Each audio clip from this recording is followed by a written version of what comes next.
My name is Yang Donghai, a transmigrator who possessed the body of the owner of a small beast taming shop in Linjiang City, Donghai Province, the Great Xia Empire. In this world, everyone commands beasts, but I awakened the most worthless D-grade talent and insect breeder, practically no different from trash. Fortunately, I carry a system with me, but it requires serving one customer to activate. Half a month passed, and I was on the verge of starving to death when, at last, my first customer arrived. The shop door creaked open as a fresh and beautiful young girl hurried in, cradling an injured ice-tailed fox in her arms. The beast-taming patterns on her attire and the rare ice-tailed fox both hinted at her noble or wealthy status. Boss, could you please quickly treat my little buy's injuries? The girl urged. Almost simultaneously, the system activated, transforming into a Zerg transformation system, and issued a preliminary task. Treat the injured ice-tailed fox while charging 500,000. The penalty for failure is permanent impotence. Yes, absolutely yes. I reply firmly, but inside I was panicking. 500,000 was practically robbery. I nervously told her that the treatment might be very expensive.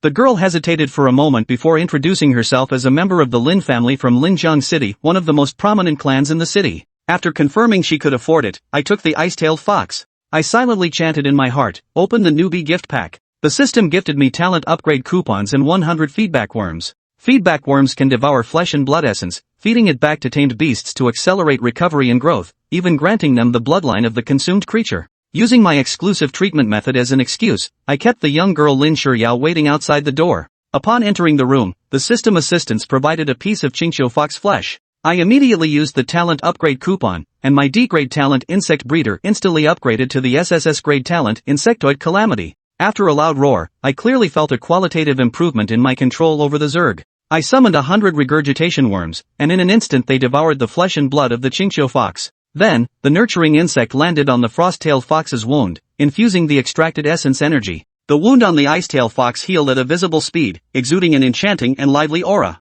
I checked the ice-tail fox's stats. Its quality had been upgraded to epic tier and it now possessed the bloodline of the Qingqiu fox. Outside the door, Lin Shiyao rushed in and discovered that the ice-tailed fox was not only healed but also seemed to have undergone some changes. Your ice-tailed fox has been treated. The fee is 500,000 daxia coins, no bargaining. I stated my price. 500,000 daxia coins? That's robbery. Lin Shiyao was shocked. I crossed my legs casually and calmly revealed, not only did I cure your frost-tail fox, but I also upgraded its potential to epic tier. Lin Shiyao took out a small appraisal device worth 800,000 daxia dollars, and the test result clearly displayed epic grade qualification. She was instantly shocked, realizing the 500,000 was worth every penny, and immediately took out her black card to pay. Congratulations on completing the mission, host. Reward, tamed beast, Abyssal Mother Insect. The Abyssal Mother Insect is one of the primordial progenitors of the insectoid race, capable of endlessly enhancing its attributes and breeding high-quality offspring by devouring flesh and blood. Overjoyed, I immediately claimed the reward and formed a contract with the Abyssal Mother Insect.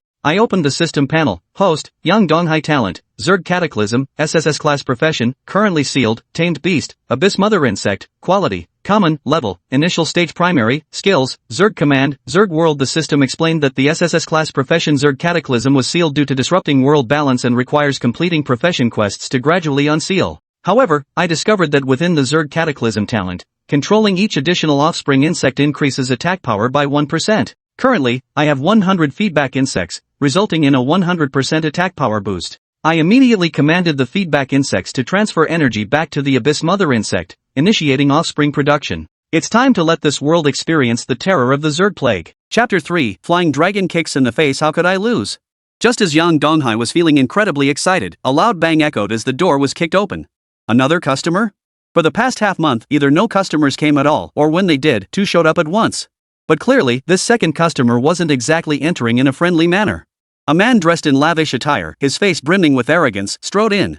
Lin Shiyao's face twisted with disgust at the sight of him.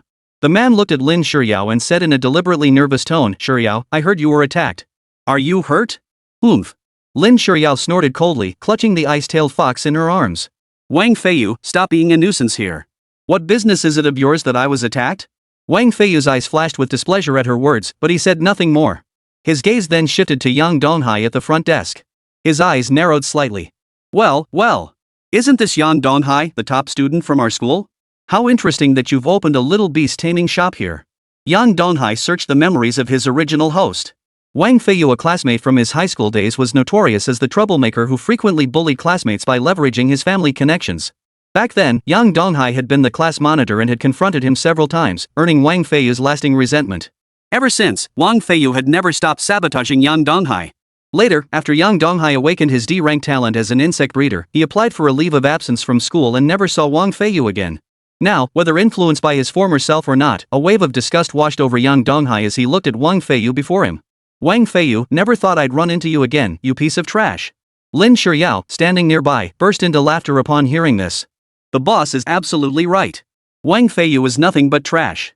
Wang Feiyu's blood boiled at the sound of her voice. He didn't care when Lin Shiryao mocked him, he was thick-skinned, after all. But Yang Donghai, a D-rank talent waste, what right did he have to insult others? Who the hell do you think you are? Wang Feiyu glared furiously at Yang Donghai. You're just a D-rank talent waste, and you dare talk to me like that? This isn't school anymore. No teacher is here to protect you now. With that, he rolled up his sleeves, raised his fist, and swung it toward Yang Donghai. Yang Donghai remained utterly unfazed. He was no longer the same person he once was. As for Wang Feiyu, even with his beast summoning ability, what good was it? In just these few minutes, within the flying insect world, Yang Donghai's Abyssal Mother Insect had already spawned over 100 offspring. Dealing with Wang Feiyu alone was more than enough. As Wang Feiyu swung his fist, Yang Donghai moved faster, effortlessly grabbing his wrist with a backhand. With a flick of his wrist, he delivered a kick straight to Wang Feiyu's midsection. In the next instant, Wang Feiyu was sent tumbling to the ground, sprawled out like a turtle on its back. Gazing down at Wang Feiyu sprawled on the ground, Yang Donghai remarked coldly. "Oomph. You worthless piece of trash, hollowed out by booze and women, think you can take me on? Isn't that a bit presumptuous?" Lying on the ground, Wang Feiyu grimaced in pain from his stomach, his face alternating between pale and green. He never imagined that Yang Donghai, whom he had dismissed as a good-for-nothing, could be such a formidable fighter. Struggling to his feet, Wang Feiyu blared viciously at Yang Donghai before him. "Fine. You forced my hand. Scarlet Flame Tiger, come forth." With that, he summoned his beast companion. A tiger engulfed in flames materialized out of thin air, instantly raising the surrounding temperature by several degrees. As if sensing its master's fury, the Crimson Flame Tiger let out a series of fierce roars. Yang Donghai scanned the Crimson Flame Tiger with his system. Beast Mount Scarlet Flame Tiger. Quality, Premium. Level, Beginner Tier, Basic. Element, Fire. Strength, 32. Agility, 30. Mental Power, 23. Skills, Blazing Impact, Fiery Blast, Flame Possession. Not bad. Glancing at the Crimson Flame Tiger's stats, Yang Donghai nodded to himself. He hadn't expected that although Wang Feiyu was a good-for-nothing, his Crimson Flame Tiger was actually quite decent. Lin Shiryao, standing nearby, immediately scolded. "Wang Feiyu, have you no shame? You're summoning a beast for someone with a D-rank talent?"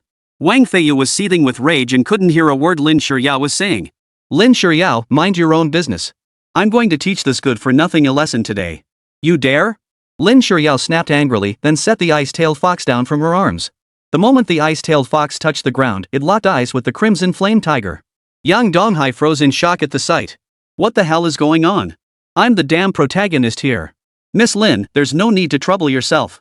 I'll handle this myself, Yang Donghai hurriedly interjected. Wang Feiyu heard this and couldn't help but feel a surge of joy. Truth be told, his Crimson Flame Tiger was no match for Lin Shiryao's ice-tailed fox. If Lin Shiryao stepped in, the only one left looking foolish would be him. But he never expected Yang Donghai to refuse Lin Shiryao's offer. He couldn't defeat Lin Shiryao, but surely he could handle a D-rank talent? Yang Donghai's talent was that of an insect breeder, and the beasts he contracted were typically insect-type creatures. And his own Crimson Flame Tiger? It was a natural counter to insects. A flying dragon smashing him in the face, how could he possibly lose? The image of humiliating Yang Donghai made Wang Feiyu chuckle involuntarily. Scarlet Flame Tiger, activate Blazing Embrace. The Crimson Flame Tiger roared toward the heavens, its entire body engulfed in flames. Its aura surged dramatically, its already ferocious presence becoming even more savage. Yang Donghai smiled faintly, not even bothering to summon the Abyssal Mother Bug. With a mere flick of his wrist, a swarm of iron beetles poured forth from the flying insect clan's world. Seeing this overwhelming swarm, Wang Feiyu couldn't help but stare in shock, inwardly alarmed. Where did he get so many insects? But outwardly, he forced himself to remain calm as he shouted to the Crimson Flame Tiger. Fiery Tiger, fear not. They're merely a swarm of insects. Use your blazing fire to reduce them all to ashes. Yang Donghai couldn't help but chuckle inwardly. If the insect race were so easy to deal with, why would they be called the Insect Plague? Go forth, my iron-armored beetle army. At Yang Donghai's command, the Iron Armor Beetle Legion charged toward the Crimson Flame Tiger. Seeing the overwhelming numbers of iron armor beetles, the Crimson Flame Tiger felt a surge of fear. Yet, obeying its master's command, it immediately unleashed its power.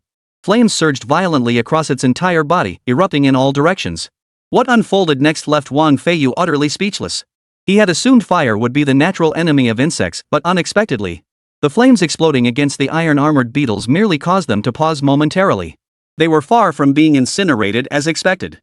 In the blink of an eye, the crimson flame tiger found itself completely surrounded by the iron beetles. Their sharp mandibles relentlessly gnawed at its body. The crimson flame tiger roared in agony, struggling desperately to shake off these pesky armored beetles. But it was futile. As the iron beetles surged like a tidal wave, the crimson flame tiger was instantly engulfed. Wang Feiyu could only watch helplessly as his crimson flame tiger was slowly devoured by Yang Donghai's iron beetles, utterly defenseless. This can't be. Wang Feiyu couldn't believe it. His pride and joy, the crimson flame tiger, was actually being defeated by Yang Donghai's swarm of tiny insects. In an instant, the crimson flame tiger's struggles grew weaker and weaker. Finally, overwhelmed by the swarm of iron-armored beetles, it crashed to the ground, unconscious.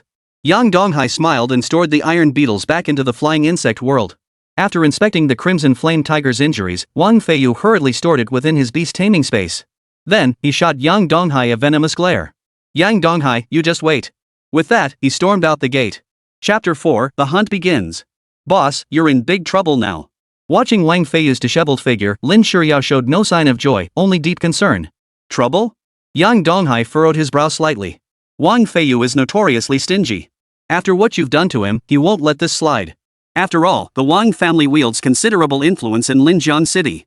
Lin Shiryao felt deeply guilty. This is all my fault. If it weren't for me, you wouldn't have gotten involved with someone like Wang Feiyu. It's not your fault. Yang Donghai shook his head gently. That guy was my high school classmate. We've had issues since way back. As for the Wang family of Linjiang, there's really nothing to worry about. After speaking, he turned his gaze toward his insectoid realm. The number of offspring was vast, swarming densely everywhere. The iron armor beetles were among them. Even after enduring a fierce battle, they remained as lively and energetic as ever. It must be noted that insect-type beasts are generally highly vulnerable to fire. But his ironclad beetles were no ordinary insects. Ordinary flames could not harm them. To them, the blazing flames of the crimson flame tiger were no different from ordinary air. As for the Wang family of Linjiang City, he paid them no mind whatsoever. After all, he possessed an SSS-tier talent Insectoid Cataclysm. The iron beetles were merely the sub-creatures he had just unlocked. More formidable sub-creatures would follow, their terrifying power beyond imagination. If Wang Feiyu knew his place and stopped causing trouble, he would naturally let him off. But if he proved ignorant of his own good fortune, then he wouldn't be held responsible for his mercilessness. Unaware of Yang Donghai's hidden cards, Lin Shiryao pulled a business card from her pocket and handed it to him. If you encounter any problems, you can contact me. All right. Yang Donghai accepted the card. Though he wasn't worried about Wang Feiyu's retaliation, life was full of unpredictable challenges. An extra contact card could never hurt. I have other matters to attend to. I'll be going now. Lin Shiryao, cradling Xiaobai, glided out of the shop with her fair, slender legs. Yang Donghai sat in his chair, deftly tossing the fragrant business card into the pen holder. He then turned his gaze back to the system panel, beginning to strategize his next moves. The current insect species comprise the nurturing bug, steelwing bug, exploding bug, and ironclad bug. To increase the insectoid population, more flesh-rich and life energy was needed. The higher the quality of the flesh, the greater the breeding efficiency.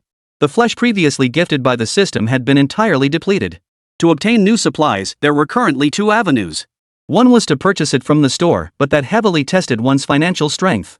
Although he had just earned 5 million yuan, using it to cultivate the insect race would be like a drop in the bucket and would quickly be depleted. The second is to hunt demonic beasts in the wild. This method suited Yang Donghai perfectly at present. His recent battle with Wang Feiyu had already revealed the extraordinary combat prowess of his larvae. Ordinary wild beasts posed no threat to his insect horde. With that thought, Yang Donghai rose from his chair without further hesitation. Returning to his room, he gathered several items that might prove useful. Items like a water flask, clothing, a tent, and biscuits. His family was poor, so he couldn't afford high-end gear. He could only bring basic necessities with him outside the city. Of course, this was only temporary. After all, he was a beast master with SSS-tier talent. Reaching the pinnacle was only a matter of time. After packing up, he deftly pulled the gate shut and left the beastmaster shop. The streets were deserted, with few pedestrians in sight. Yang Donghai knew why. Although this was an urban area, it was considered a remote region. Demon beasts frequently invaded here, slaughtering any residents they encountered. With their thick hides and sheer numbers, ordinary residents stood no chance against them. Any residents they encountered would almost certainly become a feast in the monsters' bellies. Therefore, residents of Linjiang City stayed indoors whenever possible. Only those with special needs, like Lin Shiryao, ventured out to other parts of the city. Gazing at the eerily quiet streets, Yang Donghai remained on high alert. At the slightest unusual sound, he would immediately release his larvae to engage the threat. After traversing 5 streets, he reached the bus stop. He waited about 3 minutes before boarding the bus heading toward the city gate. Soon, he arrived at the city gate. Compared to the desolate interior of the city, this area was much livelier. Yang Donghai relaxed slightly. In truth, these sneaky beasts that slipped in were still manageable. The real trouble lay in the beast tide. Beasts swarming the sky and earth, stretching endlessly as far as the eye could see. Even a skilled beast tamer would find them a headache. Because you simply couldn't kill them all. The moment one is slain, another surges forward, followed by a third, a fourth. Strength eventually runs dry. By then, the outcome was all too predictable. Not to mention, high-tier beasts often lurk within the swarm. Yang Donghai was quite powerful now, but facing high-tier beasts still carried significant risk. This isn't to say he was weak. After all, he only unlocked the system today and hasn't truly grown yet.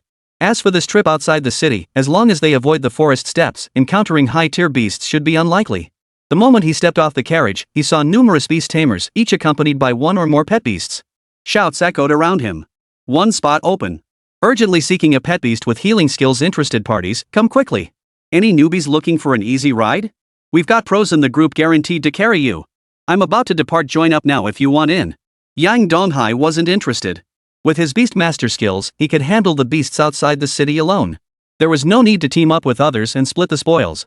He swiftly pushed through the crowd and approached the city guard. The soldier, clad in silver white armor and wielding a spear, addressed Yang Donghai in a loud voice. Present your pass. When residents awoke their beast taming talents and contracted a beast companion, they received a pass allowing them to leave the city. Yang Donghai retrieved his pass and handed it to the soldier. After verifying it, the soldier glanced at his simple backpack and then at the age listed on the pass. Realizing he was a newly awakened student, the soldier couldn't help but ask. You're going out alone? Why not bring a classmate or an elder with you? No, just me. Yang Donghai replied. Seeing this, the soldier felt it was inappropriate to interfere. After all, it was his personal choice and let him pass through the city gates. No sooner had Yang Donghai departed than nearby beast masters began whispering among themselves. He's crazy. Absolutely insane. Going out alone. He must have eaten a bear's heart and a leopard's guts. You could call it admirable courage. My guess is this guy won't last long before he gets scared out of his wits by the beasts and runs crying back into the city. Beasts aren't that easy to deal with. Even seasoned veterans with years of experience need to tread carefully. For a newly awakened student to dash out like that? To me, it's nothing short of courting death. He's practically courting death. Chapter 5, Flame Pig. After leaving the city gates, Yang Donghai strode along the gravel road. Fully armed soldiers watched him intently, their eyes fixed on his retreating figure. Barren plains stretched on either side of the road, with traces of battle visible at regular intervals. Evidently, these were left behind after battles between beast tamers and demon beasts. A dark blue truck slowly approached, heading toward Linjiang City. Its path ran directly opposite Yang Donghai's direction. Yang Donghai instinctively halted his steps, his gaze fixed on the vehicle. The truck wasn't moving very fast.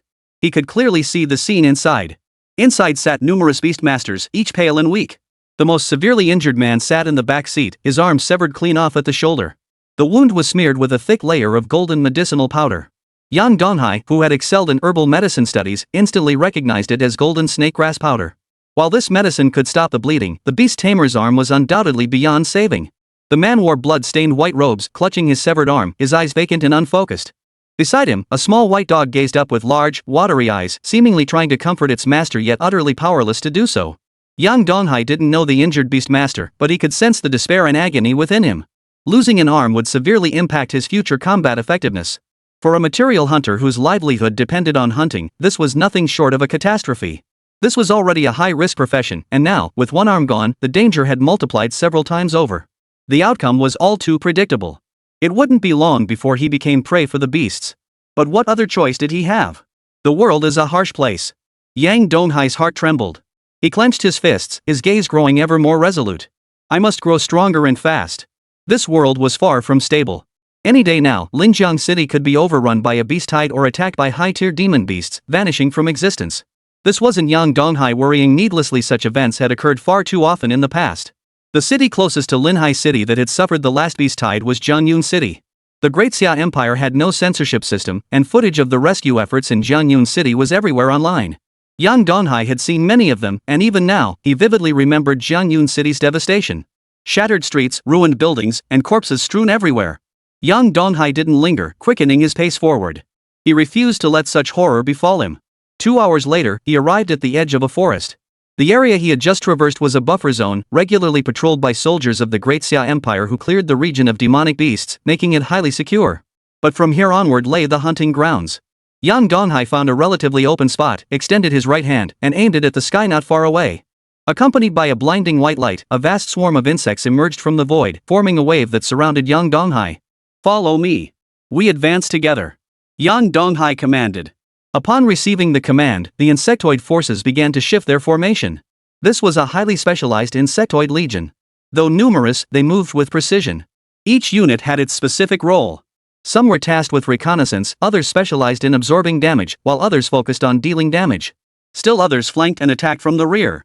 The forest paths were treacherous after the morning rain. The paths were muddy and treacherous.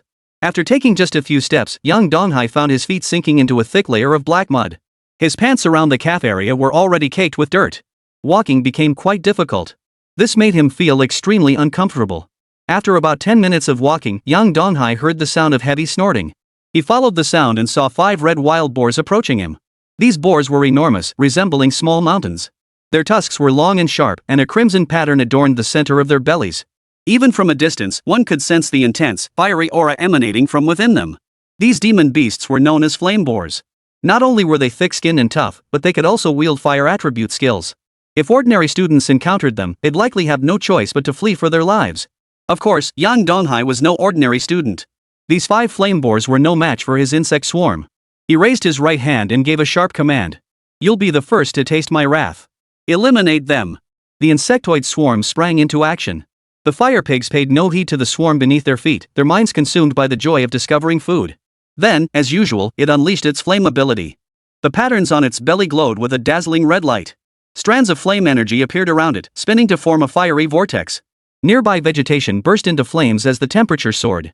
But before the vortex could spread outward, the flame pig felt a sharp pain in its foreleg.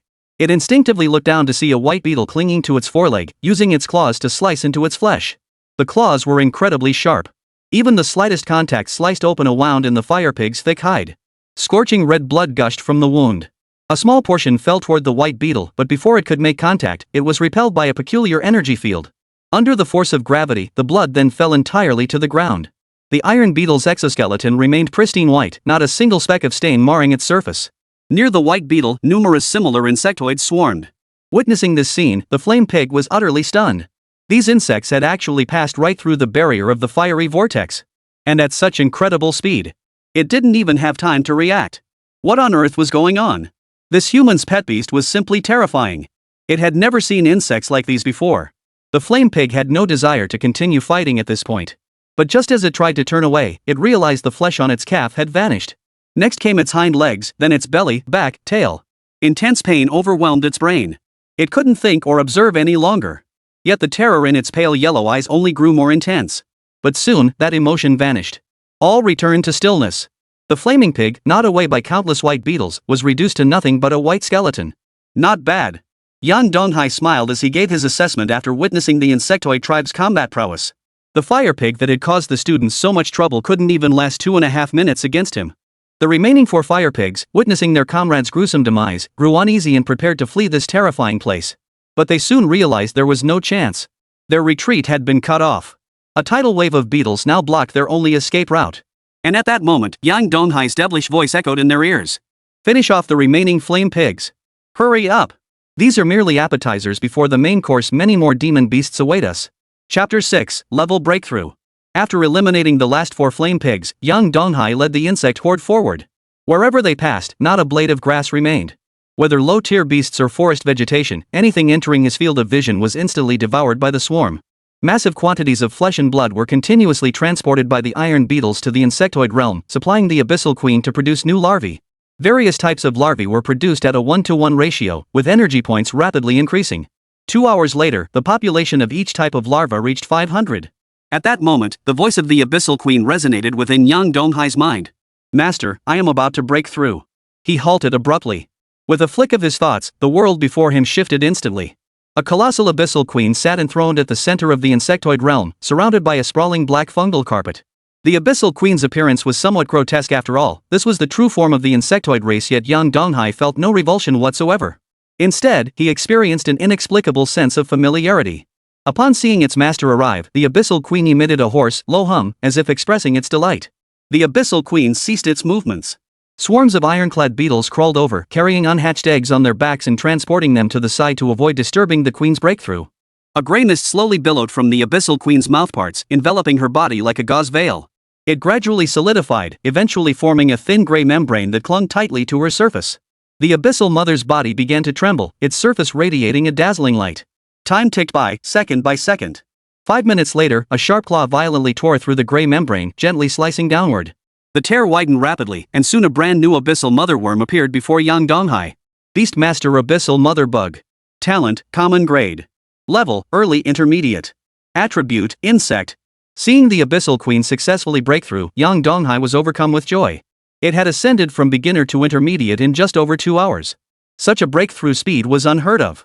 Even the most gifted beast tamers of the Great Xia Empire likely couldn't match his current rate of advancement. With this thought, Yang Donghai glanced at his attribute panel once more, his gaze settling on the SSS-tier talent, Insectoid Catastrophe. It had to be said this talent was truly formidable. Not only did it possess astonishing growth potential, but its combat prowess was no slouch either. The later the stage, the more sub-insects he unlocked, the greater their numbers, and the more terrifying their combat power became. In the future, even facing an entire nation alone would pose no problem. Subsequently, Yang Donghai stored all the collected demon beast materials into the insectoid world. These materials piled up like mountains, mostly parts inedible to the insectoid race such as demon beast bones and fur. Yet at Linhai City's trading center, they would surely fetch a premium price. The insectoid realm could not only store insectoids but also equipment and materials, offering him immense convenience. Without this insect world, given the swarm's slaughter efficiency, even if he drove over, it would be instantly filled with demon beast materials. This would have caused him considerable trouble. After traveling further, Yang Donghai encountered a new monster. A golden giant ape stood atop a stone slab, its massive frame bulging with muscles stacked like bricks. Its golden fur reflected a faint sheen under the sunlight. With a deafening roar, the golden ape bent its knees, leaping off the stone slab and charging toward them. Despite its massive size, it moved with surprising agility, closing the distance to the insect swarm in mere moments. Its massive fist rose high, then crashed down like a meteorite. The insects scattered in panic, but the instant the fist struck the ground, a golden shockwave erupted, swiftly engulfing the nearest armored beetles. The shockwave's force was immense, leaving faint cracks on the exoskeletons of those armored beetles. This sight caused Yang Donghai's expression to darken. He knew he was facing a formidable opponent this time.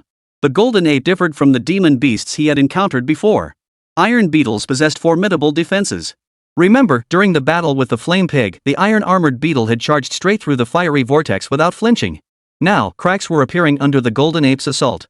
The golden ape roared furiously, continuing to swing its fists. Each punch unleashed damage accompanied by golden shockwaves. Though more and more insects were wounded, not a single one retreated. Insect-type beasts differ from ordinary pets, they never know fear. They were creatures of extreme ruthlessness. Even when their bodies were damaged or they felt pain, they would still charge relentlessly at the enemy wave after wave, following their combat orders until the moment of death. As time wore on, the golden ape's body began to tire. Seizing the opportunity, the steel wing insect slipped beneath the gorilla's armpit, halting its wing vibrations to deliver a horizontal slash. The steel wing insect's wings were several times sharper than the iron armor insect's teeth. A gash tore through its golden fur, spurting crimson blood. But the steel wing insect did not stop. It pressed forward, soon colliding with the gorilla ape's bones with a sharp crack. The broken bones caused the gorilla to roar in agony. The remaining steel wing insects waiting in the air followed up promptly, slicing the gorilla's body from every angle. Blade after blade of wing knife struck, each wound small, yet for the gorilla, this was undoubtedly the most terrifying torment. Its golden fur stained crimson, the colossal form gradually went limp. The moment it collapsed, swarms of insects surged forward to savor the fruits of victory. Meanwhile, the damaged ironclad beetles returned to the insectoid realm to recover through the fungal carpet. This battle carried risks, but the outcome was relatively smooth. Yang Donghai breathed a sigh of relief. After consuming the blood and flesh of the golden ape, he stored its blood-soaked pelt within the insectoid realm before leading his forces forward. However, he soon encountered a problem. The path lay eerily silent, devoid of any demonic beasts. This filled Yang Donghai with astonishment. According to online records, demonic beasts should appear at regular intervals throughout this forest. Yet, after walking for 30 minutes, he hadn't encountered a single one. What on earth was going on? As the saying goes, where there's smoke, there's fire. Out of caution, he issued new orders to the insectoid forces. Slow down. Triple the number of insects assigned to reconnaissance. The insectoid units swiftly mobilized and completed the new task assignment. Shortly thereafter, young Donghai received intelligence relayed by the insectoid forces. Not far away, a bloodthirsty demon flower had appeared. Two mercenaries had clashed with the guardian beasts in a struggle to seize it. Weaker beasts in the vicinity, fearing collateral damage, fled the area. Upon receiving this intelligence, young Donghai grew excited and immediately declared, "Let's go! Take me to see that bloodthirsty demon flower." Chapter 7, The Fae Siblings. In a clearing at the forest's edge, a crimson plant stood tall at its center. Its demonically beautiful petals glowed with a blood-like brilliance, emitting a peculiar, sweet fragrance. Not far away, a brother and sister, each accompanied by their contract pets, were locked in fierce combat with the demon beast guarding the bloodthirsty demon flower, a massive white python. The man, named Fei Guanyu, possessed sharp eyebrows and starry eyes, his handsome features complemented by his golden tiger companion, the Thunderfang tiger, his contracted beast. The woman was Fei Yingxue, charming in appearance and tall at 5 feet 9 inches, with beautifully rounded thighs and slender, fair calves standing straight as bamboo poles. Her pet beast was a nimble cloud deer. In the midst of the battle, Thunderfang tiger roared, unleashing boundless thunder energy that surged forth. Within its jaws, the energy coalesced into a blue lightning orb that shot toward the white giant python in an instant. The orb moved with blinding speed. The serpent barely began its evasive maneuver before being struck, instantly scorched black and charred. Immediately after, the cloud deer launched its attack. Two sharp wind blades struck the serpent's belly with precision, leaving 2 crimson wounds. The siblings' seamless coordination successfully pinned down the white serpent. Fei Guanyu watched the battered serpent with satisfaction. It won't be long before that bloodthirsty demon flower is ours. Fei Yingxue felt equally pleased. Who would have thought we'd encounter a fully matured bloodthirsty demon flower here? Yun, unleash your explosive shot. Yun Zhonglu responded with a nod, manipulating wind energy to form 2 white wings. Feathers detached from the wings one by one, transforming into white arrows that slammed into the giant serpent. 80 feathers, each packing formidable power, descended like a torrential rain of pear blossoms. The giant python, already severely wounded, was utterly unable to dodge. Soon it lay on the ground, bloodied and mangled, its scales shattered, its body limp and weak. Xiao Yun, deliver the final blow. Fei Yingxue commanded. Yun Zhonglu understood and summoned 2 white wind blades, which spun toward the giant python. Yet, an unexpected change occurred. A layer of smoke suddenly rose from the giant python's body, blocking the fatal strike. Though it should have been mortally wounded, it rose to its feet, flicking its crimson tongue and glaring furiously at the two. Its wounds healed at a visible pace, scales regrew, and a pair of small horns sprouted atop its head. No! This white snake's bloodline has awakened. Quick, use the combo skill. Fei Guanyu's face paled. Xiao Yun. Ahoo! Use the combo skill now. Fei Yingxue shouted loudly. Seeing this, the thunder saber-toothed tiger and cloud deer simultaneously unleashed their skills. Wind and thunder merged, forming a massive vortex that bombarded the giant python. The serpent growled lowly, summoning a blue ice shield to block the assault. It then charged at the thunder saber-toothed tiger, lashing its tail to send it flying. Before the saber-toothed tiger could recover, the serpent's follow-up strike slammed it into the ground. Seeing the dire situation, Cloud Deer attempted to retreat but was swiftly pursued and violently slammed away by the giant serpent. Damn it! How could this happen? Fei Guanyu stared at the 2 wounded pets, his expression filled with terror. Fei Yingxue bit her red lips slightly, clenching her delicate fists, her mind in utter turmoil. According to their original plan, after killing the white giant python, they would harvest the bloodthirsty demon flower. Everything had been going smoothly. The giant python's strength was mediocre, no match for their pet beasts. But unexpectedly, at the critical moment, the giant python's bloodline had awakened. Not only had it activated its latent potential, but it had also healed its injuries. This was entirely unforeseen. The situation had now completely reversed. Her gaze fell upon the cloud deer in the distance, her heart twisting in agony as her mind went blank. She had no idea what to do. Given the current circumstances, it seemed they could only wait for death.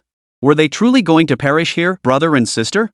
The white python flickered its tongue, its eyes gleaming with ferocity as it fixed its gaze on the siblings and slowly glided toward Fei Yingxue. Shui! Fei Guanyu cried out in alarm, but it was too late to stop it. The giant python lashed its long tail, sending Fei Yingxue flying. Before she could hit the ground, the python caught her. Its slender body swiftly coiled around Fei Yingxue, tightening its grip. Fei Yingxue felt suffocated, struggling desperately to break free, but it was futile. The suffocating pressure intensified as the massive jaws silently closed in, their foul stench overwhelming her senses and deepening her agony.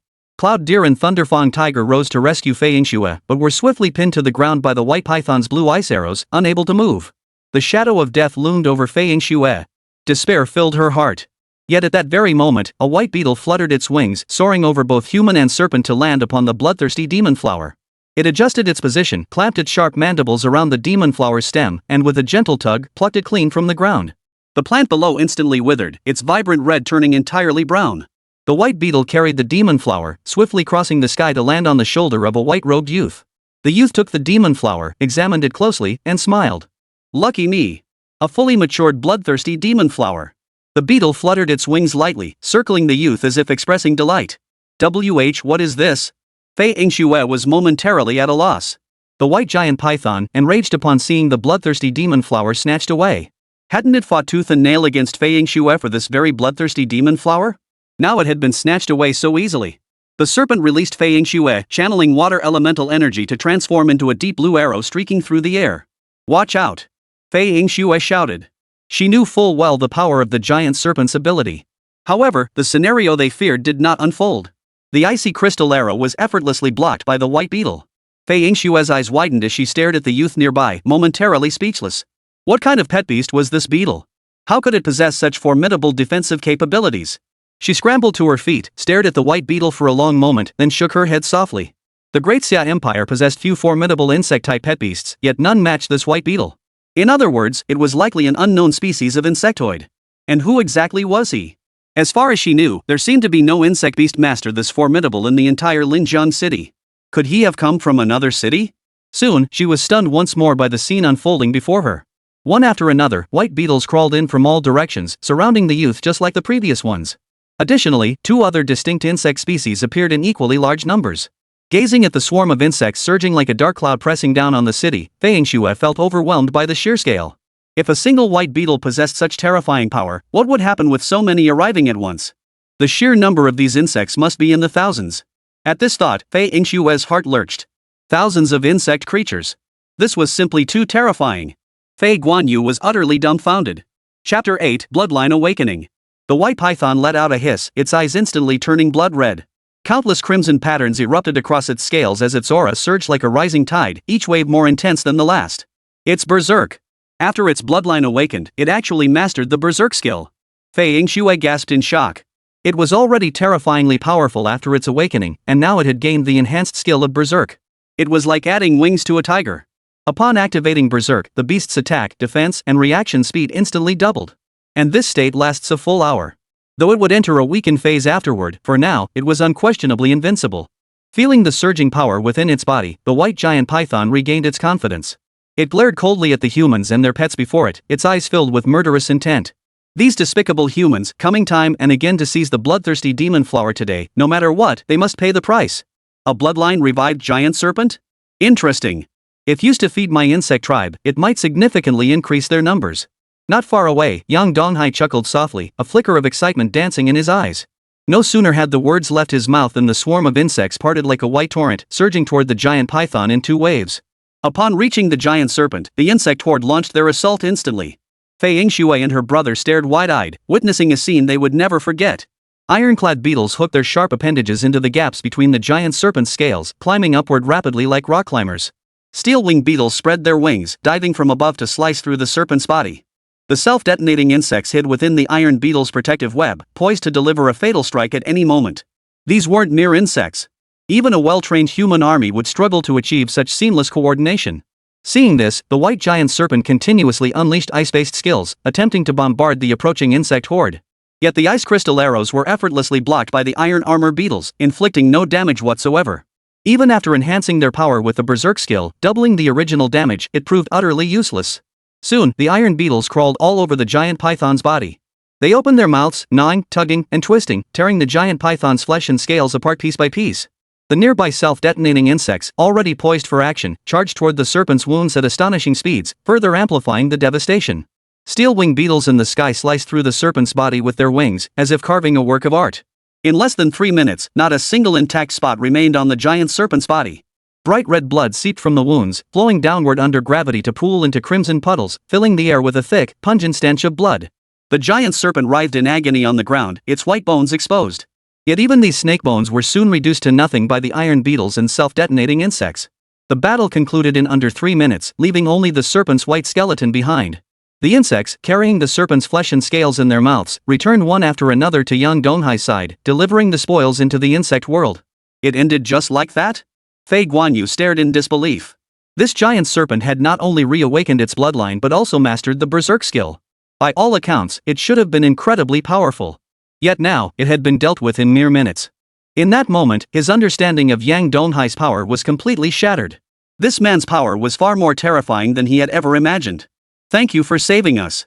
Without your help, we would have been devoured by that giant serpent. Fei Yingshue's heart brimmed with gratitude. It was no trouble at all. Don't mention it. Yang Donghai said indifferently. His true target was the bloodthirsty demon flower. Hunting the white giant serpent was merely to obtain its flesh and blood for cultivating the insect race and increasing his points. As for saving people, he had little interest in it. It was merely something he did on the side. Once he had gathered most of the spoils, Yang Donghai saw no reason to linger. I've got business to attend to. I'll be heading out now. With that, he led his insect horde along the muddy forest path toward the other side. I don't even know your name. I'm Fei Yingxue. The other person is my brother, Fei Guanyu. Fei Yingxue called out hurriedly. Yang Donghai. Yang Donghai replied without turning back. Yang Donghai's figure grew smaller and smaller until he vanished from the sibling's sight. Fei Yingxue recalled the recent encounter, her heart filled with awe and admiration. Who would have thought such a formidable insect tamer could exist in a small place like Linjiang City? I've never heard of him before. I've practically memorized every prodigy on the Great Xia Empire's genius list, yet I've never heard of Yang Donghai. Fei Guanyu looked equally perplexed. The empire is vast and populous, producing countless talented beast tamers. Some may not be famous, but their potential might not be any less than those prodigies on the genius list. Fei Yingxue remarked. True. Fei Guanyu nodded in agreement with his sister's words. As she was leaving, Fei Yingxue glanced once more at the footprints Yang Donghai had left behind, and a ripple stirred in her heart. The youth's handsome features reappeared before her eyes, a jolt of electricity shooting through her heart, stirring inexplicable feelings within her. After all, what young girl doesn't experience the stirrings of love? And especially for someone like Yang Donghai, a handsome genius beast tamer. It was only natural to feel admiration. After leaving the clearing, Fei Yingxue felt a new wave of melancholy wash over her. She sighed silently. I wonder if we'll ever meet again. Yang Donghai. Meanwhile, Yang Donghai tossed the bloodthirsty demon flower he had obtained into the insect realm. An iron armor beetle gently bit the flower and carried it to the Abyssal Mother. The Abyssal Queen extended a tentacle, piercing the bloodthirsty demon flower to absorb its nutrients. Soon, the flower withered, its color shifting from crimson to dark brown. The energy points on the system panel began to surge rapidly, soon reaching 943 points. Just 57 more points, and the Abyssal Queen would level up again. Witnessing this, Yang Donghai's heart surged with wild joy.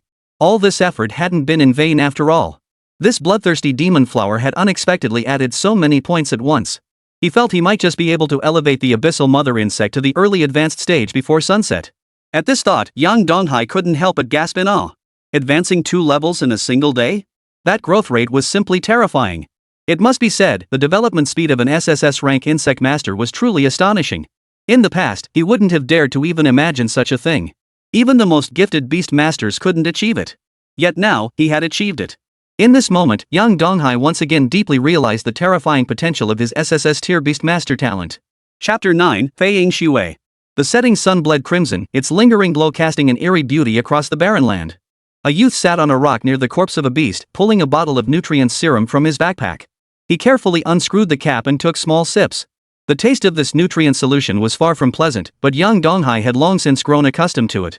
Better tasting options existed on the market, but to save money, he had chosen this cheap variety. Adhering to the principle of not wasting anything, he had brought them along. After finishing the potion, Yang Donghai's stamina rapidly recovered, lifting his spirits. After prolonged combat, his Abyssal Mother Worm successfully advanced from intermediate to advanced level, its body expanding further to reach several hundred meters in size. The efficiency of incubating offspring had also significantly improved, with the number of offspring surpassing 2,000. He glanced at the diligently laboring larvae and mother insects within the insectoid world, then looked up outside, a faint smile curving his lips. Now it finally resembles the embryonic form of a Zerg plague. However, he understood this was merely a seedling. The true swarm was a terrifying force that could blanket the skies and effortlessly engulf an entire planet. Compared to that scale, his current power was merely a minor skirmish. Yang Donghai still had vast room for growth. Now was not the time for complacency or stagnation. As the queen's power grew, the strength of all the broodlings was further enhanced. If they encountered the golden ape again now, the iron armor beetles would no longer show cracks, nor would they need to switch defenses. They could easily withstand the attacks of the golden shockwaves. At that moment, a new notification suddenly popped up on Yang Donghai's information panel: an ascension quest. This was a world where game mechanics merged with reality. To advance their rank, beast masters had to complete designated advancement quests, otherwise, progression was impossible. However, after reading the task details, Yang Donghai couldn't help but feel like cursing. This quest was utterly ridiculous. Not only did it demand rare materials like night grass, star tears, and earth treasure flowers, but it also required him to undergo a new secret realm trial. These materials were exorbitantly priced, and acquiring them would cost a fortune. But he wasn't worried about that. With his current insectoid power, earning money wasn't difficult. The real trouble lay in the new secret realm trial.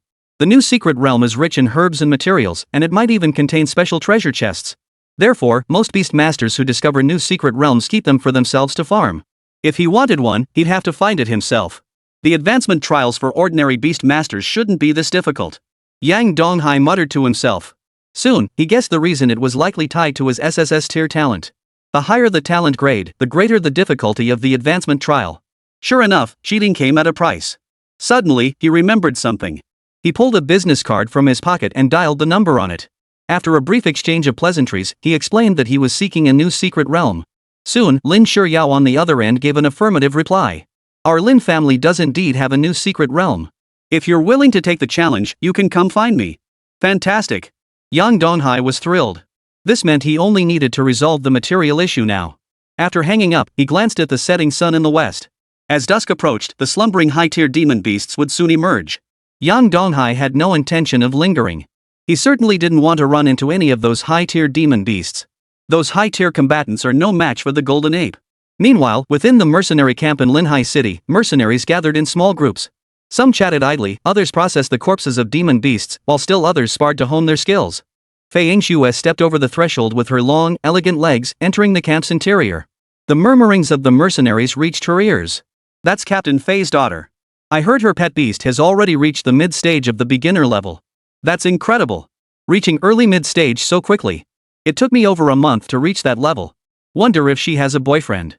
Keep your voice down. If any of those beast tamers who fancy Miss Fei hear you, they'll be all over you. Such talent at such a young age, plus her impressive background, she's got a bright future ahead. Her brother is also quite powerful. Fei Yingxue hadn't fully recovered from the previous battle. Ignoring the idle chatter, her mind kept drifting back to the image of that young man. In the golden sunlight, he stood there in flowing white robes, a swarm of insects swirling around him like a sea. Just then, a man clad in armor approached and spoke. Xiao Shui. The man was muscular with dark, weathered skin, clear signs of years spent working outdoors. The most striking feature was the scar on his chest, thick as a fist. With current medical technology, treating such a scar was no difficult task. Any healing beast could handle it with ease. Yet he had never considered removing it. In his words, the scar was his honor, something that couldn't simply be erased. Fei Yingxue finally snapped back to reality, gazing at the burly man as she called out softly. Dad! Xiao Shui, are you both alright? Did you get that bloodthirsty demon flower? Fei Shan asked with concern. No. Fei Yingxue shook her head gently. Fei Shan heard this and felt puzzled. No way? With your combined strength, taking down that white giant serpent shouldn't have been difficult. Everything went smoothly at first, just as planned. But at the critical moment, the white giant python's bloodline awoke. Xiaobai and Ah, who weren't its match and were easily subdued. Fei Yingxue lowered her head. The serpent's bloodline reawakened? What happened next? Fei Shan sucked in a sharp breath. As a battle-hardened mercenary captain, he knew full well how terrifying a demon beast with awakened bloodline could be. He never imagined his own children would encounter such a formidable challenge. It was a bug master who intervened. His insect tribe was formidable. He dispatched that white giant serpent in no time. Fei Yingxue recounted the experience slowly. Hundreds upon hundreds of insects. That's terrifying. Fei Shan was utterly stunned, gripping his daughter's hand. What's his name? Yang Donghai. Fei Yingxue replied. Soon, Yang Donghai's details appeared before them: a D-rank insect beast master. Had Fei Yingxue not stated it herself, they would never have believed a D-rank insect tamer could achieve such feats. Seeing Yang Donghai's details, Fei Shan couldn't help but exclaim. A high school student took down a bloodline revived giant python. This is getting ridiculous. Good heavens. That's incredible. Even seasoned mercenaries would tread carefully against a bloodline revived giant python. Chapter 10, The Secret Realm. After returning to the city gate, Yang Donghai deftly pulled out his pass and handed it to the guard. After a thorough inspection and confirmation, he was finally permitted to enter the city. As Yang Donghai's figure disappeared through the gate, nearby soldiers couldn't help but whisper among themselves. That's the high school kid from this morning. Who'd have thought he'd come back alive? One soldier murmured, his tone tinged with surprise. He probably didn't fight the beasts much. Another soldier sneered dismissively. Maybe he just went out to get familiar with the area. That's possible. He's not injured at all, and his backpack looks exactly the same as before, like he didn't gather any materials. I thought he was going to hunt beasts, but this is it? Yang Donghai couldn't hear these murmurs, of course. Even if he had, he wouldn't have cared. He had his own goals in mind, the idle chatter of others couldn't sway him. After taking the bus back to the beast taming shop, Yang Donghai skillfully opened the iron gate and stepped inside. The interior was sparsely furnished. The prolonged absence of human activity had left the room chilly, and a wave of cold air washed over him. This brought a long-forgotten sense of coolness to his sweat-soaked body. He plopped down on a sofa and began reflecting on the day's events. The day had been like a roller coaster ride, from the D-level despair and regret of the morning to the SSS-level hope of the present. The sheer magnitude of his emotional swings left him almost disbelieving. He pulled some ingredients from the refrigerator and whipped up a simple meal. Exhaustion quickly pulled him into a deep sleep. When he woke again, it was already 7 in the morning. Yang Donghai shot upright, glanced at his phone, and gasped in shock. Damn it! The meeting time is almost here. He scrambled to his feet, washed up quickly, and dashed straight to the central square of Linhai City. That was the meeting spot he'd arranged with Lin Shuyao. When he arrived at the central square, he spotted Lin Shuyao from afar. This time, she wasn't wearing the long dress from last time. Instead, she had changed into a form-fitting combat suit that accentuated her perfect figure to the fullest. Her already striking beauty now drew countless stares from passers-by. Boys turned their heads to stare, while girls watched with quiet envy. Standing beside Lin Shuyao was a woman named Zhao Baiwei, her best friend. This time, they had teamed up to explore a new secret realm dungeon in preparation for the college entrance exams. Zhao Baiwei was quite attractive herself, though she paled slightly in comparison to Lin Shuyao. Hey, boss, I'm over here. Lin Shuyao spotted Yang Donghai and waved happily, a sweet smile playing on her lips. Oh, it's you, Yang Donghai. Zhao Baiwei frowned slightly upon seeing Yang Donghai, her tone tinged with displeasure. She hadn't expected the formidable beast tamer Lin Shuyao had spoken of to be him. In her eyes, Yang Donghai was merely a D-rank insect tamer, talentless trash with low combat prowess, hardly worthy of Lin Shuyao's high expectations. Of course, despite her thoughts, she still possessed basic noble manners. She didn't voice these thoughts outright, sparing Yang Donghai the embarrassment. Do you two know each other? Lin Shuyao asked curiously. Yes. We're in the same class. Zhao Baiwei replied coldly. Since you two know each other, I won't introduce you anymore. Lin Shuyao flashed her sweet dimples and let out a sharp whistle. At the sound of the whistle, a massive white albatross descended from the sky, its broad wings stirring gusts of air. Amidst the envious stares of the boys, Yang Donghai and the two young women climbed onto the albatross's back. After finding their seats, they fastened their seatbelts. The albatross let out a low honk, flapped its wings, and soared high, carrying them away from Linhai City. Yang Donghai gazed down at the scenery below, where houses appeared as tiny dots. A quiet resolve formed in his heart. One day, he would acquire a mount of his own. Traveling with such a thing would be incredibly convenient. Far better than cramming onto buses. During the flight, the three exchanged information about their respective abilities. When Lin Shuyao heard that Yang Donghai's pet beast had already reached the advanced level, her face was filled with astonishment. Your pet beast is already at the advanced level. Mine and Baiwei's are still only intermediate. She thought to herself, perhaps this time she could latch onto Yang Donghai's coattails. Zhao Baiwei, however, reacted with a hint of disdain. She had no idea what methods Yang Donghai had used to level up his pet beast so quickly. But D rank was D rank. Its combat power remained limited. After flying for some time, the albatross finally reached its destination and landed in an open field. Members of the nearby Lin family came to greet them, led by Lin Rohai, the person in charge of this area. He spoke with a hint of concern. Miss, are you certain you wish to attempt this secret realm instance? Of course. Lin Shuyao replied without hesitation. I think you should consider another secret realm instance. Lin Rohai advised. What's wrong? Is there a problem with this dungeon? Lin Shuyao frowned and asked. This instance is extremely challenging. Before you, 5 teams have already attempted it, but none achieved satisfactory results. Lin Rohai sighed. New secret realm instances offered abundant opportunities, but the risks were equally high. The old dungeons offered limited rewards, but their monster types and traps had been thoroughly mapped out. As long as you followed the guide, nothing went wrong. The new dungeon was entirely different. No one knew what monsters lurked within, or what hidden traps and mechanisms awaited. Shuyao, maybe we should just call it quits. Zhao Baiwei felt a surge of fear and began to back out. Yang Donghai, what do you think? Lin Shuyao turned to Yang Donghai. I'm definitely going into the secret realm. Yang Donghai answered without hesitation. His advancement quest required clearing a new secret realm instance. Having finally gotten this chance, how could he possibly let it slip away? As for the difficulty, he wasn't worried. After yesterday's efforts, his insect horde now numbered in the thousands, and his Abyssal Queen had reached the high tier level. He was absolutely confident he could clear any tier 1 dungeon. 2 votes to 1, then let's enter the dungeon together. Lin Shiryao chuckled. Be careful, both of you. If anything feels off, get out immediately. Lin Ruhai cautioned. All right. Lin Shiryao nodded. Soon, the three approached a massive blue vortex. This was the entrance to the secret realm instance. Yang Donghai saw such a vortex teleportation array for the first time. He had only encountered it in textbooks before. Even from a distance, he could sense the terrifying energy contained within. He took a few steps forward. The temperature had risen significantly compared to before, making his skin feel slightly prickly. However, he knew this posed no danger. Then, he raised his right hand, enduring the stinging sensation as he plunged it deep into the vortex of space and time. The vortex emitted a blinding light. Chapter 11. This is no different from courting death.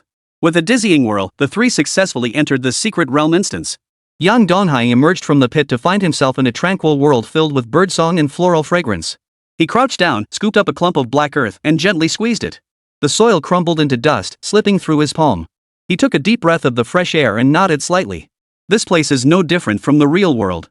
For beast tamers with powerful backing, secret realm trials were their preferred choice for strengthening their abilities. On one hand, there was no competition from other beast masters within the secret realm, eliminating the worry of resources being snatched away.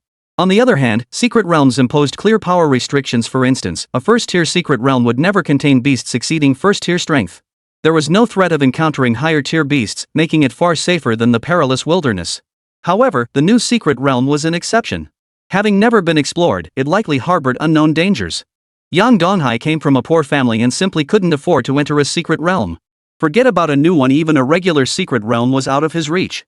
His entry into the new secret realm was entirely due to Lin Shiryao's invitation. After climbing out of the pit, Zhao Baiwei gently raised her right hand and aimed it at an open space nearby. A massive brown turtle materialized before the three of them. The rock turtle measured about 3 meters in length, its shell covered in golden patterns, giving it an imposing and majestic appearance. It was a defensive-type beast with promising bloodline potential. Lin Shiryao also summoned her ice-tailed fox. The little creature spotted Yang Donghai and let out a cheerful cry, bounding across the grass to his side. It nuzzled his leg with its head and wagged its fluffy tail incessantly. This new secret realm isn't simple. We must be cautious as we explore, Zhao Baiwei said solemnly, her eyes alert. Got it. Lin Shiryao nodded, her expression turning solemn. The moment the trio stepped deeper into the forest, the grasses suddenly rustled violently. 3 massive gray wolves burst forth, instantly surrounding them. The wolves' pale yellow eyes gleamed with greed, foul-smelling saliva dripping from their jaws. Quickly, one wolf lunged at the trio with lightning speed. 3 of them right off the bat, Zhao Baiwei murmured uneasily, but she quickly suppressed her inner agitation and began directing her beast companions into battle. The rock turtle raised its right front paw and stomped down hard, instantly causing the ground to cave in, forming a muddy pit. Rock-type energy surged, materializing into 4 earth-colored shields that encircled the trio. The giant wolf slammed into the shields, sent flying by the recoil. Yet it swiftly regained its footing, landing steadily on a tree trunk. Though its attack had failed, the wolf showed no sign of discouragement. Its eyes burned with even greater greed. Yang Donghai held his fire, eager to gauge the strength of these 2 young women pet tamers from prominent families and see just how formidable their tamed beasts truly were. Attack together. Zhao Baiwei commanded. Take them down.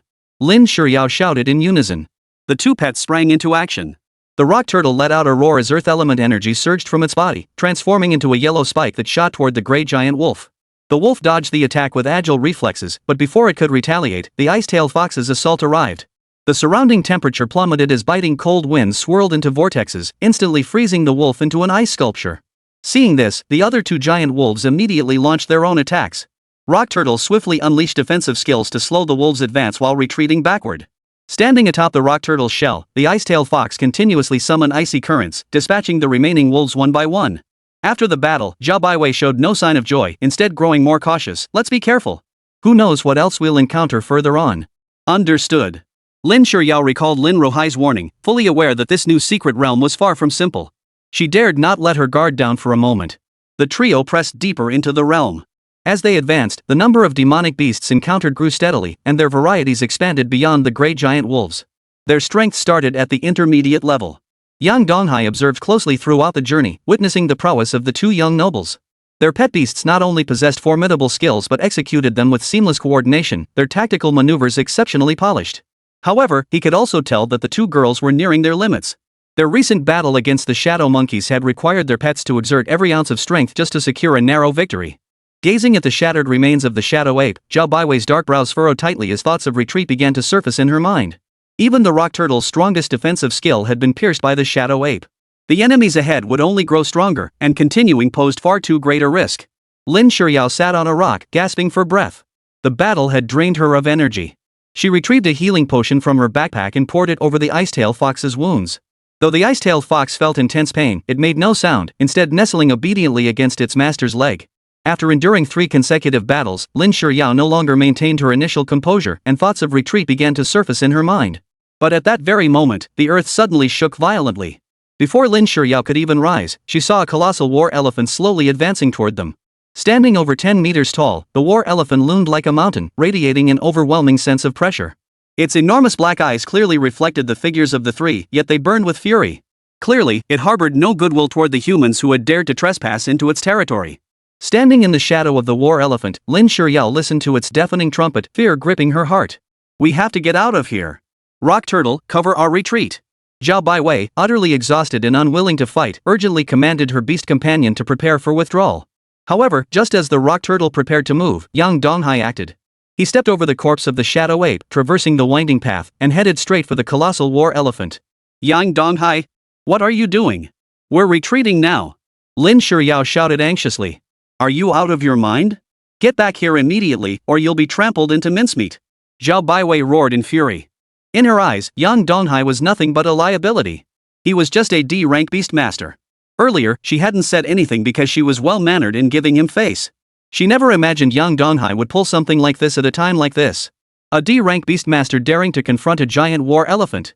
That was practically suicide. Forget Yang Donghai, even her own giant rock turtle had to tread carefully around such colossal beasts. "Come back, Yang Donghai!" Lin Shuyao shouted.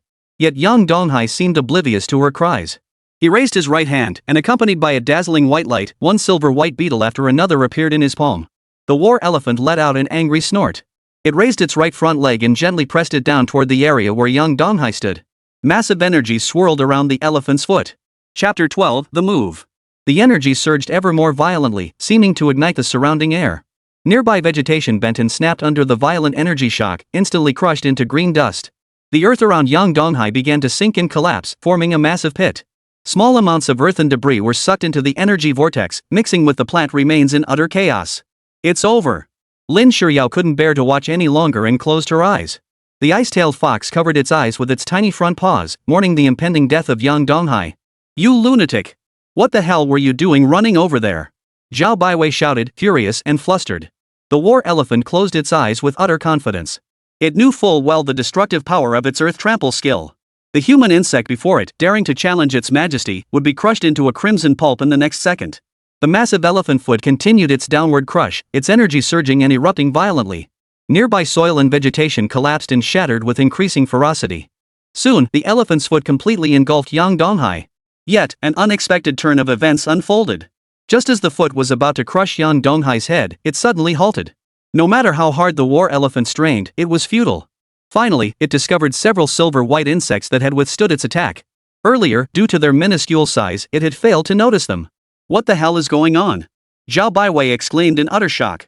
Hearing her best friend's voice, Lin Shuyao opened her eyes and quickly witnessed a scene beyond belief. How is this possible? Had she not witnessed it herself, Lin Shuyao would never have believed that Yang Donghai's pet beast could withstand the war elephant's earth stomp. Hardly any pet beast dared to confront this move head-on. Its destructive power was simply too terrifying.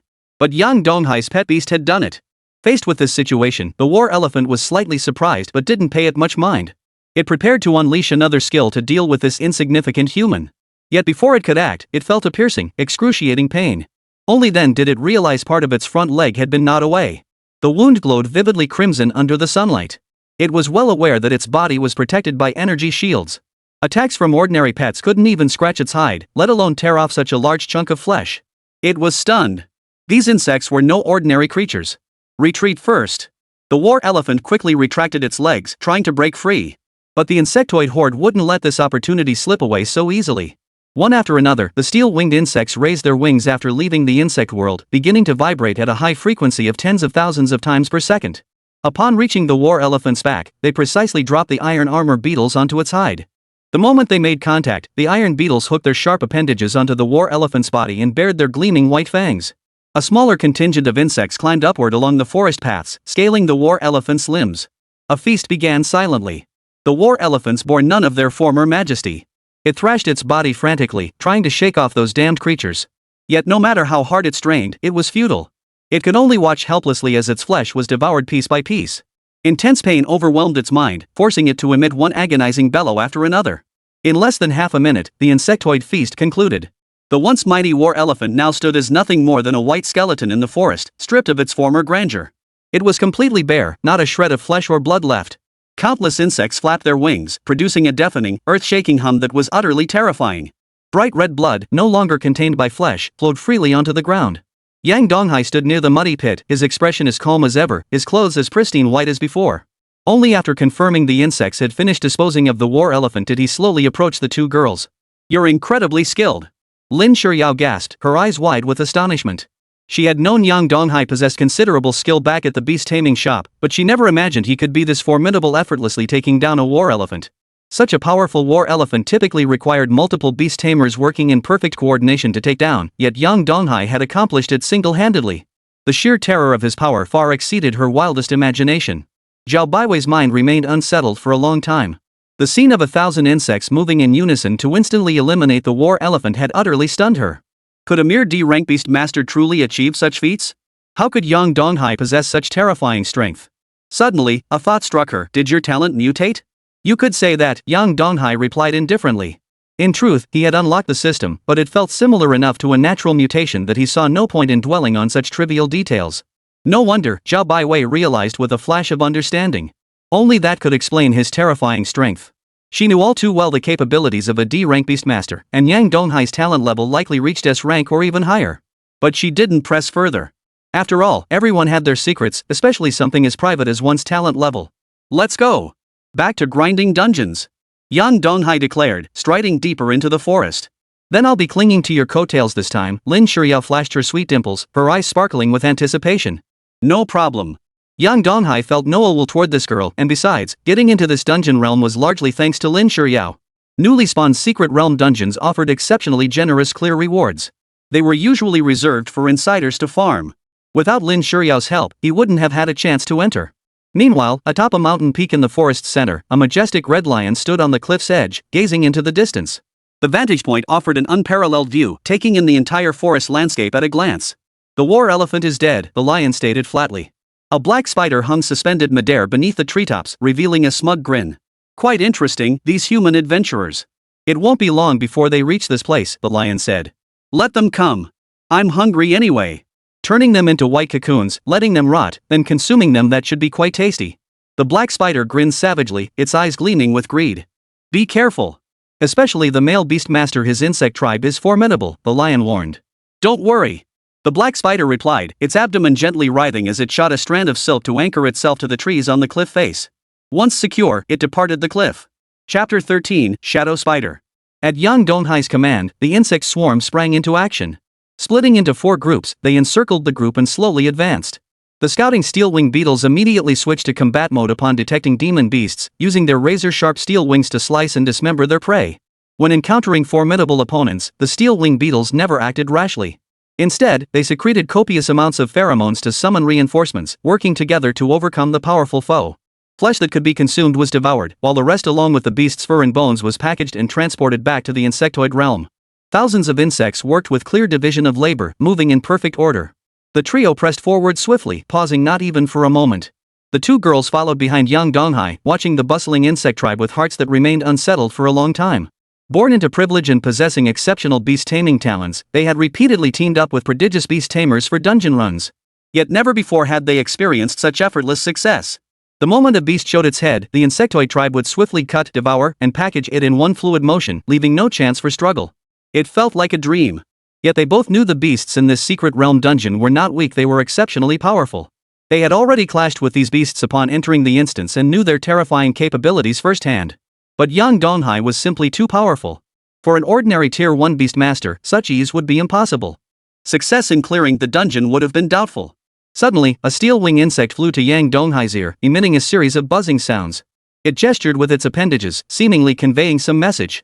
Ever since forging a contract with the Abyssal Mother Insect, young Donghai had gained the ability to communicate with the insectoid race. This steel wing insect had clearly come to report its reconnaissance findings. It had discovered traces of a powerful demon beast not far ahead. Given its own strength, it was utterly incapable of handling the threat alone. A full-scale mobilization was essential. Thus, it flew to Yang Donghai's ear to report this discovery and request combat instructions. "Let's go." "We'll take a look," Yang Donghai said with a smile. The more powerful the demon beast, the richer the life energy contained within its flesh and blood capable of nurturing more insectoid creatures. Faced with such an opportunity, he naturally wouldn't let it slip away. Soon, they reached the outskirts of the mountain fort. The mountain fort was crude and makeshift, its dwellings cobbled together from wood and rope, their surfaces thickly coated with white spider silk. Numerous white silk cocoons hung from bamboo poles at the entrance. White cocoons served as food storage for spiders. Some cocoons revealed half a beast's head peeking out, while others remained completely enclosed. Spider-like demon beasts did not consume their prey directly. Instead, they captured their victims with silk, spun them into white cocoons, and waited until the victims had dissolved into blood before consuming them. "You two stay back.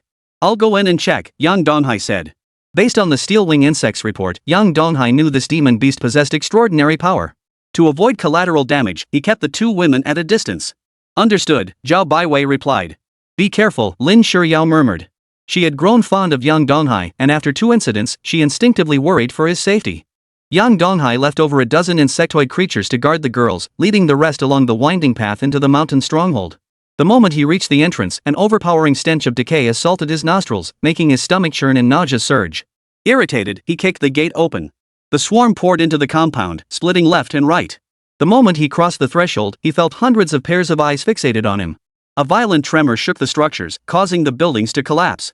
White cocoons scattered across the ground as foul-smelling liquid seeped out, and one after another, black spiders crawled out from within the ruins. Their numbers were staggering. Dozens filled his field of vision, with more swarming toward him from behind. The leader of the black spiders stood in the open space, gazing at Yang Donghai and emitting excited screeches. "Shadow spiders." Zhao Baiwei's face paled. She never imagined such terrifying creatures existed within the secret realm dungeon. This type of demon beast was a headache for nearly all first-tier beast tamers. Whether in attack power, defense, or reaction speed, they were top-tier among first-tier demon beasts. With such overwhelming numbers, their chances of victory were slim. The leader hissed, its body glowing with black energy as it instantly activated its high-speed movement skill, vanishing from its spot. The two women standing outside the door grew increasingly tense. Though their strength had reached intermediate levels, they couldn't even track the shadow spider's movement patterns. Without a lock-on, even basic defense became difficult. They had no idea from which direction the demon beast would strike. When the shadow spider reappeared, it had already positioned itself behind Yang Donghai. Seeing Yang Donghai show no reaction, it smirked inwardly, opening its mouth to gather a shadow orb for a fatal strike. But it quickly abandoned the thought, for 2 steel-wing beetles had locked onto it. "Damn it! This human's beast companion can actually keep up with my movements." The shadow spider was alarmed. Upon reaching optimal positions, the steel-wing beetles ceased flapping their wings. Transforming into silver blades, they slashed toward the shadow spider's soft underbelly. The silver blades glinted coldly in the sunlight, like the Grim Reaper's summons. Yet, the instant the blades were about to touch its black abdomen, the shadow spider vanished in a blur, leaving behind only a mangled ragdoll. This was the shadow spider's substitution technique. The scene left the two girls utterly stunned. They never imagined Yang Donghai's insect tribe could move so swiftly, keeping pace with the shadow spider's high-speed maneuvers. It was well known that among first-tier demon beasts, the shadow spider was already considered exceptionally swift. Yet even so, its speed couldn't compare to that of Yang Donghai's insectoid. Had the shadow spider not possessed its substitution skill, that earlier strike would have sliced it clean in two. After its initial setback, the shadow spider retreated to its lair and issued an order to its offspring, attack together. "I refuse to believe they can defend against so many spiders." Upon receiving the command, all the shadow spiders stirred simultaneously, vanishing from their positions in an instant. "Can we hold them off?" Zhao Baiwei's heart sank. Such overwhelming numbers made victory impossible to predict. The Beast Master was the most vulnerable. If even one shadow spider breached the defenses, Yang Donghai would be in grave danger. The insectoid creatures acted swiftly, each locking onto a target before vanishing from their positions. A relentless game of cat and mouse ensued. Crashing sounds echoed continuously. Soon, one shadow spider was knocked flying, crashing into the wall and shattering into black and red fragments. Then a second, a third, a fourth. The dead shadow spiders piled up. Yet only the shadow spiders fell. Yang Donghai's insectoid forces suffered no casualties. This was undoubtedly an overwhelming victory. As for young Donghai, he stood near the threshold, never once making any evasive movements throughout the entire battle. Clearly, everything was under his control. Chapter 14, Abyssal Transformation. Soon, only the spider leader remained. Surveying the field littered with spider corpses and the unscathed young Donghai, the spider leader's heart filled with dread. It never imagined the beast master before it could be this powerful. The battle had been a complete one-sided affair. It had no desire to continue fighting and only wanted to escape this cursed place as quickly as possible. Shadow energy once again surfaced on its body as it sped toward another exit of the mountain fortress. The insect swarm, sensing its intent, altered their battle plan. Leaving over a dozen insects behind to eliminate the remaining shadow spider offspring, the rest pursued the shadow spider leader. Soon, a steel wing insect caught up to the shadow spider. It unleashed its signature skill. Silver Slash. Transforming into a silver blade, it lunged toward the shadow spider's back. The shadow spider hastily spat out a shadow orb, but the steel wing insect easily dodged it. As the steel wing insect closed in, the shadow spider had no choice but to cast Substitute once more. Where the shadow spider had been moments before, only a tattered ragdoll remained. Its true form, however, flickered forward to a spot over 10 meters ahead. However, the swarm had not been shaken off. As time passed, the gap between them narrowed once more. Left with no choice, the shadow spider chief resorted to using Substitute again. The Substitute was a powerful survival skill. But it was far from invincible, carrying a significant flaw. Each use drained a considerable portion of the user's stamina. The shadow spider was no exception. After multiple Substitute activations, its speed gradually slowed. Finally, with over half its stamina depleted, the shadow spider lay sprawled on the open ground within the mountain fortress. Lifting its head slightly, it could see the swarm of insects obscuring the sky. In that moment, it felt its very soul tremble. In that instant, it finally understood the utter despair the war elephant must have felt in its final moments. In that instant, its fear of that youth sank deep into its very bones. The power of that human youth was truly terrifying. Soon, it ceased all thought, for the insectoid horde had already engulfed its body. Gnawing at its slender black appendages, devouring its soft abdomen, slicing through its skull. Finally, they tore it limb from limb. Only a pool of green, foul-smelling bodily fluid remained. The remaining shadow spiders, the offspring of the spider chief, were all eliminated by the swarm. The battle ended there. The thick, fishy stench mingled with the foul odor emanating from the demon beast's corpse, carried by the breeze into the nostrils of the two young girls. It made their stomachs churn. But more than that, they felt a profound sense of awe. Too powerful. Truly terrifying. Yang Donghai's power had reached such terrifying heights. After all, the creature that had just perished was no ordinary demon beast. It was the shadow spider, a creature that struck terror into the hearts of countless first-tier beast masters. And not just one. Over 100 shadow spiders had been dealt with so effortlessly. Zhao Baiwei never imagined that young Donghai, who was merely a D rank just days ago, would become this powerful after his talent mutation. Calling this power abnormal was no exaggeration. Just then, a thunderous roar echoed through the sky. Immediately after, a blue bolt of lightning streaked across the sky, striking the nearby forest. Trees crashed to the ground. The area struck by the lightning turned completely charred. Residual thunder energy scattered wildly, igniting the trees into fierce flames. Splash! Countless raindrops broke free from the clouds, falling one by one onto the earth. The rain soaked both women's clothes, clinging tightly to their bodies and revealing the contours of their undergarments. But young Donghai had no mind to appreciate such sights. For he noticed the rain was red. A lurid crimson. What the hell is going on? Young Donghai couldn't process it at first, his mind racing as he frantically searched for information about red blood rain. Lin Shiryao raised her pale right hand, pointing toward the area where the shadow spider leader's corpse lay not far away. Look over there. That thing revived after you killed it. Young Donghai jumped in fright, whirling around to see a dark shadow materializing near the spider's remains. After a brief moment of writhing, the shadow coalesced into the outline of a shadow spider once more. Though merely a shape, the aura it emitted was many times more formidable than the original shadow spider. Similar dark masses began to form where the other shadow spiders had fallen. Then, just like the spider leader, they transformed into new monsters. It's abyssalization. This secret realm is undergoing abyssalization. Zhao Baiwei finally recalled the relevant information and shouted loudly. Abyssalization. Only a handful of instances ever experience this phenomenon. It occurs when a beastmaster is midway through clearing a dungeon, and the dungeon becomes infected and corrupted by abyssal energy. The slain monsters reappear in altered forms. Those monsters that hadn't perished were instead corrupted by the abyss, transforming into abyssal monsters. Both the fallen and the unfallen monsters experience a significant surge in power. Moreover, they possess heightened intelligence, capable of pinpointing the location of beastmasters who entered the secret realm. It must be noted that the shadow spider's strength already placed it among the top tier of first-rank demon beasts. Now, they have been further strengthened. The outcome is predictable. Not to mention that other monsters have also received corresponding enhancements. Difficult. It's just too difficult. Lin Shuryao's face was pale, her eyes filled with terror. Let's go. Let's get out of here. No more grinding. We can't leave. In any abyssalized secret realm instance, you can only exit after killing every single monster inside, Zhao Baiwei stated. But how are we supposed to clear it? Lin Shuryao asked. Zhao Baiwei glanced at Yang Donghai but felt it was asking too much of him. In the end, she remained silent. Even though Yang Donghai possessed considerable talent, he would likely be powerless against an abyssalized instance. After all, history recorded numerous prodigious beast tamers who had perished within abyssal dungeons. Among them were some of the most renowned prodigies in the field. The ground began to shake violently. Following the sound, the two women soon witnessed a breathtaking sight. One by one, abyssal monsters formed ranks and marched slowly toward them. A vast, dark mass stretched endlessly before them, its boundaries impossible to discern. Among them lay the remains of the war elephant that had perished earlier. The white elephant skeleton was covered in black patterns, with several enormous eyes added to its midsection. Additionally, a lion oozing pus radiated an astonishing aura. Its power was no less formidable than that of the war elephants or the shadow spiders. The two girls were utterly speechless.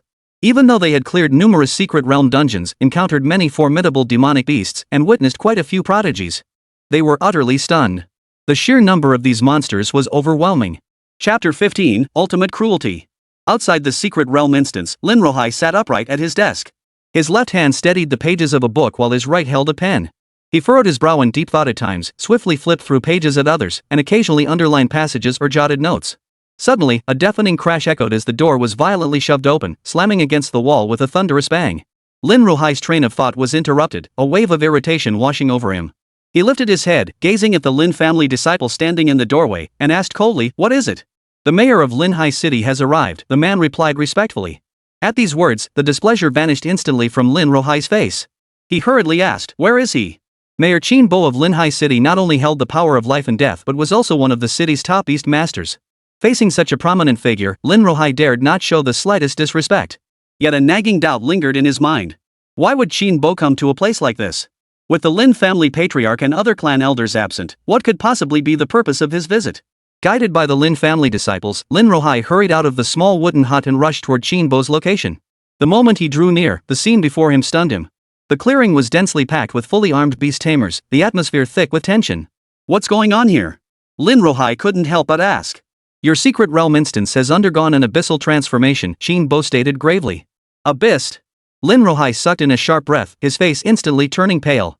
He had heard of such occurrences. Abyssalization is an extremely rare and terrifying phenomenon within secret realm dungeons. Once triggered, the difficulty of clearing the instance increases exponentially. He never imagined such a catastrophe would strike the area under his command.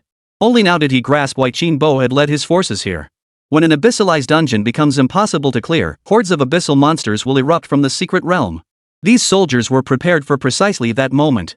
At this realization, Lin Rohai suddenly froze.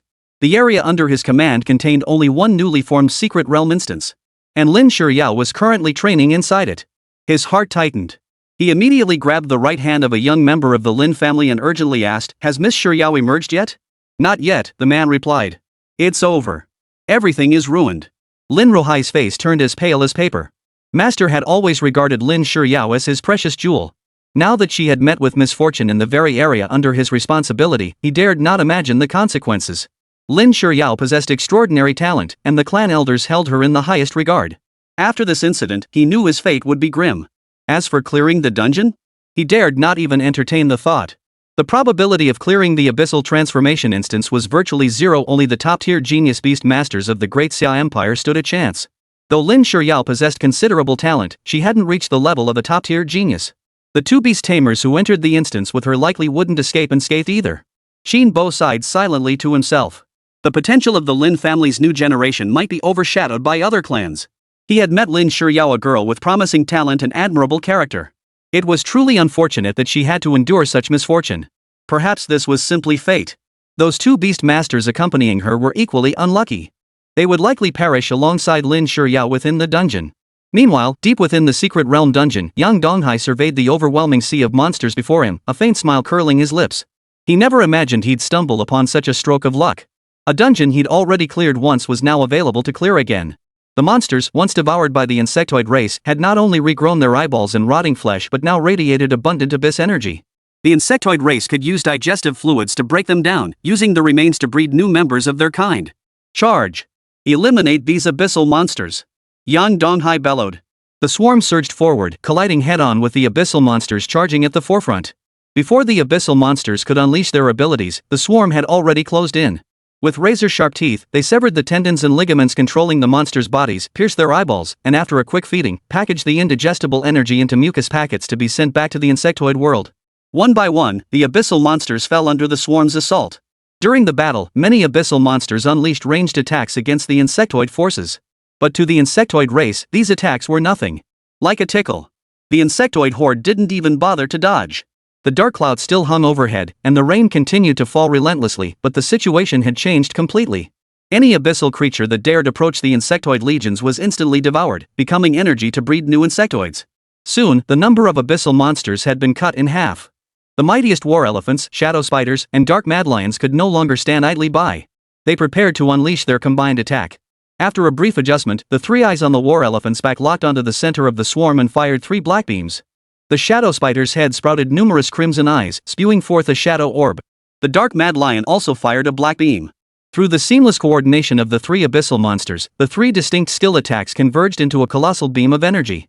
Its power was several times greater than that of any single abyssal monster's attack.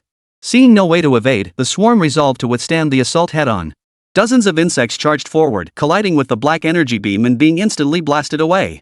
Many insects bore mottled cracks across their exoskeletons, while several caught directly at the beam's epicenter instantly disintegrated into silvery fragments. Seeing the skill take effect, the 3 abyssal monster leaders grinned triumphantly, finally able to avenge their previous defeat.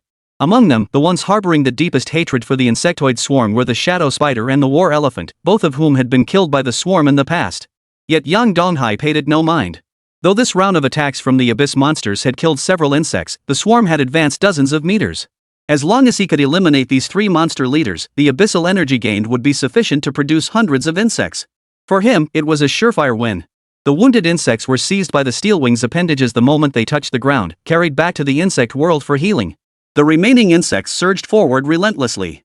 Each time the abyssal monsters unleashed their combined attack skill, some insects would deliberately charge forward, using their bodies to absorb the skill's damage. Even knowing they might die, they showed no fear whatsoever. This was the true horror of the insectoid race. Utter ruthlessness. No matter what combat orders were issued, there was never the slightest hesitation. They execute with unwavering resolve until the mission is complete. After several assaults, the swarm finally reached the monster leader's vicinity, engulfing the nearest shadow spider.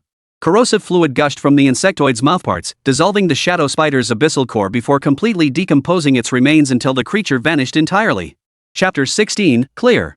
With the shadow spider dead, the insectoid horde shifted its focus to the war elephant, then the dark mad lion.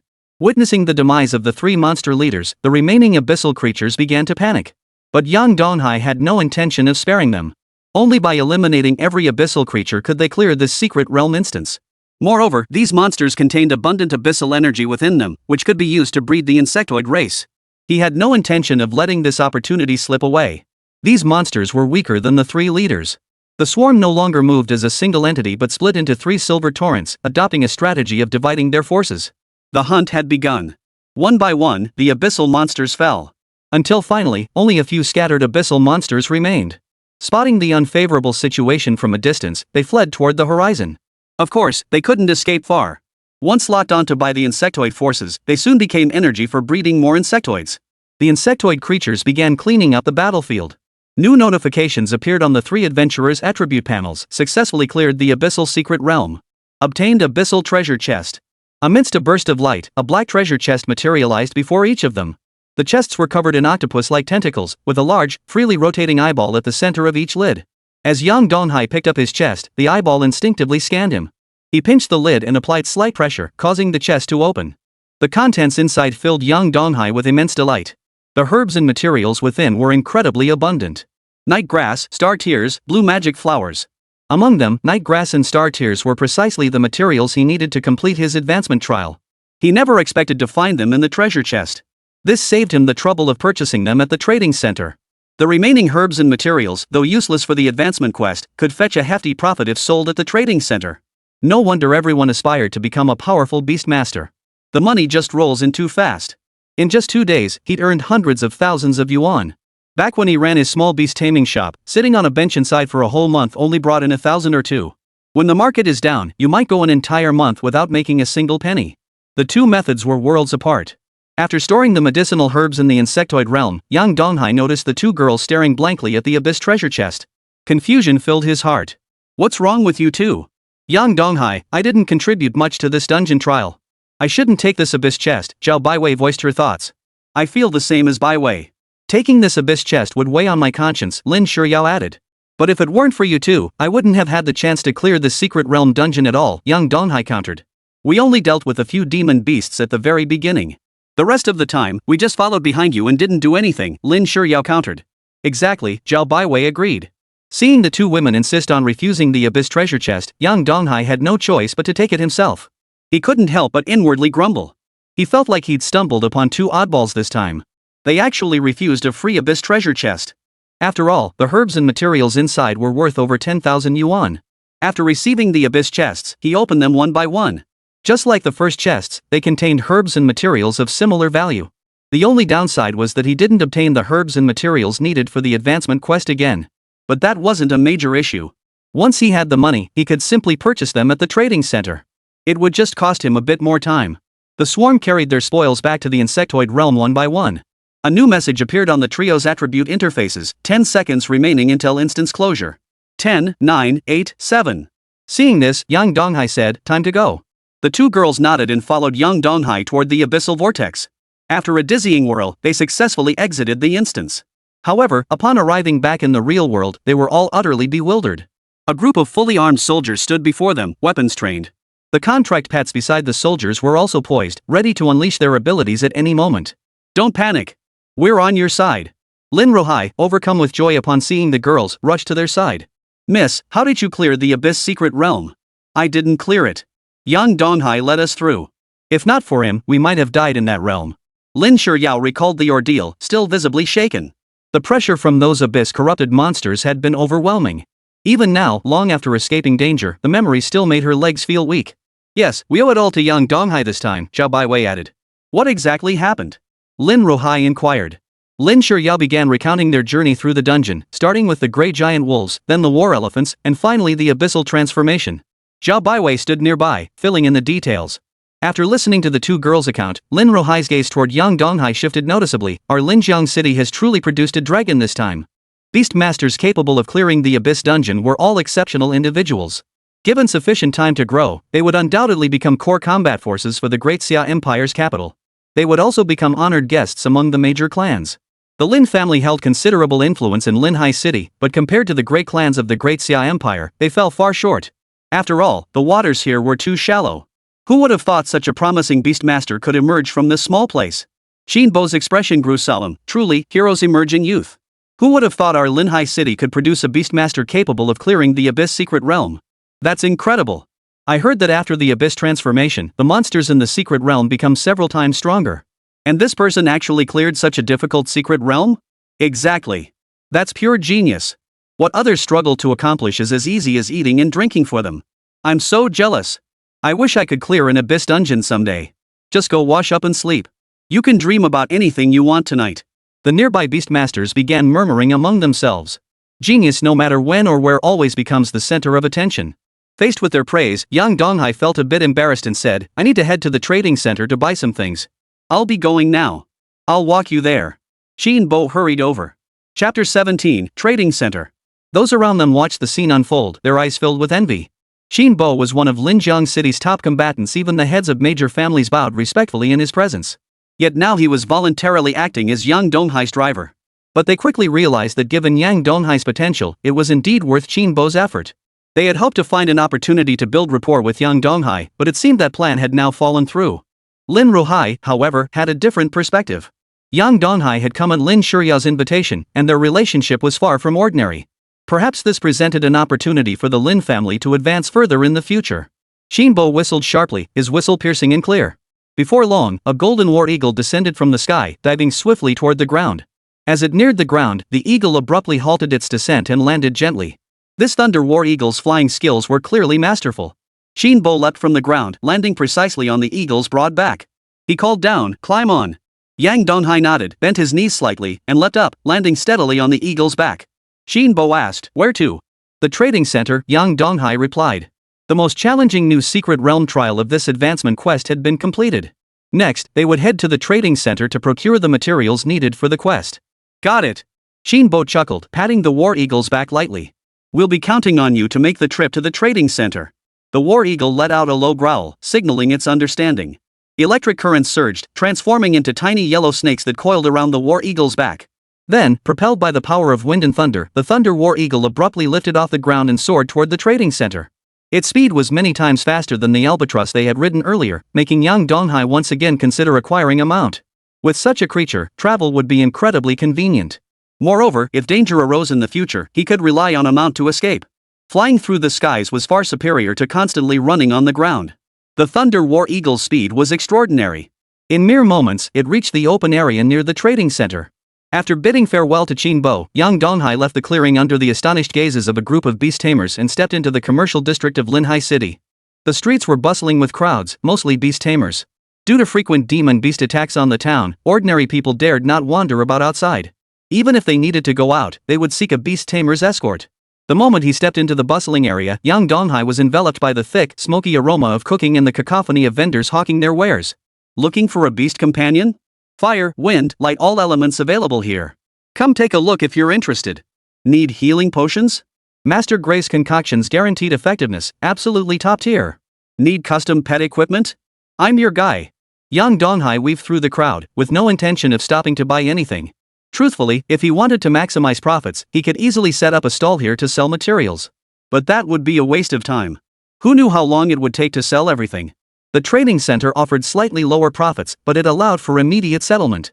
Soon, he reached the end of the street, where a magnificent building stood imposing in the center of the road. Both inside and outside the gates, beast tamers crowded the area, with 2 security guards stationed at the entrance for surveillance. Yang Donghai climbed the steps, passed through the gate, and entered. Upon reaching the materials room, Yang Donghai saw a young woman named Gu Xinyu, dressed in a blue qipao, lazily sprawled across a desk. She was quite attractive, with a full figure.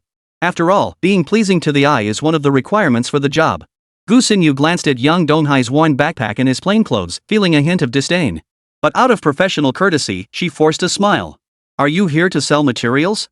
"That's right." Yang Donghai scanned the table. "This surface is a bit small, not enough space for the materials." The remark instantly irked Gu Xinyu. Yang Donghai's backpack wasn't even as big as the table. How could such a small amount of stuff not fit? She soon guessed the reason. Some teenage boys, in an attempt to attract girls' attention, would deliberately say outrageous things. In her view, it was incredibly juvenile. It made her dislike Yang Donghai even more. But she didn't lose her temper on the spot. If she got a complaint, her performance bonus for the month would be gone. She took a deep breath, suppressing her irritation, and pointed to an empty spot nearby. "You can put the materials over there." Unaware of her thoughts, Yang Donghai walked to the center and gently raised his hand. Accompanied by a blinding flash of light, countless materials poured out from the insectoid world. In moments, the entire supply room was piled high with materials. Gu Xinyu stared at the mountain of materials, utterly speechless. She was stunned by Yang Donghai's display. In all her years working at the trading center, she had never seen a customer bring in such a massive quantity of materials for sale at once. Moreover, what Yang Donghai had just demonstrated must have been a technique akin to the Sumeru ring. That wasn't something an ordinary beastmaster could wield.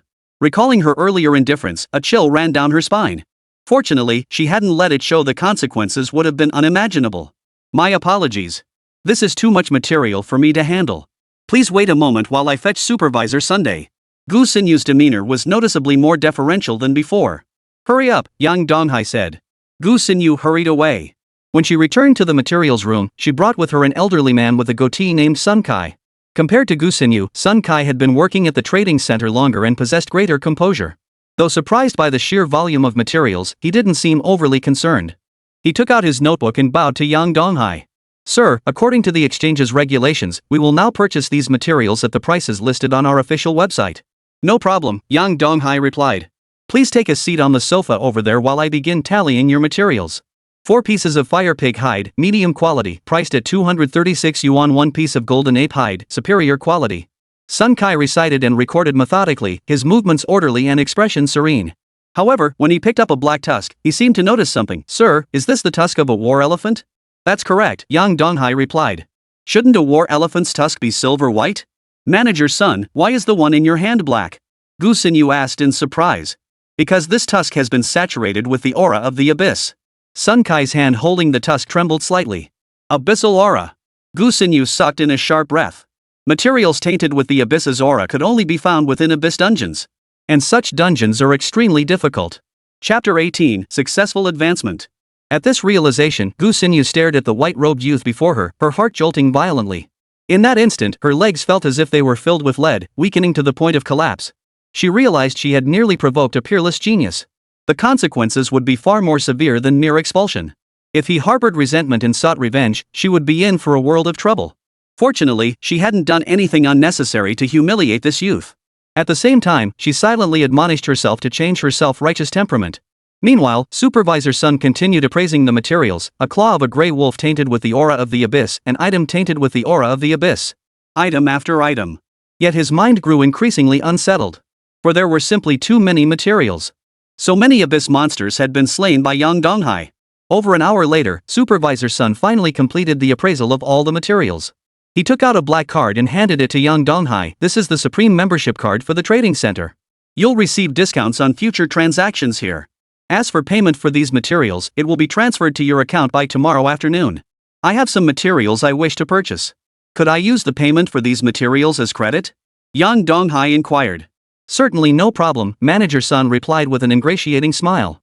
Just list the materials you need, and I'll go to the exchange center's warehouse to locate them for you right away. All right.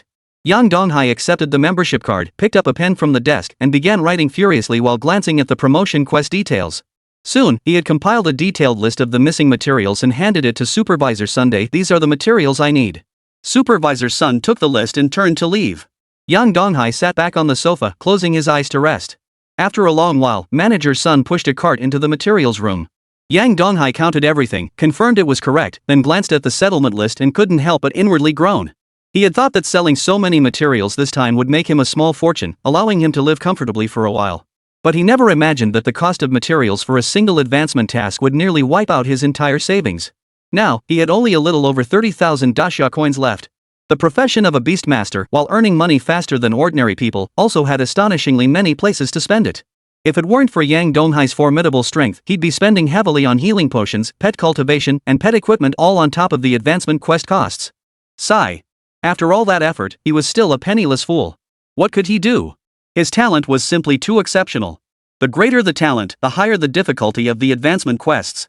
His power, which crushed fellow beastmasters of the same rank, demanded resources that could only be described as vast. After storing the missing materials in the insectoid realm, Yang Donghai left the trading center. He boarded a bus and headed back to his small beast taming shop. The moment he arrived home, he eagerly shut the door and opened the quest interface. Initiate advancement, he silently commanded. Herbs and materials within the insectoid world transformed into firefly-like points of light. Guided by an invisible force, they coalesced into a massive orb of light. Then they split into countless streams, each merging into the bodies of the Abyssal Queen, steel-winged beetles, ironclad beetles, and other insectoid creatures. Yang Donghai's body also radiated a dazzling light. Muscles swelled, veins expanded, and an overwhelming sense of ease washed over his entire body. He could distinctly feel his strength steadily surging. Time ticked by, second by second. Finally, deep into the night, the advancement was complete. The moment the light faded, Yang Donghai had successfully ascended. He felt his entire body brimming with power. Though he should have been utterly exhausted after a day of labor, he now felt alert and energetic. Not only that, his vision had sharpened. The arrangement of leaves outside the window was now crystal clear. His hearing had also intensified. His physical strength had increased several-fold. Feeling the endless power surging within him, Yang Donghai was thrilled, convinced that every penny spent had been worth it.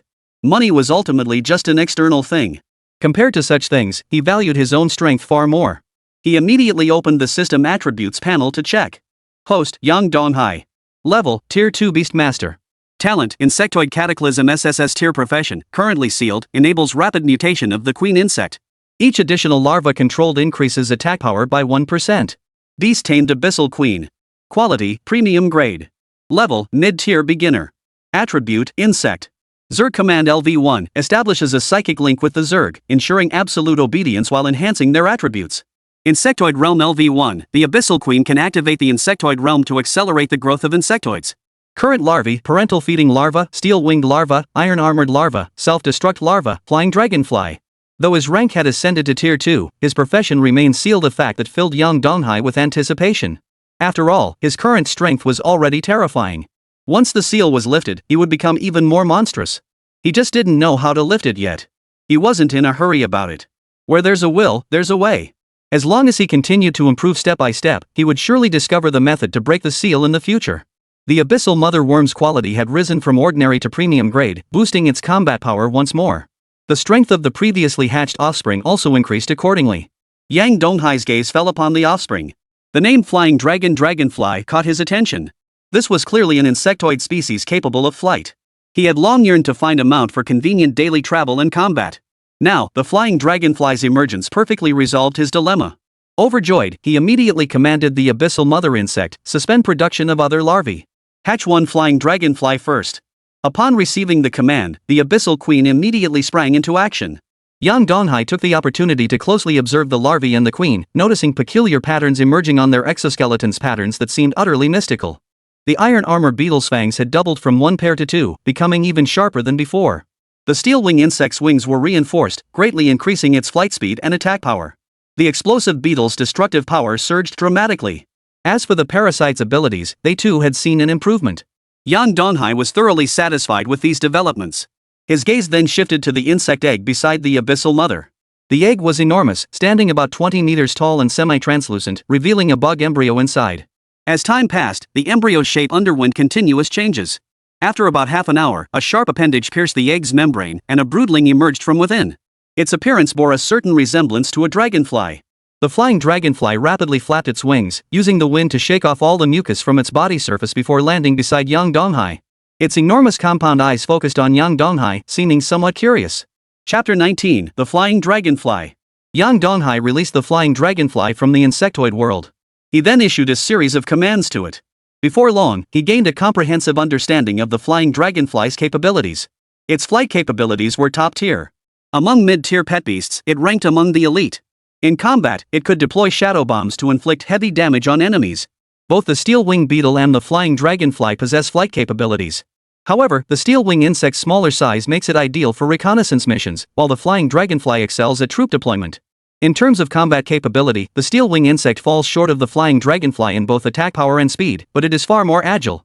It excels far more than the flying dragonfly in executing tactical nuances. Yang Donghai then turned to the Abyssal Queen, prioritize hatching flying dragonflies. Suspend incubation of all other larvae. Upon receiving the command, the Abyssal Queen moved all iron wing and steel wing insect eggs aside and began breeding flying dragonflies. Seeing that it was late, Yang Donghai closed the insect world, walked to the bathroom, and took a cold shower. Once his hair dried, he entered the bedroom and soon drifted off to sleep. The next morning, Yang Donghai rose from bed and checked the insect world, discovering the flying dragonfly population had grown to 300. With his flesh and blood nearly depleted, he couldn't continue increasing the numbers. Seeing this, Yang Donghai sighed, looks like I'll be busy again today. After leaving the bedroom on a quick wash, he was about to head out for breakfast when a steel wing insect flew in. Landing on Yang Donghai's fingertip, it began gesturing, emitting a raspy insect chirp. Yang Donghai's brow furrowed. Someone was watching him. His first thought was Qin Bo. But he quickly dismissed the notion. If Qin Bo wanted to protect his safety, he could have simply told him directly. There was no need for such stealth. If he acted this way and Yang Donghai found out, it would only create friction between them. As someone wielding significant power, Qin Bo shouldn't make such a rookie mistake. Next was the Lin family. But Yang Donghai dismissed that possibility too. His reasoning mirrored Qin Bo's. There was no need to provoke him in this manner. Something feels off about these visitors, Yang Donghai cautioned, his gaze fixed on the steel-winged insect hovering atop his index finger. Scout out their numbers and assess each one's strength. The steel-wing insect nodded, then flapped its wings and departed the house. 3 minutes later, the steel-wing insect returned to Yang Donghai's side to report the intelligence. There were 4 of them in total. All second-tier beast masters. Second tier, Yang Donghai exhaled in relief. With his current strength, facing beast masters of the same tier posed no problem. With that settled, the next step was to eliminate them all. The city district was definitely out of the question. A fight here would attract soldiers, causing significant trouble. Plus, damaging nearby buildings wouldn't be ideal either. He felt leaving the city would be better. With that thought, Yang Donghai made his decision. He would store the steel wing beetle within the insect realm. Originally, he had planned to ride the flying dragonfly out of the city this time. But now, to deal with these people, he had to abandon that plan for the time being and take the bus out as usual. Soon after, Yang Donghai departed Linhai City. This time, his destination wasn't the forest, but the silent wasteland. The beasts lurking at the forest's edge were all around the first tier in power, no longer enough to satisfy his needs. As for the inner forest, it was filled with third tier or higher demonic beasts. Attacking them posed too great a risk with his current abilities. The beasts of the silent wastes were all second tier creatures, far more suitable for breeding his insectoid horde. The number of beast tamers on the road dwindled steadily. By the time he reached the depths of the silent wastes, only Yang Donghai remained. "You followed me this far, it's time to show yourself." Yang Donghai halted and called out loudly. After a long silence, the light flickered nearby, and 4 beast masters materialized out of thin air above the wasteland. Perched on the shoulder of the beast master farthest to the left sat a green lizard. This beast was called a chameleon lizard. Though lacking in combat prowess, it possessed a unique ability, camouflage. It could blend nearby creatures into their surroundings. Of course, this camouflage wasn't absolutely perfect. Careful observation could reveal its flaws. For instance, footprints, breathing patterns, or sounds. The steel-winged beetle possesses keen observational skills, such subtle changes escape none of its notice. The scarred man on the left sneered coldly, "Since you're so eager to die, I'll grant you your wish." Then, he raised his right hand and released his beast companion from the beast taming space. A blue whale named Unicorn Whale, harnessing water elemental energy, hovered above the wasteland. Accompanied by a piercing whale cry, a torrent of water erupted from the whale's head. Upon reaching a certain height, it dispersed outward, forming a cage. Water curtains surrounded the area. Anything that approached would be sliced to pieces by the force of the watery barriers. The skill was called Deep Sea Cage. Specifically designed by the narwhal to trap prey, unleashing this technique now was clearly meant to prevent Yang Donghai from escaping. The other 2 beastmasters also released their pets from their spatial pouches. Their pets were the Abyssal War Ape and the Abyssal Shark. Both were water attribute pets. Who dies is still uncertain, Yang Donghai declared as he prepared to activate the insectoid realm and unleash the insectoid horde. Wasting time. The scarred man sneered dismissively. In his eyes, Yang Donghai was just a high school student. Even if he possessed some skill, how formidable could he truly be? He couldn't possibly compare to the 4 of them, all second-tier beast masters. The narwhal channeled its water energy once more, unleashing its second skill, a jet of deep blue water. The stream coalesced upon leaving the whale's mouth, forming a water tornado that barreled toward Yang Donghai. The water tornado, a common skill among water attribute beasts, was terrifyingly powerful. Staring at the colossal blue vortex, Scarface's smug expression grew even broader. In his eyes, Yang Donghai was already a dead man. The other 2 water attribute beasts joined the attack. The abyssal shark spewed forth a torrent of water, merging with the water tornado. The water tornado's volume suddenly swelled. The abyssal war ape channeled energy, transforming it into a blue trident in its right hand. It then stepped on the water currents, ascending layer by layer. The 3 beasts worked in perfect harmony, coordinating their attack against Yang Donghai. The bald man declared, "It's your honor to have the pets of 3 second-tier beast masters attacking you simultaneously." At that moment, the insect realm opened. One insect after another crawled out, forming a sea of bugs. 2 distinct forces collided. The moment they touched, the water tornado began to disintegrate, dissolving into a mist that hung heavy in the air. The abyssal war ape was struck by the flying dragonfly and sent flying. As the mist dissipated, countless insects descended upon the wasteland. Pair after pair of cold compound eyes fixed their gaze upon the area where the 4 beast masters stood. "How is this possible? You're just a high school student, how could you possibly withstand the combined attack of our 3 beasts?" Scar was utterly shocked. Chapter 20, Fierce Battle. A level 1 beastmaster's pet actually blocked the combined attack of 3 mid-tier pets? The bald man stared wide-eyed at the sea of insects nearby, momentarily doubting he was dreaming. He simply couldn't comprehend what had just happened. "Who told you I'm a tier 1? Yang Donghai chuckled. "You've advanced to tier 2? Scarred man gasped. "That's right," Yang Donghai confirmed. Hearing this, the 4 grew even more unsettled. Even Lin Shiryao, who possessed considerable talent, had only cultivated her pet beast to the early intermediate stage. Yet this youth before them had already reached the 2nd tier. His growth rate was simply terrifying. Seeing that most of the insectoid creatures had emerged from the insectoid space, Yang Donghai issued a new command: kill their pets first. The flying dragonfly's wings began to beat rapidly up and down. After lifting off the ground, it headed straight for the 3 pet beasts. The abyssal war ape, witnessing this, gripped the trident's shaft tightly with its blue-furred right hand and swung it with all its might. A blue shockwave slammed toward the dragonfly. The dragonfly twisted its body, effortlessly evading the attack, then condensed a shadow orb. The sequence flowed seamlessly, executed with utmost fluidity. Seeing no way to evade, the abyssal war ape channeled water currents to form a deep blue protective barrier. With a thunderous crash, the shield cracked like a turtle shell, barely managing to block the dragonfly's strike. Yet the force could not be fully absorbed. The abyssal war ape flew through the air in a parabolic arc, crashing into a rock on the barren wasteland. The cracks on the shield suddenly widened. Soon, the entire shield shattered into deep blue fragments, vanishing one by one into the air. Just as it prepared to rise and fight again, it suddenly discovered numerous white beetles crawling over its body. Damn it! When the hell did these things get here? Without time to think, it hastily channeled energy to expel them, but its skill attacks had no effect whatsoever on the beetles. After Yang Donghai's advancement, the iron beetle's defenses had become exceptionally high. The abyssal war ape's attacks felt like nothing more than a tickle to it. After a quick repositioning, the iron beetle opened its 2 rows of snow-white fangs. With a gentle clamp, it seized the flesh, then twisted and pulled, tearing it from the abyssal war monkey's body. Bite after bite, accompanied by the abyssal war ape's agonized screams. Before long, the abyssal war ape was reduced to a white skeleton and a pool of crimson blood. The abyssal shark, now being hunted by the swarm, looked utterly wretched. Hearing the abyssal war ape's agonized screams only deepened its terror. It desperately channeled its water currents, desperate to escape this dreadful place. Its speed was actually quite impressive, surpassing many second-tier pets, but against young Donghai's pet, it was utterly insignificant. Throughout its flight, it continuously unleashed defensive water-type skills. Unfortunately, none of them were of much use. More and more iron armor beetles, aided by the flying dragonflies, climbed onto the abyssal shark's body. Among the 3 pets, the largest, the narwhal, seemed to be faring the best. Though its surface was crawling with insects, the iron beetle's sharp teeth had no effect on it. Each time they bit down, its body would automatically transform into a stream of water. Once the iron beetle withdrew, it would instantly reform into a new body. Watching the giant whale in the air, young Donghai was somewhat surprised. I didn't expect this unicorn whale to possess the ability to transform its body into water. This skill was incredibly overpowered. Only exceptionally gifted water-type pets could master this passive skill. It's safe to say that water-type pets who mastered water form were in a completely different league from those who hadn't. Each successful activation allowed it to evade damage. Currently, at least 1,000 iron armor beetles were gnawing at the unicorn whale's body, yet none could inflict fatal damage. They merely drained some of its energy. In other words, the battle against the narwhal had now become a war of attrition.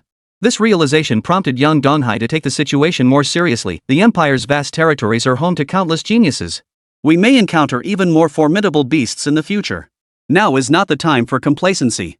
Although the narwhal could deflect the insectoid swarm's attacks, it could only defend and was unable to counterattack. Soon after, the abyssal shark and the chameleon lizard were also devoured by the insect swarm. This heightened the narwhal's tension. Yet it was utterly helpless. Meanwhile, the bald man surveyed the swarm encircling them and urgently demanded, "What should we do?" All 3 fell silent. None of them had imagined that a recent high school graduate could possess such terrifying combat prowess. Had they known this would happen, they never would have come here. As time passed, Unicorn Whale grew increasingly weak and the frequency of his water stream attacks diminished. Wounds began to appear across its body. Soon, it met the same fate as the other 3 beasts, devoured entirely by the insectoid horde. Yang Donghai approached the scarred man and demanded, "Who sent you to kill me?" The scarred man, suffering severe backlash from his beast's death, spat blood and turned pale. Hearing Yang Donghai's words, a desperate plea for survival flashed in his eyes. "If I tell you, will you spare me?" "Of course," Yang Donghai replied. The scarred man sensed something was off at Yang Donghai's surprisingly quick agreement and hurriedly added, "Swear to heaven first. Promise you'll spare all 4 of us if we reveal who sent us." "Right. Exactly. Swear to heaven first," the bald man chimed in. "You have no right to bargain," Yang Donghai said coldly. The swarm began to stir restlessly. Recalling the earlier battle, fear surged through Scarface, forcing him to concede. "Wang Feiyu sent us here. But the intel he gave us was wrong. He said you were a tier 1 beast master. If we'd known you were this powerful, we never would have crossed you," the bald man said with a bitter smile. Hearing this answer, Yang Donghai's heart filled with murderous intent. He hadn't expected Wang Feiyu to be so ruthless. What started as a mere conflict between classmates had escalated to hiring a hitman. Given that, he wouldn't be held responsible for the retaliation that followed. The Wang family might be powerful, but he didn't take them seriously. "You can all go to hell," Yang Donghai declared. "Don't kill us. We've told you everything. Please spare us," pleaded the bald man. Unfortunately, what awaited them next was a barrage of flying dragonfly shadow light orbs. Without their pet beast's protection, they were no match for the insectoid horde. In less than half a second, they were blown to smithereens. Just then, Yang Donghai's attention was drawn to a pocket on the bald man's corpse. He crouched down, ignoring the bloodstains, and began rummaging through it. Soon, he found a black key. "This is the key to the legendary trial. Who would have thought this guy had something this valuable on him?" Yang Donghai was thrilled. Chapter 21, The Black Key. The difficulty of the legendary trial far surpassed ordinary dungeons, with monster numbers skyrocketing to 5 times the usual count. The dungeon boss had even been upgraded to a legendary boss. Attack, defense, and speed were all enhanced across the board, and they could unleash devastating legendary special attacks. The risks here were extremely high. But for Yang Donghai, it was practically a gift from heaven. The more monsters there were, the more abundant the flesh energy available for breeding his insectoid race. Recalling the textbook's teachings, Yang Donghai immediately focused his mind and channeled energy into the black key. A blue light flashed at the key's center, slowly expanding outward along the handle until it formed a unique symbol. The next moment, a brand new map appeared above the key. Yang Donghai pulled out his phone, snapped a photo, and after searching through the software, pinpointed the location of the legendary trial instance. He stored the insectoid in his spatial pocket, mounted the giant dragonfly's back, and murmured, "Let's go." The dragonfly's wings fluttered rapidly, their frequency instantly reaching tens of thousands of beats per minute. After lifting off the ground, it soared toward the azure sky. The oncoming air currents dried the sweat on Yang Donghai's body, bringing a refreshing coolness. Gazing down at the demon beasts below in the silent wasteland, he felt utterly exhilarated. Having a mount was pure bliss. Just issue a command and go wherever you pleased. Just 2 days ago, when he went to the forest to level up, he was still trudging along the path. Like some miserable soul. Now, it was a completely different story. Before long, he arrived at his destination. A massive vortex teleportation gate stood towering over the wasteland. The moment he landed, Yang Donghai spotted numerous beastmasters. Some were meditating to restore their energy, others were tending to their wounds, and still others were preparing to form teams to enter the secret realm dungeon. At that moment, a man named Xiongming approached. He wore a loose white shirt, his muscles well defined, his skin tanned from years of outdoor life. Beside him stood a white bear over 2 meters tall. "What's up?" Yang Donghai asked. "Need someone to run a dungeon?"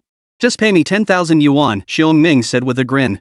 In this data-driven world, life was a one-time deal. Death was permanent. No resurrection coins or similar items existed. Therefore, many beast tamers sought out experienced guides when encountering unfamiliar dungeons. Once they became familiar with it, they would tackle it on their own. Based on Yang Donghai's understanding of the market, Xiongming's price wasn't high. It was actually quite fair. If he didn't possess SSS-tier talent, he would absolutely accept Xiongming's offer. But now he didn't need it. "No need," Yang Donghai declined. "I plan to clear it solo." Hearing this, Xiongming was incredulous. "You're sure you want to solo this? This secret realm instance isn't like any ordinary tier 2 dungeon. Don't take this the wrong way, but going in alone means you'll likely die inside." He gestured toward a nearby spot. 3 wounded beast masters sat there, looking utterly wretched. Yang Donghai knew Xiongming wasn't lying, but he had complete confidence in his own abilities. He walked around Xiongming, following the path to the vortex entrance of the secret realm. From his jeans pocket, he pulled out a black key. The vortex's energy surged violently, its temperature steadily rising. Yang Donghai felt a wave of warmth as the black key emitted a blue beam, striking the vortex's center with pinpoint accuracy. The vortex began spinning at high speed. The surrounding air currents were stirred, transforming into gentle breezes. This spectacle instantly drew the attention of the surrounding beast masters. "He's holding a black key, a legendary key. He's about to undergo the legendary trial. He's a new face. Never seen him before. This instance isn't easy. Passing the legendary trial won't be a walk in the park." Upon seeing the legendary key, Xiongming's eyes flashed with excitement as he hurried over to Yang Donghai. "You won't have to pay, but we split the rewards from this legendary trial 50-50. What do you say?" "Sorry. I'm genuinely not interested in teaming up," Yang Donghai replied coolly. "The legendary trial is extremely difficult. You're unfamiliar with the dungeon alone. It'd be better to find someone to guide you." Seeing Yang Donghai unmoved, Xiongming changed his offer. "How about 3/7? I take 3, you take 7. Just bring me along, and our chances of clearing it will increase significantly." Yang Donghai declined Xiongming once more. The surrounding beastmasters overheard their conversation and couldn't help but start murmuring among themselves. "Is this guy crazy? Trying to solo a legendary dungeon? What's he thinking? This dungeon is already tough enough. Using the legendary key multiplies the difficulty several times over. Soloing it? The odds are practically zero." Xiongming's offer was pretty decent, just splitting some loot. He won't even agree to that. If it were me, I'd have accepted already. He's got nerves of steel. He doesn't look that old. It'd be a real shame if he died in the legendary dungeon. Yang Donghai paid no heed to these remarks. In his current state of mind, he wouldn't be swayed by such harsh words. Soon, the black key transformed into a glowing orb, rapidly expanding to form a protective shield that enveloped him. His body began to move, swiftly entering the secret realm instance. After enduring prolonged darkness and dizzying disorientation, Yang Donghai successfully entered the instance. Before him lay a verdant grassland. He gently raised his right hand, and a swarm of insects poured out from the space, circling around him with excited chirps. Clearly anticipating a feast, they were visibly agitated. However, it wasn't long before Yang Donghai noticed something was wrong. The journey had been unnaturally quiet. Not a single monster had been encountered. When he and Lin Shiryao had entered the new secret realm before, they had encountered monsters shortly after stepping inside. This current situation felt downright strange. Just then, a rustling sound came from the grass nearby. Playing it safe, Yang Donghai didn't approach directly. Instead, he commanded the insectoid, "Go check it out." Upon receiving the command, the iron armor bug swiftly moved its 8 sharp, slender appendages and soon reached the source of the sound. But upon reaching the spot, it found nothing. Nothing but grass, still just grass. Yang Donghai pondered for a moment before issuing a new command: "Destroy all the grass nearby." The iron beetle understood, opening its small mouth to bite the nearest blade of grass clean in two. The rest of the insectoid creatures sprang into action. Just then, a blade of grass suddenly stirred. A dazzling green light erupted from behind the blade. After briefly coalescing, it formed a multitude of green leaves, transforming into a verdant storm that swept toward Yang Donghai's position. This was the skill of a grass-type demon beast, known as Green Leaf Storm. Yang Donghai finally understood. No wonder he hadn't detected anything earlier. It turned out that the grass on the ground was the dungeon's monsters. Chapter 22, Legendary Trial. Kill. Yang Donghai barked the order. The iron beetle deftly dodged the green leaf storm, instantly charging before the grass demon. Its small mouth opened slightly, spewing forth a stream of corrosive liquid. The grass demon hastily cast a shield of green leaves, barely blocking the iron beetle's attack. Just as it prepared to counterattack, it suddenly sensed air rushing rapidly around its head. It lifted its head slightly and was startled to see a black energy orb hovering directly above it. At this critical moment, it was too late to cast defensive skills or attempt evasion. Boom! A deafening explosion echoed through the air. The grass demon instantly shattered into countless green fragments, each containing abundant life energy. Before they could even hit the ground, the insectoid seized them with their mouthparts. After a brief corrosion, they were swallowed whole. The remaining insects sprang into action, devouring and evolving, then breeding more of their kind. Wherever the insects passed, the landscape swiftly shifted from green to black. Watching the insectoid creatures form a long, winding line, ceaselessly channeling life energy into their world, Yang Donghai felt his heart surge with excitement.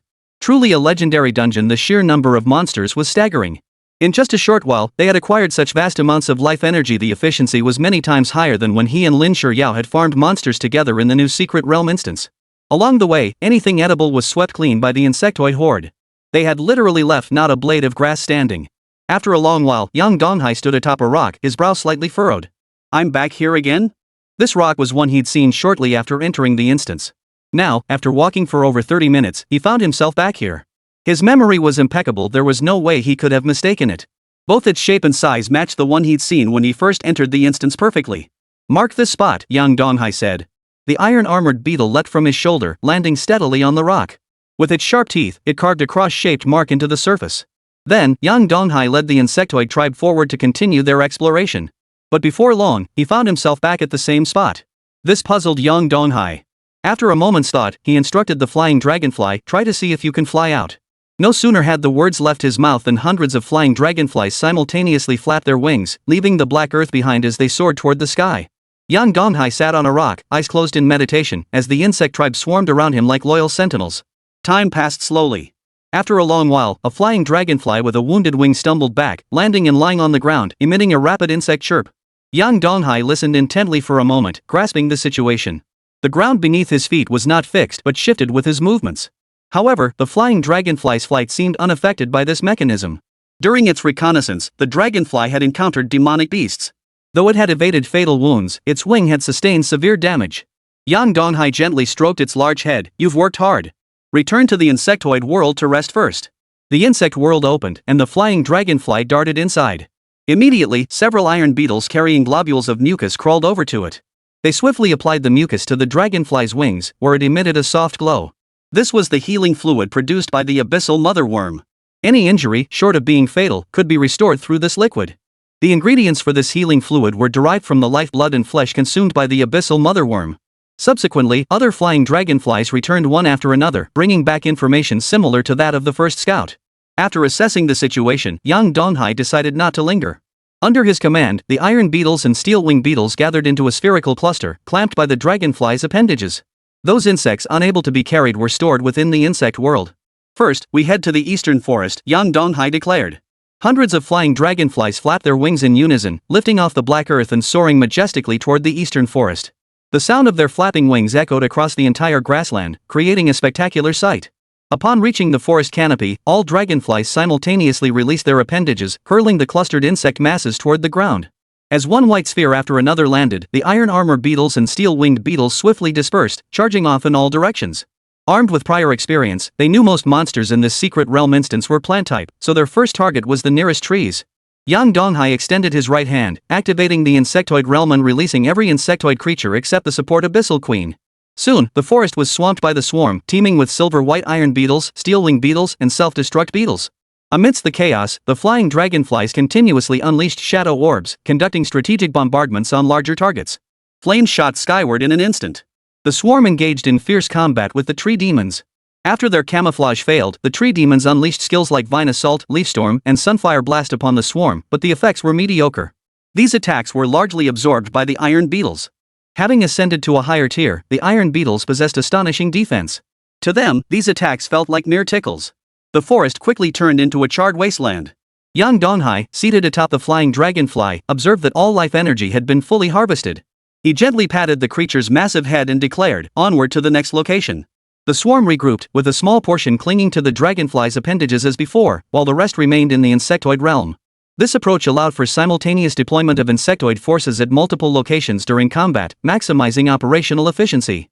Yang Donghai then led the swarm to continue sweeping through the secret realm instance, clearing one area after another. When ordinary beast masters cleared instances, they typically only eliminated monsters on key routes, rarely attempting to clear every single one. This was partly due to insufficient stamina and partly because the risk was too high. When fatigue sets in, attack power, defense, and reaction speed all plummet dramatically. No beastmaster dared take such risks after all, life is irreplaceable. But Yang Donghai had no such worries. As an insect tamer, he didn't need to lift a finger himself. Take the recent battle, for instance. He remained seated on the flying dragonfly's back throughout, with the entire fight handled by his insect swarm. The vast swarm could rotate in and out of combat. Whenever they grew weary, they could retreat into the insect realm and replenish their stamina using the energy slime. The restorative power of the energy mucus was extraordinary. After just a few minutes of immersion, the swarm would be back to full strength. Just then, Yang Donghai arrived at the next forest. Surveying the endless sea of trees, Yang Donghai felt a surge of excitement. There are way too many plant-type demon beasts here. One wave spawning could cultivate so many insects. Chapter 23, The Ironblood Ancient Tree. Yang Donghai's heart pounded with excitement. The scene before him was unlike anything he'd ever witnessed, such a vast gathering of monsters. Trees stood densely packed, grass and vines sprawling freely beneath them. The entire forest resembled a colossal monster's lair. Yet he did not act impulsively. With so many plant-type demon beasts, mishandling the situation would surely result in significant losses to his insect swarm. Yet, in the very instant of his hesitation, the plant-type beasts below spotted him. In an instant, the entire forest erupted into chaos. Countless grass-type abilities merged together, surging toward his location. Yang Donghai immediately ordered, "Gain altitude." The flying dragonfly soared upward, successfully evading the grass-type attacks.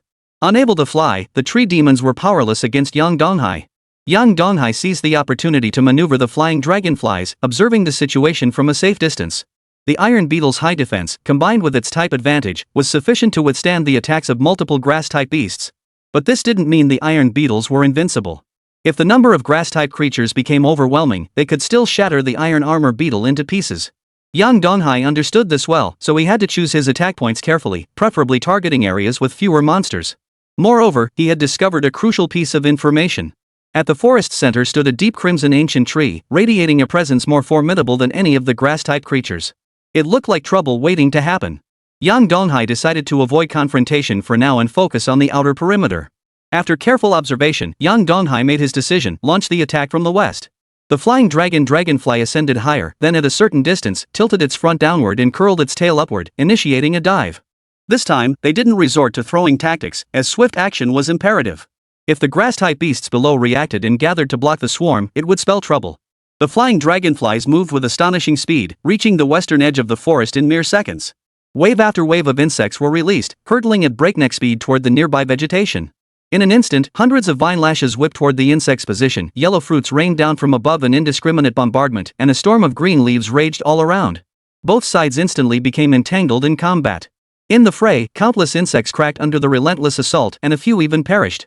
But the tree demons weren't faring much better. Before long, the tree demons began to grow restless. Compared to the cold-blooded insectoid hordes, the tree demons possessed richer emotions. Yet in the heat of battle, this very richness became a liability. Once they suffered a certain percentage of casualties, they would panic and flee. The insectoids, however, simply continued executing their combat orders. Soon, the battle turned into a one-sided affair. One by one, the insectoids climbed onto the tree demons' bodies, feasting voraciously as they devoured the life energy of their victims.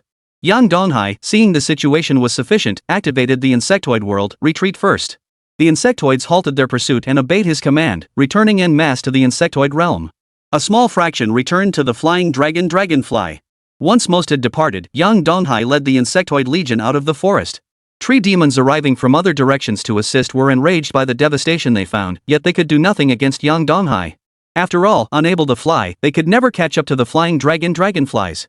Upon reaching the safe zone, Yang Donghai looked toward the insectoid realm. The Abyssal Queen still sat at the world's center, busily directing everything. Beside her, masses of life energy piled up like mountains, their sheer quantity staggering. Many of these were the spoils of the recent battle. However, his heart sank when he saw the wounded insects. Though the gains are substantial, the losses are equally heavy. The insects lay limp on the ground, stripped of their former vitality. Upon closer inspection, their exoskeletons were covered in crack like fissures. Fortunately, these damages could be repaired using the mucus derived from life energy. All things considered, Yang Donghai had still gained a great deal. Yet this also made him realize one thing: his strength was still far too weak. If he encountered more agile demon beasts, the tactic he just used would never work. It seemed he needed to redouble his efforts and continue strengthening his abilities. Any other second-tier beast masters overhearing this would likely spit blood in frustration. When they tackled this dungeon, they'd typically skirted the forest entirely, let alone slaying tree demons. They hadn't dared to approach them. Yang Donghai not only managed to kill some of the tree demons but also escaped unscathed, something they couldn't even dream of achieving. 40 minutes later, most of the insectoid creatures had recovered. Their pale exoskeletons gleamed like new, the earlier cracks vanished without a trace. Yang Donghai led the insect swarm back into the forest. With so many tree demons a veritable feast, he wasn't about to pass up such a golden opportunity. This time, the moment he approached, the tree demons grew restless and agitated, clearly still furious about letting Yang Donghai escape. Just then, the deep crimson ancient tree at the forest's center began to stir. Yang Donghai instantly tensed. This formidable ancient ironwood tree was the opponent he had feared most just moments ago.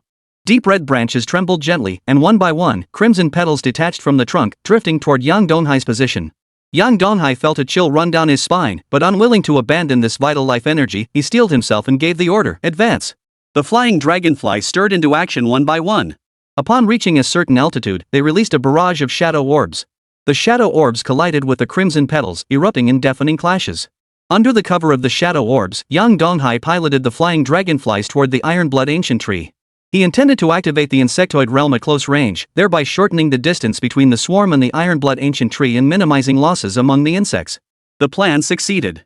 Yang Donghai successfully reached a trunk of the Ironblood ancient tree. Now, he immediately activated the insectoid world. The insectoid forces, already prepared, burst forth the moment the world opened, charging toward the Ironblood ancient tree. Sensing danger, the Ironblood ancient tree unleashed a petal storm, attempting to drive the creatures away.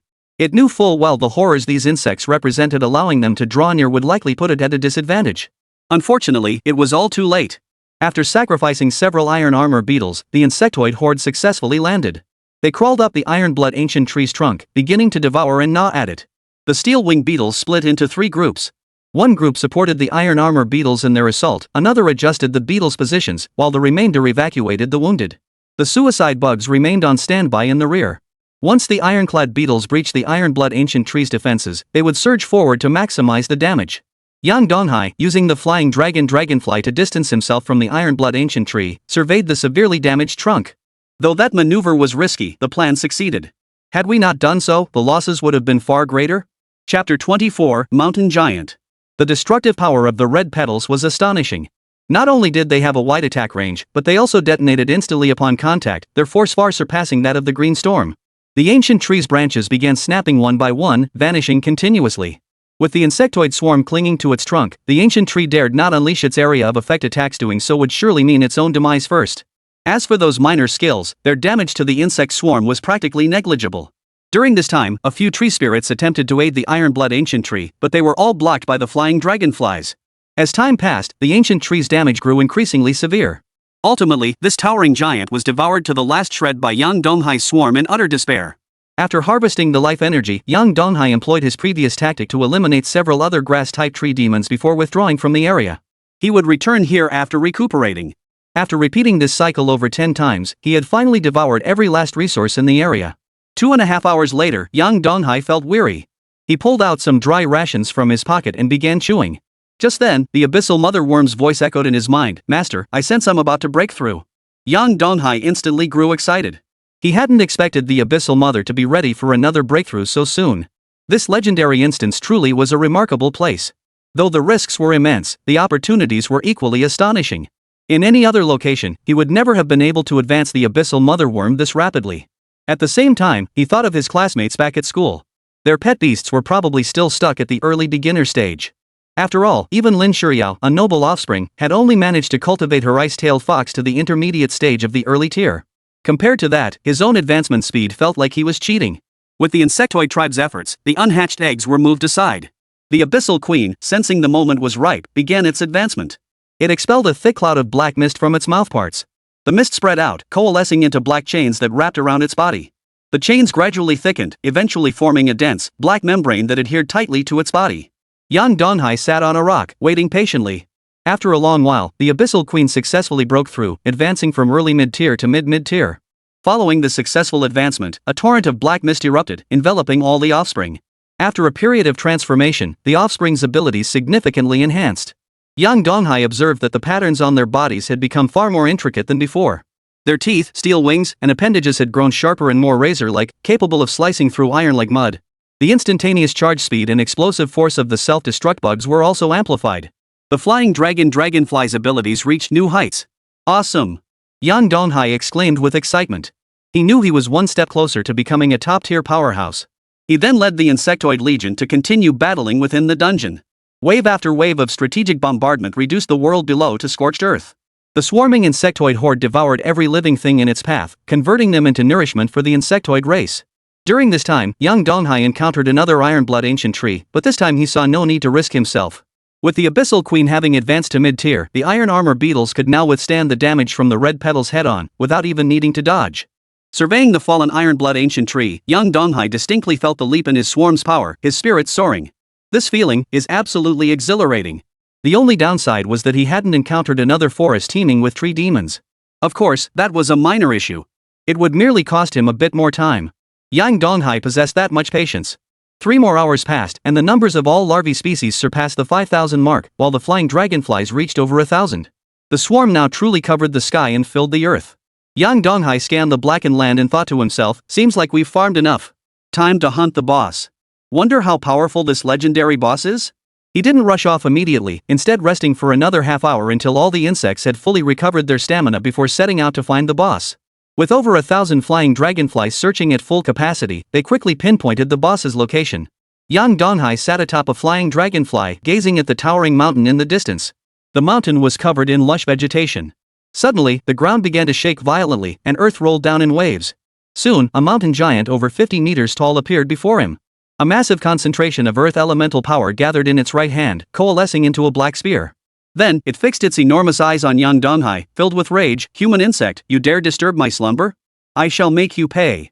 Young Donghai paid no heed to the mountain giant's threats. Instead, his mind wandered elsewhere. A body this immense must harbor abundant energy within. If that energy could be harnessed to cultivate the insect race, it would be a huge profit. Meanwhile, outside the dungeon's secret realm, Xiongming sat on a stool, eyes closed in meditation. Suddenly recalling something, he glanced at the time on his phone. That beastmaster still hasn't emerged yet. The female beast tamer beside him, Zhao Fei, sneered coldly. "In my opinion, he must have perished within the secret realm. There's no way he could have made it out alive." "That's a strong possibility," Xiongming nodded. This dungeon instance was exceptionally challenging. Even though he'd cleared it numerous times, he still had to proceed with extreme caution once inside. If even a veteran like him had to tread carefully, it was no surprise that a greenhorn like young Donghai would struggle. What a waste, Zhao Fei sighed. That legendary key in his possession, just squandered like that. Who told him to be so stubborn, insisting on soloing the instance? Xiongming grew increasingly annoyed as he recalled the legendary trial's generous rewards. "Honestly, I offered him extremely favorable terms, just a 30% share of the spoils after clearing it. I never imagined he'd turn down such a sweet deal." Suddenly, a beastmaster spoke up. What if he could actually clear this legendary trial solo? Maybe that's why he refused to team up? Absolutely impossible. The dungeon's boss is a mountain giant already terrifyingly powerful, let alone after being upgraded to legendary tier. Zhao Fei recalled past dungeon runs and shook her head gently. Once the boss becomes legendary, not only do all its attributes get amplified, but it also learns legendary skills. Killing it is no easy feat, Xiong Ming added. And he's soloing it just him alone, Zhao Fei added. I'm just saying, what if? It's just a hypothetical. Maybe he really has a chance, the Beastmaster suggested. There are no ifs. He absolutely cannot defeat that legendary boss. Xiong Ming declared with unwavering certainty. Absolutely impossible.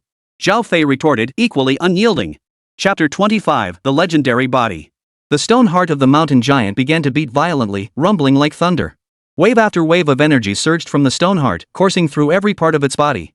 Soon, the mountain giant's form began to change. It grew even more colossal than before. The black spear in its grasp grew more refined and razor-sharp, emitting a faint, icy glow. This was the mountain giant's enhancement skill legendary body. Upon activating this skill, all of the mountain giant's stats were enhanced. It could reduce the damage it took by 30%. It was an incredibly powerful skill. Yang Donghai's swarm now numbered in the tens of thousands. Yet in the presence of the current giant, they felt utterly insignificant. Feeling the colossal aura radiating from the giant, Yang Donghai couldn't help but remark, no wonder no one dares to solo legendary dungeons. The enhanced mountain giant didn't even need to unleash skills. A single ordinary punch could inflict terrifying damage. The pets of ordinary second-tier beastmasters simply couldn't withstand its attacks. If the mountain giant unleashed an area of effect skill, over 90% of beastmasters would have to flee with their tails between their legs. Of course, Yang Donghai was no ordinary second-tier beastmaster. Just because other second-tier beastmasters couldn't manage it didn't mean he couldn't. He believed it was worth a try. At that moment, the giant began to move. Its massive right fist rose high, then slammed down with tremendous force toward Yang Donghai's position. Get out of the way! Yang Donghai shouted. The flying dragonfly flapped its wings, swiftly moving to the left and successfully evading the mountain giant's punch. However, the shockwave generated by the punch surged toward Yang Donghai. Coming too fast for the flying dragonfly to evade, it channeled its energy to form a black protective shield. A crack appeared in the shield, but it did not shatter completely. It managed to withstand this attack. The insect swarm launched its counterattack. With the flying dragonflies assisting, a massive swarm of insects was unleashed upon the mountain giant. They thrust their sharp appendages into the cracks on the giant's surface, clamping down hard to prevent themselves from being flung off. One by one, they bared their snow-white fangs, preparing to feast. But they soon encountered a problem. After activating their legendary physique, the giants possessed terrifying defense, rendering the iron beetle's bites utterly ineffective. Upon receiving the intelligence, Yang Donghai immediately issued new orders: concentrate forces. Forget biting, use corrosive fluid exclusively. The insectoid forces understood and prepared to act, only to discover the mountain giant's body had become scorching hot. A layer of crimson flames erupted across the giant's surface. Withdraw immediately! Yang Donghai shouted. Nearby steel-wing insects, assigned to provide support, flapped their wings urgently. They reached the iron beetles, clamped onto them, and flew toward the other iron beetle above. Thus, each steel wing carried 2 or 3 iron beetles as they retreated alongside the flying dragonflies. The temperature on the mountain giant's surface continued to rise. Nearby vegetation burst into flames. The soil below grew scorching hot. Before long, the black earth transformed entirely into red magma. Explosions echoed intermittently due to the extreme temperature fluctuations. A massive ring of flames now encircled the mountain giant. Though the swarm moved swiftly, the proximity meant some insects were struck by the flames, their exoskeletons cracking. Watching the mountain giant bathe in flames, Yang Donghai couldn't help but feel a headache coming on. The mountain giant, now legendary, dealt devastating fire damage that could harm his iron armor beetles. Had they not retreated in time, they would likely have been reduced to ashes by the flames. But Yang Donghai quickly devised a solution: while it can inflict damage, the iron beetles won't die as long as the exposure isn't prolonged. He already had a plan. He then shouted to the swarm, attack in waves. Keep the number of insects in each wave manageable. Despite witnessing the terrifying power of the flames, the insects showed no fear, loyally carrying out Yang Donghai's orders. The mountain giant, observing this, sneered with contempt. They still dared to attack. Very well, then. Let me incinerate every last one of these ants. The flames descended once more. Yet the moment the swarm touched the flames, they immediately retreated. Then fresh waves of insects surged forward. Faced with this relentless assault, the mountain giant could only unleash his flame ability again and again. His stamina began to steadily drain away. Yet if it ceased using its flame abilities, the swarms would close in and devour its flesh. This enraged the mountain giant, yet it was powerless to stop him. Other beastmasters would never be able to employ such a tactic. After all, they only had a single contracted beast. Even those who came in groups had limited numbers of pets. But Yang Donghai was different. His insect swarm numbered in the tens of thousands. Within the insect world, queen insects produce and repair mucus. They simply had no fear of this kind of attrition battle. As the tide turned, the mountain giant's strength gradually waned. Hordes of insects began to land. Having learned from their earlier mistake, they did not spread out but concentrated their forces to attack a single location. Soon, the swarm tore open a wound on the mountain giant's arm. The nearby rocky body was gradually destroyed, until the entire arm was completely severed. The swarm continued upward. From the arm to the shoulder, then to the chest, and finally to the abdominal region. Shortly after reaching each new location, another portion of the mountain giant's body would dissolve. Finally, the giant collapsed to the ground, letting out a defiant roar. No! As death drew near, its will to survive intensified. It once more activated the stone heart, attempting to unleash a skill in retaliation. But this time, before it could gather its energy, a barrage of shadow orbs struck its body, inflicting even greater damage. Finally, the swarm tore open its chest cavity, severing every stone blood vessel surrounding the stone heart. The mountain giant closed its eyes and died. Simultaneously, a mission completion notification sounded in Yang Donghai's mind. Using its sharp fangs, the iron-armored beetle trimmed the outer edges of the stone heart before carrying it over to Yang Donghai. Yang Donghai stared at the heart, his eyes burning with intensity. This was the energy core of the mountain giant.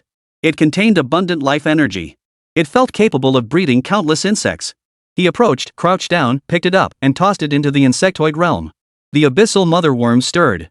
8 slender tentacles wrapped around the stone heart, then began to secrete black mucus. The slime grew thicker and thicker. Soon, it completely enveloped the stone heart.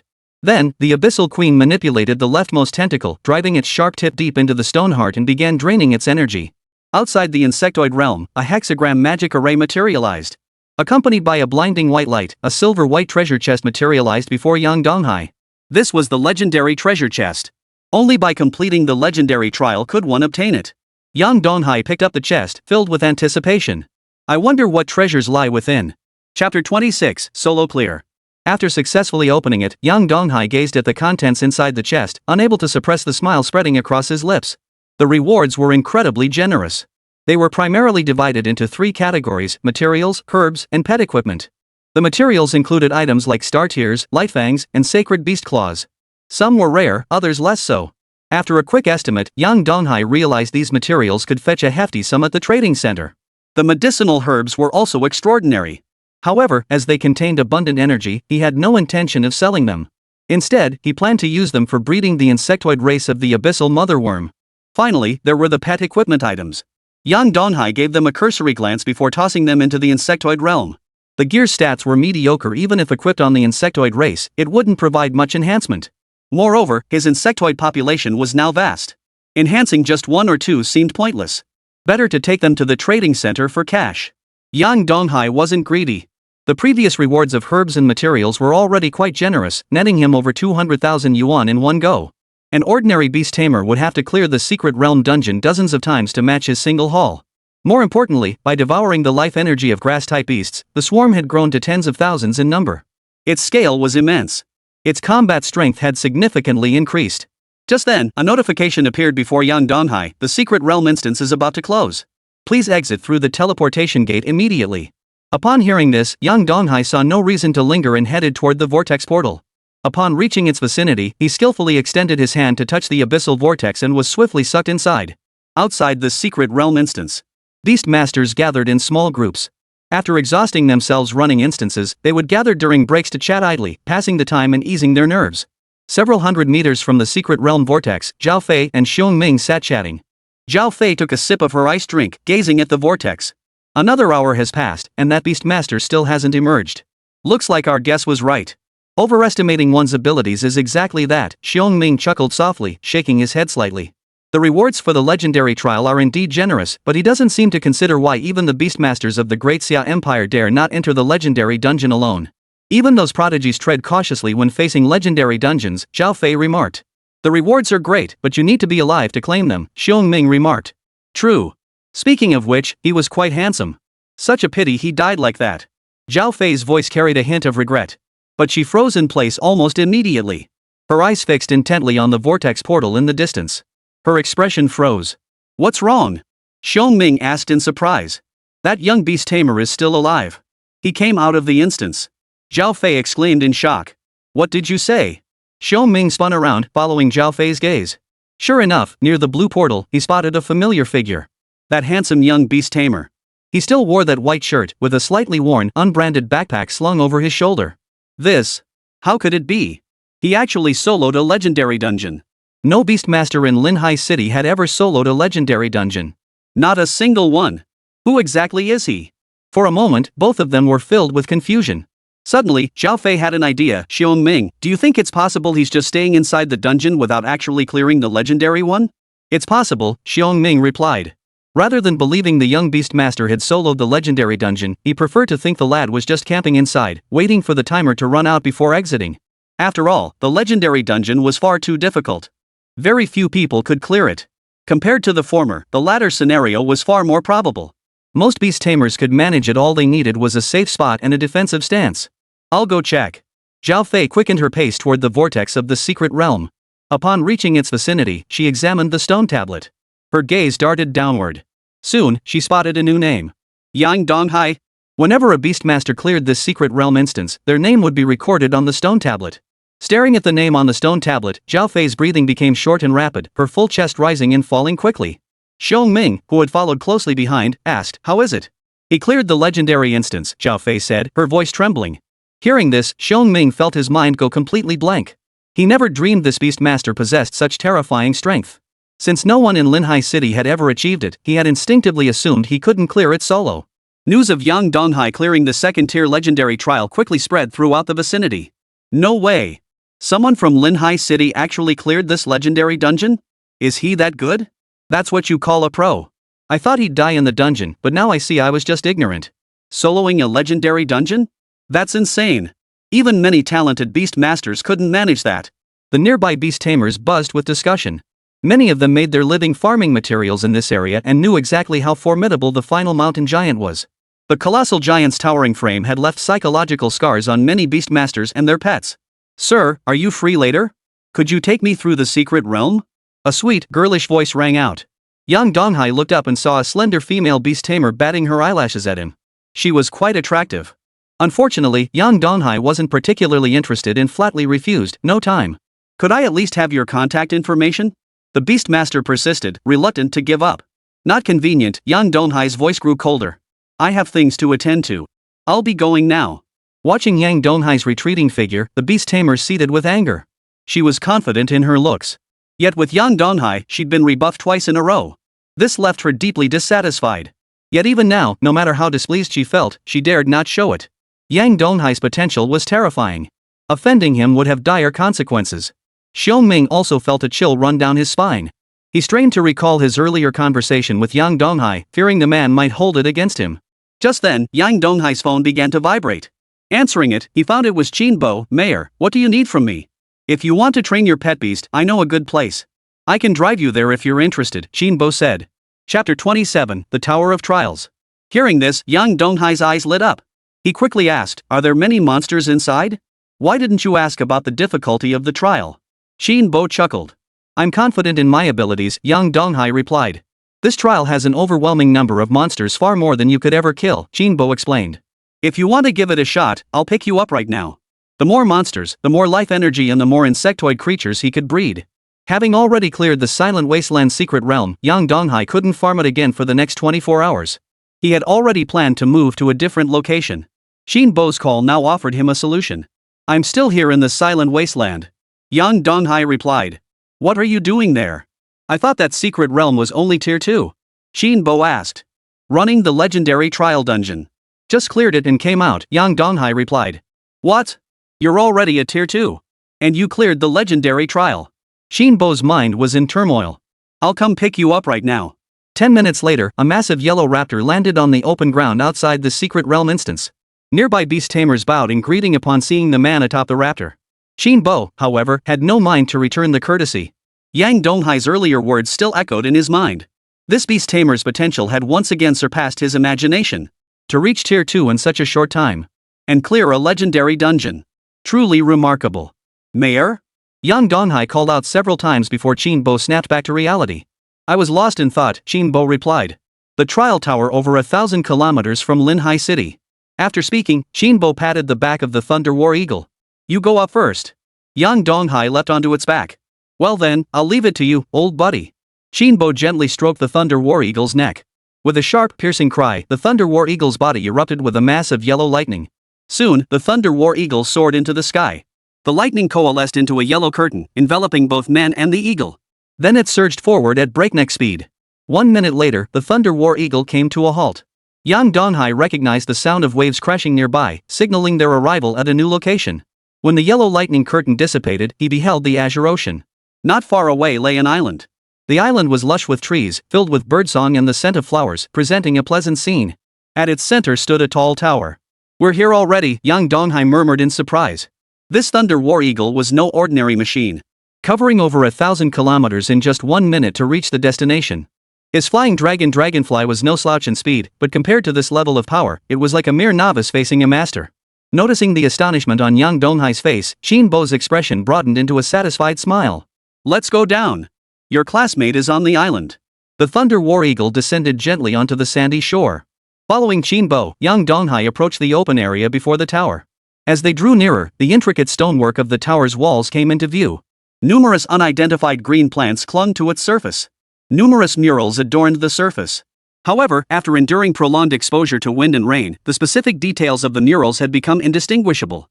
A vortex portal occupied the center of the gate. At the entrance of the gate stood 2 women and 1 man. Yang Donghai recognized all 3, Lin Shiryao, Zhao Baiwei, and Wang Feiyu. Today, Lin Shiryao wore a white shirt paired with blue denim shorts. The shirt was loose-fitting but still slightly too small, revealing her long, slender, fair legs below. She exuded an undeniably alluring aura. Zhao Baiwei's outfit was similar to the last time they met. As for Wang Feiyu, upon seeing Yang Donghai, his expression shifted from surprise to flustered panic before quickly returning to normal. The shift in his expression was swift a mere instant, yet it did not escape Yang Donghai's keen observation. Yang Donghai understood why his expression had shifted like that. This man had hired 4 second-tier beast masters to assassinate him. Finding Yang Donghai still alive had caught him off guard, and he now feared retribution. With the mayor present, Yang Donghai couldn't act directly and would have to wait for another opportunity. He also understood why Qinbo had brought them here. The trial tower differed from ordinary secret realms. It appeared randomly and had a time limit. Once the time ran out, the trial tower would vanish. The more levels a beastmaster breaks through, the richer the final reward. However, the trial tower posed immense difficulty. Even beast tamers with exceptional talent would struggle within its confines.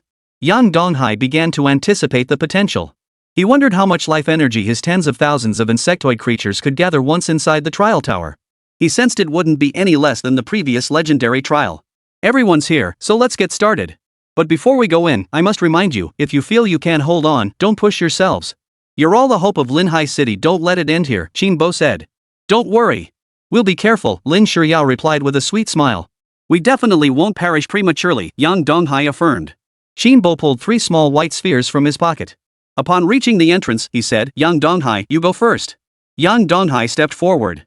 The others stepped back a few paces. 3 people could attempt the trial tower simultaneously, each entering a separate parallel world that didn't interfere with the others. However, they had to enter one after another. Qinbo placed the white spheres before the vortex. Soon, the 3 spheres transformed into 3 points of light, entering the vortex's interior. These spheres were the sects that unlocked the trial tower. 100,000 yuan each. 3 spheres equaled 300,000 yuan. They could only be obtained in designated secret realm instances. The vortex began to violently tremble. Yang Donghai's information panel displayed a new message, detected a beast master of tier 2 strength about to enter the trial tower for training. Note, the trial tower is extremely challenging. If you do not wish to undergo the trial, please leave this area within 10 seconds. Yang Donghai did not leave. 10 seconds later, he was sucked into the Tower of Trials. The walls were covered in numerous paintings, similar in style to those outside, but all were strikingly clear, seemingly narrating some legendary tale. Yang Donghai couldn't make out the specifics. He had no time to ponder such matters now. Because monsters were coming. One by one, points of light materialized in the center of the hall. As the glow faded, the forms of monsters were revealed. 15 silver white wolves stood in the hall, their foul-smelling saliva dripping incessantly from their gaping mouths. Their eyes burned with hunger. Clearly, they intended to tear the Beastmaster before them limb from limb and devour him piece by piece. Chapter 28, Speedrun. Who's eating whom remains to be seen. Yang Donghai chuckled lightly, extending his right hand to summon the insect swarm. The moment the swarm emerged from the spatial pocket, it charged toward the nearest silver-gray wolf. In moments, it reduced the silver wolf to a white skeleton. Then the second, third, fourth. In no time, all 15 silver wolves had been dealt with by Yang Donghai. A new message appeared on his information panel, successfully cleared the first layer's trial. You now have 2 choices, take the first layer's reward and leave, or proceed to the second layer. Second layer, Yang Donghai declared decisively. Accompanied by a burst of crimson light, a staircase materialized in the center of the hall. Yang Donghai led his insects swarm up the staircase, level by level, quickly reaching the second layer. This time, the monsters he faced were silver wild bulls. In terms of individual strength, a single silver savage bull could take on several silver wolves at once. In terms of numbers, there were 20 silver savage bulls. Though the challenge had increased, they were still no match for Yang Donghai's swarm. Take them out. The swarm surged forward. Within seconds, the flesh and blood of all 20 silver savage bulls were devoured by the swarm. Yang Donghai then led the swarm toward the third layer. This time, they encountered golden toads capable of releasing deadly venom. Unfortunately, it proved ineffective. Perhaps their venom was potent enough, but their speed was too slow. Before they could spew their poisonous mist, they were swallowed whole by the swarm. Finally, amidst cries of agony, they dissolved into pools of crimson blood. Yang Donghai pressed forward. 5th floor, 6th floor, 7th floor. Outside the trial tower. Shinbo retrieved the sun lounger from his storage space, set it up, and prepared to rest properly. Those guys are in for a rough time, Shinbo chuckled. He had brought these students here not only to train their beasts but also to temper their arrogance. After all, beast tamers blessed with extraordinary talent tended to carry a certain arrogance. This attitude was detrimental to the students' growth. It was better for them to learn their lesson here in the trial tower than to suffer setbacks later in the real world. But just then, something caught his attention. He hurried to the front of the trial tower. The stone tablet before the tower displayed 4 names: Wang Feiyu, Yang Donghai, Lin Shiryao, and Zhao Baiwei. Wang Feiyu, Lin Shiryao, and Zhao Baiwei were all on the first floor. Yet Yang Donghai's status kept changing. From the 7th floor to the 8th, then to the 9th, and finally the 10th. Good heavens! What on earth is going on? Shinbo stared at the information before him, unable to recover for a long while. Yang Donghai's information changed every 20 seconds. The speed was terrifying. It made him wonder if he was dreaming. This guy must be cheating. He'd brought many students here before, including some with decent talent, but a case like Yang Donghai's was truly unprecedented. Before long, Yang Donghai reached the 30th floor. Monsters beyond the 30th floor aren't just more numerous, they also possess special abilities. Yang Donghai's clearing speed should start to slow down now, Shinbo remarked with a smile. Inside the trial tower. Yang Donghai stood before a gravestone, facing a field of tombs. Under the silvery moonlight, ghostly flames flickered near the graves, emitting an eerie green glow that sent shivers down the spine. Each floor of the trial tower was an independent microcosm. The monsters on the 30th floor are ghost type. Yang Donghai observed the ghostly flames nearby without fear. Go! Take them out! The steel wing insect flapped its wings and flew toward the nearest ghostly fire spirit. As it neared, its wings abruptly ceased flapping, transforming into silver-white blades that sliced toward the ghostly fire spirit. Propelled by momentum, the steel wing insect's speed barely slowed. However, just as the silver blade was about to touch the ghost, its body suddenly became ethereal and insubstantial. The steel wing's attack missed the ghostly fire spirit. Nor did it inflict any damage. Instead, it collided with a nearby tombstone. Unable to halt, the blade continued its forward momentum, ultimately cleaving the tombstone clean in two. The cross-section was smooth as glass, mirror-like. Interesting, Yang Donghai remarked, stroking his chin. The reason the steel wing's attack had failed to connect was due to the ghost flame spirit's passive skill. The skill was called Ethereal Void.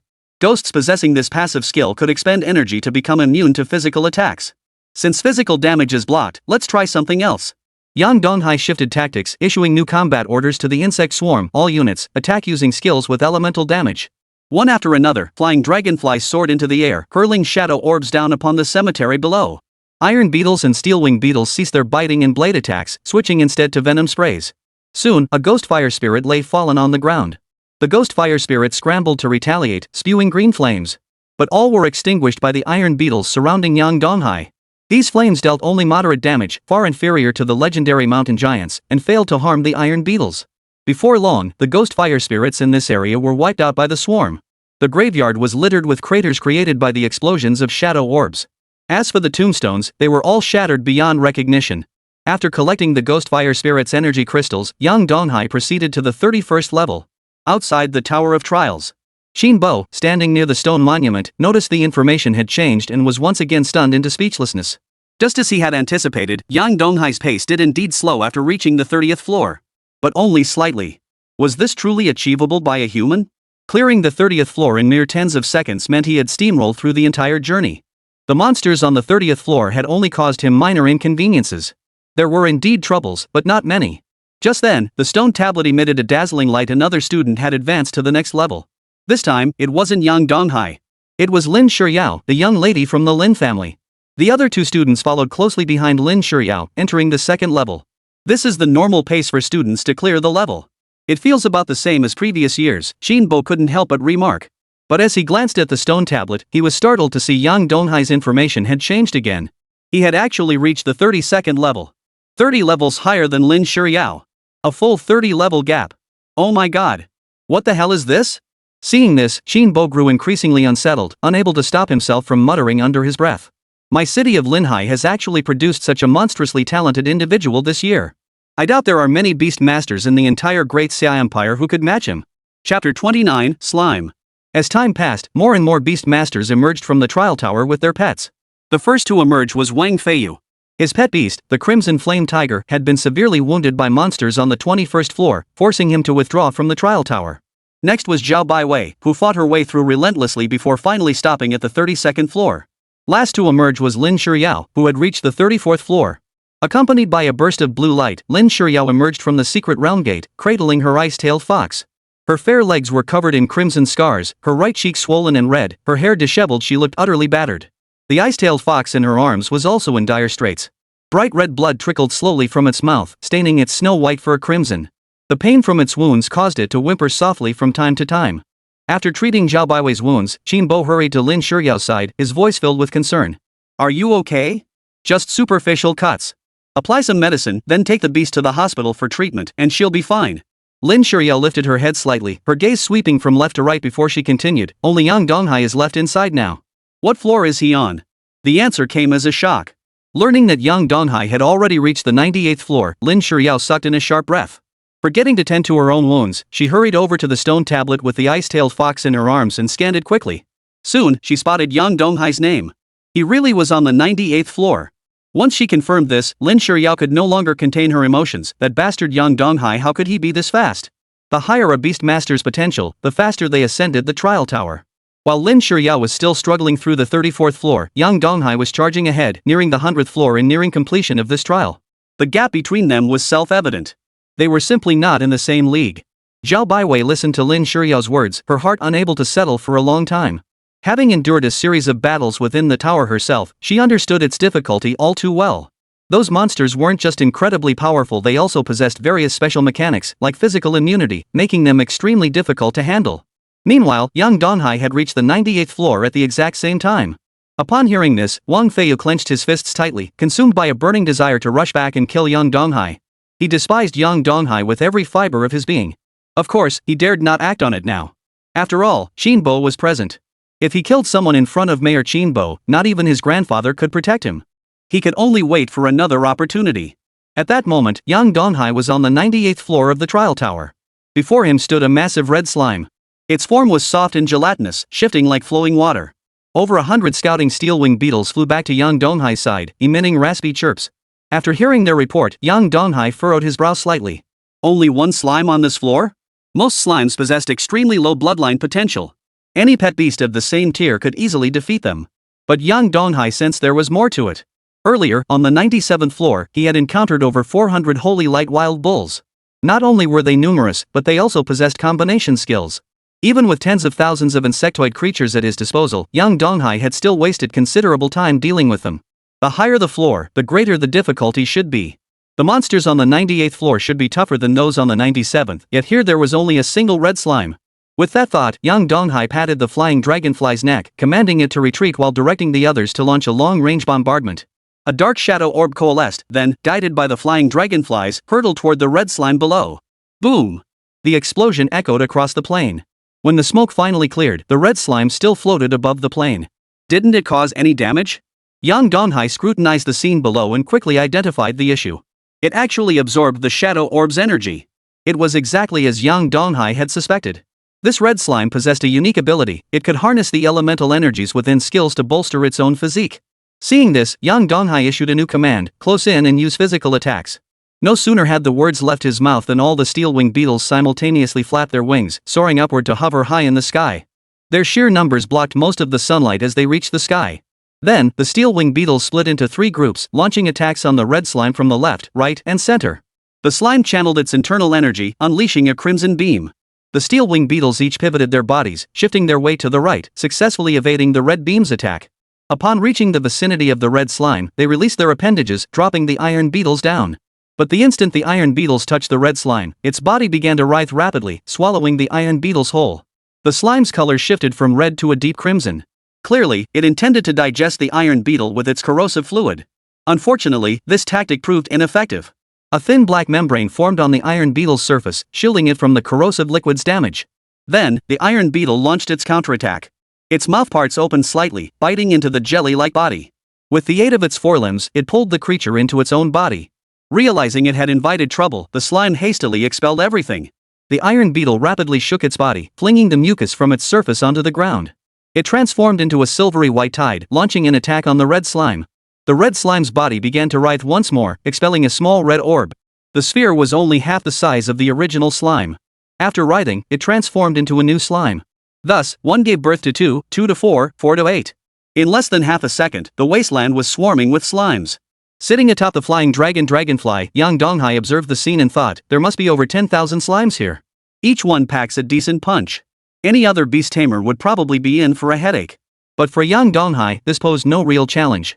He had never been defeated in terms of numbers.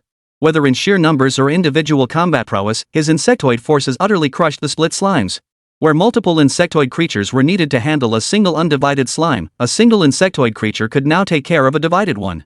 20 minutes later, the battle concluded. The insectoids formed a long, serpentine line, each carrying a gelatinous chunk of flesh in its jaws, transporting them one by one into the depths of the insectoid realm. Meanwhile, the staircase to the 99th level materialized in the open clearing at the center of the wasteland. After Yang Donghai and all the insects returned, they ascended the staircase toward the 99th level. Chapter 30, The Heart of the Colossus. No sooner had Yang Donghai entered the 99th layer than he encountered a problem. The world before him was pitch black, and he could see nothing.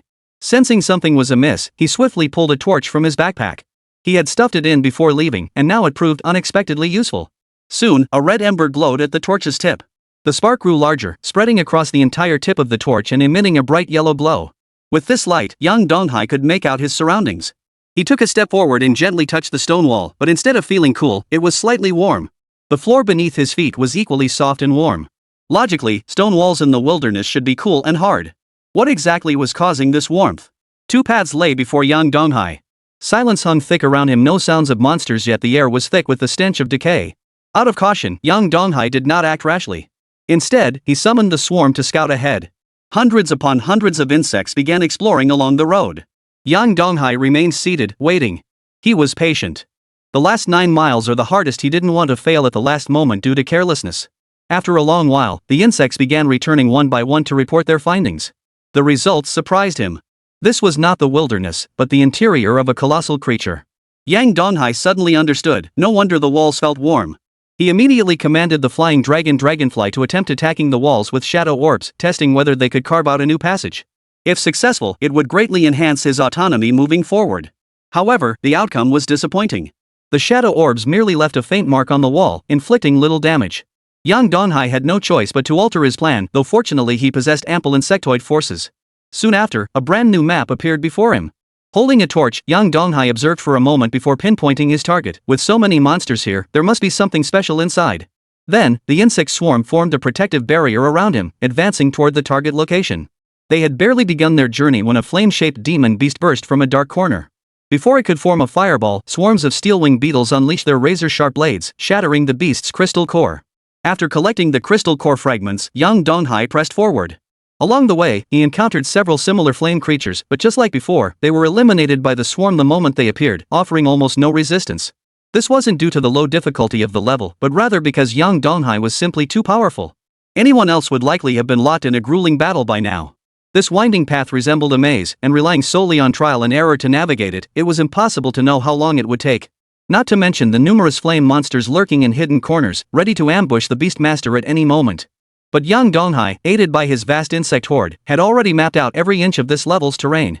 The monsters lurking in the shadows posed no threat to him. Half an hour later, Yang Donghai successfully reached his destination. A colossal hall stood in the center of the open space. After clearing the monsters near the hall, Yang Donghai ascended the staircase. Soon, he saw a massive red heart in the center of the hall. The heart pulsed rhythmically, radiating abundant elemental energy. Destroying this heart should kill the beast.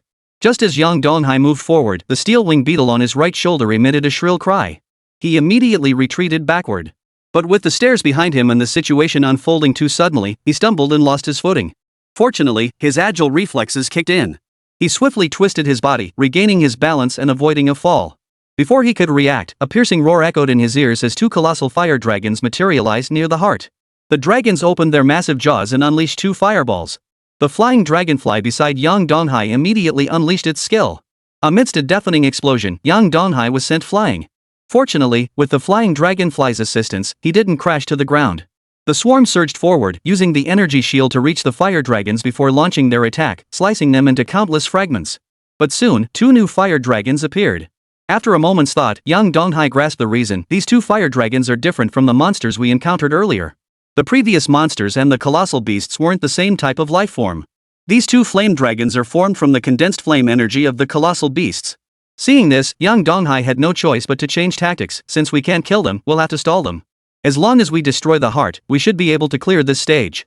At his new command, over 30 flying dragonflies spread their wings and charged toward the flame dragons, engaging them in a fierce struggle. The two sides traded blows, locked in a stalemate for the moment.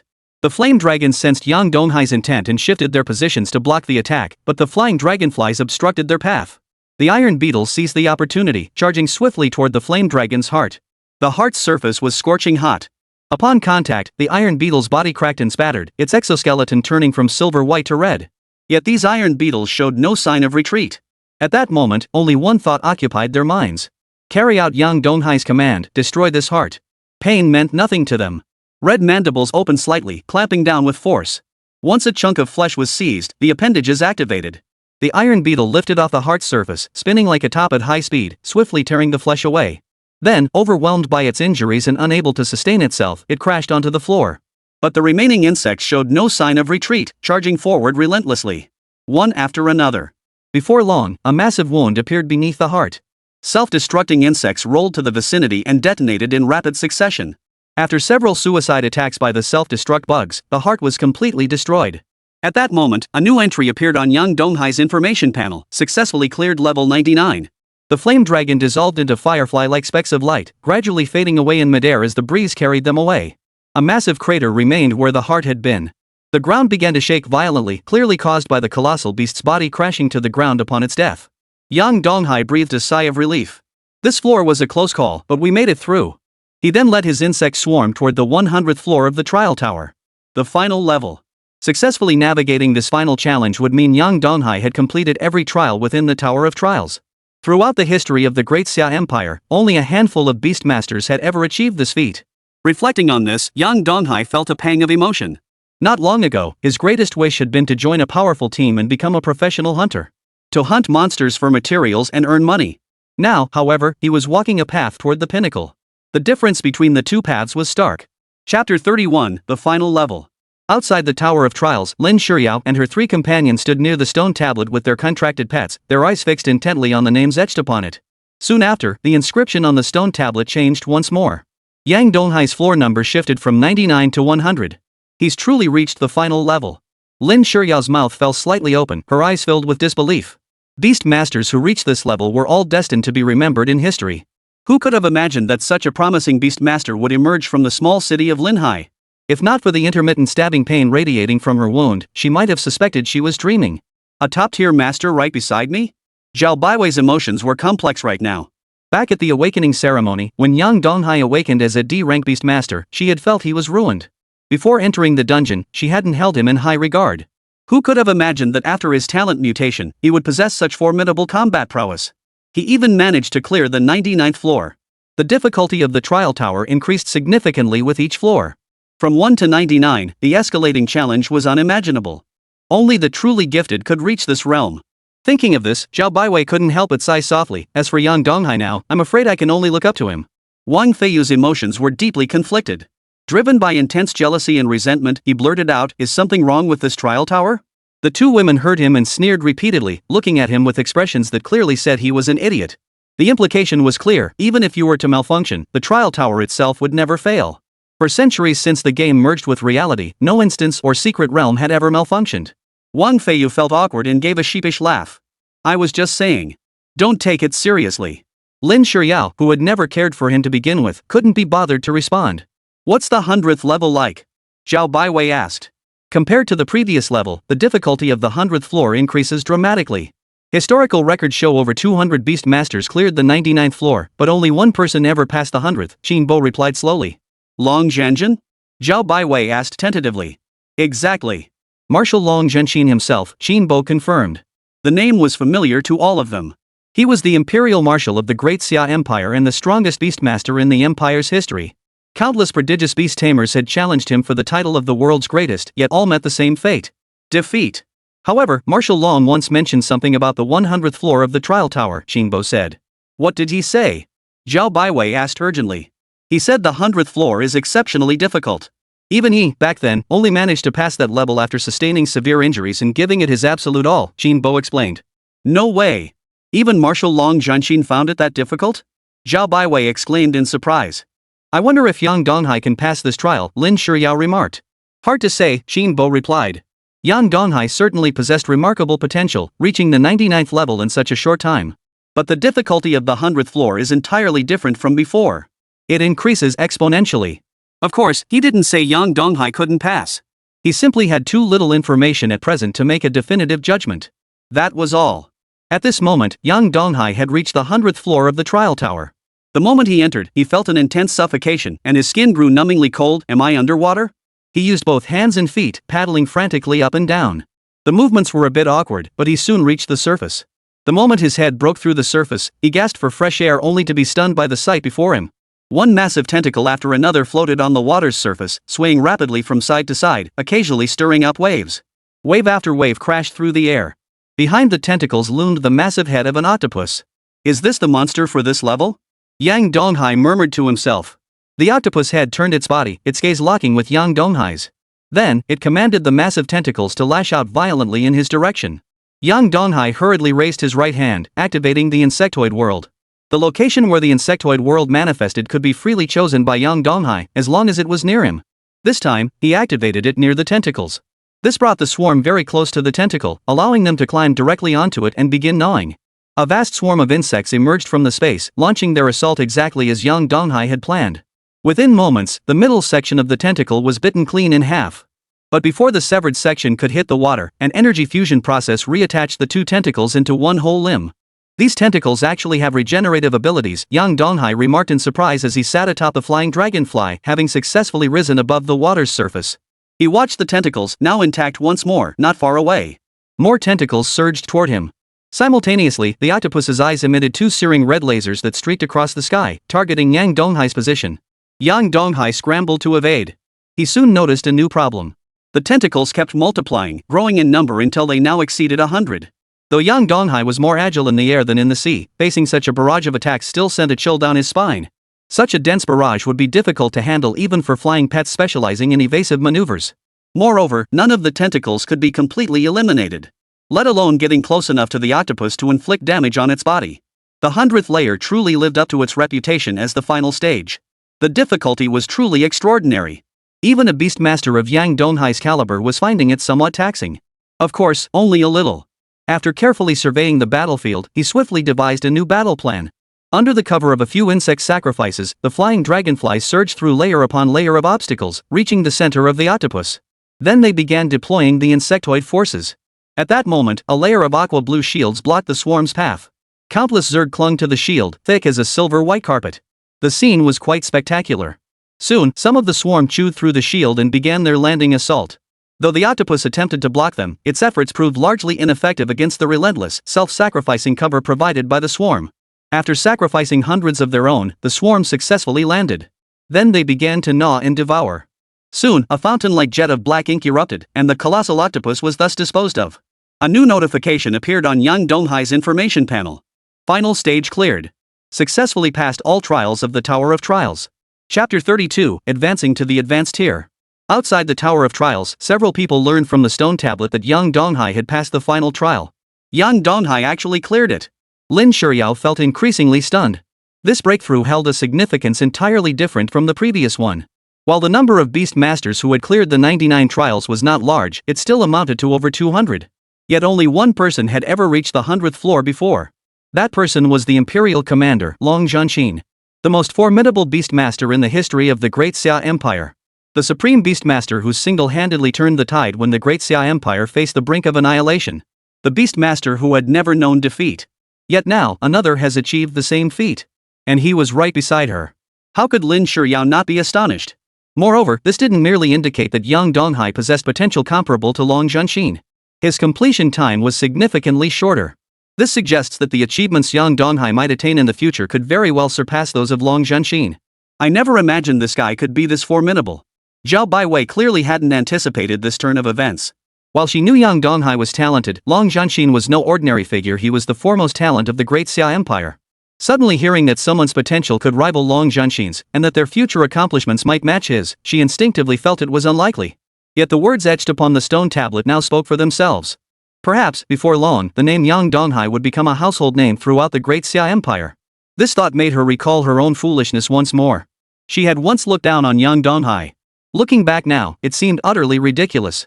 What right did she have to look down on him?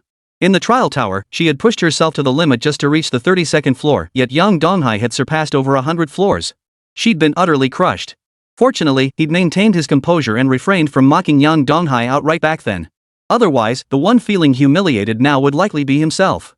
How could he be this formidable? Wang Feiyu's expression was utterly mortified. He never dreamed in his wildest dreams that Yang Donghai, the despicable bastard, could achieve such heights. At the same time, he made up his mind, no matter what it took, he would eliminate Yang Donghai. This guy's potential is truly terrifying. Once he matures, not only will he himself, but the entire Wang family behind him, face immense calamity. This kid's potential far exceeds what I had previously imagined. Xin Bo couldn't help but marvel. Earlier, Yang Donghai's performance in the Abyss Secret Realm and Legendary Trials was impressive, but many beast tamers could achieve similar feats. But conquering the trial tower was different. Before this, only one person had ever succeeded. He resolved to report this matter promptly after the current situation concluded. A beastmaster with such potential must be nurtured properly to ensure his smooth growth. As the one who recommended him, he would also receive credit for his discernment. Moreover, the border regions were facing repeated emergencies. Countless demonic beasts assaulted frontier cities daily. The Great Xia Empire itself was not at peace. Beasts near various cities frequently slaughter villages and towns, causing great distress to the people across the land. If another core combat force could be added, the Great Xia Empire could alleviate some of the pressure. At that moment, Yang Donghai stood atop a platform within the trial tower, surveying the rewards before him. His heart surged with wild delight. There are so many valuable items. Countless rare materials and medicinal herbs lay before him. Among them, the most precious was an item called the Fountain of Life. This was a miraculous healing elixir. No matter how severe the injury, even a severed arm could be restored by immersing it in the spring's waters. It was something countless beast tamers dreamed of possessing. After all, accidents happen to everyone in life. With this item, Yang Donghai's margin for error would significantly increase. As long as he wasn't dead and still had a breath left, he could come to this spring to recover. His insectoid companions could benefit as well. Its healing effects far surpassed those of the Abyssal Mother Insect's repair fluid. Subsequently, at Yang Donghai's command, the severely injured insectoid warriors, named by the colossal octopus, crawled one by one into the life spring within the insectoid realm to immerse themselves. Before long, their bodies were restored to their original condition. The life spring expended only a small portion of its energy in the process. Yang Donghai paid no mind to this. The spring could draw energy from the heavens and earth to replenish itself. Before long, this small amount of energy would return. After devouring and digesting the octopus monster's life crystal core, the Abyssal Queen emitted a voice, "Master, I sense I am on the verge of breaking through to the mid-high tier." Hearing this, Yang Donghai felt his excitement surge once more. This trial tower truly was a remarkable place. After all, the higher the level, the more energy required for advancement. Advancing from mid-stage to high stage should have been more difficult than last time, yet it had broken through so quickly. After relocating all the unhatched eggs to a corner, the Abyssal Mother Worm commenced its advancement. A layer of black mist surged forth, enveloping the Abyssal Mother Worm's body. The mist was nearly transparent, yet over time, it gradually deepened into an unfathomable black. At first, the form of the Abyssal Mother could still be discerned through the mist, but soon, nothing could be seen at all. A layer of white filaments emerged from its tentacles, swirling and coiling until they formed a massive cocoon. Endless energy surged forth, coalescing into a mist-like veil that enveloped the cocoon. A tiny black dot appeared at the cocoon's center. Like ripples, the dot expanded and grew. When it reached a certain size, it spread out, forming intricate patterns. The energy surged ever more violently. It gave off an overwhelmingly turbulent sensation. Watching this unfold, Yang Donghai felt a surge of anticipation. Each time the Abyssal Mother bug advanced, not only did its hatching efficiency improve, but the abilities of its offspring would also receive corresponding enhancements. This time should be no exception. Moreover, after this advancement, he would undergo the rank-up trial. If he succeeded, he would ascend to the 3rd tier. The thought sent a wave of excitement coursing through young Donghai. His heartbeat quickened abruptly. He had broken through to the 3rd tier in just a few days. If he told anyone, few would believe him. Even a beast tamer with exceptional talent couldn't advance this quickly. His situation felt like he was cheating at an absurdly high level. Soon after, the Abyssal Mother worm completed its advancement. Its body had expanded several times over compared to before, and the aura emanating from the other larvae had also changed. They now radiated an intensely fierce aura. A new entry appeared on young Donghai's information panel. Complete the advancement quest promptly. Details as follows. Chapter 33, Advancement Task. First were the medicinal herb materials. Similar to the previous advancement quest, the required materials were numerous. However, for young Donghai, this posed no real difficulty, it merely meant spending more money. As a 2nd-tier beastmaster, earning money was no trouble for him. He simply needed to run a few more dungeons, farm some equipment materials, and then head to the trading center. The real challenge lay ahead.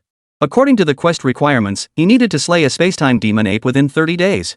This was no simple feat. The spacetime demon ape ranked among the elite tier of 2nd-tier demonic beasts. Even seasoned hunters suffered losses when encountering it. Every year, many beast tamers seek out the spacetime demon ape, hoping to obtain its pelt imbued with spacetime power, but most meet an unfortunate end. Next came the spacetime demon ape's abilities. As its name suggests, it possesses time-space type abilities. Its movements are unpredictable and difficult to track. Even if located and defeated, it is extremely hard to kill. The moment it senses danger, it can teleport away instantly. Yang Donghai's mission was to locate and slay the spacetime demon ape within 30 days, the difficulty of which was self-evident. At this thought, young Donghai couldn't help but sigh. Given the current situation, I'll just have to take things one step at a time. He then stored all the medicinal herbs and materials within the insectoid realm and headed toward the vortex teleportation gate.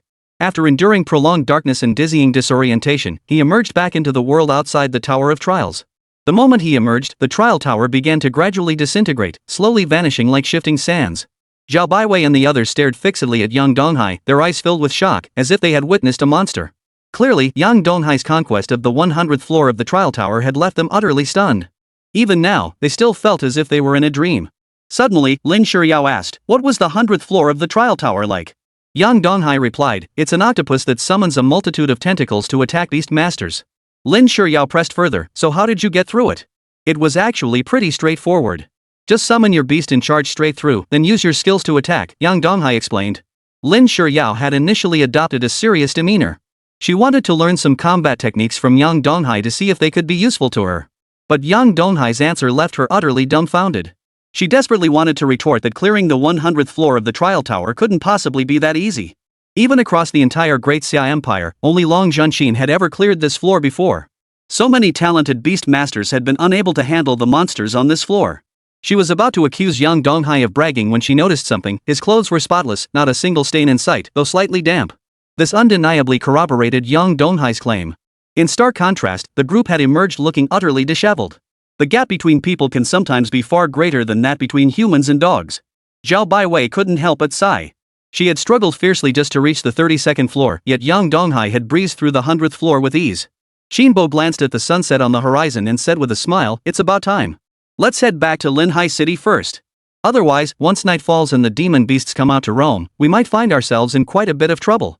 Shinbo's tamed beasts possessed considerable strength, yet they still faced challenges against certain high-tier demonic beasts, let alone the added burden of protecting young Donghai and his companions.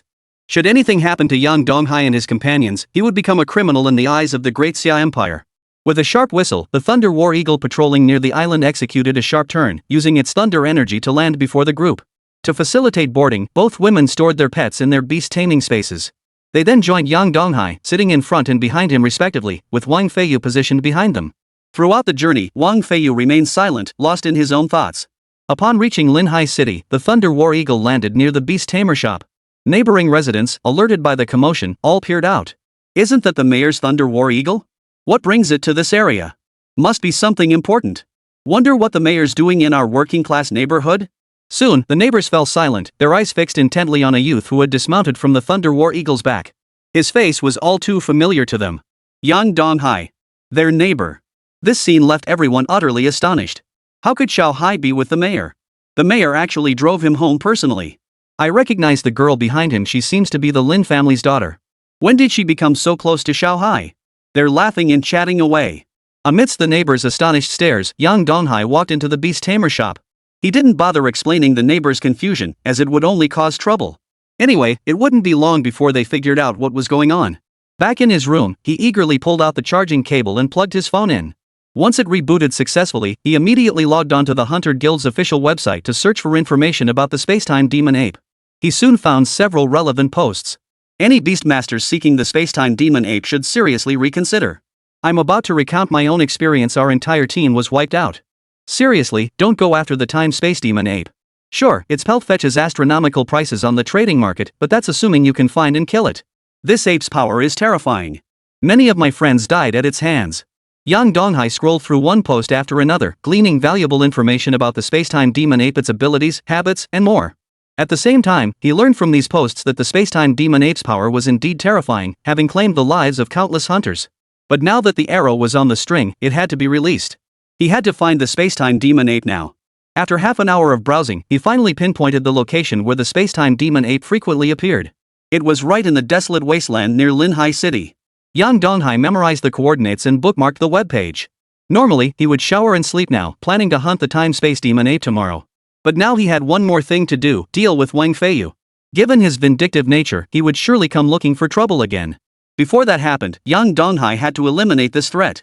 Otherwise, he wouldn't be able to sleep soundly.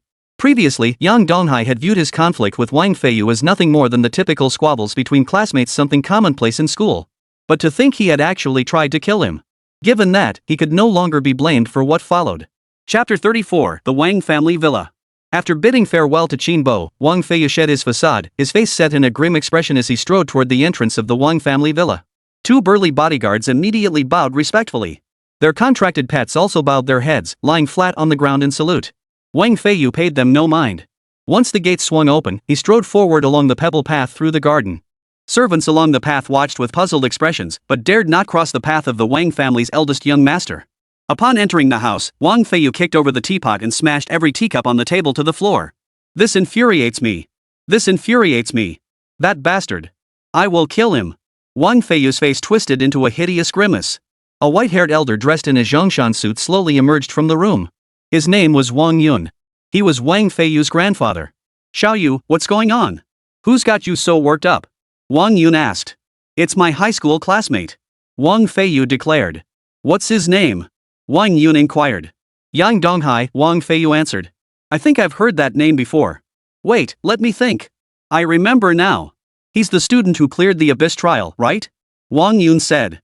He joined me today to grind the trial tower and successfully cleared the 100th floors challenge, Wang Feiyu explained. Hearing this, Wang Yun couldn't help but gasp. Over the centuries, countless beast masters had attempted the trial tower dungeon, yet only a handful had ever succeeded. The Abyss trial was indeed difficult, yet many geniuses had managed to pass it. The trial tower, however, was a different story. This proved Yang Donghai's potential was terrifying. It's best not to provoke someone like him. Otherwise, once he grows stronger, our entire family might face annihilation. In the past, Wang Yun would have certainly gathered several capable beast masters to teach that man a lesson. To vent his grandson's anger. But now, the situation was entirely different. No, I've already provoked him. I sent several second-tier beast masters to assassinate him, but they failed, Wang Feiyu stated. What? Are you out of your mind?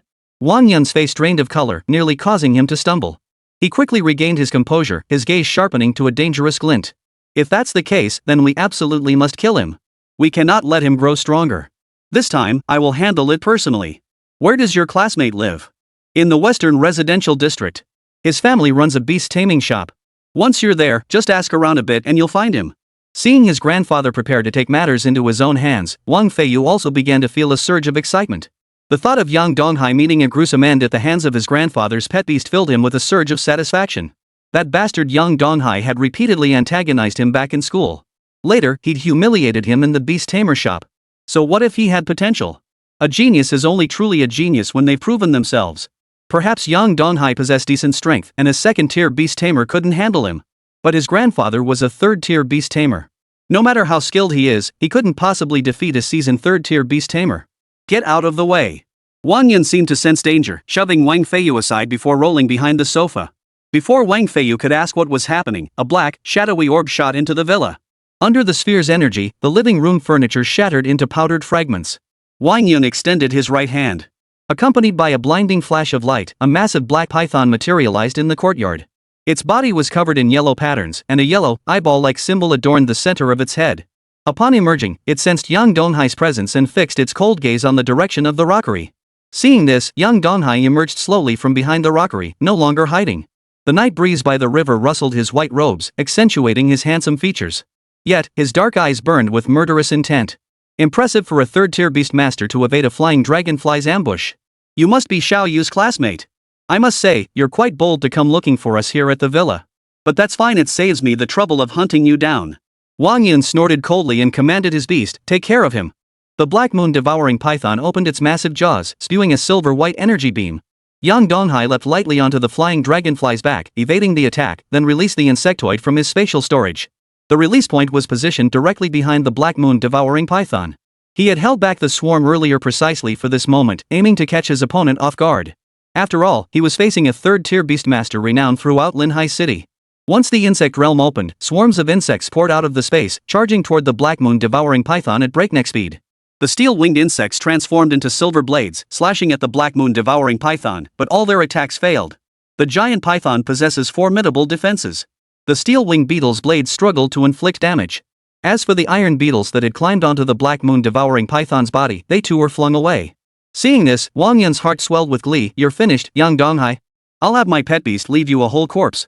Wang Feiyu's heart raced with excitement, his eyes burning with resentment and jealousy, wishing he could devour Yang Donghai alive. So what if he has potential? In the end, he'll still die. Trap him. Don't let him escape, Wang Yun commanded.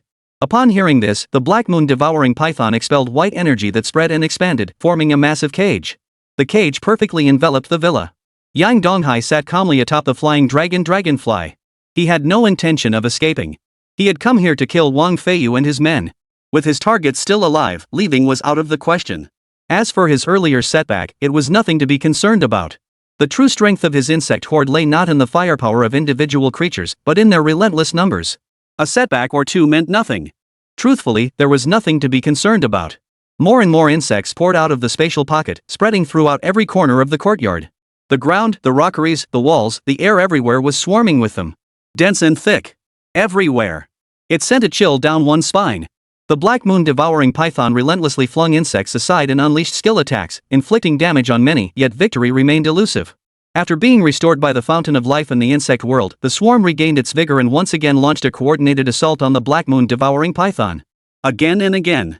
Until the black moon devouring python was utterly exhausted. During the battle, the giant serpent launched attacks against Yang Donghai, but each was deflected by the flying dragonflies and iron beetles. Chapter 35, Departure. Watching the black moon devouring serpent grow weaker by the moment, Wang Yun grew increasingly anxious. Seeing no way to deal with it, he contemplated fleeing.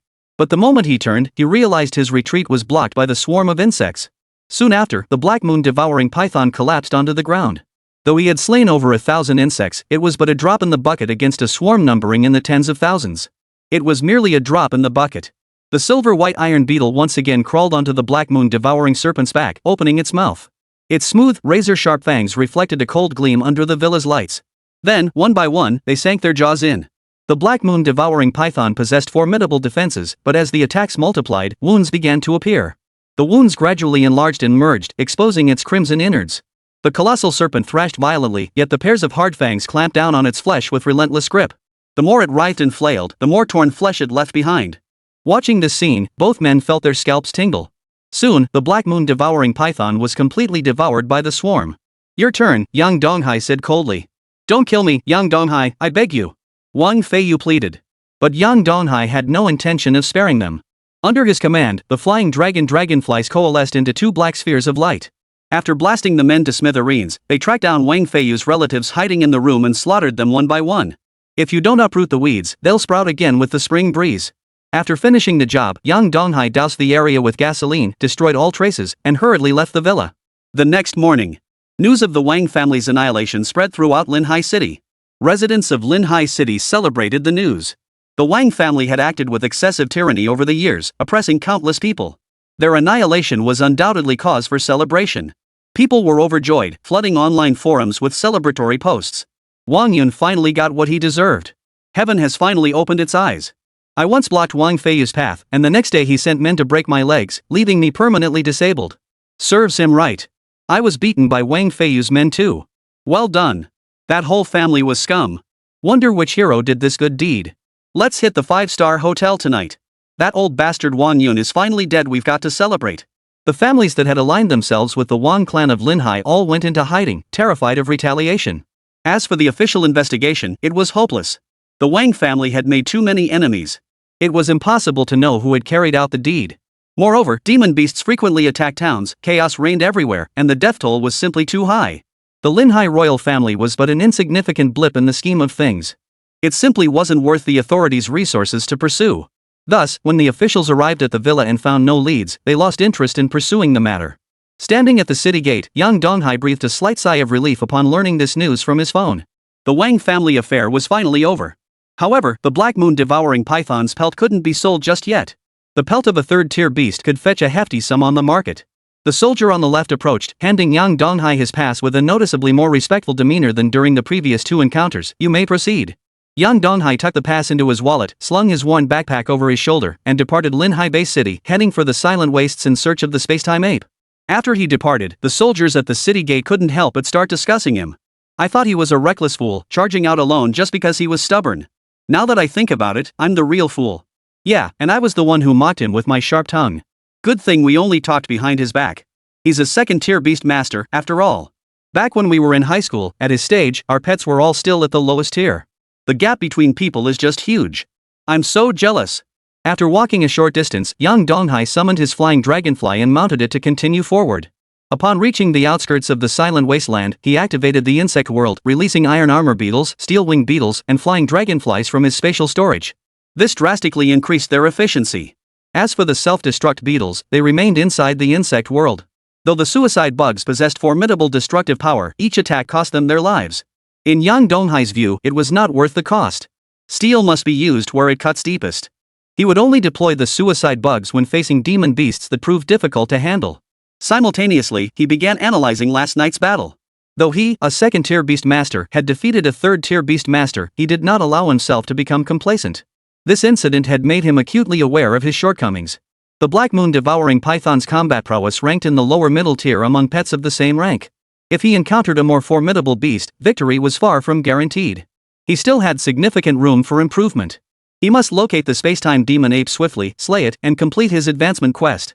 As time passed, young Donghai led his insect swarm deeper into the heart of the Silent Wasteland. Besides the demonic beasts roaming the plains, young Donghai also encountered numerous material hunters. Back when he was studying, his dream after awakening his talent was to become a material hunter, supporting his family by hunting demonic beasts. Unfortunately, the talent he awakened later proved woefully inadequate. It was only a D rank. Such a trash talent meant he might not even be hired for menial tasks. The beasts in the outer regions were generally weak, and hunters were plentiful, so the insect swarm's haul was mediocre at best. However, once you reach the deeper regions, the number of hunters becomes much fewer. It took a long time before encountering another. After all, the deeper regions were far more perilous. Of course, for young Donghai, this was no big deal, nothing to be overly concerned about. The flying dragonfly flapped its wings, swiftly carrying young Donghai through the clouds. It left a slender trail across the azure sky. Throughout the journey, insectoid creatures continuously returned to their realm-bearing treasures. Perhaps demon beast flesh, medicinal herbs, or materials. All manner of things. Just then, a steel-winged insect flew to young Donghai's side to report news. Black crystal holy light grass? Yang Donghai's heart leapt with joy. He never expected to find such a rare medicinal herb.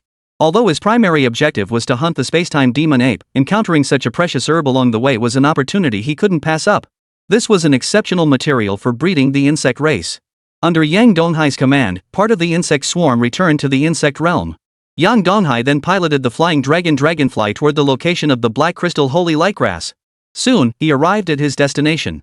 A three-headed hound lay sprawled near the black crystal holy lightgrass, snoring loudly.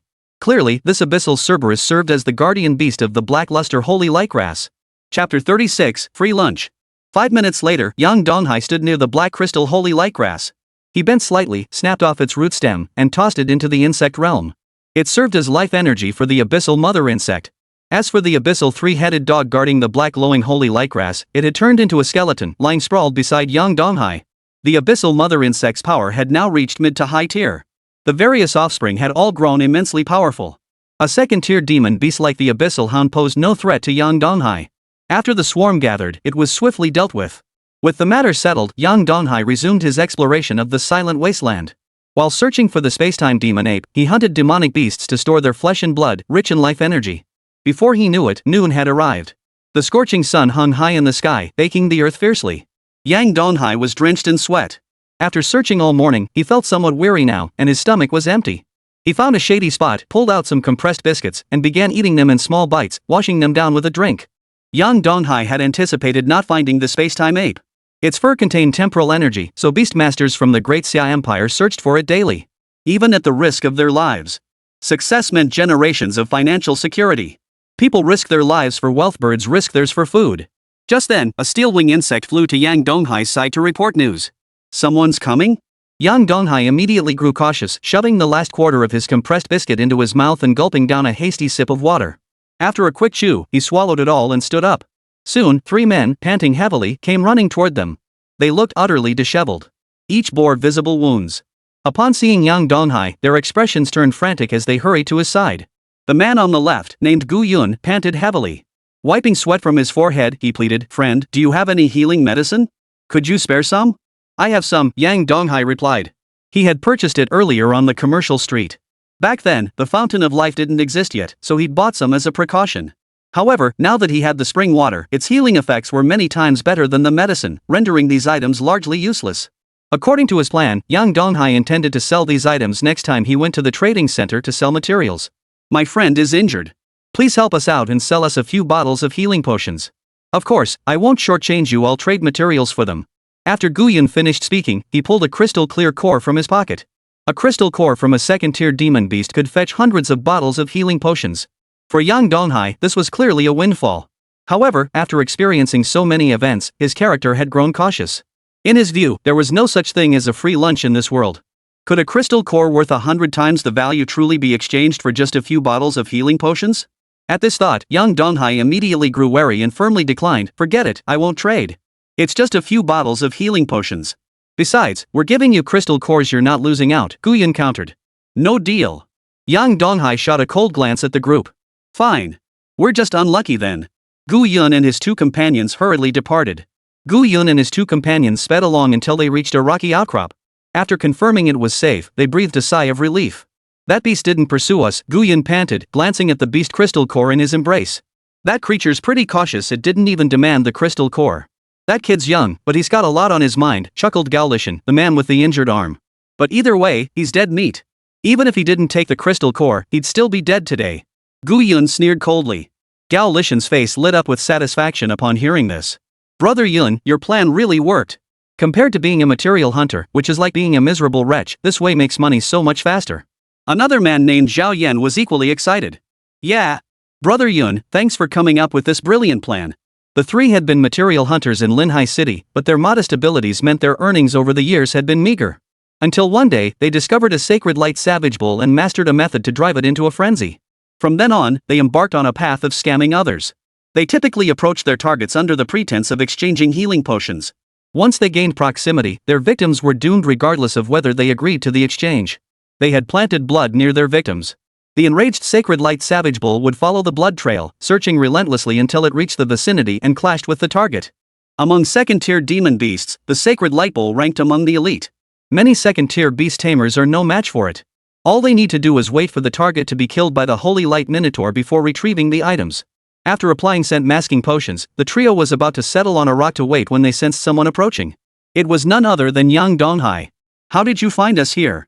Gu Yun asked nervously. In his plan, Yang Donghai should have been battling the enraged holy light bull right now. This turn of events clearly caught him off guard.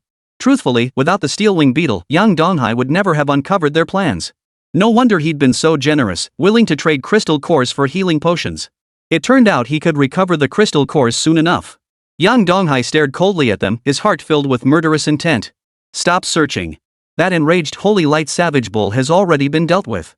"I don't understand what you're talking about," Guyan feigned ignorance. "Is it genuine ignorance or feigned ignorance?" Yang Donghai tossed the holy light savage bull's skull onto the ground. "Luring monsters to trap others, then reaping the benefits yourself. Staring at the white skull on the ground, the three of them were speechless. They never imagined young Donghai possessed such terrifying strength. Even the Holy Light Savage Bull wasn't his match. Clearly, they'd met their match this time. Gao Lishan's earlier smugness had vanished. Staring at young Donghai's face, his legs went weak. Brother Yun, what should we do? Don't panic. I just sent a message to Zhou Pengfei. He happens to be nearby and is heading this way right now, Gu Yun whispered. Gao Lishan visibly relaxed upon hearing Zhou Pengfei's name. This man was quite famous in Linhai City. He was extremely powerful. As long as the money is right, anything goes. Even murder and arson. In Gao Lishan's view, with Zhou Pengfei's assistance this time, he could undoubtedly turn danger into safety with ease. Chapter 37, Effortless Crushing. Then, the three simultaneously raised their right hands, releasing their respective beasts from their spatial storage.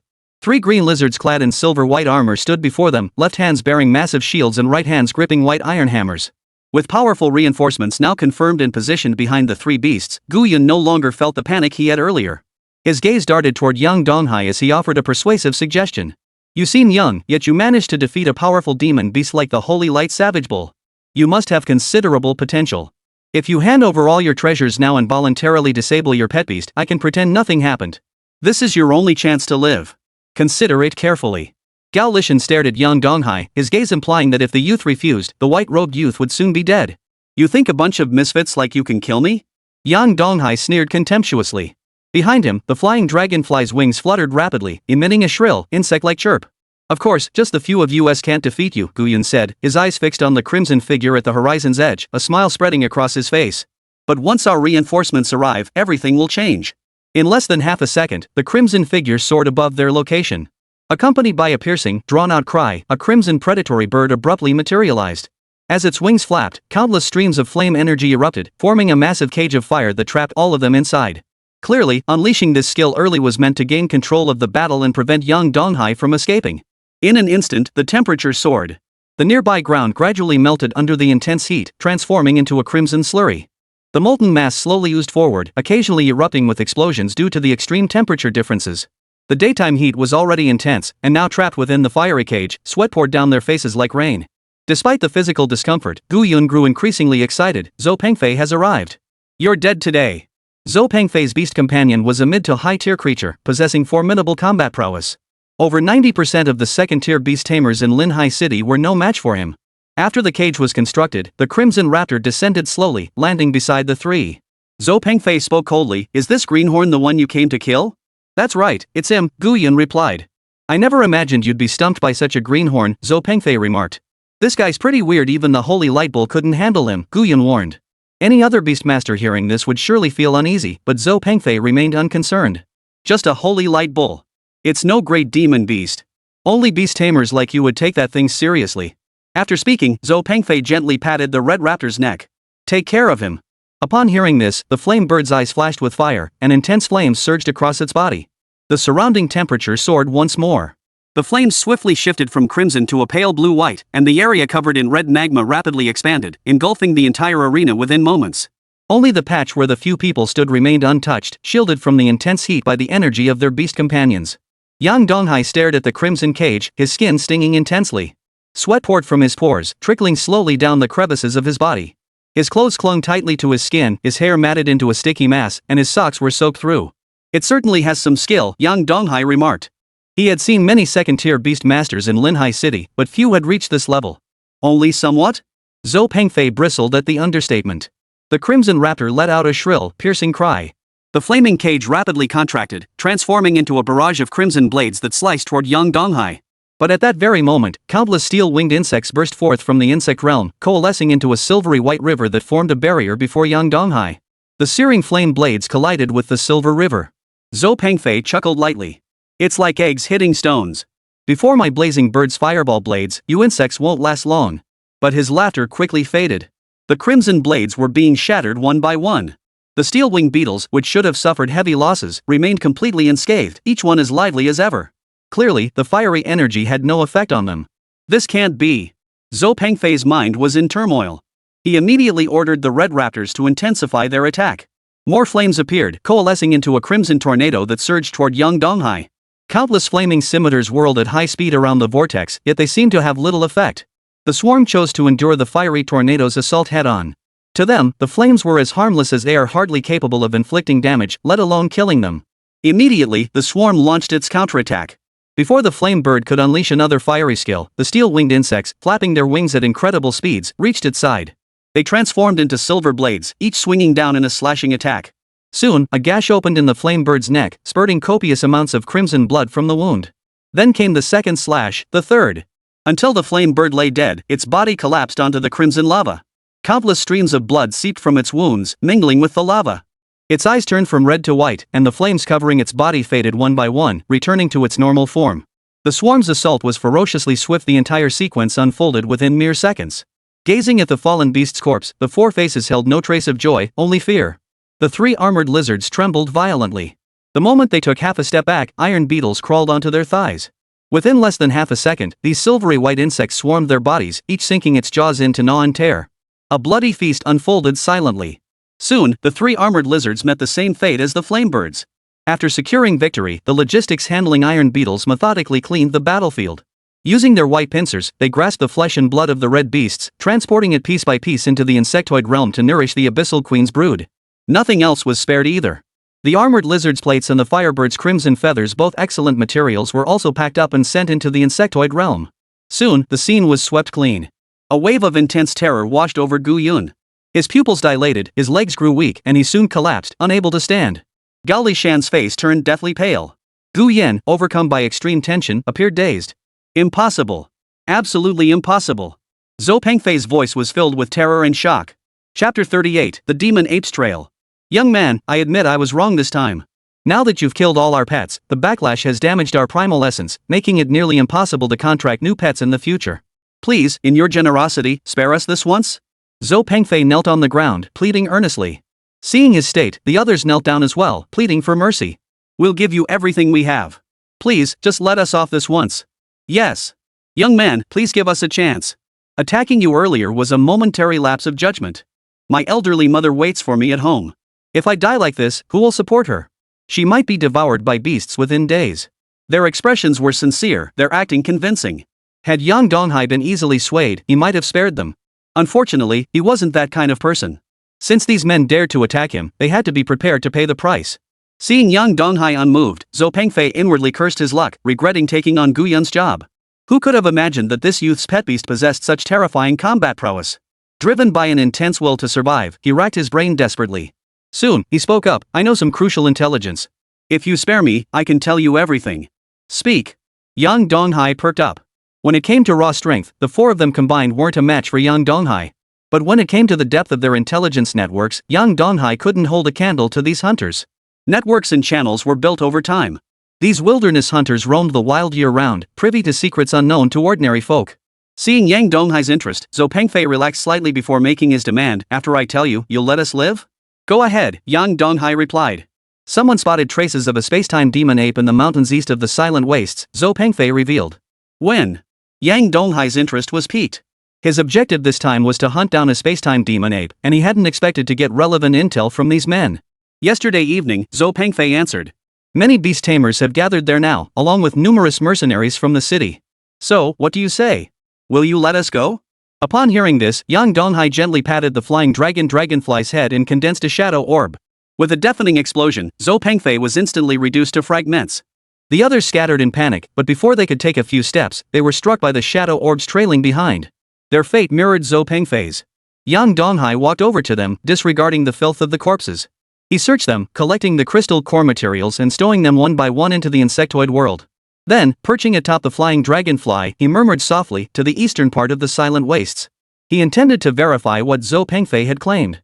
The flying dragonfly flapped its wings, shifted direction, and headed eastward. Throughout the flight, insects continuously flew to Yang Donghai's side, returning to the insect world. With intelligence on the space-time demon ape now in hand, there was no need for further slow searching. The insects kept returning, like a surging tide. It created a truly spectacular sight. In a corner of the eastern Silent Wastes, a large gathering of beast masters had assembled. Some were first tier, others second tier. They had formed teams and come here after receiving news of the space-time demon ape. Though numerous, if the hunt succeeded, the spoils divided among them would still be substantial. In the open clearing at the camp center, many beast masters, weary from searching, sat resting on nearby rocks.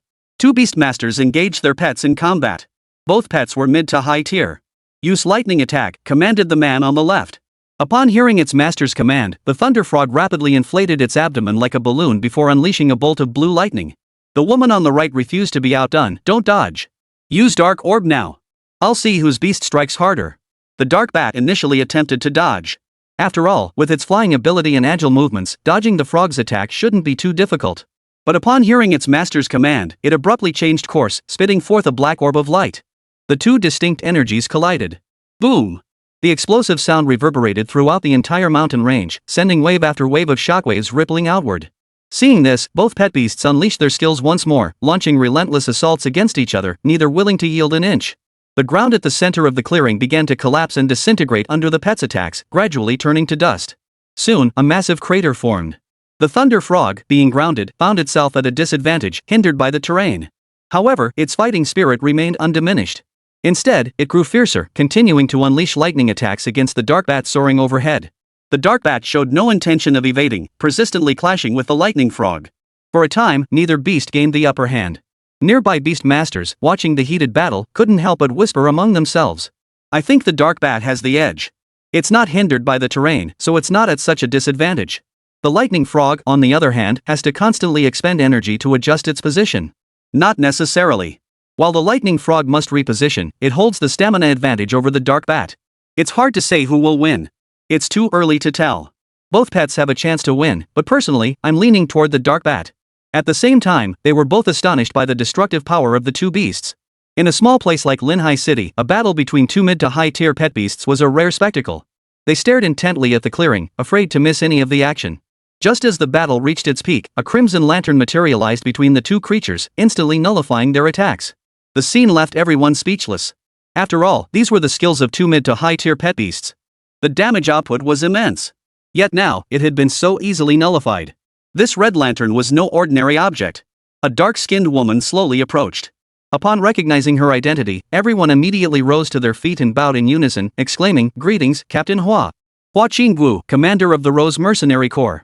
Though the woman possessed a fiery figure and wore revealing attire, everyone kept their heads bowed, daring not to glance at her twice. For this woman's strength was truly terrifying. Provoking her would surely bring dire consequences. These beast tamers were no naive greenhorns, they knew better than to make foolish mistakes. The two beast masters, initially displeased at having their match abruptly interrupted, suppressed their anger upon seeing Hua Qingwu. The space-time demon ape has appeared. Chapter 39, The Hunt for the Demon Ape. Hearing Hua Qingwu's words, everyone grew excited. Wonderful! The space-time demon ape has finally arrived. I'm going to take it down. Once we take down the time space demon ape and sell its pelt, we'll be set for life. Be careful not to slip up at the last moment. Even though we outnumber it, the time space demon ape is incredibly powerful. Don't let mistakes happen then. Soon, the beastmasters rose one after another. After a quick tidying up, they departed the camp with their respective beasts. Hua Qingwu didn't rush to leave. Instead, she called out loudly, "All members of the Rose Mercenary Group, come over here." No sooner had she spoken than female beastmasters began gathering before her. Unlike other mercenary groups, the Rose Mercenary Group exclusively recruited female beastmasters, barring male practitioners entirely. After confirming the headcount, Hua Qingwu began speaking slowly. "I know you all long to hunt the spacetime demon ape. But as your captain, there are things I must tell you. Money can be earned again, but if you lose your life or become disabled, no amount of money will matter then. Do you understand what I mean? I urge you to proceed with caution, especially those who joined our mercenary group shortly after graduating, hoping to earn money to support your families. I hope you won't let your heads get carried away. I could have kept quiet about this, but as your commander, it's my duty to make myself clear. Don't think I'm being overly talkative. For the time being, stay close to me as much as possible. That way, my pet beast can support you. If you stray too far, even if I want to help, I'll likely be powerless to do so. Is that understood?" Hearing these words, the squad members didn't feel impatient. Instead, they found the woman before them strangely comforting. They weren't the type to confuse kindness with weakness. The power of the spacetime demon ape was terrifying. The slightest mistake could cost them their lives. Soon after, Hua Qingwu led the team to the location where the spacetime demon ape had been spotted. Upon reaching their destination, she stood atop a hill and spotted a green plant growing on a nearby cliff. A white fruit hung from its branches. The spacetime fruit. This fruit, rich in temporal energy, was highly coveted by temporal-type demon beasts, the very reason the spacetime demon ape had appeared here. However, these fruits not only had no effect on pets of other attributes, but consuming them could cause them to explode and die. With a deep, rumbling breath, Hua Qingwu saw a massive white ape emerge near the spacetime fruit. Its stature was immense, the hills stretching hundreds of meters high seemed like toys in comparison. Hua Qingwu recognized this colossal beast as the spacetime demon ape. She immediately commanded her contract beast to launch an attack. The red lantern hovered in the air, its surface glowing intensely before spewing forth a green ghostly flame. The flame shot forward at incredible speed, reaching the spacetime demon ape in an instant. It spread and transformed into a chain, wrapping itself around its arm. The spacetime demon ape roared in fury. "What are you waiting for? Bind it now!" Hua Qingwu shouted. Hearing her command, the other second-tier beast masters immediately ordered their pets to attack. Soon, the spacetime demon ape's limbs were tightly bound, its neck and abdomen restrained by thick wooden chains. Though differing in elemental attributes, their skills shared similar effects, all effectively restraining the spacetime demon ape. Throughout the struggle, the spacetime demon ape fought relentlessly but could not break free from the chains. After all, this was a coordinated assault by multiple mid-tier beasts. Seeing this, Hua Qingwu continued to command, "All other beastmasters, take your positions. Have your pets unleash a barrage of skills on the spacetime demon ape. Charge! Big Black, it's up to you now. Use your ranged skills to attack this monster with everything you've got. All together now. Don't let it pause. Keep up the assault. Take down this demon beast as quickly as possible. Hold nothing back. Attack the spacetime demon ape with everything you've got. Don't give the spacetime demon ape a chance to counterattack." In an instant, the battle cries shook the heavens. A barrage of multicolored ranged skills erupted from every direction. Though individually weak, their sheer volume overwhelmed the beast. Bound by chains, the spacetime demon ape became a sitting duck, forced to endure the relentless assault. Arg! The spacetime demon ape roared with mounting fury. Its hard white fur was torn open by the barrage of skills, bleeding continuously. Yet it was utterly helpless. Soon, drops of blood fell to the ground. Vegetation that touched the crimson blood began to be affected by the temporal energy within it. Some withered, some transformed into pale green sprouts, and others grew vigorously. Even its blood alone contained such terrifying energy, Hua Qingwu thought warily. She knew that the current ease came from the combined efforts of over 100 beast masters. If she were facing this terrifying monster alone, she would likely be killed within a few rounds. Though they held the advantage now, the future course of the battle remained uncertain. Witnessing the plants near the blood undergo morphological changes, the group retreated while instructing their beasts to intensify their attacks. As time passed, the wounds on the spacetime demon ape multiplied. The blood, which had initially seeped slowly, now spurted forth in jets. Soon, one beast accidentally touched the blood. The pet beast, named Blackfang Hound, let out a wail of agony, rolling on the ground in pain. It took a long while before it finally calmed down. Blackfang reverted to its juvenile form. This sight only heightened the tension among the crowd. The effects of that blood were truly terrifying. Blackfang Dog had been relatively fortunate, it had merely reverted to its juvenile state. While its combat strength had diminished somewhat, its power could still be rebuilt with dedicated training. But aging was a different matter entirely. Not only would its lifespan be shortened, but its combat power would be reduced to the absolute minimum. Yang Donghai sat atop the flying dragonfly, stowing away all the insectoid creatures before charging forward at full speed. He had just reached the vicinity of the mountain range. He had been scheming about how to infiltrate the area, but upon arriving at the mountains and seeing so many beast masters, he realized his worries were unfounded. He could walk right in without anyone noticing him. He held his ground, biding his time. The spacetime demon ape possessed formidable strength, but it remained a second-tier demon beast. He had complete confidence in his own abilities.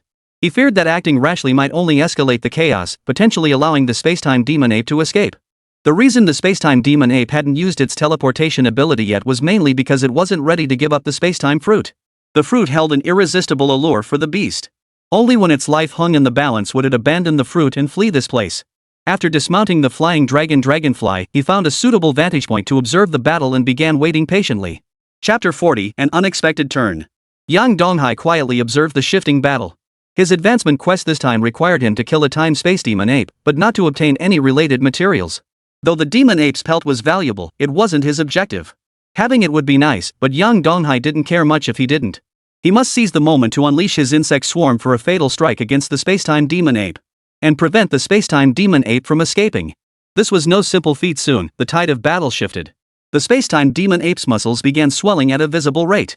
Its already massive frame doubled in size, and the consequences were obvious. Colossal temporal energy surged around its surface. Upon witnessing this, Hua Qingwu immediately grew tense. Be careful. This spacetime demon ape is about to fight with everything it has. Fall back. Create distance. Hold fire. Stay calm. Hold fire for now. Leaders of each team scrambled to issue commands. The beastmasters, naturally unwilling to risk their lives, retreated with their pets. Only the mid-tier beasts restraining the spacetime demon ape with chains remained in place. After burning its essence blood, the space-time demon ape's power doubled and it strained against the black chains.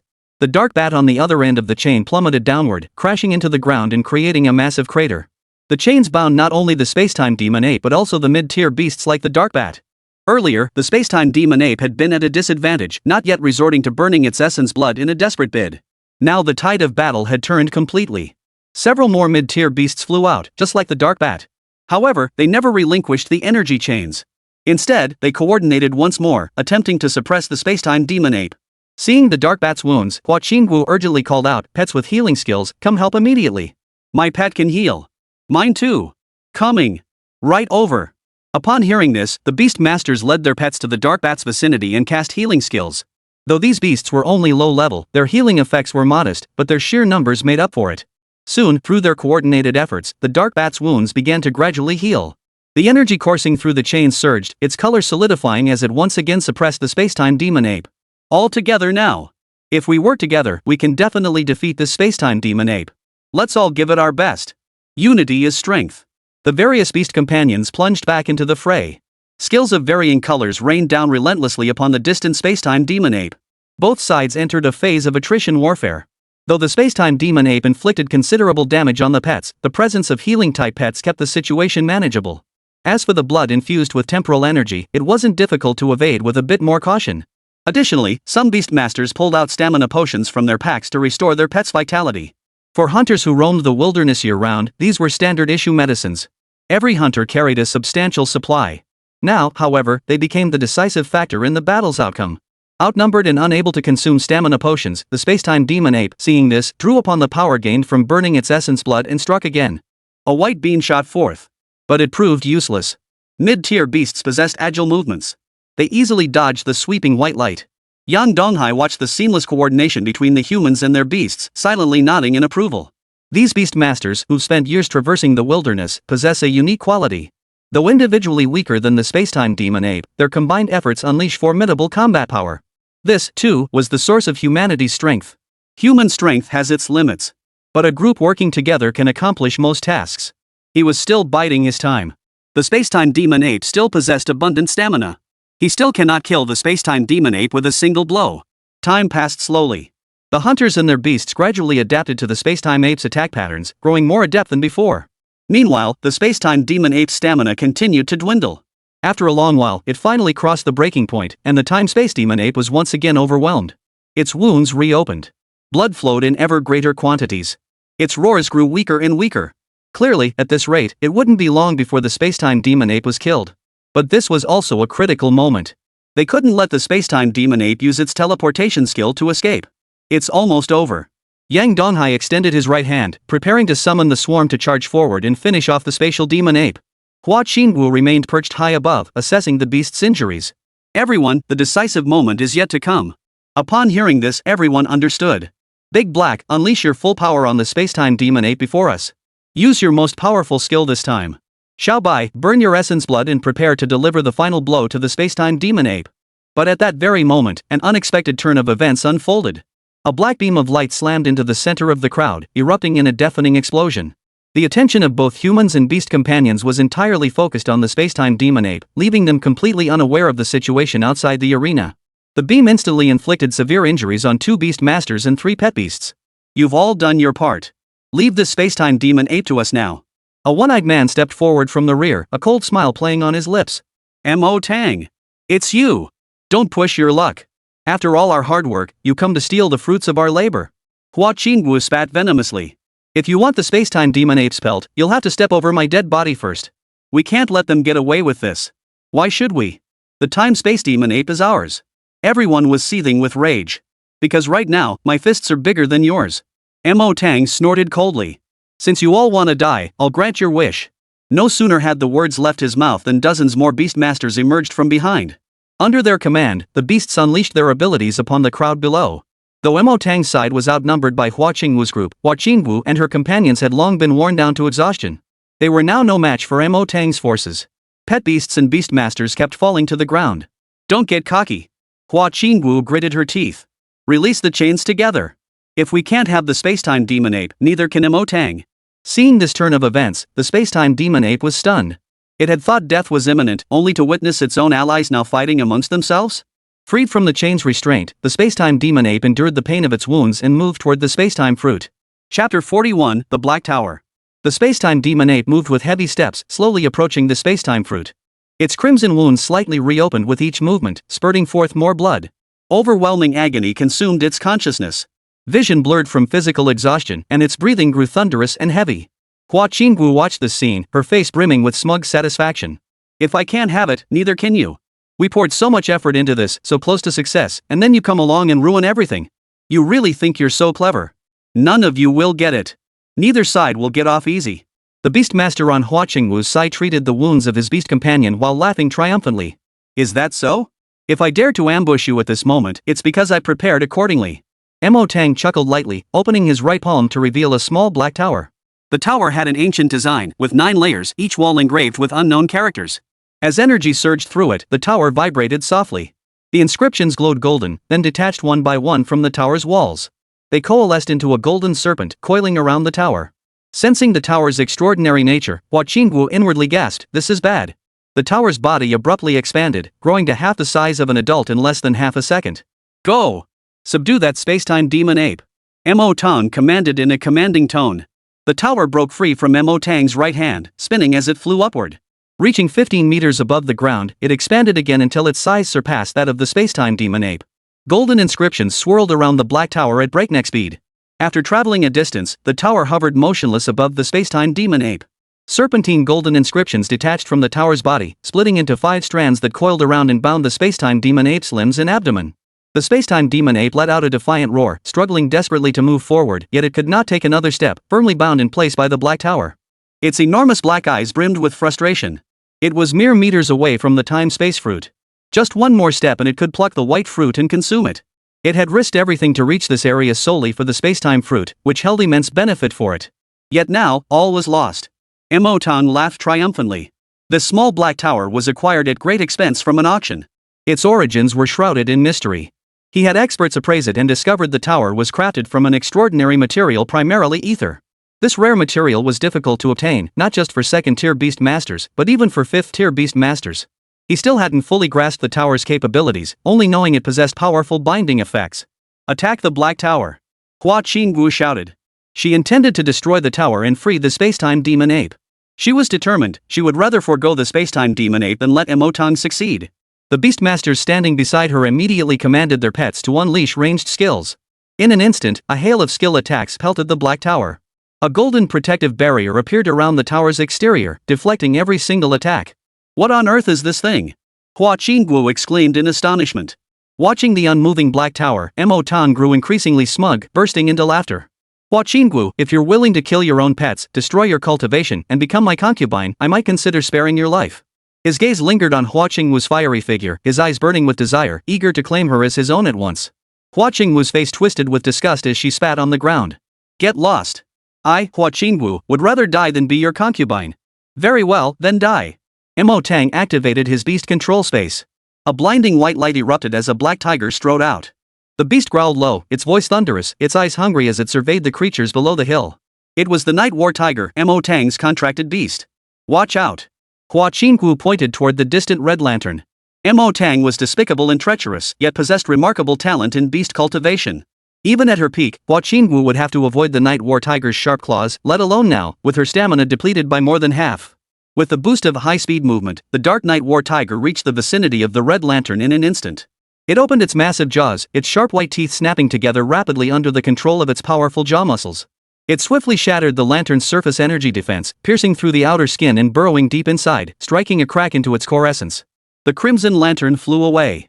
The Rose Mercenary Corps beastmasters, seeing their captain's pet in peril, rushed to its aid. But they were no match for the night war tiger. Within moments, they were all defeated. The remaining beastmasters' pets were also suppressed by Mo Tang's subordinates. Hua Qingwu took a swift stride, rushing to the red lantern. She picked it up and gazed at its shattered form, her eyes welling up with tears. The remaining beastmasters gathered around Hua Qingwu with their own pets, forming a protective circle around her. Suppress them, Mo Tang ordered. His beast sprang into action upon hearing the command, unleashing various ranged attacks. Hua Qingwu's side suffered heavy losses. Seeing this, Mo Tang felt triumphant. The battle is decided. This spacetime demon ape is mine now. The thought of the value of the spacetime demon ape's pelt filled him with excitement. Meanwhile, young Donghai, who had been watching the battle from a treetop, prepared to make his move. The spacetime demon ape was now barely clinging to life. As long as he could swiftly close in on the spacetime demon ape and summon his insect swarm, he could deliver a fatal blow. With that thought, he hesitated no longer. Leaping down from the tall tree, he landed on the ground and immediately sprinted toward the direction of the time-space demon ape at top speed. He felt a surge of excitement. After waiting so long, this most crucial moment had finally arrived. Killing this spacetime demon ape would fulfill a crucial requirement for his advancement quest. Afterward, all he needed to do was return to Linhai City's trading center, gather the required advancement materials with his money, and he would ascend to become the youngest third-tier beastmaster in Linhai City's history. He quickened his pace, bypassing the thicket and charging along the muddy path at breakneck speed. The clearing was a scene of utter devastation. Blood was everywhere. Some belonged to the spacetime demon ape, some to the beastmaster, and others to their contracted pets. Numerous beasts' tamers and their pets lay dead. He paid it no mind. After crossing the crimson blood-soaked pits, he continued charging forward, quickly reaching the vicinity of the spacetime demon ape. Gazing upon that mountain-like form, Yang Donghai's heartbeat suddenly quickened. Chapter 42, Effortless Suppression. Who are you? Mo Tong demanded loudly. Yang Donghai did not answer. Now, his mind was consumed solely by the spacetime demon ape. As he raised his right hand, a vast swarm of silver-white beetles poured forth from the insect realm, swiftly filling every available space. Overwhelming in number and confined by limited space, the beetles piled atop one another, creating an intense sense of oppression. Upon contact with the blood infused with spacetime energy, a black membrane formed on the beetles' exoskeletons, completely sealing off the spacetime energy. Dark Night War Tiger, kill him! Mo Tong commanded loudly. The Dark Night War Tiger let out a low growl and charged forward using its high-speed movement ability. Its speed was astonishing, and in an instant, it reached behind Yang Donghai, preparing to snap his neck in one bite. The steel wing insect stirred. Sensing the threat, the Dark Night War Tiger scrambled backward to evade, but it was too late. The silver-white wings transformed into a razor-sharp blade, leaving a gash on its foreleg. Propelled by momentum, the steel wing insect continued forward. Just as it was about to collide with the crimson blood pit, it slammed on the brakes, executed a drifting turn, and charged toward the Dark Night War Tiger once more. Recalling the earlier peril, the Dark Night War Tiger avoided a direct clash, using high-speed movement to swiftly shift backward. But the steel wing insect was faster. Left with no choice, the Night War Tiger activated its defensive skill to endure the blow. Black energy surged from its body, crisscrossing and layering to form a dense black barrier. Boom! A collision echoed. Cracks like fissures appeared on the black barrier, yet it successfully blocked the steel wing insect's razor-sharp blade attack. However, the Night War Tiger couldn't absorb the impact. Its two sturdy hind legs plunged into the black soil from the collision, plowing backward like a plow. All together! Mo Tong shouted. Leaving a small contingent of pets to guard Hua Qingwu and the others, the remaining beasts converged and launched their assault on Yang Donghai. One ranged skill after another erupted across the battlefield, each boasting different attributes and varying speeds.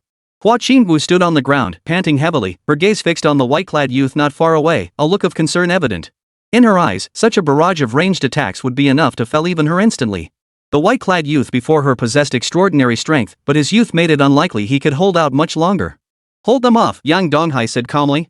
Upon receiving the command, the insect swarm sprang into action. Hundreds of steel-winged insects spread their wings, using the wind generated by high-speed vibrations to lift off the ground. They joined the first steel-winged insect and charged together toward the ranged skills. Explosions echoed one after another, filling the open space above with smoke. Soon, numerous steel-wing beetles burst from the smoke, splitting into different directions and heading toward the pet beasts attacking them. Soon, one steel-wing insect reached the nearest pet beast. Its wings ceased vibrating and it sliced forward at high speed using momentum. The sequence flowed seamlessly, executed in one fluid motion. The flame fox had no time to dodge. The silver-white wings were razor-sharp, slicing through the fox's energy defense at its neck, cutting through flesh and windpipe, piercing the spine, and emerging from the back. The fox collapsed to the ground, copious amounts of crimson blood gushing from the wound in its neck. The fiery energy enveloping its body instantly dissipated, its form shifting from fiery red to a dull crimson. Clearly, this flame fox was dead beyond any doubt. The remaining 100+ steel-wing beetles joined the fray, quickly engaging the beasts under Mo Tang's beastmasters. These pets, possessing strength comparable to the flame fox, were no match for the steel-wing beetles. Soon, the battlefield became a one-sided affair. 30 seconds later, the skirmish drew to a close. The golden sun hung high in the azure sky, while the corpses of numerous pets and beastmasters lay scattered across the black earth. Each corpse bore one or more wounds. Though not large, they were all deep, penetrating to the bone or internal organs. Bright red blood seeped slowly from the wounds, pooling into crimson puddles. Hovering above the corpses, hundreds of silver-white beetles fluttered their wings, using the wind to stay suspended. Their mirror-like exoskeletons clearly reflected the bodies below.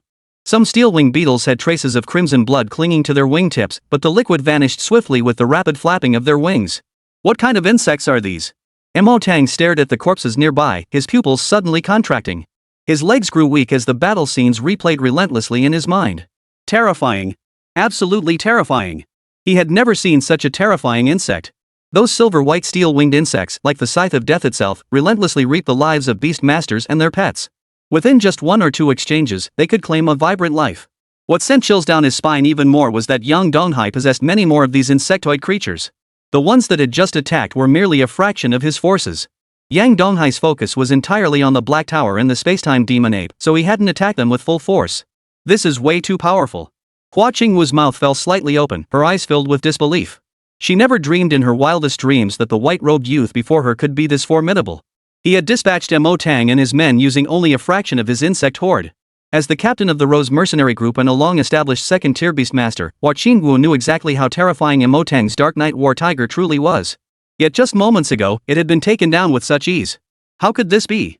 Who exactly was this man? How could he be this powerful?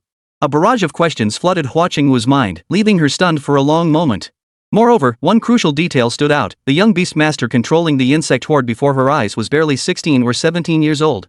This meant Yang Donghai still had immense room for growth. Back when she was his age, she was still teaming up with classmates to fight slimes. Yet Yang Donghai, acting alone, had effortlessly subdued dozens of beastmasters. Among them were even second-tier beastmasters. Damn impressive. Such power at such a young age. Truly, heroes emerge in youth. Even Mo Tang's Night War Tiger couldn't stand up to him. The nearby beast tamers murmured in astonishment. Mo Tang's gaze toward Yang Donghai burned with hatred. Fine. Fine. Fine. Today, I'll drag all of you down with me. With that, he silently recited the incantation. Once the golden inscriptions near the Black Tower vanished, he produced a crimson fruit and hurled it at the Spacetime Demon Ape. The fruit was known as the Divine Ape Fruit. It was one of the crucial materials for the advancement of ape-type demon beasts. The Spacetime Demon Ape had thought it would be trapped here forever, but now, unexpectedly, a ray of hope appeared. Not only did it avoid death, and it can even level up? After catching the crimson fruit, it plucked the nearby spatiotemporal fruit and popped both into its mouth. Chapter 43, Third-Tier Demon Ape. Under the pressure of its hard fangs, both fruits shattered instantly. Sweet juice gushed forth, filling the Spacetime Demon Ape's mouth. Simultaneously, its taste buds experienced an unprecedented wave of comfort, washing away the previous gloom. The pulp mixed with saliva slid down its throat. Pressed and refined by the energy of time and space, it transformed into energy absorbed into its bloodstream. Its heart began to beat violently, each powerful thump pumping blood infused with the fruit's power to every part of its body. Soon, the Spacetime Demon Ape's body underwent a transformation. Wounds ceased bleeding, muscles grew denser and more defined. The entire beast's frame began swelling at a visible pace, its aura intensifying with each passing moment. Before long, the Spacetime Demon Ape shattered its limits, leaping directly from the second tier to the third. Feeling the newfound power coursing through its veins, the Spacetime Demon Ape felt a surge of exhilaration, slapping its chest with both hands. Thump! Thump! Thump! The sound echoed relentlessly, reverberating throughout the entire mountain range. But the nearby beast tamers who witnessed this scene were all filled with terror. No way! That Spacetime Demon Ape has actually broken through to Tier 3. A Tier 2 Spacetime Demon Ape was already incredibly difficult to handle. It took all of us working together just to suppress it earlier. What are we supposed to do now? What terrifying aura! Is this what a third-tier demon beast feels like? Even from this distance, it sends shivers down my spine. I feel like we're all going to die here. We beat it so badly earlier. Now that it's broken through to Tier 3, it won't let us off. Damn Mo Tang, how could he feed it something as precious as the Divine Ape Fruit? We're done for. Hua Qingwu clutched her gravely wounded beast companion, her fair face drained of color. Mo Tang surveyed the terrified group, his eyes burning with venom. Not a single one of you will leave these mountains alive today. The Spacetime Demon Ape channeled the spacetime energy within its body, weaving a spatial cage. Then it spread its massive paw, slowly pressing down toward Yang Donghai, the closest target. Yang Donghai was the strongest here. It intended to eliminate this threat first before dealing with the rest.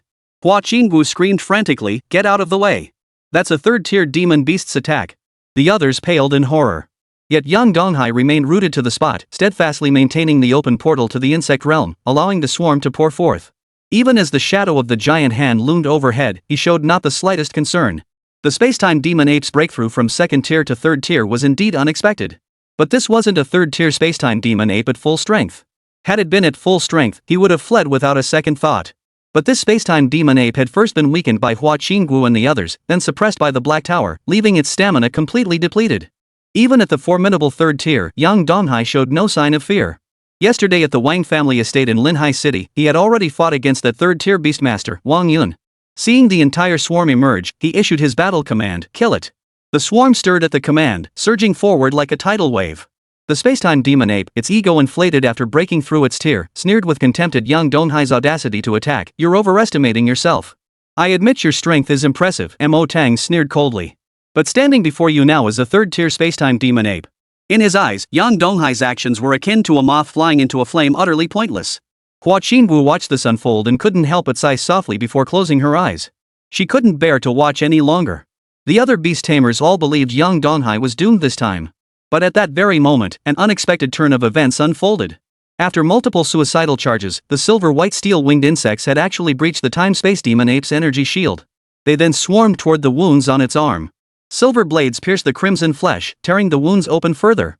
Though these wounds had stopped bleeding during its advancement, crimson fluid now flowed anew. The space-time demon ape let out a piercing scream. Just as it prepared to unleash its skills, it realized the insects had abandoned its arm.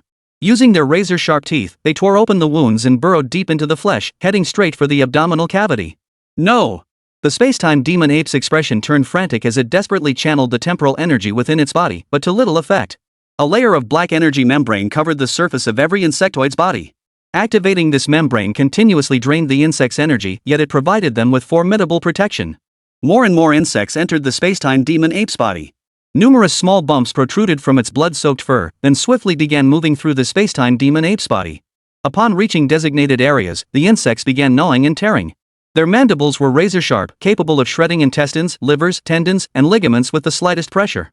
The agony of being devoured by countless insects was hundreds of times more intense than before.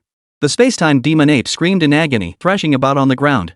10 minutes later, the space-time demon ape ceased all movement. Its massive body crashed heavily to the ground with a thunderous thud.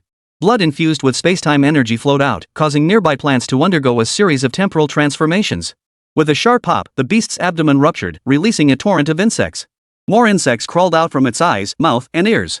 They began their final cleanup, meticulously cutting the precious flesh and energy into small pieces, packaging them, and sending them back to the insectoid realm. This sudden scene left the entire area deathly quiet. None could have imagined that Yang Donghai's insectoid swarm could overcome a third-tier space-time demon ape. Even though this space-time demon ape was gravely wounded and severely depleted of stamina, it remained a third-tier demon beast. "Pinch me. I feel like I'm dreaming. A third-tier space-time demon ape, just like that? This is what a true master looks like. He's so young. Give him a little more time to develop, and his future is limitless." Exactly. The crowd gazed at Yang Donghai with eyes brimming with awe. Though he was younger than all of them, in the Great Xia Empire, strength was the ultimate measure of respect. Age mattered little. Hua Qingwu had initially believed Yang Donghai was doomed, yet the outcome now defied her expectations.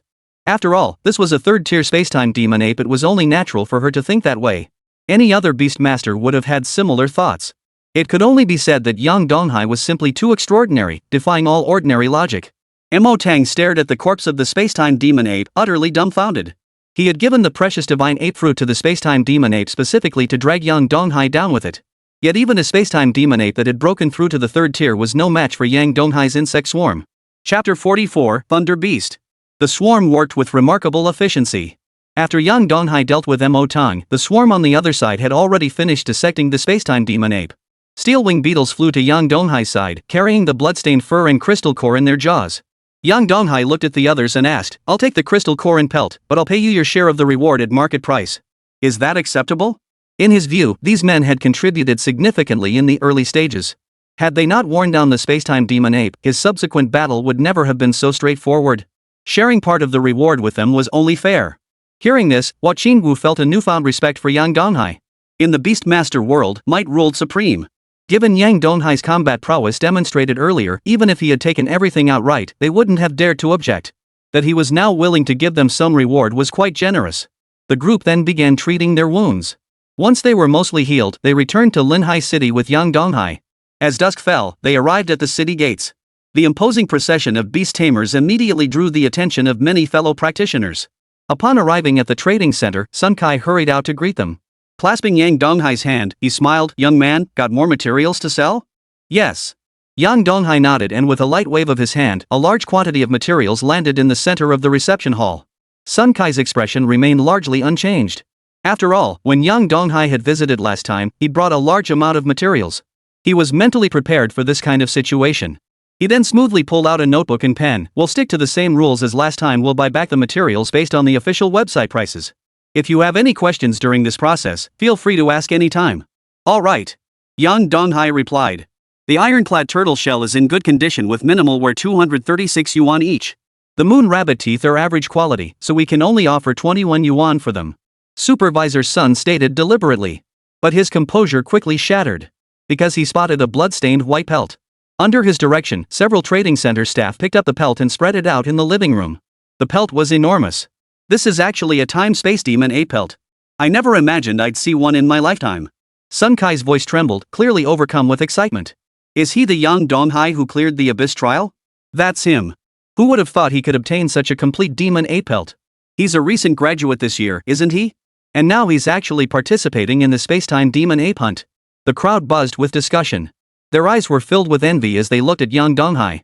After settling the accounts, Yang Donghai distributed the rewards to the others before pulling out another list and handing it to Supervisor Sun, same as last time. Supervisor Sun understood exactly what Yang Donghai needed these materials for.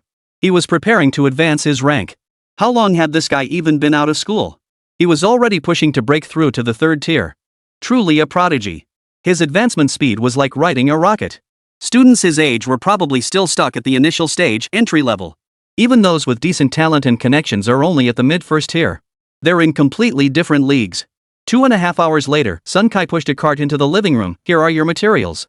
Check them over and see if everything's in order. Yang Donghai cross-referenced the items against the advancement quest requirements, checking each one. Satisfied everything was in order, he stored them in the insectoid world and departed the trading center. The streets of Linhai City were eerily quiet at night, not a soul in sight. Every household had their doors tightly shut. Unless something major happened, they wouldn't light lamps inside their homes. Monstrous beasts frequently slipped into Linhai City to prey on humans. Lighting lamps would be like installing a GPS tracker for those creatures. No one dared to court death in such a manner. Not even a skilled beast tamer dared. After all, who could predict the rank of a demon beast that slipped in? If it was weak, then naturally there would be no problem. But if it was stronger than the beast master? Well, sorry, the whole family would just have to reunite in the beast's belly. Yang Donghai held a flashlight, releasing 100 steel-winged insects from the insect realm to patrol the area. He then mounted the flying dragonfly and headed toward his residence. The journey proceeded smoothly. Apart from encountering a few patrolling soldiers who routinely questioned him, nothing else happened. After safely arriving home, Yang Donghai breathed a sigh of relief. Following a brief rest, he silently commanded within his mind, begin advancement. The system interface activated, displaying a series of prompts, checking if all materials required for advancement are present. Scanning. The moment the scan concluded, a dazzling golden light erupted from Yang Donghai's body. Under the influence of this radiant power, his physical strength began to gradually intensify and enhance. After the enhancement concluded, he discovered his bones and muscles had become harder and denser.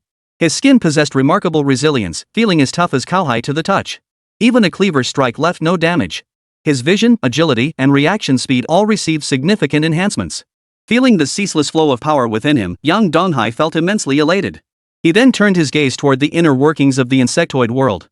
During his advancement, the Abyssal Queen had also been enhanced, significantly increasing her incubation efficiency. The combat capabilities of all offspring insects were simultaneously enhanced. Whether in attack, defense, or reaction speed, they all received significant enhancements. Additionally, he unlocked a new type of larva called the Thunder Beast. Having extracted the crystal core energy of the spacetime demon ape, the Abyssal Queen now possessed abundant resources for cultivation. Yang Donghai commanded, hatch a Thunder Beast first. Upon hearing this, the Abyssal Mother Worm immediately shifted its focus away from other eggs and began incubating the Thunder Beast with full force. The incubation process was remarkably swift. Before long, Yang Donghai witnessed the Thunder Beast, radiating raw ferocity and immense power. Its massive frame was solid and heavy, resembling a mobile war fortress. Its massive head bore a pair of curved, horn-like antennae.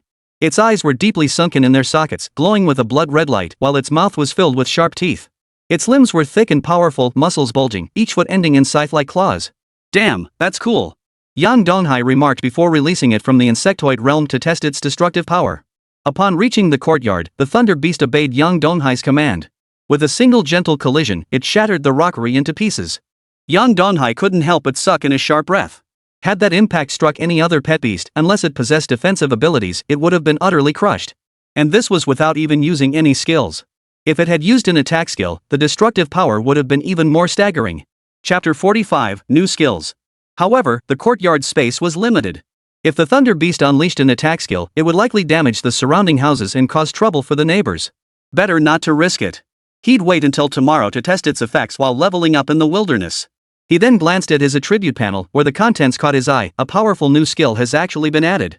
Host, Yang Donghai. Level, Tier 3 Beastmaster. Talent, Insectoid Cataclysm SSS rank class, sealed, enables rapid mutation of the queen. Each additional larva controlled increases attack power by 1%. Beast Control Abyssal Queen. Aptitude, excellent. Rank, High Tier Junior. Insectoid Command LV1 can mentally link with insectoids, compelling them to obey commands while enhancing their attributes. Linked creatures cannot betray their master. Insectoid Realm LV1, the Abyssal Queen can open an insectoid realm with psychic energy, accelerating the growth of insects within. Evolution LV1 enhances a larva's power, transforming it into an elite insectoid. The enhancement effect is determined by the Abyssal Queen's rank and skill level combined. Higher ranks and stronger skills yield greater enhancement. Current larvae: Nurturing Worm, Iron Armor Worm, Steel Wingworm, Self-Destruct Worm, Flying Dragonfly, Thunder Beast. Yang Donghai's gaze swept swiftly across the insectoid world, quickly locking onto the flying dragonfly he often rode. He then commanded the Abyssal Queen, use promotion on that flying dragonfly. Hearing this, the flying dragonfly resting in the corner flapped its wings and slowly glided before the Abyssal Queen, then obediently settled onto the fungal carpet. The Abyssal Queen began her work. It extended 8 slender tentacles, wrapping them around the flying dragonfly. The suction cups on its tentacles slightly expanded, expelling black mucus. The slime grew thicker, slowly flowing down the dragonfly's body until it was completely encased. Time ticked by second. Exhausted from unleashing its abilities, the Abyssal Mother Worm's vitality steadily waned, its aura growing faint. Meanwhile, the flying dragonfly's body steadily strengthened, its aura rising steadily. An hour later, the ascension finally concluded. Using its sharp appendages, the flying dragonfly shattered the black mucus shell and emerged from within. Compared to before, its combat prowess had surged dramatically. Its attack, speed, and defense had all seen remarkable improvements. Seeing this, Yang Donghai was overcome with excitement. He hadn't anticipated such substantial benefits from this advancement.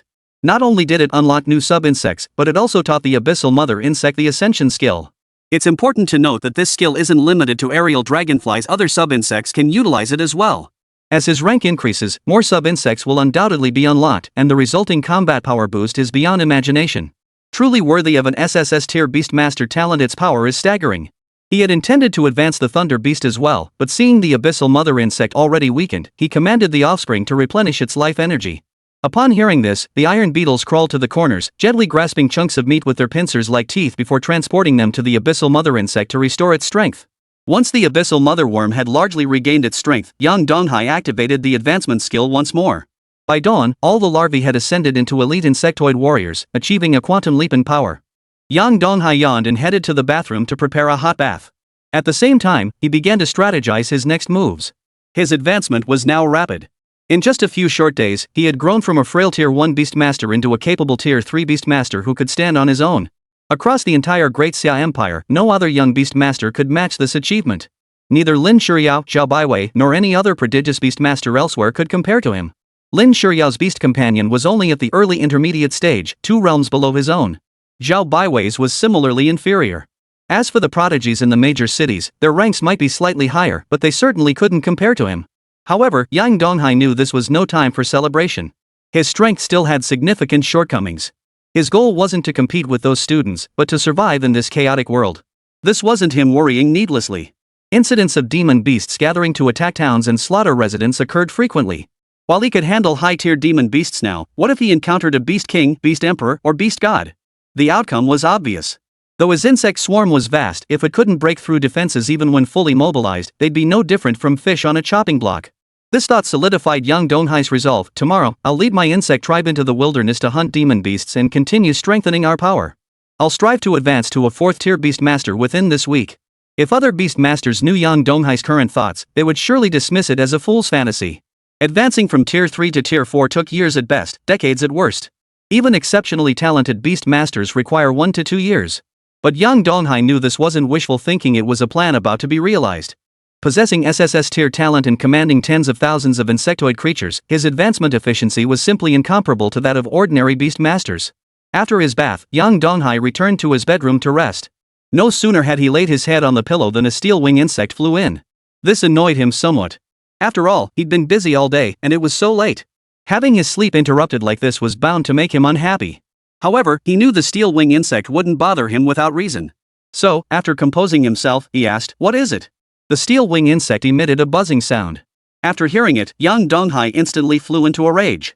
He hadn't expected someone to be observing him with binoculars. He urgently demanded, "Who is it? What's their strength level?" As a reconnaissance expert, the steel wing bug had already gathered all the information and answered each question in turn. After hearing the report, Yang Donghai frowned deeply. A third-tier beast master? Not from Linhai City? In Yang Donghai's memory, he had no grudges with the Wang family. The Wang family's sphere of influence was confined to Linhai City, and they had no particularly powerful relatives. The factions that had aligned with them scattered like birds and beasts after the Wang family members died. If it was someone else, that was even less likely. Yang Donghai's network was straightforward, few had conflicts with him. Still, he knew this matter had to be resolved quickly. Leaving a portion of the insectoid creatures behind in the house, he departed with the remainder. To avoid alerting the enemy, he traveled without lighting lamps, relying instead on past memories and the faint moonlight. He knew this area well, so it posed no difficulty for him. Soon, he arrived near the high-rise building. Looking up, he indeed saw figures on the rooftop. Chapter 46, The Blood Sacrifice Cult. 15 humans clad in black robes stood on the rooftop of the skyscraper. A red eye symbol adorned the center of their hooded cloaks. At that moment, they were using telescopes to observe Yang Donghai's residence. That's the focal point for this blood sacrifice. To complete the ritual, we must deploy the corresponding formation in that area. But it won't be easy. The owner of that pet shop is Yang Donghai. He's quite renowned. Not only did he clear the Abyss dungeon, but he also conquered the Tower of Trials. Before him, only Long Zhanshin achieved that feat with such immense potential. He's bound to be a top priority for the Great Xia government's protection. This sacrifice is crucial for our blood sacrifice sect. We must complete it at all costs. And while we're at it, take care of Yang Donghai. Such a promising prospect. If he were to be cut down, the entire government would likely go mad. That guy's strength is no joke. So what if he's talented? I'm already at the third tier. Am I supposed to fear some greenhorn? What a laughable notion. A hunchbacked figure clad in black robes, leaning on a cane, shuffled slowly toward them. The old man was extremely frail, as if a strong gust of wind could knock him over. Yet every black-robed figure present regarded him with a mix of reverence and dread. For the old man's power was terrifying. Upon reaching the rooftop center, the robed elder rasped hoarsely, "Yang Donghai must be eliminated. If we let him grow any further, he'll become the next Long Zhanshin. When that happens, it will be our blood sacrifice sect that suffers." Before anyone could respond, a thud echoed through the air. Something seemed to have fallen to the ground. A black-robed man, accompanied by his pet beast, the blood demon hound, went down to investigate. Within seconds, the group heard the black-robed man's agonized screams. The remaining black-robed figures, witnessing this, grew tense and swiftly summoned their own contract pets. Then, accompanied by their pets, they retreated, their gazes converging on the rooftop entrance. The elderly black-robed man's dull, yellowish eyes grew more solemn. The Beastmaster who had gone down to investigate possessed peak second-tier strength, surpassing over 90% of Linhai City's Beastmasters. Yet he had died just like that. This made him realize that whoever had come for them was no ordinary opponent, at least a third tier or higher. Soon after, they heard footsteps approaching. The sound of human feet striking stone steps. The tension among the group grew palpable. Yet when the source of the sound appeared on the rooftop and approached them, it took everyone completely by surprise.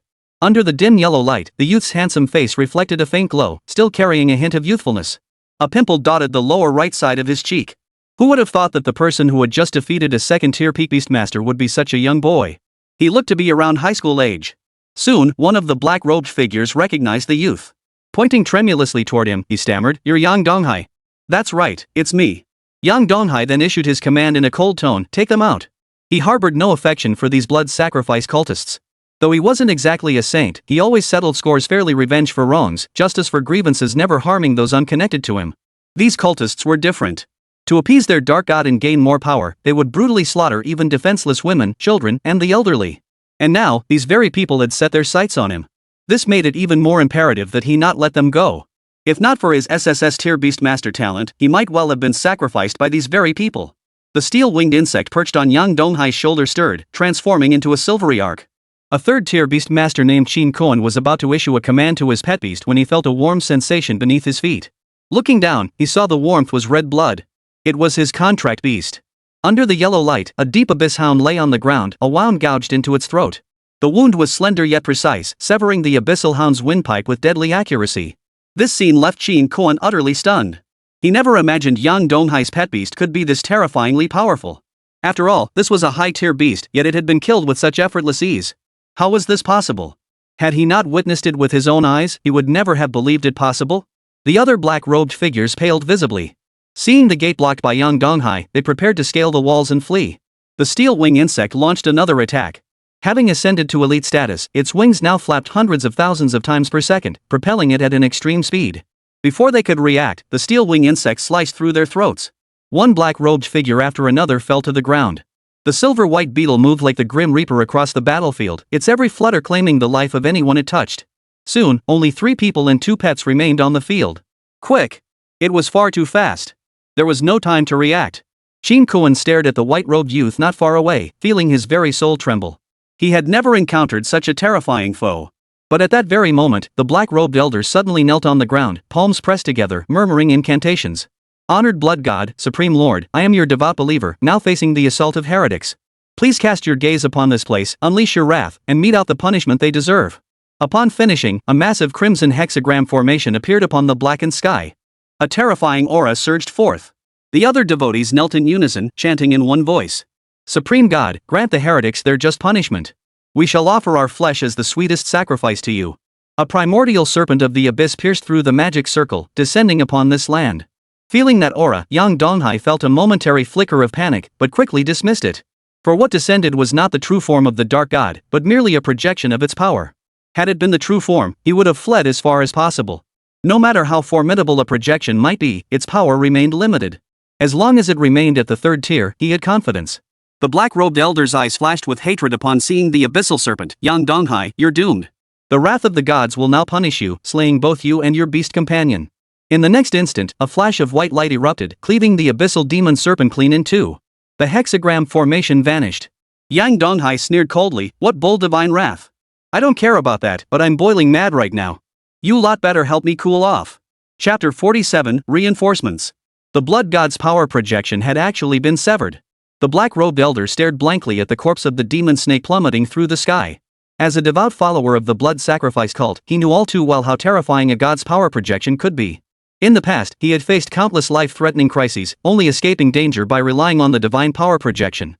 The steel wing insect elite clutched the black crystal core tightly with its 8 sharp appendages and flew toward Yang Donghai. Yang Donghai accepted the crystal core, his eyes lighting up at this unexpected windfall. The crystal core contained abundant energy, equivalent to 50 spacetime demon ape crystal cores. He had previously struggled immensely to obtain just one demon ape crystal core, yet now he had acquired one containing 50 times that energy. It was impossible not to be thrilled. If fed to the abyssal mother worm for digestion and absorption, it would likely enable the breeding of numerous more insectoid creatures. Yang Donghai hesitated for a moment, then looked at the black-robed elder and asked, is that snake still around? If it is, I can give you some time. Hearing this, the black-robed elder was furious. Did you think it was some cabbage growing by the roadside? Something you could just summon at will? Yang Donghai's words were nothing short of blasphemy. But what could he do if Yang Donghai truly did blaspheme? He couldn't defeat Yang Donghai. Yang Donghai's voice turned cold as he issued orders to the insectoid race, since it's gone, then die. Charge. Eliminate the remaining followers and pets. The steel-winged insect stirred once more. Within seconds, every last believer was eliminated. After cutting and transporting the pet beast's flesh and blood into the insectoid realm, he dispatched swarms to meticulously search the surroundings. Only after confirming no more blood-sacrificed followers remained did he lead the insectoid hordes away from the skyscraper. The bodies of those followers would be left for the authorities to deal with. He planned to report the blood sacrifice incident to the authorities tomorrow. After all, no one could guarantee that the next visitor to Lehigh City wouldn't be a 4th-tier beastmaster. If the sky falls, let the tall ones hold it up. Let Shinbo and his crew deal with that headache. After this battle, Yang Donghai gained a deeper understanding of the immense power of the advancement skill. Had the steel-wing beetles not undergone advancement, it would likely have taken hundreds working in concert to eliminate these cultists and their pets. But now, a single steel-wing elite had ended the fight. This heightened Yang Donghai's anticipation for reaching the 4th tier. After reaching tier 4, he was certain more offspring and skills would unlock.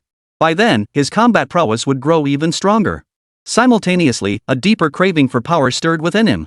This time, he had been fortunate his opponent was a 3rd-tier beastmaster. Had it been a 4th-tier or higher opponent, the outcome would have been uncertain. His current strength still had many shortcomings. He needed to continue accumulating energy to enhance his combat power. The next morning, a sliver of golden sunlight streamed through the window, illuminating the bedroom.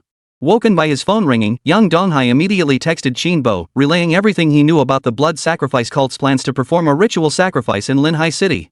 Qinbo immediately replied, instructing him to stay hidden indoors and avoid moving about, promising he would come to assist.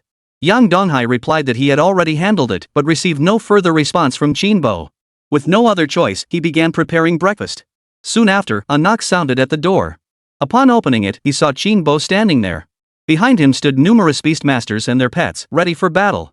Where are those cultists? Qinbo looked as if facing a major threat. Upon seeing the text message, he had summoned his men at top speed to provide backup here.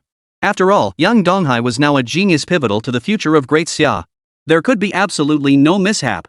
Should any error occur, Qinbo would become a traitor forever branded in the annals of Great Xia's history. Even dying 10,000 times would be insufficient atonement.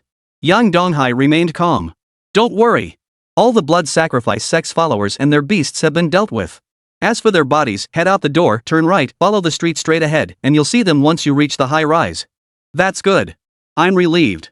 Qinbo exhaled in relief. Seconds later, it dawned on him. Wait. In your text, you mentioned there were quite a few third-tier beast masters among the followers. Did you take care of those third-tier beast masters too? Seeing Yang Donghai nod, Qinbo lost his composure.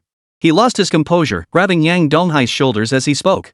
Do you know how long it took me to break through to tier 3? 25 years. A full 25 years.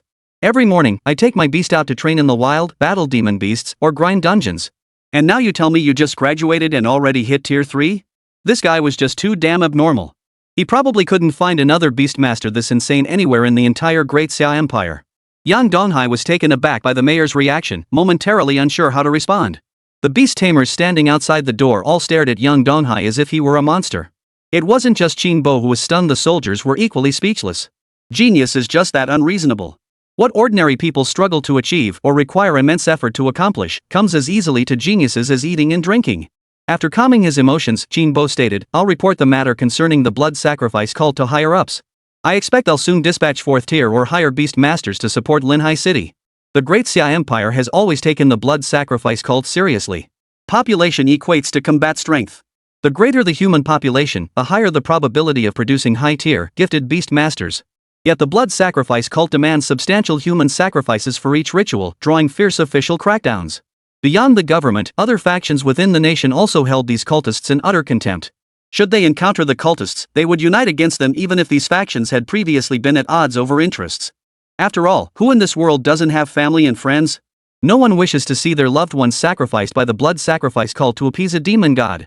Yet despite this united suppression from all sides, the blood sacrifice cult persists with remarkable tenacity. Unlike beastmasters who must constantly slay monsters to grow stronger, their method of advancement is brutally simple. They simply kill humans to appease the dark gods. The more ritual sacrifices they offered, the faster their power grew. After Qinbo departed, Yang Donghai left dozens of insectoid creatures to guard the premises. He then sealed the doors and windows before heading into the wilderness for training. He must enhance his strength as quickly as possible. This time, he didn't take the bus. Instead, he rode on the back of an elite flying dragonfly. He reached the city gates in no time. In the past, it would have taken Yang Donghai a long time to exit the city, but now it was done in mere moments. This added a touch of satisfaction to Yang Donghai, who was shrouded in the gloom of the blood sacrifice cult. After completing his inspection, he headed toward the forest. His gaze was filled with determination. First, set a small goal: elevate the Abyssal Mother Worm to the high intermediate tier. Chapter 48, Deep Within the Forest. Not long after, young Donghai reached the outskirts of the Black Cloud Forest. No sooner had he dismounted from the flying dragonfly than he spotted 3 beastmasters accompanied by their pets. They were surrounding a unicorn rabbit. Having ascended to the 3rd tier, his hearing had sharpened. The voices of the 3 immediately reached his ears. Block it. Don't let it escape. Be careful. Its horn deals heavy damage. We can't let our guard down. Young Donghai didn't linger. He skirted around the trio and continued walking forward. The unicorn rabbit was a 1st-tier demon beast, offering him too little energy. He had little interest in such low-tier beasts now. His destination was the depths of the Black Cloud Forest, where the demon beasts were far more powerful. Slaying them would yield greater blood and flesh energy, making the hunt far more efficient. He walked along the forest path, accompanied by the flying dragonfly. As time passed, more and more beast tamers appeared around them. The sounds were no longer human speech, but the low growls of demon beasts, sending a chill down one's spine. Just then, two burly men approached. One of them, named Miaya, called out to Yang Donghai, "Young man, wait a moment." "What is it?" Yang Donghai asked, surprised. "The forest steps lie ahead. The beasts there are formidable. If you're not strong enough, it's best not to go further," Miaya kindly warned. But Miaya's younger brother, Miao Pang, grew annoyed. He tugged at his brother's sleeve. "Bro, it's his business where he goes. What's it to you? Why are you saying this? I was just giving a heads up. Is that so wrong?" Miaya retorted, growing irritated. Seeing it was well-intentioned, Yang Donghai replied with thanks for the warning. I'll be careful. With that, he continued deeper into the forest. Watching Yang Donghai's figure disappear into the distance, Miaya felt a pang of doubt. Could the intel we bought from that informant be wrong? It said the beasts deep in Black Cloud Forest are only around 3rd tier. He doesn't look that old, so he probably isn't a powerful beastmaster. How dare he venture into the forest alone? True. At his age, he's probably only a 2nd tier beastmaster at best. But Old Wu's intel warned us that even 3rd tier beastmasters must proceed with extreme caution deep in the Black Cloud Forest, Miao Pang remarked. Old Wu's intel was definitely wrong. That bastard.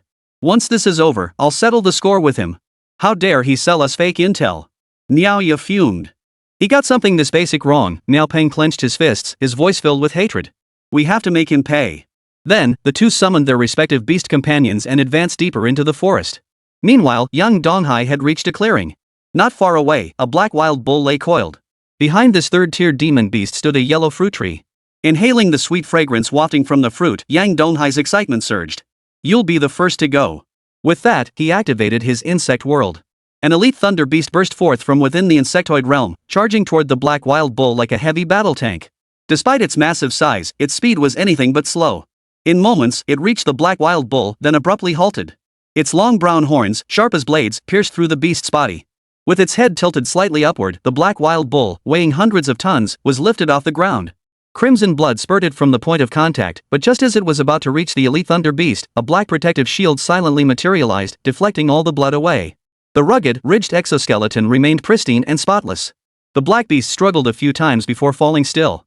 Steel-winged beetles and iron armor beetles swarmed in, busily cutting and packing the beast's carcass. Gazing at the imposing beast, Yang Donghai felt a surge of excitement. The elite thunder beast's destructive power is impressive. A single strike was enough to pierce through the body of a 3rd tier demon beast. The black savage bull's defenses weren't top tier among 3rd tier demon beasts, but they were far from weak. Soon, the entire insect swarm emerged. They split into several groups and began hunting nearby demon beasts. One by one, the demon beasts fell to the swarm's coordinated assault. Yang Donghai sat atop the elite thunder beast, leading the last insect squadron deeper into the forest's heart. As time passed, more and more beasts were slain. The swarm carried crystal cores, flesh, and materials into the innermost depths of the insectoid realm. The Abyssal Queen continued her relentless work within the insectoid realm, endlessly laying and incubating eggs to produce more offspring. The forest covered an immense area, equivalent to 20 coastal base cities. By 3 in the afternoon, Yang Donghai still hadn't traversed the entire forest, despite his steady pace. However, after this period of effort, the number of various larvae had reached over 10,000. The Abyssal Queen's power had also successfully broken through to the high intermediate tier, fulfilling the small goal Yang Donghai had set earlier. Yang Donghai glanced at the time on his phone. It's about time. Just a little more grinding, then it's back to Linhai City. Even at the 3rd tier, he still dared not spend the night in the wilderness. Night was when demon beasts were most active. Many powerful creatures awoke during the hours of darkness to hunt for sustenance to maintain their energy. While he might not be that unlucky, better safe than sorry. He wasn't about to gamble with his life. He could continue grinding tomorrow during daylight hours. Why agonize over one night? On the other side of the Black Cloud Forest, Miao Pang and Miao walked along a dark path, each accompanied by their own beast companions. Compared to earlier, both their clothes were now filthy and torn in several places. Their pet's fur was stained crimson with blood. Old Wu's intel was spot on. The beasts deep in this forest really are 3rd tier, Miao remarked. But that cave he mentioned, why haven't we found it yet? Miao Pang asked, recalling the youth they'd encountered earlier. And that guy seemed pretty young. How could someone his age be a 3rd tier beastmaster? We'll keep searching. If we really can't find it, we'll head back to Linhai City, find a hotel to stay in, and ask Old Wu again, Miao said. Guess that's our only option, Miao Pang sighed. Don't be too downhearted. Maybe we'll find the cave in the next second? Miao said. You're the optimistic one, Miao Pang remarked.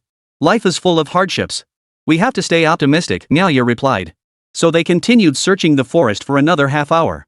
Suddenly, Miao Pang stopped and pointed ahead. Brother, look over there. What? Did we find a cave? Niaoya exclaimed happily. Not a cave, but a Jinlan Baohua plant, Miaopeng said. Upon hearing the name of the medicinal herb, Niaoya grew excited and hastily summoned her pet beast to advance. Chapter 49, The Golden Orchid. Soon after, Niaoya and Miaopeng led their pets toward a thicket of shrubs. Through the gaps in the green foliage, they spotted a plant not far away. This plant bore 7 leaves, each a distinct color: crimson, orange, yellow, green, cyan, blue, and purple. The pair were thrilled, never expecting to encounter such a rare medicinal herb here. Just as Niaoya moved forward, Miaopeng grabbed his arm. He halted immediately and scanned the area around the brocade orchid. Soon, he spotted a small, iridescent snake. The snake was known as the 5-colored starry sky python, possessing 3rd-tier strength. Not only was it a formidable fighter, but it also possessed deadly venom. A single bite could instantly kill even a 3rd-tier beast tamer. Niaoya shuddered, astonished that the guardian beast of the Jinlanbo flower was so formidable. Had Miaopeng not warned him in time, he would likely have been poisoned to death by now. What should we do? Miaopeng asked. The Jinlan treasure flower was far too precious, he simply couldn't bear to abandon it. But this 5-colored starry sky python was exceptionally powerful and difficult to deal with. The slightest misstep could lead to poisoning and death. For a moment, the brothers were torn, unsure of what to do. Let's take a chance. My light iron armor turtle has strong defenses. I'll go first to draw the multicolored starry sky python's attention, then you take your pet beast and pick that Jinlan treasure flower. After much deliberation, Niaoya made his decision. Miaopeng, however, was uneasy. Will this really work? Let's try it. Niaoya felt uncertain but refused to give up, so he can only say this. Just then, a rustling sound erupted from the grass near the brocade orchid treasure flower. Soon, a massive brown beetle burst out of the foliage. Niaoya's heart leapt with joy. A demon beast is coming to fight for the Jinlan treasure flower. Let's observe the situation first.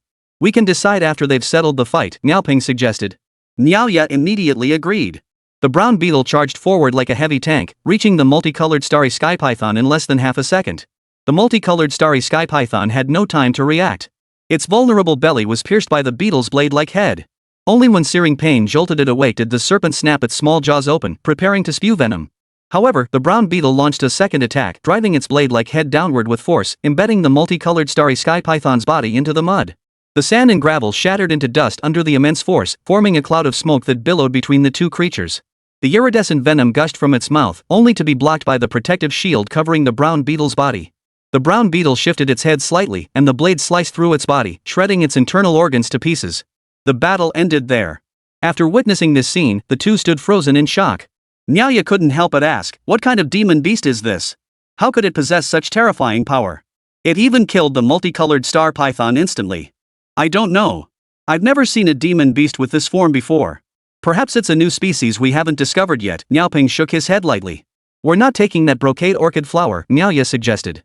Earlier, he had hoped the two beasts would fight each other to the death, leaving him and his brother to reap the rewards. But after witnessing the brown beetle's combat prowess, he realized that plan was unrealistic. Even if both brothers attacked together, they might not stand a chance against the brown beetle.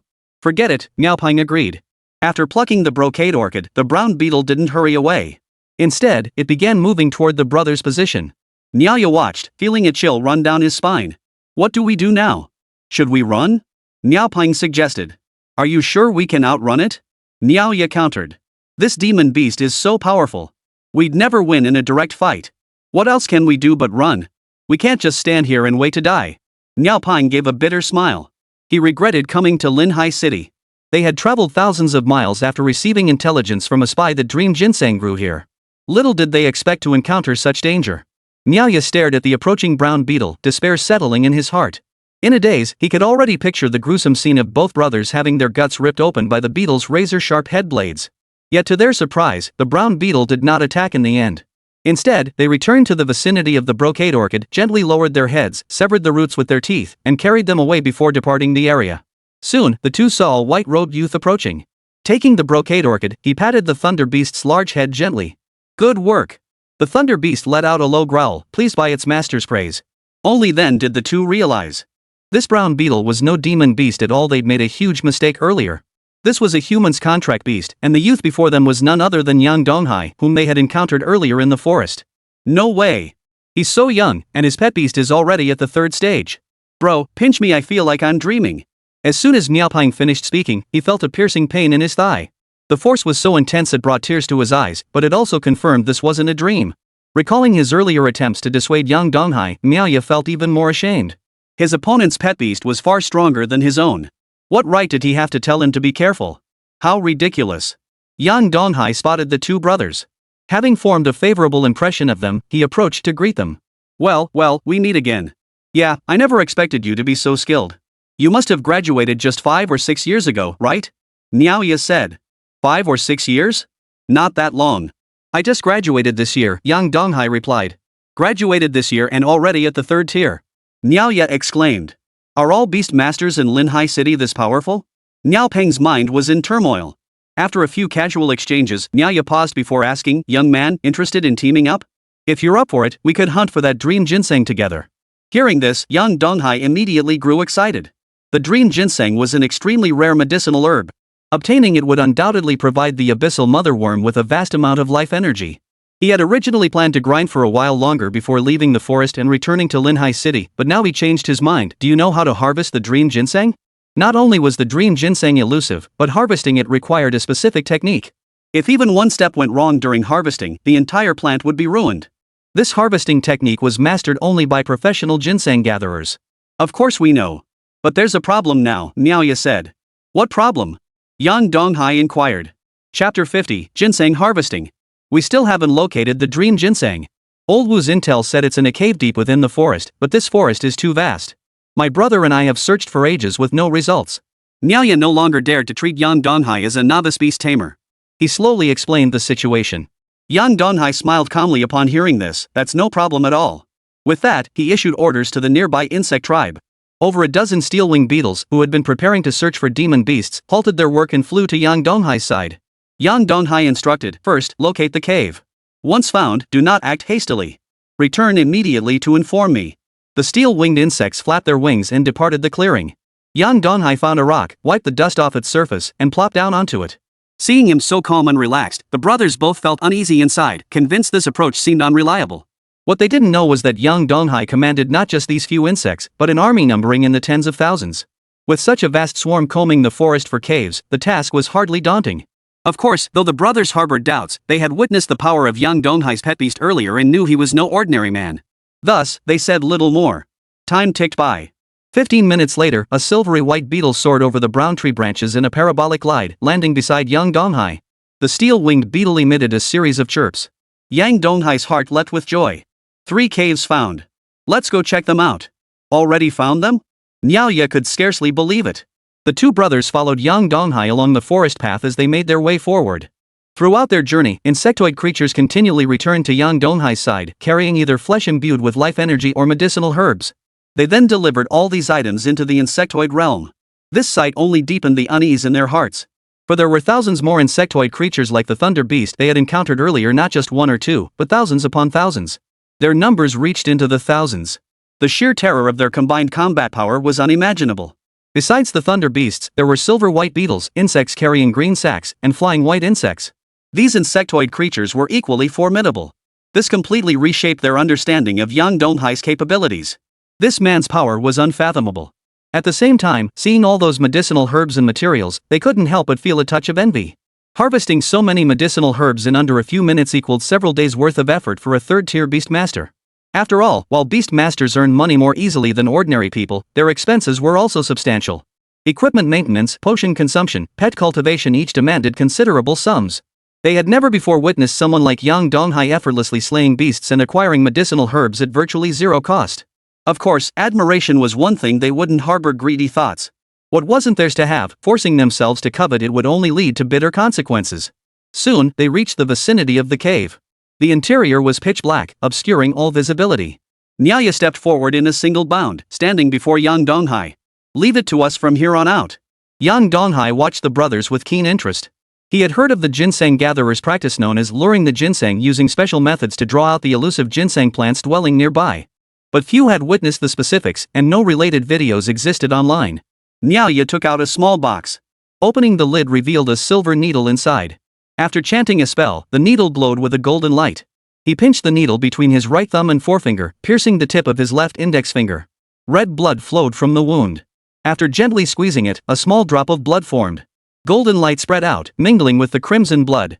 Finally, Miaoya let the blood drip onto the ground. The golden light expanded, the earth trembled, and a special magic array appeared. A crimson ginseng root emerged from the earth. Seeing this, Nyaya's expression changed drastically. No. What lies within this cave is actually a mutated blood ginseng. Dream ginseng falls into two major types. The first is ordinary ginseng, and the second is mutated blood ginseng. The latter contained life energy many times greater than the former, but harvesting it was also far more difficult. This made Nyaya reconsider. Let's retreat for now. We'll gather more people and return tomorrow. With just the three of us, we probably won't be able to harvest this mutated blood ginseng, Miaoping said. I want to try, Yang Donghai declared, confident in his abilities. As long as this mutated blood ginseng was only at the 3rd tier, he was confident he could handle it. Returning to Linhai City to seek help from other beast masters would certainly reduce the risk and increase the chances of obtaining the ginseng, but the reward would be significantly smaller. If they could secure the ginseng themselves, there was no need to split the reward with others. After a moment of silence, Nyaya slowly said, in that case, go ahead and try. We professional ginseng gatherers have a secret technique to seal the dream ginseng within this area for 3 days and 3 nights. If you can defeat it, that's ideal, but if you can't, there's no need to push yourself, Miaoping advised. Alright, I understand, Yang Donghai replied. I'm releasing its seal now. Nyaya took a few steps back. The array's patterns dissolved into firefly-like specks of light, vanishing into the grass. The mutated blood ginseng's face contorted into a hideous grimace, emitting a wail like that of a newborn infant. The sound was eerie. Nearby plants and trees abruptly shifted from green to a vivid crimson. Vines sprouted from the ground like slithering snakes, twisting wildly. A foul-smelling wind swept through, causing the trees to sway gently as leaves rubbed against each other, creating a rustling noise. The mutated blood ginseng's body floated in the air. Numerous radish-like tendrils sprouted from its surface. The red tendrils grew visibly fast, transforming into slender vines that coiled around the mutated blood ginseng. A crimson glow flickered within its hollow eye sockets. It turned its head slightly, locking eyes with Yang Donghai. Yang Donghai remained as calm as still water. He gently raised his right hand. Sensing his call, the nearby insectoid creatures surged like a wave, converging around Yang Donghai. The insectoid hordes were vast. They covered every corner of the forest. Once he judged their numbers sufficient, Yang Donghai issued the combat order to the insectoid horde, eliminate that mutated blood ginseng. Upon hearing this, the thunder beast manifested a black protective shield across its body. Resembling a heavy tank, it rolled toward the location of the mutated blood ginseng. Countless red vines were crushed into mud by the colossal thunder beast. Yet under its immense weight, they transformed into thin crimson sheets, fusing with the ground. Soon, the elite thunder beasts charged to the vicinity of the mutated blood ginseng. Chapter 51, Mutant Blood Ginseng. The elite thunder beast's massive pincers moved lightly, slicing a gash across the mutant blood ginseng's abdomen. The wound was small, yet as a dazzling red light flashed, it swiftly closed. However, this injury successfully ignited the mutant blood ginseng's fury. Countless crimson tentacles began whipping wildly through the air, launching attacks at the thunder beast. Seeing this, Nyaya began to feel tense. Even from a considerable distance, he could sense the terrifying energy contained within those crimson tentacles. Its destructive force was beyond what even high-tier beast tamers could withstand. Weaker tamers would likely be instantly killed. No wonder the Dream Ginseng record warned future generations, never confront a mutant blood ginseng head-on. At least 10 beast masters must form a team to even attempt harvesting it. Facing those tentacles, the thunder beast showed no fear and no interest in evading. Its sharp pincers flashed again, clamping down on the mutated blood ginseng's midsection. As the tentacles neared the thunder beast's body, a protective shield materialized on its surface, successfully absorbing the damage. The mutated blood ginseng, however, lacked such formidable defenses. Its soft belly was slashed open once more by the claws, this time a wound far larger than before. Crimson liquid seeped from the wound, dripping onto the plants below. Nourished by the pure energy, the plants grew visibly at an astonishing rate, soon sprouting into a small sapling. A single drop produced such an effect the sheer abundance of energy within was unimaginable. The other insectoids weren't idle either. They clashed with the crimson tentacles summoned by the mutant blood ginseng, some gnawing and devouring, others transforming into razor-sharp blades to slice through, while still others charged forward to crush and trample. Soon, the multitude of tentacles summoned by the mutant blood ginseng were destroyed. This allowed the elite thunder beasts to focus their attacks on the mutant blood ginseng itself. Impressive, Nyaya murmured, gazing at the wounded mutant blood ginseng. This battle gave him a deeper understanding of Yang Donghai's capabilities. He had originally planned to test the waters, retreat if things went badly, and return with reinforcements. Yet he never imagined Yang Donghai's insect horde would not only gain the upper hand but also suppress the blood ginseng to such an extent. He instinctively wanted to ask about Yang Donghai's talent level and abilities, but remembering this was a beastmaster's private matter, he quickly closed his mouth. By now, the battle on both sides had reached a fever pitch. After suffering several setbacks, the mutated blood ginseng desperately channeled its internal energy, launching increasingly ferocious attacks. Yet each tentacle was effortlessly repelled by the protective shield covering the elite thunder beast's body. This scene sent a chill down Miao Peng's spine. This beetle's defenses are simply too high.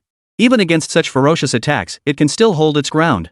As time passed, the mutated blood ginseng sustained more and more wounds, and the surrounding plants became increasingly stained with its crimson fluid. Yet as soon as they sprouted, they were blasted into green fragments by the thunder beast or its tentacles. More and more fragments scattered across the black soil.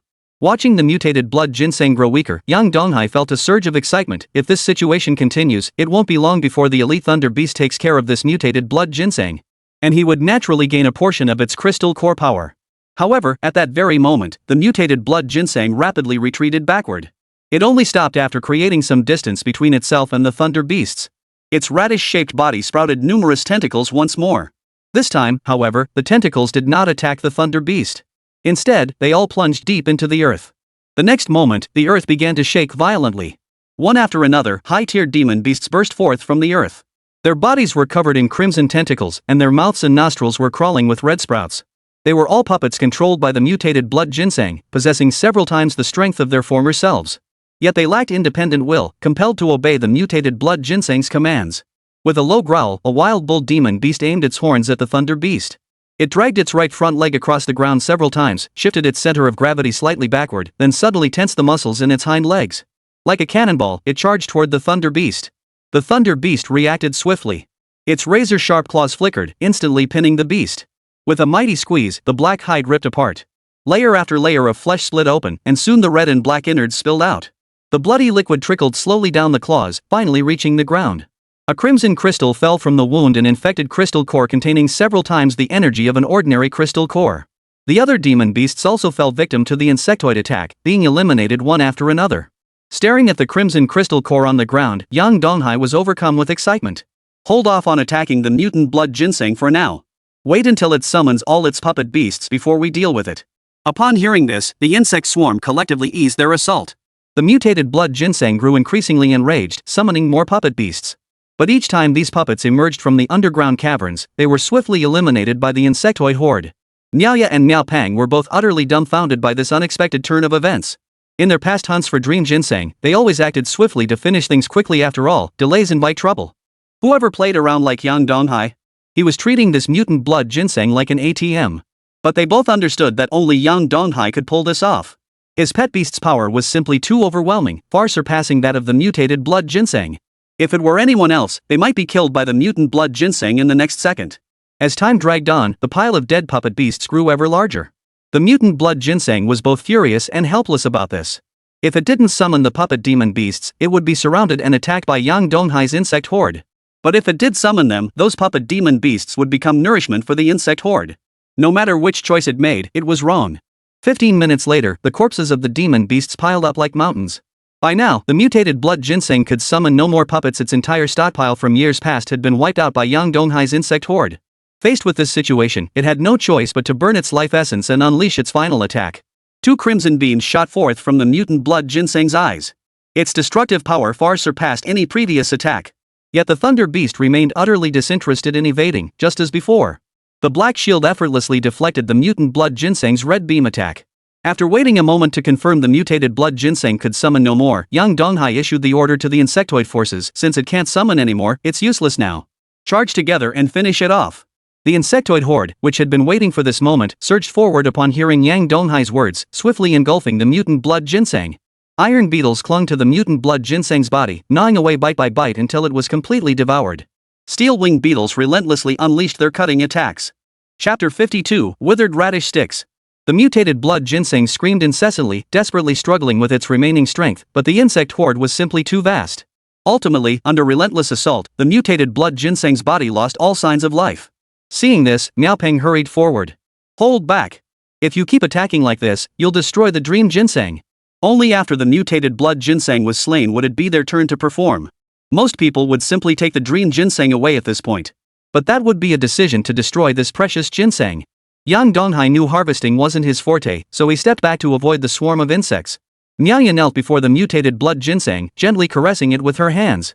Fortunately, it still clung to life, otherwise, they would have watched this treasure vanish before their eyes.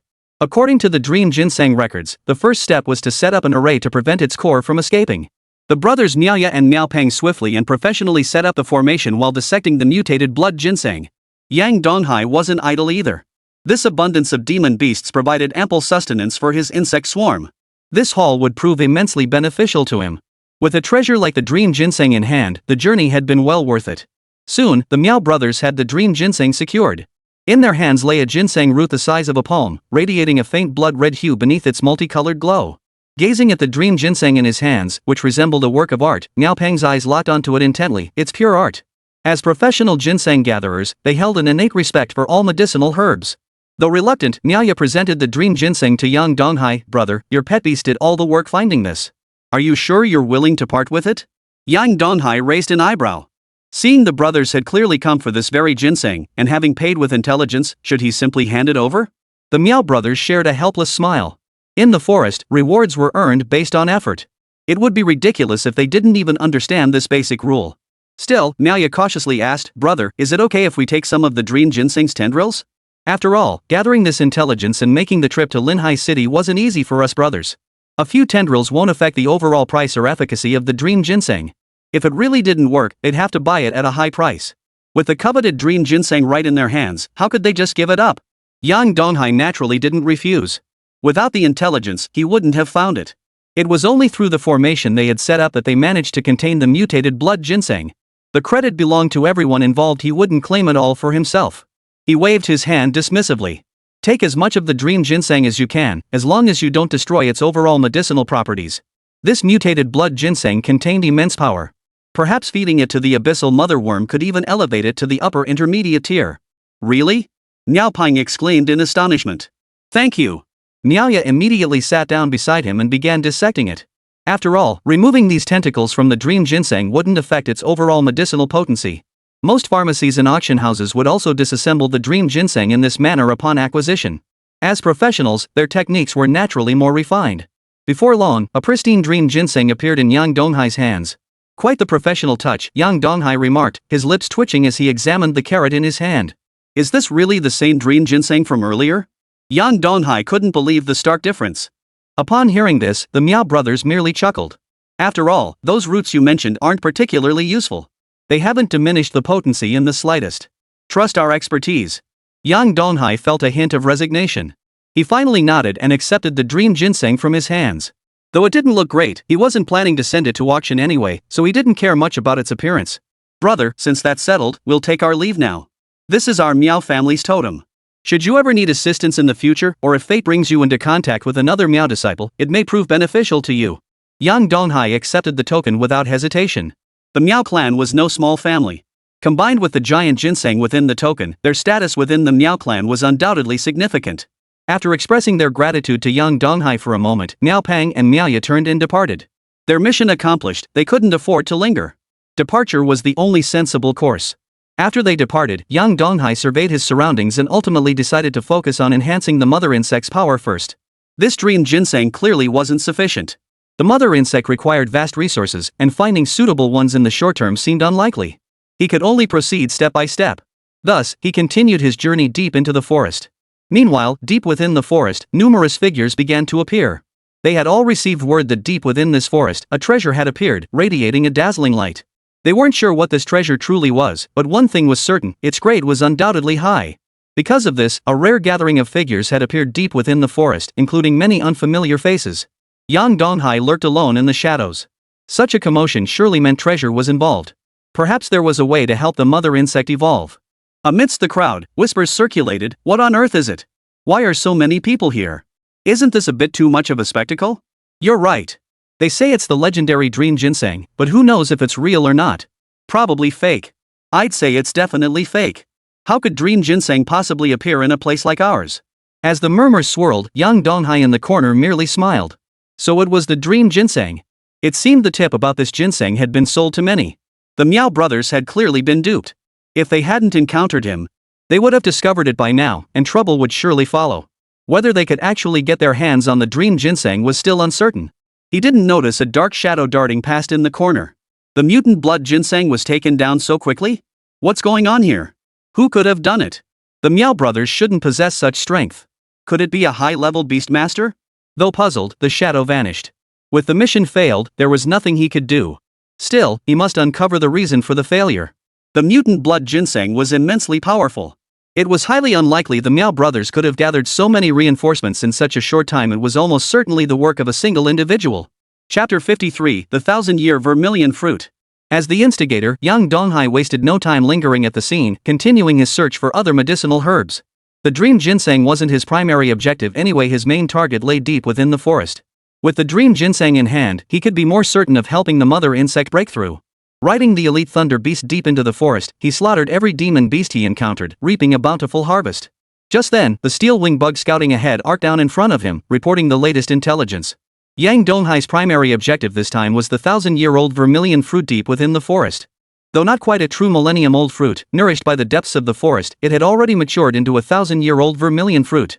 This would be immensely beneficial for his third-tier pet beast. However, the area was heavily guarded by numerous demon beasts, making the task extremely troublesome. He might even encounter demon beasts surpassing the third tier. He first entered the insect realm, handing the dream ginseng to the queen insect for absorption. Any boost to its strength was valuable, increasing its chances of securing the vermilion fruit later. During the waiting period, the insect tribe diligently prepared sustenance for the mother insect, as each evolution demanded immense energy. Fortunately, rumors of the dream ginseng had spread. Everyone was searching for the dream ginseng, diverting attention away from other demon beasts. Upon leaving, Miao Pang and Miaoya immediately received the news. Upon hearing that everyone was searching for the dream ginseng, Miaoya's expression darkened noticeably. "I never imagined that informant would sell the intelligence to so many people," Miaoya said angrily. Miao Pang merely shook his head upon hearing this. It was entirely predictable, and he understood perfectly well.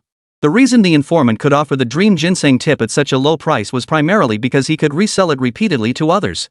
Everyone believed the information was unique, never suspecting it had already been known to others. All that money spent had ultimately gone down the drain. "Bro, how about we try an auction house? With all these whiskers, we don't even have enough for the trip back. This is definitely an opportunity." Miao Pang nodded in agreement upon hearing this. As members of the Miao clan, they weren't afraid of finding the dream ginseng. But there was another crucial reason. The Miao clan possessed dream ginseng themselves. Who could say for certain this particular root belonged to them? No sooner said than done, they set out to find the nearest auction house. While exploring Linhai City thoroughly, they might just stumble upon information about Yang Donghai. He had just graduated and already reached the rank of a third-tier beastmaster. Yang Donghai seemed like a scene straight out of science fiction to them. They absolutely had to see how he had cultivated to such a level. Back with Yang Donghai, the mother insect's breakthrough was nearing completion. As expected, due to insufficient energy, though its power had increased slightly. But it still hadn't broken through. Without obtaining the Zhu fruit, there was clearly no hope. Observing the queen insect before him, Yang Donghai noticed the ethereal aura of the dream ginseng emanating from its body. This aura carried a peculiar sensation, as if it existed somewhere between dream and reality. Moreover, he had assumed the ginseng's inherent power wouldn't significantly boost his strength.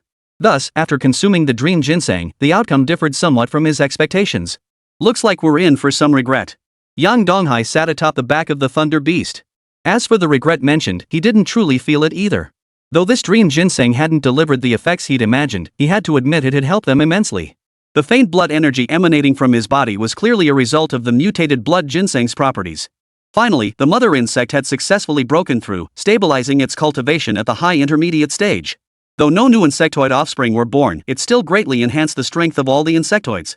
The elite thunder beasts now possessed even greater power. The blood essence on their bodies had clearly gained considerable benefits, undergoing earth-shaking changes. Once everything was prepared, Yang Donghai, who had been poised to act, halted his advance. The reason was simple: the group searching for the ginseng had arrived. "Are we sure we should continue deeper? Didn't they say we needed a cave or something? But I don't see anything here. They wouldn't be tricking us, would they? Impossible. With so many of us here, they wouldn't dare deceive us. Something's off here. If we keep going, we'll just run into demon beasts. We should retreat now." Snap! A small crack appeared beside Yang Donghai, but they still spotted it. The leader shouted, "Who's there? Show yourself."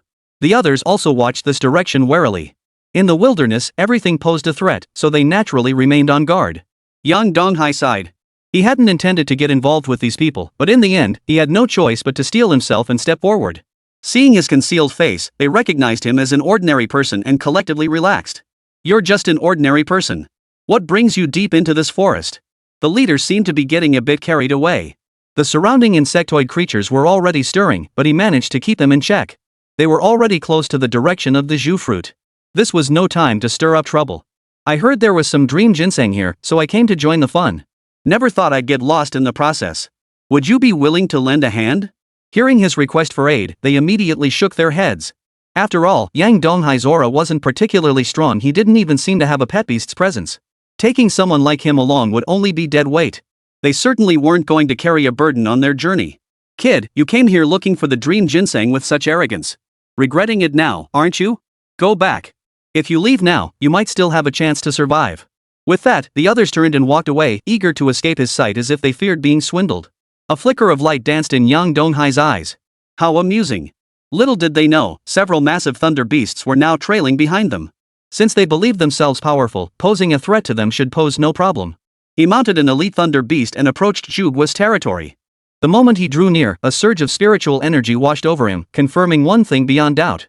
With this Zhu fruit, the mother insect would undoubtedly break through. Moreover, this 1,000-year-old Zhu fruit was far older than any recorded in the annals. This was undoubtedly good news. However, numerous second and third-tier demon beasts had appeared in the surrounding area. While they posed little threat to him, the greatest threat was the fourth-tier demon beast, the hollow-chambered eagle, circling overhead. Given the current overall strength of the insectoid race, they might not necessarily be its match. To obtain the vermilion fruit, one must evade the hollow-chamber eagle's detection. Chapter 54, Fourth-tier demon crystal. It seems he needs a careful plan this time, or things could go wrong. He began formulating his strategy within the range of the Zhu fruit. First, as usual, he deployed thunder beasts as the vanguard to absorb damage. Next, he deployed iron beetles and flying dragonflies to establish aerial dominance, coordinating their efforts. This formation maximized suppression against the hollow chamber eagle's attacks. His objective was straightforward, not to kill the beast, but solely to secure the Zhu fruit. With all preparations complete, it was time to strike. The self-destruct beetles and thunder beasts charged forward as the vanguard, instantly drawing the attention of these third-tier demon beasts. They roared incessantly, their eyes blazing with fury. To them, this was their territory. Having guarded the Zhu fruit for so many years, today was the day it would ripen. All the demon beasts regarded it as their prize. They charged forward, roaring. But the elite thunder beasts under Yang Donghai's command weren't pushovers. They slaughtered relentlessly among the third-tier beasts, their overwhelming numerical superiority showcasing just how terrifying their strength truly was. One by one, the third-tier beasts fell beneath the thunder beasts' massive pincers. With the explosive bugs charging alongside, they soon reached the Zhu fruit. They were but a step away from claiming the Zhu fruit. But in the next instant, a piercing cry echoed as the hollow-chambered eagle dove toward them at breakneck speed. The aura it emitted caused many third-tier demon beasts to clear a path. Its gaze fixed intently on the swarm of insects, utterly unprepared for such a species lurking deep within the forest. Yang Donghai rose to his feet, taking command of the battle. This was the moment of truth. He had originally intended to take the Zhu fruit, but observing the hollow-chambered eagle's combat style, he suddenly had other ideas. Self-destruct bugs, detonate. Flying dragonflies, accelerate and clear a path for its dive. All thunder beasts and iron armor beetles, defend. As he spoke, the hollow-chambered eagle dove once more, its wings transforming into razor-sharp blades, intent on slaughtering every insectoid in its path. Just as it plunged downward, the suicide bugs detonated suddenly, unleashing a massive wave of heat from the ground. Due to the rising hot air currents, the hollow eagle's body itself was extremely light. True to its name, its body contained nothing at all, relying on this unique structure to soar through the skies. Yet this very trait rendered the hollow eagle unable to control its body, throwing it off balance mid-air. At that moment, the flying dragonfly unexpectedly led the elite thunder beast into the sky, positioning itself directly behind the hollow eagle. As shock filled its eyes, the elite thunder beast's massive claws descended upon it. Amidst its agonized screams, a hollow-chambered eagle, a fourth-tier demon beast, fell dead at their hands.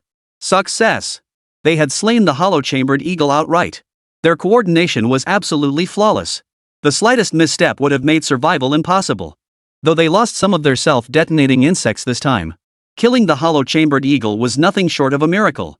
The surrounding demon beasts, witnessing the hollow-chambered eagle fall to their hands, their eyes filled with disbelief. As the undisputed ruler of this territory, the hollow eagle's demise sent the other beasts scattering in panic.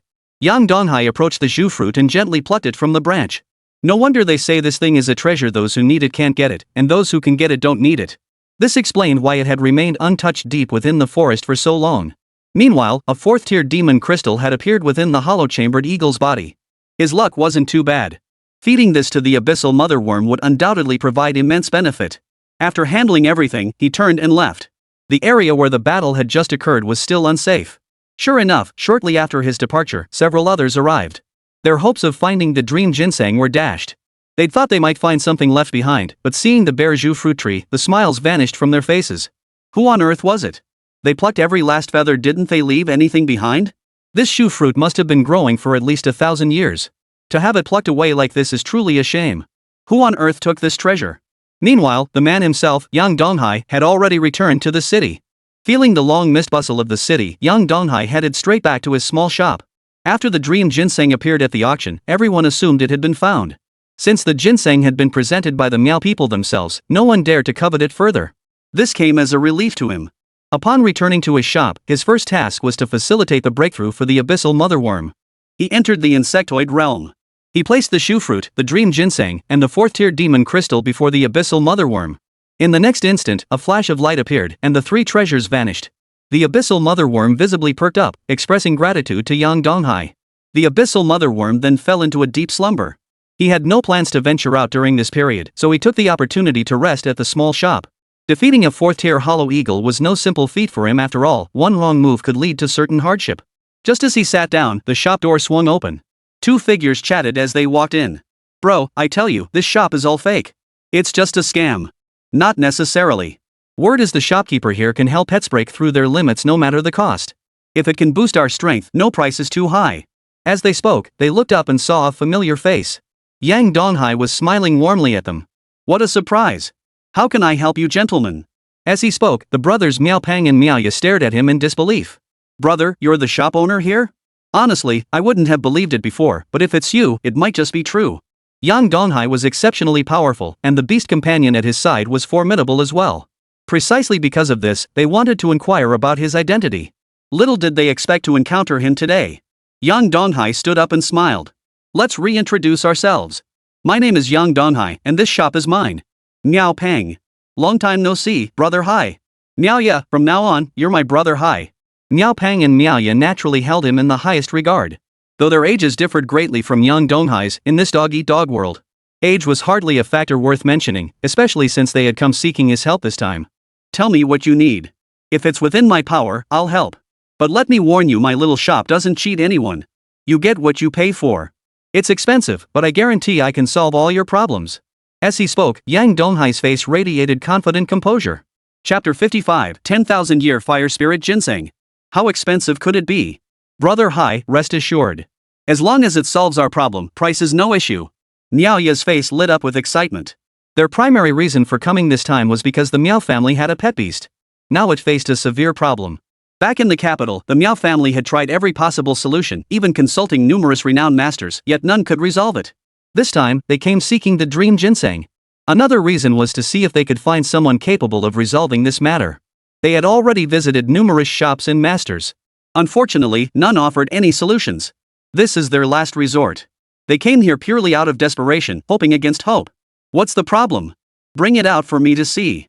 Yang Donghai glanced at it. He'd seen his share of difficult cases. This time, he was genuinely curious, could there be a case even the Miao family couldn't handle?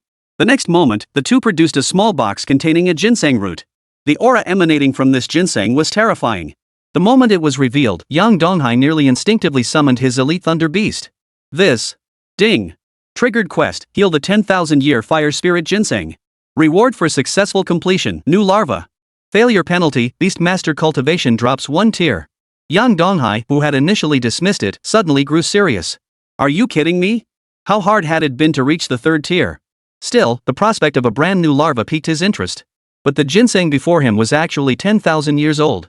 By all logic, a ginseng that had lived 10,000 years should have reached the 7th tier. Unexpectedly, he'd encountered such a situation. He forced himself to steady his emotions, lest any mishap occur. He glanced at it and immediately stated, "This will be challenging. This 10,000-year-old fire spirit ginseng has likely reached the end of its lifespan. The only way to extend its lifespan is to enhance its innate qualities." Data on the 10,000-year fire spirit ginseng appeared before his eyes. Beast taming 10,000-year fire spirit ginseng. Talent, legendary. Level, peak beast king tier. Element, fire. Strength, 850. Agility, 780. Spirit, 3,897.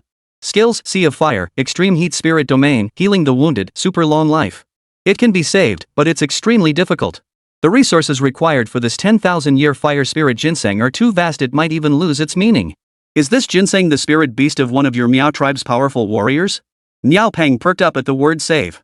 If it could be saved, that was good news. They'd feared it might be beyond repair. Their faces lit up with hope as they spoke. Brother Hai, just tell us what you need.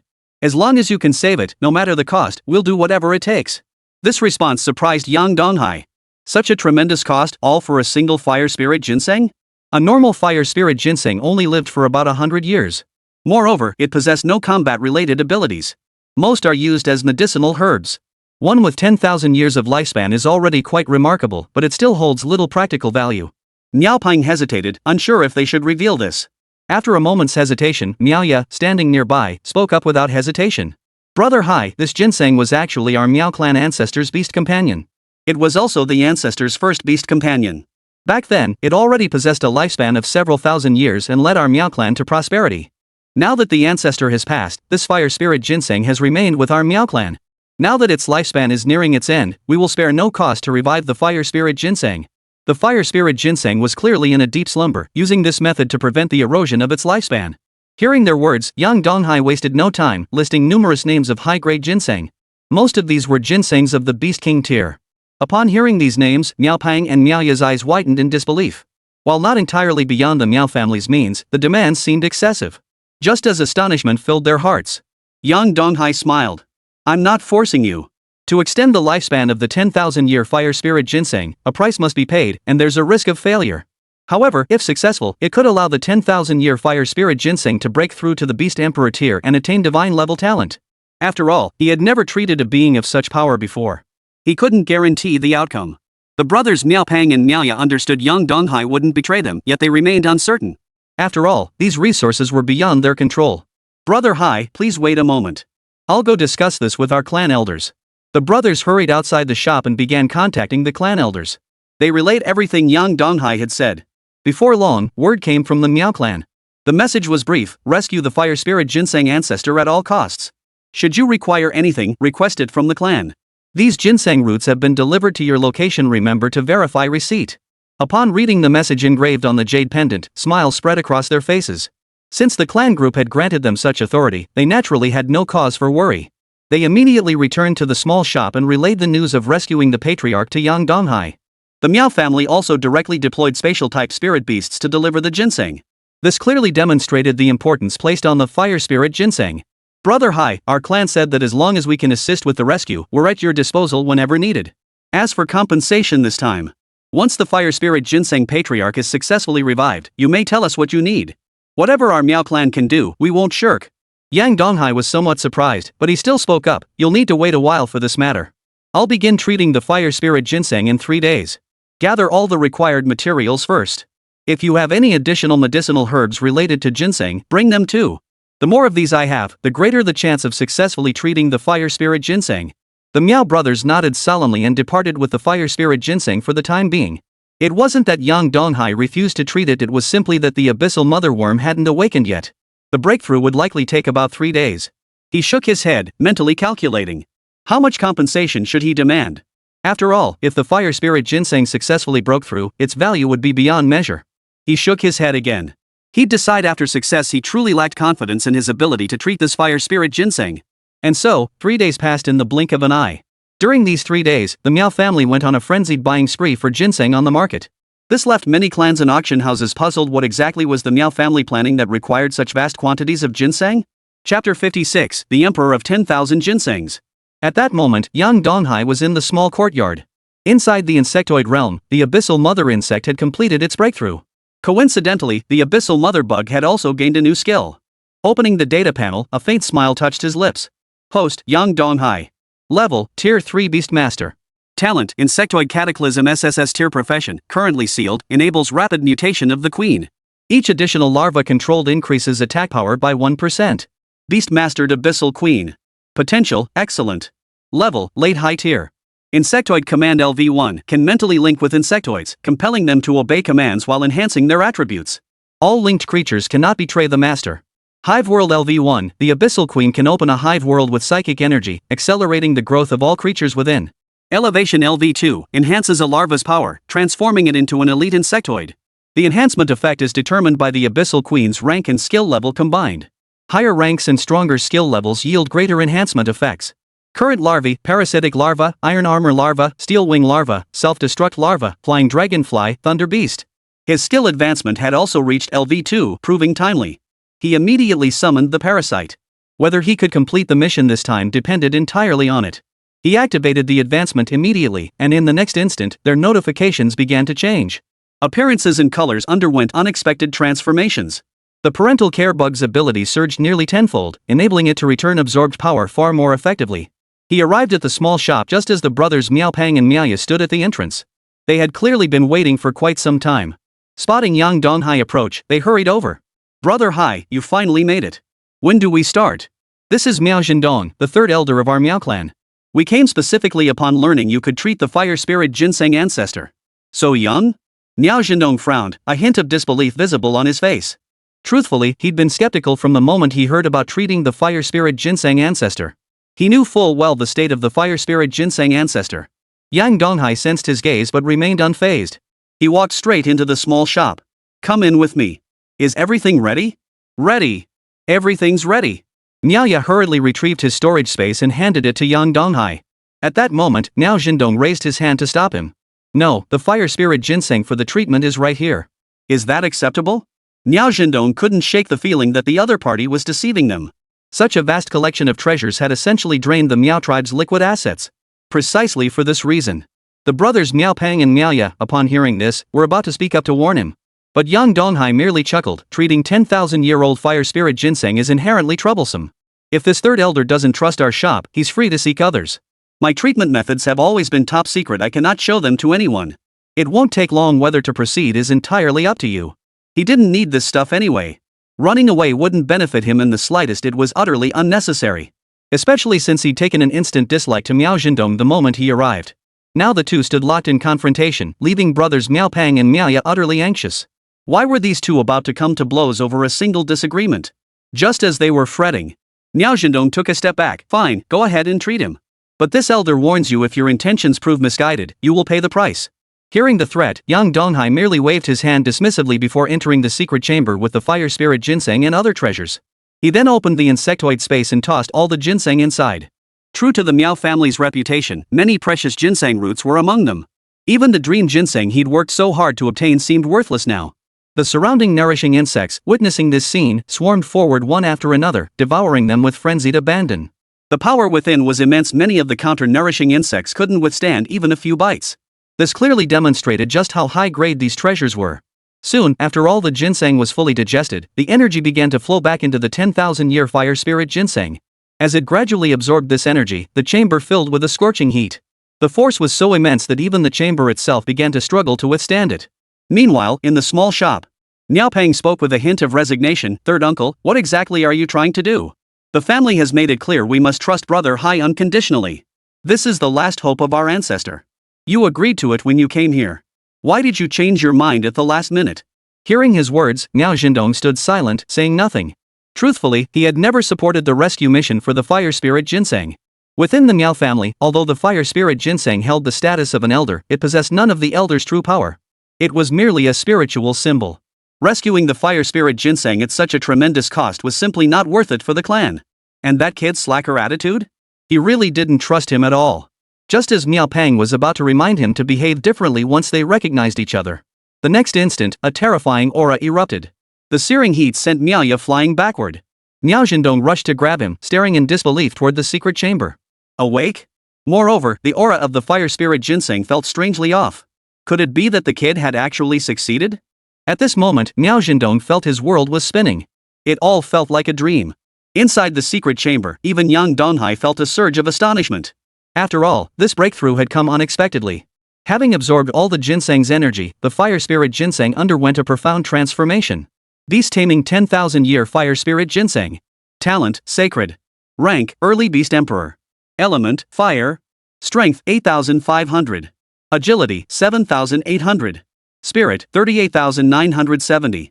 Skills, Sea of Fire, Extreme Heat Spirit Domain, Healing the Wounded, Super Long Lifespan, Emperor of 10,000 Ginsengs. Not only had the stats doubled tenfold, but an additional skill had appeared. It seemed the transformation had succeeded.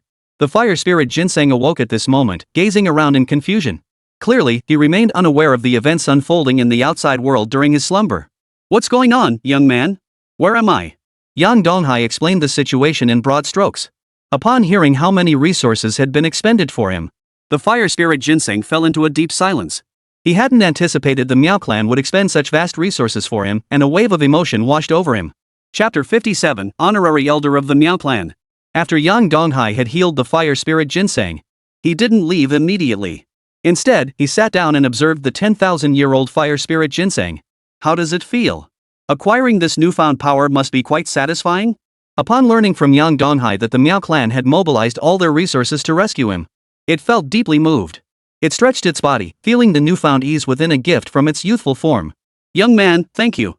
Yang Donghai merely waved his hand dismissively upon hearing this. Since I received payment, it's only natural I'd give my all to help you. Besides, I gained quite a bit myself. After all, with so many ginseng roots, he had allowed the reverse nourishing insect to absorb a considerable amount of energy. The fire spirit Ginseng showed no fussiness, exiting the chamber alongside Yang Donghai. The moment they emerged, Miao Pang and Miao Ye rushed over. Ancestor, you're finally awake. See? I told you Brother Hai would succeed. Miao Zhendong, standing nearby, wore a grim expression. He hadn't expected it to actually succeed.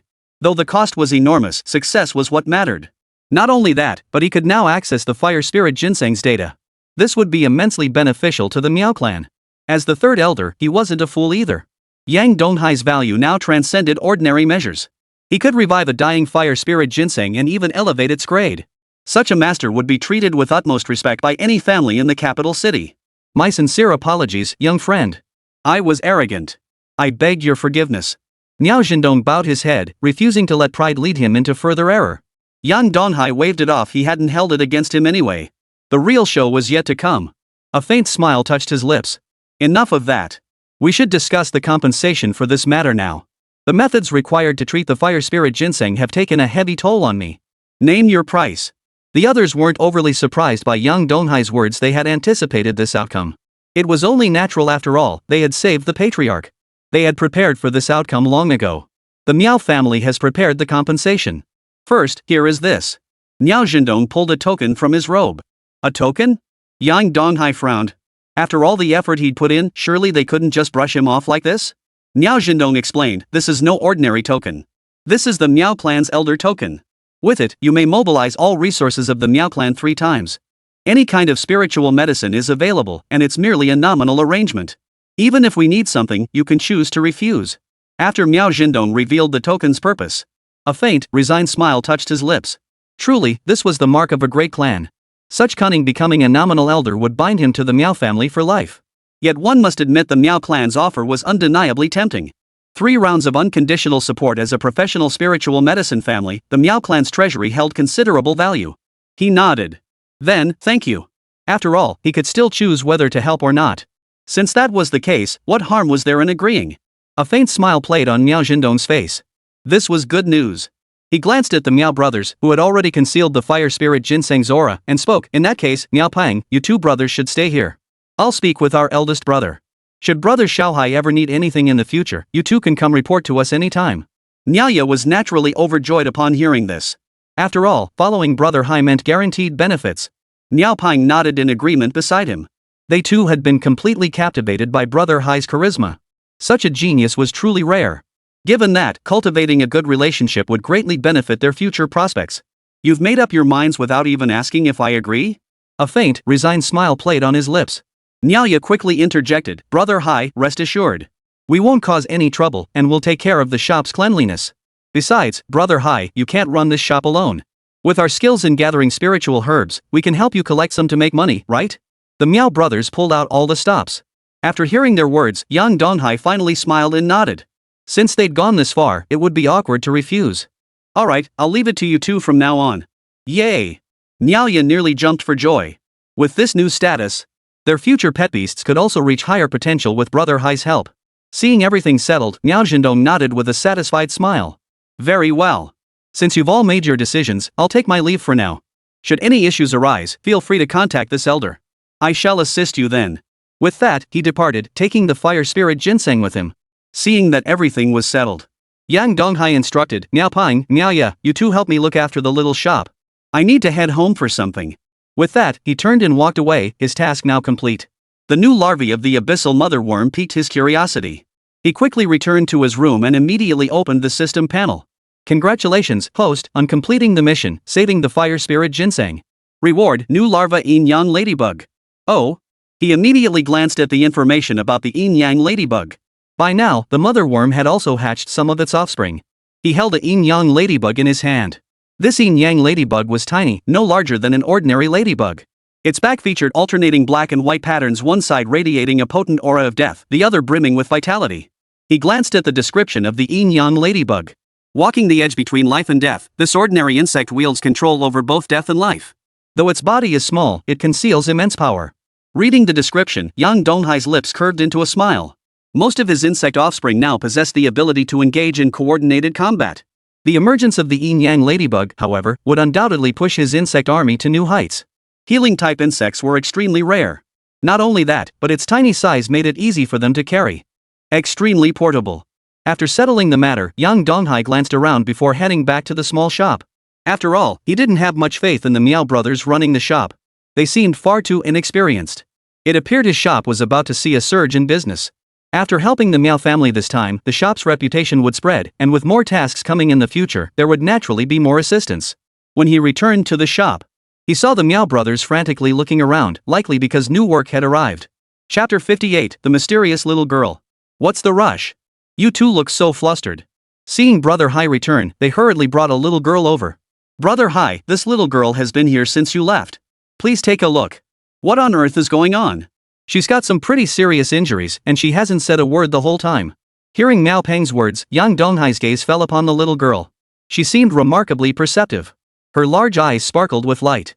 Her white dress was stained with blood, making her look utterly pitiful. Yang Donghai frowned upon seeing her.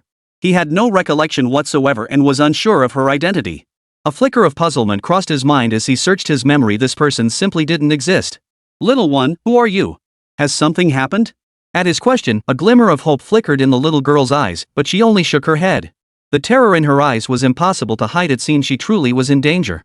Yang Donghai turned to the anxious Meow brothers standing nearby. Go find someone to properly tend to this little girl. We're grown men, it wouldn't be appropriate. Also, see if you can find out anything about her family. The Meow brothers nodded in response and hurried off. After they left, Yang Donghai sat down and began treating the little girl's wounds. As soon as he rolled up her sleeve, Yang Donghai frowned. Not because of anything else, but because the nature of her injuries was wrong. The destructive energy within them continued to ravage the little girl's body. If not for some force constantly shielding her, the girl would likely have died long ago. Seems the yin-yang ladybug will be useful. He shook his head, retrieved the yin-yang ladybug, and placed it on the girl's arm. Little girl, hold on to this beetle. Don't let go under any circumstances. In the next instant, the yin-yang ladybug, imbued with restorative power, began absorbing the destructive energy within her body. The little girl nodded in understanding. She could feel it was clearly helping her, so her fear naturally dissipated. While the Meow brothers helped the little girl search for her family, the entire city of Linhai was in an uproar. The mayor's daughter had gone missing during this expedition. Everyone was mobilized to search. Their operation had been exposed. Originally, the little girl had been returning from another city when danger struck along the way. It appeared she had been robbed by bandits in the forest. Although Linhai City swiftly mobilized its forces, aiming to rescue her as swiftly as possible, the final report confirmed she was nowhere to be found. All the guards were dead, yet the little girl vanished in the end. Since this information was only known to those in high places, Linhai City still had no news whatsoever. This also meant Yang Donghai's side had no information either. Looks like your treatment is nearly complete. Little girl, you're not really mute, are you? I'll help you find your family. She heard his words. The little girl remained silent, not uttering a word. After a long while, Yang Donghai concluded she must indeed be mute. He decided to check if the Meow brothers had any news. If the girl had no identity, he would send her to someone else. After all, he had already treated her, and he believed Linhai City would be able to find her family quickly. Just then, the little girl timidly spoke up, I can talk. You're not mute? Yang Donghai turned back. The girl shook her head and whispered softly, Big brother, thank you. I was so scared. After coming back from the forest, someone kept dragging me through the darkness. And they were going to kill me. I was lucky to escape from them. You escaped? Who are you? Yang Donghai felt this situation was tricky. He hadn't expected her to be an escapee. Did that mean the little girl was still being hunted? The little girl whispered, I'm the mayor's daughter. They're after my father. Big brother, can you take me to find my dad? I'm really scared. Just then, the Meow brothers returned. Using their connections, they had confirmed the girl's identity. But just as they stepped inside, a sharp blade flew through the air. Yang Donghai frowned. He knew the people who had taken the little girl were here. Trouble was coming. Kid, hand her over. This girl belongs to us. Sure enough, upon hearing his words, the Meow brothers were startled. Just as they prepared to act, Yang Donghai stepped forward. You two, don't get involved. Go protect the little girl. Leave the rest to me.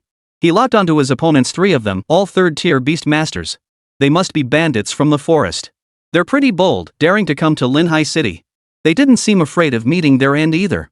He couldn't help but marvel inwardly before summoning his Elite Thunder Beast. Kill them.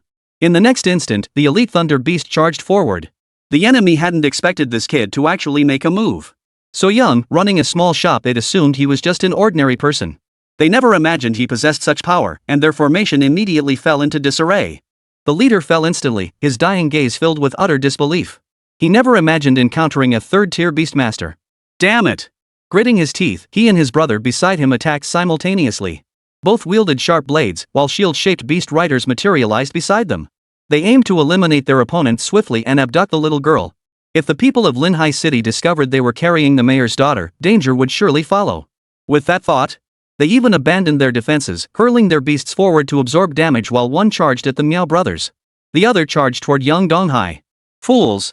Had they maintained their defenses from the start, he wouldn't have been able to take them down so quickly. The Elite Thunder Beast now led the charge, pinning Nedman's movements. The Meow brothers were in a real bind. After all, their opponent was a 3rd-tier beastmaster. They were no match for him. Brother Hai, help me! Meowya shouted, but the man only charged forward with a savage grin. Scream all you want. No one will come to your aid.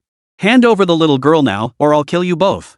After hearing his words, Meowyat and Meowpeng exchanged glances. This was their first time helping Brother Hai, and failure was not an option. Though they might get hurt, they absolutely couldn't abandon the little girl. Seeing the two still refusing to help, he gritted his teeth and immediately took action. Just then, he suddenly felt a small red insect crawl onto his shoulder. His pupils contracted sharply. Just as he prepared to swat the insect, a flash of light erupted before his eyes. Chapter 59, Resurrection. Boom! The deafening explosion drew everyone nearby to the scene. They all knew that internal conflicts were strictly forbidden in Linhai City. What the hell was going on? Had they all lost their minds? Damn it! The person fighting the Thunder Beast Elite, seeing his comrade under attack, had intended to continue the battle.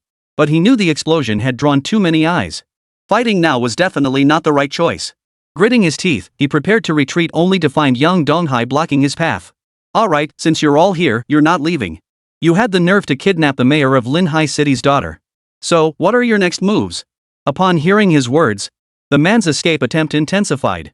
This time, Yang Donghai didn't intervene. It wasn't his concern anyway. As for the little girl, he'd leave her to the mayor. This incident had nothing to do with him either. Soon, the mayor's security detail arrived and surrounded the small shop. The leader stepped forward. What's going on here? Don't you know Linhai City's rules? Internal conflicts are strictly forbidden, understand? You really are arrogant. Whoever started this, step forward now. Come with us. Bystanders began crowding in from all sides. Internal conflicts were rare in Linhai City. What caused such a massive explosion? Had they all lost their minds? At that moment, Meowpeng emerged, holding the little girl's hand. Sir, this little girl was kidnapped. Our brother Hai just stepped in to help. And this little girl is the one you've been looking for. Why don't you just take her and leave? They knew Brother Hai's capabilities. They couldn't care less about the mayor's measly reward, so they didn't press the issue further. The captain saw it was just a little girl and snorted coldly, about to say that a little girl was useless no matter who came. But upon closer look, his eyes widened in utter disbelief. Are you kidding me? They'd just been in a meeting discussing how to find this young lady, and now they'd actually found her? Holy? Everyone, get ready. Quickly find the person who just escaped. You guys? Forget it. I won't hold you accountable this time. Let's go. As the captain approached the little girl to lead her away, she suddenly clung to Yang Donghai's leg. Clearly, she didn't want to leave with him. Young master, please come with me now. Your father is frantic looking for you. If we don't leave soon, we'll be in trouble. The squad leader grimaced, then turned to Yang Donghai with a pleading look. It was clear that if he didn't get her to leave, he'd be the one facing trouble later. But the little girl only shook her head. After all, today's events had already frightened her. She certainly wasn't going to leave with strangers. As for why she trusted Yang Donghai so completely. For some reason, she always felt a sense of security when Yang Donghai was around. It was a strange kind of security. Little girl, come with this big brother. He's your father's subordinate. If you follow him, you'll find your father. The little girl hesitated upon hearing this, but eventually nodded. Since the big brother said so, she would obediently follow his lead. That's it. He walked up to the squad leader, turned back, and said, Big brother, my name is Moyen. Yang Donghai. Welcome back to our little shop anytime. The little girl nodded and followed the escort team away, not witnessing the drama she had imagined. The guards, too, felt a hint of disappointment as they dispersed in a flurry. Once everyone had departed, Yang Donghai turned to the Meow brothers beside him. You two did well just now. By the way, make sure to adjust your spirit beasts soon. If I have time, I'll take a look and help you enhance them. Really? Meow Pine looked at Brother Hai excitedly. Even Meow Ye jumped up. With Brother Hai's help, wouldn't their pets soon surpass all their peers in the clan? Seeing their excited expressions, Yang Donghai waved his hand and placed the two yin-yang ladybugs into their palms. No matter what happens, never part with these creatures. They could save your lives. The yin-yang ladybug's power was terrifying. It could even act as a substitute for death. As long as the yin-yang ladybug remained alive, it could die in your place once. Such an unnatural power existed within a mere larva. However, the energy required for the mother beetle to produce a yin-yang ladybug is immense, dozens of times greater than that needed to produce a thunder beast. Precisely for this reason, the number of yin-yang ladybugs in his possession was not particularly large. Gazing at the peculiar ladybugs in their hands, the Meow brothers treasured them, tucking them carefully into their robes. After all, these were gifts from Brother Hai. They couldn't possibly be anything but valuable. As for what they were for, they didn't dare ask. Meanwhile, in the mayor's office, Mo Wuling paced restlessly. His daughter had vanished, and he was now deeply anxious. Despite searching for so long, there was still no trace of her. Just then, the office door swung open. The squad leader entered, leading Mo Yun. Mayor, we've found your daughter. Yunur. Mo Wuling rushed toward his daughter with overwhelming joy, nearly breaking down in tears. It was such a relief. He had feared the worst for his daughter, especially after seeing the bloodstains on her snow-white princess dress. The anguish in his eyes was impossible to hide. Yunur, how are your injuries? And what is this? His gaze turned murderous as he fixed his eyes on the yin-yang ladybug in Mo Yun's hand. Could this creature be responsible for his daughter's injuries? He immediately reached out to crush the yin-yang ladybug, but the next moment, he watched Mo Yun take 2 steps back. Father, this is the little bug Big Brother used to treat my wound. You can't kill it. I haven't thanked Big Brother yet. Big Brother? The young squad leader nearby quickly recounted how they had discovered the young lady. Truthfully, he too thought the young lady had been incredibly fortunate. After all, she'd been hunted down by 3 third-tier beast masters. Third-tier beast masters possessed formidable strength. Logically speaking, the likelihood of her perishing outright was quite high. Surviving the clutches of these criminals was largely down to luck. Upon hearing the young man's identity, Mo Wuling immediately grabbed his coat. Have someone prepare a reception. This mayor intends to properly thank this young man. If not for this kid, Yunur would have been in real danger. Also, investigate these men's identities. To bring Yunur into the city in broad daylight, they clearly don't hold me, Mo Wuling, in any regard. Whoever they are, track them down. I want them to pay the price. The squad leader hurried out to relay the mayor's orders. Chapter 60, The Gao Family Underground. This little shop is interesting. Mo Wuling narrowed his eyes. 3 third-tier beast masters. He already knew who was behind the attack. But he could only wait for now. Everything must be thoroughly investigated. At that moment, in Linhai City. In the secret chamber of the Gao family, an underground syndicate. In the pitch-black surroundings, a figure paced back and forth. A bunch of useless trash. You can't even protect a little girl? What the hell am I paying you for? Gao Rongxing crushed his gold-rimmed glasses on the table, his bloodshot eyes fixed on them. The assassins huddled in the corner kept their heads bowed, unsure how to explain themselves. They never imagined that even 3 third-tier beast masters couldn't eliminate Ran. Had they known, they would have sent more powerful agents to follow that little girl. Master, our priority now is to deal with those who know about this. According to intelligence, Mo Yun has returned to Mo Wuling. As the guardian of Linhai City, he must understand that we were behind this. Without evidence, he won't dare to act recklessly. Hearing his subordinate's words, Gao Rongxing could only suppress his temper for the moment. He stared at the list in his hand. He flung it to the ground. Dispose of them. The assassins sprang into action, scooping up the list and departing immediately. Gao Rongxing stared at the photograph on the desk. Under the overhead light, it was indeed Yang Donghai's photo. So this kid ruined my plans? Master, should we find a way to bring him here? The man beside him placed his hand on his throat, making a killing gesture. But Gao Rongxing shook his head, a rare gesture for him. Such an interesting fellow, it would be a shame to kill him. Bring him back. This master intends to see just who this youngster really is. Understood. The subordinate turned and departed, leaving Gao Rongxing alone in the secret chamber. He crumpled the photograph in his hand. His voice was cold as ice. Yang Donghai. Just a greenhorn fresh out of school. How on earth did he survive the assault of 3 third-tier beast masters? This master intends to see for himself. Inside the beast taming shop, brothers Miao Pang and Miaoya were still reeling from the events that had just unfolded. Only Yang Donghai frowned. He understood well that kidnapping the mayor's daughter was no small feat. Having disrupted their plans, retaliation was inevitable. Miao Pang, Miaoya, you two should consider going into hiding for a while. Tonight, a major confrontation is likely to erupt. Hearing Brother Hai's words, Miao Pang shook his head.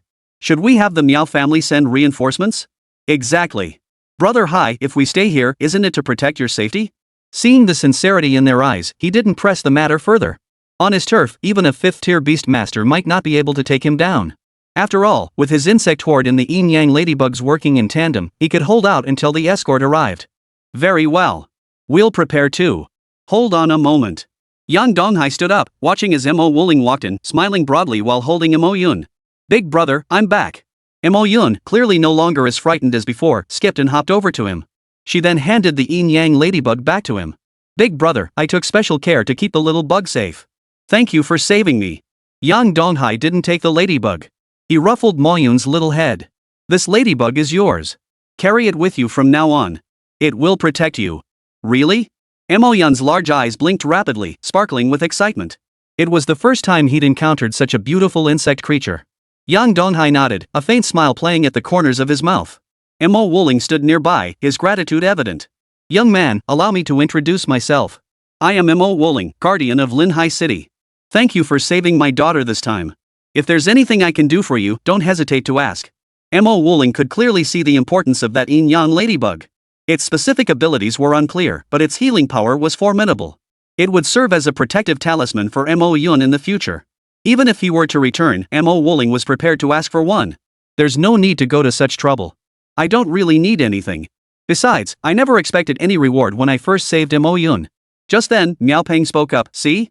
I told you why Brother Hai cared so much about that 100 million demon beast meat. We've been judging a gentleman by our own petty standards. Hold on. Yang Donghai, who had been maintaining a gentlemanly demeanor, hurriedly raised his hand. How come he hadn't heard anything about this? Had he known about such a reward, he would have sought out Mo Yun immediately. You've known about this all along? Yes, we knew all along. But when we rescued the ancestor back then, didn't you also refuse anything? Miaoya felt it was only fair. In their eyes, Brother Hai was a hero hidden among the common folk. If Yang Donghai knew what they were thinking, he'd be utterly speechless. He needed the mother insect to strengthen its power, after all. 100 million worth of demon beast flesh, that was an enormous amount. Yang Donghai quickly spoke up. Well, Mayor Mo, I'm just an ordinary person myself. If you're offering a reward, I certainly wouldn't refuse it. Upon hearing this, Mo Wuling. A faint smile appeared on his face. He had no intention of withholding the reward. Shopkeeper Yang needn't worry about this matter. These two must be from the Miao clan, right? Your little beast taming shop probably only has a license for cultivating beasts. Why don't I help you upgrade your qualifications? That's great. Miao Peng was delighted. He had originally planned to have his clan handle it. But if Mayor Mo personally intervened, it would naturally be much easier than relying on them. Yang Donghai nodded upon hearing this, then spoke up. Actually, Mayor Mo, you must be aware that the kidnappers targeting your daughter are no ordinary criminals. 3 third-tier beast masters, and they left no trace whatsoever. But that's not the main point. I hope Mayor Mo can ensure our safety. Yang Donghai wasn't being arrogant. He understood his current capabilities well. Since it wasn't his enemies he'd provoked, it was only natural to leave the matter to Mo Wuling to resolve. Mo Wuling nodded upon hearing this. He had already made preparations.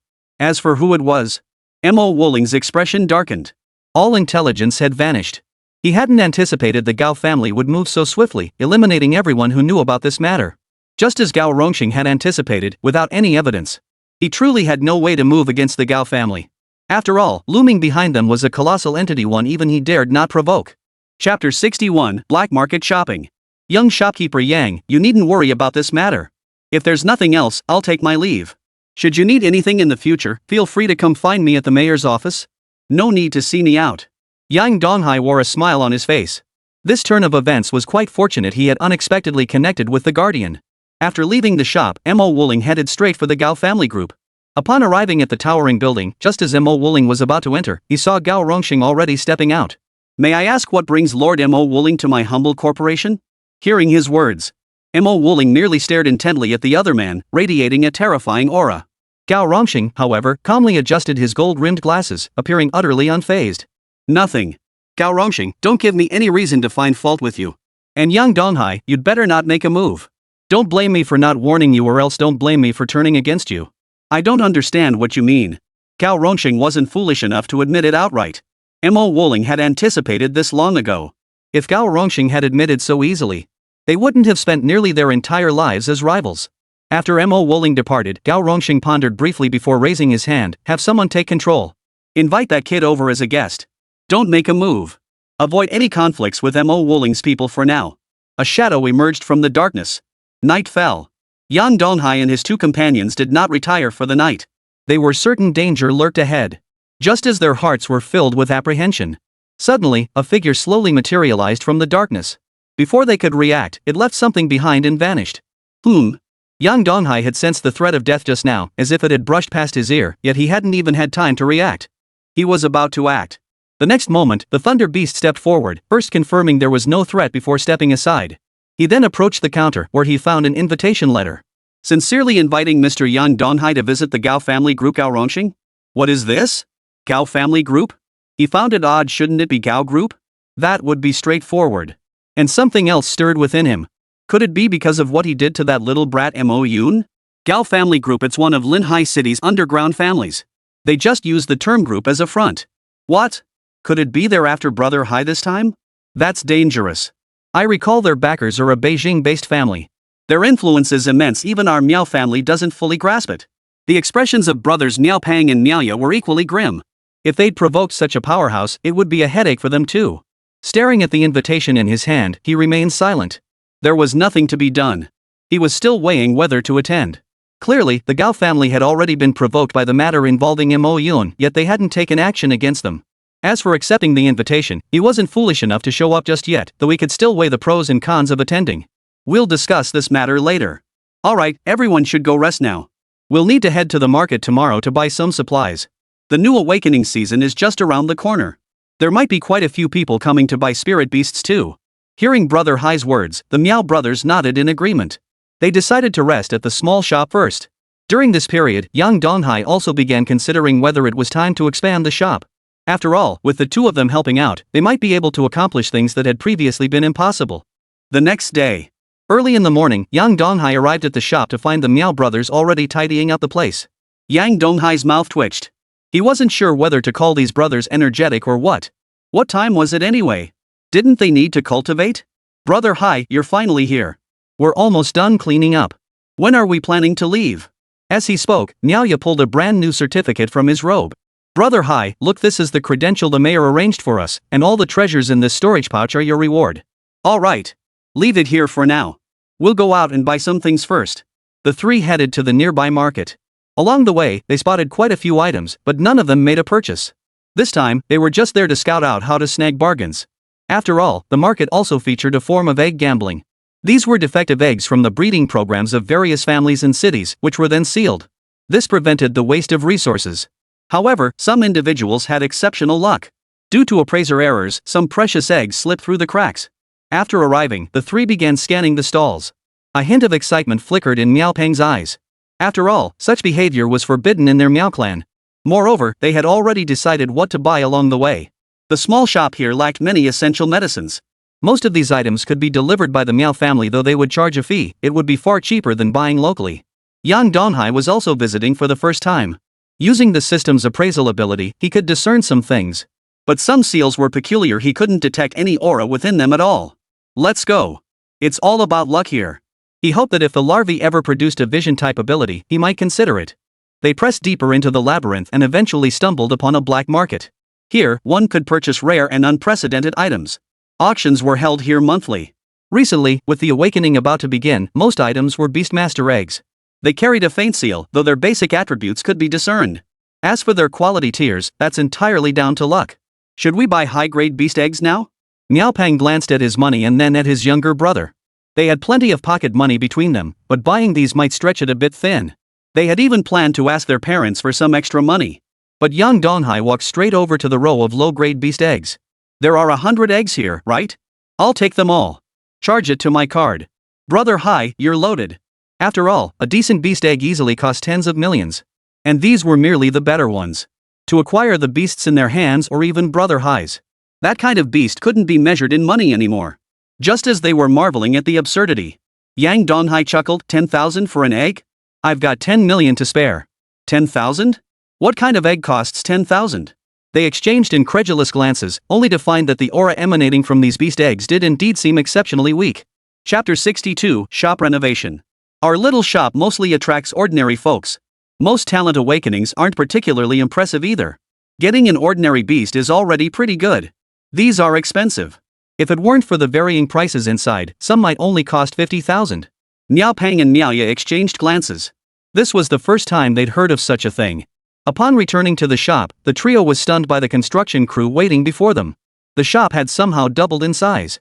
They could sense the spatial properties at the entrance. The area had grown significantly larger. Did you hire someone to renovate? Upon hearing Brother Hai's question, Miao Pang and Miaoya shook their heads immediately.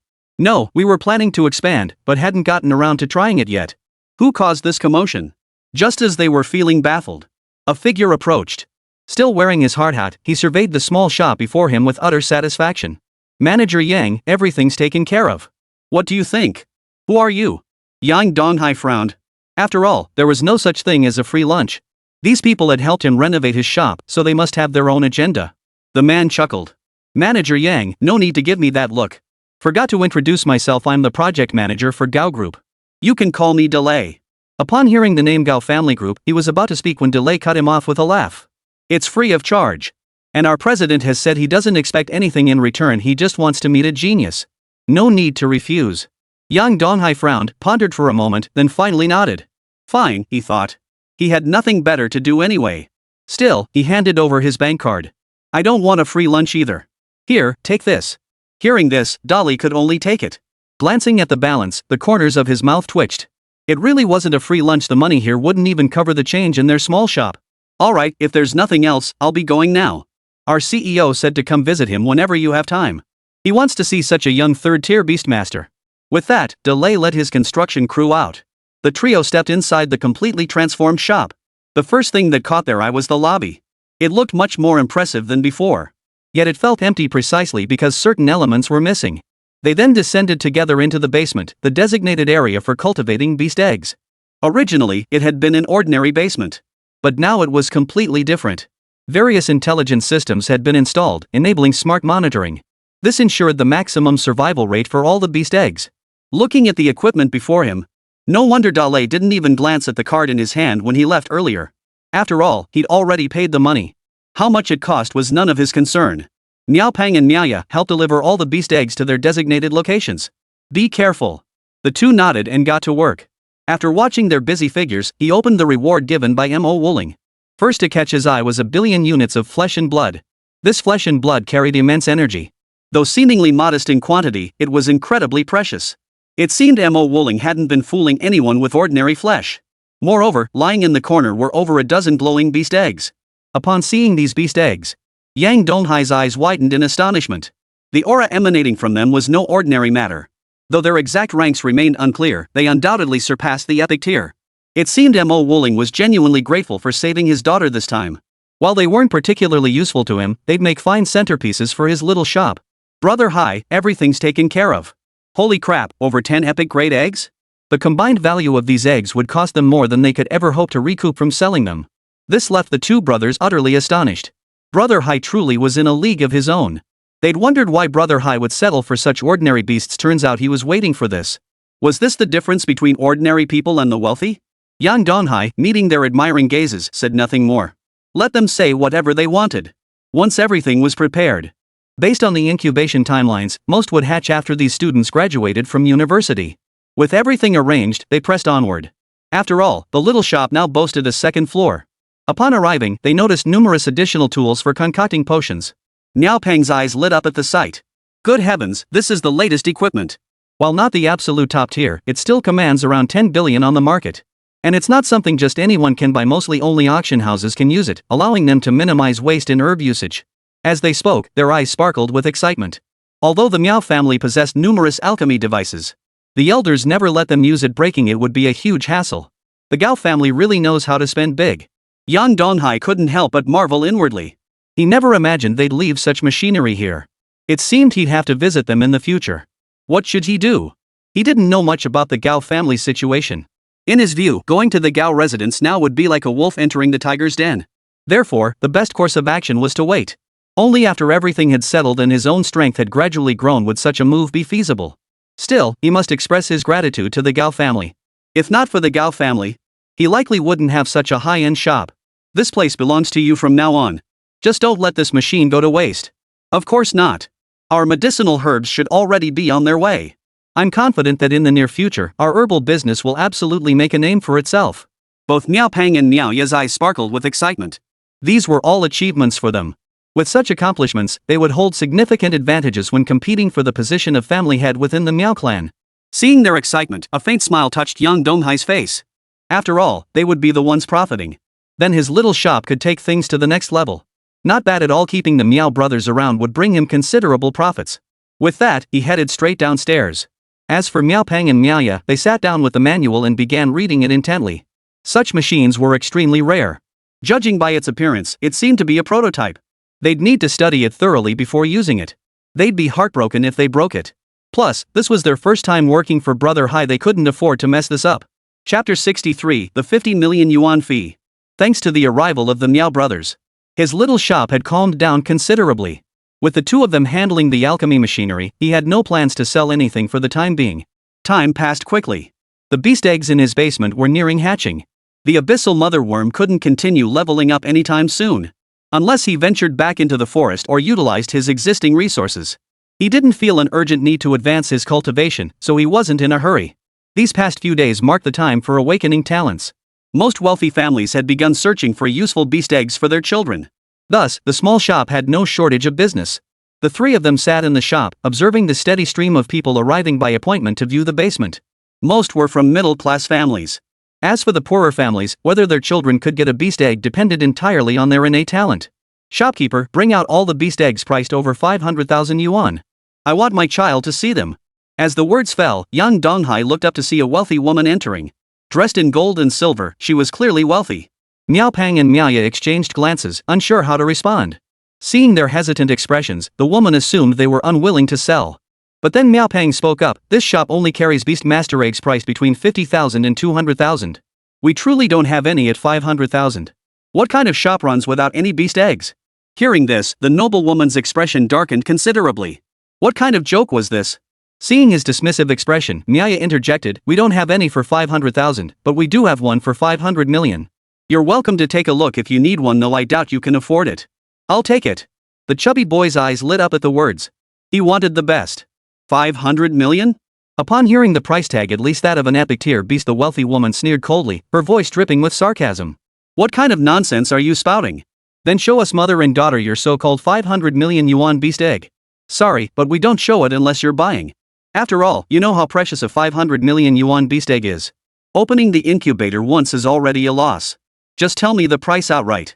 It's not like I can't afford it. The noblewoman sneered coldly. She was certain these people were just bluffing. When the time came and there were no eggs, she'd see how they handled it. 50 million. Yang Donghai blurted out. Miao Pang, who had been about to offer 5 million, froze in place. Brother Hai was really greedy. Just a glance at a beast egg and he's asking for 50 million? Bold robbery? Fine, I'll give it to you. But what if your shop doesn't have the beast egg? The wealthy woman was taken aback. Demanding 50 million right off the bat, could they really have it in their possession? We'll compensate you with 50 million. Agreed. Now the noblewoman was even more convinced they absolutely didn't have that beast egg. 50 million was a substantial sum for their household, otherwise, they wouldn't have brought their son to purchase a mere 500,000 yuan beast egg. Gazing at the bank card on the table, all three wore smug, triumphant grins. They immediately led the two men down to the basement. Upon reaching its deepest recesses, they entered a series of chambers simulating various environments. This was where Mo Wuling had originally given them the beast eggs. Most were of high grade, requiring lengthy incubation periods. Naturally, the higher the grade, the faster the incubation speed. Precisely for this reason, they had no intention of selling them. This is the only one we have news on right now, an epic tier rainbow serpent, market value 700 million. Since it hasn't hatched yet, we're offering it at a special price of 500 million. May I ask, madam, will you be paying in cash or by card? How will you cover the remaining 450 million? Seeing the lady's displeased expression, the Meow brothers' faces now bore the smug satisfaction of a scheme successfully executed. This was simply perfect. The wealthy woman's expression darkened. She never imagined that in this modest pet shop could possibly hold an egg worth 500 million? Very well. Are you running a Ponzi scheme here? Just wait. When my husband gets here, you'll regret this. You'd better return the 50 million to me. Then bring your husband over. Yang Donghai sneered coldly. With 50 million in hand, there was no way he'd give it back. This egg came from Mo Wuling. He'd see who dared to lay a finger on them. Fine. Give me time to make a call. Without hesitation, he turned to make the call. As the line connected, a man's voice came through the line. What's up? Honey, hurry over. When I was buying a beast egg for our son, someone swindled me out of 50 million. The wealthy woman recounted her ordeal, expecting her husband to resolve the situation. But the man fell silent upon hearing the news, at a loss for words. Are you kidding me? A 500 million yuan beast egg? That's not something some random shop could just pull out of thin air. Even if they sold him outright, he wouldn't be worth that much. Realizing this, he quickly spoke up. Honey, wait for me. I'll be right there. Don't you dare provoke them. With that, the call ended. The wealthy woman assumed her husband had come to back him up. She even sneered arrogantly. Did you all see that? Just wait for my husband to arrive. You'll all regret this. Do you even know who my husband is? He's a top lieutenant under Gao Jiao Group's Big Lay. You're just waiting to be buried. Hearing the familiar name, the three men exchanged forced smiles as they stared at the wealthy woman. They had imagined it might be someone important. Who would have guessed it was one of DeLay's men? Their little house had been renovated by DeLay's crew. Then wait and see. But you'll either hand over 50 million or pay the remaining penalty. Aren't you afraid? The lady was clearly taken aback. He'd mentioned her husband's older brother. Had they really never heard of him? Just as she was puzzling over this, they reached the shopfront just as several cars screeched to a halt outside. A man hurriedly got out of one of them. His heart sank when he saw the small shop before him. How could it be here? After his wife mentioned the shop had a 500 million yuan beast egg, he had already anticipated it would be this place. After all, in Linhai City, even large shops possessing 500 million yuan worth of beast eggs were few and far between. Most of the top-tier beast eggs were controlled by their conglomerate and family. Honey, you finally made it. The elegant lady hurried forward, only to be abruptly pushed aside by the man. He stepped forward with a smile. Hello, Manager Yang. I'm Xianzi, under DeLay's command. I left early that day and missed meeting you. I've heard so much about you, so much about you. MHM. Yang Donghai extended his hand, his expression turning cold as he looked at the wealthy woman. Your wife? At this point, even the lady could sense something was terribly wrong. Could her husband have provoked this shopkeeper? Chapter 64, SS Class Summoning Gate. Manager Yang, I truly apologize for the misunderstanding. She is indeed my lawful wife. My deepest apologies for any offense caused. 50 million, you say? The password for this card is on it. As for my wife's 50 million, I'll forgo it. Please forgive a petty offense. Xianzi wasn't stupid. Since the CEO himself now cares about this young man, he wouldn't dare provoke him. His wife was no fool either. They'd already brought out such a treasure. What use was it to bring him along? Alright, is there anything else you'd like to buy? If not, please leave. You're disrupting my business. Alright, I'll leave right away. Xianzi breathed a sigh of relief upon hearing this. What a relief. He'd been convinced Yang Donghai would make things difficult for him. 100 million yuan might just resolve this matter. Perhaps surviving would be enough. This was definitely a good outcome. Otherwise, if Brother Lei found out, he'd surely have them killed. Let's go. Saying this, Xianzi pulled his wife and son away. Only once they were in the car did he realize his shirt was soaked through with cold sweat. Honey, who was that young man earlier? Why were you so scared? The wealthy woman clearly hadn't sensed the danger. She looked at the shop with disdain in her eyes, never imagining her husband could be so afraid of him. Smack! Xianzi didn't hesitate. He raised his hand and slapped her across the face. Cut the nonsense. Didn't the company give your family around 1 million yuan worth of beast eggs? Why did you have to butt in? This is our CEO's VIP guest. Do you realize you nearly ruined me? The wealthy woman hadn't expected her husband to actually strike her. Just as she opened her mouth to speak, she heard the name of a distinguished guest from the Gao family, the Marquis. She fell silent, stunned by the sheer gravity of his status. Stunned, she could only pout and explain. It's not like I didn't see plenty of small shops where you could snag a bargain. I just wanted to take my son out for a stroll. Who knew it would cause such a huge mess? This 100 million yuan could essentially bankrupt their family outright. But as members of the Gao family, raising money was still quite easy for them. Shanzi didn't waste words and turned to leave. Inside the small shop, staring at the bank card on the table, Miao Peng sighed. Wow, I never imagined Brother Hai could pull off 100 million like that? Making money is this easy? If only I'd known this method back then. We should have made money this way back then. Then we could have gone to the auction to buy that legendary ginseng. The two were still daydreaming. But Yang Donghai understood one thing clearly. Respect comes only with power. Take this situation, for instance. Without any backing, forget 50 million, they wouldn't even be sure they could keep the beast egg. The time for awakening is approaching. Miao Peng, has your family found any news about the awakening? It's possible, but what does Brother Hai want to do? After all, news of these awakenings is classified information. Logically, it shouldn't be shared with anyone. They also needed to cultivate guardians. And the sheer size of the clan that they had access to such information. Nothing much. Just gather some prodigies when the time comes. I want to train a combat unit to venture into the forest and gather supplies for our little shop. Why not just pay for it? Training them takes far too long, it's simply not worth it. Miaoya blurted out without thinking, earning a sharp slap on the head from Miao Peng. Brother Hai, I understand. I'll have the Miao family investigate when the time comes. Miaoya was momentarily flustered by the sudden slap. Miao Peng had already grasped Yang Donghai's true meaning. Brother Hai now wanted to cultivate his own people, and starting from scratch was the best approach.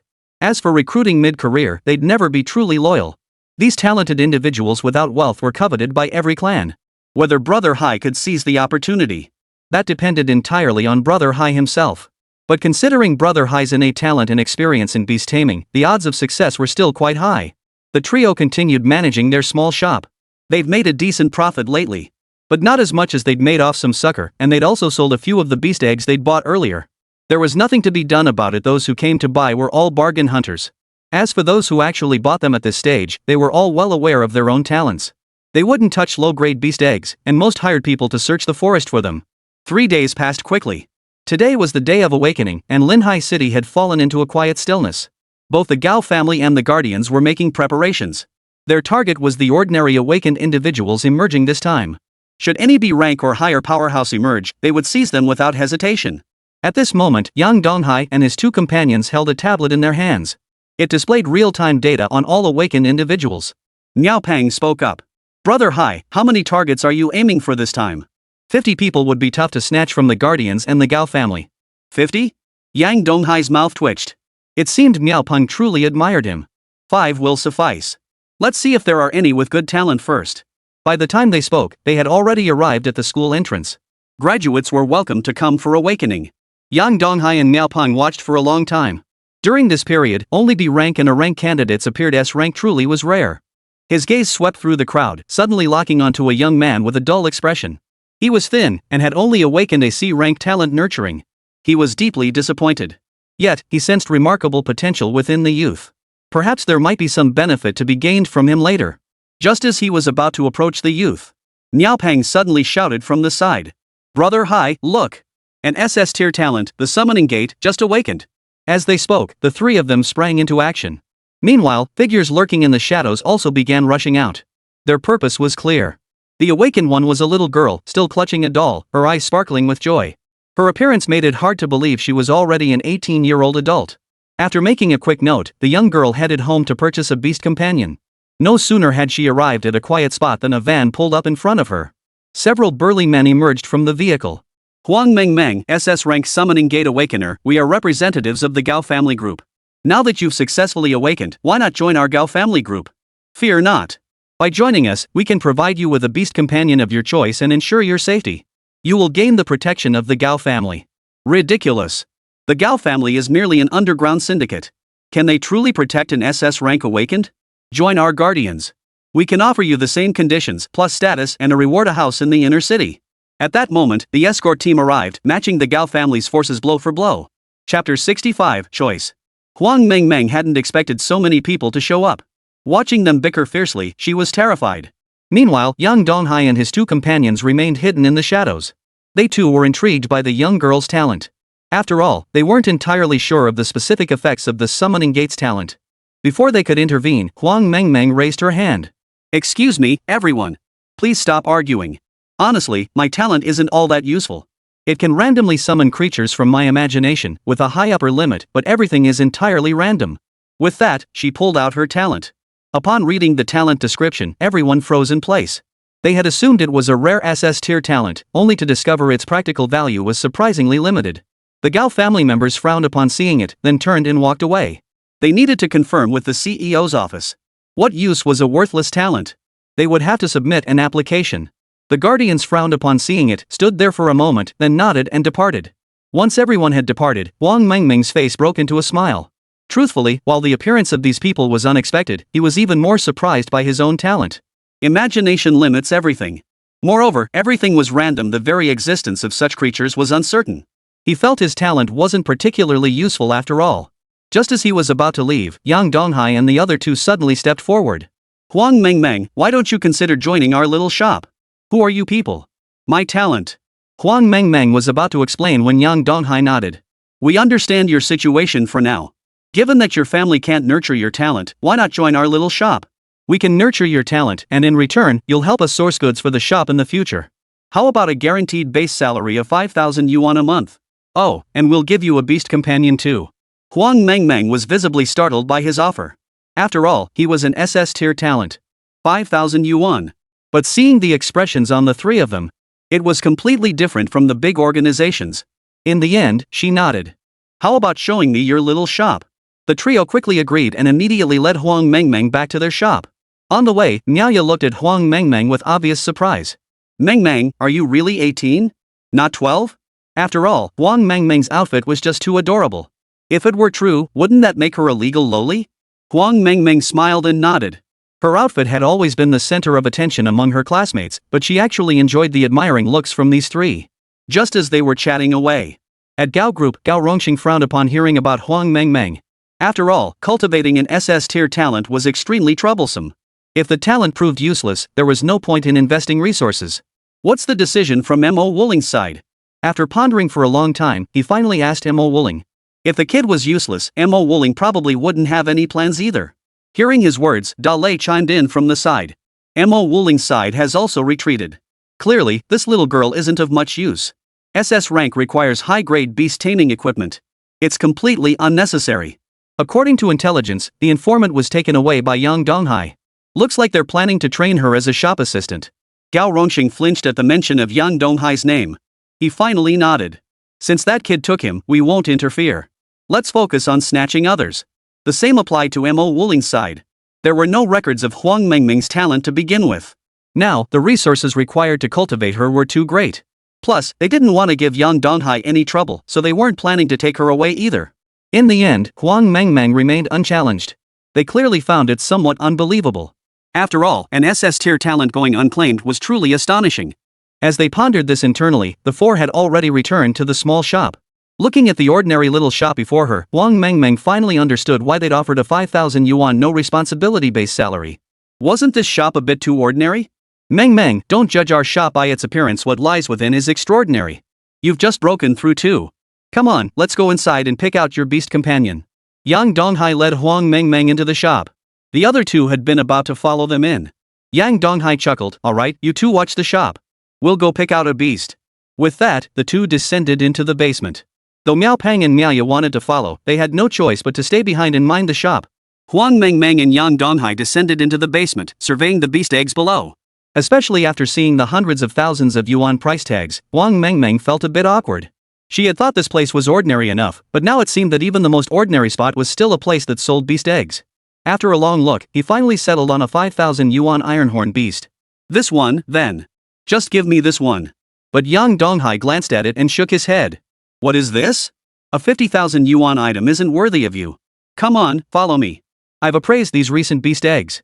While they might not suit you now, they'll definitely be right for you in the future. With that, he led Huang Mengmeng deeper inside.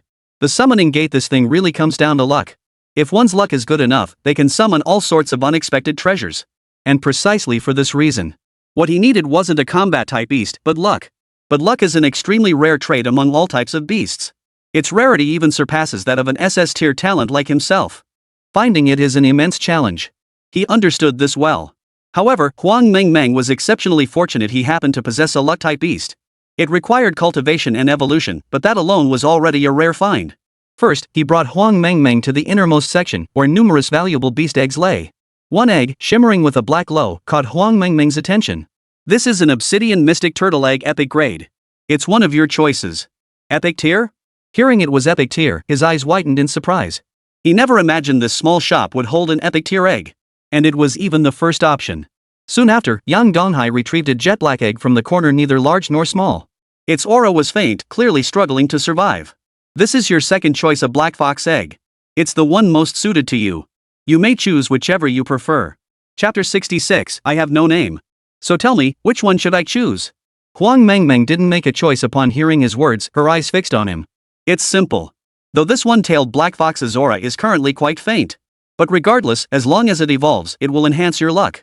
Your summoning gate master relies heavily on luck, so you should understand this. Huang Mengmeng frowned upon hearing his words. I've heard of this mystic fox. Shouldn't the breakthrough method for a nine-tailed mystic fox already be lost? Isn't it impossible to achieve its bloodline enhancement? Huang Mengmeng was, after all, a college student and possessed knowledge of beast taming. Yang Donghai responded with a faint smile. Just because others say it's impossible doesn't mean we can't make it happen. So whatever you choose, I still recommend this mystic fox egg the most. Though it was an epic tier egg, its potential ceiling was capped at epic tier. For someone with SS-tier talent, it felt like a waste. Alright, I'll take this one. I trust you. Huang Mengmeng picked up the mystic fox egg. She detected no other emotion in Yang Donghai's eyes. She understood clearly that this choice should hold no major surprises. Plus, the auction price for a mystic fox egg outside would easily reach hundreds of thousands, and a high-quality one could even hit $1 million. He was getting a steal. You can proceed with the contract now. Saying this, he produced the contract array for the mystic fox egg and handed it over for her to proceed. Hearing his words, Huang Mengmeng nodded. I'll follow your lead. With that, their preparations were nearly complete. They swiftly arranged the contract formation. As the array activated, the mystic fox egg in Huang Mengmeng's embrace finally began to crack open. Gazing at the fluffy little creature nestled within her arms, Huang Mengmeng's heart melted completely. After all, what young girl could resist a little fox? Soon after they emerged from the basement. Niaopeng chuckled, so, Mengmeng, what epic tier beast did you choose? They were certain Brother Hai would provide an epic tier beast, but never expected the creature in her arms to be a mystic fox? A black fox? You chose this yourself? With so many epic tier beasts to choose from, you didn't pick any of them and ended up with this? Miaoya felt like this was all a dream, like everything was playing a joke on them. What kind of joke was this? Just giving up on an epic tier beast like that? After Huang Mengmeng recounted what happened in the basement, the shock that had gripped Miaopeng and Miaoya vanished. Instead, they felt envy. Having Brother Hai personally evolve it meant the Xian fox had immense potential. With the right evolution technique, it could become terrifyingly powerful. Unfortunately, the once mighty Xian fox had vanished long ago. Today, they were genuinely curious about what might unfold. What are you talking about? Did you find the other people I asked you to look for? We need 5 people in total now. Including you two, we still need 2 more. I've identified one target. The rest will likely fall to you to find. Upon hearing his words, Niaopeng and Miaoya nodded in unison. We've located the S-class talent, and they're definitely able to come. We'll go find them immediately. Yang Donghai nodded in agreement before turning toward the academy. He had already investigated the student's background. He was a student who had just graduated this year. No one knew his name, everyone called him the fool. He rarely interacted with others, and precisely because of this, many bullied him. It was said his awakened talent was merely C grade. He had already uncovered the boy's address. Soon, he arrived at the city's slum district. The people here had lost all hope of continuing to survive. When they saw someone like Yang Donghai approach, they all crowded around, hoping to ask for something else. The thunder beast appeared at his feet, and the terrifying pressure it radiated made the others' faces turn pale. But then again, anyone who came to their slum was bound to be someone important. It seemed another prodigy was about to emerge from their slum. Over the years, many prodigies had emerged from their slum, but most never returned after leaving. Naturally, they held no fondness for those who had departed. But what could they do? Leaving their slum was already a stroke of luck. Soon, Yang Donghai arrived at a dilapidated spot. Most of the people here were gathered together, and the fool was sitting in a corner. He ate food from the ground, its origin unknown, his eyes devoid of light. He had believed that with the city's subsidies, he could achieve awakening. He had studied so diligently during this period, yet his talent turned out to be merely C grade. It all felt like a dream. He plummeted from the lofty heights of the clouds straight into the depths of despair. Fool, what's your name? A sudden unfamiliar voice rang in his ear, and the fool lifted his head. Staring at Yang Donghai's smiling face, he couldn't help but freeze in shock. He didn't understand why the man before him had come. Just as he was feeling puzzled, Yang Donghai reached out his hand. Name. Tell me your name. Come with me. Hearing they could leave the slums, many rushed forward. Those who tried to break through were held back. Their eyes burned with reluctance. Yet, having lived in the slums, many had grown accustomed to it. The fool shook his head. I have no name. If you're willing to take me with you, from this day forward, you shall be my master. With that, he knelt on the ground. His pride once made him believe he could one day become a guardian-level warrior. Yet now he understood that his station made it utterly impossible to become such a formidable guardian. Though his heart burned with reluctance, he could only resign himself to an ordinary life. Now that someone was willing to take him away, no matter the cost, he would leave this place behind and seek another world. Very well. From this day forward, you shall be known as Shadow, hidden within the darkness. Come. Follow me, and I'll find you a beast to tame. With that, he led the simpleton now known as Shadow back to the small shop. Along the way, many slum dwellers watched them pass with envious expressions. After all, they knew full well that only with someone's help could they ever leave this place.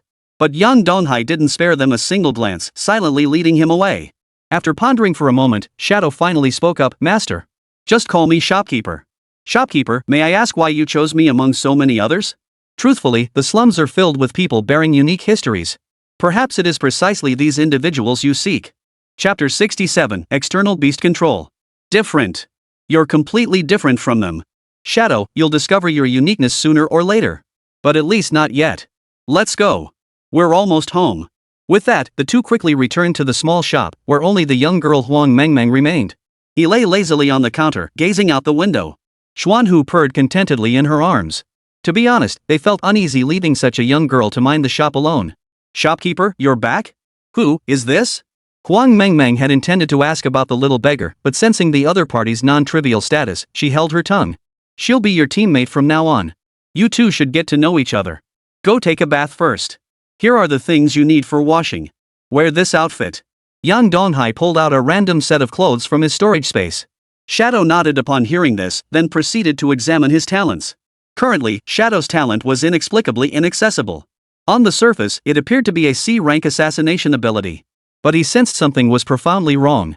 Within Shadow's body lay secrets beyond their wildest imagination. A sigh of awe escaped him as he turned to prepare items for Shadow. Talents, after all, were something many people spent their entire lives struggling to fully comprehend. So everything comes down to luck. Even a C-rank talent might just create a miracle. Soon, he emerged from the basement cradling a beast egg. With so many beast eggs from Mo Wuling, he had discovered quite a few valuable ones among them. Still, like Huang Mengmeng, he faced two choices. In his hand lay another egg, oddly shaped and peculiar. It seemed to pulsate like a beating heart, drawing the gaze of anyone who saw it. Shadow changed clothes with remarkable speed. After showering, she simply gestured with her hands. Though her hair remained long, draped over her back, it still revealed her pale little face. OMG. Huang Mengmeng stared at the completely transformed, handsome guy in utter disbelief. It was simply astonishing. The disheveled little beggar from earlier had undergone such a dramatic transformation? Shopkeeper. Feeling their unusual stares, Shadow lowered his head, clearly a bit embarrassed. Yang Donghai smiled and placed the two beast master eggs on the table before him. Shadow, the choice is yours now. Just like when Mengmeng joined the shop, you have two options. The first is the epic tier beast, Shadow Slayer. It allows you to conceal yourself within darkness. It would undoubtedly aid your talent, but your innate ability is too weak. Absorption would be difficult. And based on my assessment, your innate talent might differ from the awakened kind. That's why there's a second option. He produced an egg, its aura off, barely a trace of life discernible. Were it not for the persistent beating of its heart, they might have suspected it was already dead. External beast armor. Huang Mengmeng blurted out instinctively upon seeing it. With such characteristics, coupled with the shopkeeper's personality, this creature could be nothing other than the legendary external armor beast. Though its aura seemed ordinary. According to his estimation, it would cost at least several million. After all, such a beast was extremely rare. Though termed a natural beast, it actually belonged to the category of artificially created beasts. The success rate is quite low, and most of them are in textbooks. Impressive. Seems you've seen a lot, Mengmeng. As for the exoskeleton beast, even I don't know what this one is. But once activated, it can level up alongside you. Your future potential will determine its potential. Its status is also unknown. What do you choose? By this point, Shadow's gaze had already settled on the external mount beast. Both of these beast eggs were incredibly precious. He never imagined the shopkeeper could offer such valuable beasts. The external mount was primarily chosen for its affordability. And upon hearing it could grow alongside him, his interest was piqued. As long as it could enhance his own strength, he believed that in the near future, it too would grow alongside him. This outer shell beast was just like he had once been. With that thought, his gaze hardened as he fixed it upon the outer shell beast. Shopkeeper, I've made my decision. I'll take this one. I believe that in the near future, both he and I can become your strength. Prepare the contract. The ritual for the armored beast was remarkably simple, merely drip one's own blood onto the eggshell. Shadow acted immediately, drawing a drop of blood from his finger and letting it fall onto the outer armor beast. As the exoskeleton beast glowed, it fused completely with him. The fusion will likely take some time. There's no need to rush, this isn't something that can be hurried. Understood. Shadow nodded and began preparing to find work. After all, from now on, he would be living under someone else's roof in the small shop. He had to prove his worth. Watching him bustle about, Huang Mengmeng tried to speak up to stop him, but Yang Donghai cut her off. Let him go. If he doesn't work, he'd be at a loss for what to do anyway. Such a debt of gratitude needs an outlet. Just then, Miao Pang and Miao Ya finally returned from outside. Smiles played on their lips, and they were followed by another figure.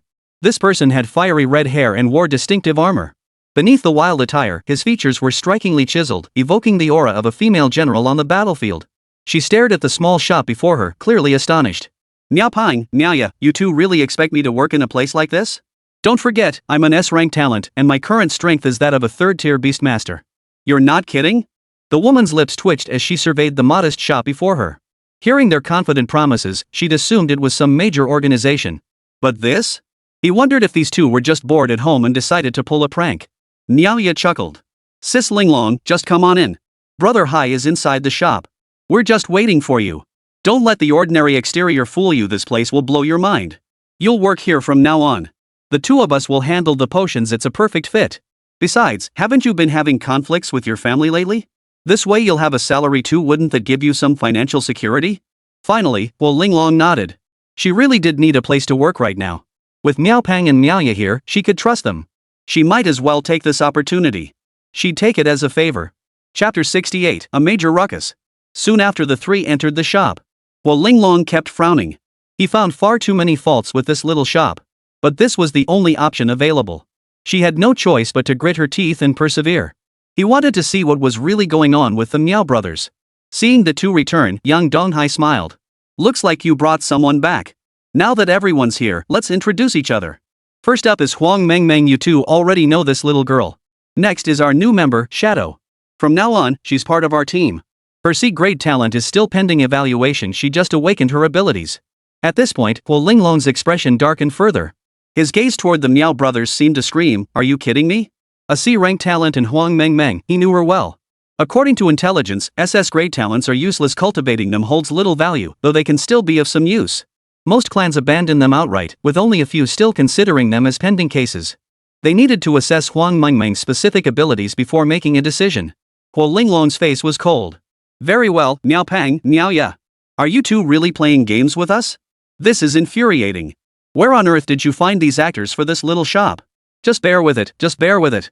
Miao Pang could only grit his teeth and speak up, there was no way around it, Brother Hai looked far too ordinary. After all, only by getting to know Brother Hai better could one truly grasp his strength. As a third-tier beast master, Wu Linglong was no match for Brother Hai. Brother Hai, could you first outline our team's profit split? They figured once the split was laid out, Wu Linglong might calm down. Yang Donghai nodded. First, Mengmeng gets a base salary of 5,000. Plus a 10% commission on any future missions she goes on. Same for you, Shadow. Take a break first. I'm not tired. Understood, manager. Shadow merely nodded upon hearing this before diving back into his tasks.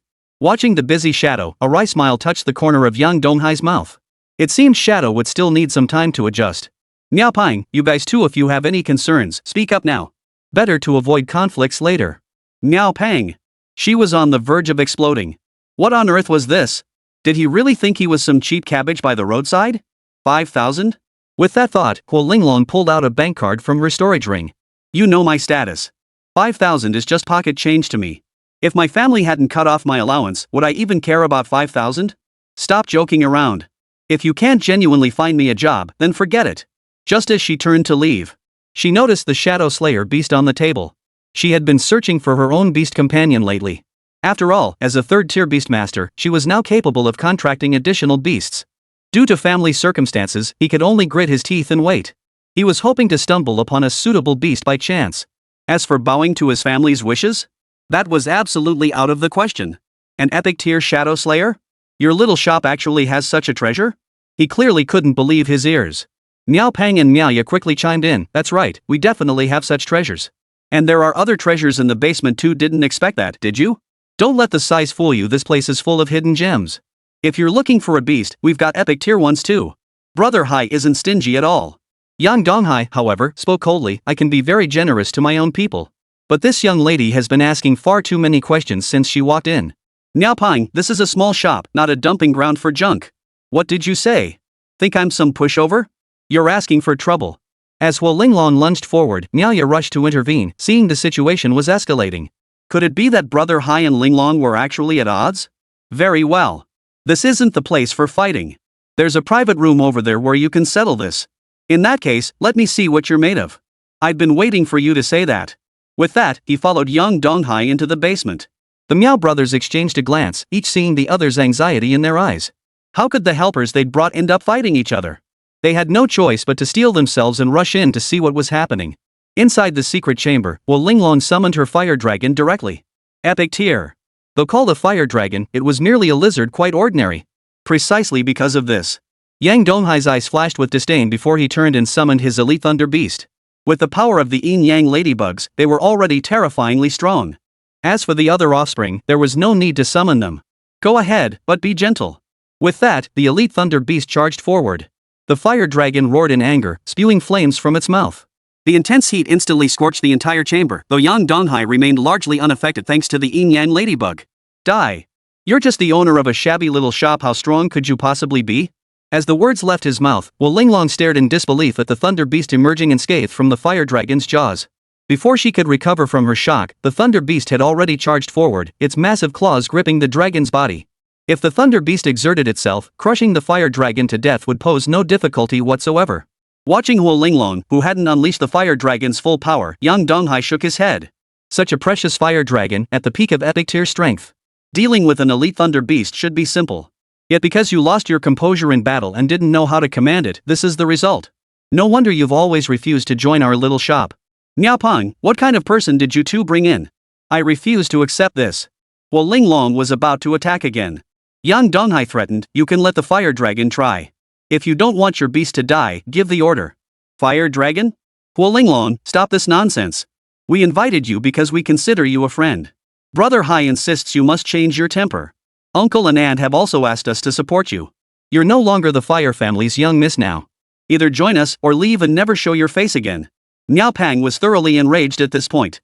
Originally, they just wanted Brother Hai to lend a hand to a friend. But he never imagined that upon meeting, both sides would immediately become hostile, nearly escalating to a life or death struggle. If he didn't step in to stop them now, it would be too late. Huo Linglong hadn't expected Miao Pang to speak to him like that. She held her ground without speaking. Finally, she spoke, we concede. Have your beast cease its attack? Return, Elite Thunder Beast. After the Elite Thunder Beast returned, Yang Donghai didn't even show that the Elite Thunder Beast had nearly perished just moments ago. Chapter 69, The Betrothal. The fire dragon possessed formidable strength. If not for Huo Linglong's lack of knowledge and cultivation and training, a single Thunder Beast elite like himself might not have stood a chance against them. Huo Linglong was visibly astonished. Among third-tier beast tamers, his strength was among the more formidable. Yet he never imagined things would turn out this way. Who exactly were these people the Miao brothers had brought in? I'm sorry. Huo Linglong didn't hesitate to admit defeat, immediately nodding in apology. He was merely proud at heart naturally, he wouldn't act arrogantly towards someone stronger than himself. No need to apologize. Looks like we have enough people now. Yang Donghai wore a faint smile.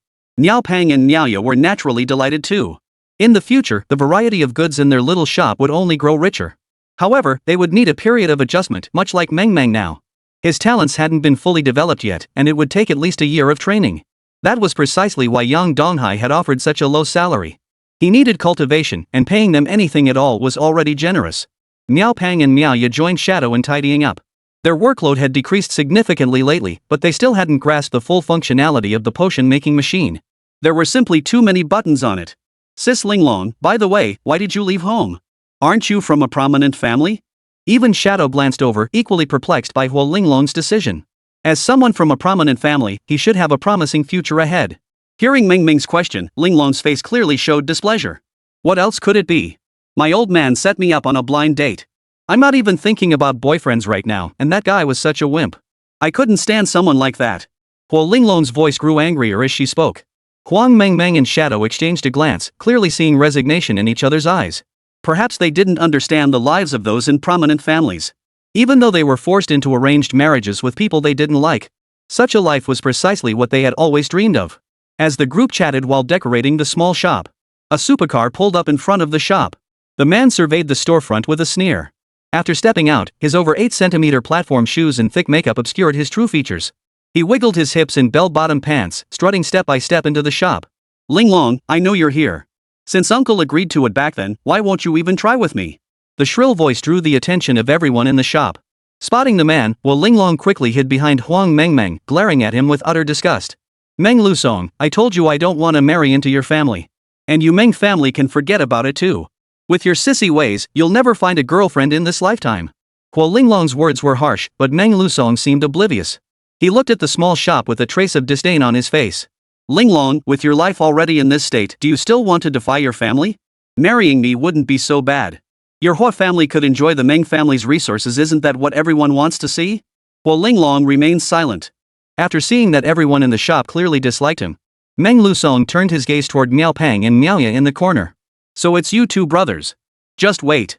Since you took Linglong in, you'll pay the price. I'll see if the Miao family dares to recall you.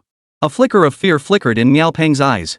Yet his voice remained resolute. Once you join our establishment, you become one of us. Unless Linglong chooses to leave on her own accord. Otherwise, we absolutely won't stand by and watch you drive Sister Linglong away. Meng Lusong's eyes flashed with surprise, but he merely nodded in agreement before leaving the shop. He was eager to see how long Hua Linglong could hold out. After Meng Lusong departed, Yang Donghai inquired, who is this kid that you're all so afraid of? He's from the Meng family of the capital. With an 8th-tier beastmaster among them, they rank among the top families in the capital. But even their patriarch worries about this son of Meng Lusong. That's precisely why they're rushing into an arranged marriage. What noble lady in the capital would agree to marry a sissy? Too bad this sissy ended up clinging to Sister Linglong. Miaoya sneered coldly. Normally, Meng Lusong would have gone to complain, and the family would have told them not to interfere. But with Brother Hai around, the Miao family might risk offending them. They might not fear provoking an 8th-tier beastmaster family, but provoking a cultivator? His connections would be terrifying. I share Miaoya's perspective. This place will be your home from now on. Unless you leave voluntarily, I'll ensure your safety. Yang Donghai spoke with utmost sincerity. The others nodded in agreement upon hearing this. They knew Yang Donghai's character well. Precisely because they understood this, their trust in Yang Donghai was exceptionally rare. Avoiding the unpleasant topic, everyone quietly returned to their respective rooms. There were 6 of them in total, and the rooms were actually sufficient. Huang Meng had her own home anyway. She only needed a place to practice and rest. She would still need to return home regularly. The next day, early in the morning, Yang Donghai rose before dawn. As soon as he stepped out, he noticed breakfast had been laid out on the table. The Miao brothers stood there looking grim, as if facing some ticking time bomb. What's going on? As soon as he spoke, his mouth twitched at the sight before him, making him doubt his own eyes. Who blew up the kitchen? Black smoke billowed from the kitchen, and on the counter sat several plates of charcoal. Miao Pang chuckled awkwardly. Brother Hai, you don't know Linglong's worst skill is cooking. But it's embarrassing to admit Sis Linglong only cooks when she's in a good mood and wants to thank someone. We've endured it several times already. You have no idea, it's practically like going to hell. Upon hearing this, he instinctively turned and walked away. Good heavens, is there a war going on? Huang Meng returned home and stepped into the small shop, only to be startled by the scene before her. Shadow had also returned from his morning workout outside, his bewilderment plain to see this hadn't happened before he left. Just as Miaoya was about to explain. At that moment, Hua Linglong emerged carrying a plate of food, a smile still on her face. You're all back. Quick, try my cooking. It might not look great, but it tastes amazing. Chapter 70, The Fiery Lion. Who told you that? Upon hearing his words, everyone was genuinely surprised. Only the Miao brothers kept their heads bowed, suddenly understanding what had transpired. As expected, Hua Linglong looked at the two of them. They're the ones who said it. Isn't that right? You were the ones who said my cooking was delicious back then. Miaoya's memory also included the scene where Hua Linglong forced them to eat. Unexpectedly, this became crucial evidence, allowing Hua Linglong to continue persecuting others. Hurry up and eat. This is demon beast meat, it's incredibly precious. I also prepared some vegetables. Don't just stand there, it's fine, no need to be shy. Yang Donghai noticed everyone's eyes fixed on him.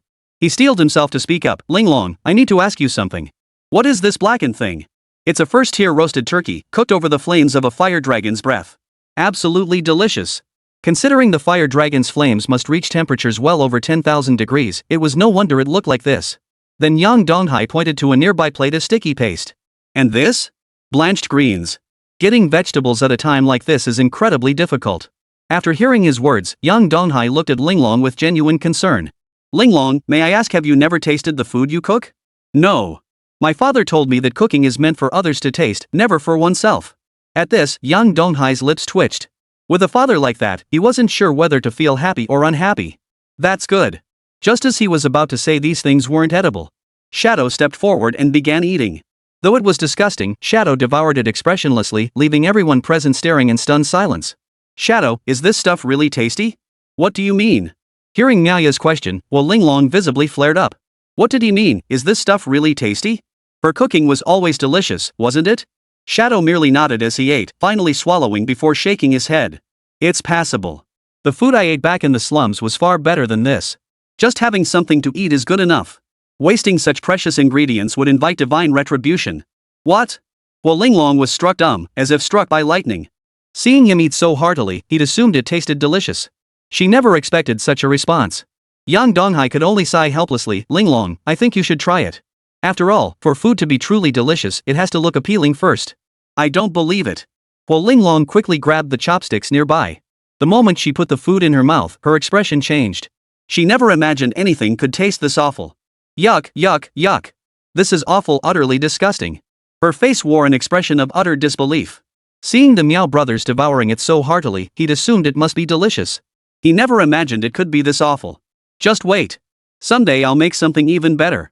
The others nodded helplessly in agreement. After tidying up, they prepared to welcome customers.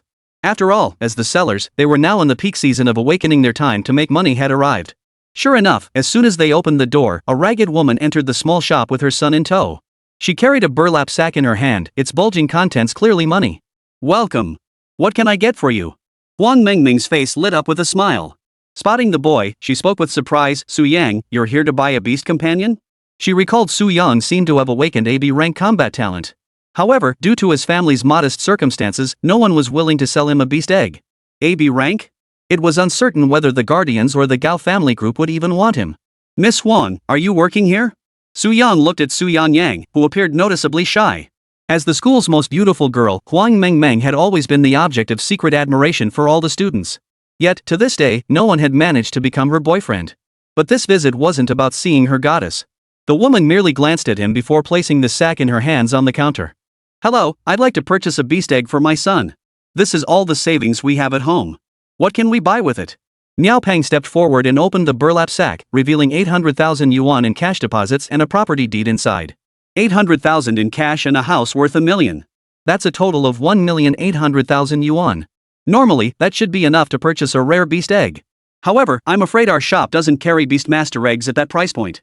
If you'd like, you can take a look first. No obligation if you don't like what you see. The woman nodded in agreement.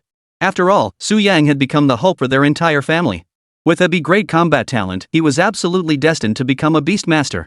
Becoming a Beastmaster meant rising above others. Even if it meant leaving their family with nothing, they would give their son the very best. Su Yang remained silent throughout. Faced with his mother's relentless determination, he didn't know what to say. He could only keep his head down and follow her. After circling the basement once, Su's mother hesitated before finally asking, couldn't we sell those innermost beast eggs? Nyaya shook her head with a hint of resignation. We truly understand your thoughts, ma'am, but it's simply not possible. But these are all fact tier or higher beast eggs, each easily worth tens of millions. You simply can't afford them with what you have. Seeing how much cash you brought, you must already have your top picks in mind, right? Upon hearing this, Su's mother nodded. That's right. I've actually already made my choice. My son, Su Yang, has awakened a great affinity for fire. He can form a bond with fire attribute beasts. That's why I've set my sights on the rare blazing lion. A clear look of pride flashed across Mrs. Su's face when she mentioned her son. But Miaoya frowned. The blazing lion is a top-tier rare beast among rare beasts. The price is 1,800,000. Even a subpar juvenile won't go for less. It's not just our shop, other stores are the same. I suggest you give up on this one. Not even Yang Donghai spoke up. Su Yang's luck was abysmal. This was the bitter reality for families from the lowest strata. Though he'd awakened a talent, his family's circumstances ultimately left him unable to cultivate. Su Yang hung his head. How could he and his mother have failed to research this thoroughly? They'd come hoping for a fluke. Chapter 71, Special Training. Madam, please give us your best offer. The highest possible. Young Donghai hesitated before speaking up, while the others remained silent. If the shopkeeper was truly willing to help, they didn't even have that blazing lion. Su's mother's eyes lit up visibly. She immediately replied, 2,300,000. My husband and I can secure a loan for another 500,000, making a total of 2.3 million. Actually, that could buy a lower quality flame lion. She lowered her head, but Yang Donghai nodded. 2,300,000. We can find a fire lion cub for your son. The quality won't be great. If you agree, 1 million as a deposit, with the balance due once we find the flame lion. Really? 2,300,000 was already a bargain. Absolutely genuine. Yang Donghai nodded. His primary goal this time wasn't to find a cub. His real goal was to properly train everyone. Meng Meng and Shadow still lacked real combat experience, while Huolinglong. She had developed certain habits that needed extensive correction. He needed to adjust her slowly. This wasn't something to rush. All of this is yours. Just find my son a flame lion cub.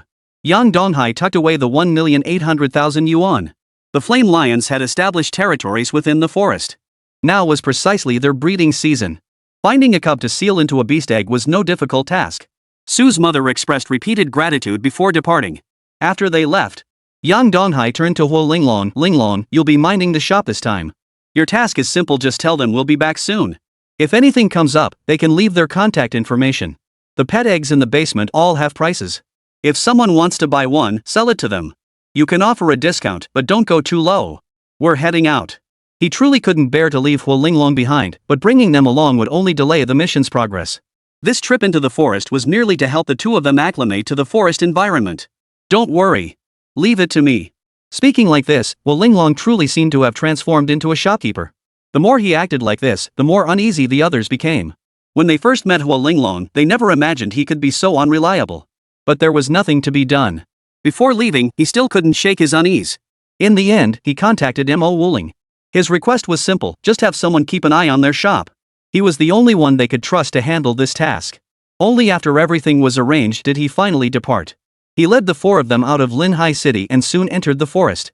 As expected, the forest is truly our domain. A relaxed smile touched his lips. He summoned the Thunder Beast to clear the path ahead, originally intending to scout for the flame-fanged lion. But in the end, they advanced blindly. He handled everything himself, so Meng Meng and Shadow no longer needed special training. Meng Meng, Shadow, you should be clear on the purpose of this mission. The goal is simple. Summon your beasts and bond with them. Each of you just needs to slay 10 first-tier beasts. We can do it. Meng Meng was brimming with confidence. Soon, they encountered the most common slime in the forest. This creature itself had little combat power. Since it offered little in terms of materials, and getting covered in its slime made hunting in the wild extremely troublesome. It was the perfect target for their training. Meng Meng, this one's yours. Got it. Xianbao, go. Huang Meng Meng held out her hand, but to her surprise, Xianbao just stood there watching. Lacking any combat experience, it couldn't even use the most basic skills. Summon Gate. Huang Meng Meng refused to make such a fool of herself on her first attempt. She immediately cast the Summoning Gate. As the Summoning Gate materialized, a palpable pressure spread through their hearts, causing all the beasts in the forest to cower in fear. This dark aura even infected several nearby cities. At that moment, in the Guardian's office, Mo Wuling had just dispatched someone to the small shop. He abruptly stood up upon sensing the aura. What is this? Such overwhelming pressure, could it be that those in the forest are about to make their move? He too sensed something amiss and immediately dispatched investigators. It wasn't just him. Gao Ronqing of the Gao group had also begun his own investigation. The sudden emergence of this terrifying force threw everyone into a flurry of activity. They understood that if this monster appeared in their city of Linhai, their strength alone would be insufficient to confront it. The first priority was to pinpoint the origin of this aura. Huang Meng Meng, the instigator of this chaos, watched as the summoning portal gradually opened, its aura growing increasingly terrifying. When the figure finally emerged, everyone stared in shock at the small orb in its hand. A demon? Meng Meng, is this what you summoned? Nyaya stepped forward to examine the orb in its hand, finding it hard to believe that such a terrifying aura had emanated from this tiny thing. She couldn't help but feel a surge of awe. Even Huang Meng Meng was somewhat surprised. The little ball in his hand was the very picture of a perfect demon-type beast. A large eye, tiny hands and feet, and a long demonic tail. This power is practically useless, right? No wonder the Gao family and Mo Wuling had both abandoned Meng Meng back then. It required far too much luck. And judging by its appearance, it seemed completely uncontrollable. Forget it. Meng Meng, you should adapt to Xianbao for now. We'll train you later. Shadow, you go. Alright. A dagger appeared in Shadow's hand. It was the very first weapon he'd bought yesterday with his own wages. Though its quality was low, his speed was swift. He located the slime's core at lightning speed and destroyed it. He didn't even need to use his Beastmaster ability. Not bad. Time to find the next beast tamer. Truthfully, he still wanted to see the power of an external mount. Given Shadow's personality, it should look pretty cool when the time came. Shadow felt the immense power surging within him, and a rare smile touched the corners of his mouth. Huang Meng Meng pouted. Wasn't she pretty useless right now? He even wondered if the shopkeeper regretted hiring her after all. He'd given her the Xianbao and her wages. The creature she summoned was utterly useless. Where could she even complain about that? Seeing her dejected state, Yang Donghai offered comfort. Meng Meng, your abilities are formidable. This kind of talent is truly rare. This is just a matter of bad luck. That's why you contracted the mystical treasure. As long as you gradually strengthen the mystical treasure, your talent will grow stronger too. There's absolutely no problem. After all, Shadow is an assassin-type beastmaster. It's only natural for her to be a bit stronger. Chapter 72, Forest Little White Worm. Meng Meng nodded firmly. She believed that sooner or later, she would have a brighter future. Thus, the group pressed onward, though Yang Donghai's gaze remained fixed on the demon perched upon Meng Meng's shoulder. The aura emanating from this demon when it appeared felt off. It might not be as weak as it appeared on the surface. His appraisal tool showed no reaction whatsoever, which piqued his interest. He kept his thoughts to himself, however, intending to investigate the matter thoroughly upon their return. The group set off, and after an unknown amount of time, they finally arrived at a small riverbank. The temperature here was unexpectedly high. Looks like we've reached the habitat of the flame-mad lion. Miao Ping chuckled. The area ablaze with flames was undoubtedly the fiery mad lion's domain. Given the strength of the flaming mad lions here, even an ordinary third-tier beastmaster would be utterly helpless. This was no time for Meng Meng and Shadow to engage in battle. Thunder Beast Elite. After summoning the Elite Thunder Beast, Yang Donghai immediately gave the order. Prepare to act as bait. The Elite Thunder Beast set off immediately. The living habits of these blazing mad lions were identical to those of ordinary lions. When danger arose, all cubs would gather at the center, protected by the adults. But this danger was a natural one. But what if there were many? The next moment, within the insectoid space, numerous insectoids surged forth, flooding into the habitat from all directions. Just as they were about to attack, Shadow had already moved. His exoskeleton armor fused completely with his body. They seemed to have completely merged into the darkness. Shopkeeper, leave it to me. He vanished after leaving those words, as the roars echoed relentlessly throughout the fiery lion habitat. Huang Meng Meng watched Shadow's absence for a long time, clearly growing anxious. Just as she was about to ask if she should go help, Shadow returned from afar, panting heavily as he handed the storage pouch to the shopkeeper. Shopkeeper, here you go. When Yang Donghai opened the storage pouch, he saw it was filled entirely with beast eggs, and their quality was exceptionally good. Most could fetch 5 million each, and he immediately nodded. Good work. Hearing the shopkeeper's praise, he watched the smile spread across his face, clearly delighted. Since his purpose for coming to the forest had been fulfilled, Yang Donghai promptly recalled the remaining insectoid creatures. Just as he was about to leave, he suddenly sensed an explosion in the distance. What the hell? The Miao brothers stared in shock toward the distant sound. This was definitely not something an ordinary beast tamer could produce. Miao Pang, Miao Ya, each of you take one back first. What about you? Just as the Miao brothers opened their mouths to ask Brother Hai to return with them, they saw Yang Donghai already heading toward the direction of the explosion. After all, he hadn't witnessed battles of this caliber very often. He wanted to take a quick look from afar. What if some treasure was left behind? With that thought, his pace quickened. The Miao brothers felt helpless about it, but they still led Huang Meng Meng and the others back first. They knew Brother Hai's strength well. As long as they didn't charge head-on, they should be fine. Yang Donghai swiftly arrived at the site of the recent explosion. The air was thick with the acrid smell of gunpowder, and the surrounding trees were visibly damaged. Yang Donghai spotted something glowing within the deep crater. No way could I actually stumble upon treasure just by walking around? He stepped closer and realized it was merely a white silkworm. It lay curled up in the crater. Could it be that the explosion had been triggered by it? Yang Donghai activated his appraisal skill, but to no avail. Just like that little demon? After a moment's hesitation, he decided to take the white silkworm with him for now. Who knows? It might come in handy someday. Shortly after he departed with the silkworm, a figure plummeted from the sky. He frowned, staring at the center of the explosion. How did it vanish? It had clearly been right here just moments ago. He'd been waiting to capture it and make it his beast companion. After all, such top-tier beasts were increasingly rare. But the destructive aura here was too overwhelming, he couldn't even tell who had taken it.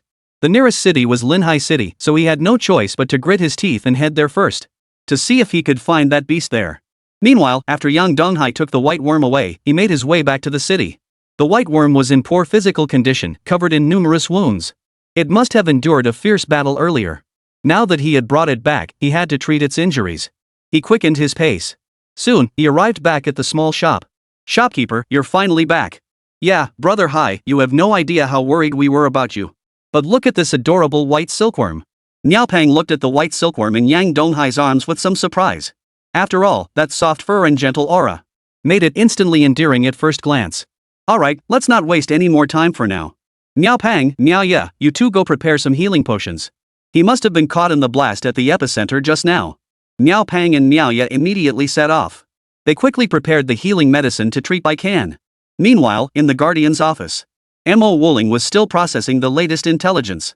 After all, many new recruits had been enlisted recently, requiring unified training, leaving him with a considerable workload. The fluctuations in the beast tide had been growing increasingly intense, and the number of demonic beasts in the forest was steadily rising. It could erupt at any moment. He had requested personnel to clear the forest. Unfortunately, the same situation was occurring worldwide. If they proceed with such a cleanup, powerful beasts might emerge to target human settlements instead. They could only eliminate them gradually, preparing for the inevitable offensive-defensive battle when the situation finally erupted. He sighed.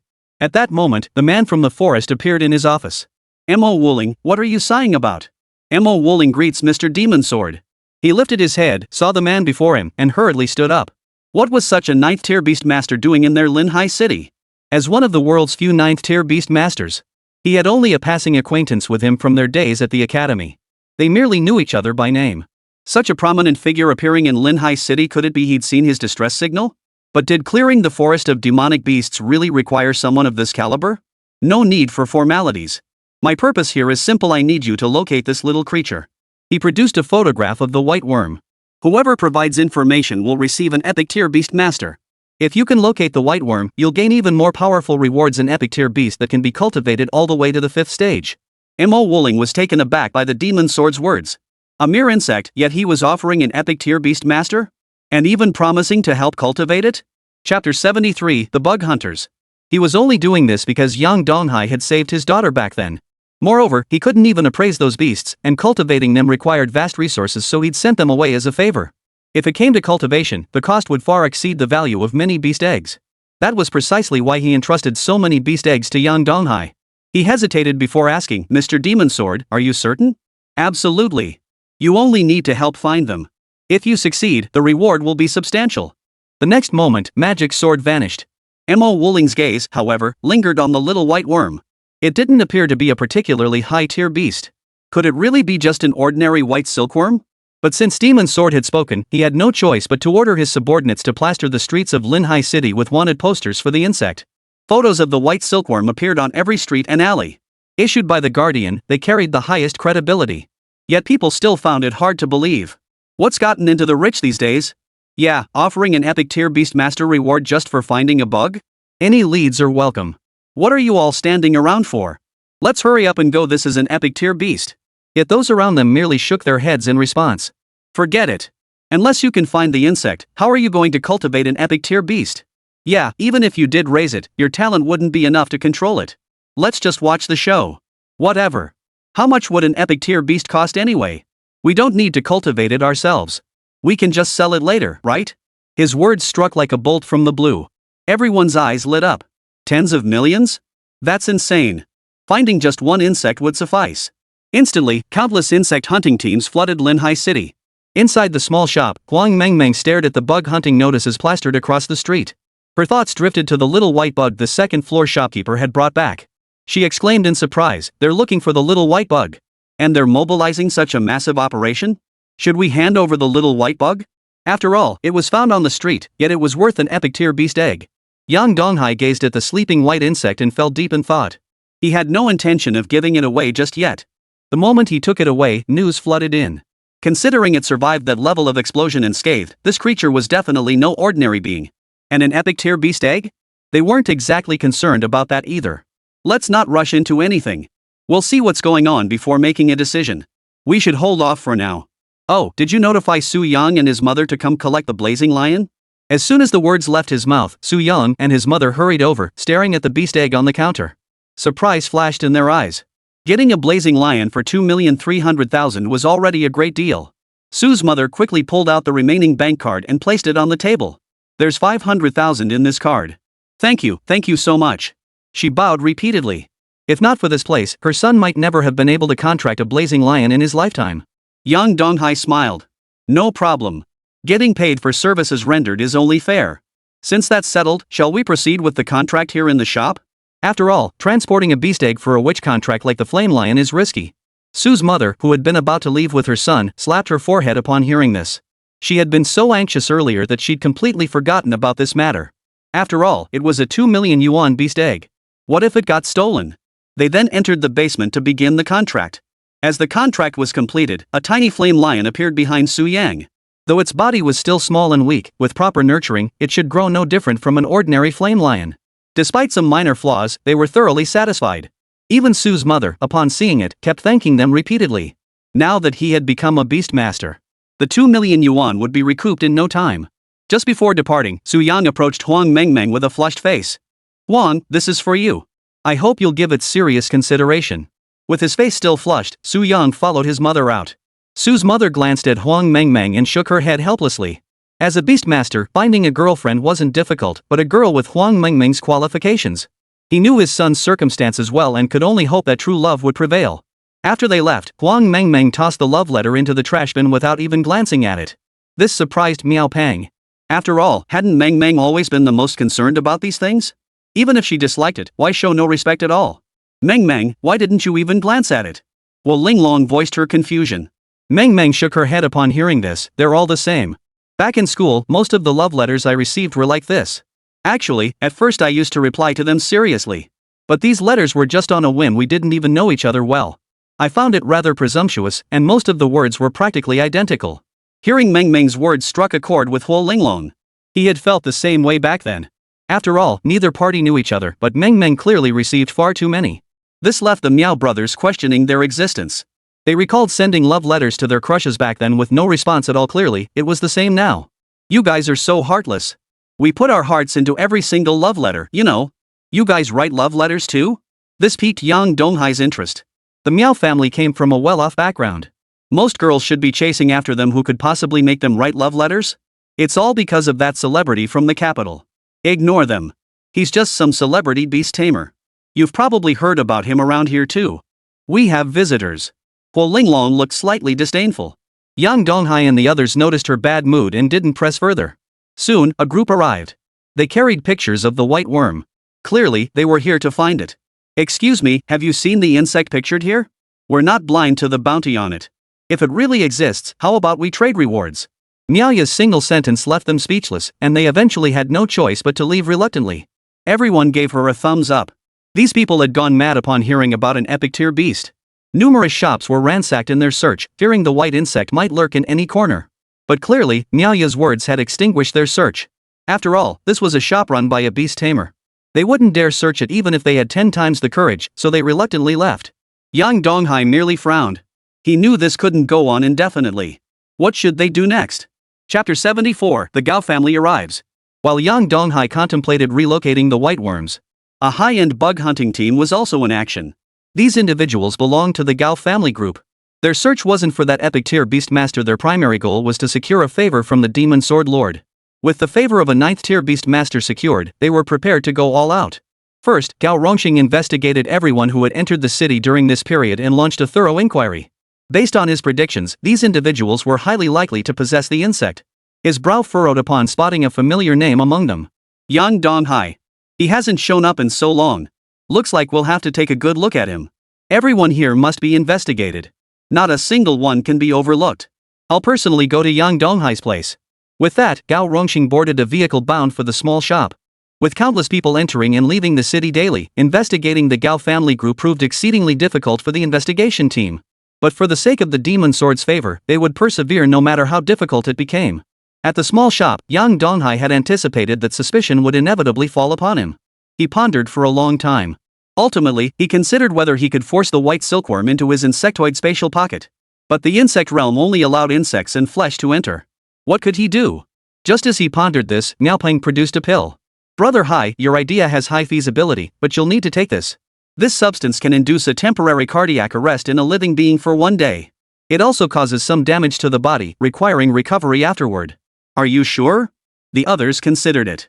Since no one would suspect them anyway, they decided against it. No need to harm the white silkworm. Just as these thoughts crossed their minds, several vehicles representing the Gao family pulled up at the entrance. Give it to me. Yang Donghai rushed up to the second floor. He knew Gao Rongxing had begun to suspect him. Those searching for the insects would surely have clues suggesting they were discarded in the forest. That meant everyone who had entered or left Linhai City was a major suspect. He absolutely couldn't let Gao Rongxing discover the white worm. You guys stall for time. As Yang Donghai charged upstairs, Gao Rongxing had already entered with his men. Surveying the small shop, now transformed by the Gao family, he sneered, just a few shop assistants? Where's your shop owner? I need to speak with him. Hello, Mr. Gao. Our shop owner is cultivating on the second floor and won't be able to come down for a while. If it's urgent, you can tell us. Huang Mengmeng steeled herself, and the others could only stand up. Under no circumstances could Gao Rongxing be allowed upstairs. Sensing their unease, Gao Rongxing's face twisted into a cold smile. Something was definitely off. But for the sake of appearances, he issued a warning. SSS-tier talent Huang Mengmeng, Linglong of the Hua family, Miaoping and Miaya of the Miao family. This Yang Donghai is quite something, gathering so many family members together. But I'll give you the courtesy of letting me pass. Step aside now, or don't blame me if I resort to force. We said you're not allowed in. While Linglong drew the sword at her waist, while even the shadow prepared to lurk in the darkness. The moment they moved, a figure appeared behind him, pressing a dagger against Shadow's waist. Don't move. The others felt as if they were being controlled too. They lowered their heads only to discover their shadows had blurred into indistinct masses.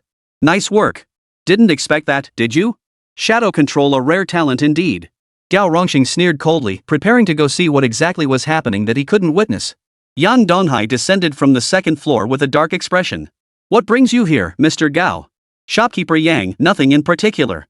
It's just that these white worms have been causing quite a stir lately. Our Gao family has been searching too. You left the city back then, so naturally, we had our suspicions. We only wish to take a look upstairs. Rest assured, if it concerns you in any way, we will offer our deepest apologies. Of course. Please proceed. I trust you'll honor your word. Yang Donghai stepped aside, making Gao Rongxing visibly surprised. Nevertheless, he led his men upstairs for a thorough investigation. Soon, Gao Rongxing's men descended from above, finding nothing as expected. This left Gao Rongxing looking grim. His subordinates whispered in his ear, and Gao Rongxing could only manage a forced smile as he spoke. Shopkeeper Yang, I wonder what caused that unfamiliar beastmaster aura on your second floor. After all, although Yang Donghai had put the white worm away. But with investigation, its aura could still be detected. Yang Donghai, however, remained unflappable. What else could it be? As a beastmaster training shop, isn't it perfectly normal to have an extra rare beast around?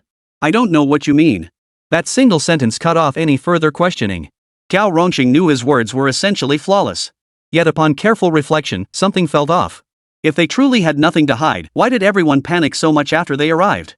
But without proof, he could only retrieve a rare third-tier longsword from his storage space. A sword forged from third-tier fire crystals. Consider it my apology. My apologies, Manager Yang. It was all a misunderstanding. Let's go. After the Gao family departed, Yang Donghai unclenched his fists, sweat dripping steadily.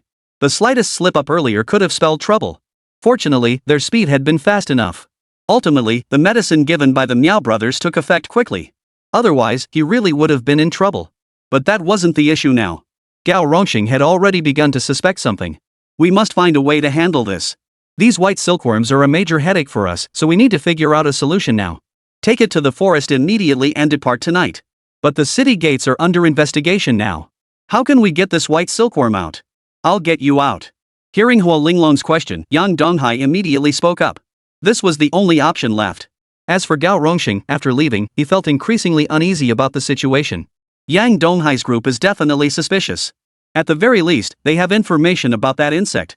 Go find the demon sword. This unfamiliar aura might just be that insect's. Gao Rongxing immediately instructed the driver to turn around and head for the guardian's office. Upon arriving at the building, he jumped out of the car and headed straight for M.O. Wooling's office. M.O. Wooling, I found information about that insect, but I need. Demon sword? Gao Rongxing looked at the figure seated on the sofa with surprise, glancing at M.O. Wooling just as he was about to speak. The demon sword had already risen to his feet. Finally found it. Gao Rongxing immediately recounted what had just happened. Imojian spoke up, just go take a look. If you find it, I'll owe you a favor. A mere epic tier beast egg. It was difficult to get a family of the Gao clan's stature to take action, and the demon sword naturally understood his purpose. He didn't blame them, though. Such thoughts were only human nature. Chapter 75, We're safe now. Alright. Gao Rongxing's face also lit up with excitement. After all, this had been his original goal. Now that it was accomplished, he saw no reason to waste time. He immediately headed toward the small shop, the demon sword in tow. The demon sword swiftly followed suit. It immediately sealed off everyone inside. Gao Rongxing stepped into the shop, now empty except for him. Seeing him approach, Yang Donghai felt no surprise. After all, Gao Rongxing seemed to have discovered something before leaving earlier. So his return was hardly unexpected. However, the man accompanying him now made Yang Donghai instinctively grow wary. Upon entering, Gao Rongxing immediately noticed the number of people in the shop and his expression changed. He hadn't expected it to be completely empty. Something must have gone wrong. As he pondered this, he acted with lightning speed. He charged into the second floor with his men, only to find it in utter disarray. Numerous precious potions lay shattered on the floor, their energies chaotic and scattered. It was already difficult to discern the aura that had been present moments before. Mo Jian followed them up. Glancing around, his expression visibly shifted. Yang Donghai felt helpless. If Gao Rongxing had come, he was confident he could handle him. But this man? He had no recollection whatsoever. This must be the man searching for the white silkworm. Yang Donghai couldn't help but grow wary. He knew trouble was coming. Dealing with this properly now would be a complicated affair. Gao Rongxing steeled himself to speak, Mr. Magic Sword, there are still some lingering traces here. Please take a look. But Magic Sword merely turned and walked away. Nothing worth seeing here. Just an ordinary little shop. My favors aren't so easily granted. Keep searching. Gao Rongxing tried to speak up again, but as he watched the figure of the demon sword grow increasingly distant, he felt utterly helpless. A wave of emotion welled up inside him. Gao Rongxing snorted coldly, very well, Yang Donghai. You think you found this insect? Do you really think you can keep it? You'd better not slip up. He wasn't stupid, he could clearly sense Yang Donghai was hiding something. As for what exactly he was hiding, he just needed to keep someone watching. Everyone, search the wilderness. Find that insect as quickly as possible. With that, Gao Rongxing led the others away, but Yang Donghai remained silent. He understood the importance of this insect. As for the plan to search the wilderness, he rejected it outright. He had originally planned to lead men into the wilderness himself. But with these intelligence leads, their movements would inevitably be thoroughly investigated. Therefore, they absolutely could not act now. The moment the demon sword group arrived, he had ultimately considered these factors. He still did not release the white silkworm, while the others went to prepare other matters. The priority now was concealing their presence. There were numerous methods to conceal a beastmaster's aura, it all depended on whether one was willing to employ them. Clearly, they were perfectly suited for such a method, it had to be resolved swiftly. Huang Mengmeng proved most useful. With the interference of the summoning gate's aura, it would be extremely difficult for them to detect the beast tamer's presence. On the return journey, the demon sword merely frowned. He naturally sensed the aura of the white silkworm. However, the fact that it had caused such a commotion yet still refused to emerge meant it wasn't his. This white silkworm was none other than the famed beast, the mystic silkworm. Renowned in legend for its formidable power, it possessed two tails at its peak. Each tail represented a life. They also became two separate souls. These dual attributes grant the Beastmaster two distinct characteristics, making the mystic silkworm exceptionally unique. Its dual yin and yang attributes, once the final tail emerges.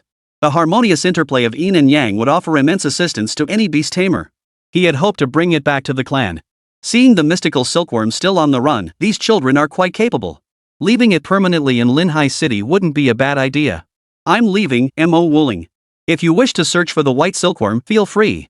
Thank you. Before Mo Wuling could ask what to do next, he watched as the man vanished into thin air. This left Mo Wuling distinctly puzzled. Why abandon Yang Donghai after just one glance? Still, it was for the best. Lately, this creature had been causing quite a stir in their area. Countless people had joined the search for the white silkworm, disrupting the entire order of Linhai City. Now that someone had finally emerged to resolve the situation, it was undoubtedly a positive development. He couldn't help but feel a surge of emotion. As for what this beastmaster truly was, he didn't want to know. Those connected to the demon sword never met a good end. He had once believed it was merely legend. Yet the demon sword itself possessed innate power, just as its name implied, an SS-grade demon sword. Anyone connected to it would be infected by demonic energy, gradually corrupting their very soul. This was why the demon sword now had no followers, not even friends. Only those who knew it somewhat held it in respect. This incident had spread throughout the entire city of Linhai. At that moment, Gao Rongxing was still preparing to search for it. Upon hearing the mission had ended, he nearly lost his temper.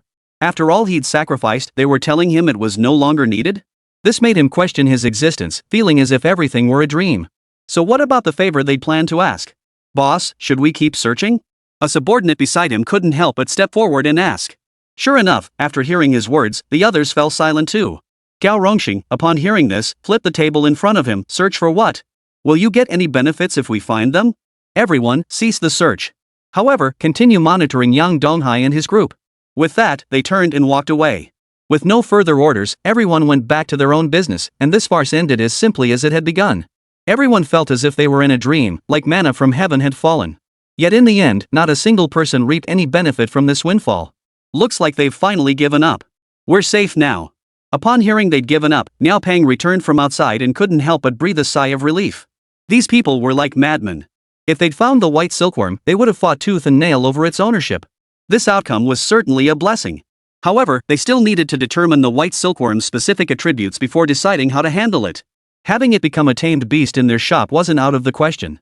But given the uproar it caused earlier, what if others found out they'd been hunting for a tamed beast? How could they possibly explain it? Chapter 76, Insect Strategy. Why not just release the white silkworm back into the wild? Niaoya sighed helplessly. It seemed the only option left. To them, it was nothing but a hot potato, utterly useless. Though the others remained silent, they understood. After all, the little creature itself hadn't exactly been friendly toward them. Releasing it outright was undoubtedly the right choice. They pondered solutions in their minds. Though they felt a twinge of pity, they couldn't risk sacrificing their own lives for a mere insect. Should we take it outside and release it somewhere safe? She gazed at the white silkworm still fast asleep. Huang Mengmeng felt a pang of reluctance, but there was nothing else they could do. What else could they do? Indeed, after hearing his words, the others fell silent. But taking Baiken away would be extremely difficult. At that moment, they finally spoke up. Perhaps we should wait until the white silkworm awakens. Hold on a moment. I'll go find Mo Wuling. After all, the only solution now was to have Mo Wuling handle this matter. Letting the Gao family know the white silkworm was in their possession would be like setting off a dangerous chain reaction. Though Yan Donghai's actions might be somewhat risky, it was the only option left. He set off immediately, instructing them to tend to Baiken, and headed straight for the Guardian's office. Mo Wuling had just returned, holding a letter in his hand. It seemed the demon sword had already departed from Linhai City. Yang Donghai, what brings you here? Mo Wuling looked at him with surprise. They had just met moments ago, and he had already sensed something was off. But without evidence, no one could say anything. Mayor, I actually came here today to discuss something. He proceeded to recount how he had found the white silkworm. He also admitted that the creature was currently in his possession. Hearing Yang Donghai's words, Mo Wuling fell into a noticeable silence, though a sense of relief washed over him. After all, it proved that Yang Donghai trusted him. All those resources expended back then had been worth it. He then handed the letter in his hand directly to Yang Donghai. Here, take this. Before leaving, Mr. Demon Sword specifically said that whoever found the white silkworm could see this. Since you're the one who found Baiken, I'll entrust it to you. With that, Mo Wuling left the office, clearly giving him time to read it. Yang Donghai stared at the letter in his hand in astonishment. Had Demon Sword truly spent all that time only to ultimately abandon this beast-taming endeavor? For a moment, Yang Donghai could scarcely believe it. As he opened the letter, the voice of the Demon Sword echoed in his mind. You fortunate one who found the mystic silkworm, your luck is truly exceptional. As a legendary tier beast, such creatures are exceedingly rare. After searching for so long with no news, my luck has run out. Heal it, restore it to the stage of history, and let it become a one-of-a-kind existence. I await you. After he finished relaying all the information, Yang Donghai stood where he was, a sigh of relief escaping his heart. The demon sword had clearly given up. This was undoubtedly good news for them. Next came the cultivation of the mystical silkworm. Lately, due to the shop's affairs, he had significantly less time to cultivate the mother silkworm. However, the mystical silkworm should be able to assist him. After all, according to legend, even if one couldn't form a contract with the mystical silkworm, one could still reap benefits. Just then, a system notification suddenly sounded in his mind. Task issued, completely subjugate the mystic silkworm to obtain a new larva. Failure to complete the mission will result in the loss of any one larva's ability. Hearing the system's prompt, a faint smile touched his lips. This was undoubtedly good news. After all, he had some methods to subjugate the Xian silkworm. This was undoubtedly good news. A brand new larva, he'd even already envisioned its abilities. Yet he never imagined the black silkworm's temperament would be so utterly different from their expectations. While pondering the new sub-caterpillar. At that moment, young Donghai returned to the small shop and saw the entire group gathered around the counter. They were chattering excitedly, all looking very pleased. What's got you all so excited? You were fine when I left. Young Donghai joined them and saw that the black silkworm had already awakened. It was busily grooming itself with complete focus. Shopkeeper, the white silkworm has awakened. It's time for us to send it on its way. Yeah, but this white silkworm is so adorable. Can't we really keep it? Don't even think about it. Our safety comes first. Let's not waste time. The group exchanged murmurs. Yang Donghai chuckled, alright, no more arguing. We can raise this white silkworm. With the demon sword's approval, we can raise the white silkworm directly without worrying about the Gao family. Really? That's wonderful.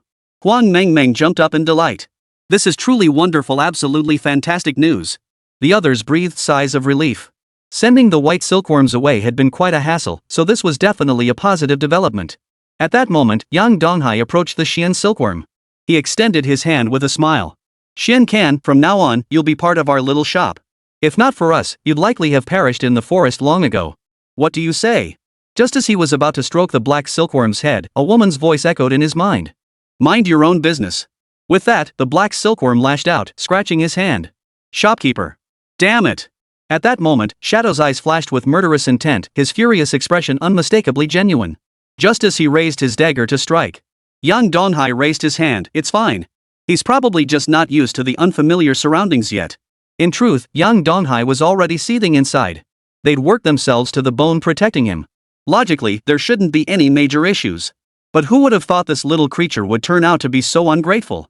After all, they were the ones who saved him. And this was how he treated them? If not for the system's mission, he'd make the little brat understand why flowers are so precious. His voice was tinged with coldness. Little thing, you should know it was us who saved you. Do you realize how utterly ungrateful your behavior is right now? At his words, Xian Can's haughty voice echoed in his ear. What can I do? I never asked you to save me. You all just decided on your own. Besides, I wasn't in any danger back then. Evil humans deserve to die. Xian Can's gaze burned with murderous intent. If not for his weakened state, he would have left this place immediately and returned to the forest. Chapter 77, What to do when you can't get enough to eat? Clearly, only the two of them could hear their conversation now. The others watched their silence without speaking.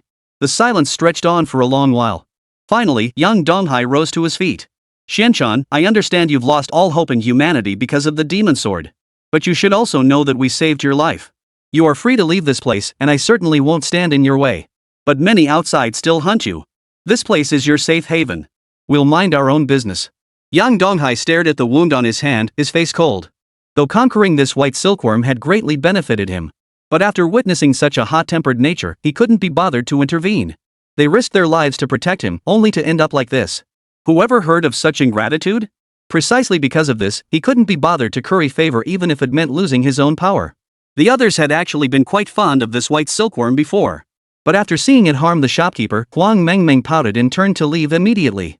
While Linglong shot him a glance before walking away too. Shadow's gaze toward the Xian silkworm was filled with murderous intent. What a joke, he wanted to eliminate it right now. The Miao brothers shared Shadow's sentiment, it was just a white silkworm after all. Even if its beast-taming abilities were formidable, they couldn't care less. In their eyes, Brother Hai was the only one who mattered. And so, they turned and left. Only the black silkworm remained, looking pitifully forlorn.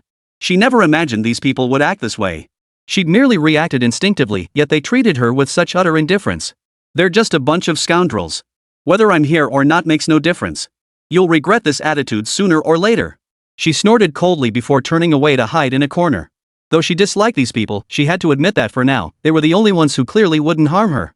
If she left now, those searching for her outside might continue their pursuit.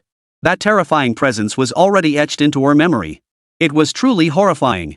It was deeply etched into her memory. Her heart couldn't help but sigh. Severely wounded, she slowly slipped into a deep sleep. At that moment, young Donghai returned to the small courtyard to tend to his wounds. The power of the Xian silkworm proved remarkably formidable, far beyond what anyone could have anticipated. Truly formidable. Not only that. Healing these wounds would also require a considerable amount of time.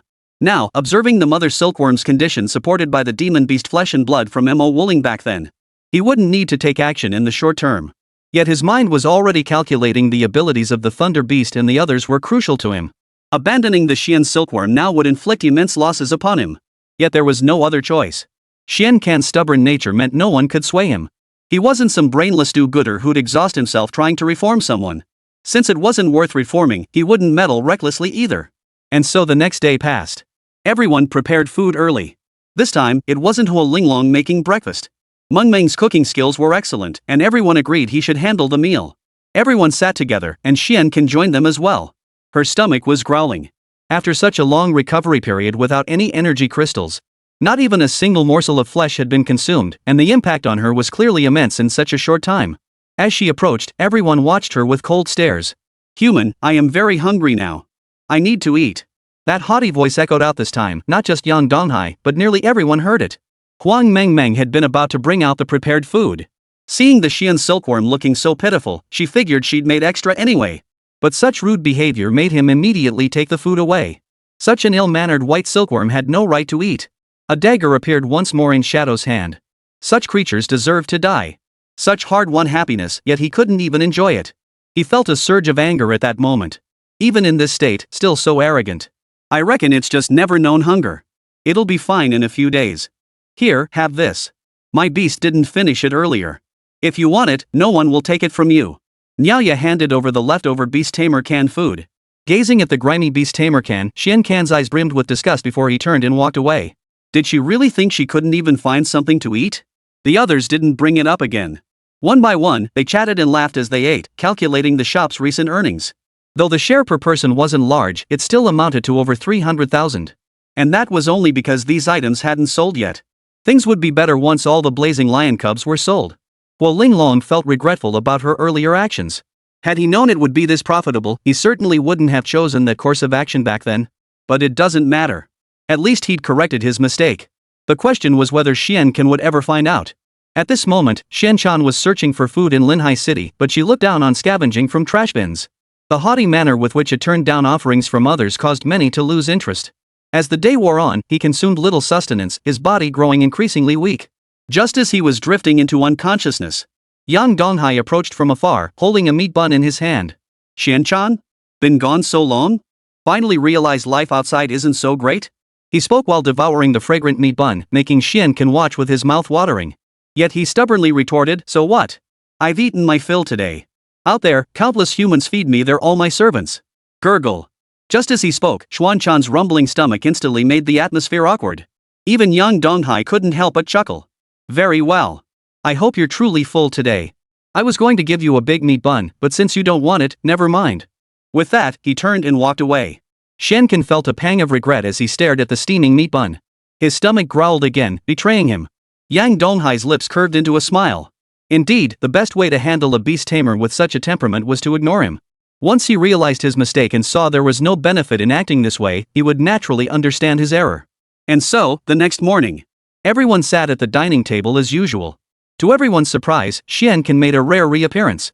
Everyone had assumed the Xian silkworm would never return after yesterday's awkward incident. Chapter 78, Yin-Yang Shift. Yet here he was, appearing once more. He sat down directly and said, "Please, give me something to eat." Though his tone remained haughty, it was clear he now understood his mistake. Huang Mengmeng deliberately glanced at the manager. After Yang Donghai nodded, he finally placed the prepared food before Xian Can. "Thanks." Xian Can eagerly began eating. Niao Pang sneered from the side, "Aren't you usually so arrogant? How come you know how to beg for help today?"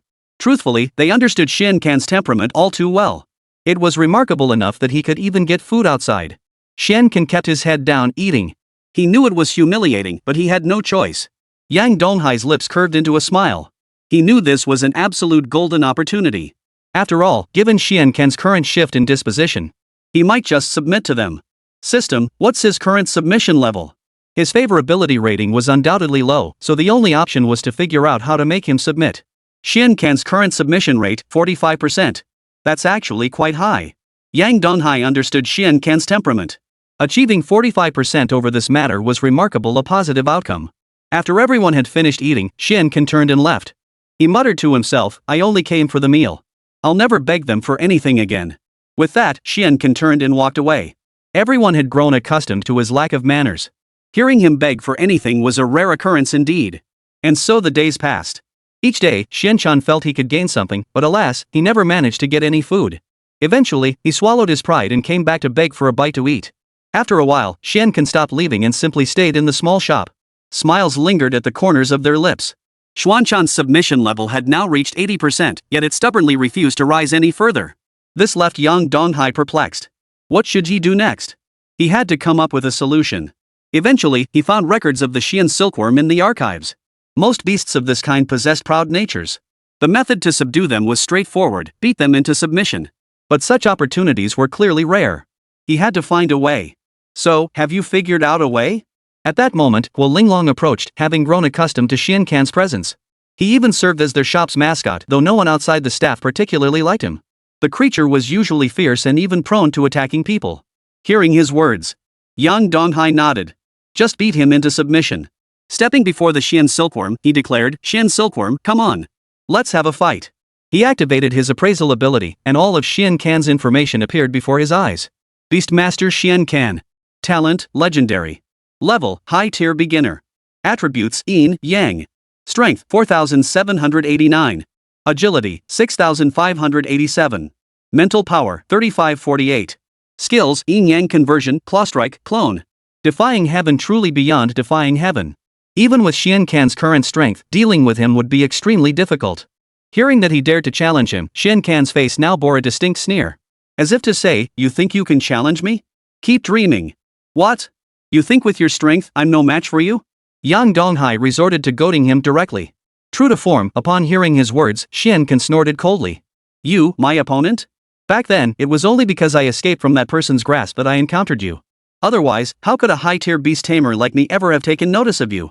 True to his words, Yang Donghai immediately extended his hand. Very well, it's settled.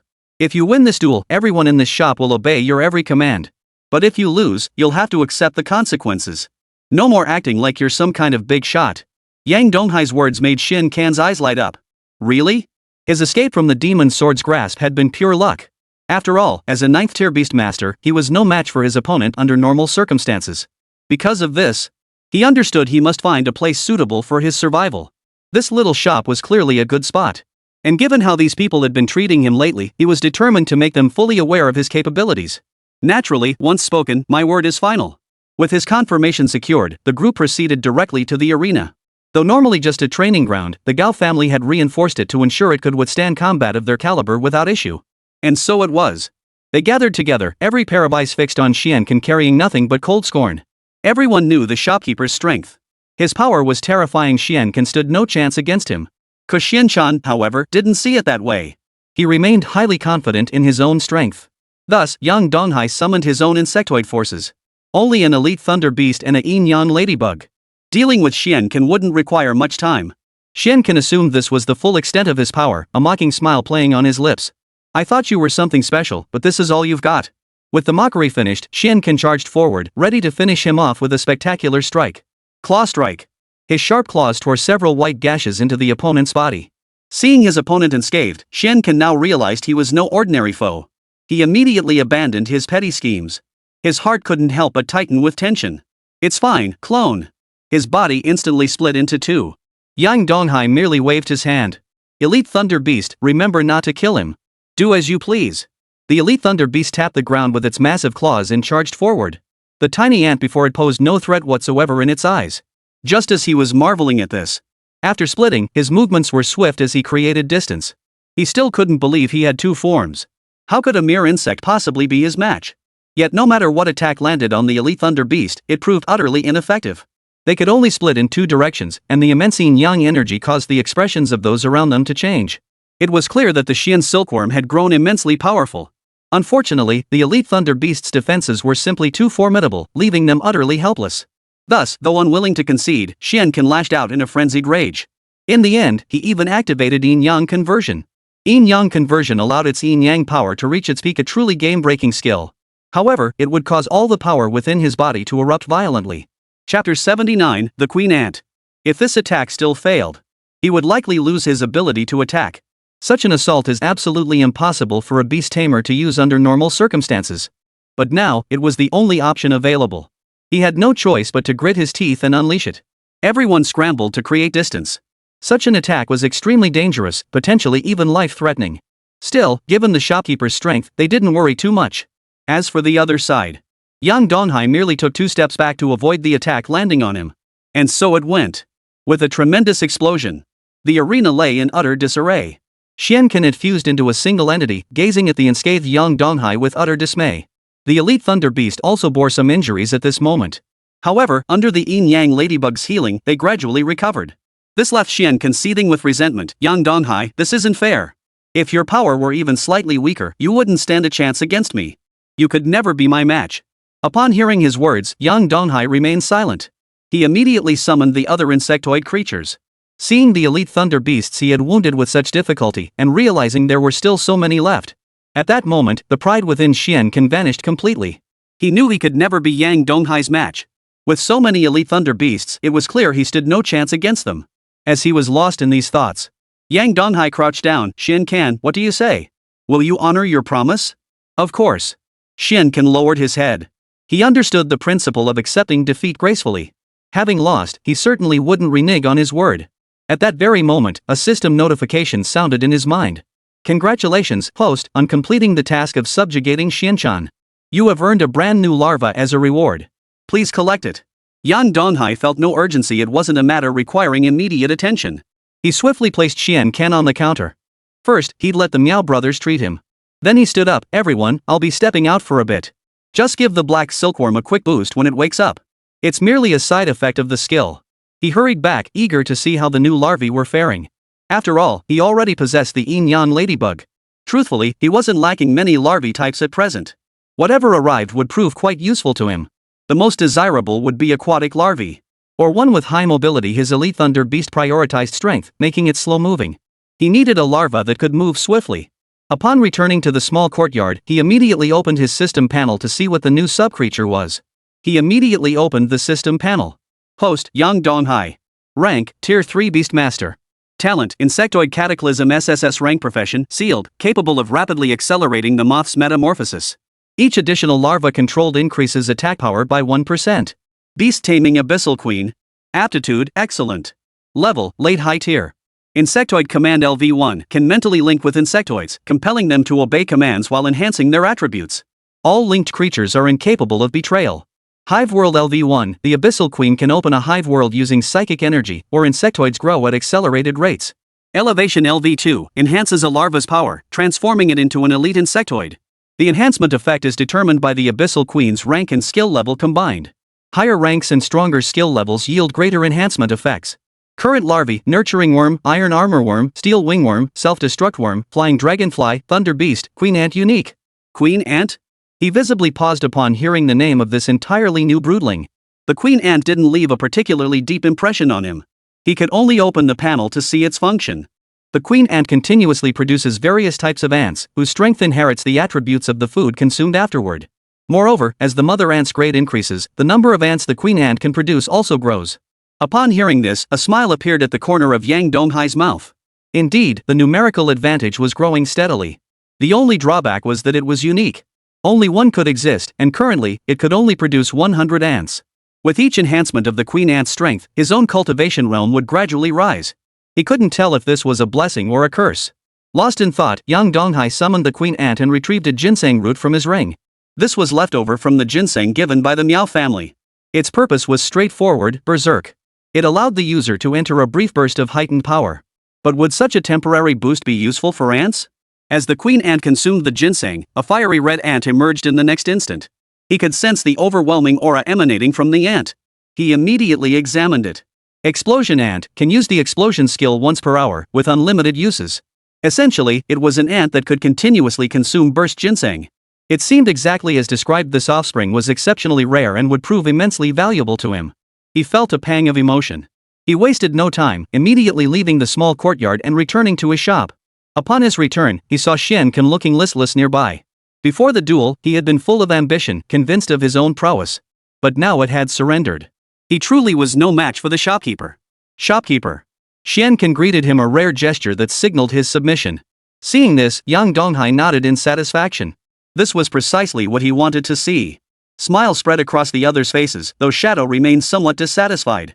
He still couldn't forgive the shopkeeper for his cultivation level back then. Noticing this, Yang Donghai chuckled. Enough, Shadow. From now on, we're all family. There's no need for arguments.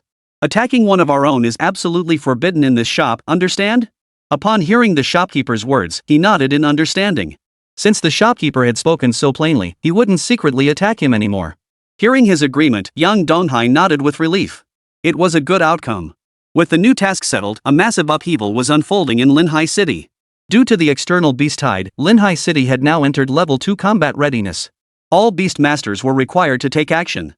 Those who had recently broken through could join defensive measures to protect civilians. Even small shops received orders at this time. Miao Peng, Miaya, Wolinglong, and Yang Donghai were all required to take action.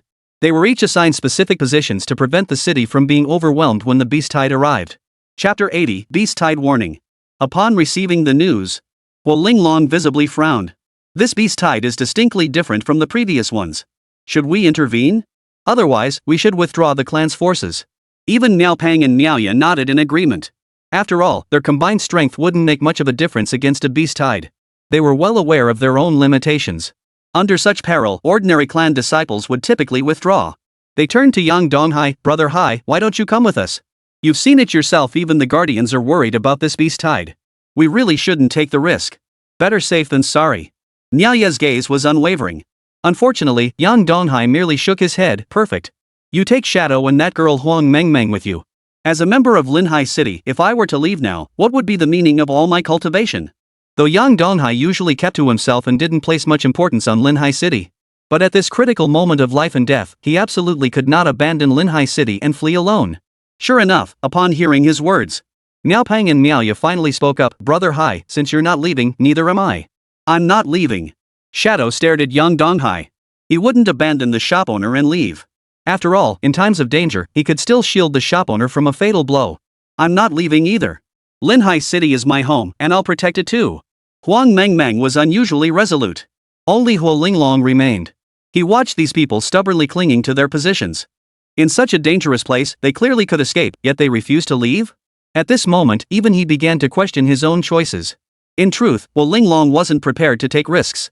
With such resources available to leave, only a fool wouldn't take the chance. But there was nothing he could do now. He had no choice but to grit his teeth and leave. Though his life in the little shop was deeply memorable, he understood all too clearly. Survival was paramount. "What? You're not going to chicken out now, are you? What a coward. I'm coming with you." Shenkan sneered coldly, immediately preparing to join the others in action. Hearing his words, Wolinglong, who had been about to leave, held her tongue and forced herself to speak. "Who said they were leaving? I'll stick with you all through thick and thin, okay? Since I chose to join you all, I'll see it through." Though forced into it, everyone from the small shop was now gathered. They made simple preparations and placed all their protective measures in the room housing the beast eggs. This was the most precious place in the shop. The machinery above was simply too heavy to move, so it had to stay here. They then made their way to the city gate entrance, where Mo Wuling was already waiting. Seeing them arrive, Mo Wuling smiled. "You're all here?" After all, these people, two from the Miao clan and one from the Hua clan, were all from the capital. Mo Wuling knew full well that most of them had already departed. Who could have imagined they hadn't left? It's truly unexpected that you've chosen to stand with Linhai City through thick and thin. Such loyalty is rare indeed. Normally, disciples from families like yours would have left. Mo Wuling made no attempt to hide his thoughts. This had long since become commonplace. Linhai City had endured numerous beast waves since its founding, and most had departed. But no one could have imagined it would turn out like this. Upon hearing this, Wolinglong's expression darkened noticeably. She had originally intended to leave, and her staying behind had been nothing but coercion. "Big brother." Mo Yun also ran over. Seeing her big brother had arrived, her tense mood eased considerably. Just as she was feeling moved, Mo Wuling spoke up. "Young brother Yang, this beast tide is no ordinary occurrence. Therefore, you must all prepare yourselves. This time, it can be said to be extremely dangerous. You all face the possibility of sacrifice. This is something you must understand. Furthermore, once you enter the battlefield, everyone must obey orders. You saved Mo Yun back then, so I'll give you one chance. You may depart with the evacuation team." Mo Wuling looked at him. His gaze held a hint of resignation. Most people had already left. They were merely attempting to see if they could protect the city. This city was the culmination of all the predecessors' efforts in Linhai. If it were lost so easily, no one could ever accept it. Sure enough, upon hearing his words, Wolinglong lifted her head. Now, if young Donghai simply said to leave, he could arrange for them to depart immediately. Miao Peng, Miaoya, and the others all turned to look at young Donghai. The shopkeeper's decision was now the deciding factor. Yet Yang Donghai merely shook his head. Mayor Mo, there's no need for you to say more. As members of Linhai City, we have the means to contribute, and it's only natural that we should do our part. Well said. At that moment, even Gao Rongxing approached. Behind him were members of the Gao family, clearly armed with prepared weapons. You're here too? They were visibly surprised to see the Gao family members arrive. After all, the Gao family had powerful backers. If they decided to leave now, couldn't they just walk away? This left them feeling somewhat disillusioned. Gao Rongxing chuckled at his question. What's the matter? Our Gao family may not be saints, but we're considered a local clan in Linhai City. It's not normal for you to stay, but it's perfectly normal for us to remain. And as the deputy commander this time, I'm your superior officer. What? Upon hearing his words, Yang Donghai was genuinely taken aback. Seeing Mo Woling remain silent, it was clear this was all true. This was truly baffling. Shopkeeper Yang, I look forward to your guidance. Huo Linglong was nearly beside herself with fury, yet Gao Rongxing's gaze remained fixed on the Xian silkworm. Word had already spread throughout the city, whoever obtained this insect could claim it as their own. Yet seeing the Xian silkworm appear, Gao Rongxing's mouth twitched slightly. He hadn't expected they'd actually gotten their hands on it. Though deeply displeased, he had no recourse. This was the only option left. At that moment, Mo Woling smiled and said, it's not like we're superiors. After all, I can grant you one request. If you're willing to form your own squad, that's fine too. Young brother Yang, you can lead the fight as captain. What do you think? Isn't that a decent arrangement? Upon hearing his words, Yang Donghai immediately nodded. You're absolutely right. This is definitely a good idea. Too bad for President Gao. Yang Donghai knew his relationship with Gao Rongxing had soured beyond repair, so there was no need to pretend otherwise. Chapter 81, The Terror of the Beast Tide. I hope you all stay safe in this great battle. Gao Rongxing offered a forced smile as he uttered his blessing. In truth, Mo Woling's decision this time was precisely to grant them a chance at safety. If they followed the main army, wave after wave of troops would be breached by the enemy lines. No matter how powerful they were, they simply couldn't match the enemy's strength. However, their mission was also extremely perilous. In truth, there were many teams like his. Their mission was straightforward: use this method to break through the beast tide. To uncover the true cause behind this surge of beasts. This posed a significant threat to them. After all, they risked being detected by high-tier beasts. They quickly gathered to decide their mission location. If you ask me, what's there to decide? We should just head out. This beast tide is no different from the others. The speaker wore a suit. His arrogance was justified, however. Wan Lon, a 5th-tier beastmaster and the legendary dragon rider, possessed formidable strength and was renowned throughout Linhai City. He had participated in the previous beast waves. With such experience under his belt, he naturally felt no apprehension. You're right. We've got the strength here. We'll handle this beast tide just like we did the last ones. The speaker was not tall. Behind him stood a group of machines. Yang Donghai didn't recognize him, but Niaopeng spoke solemnly, Brother Hai, this is Bluehole, a dwarf. Don't let his small stature fool you, he packs quite a punch and is also a 5th tier. It's still best to follow the rules. A pleasant voice sounded from behind. He turned to see a striking figure. Teacher Lu? Yang Donghai recognized her immediately. She was his former schoolteacher. A 6th-tier beastmaster, the 6 beasts in his hands possessed formidable strength, far beyond that of ordinary people. Yang, you're here too? After all, how long had Yang Donghai even been training? In just 1 year, he had already qualified to form an independent squad with them for missions? Only now did the others notice this group. Their strongest member was merely a 3rd-tier beastmaster. What right did they have to join their operation? Yang Donghai merely smiled, offering no explanation. Teacher Lu didn't press further and immediately began making arrangements. Since Yang Donghai's group was the weakest, they were assigned to the least critical section. Their danger level wasn't particularly high. That was good news, at least. They quickly reached their assigned location in record time. Amidst the surging tide of beasts, a dark figure slowly emerged. He stood amidst the dark forest, surrounded by numerous demonic beasts at his feet. Their power was terrifying. Even the rare strong ones in the forest had now appeared. Everything is ready. It seems Linhai City won't be able to hold out this time. In the darkness, a single eye slowly opened. I hope the human race won't send reinforcements. After all, the human race's greatest strength lies in their terrifying cohesion. Whenever Linhai City faced peril, countless beast waves had been defeated precisely because of this reason. The dark figure chuckled. No need to worry. Success is assured. With that, his form gradually faded away. Meanwhile, on the other side, Yang Donghai and his group were also in the forest. This was their first time venturing into the woods, primarily due to the city's constraints. Feeling the forest stillness, Wu Linglong retrieved all her belongings from her back. Everyone, take these. These are survival items I requested from my clan. Sis Linglong, weren't you on bad terms with your family? How come things aren't so tense now? Hearing his words, Kuo Linglong sighed helplessly. It's all because of what you guys said about protecting Linhai City. The clan demanded I return, but since everyone else stayed, I couldn't leave either. So the family left me quite a few things. After distributing most of her belongings, Linglong finally joined the others as they pressed deeper into the forest. They held guides detailing the beast tide.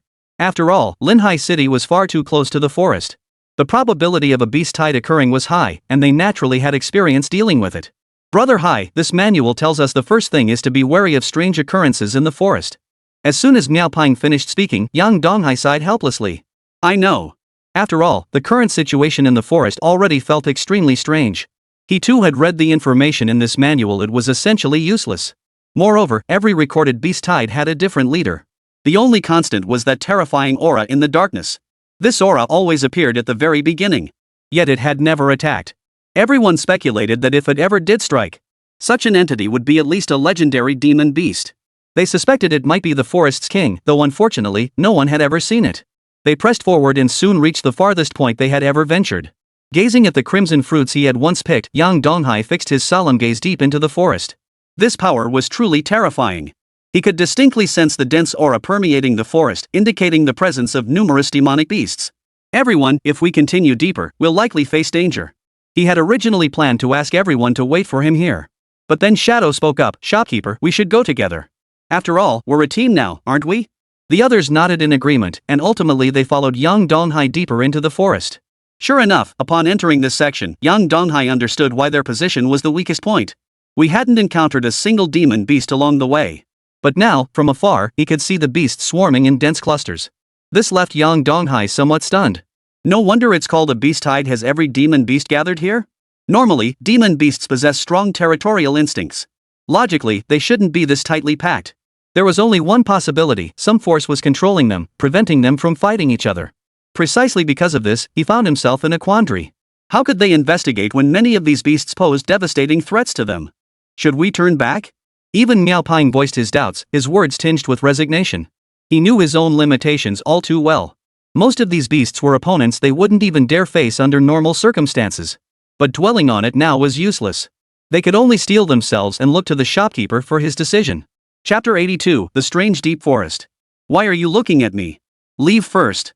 I'll send the insect tribe to investigate. If they find anything, that'd be ideal. Hearing the shopkeeper's words, everyone breathed a sigh of relief. After all, it was the shopkeeper's insect tribe taking action, so they didn't have to worry about his safety. As they departed, Yang Donghai deliberately arranged the group. Each person was equipped with a Inyan ladybug.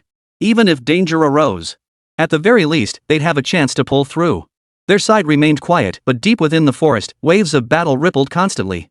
It was clear the other teams had already begun their operations. Soon they arrived at the space where the mutated blood ginseng had once been. This area was relatively safe. Ordinary beasts wouldn't venture here, presenting an opportunity for them. He promptly dispatched the steel-wing beetles, aiming to gather intelligence on the beast tide's inner workings as swiftly as possible. Among them, the elite thunder beast was also dispatched. Its task was simple: seek out valuable demon beasts, preferably those with weaker strength. He now needed to properly cultivate the queen ant. Given the size of the insectoid race and their inherent demonic nature, with no human scent, his appearance in the forest drew no suspicion. He began his investigation at full speed. The rest remained in the cave to wait. After an unknown span of time, news finally arrived. First came a visual report of the once arrogant group of 10 led by Wang Long. Only Wang Long remained. His arm was gone, and a gaping hole the size of a bowl had appeared in his body. His breathing had grown labored, making survival in the forest seem increasingly unlikely. They failed? Surrounded by the corpses of their beasts, they too began to question their very existence. "Brother Hai, what do you see?"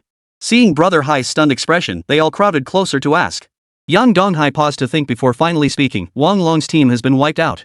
Only Wang Long remains standing. With so many demonic creatures surrounding him, he won't last much longer. Before the others could react to the shock, another steel-winged insect returned. Upon receiving the news, Yang Donghai stood up. "We're preparing to leave now. The Blue Hole team is completely wiped out. Blue Hole has fallen. Something strange is happening in this forest. This beast tide is vastly different from the one before." With that, he led his men to depart at the fastest possible pace. The Miao brothers' faces turned ashen. Could it be that a team of 2 fifth-tier beast masters had been utterly destroyed like this? They began to question their very existence. They immediately began packing their belongings. The battle scenes they had witnessed earlier were all because of this. Just before their departure, Yang Donghai also received news Teacher Lu's team had already been wiped out. Only Teacher Lu remained alive. Though wounded, at least he had survived. His hesitation now lay in whether to mount a rescue mission, given that Teacher Lu was not far from them. This was undoubtedly a prime opportunity. But taking the risk might potentially put them in danger. In the end, he decided, you all head back first. Get out of the forest. Teacher Lu is nearby. I'll bring him out and meet up with you later. No way. Shadow spoke without hesitation. He absolutely couldn't abandon the shopkeeper and leave him alone in danger. He drew his dagger, ready to follow the shopkeeper. But Yang Donghai struck him unconscious with a karate chop. You two take the others and leave now.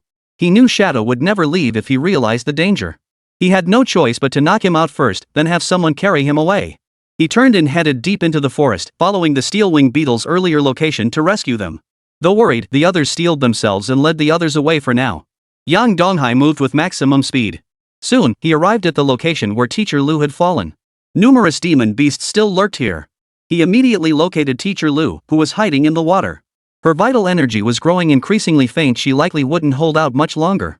Teacher Lu, are you alright? He rushed forward, immediately producing the yin-yang ladybug to treat Teacher Lu. Yang? Hearing the voice, Teacher Lu slowly opened his eyes, looking at the familiar figure before him with surprise. She never imagined she would die here. Who could have thought Yang Donghai would come to save her in the end? Don't speak yet. Follow me. Saying this, he lifted Teacher Lu into his arms.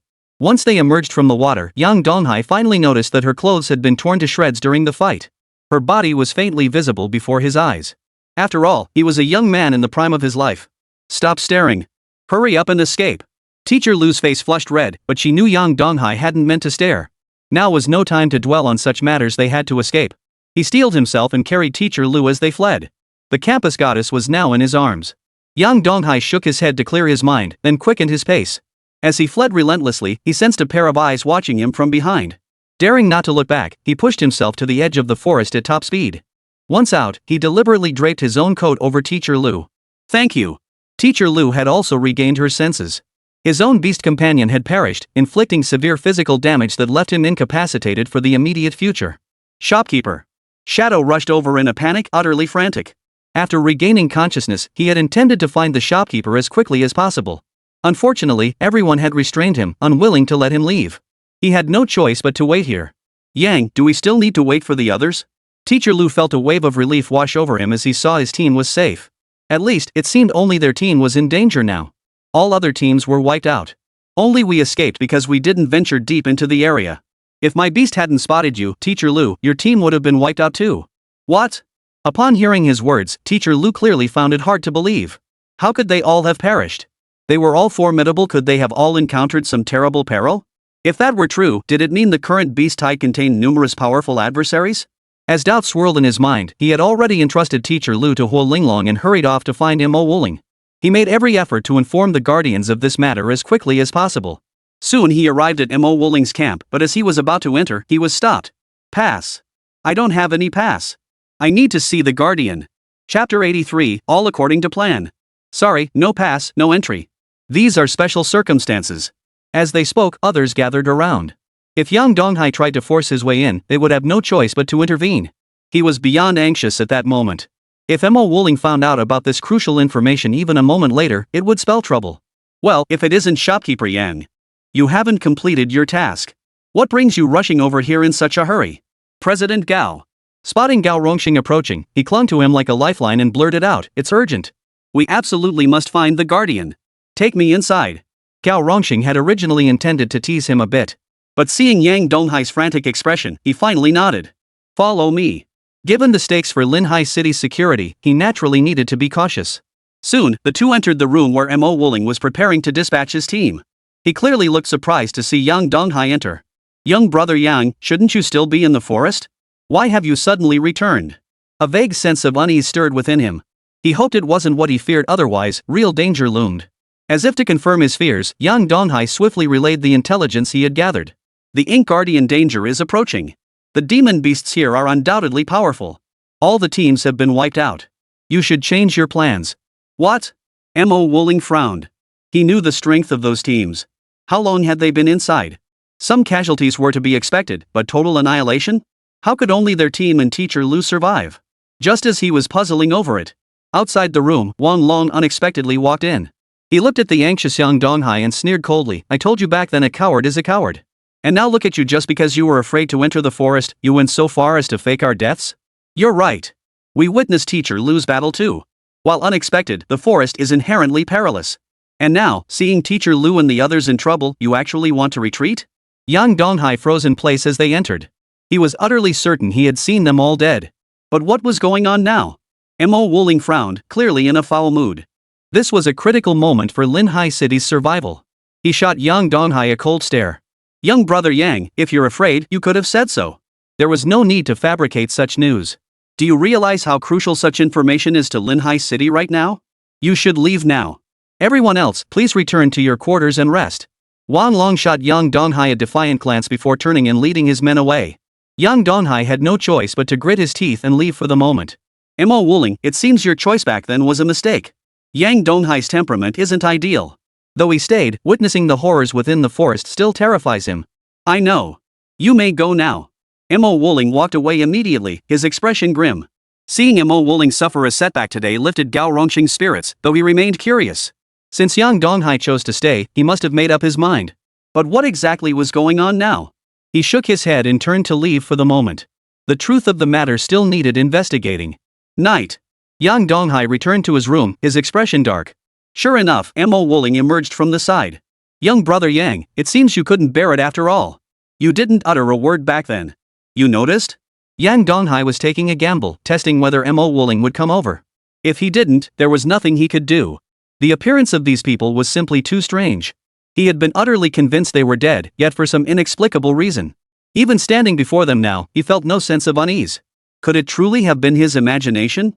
After leaving, he had indeed entertained such thoughts. Yet something still felt off. Perhaps even among the demonic beasts, some possessed sentience. Something was definitely off about them. Mo Wuling chuckled, "Young brother Yang risked his life to keep your men here. If you're scared by this little thing, it'd be laughable. These men are also off. They returned without a single piece of intelligence. A simple investigation would reveal their intelligence is outdated. Moreover, if you observe their speech patterns and personalities closely, you'll notice subtle differences, though those who haven't known them long would struggle to detect them. Then why haven't you, Guardian Mo, taken action?" Hearing Mo Wuling's words only deepened his confusion. "If that's the case, shouldn't you have acted when Wang Long appeared?" Mo Wuling countered, "All you have now are speculations. So, do you have evidence proving they aren't who they claim to be?" "No."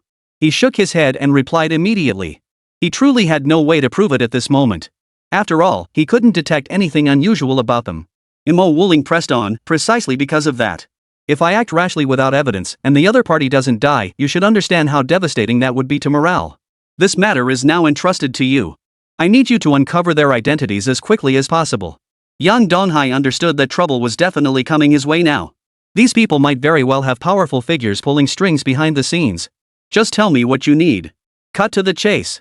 Seeing him hesitate, Mo Wuling's face softened into a faint, resigned smile. Just as he remembered, this kid wouldn't get up early without a profit. Still, it was fine as long as this matter could be thoroughly investigated. "Nothing much.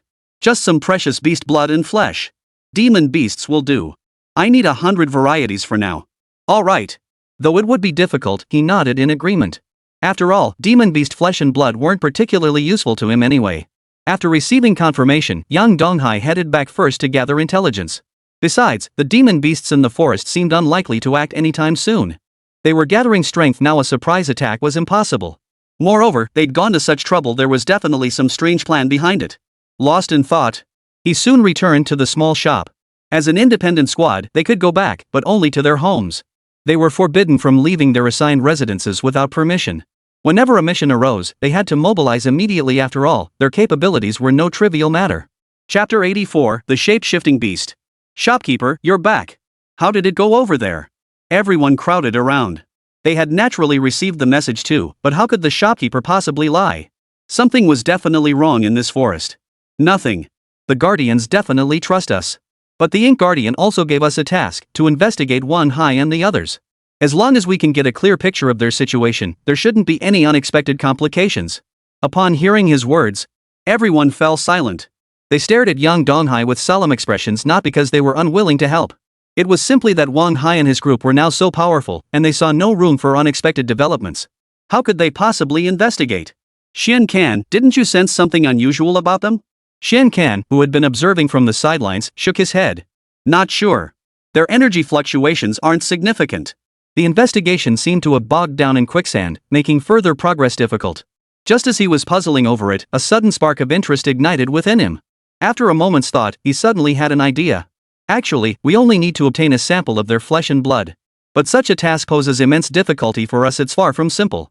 So what to do next was what they needed to figure out. Yang Donghai's solution at this point was remarkably straightforward. He only needed to use the queen ant to consume their flesh and blood. Under such circumstances, it would be entirely possible to confirm the other party's identity. After all, corresponding traits produce corresponding offspring, don't they? The others didn't understand the shopkeeper's method, but they nodded and followed along to get it done. As for whether it would succeed, they weren't entirely sure either. Soon, following the plan, they arrived at Wang Hai's resting place as quickly as possible. Wang Hai was not their target. As the weakest healing-type member of Wang Hai's team, their focus naturally fell upon him. So how are we supposed to get someone over here now? Huo Linglong had been waiting for over an hour, and no one could have imagined there would be absolutely no news. This left everyone feeling rather uneasy. Just as they feared the plan was failing, the support class member finally got up to use the restroom. Perfect opportunity, move in. Shadow took the lead, blending into the darkness and instantly appearing behind him. His dagger plunged toward the man's backside. A chunk of flesh came off instantly, and his blood-curdling scream echoed throughout the small courtyard. Run! Satisfied, Yang Donghai grabbed Huang Mengmeng and sprinted away. Only after the others had departed did Wang Hai and the others burst out of the room, but they saw nothing of what had transpired. What the hell is this? Why all the screaming? Hearing his words, the healing-type team member finally wailed, "I don't know who slashed my butt with a knife, it hurts so much." Their expressions turned grave as they hurriedly led everyone back to the room to discuss the matter. Meanwhile, upon returning, Yang Donghai and his team immediately began analyzing the object. They wanted to see if there was anything unusual about it. Sure enough, without investigation, they wouldn't have known. Only after thorough examination did they realize how troublesome it was. After the queen ant consumed the man's flesh and blood, it quickly produced an ant. This ant possessed the astonishing ability to mimic any human it ingested. Such demonic beasts were not entirely unheard of in the records. But for such a rare demon beast to appear in their Linhai city? Well, shopkeeper, did you uncover anything peculiar during your investigation? Miaoya inquired from the side. Hearing his words, Yang Donghai shook his head. I suppose we did uncover something. It turns out their identities were indeed forged. They must be shape-shifting beasts. They possess no real power. Their strength mirrors that of the human they mimic, corresponding to their rank. Few would welcome such beasts on the battlefield. Their mimicry is too formidable. Unless you spot something off, they could cause major problems during a large-scale battle. Upon hearing his words, the Miao brothers frowned. They too now grasped the gravity of the situation. Even Huo Linglong suddenly spoke up, "Shopkeeper, this isn't good news. The number of shape-shifting beasts is likely not as recorded. There are accounts stating that once one is discovered, their reproductive capacity can rapidly proliferate." Yang Donghai had already set off for Mo Wooling's office. On the way there, terrifying attacks erupted throughout Linhai City. Explosions and flashes of fire erupted at various locations. It seemed that due to their suspicions, the shapeshifters had now begun their counterattack. Damn it! Yang Donghai accelerated his pace, continuously releasing insectoid creatures along the way to contain these shapeshifters.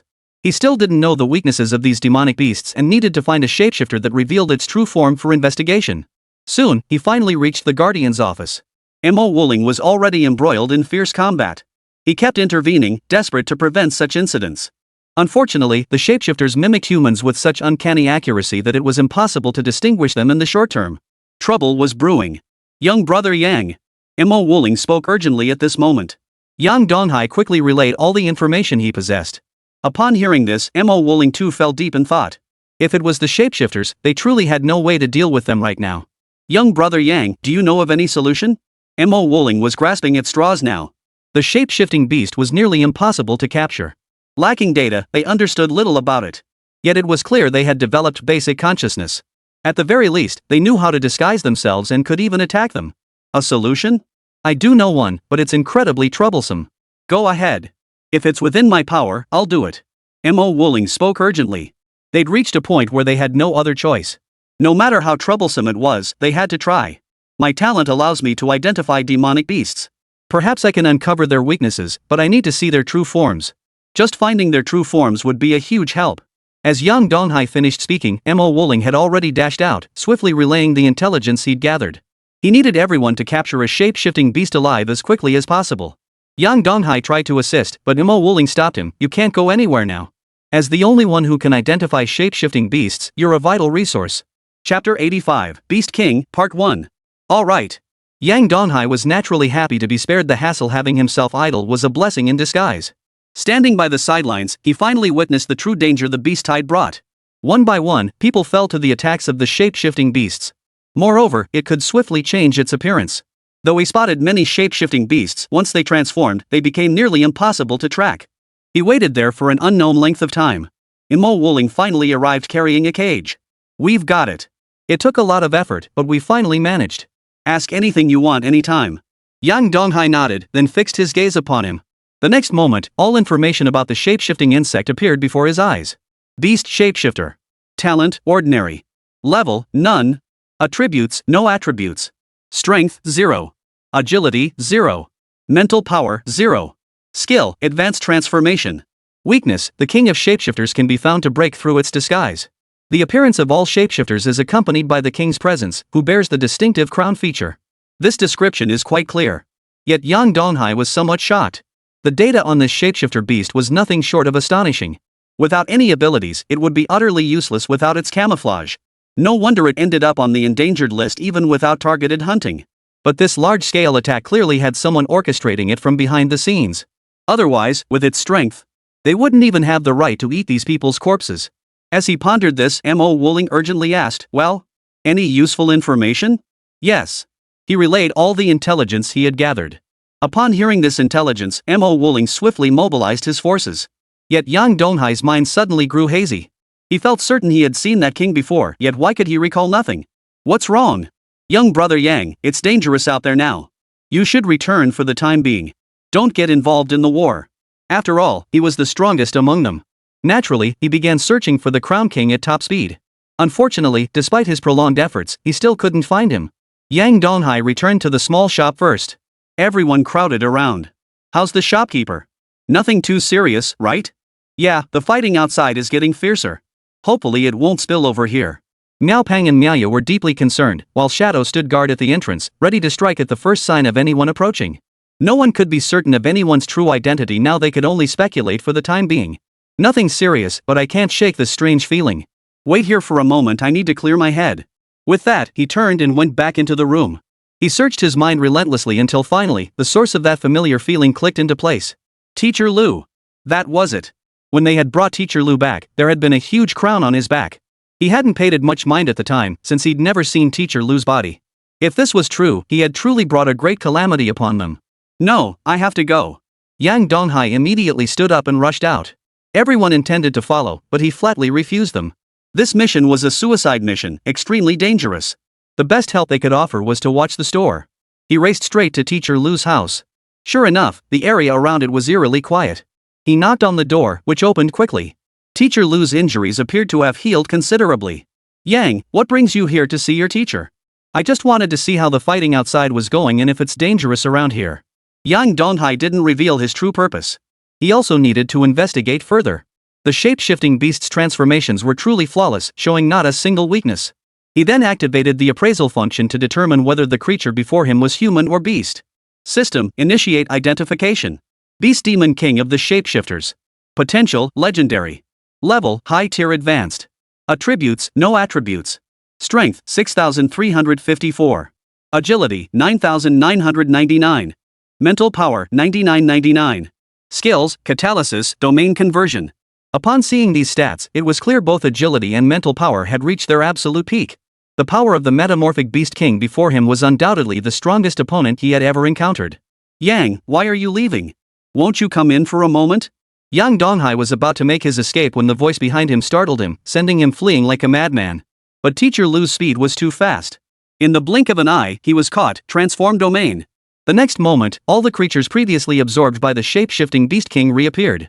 This power was utterly unnatural, capable of even resurrecting ancient beings that had once existed. Any creature he had ever slain could be brought back this way. This filled everyone with dread. Numerous guardians rushed over upon hearing the commotion, but upon witnessing the opponent's power, each could only call for reinforcements. Don't leave! Thunder Beast Elite! He summoned the Elite Thunder Beast and immediately engaged the minor monsters within the formation. But it was a drop in the bucket, he had already killed far too many. Amidst the crowd, he spotted a familiar figure, none other than Teacher Lu from back then. Teacher Lu bore wounds identical to those Wang Long had sustained back then. It seemed he had been completely deceived. He had thought Wang Long was the problem, but it turned out the issue lay with the very person he had brought back. He felt a wave of regret wash over him. But there was nothing he could do now.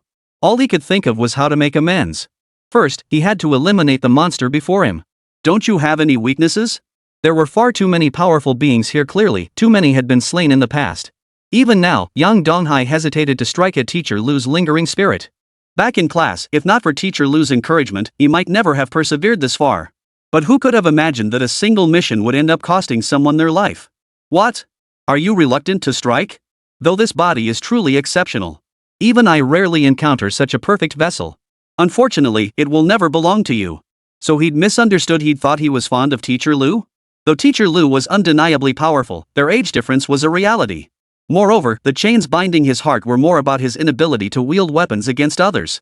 The demon beasts' attacks showed no mercy, and their bodies posed no threat to him.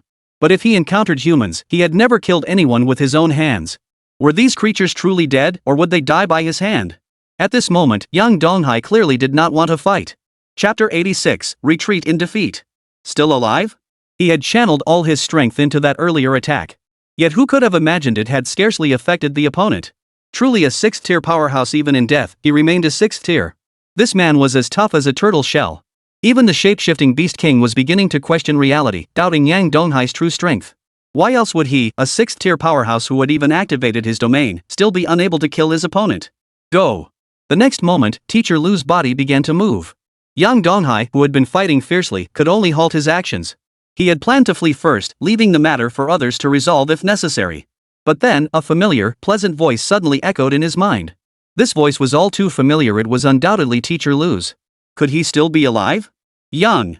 Professor Lu, you're not dead, that's truly wonderful. What's your current situation? Do I need to take any measures to rescue you?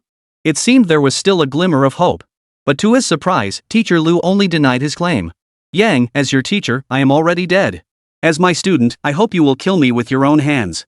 This is liberation, not murder. You are helping us. As he spoke, even Wang Hai's figure appeared, and they briefly regained some clarity. Seeing the familiar faces, Wang Long remained as disdainful as ever, yet he still pleaded, help us. Finally, Yang Donghai's gaze sharpened. He knew these people couldn't survive. Their souls were trapped in the hands of the shape-shifting Beast King. Such a Beast King possessed immense power, he only needed to hold out for a little while longer. Thunder Beast Elite, attack! As the Thunder Beast Elite army moved in, cracks began to appear in the surrounding domain. The sudden surge of aura he unleashed left the shape-shifting Beast King seething with rage. This infuriated him to no end. These fools were utterly useless. He never imagined he'd have to intervene personally in the end. A mere 3rd-tier insect. Does it truly believe it can be my opponent? He slowly raised his hand, already eager to absorb Yang Donghai. Such a body was rare indeed, and his insect minions had never encountered one like it before. Soon, it would all be theirs. A smile played at the corners of his mouth as he anticipated possessing Yang Donghai's power. But just as he was about to succeed, a figure appeared, intercepting his attack. Hey, kid, couldn't you have shouted for help a bit louder? Gao Rongxing sighed helplessly. Xianzi, move. The formidable figure behind him charged forward like a human bulldozer. Though still no match for the shape-shifting Beast King, his assault clearly forced the opponent to retreat. This allowed Yang Donghai to breathe a sigh of relief. Thank you, President Gao. Step aside. Gao Rongxing knew this was no time for pleasantries. A 6th-tier shape-shifting Beast King, few 6th-tier beings within its domain could even be counted on one hand. Had this Beast King not been playing with the kid earlier, things would have turned dire. He had no choice but to grit his teeth and hold the line for now.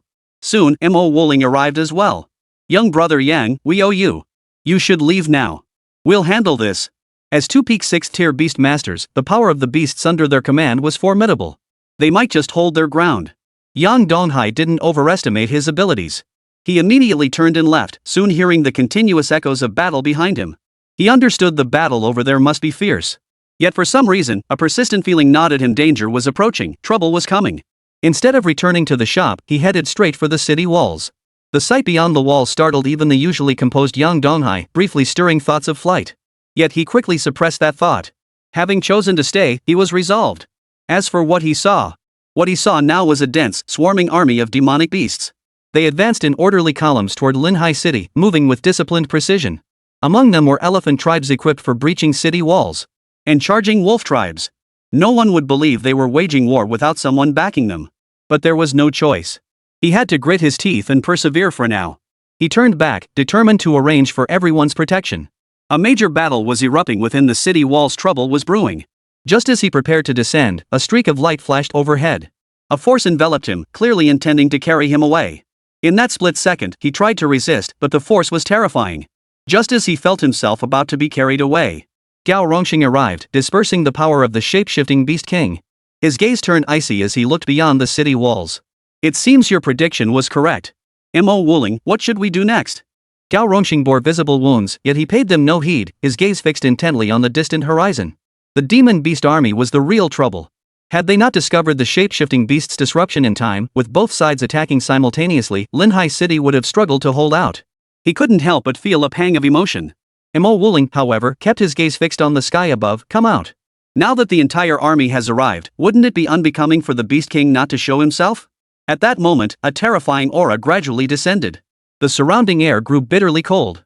The guardians of Linhai City raised their weapons, only then realizing that the newcomer was none other than a 6th-rank demon king. And he was on the same level as a human 6th-rank beastmaster. Chiming tiger seal, you old fossil, you're still alive? The previous waves of beasts had all been instigated by Qi Ming Hu Fu. Possessing innate command over armies, the current formation was remarkably disciplined.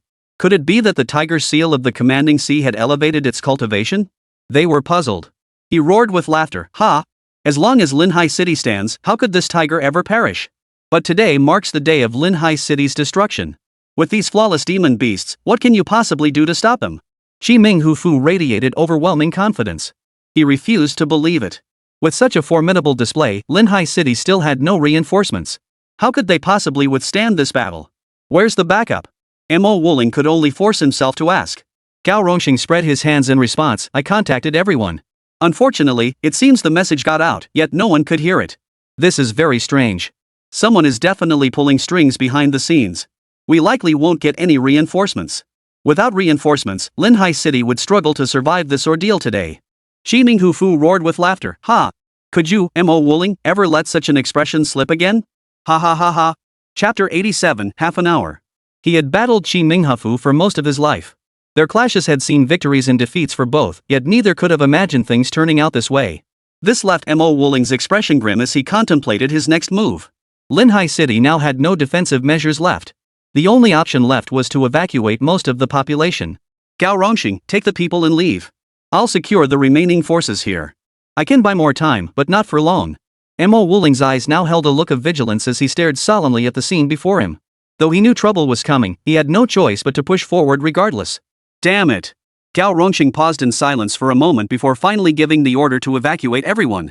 The current tide of beasts was beyond their capabilities, and with no reinforcements in sight, escape was now their only option. Yang Donghai and the others nearby were taken aback by the sudden departure, but they too had no choice but to grit their teeth and start packing their belongings. Where are we going? Huang Mengmeng knew most civilians had already evacuated, though some remained behind. His mother should have already left during this evacuation. The others shook their heads in unison, equally uncertain of their destination. The only certainty was that they needed to escort these civilians to another city. Given the current situation, their own retreat would take at least another 30 minutes. Just as they were about to depart, Mo Wuling called out to Yang Donghai, who was preparing to leave. Young brother Yang, take Mo Yun with you when you leave. Guardian Mo, aren't you planning to leave? With your strength, you might be able to hold out for half an hour. What if something happens? Mo Wuling's face bore a wry smile. He knew this battle was extremely dangerous. That was that. Though reluctant, he had no choice but to take Mo Yun along with him. Mo Yun wept, refusing to leave, but his father knocked him unconscious anyway. He then had Yang Donghai lead the men away. Soon, the people on the city walls gradually departed. In the end, only Mo Wuling remained. His expression remained composed. His aura now surged dramatically. As a peak 6th-tier beastmaster, 6 beasts materialized beside him. Each possessed peak-level strength. Everyone, it seems we're in grave danger this time. This is undoubtedly a life-or-death battle. As his words fell, the surrounding beasts showed no sign of unease. Their eyes burned with battle-ready intensity as they stared at the demon beast army before them. They're delusional. The Qi Ming tiger seal sneered coldly. How amusing with so many powerful beings here, how could they possibly fear him? Qi Ming Hu Fu now positioned himself at the rear. He too was curious how long could this lifelong adversary possibly hold out? His mind was filled with curiosity. Suddenly, it seemed as though some command had been issued to the demonic horde. In the next instant, all the demonic beasts let out a deafening roar and charged forward. Facing the boundless sea of demonic beasts, the sheer numbers overwhelmed those present. Even Mo Wuling, though resigned to his fate, steeled himself and acted. They moved out at top speed. The 6 beast tamers moved with increasing speed. Against these ordinary demon beasts, a single area of effect attack could wipe out countless foes. Precisely because of this, they initially seemed to be holding their own. Yet Mo Wuling showed no sign of satisfaction. After all, they understood all too well that this was merely the beginning. The number of beasts they had slain thus far was utterly insignificant to the vast sea of monsters. Deep resignation weighed heavily on their hearts. They had no choice but to grit their teeth and keep fighting. Half an hour was manageable under normal circumstances. But as that time stretched on, this half hour felt unbearably agonizing to them. They were even beginning to question the meaning of life. It was truly terrifying. The sheer numbers were overwhelming. Every second felt like torture. They weren't gods, their strength was gradually fading. The once refined gentleman now stood beneath the city walls, covered in blood, surrounded by his beasts fighting relentlessly. His strength was nearly depleted. Damn it! Mo Wuling stared at the last 3 beasts remaining, having just witnessed one of them fall gravely wounded. His own injuries grew worse. Who could have imagined things would turn out this way? Mo Wuling, I hold you in high regard. Now is the time to consider joining the demon clan. We can find you new beasts. These worthless creatures are beneath you. Though Mo Wuling's strength was limited, his character, coupled with their need for someone who could communicate with humans, made him the obvious choice. The man before him was clearly the best choice. Cough cough. Mo Wuling tried to rise, but his injuries were too severe. After several struggles, he slowly rose from the ground, his gaze carrying a faint chill. His face bore utter disdain at the invitation from the Qiming tiger seal. Chiming Hufu, you demons will always remain nothing more than our beasts of burden. You're lucky this time. Even if I die, I'll never be a traitor. His gaze swept over his beasts of burden as he drew the long sword from his waist. Kill! At his command, the beasts plunged back into battle. The fight didn't last long. All the beasts perished, and in the end, Mo Wuling lay lifeless by the city wall. It's over. Mo Wuling glanced up at the sky. Amidst the lingering smoke, he fumbled in his coat but found no cigarettes. Instead, he found a photograph of his daughter. Given Yang Donghai's character, he should be able to protect that girl well, right? As he pondered this, a sudden sharp pain pierced his chest. He slowly lowered his head to see a large wound gaping there. In the hand of the Qiming tiger seal stood a heart. His consciousness gradually faded. Thus perished one of Linhai City's guardians. What a tough nut to crack. Even in this state, he still managed to hold on. At that moment, Qiming Hufu merely gritted his teeth. He never imagined things would turn out this way. He had believed that Linhai City's breakthrough would bring significant benefits to their demonic clan. But now, because he had held out for a full half hour, Linhai City had become a ghost town. Sever Mo Wuling's head and let the surrounding cities know their hero is dead. Qiming Hufu led the demon beast army into Linhai City, using it as a base to expand outward. Otherwise, they had no other options. Meanwhile, after departing Linhai City, their destination was the nearby Jianzhou City. This city was larger than Linhai City and also the closest. It could temporarily accept these refugees, but the future disposition of these commoners would depend on the Alliance's decision. Chapter 88, Countermeasures. Fortunately, though the demon beasts were furious, they were all well aware that pursuing them this far was perilous. Thus, they encountered no danger along the way. With all the beasts concentrated in Linhai City, the forest itself had become a safe haven.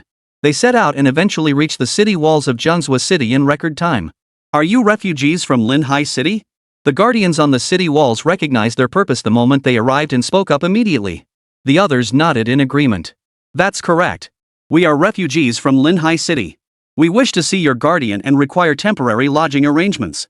Gao Ronxing, since Mo Wuling hadn't returned. He now held the highest command authority. To his surprise, the Jiangzhou City representative flatly refused. Impossible. You cannot enter at this time. Jianzhou City currently lacks the capacity to accommodate so many people. You may temporarily camp outside the city walls, and we can provide you with some resources. It won't be long before the Alliance arranges proper accommodations for you. The surrounding refugees couldn't help but stir into chaos upon hearing this. What a joke! They were citizens of Linhai City, after all. Moreover, with so many demon beasts lurking beneath these city walls, wouldn't living here be incredibly dangerous? Gao Ronxing understood this well and didn't want the refugees to panic. He spoke directly. Have the guardians of Jiangzhou City come here. Does he even have the authority to make such a decision? Hearing this, the guardians on the city walls visibly flashed a mocking smile. They clearly found his foolishness laughable. After all, without orders from their guardians, how could they possibly make such a decision? Observing the expressions on the faces of those on the city wall. Just as Gao Rongxing was about to speak, a burly man appeared on the ramparts. Isn't this Mr. Gao Rongxing, president of Linhai City? Deng Yao Hang. Gao Rongxing was on the verge of losing his temper. Given the current situation, he knew this guardian of Jiangsu City absolutely couldn't be taken down. He was itching to go up there and teach the other guy a lesson.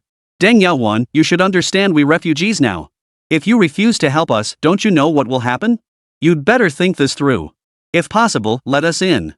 When the alliance gets word, you'll be in big trouble. Plus, Gao Rongxing has powerful backers. He would make sure Deng Yao paid the price. Hearing Gao Rongxing's threats, Deng Yaohai merely shook his head. President Gao, it seems you're unaware. Now that Mo Wuling, the guardian of your Linhai city, is dead, his head even displayed on the city gate by the enemy's demon king. He issued a vow, I will slaughter every last one of Linhai city's people. If other cities intervene, we will strike them too. As long as Linhai city is destroyed, we will gladly return to the forest. Do you really think we'd agree to help you under such terms?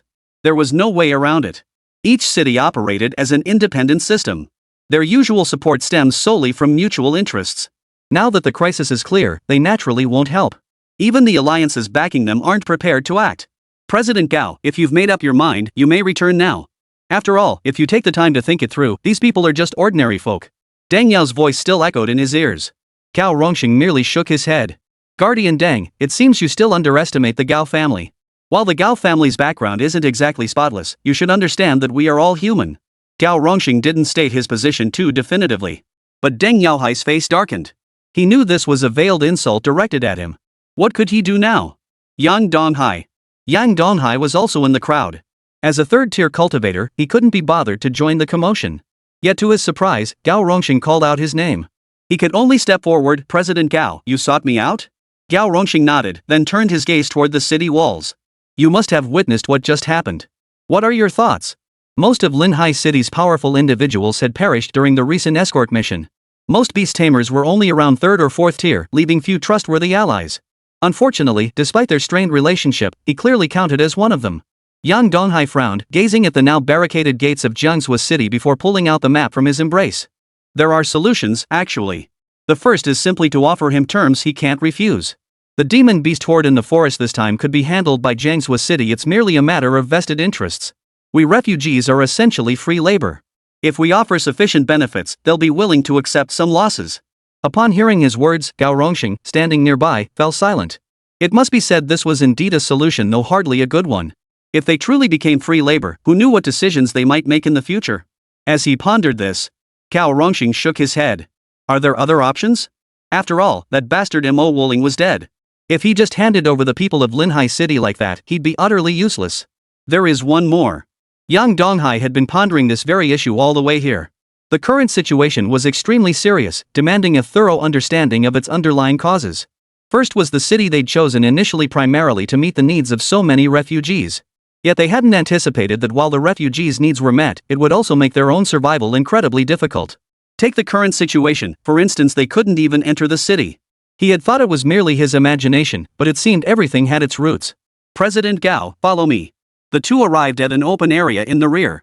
He then pulled out a map, revealing their current location, Jiangsu City. Yang Donghai then placed his finger on a city marked on the opposite side of the map. President Gao, if we head to this city, we can turn danger into safety. At the very least, it would provide a temporary refuge for the short term. This is Qinggang City? He had some recollection of this city. It was the weakest in the vicinity, lacking any powerful individuals. Its strongest guardian was merely a peak 5th tier beastmaster. It was also the place they had least considered when they first evacuated. He never expected Yang Donghai to have his eye on it. What exactly did he see? He looked at Yang Donghai beside him with confusion. Chapter 89, What is your ability? Tell me. He now silently turned his gaze toward Yang Donghai. At this moment, it was the only option left. Yang Donghai nodded and began to voice his thoughts. Their thoughts were naturally very clear. After all, given the current situation, what they needed to do was accelerate their pace. Find a way to take refuge. After all, the weakest areas were under daily attack from demonic beasts anyway. Their presence would also provide some reinforcement for Qinggang City. The truth was, this demon beast horde posed a threat, and whether they would actually attack remained uncertain to everyone. Even if they truly refuse, with a powerhouse like Gao Rongxing, they could force the issue later. Providing the refugees with a place to take shelter wasn't entirely out of the question. Upon hearing this proposal, Gao Rongxing nodded. An excellent plan, but there are 4 cities in between. What about the millions of refugees? Our beastmasters are nearly all dead now. You know how perilous the journey is. That was indeed a problem. Simple. Utilize every available resource. There's no time to waste now. Besides, back in the slums, I saw quite a few beastmasters. Their powers must have been sealed. Who exactly are these people? Yang Donghai still remembered.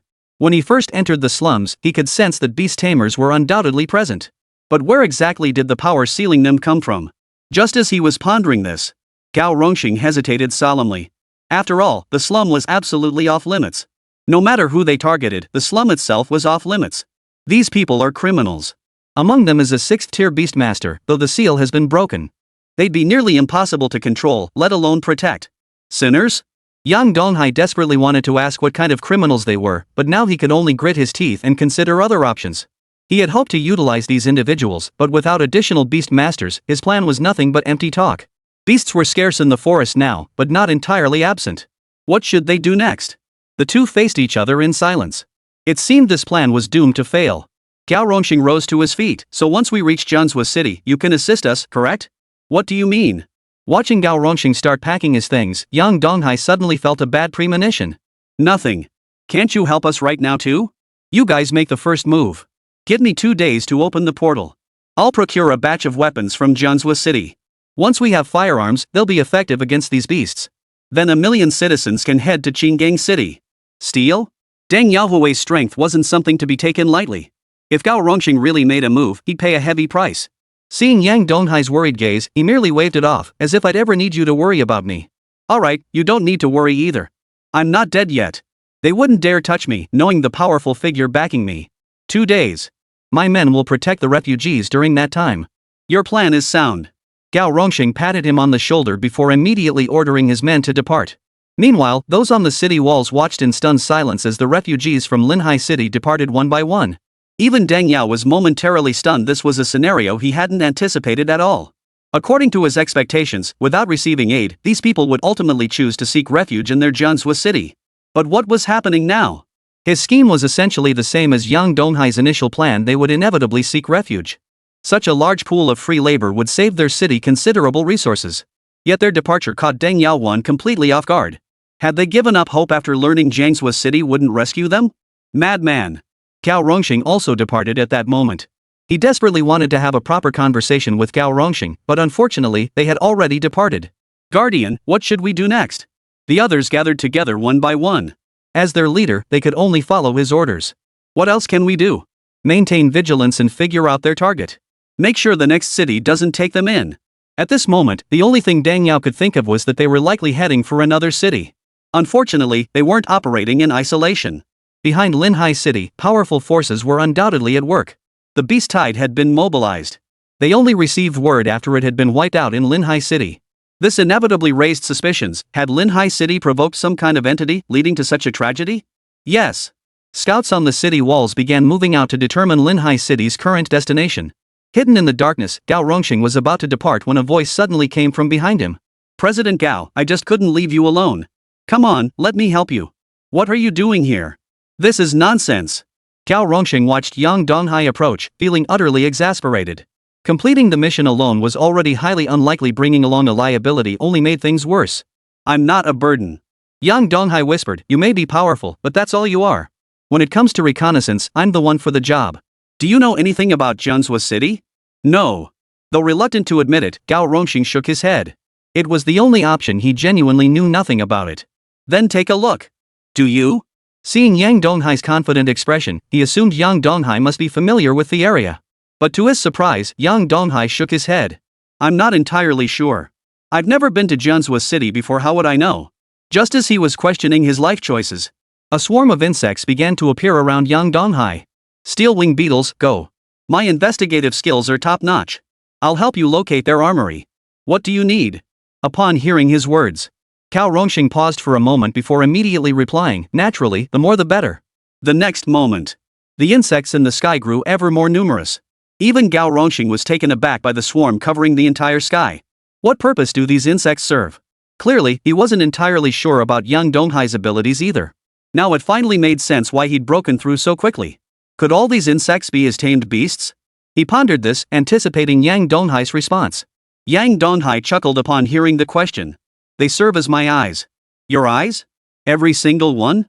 Gao Rongxing spoke with surprise, unable to believe this could be true. Chapter 90, Stealing Military Supplies. Naturally, every single one. Upon hearing his words, Gao Rongxing felt a wave of shock and disbelief wash over him. After all, with eyes everywhere in such terrifying reach, what information couldn't be obtained? And each one looked as insignificant as an ordinary insect, seemingly having no impact whatsoever. After Gao Rongxing brought him into Jianzhou City, news soon reached his side as well. They too had obtained intelligence. Currently, deep within Jiangzhou City lies an armory. Most of the firearms were stored there. In this era, such weapons were largely obsolete. Handing them over to ordinary citizens posed significant risks to the city. Unless facing a life or death crisis, these firearms would rarely be used. The two quickly reached the outskirts, where the storage site was located. But as expected, security was tight. Trouble seemed inevitable. They reflected inwardly. The two paused to carefully consider their options. What should we do now? When Gao Rongxing asked him this, he twitched his lips. Yang Donghai wasn't stupid, his strength simply wasn't that formidable. Given the current situation, Gao Rongxing would still have to take action. They needed to figure out how to proceed. You want me to make the first move? Gao Rongxing felt utterly helpless. He could handle it himself, but it would inevitably become extremely troublesome.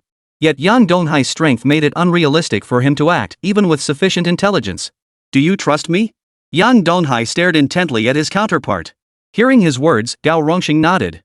I do. And so, the two began to cooperate. Not far away, Yang Donghai started distributing the steel-winged insects. They worked at top speed, swiftly dividing up the surrounding areas to gather all available information on the armory. Soon, the details of hundreds of soldiers appeared before them. The strongest among them was merely a 5th-tier soldier.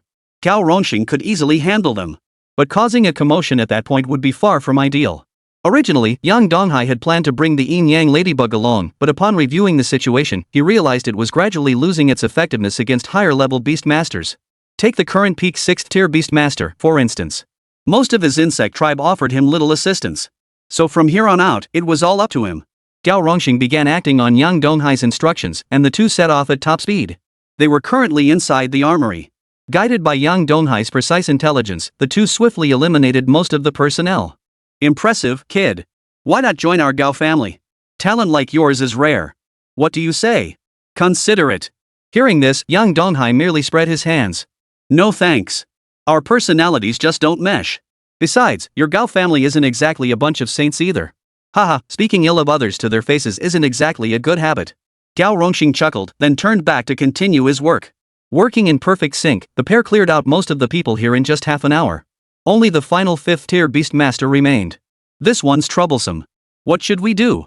He looked at the steel wing insect, and soon, a change in text appeared on its surface. Ready.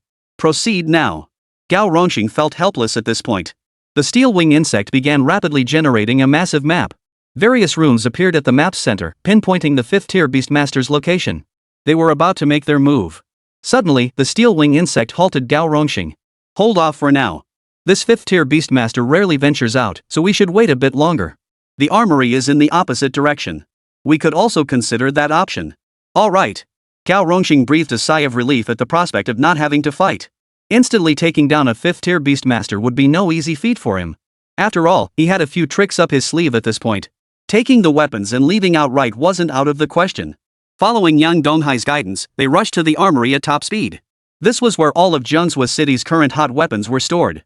Among these firearms were also a number of crystal core weapons. This alone demonstrated its immense capabilities. Take it all. Take everything. These were all defensive weapons. Even Linhai City hadn't possessed such armaments back then. Truly befitting a major metropolis. After packing everything up, Gao Rongxing, seeing no complications, departed immediately. Success! Yang Donghai breathed a sigh of relief from a distance. After all, if they'd been discovered, trouble would have inevitably followed. Unfortunately, despite their flawless execution, just as Gao Rongxing was exiting the gate, the 5th-tier beastmaster arrived for inspection. The two men came face to face. Who are you? The 5th-tier beastmaster, spotting the stranger, immediately sounded the alarm without hesitation. Damn it! He snorted coldly, then turned and fled. Now was not the time for confrontation. With the alarm sounding, they still had a chance to escape. The 5th-tier beastmaster had recognized Gao Rongxing's identity. He didn't pursue them. Trouble was coming. When it did, the guardian would surely arrive too. Let's go! Gao Rongxing led his men to flee at top speed. After all, they still had ample time. They had deliberately allowed for a margin of discovery, so leaving Jiangsu City proved surprisingly easy. Shortly after the pair departed, Jiangsu City's high-ranking officials finally arrived. They stared at the empty armory. They never imagined this day would come. Jiangsu City's hot weapons were extremely precious. They didn't know how long they'd been stored away, after all, right in the heart of the city. They rarely faced attacks from beasts, so there was no need for concern. These firearms had never been needed, yet now someone had taken them away. Filled with profound helplessness, the city's high-ranking officials heard that these weapons had come from Gao Rongxing. They could only sigh helplessly, for they understood all too well.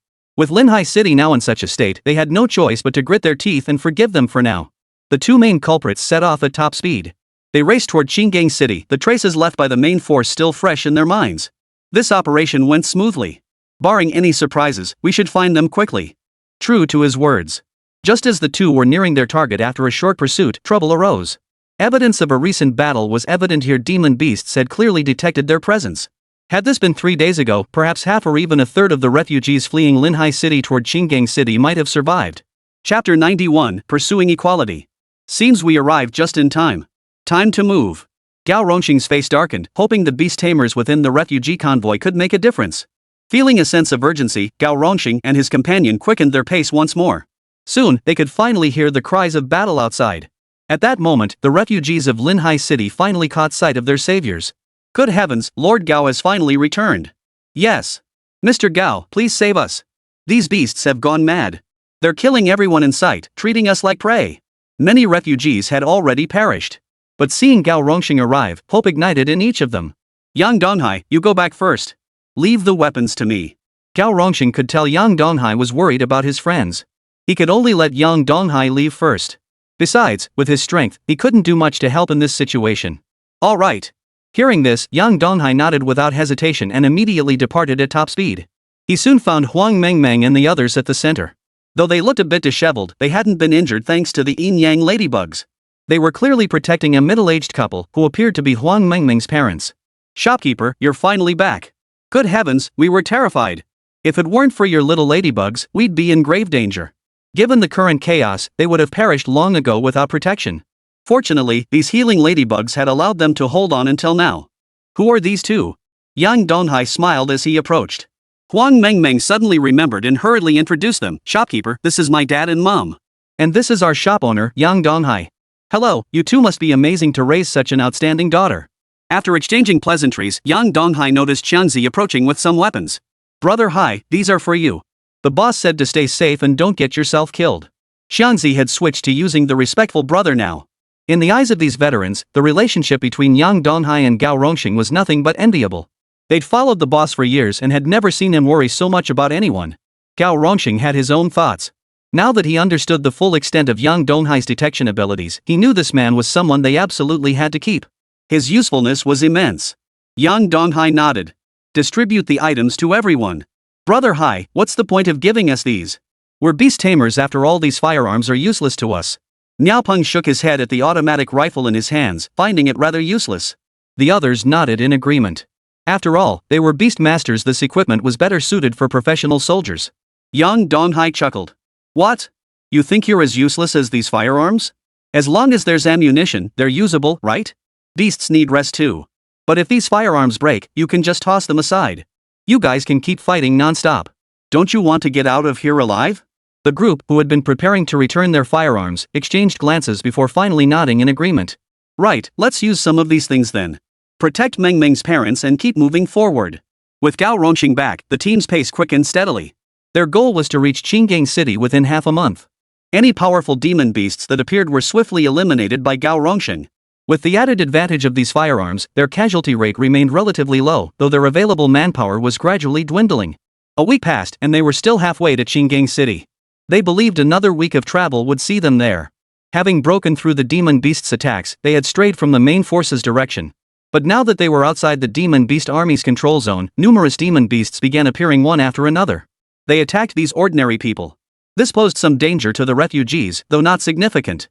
Any demon beast with a shred of sense wouldn't dare attack such a large group. Those that did come could be easily dealt with by their firearms. The most pressing issue now was actually food and water. After all, their initial escape had been too hasty. They hadn't brought many supplies. The two of them hadn't anticipated this when they left Jinswa City. They'd brought weapons and supplies, but hunting beasts wouldn't be enough to feed over 1 million people. What would they do in a week? During a rest period, Xianzi approached them once more. Boss, these people are causing trouble again. They're demanding food.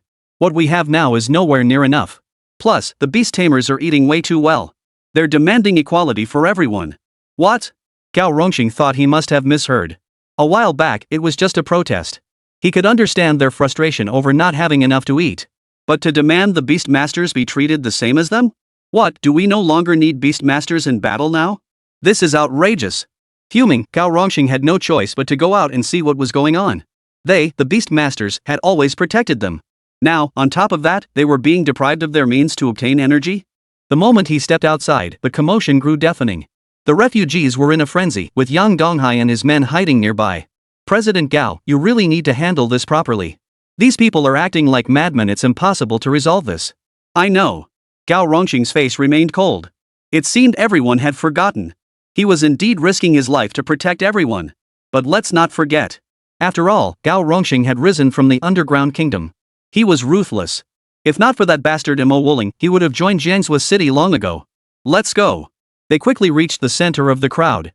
Those who had been protesting fell silent the moment they saw him arrive. One by one, they glared at him with resentment. As if the Beastmaster was the reason they couldn't afford food. Everyone, protesting won't help. I'm standing right here now. If you have any grievances, speak up. I'll listen. The crowd exchanged glances. At this moment, they naturally fell silent, too afraid to speak. They knew Gao Rongxing's formidable reputation well. To cause trouble now would be courting death. Yet some were so starved they steeled themselves and stepped forward. Mr. Gao, we have serious grievances right now. Our current grain reserves won't last us even a week. You should have heard our demands by now. What's wrong with demanding equality? Chapter 92, Arrival in Qinggang City. Equality? Gao Ronghai couldn't help but snort coldly, as if he'd heard something utterly ridiculous. Those around him nodded in agreement. That's right. We just want to survive. We're not wrong. It's just about survival. What's wrong with that? Exactly. Their food is incredibly plentiful. We've seen it ourselves. Feasting on rich dishes day after day. The gap is just too vast. We may be ordinary people, but we have rights too, don't we? Sure enough, after his words fell, everyone fell silent. No one had expected these refugees to voice such thoughts. As beast tamers who risked their lives, they could have joined Jinswa City directly. Everything they did was to ensure the survival of these ordinary people, yet now things had turned out this way. Seeing no one speak up, the leader among them thought he had succeeded and grew even more brazen. Mr. Gao, you've seen it yourself. All we want is to eat our fill. We know this protection mission has been incredibly taxing for you. Upon hearing his ridiculous remarks, Gao Rongxing stepped forward. His voice was icy. Simple. Truthfully, we can't easily control beast tamers either. In that case, perhaps you should give it some serious thought. We can leave now. We don't want your firearms either. You all know the dangers of the forest. As for the food, these are things we brought ourselves. You have no right to demand them. Gao Rongxing wasn't a fool. These people just assumed they could offer unconditional protection. Unfortunately, unconditional protection is no longer possible. If they truly believed they could survive in the forest, they were welcome to try. The firearms were in their hands, and the original adventure had been because of them. But this time, he wasn't the least bit worried about whether they'd survive. Let us set out on our own. At Gao Rongxing's words, everyone fell silent. Without the Beastmaster's aid, they'd likely face real danger, and securing food would be troublesome. Yet with these firearms, success might still be possible. After a moment of deliberation, the leader suddenly spoke up. Fine. You said it. Hand over all those firearms. Gao Rongxing shook his head, casting a somewhat amused glance toward Linhai City. Mo Wuling, you've certainly been wise in your time. Are you truly content to see these insatiable people meet their end? In truth, everyone understood these reactions. In such a perilous environment, cannibalism might erupt just to secure sustenance. Yet the food they could obtain was carefully calculated, supplemented by the Beastmaster's hunts enough to sustain them until Qinggang City remained a possibility. Yet human greed knows no bounds. A mere scrap of food fuels their greed, and armed as they are, their confidence swells. Fine then. Since that's the case, let's continue our journey, but we still need to hunt for food. Those armed with firearms began moving out. Gao Ronghai spoke coldly. The rest of you, those willing to leave with us, may follow. As for those unwilling to leave, we won't force you. With that, Gao Rongxing immediately began packing his things to prepare for departure. What became of the refugees who stayed behind was no longer his concern. After Gao Rongxing's words, roughly 70% of the people chose to leave. This outcome was expected. They were merely following the crowd. Gaining benefits was naturally the best outcome, but failing to do so was no great loss either. That's just how it is. There's no way they could ever be left without a Beastmaster's protection. Let's go. But mark my words, if this happens again, don't blame me for being ruthless. Gao Rongxing frowned coldly before leading the main force away. Yang Donghai and the others naturally followed suit. As for those who had left, Brother Hai, are these guys out of their minds? Niao Peng's words made the others' mouths twitch. Who knows? Maybe they really did have something wrong with their heads. As they pondered this, they watched as the group had already departed. Over 20,000 people remained behind, all filled with curiosity. Without the help of a Beastmaster, how were they supposed to survive? Yang Donghai, come here. What is it? Yang Donghai approached. He knew instinctively that being summoned meant nothing good, and his suspicions were confirmed. Gao Rongxing glanced behind him. Have your insects keep an eye on these people. Let's see how many survive. You have that kind of fetish? Yang Donghai was startled by the request. After all, they were destined to die in the jaws of the beasts. What was there to see? Not all humans in the forest are good. Truthfully, you don't know much about them. There's an organization called Shang. They're traitors to humanity. They pose no immediate threat, but if Shang discovers us, danger will follow. You'll have to put in some effort to keep an eye out. Yang Donghai abandoned his playful thoughts. Given the situation, he naturally needed to conduct thorough reconnaissance. Steel wing beetle, go. Numerous insects appeared around him, beginning to head toward the rear. This time, no incidents occurred along their journey. Though food remained an unsolved problem, the presence of the Beastmaster. They worked together, continuously hunting demon beasts to feed the refugees, and finally managed to reach the vicinity of Qinggang City. We're finally here. Even Gao Rongxing couldn't help but sigh in relief. Surviving this journey was nothing short of a miracle. Though only about 600,000 remained. Simply bringing these refugees from Linhai City represented the most monumental rescue and relocation operation ever undertaken. In the entire history of the Alliance, there had been no precedent for such a successful endeavor. It seemed they were destined to make history. Are you refugees from Linhai City? At that moment, the Guardian Squad members appeared along the city walls, immediately identifying them amidst the vast crowd. Truthfully, Jianshui City had suspected they might be heading here when they departed. But they couldn't quite believe it. With so many people, they'd only casually keep an eye out. Who could have imagined these madmen would actually come? That's right. Send your guardians over. Gao Rongxing understood that gaining trust under the current circumstances would be extremely difficult. But he had no choice but to try desperate measures. They were already here, making them leave was impossible. If Qinggang City refused entry, he'd have to resort to force. He could absolutely get the refugees inside quickly. Chapter 93, Bring him back. The army on the city walls hurriedly contacted the guardians. Soon, a bare-chested warrior flew over. At his feet was a massive beast rider whose appearance suggested he specialized in brute strength. Qinggang City's guardian, Shili. Isn't that the Gao family's CEO? I didn't expect him to show up today. Could he be planning to enter our Qinggang City? Of course. Hearing his words, Gao Rongxing snorted coldly. What a joke. They'd wasted all this time. Wasn't the ultimate goal to get inside? Shili, since we're already here, let us in. Upon hearing their request, Shili inquired, but we've received orders. Actually, Jianshui City has notified us no one is allowed in. Gao Rongxing remained silent, but his expression darkened, radiating a menacing aura. If they weren't going to let them in, then don't blame them for being impolite. They were ready to take action. Shili sensed their impending aggression. He immediately raised his hand. Don't misunderstand. I was merely stating our position. Actually, we could consider it. If possible, you could come in, but there would be a price to pay. Qinggang City is currently the weakest among the surrounding cities, so we need your assistance. Shili understood their formidable strength. However, staying in Qinggang City indefinitely was clearly impossible. Once Linhai City recovered, they would have to return. His priority now was to protect them with every means at his disposal. Then figure out how to keep them here. So, what do you plan to do next? Hearing his words, Gao Rongxing reined in his power. It seemed prudent to gauge their reaction now. Shili also voiced his demand. It's quite simple. My demand this time is for the refugees from Linhai City to integrate with us. There will be no Linhai City in the future. How about joining us together? Qinggang City can support you for now. We can provide you with a normal life. What do you think?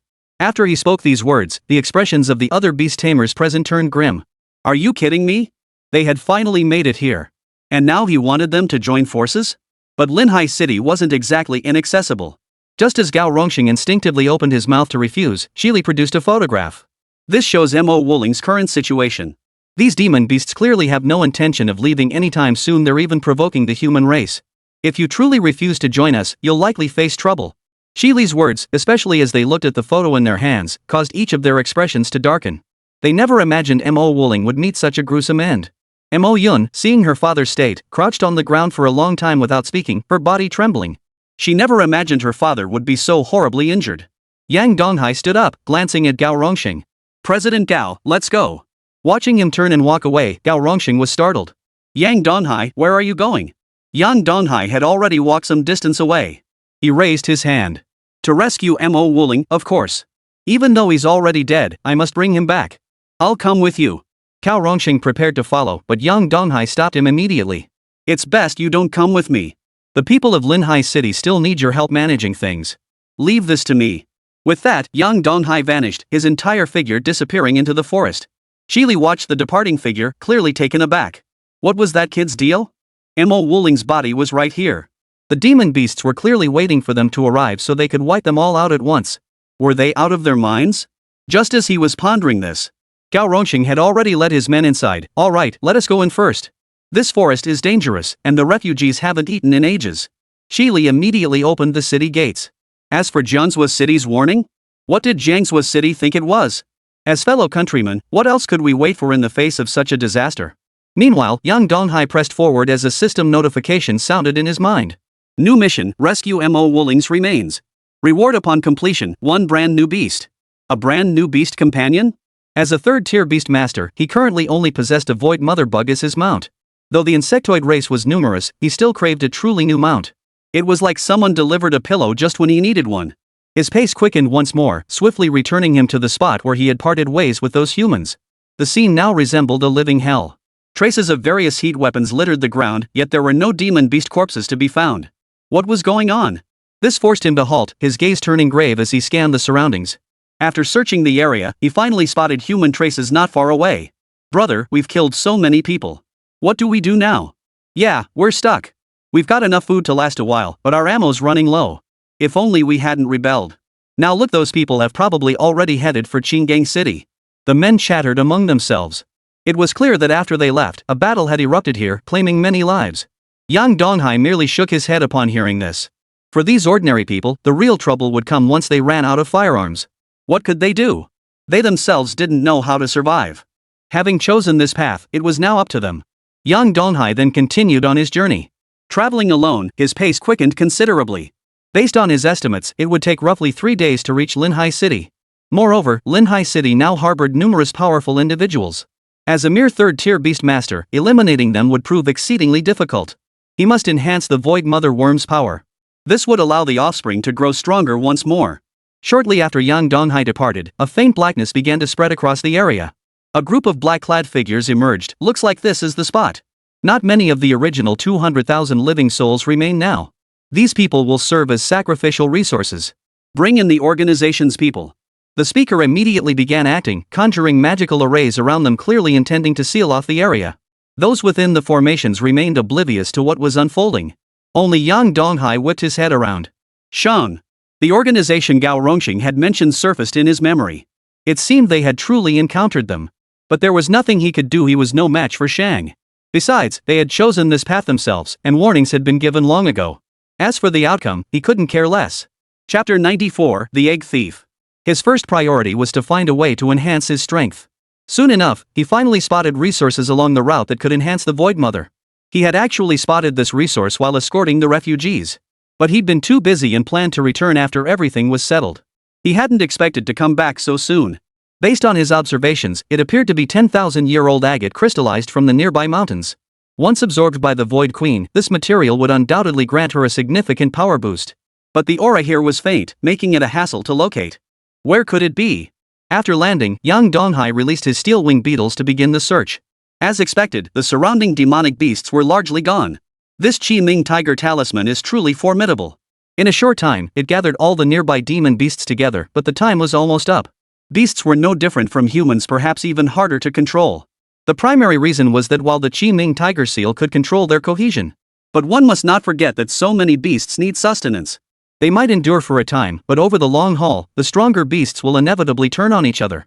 After breaching Linhai City, the only way to sustain their hold is to expand further, plundering resources from other cities to survive. Search first. With the constraints of the demon beasts lifted, he unleashed all his insectoid forces.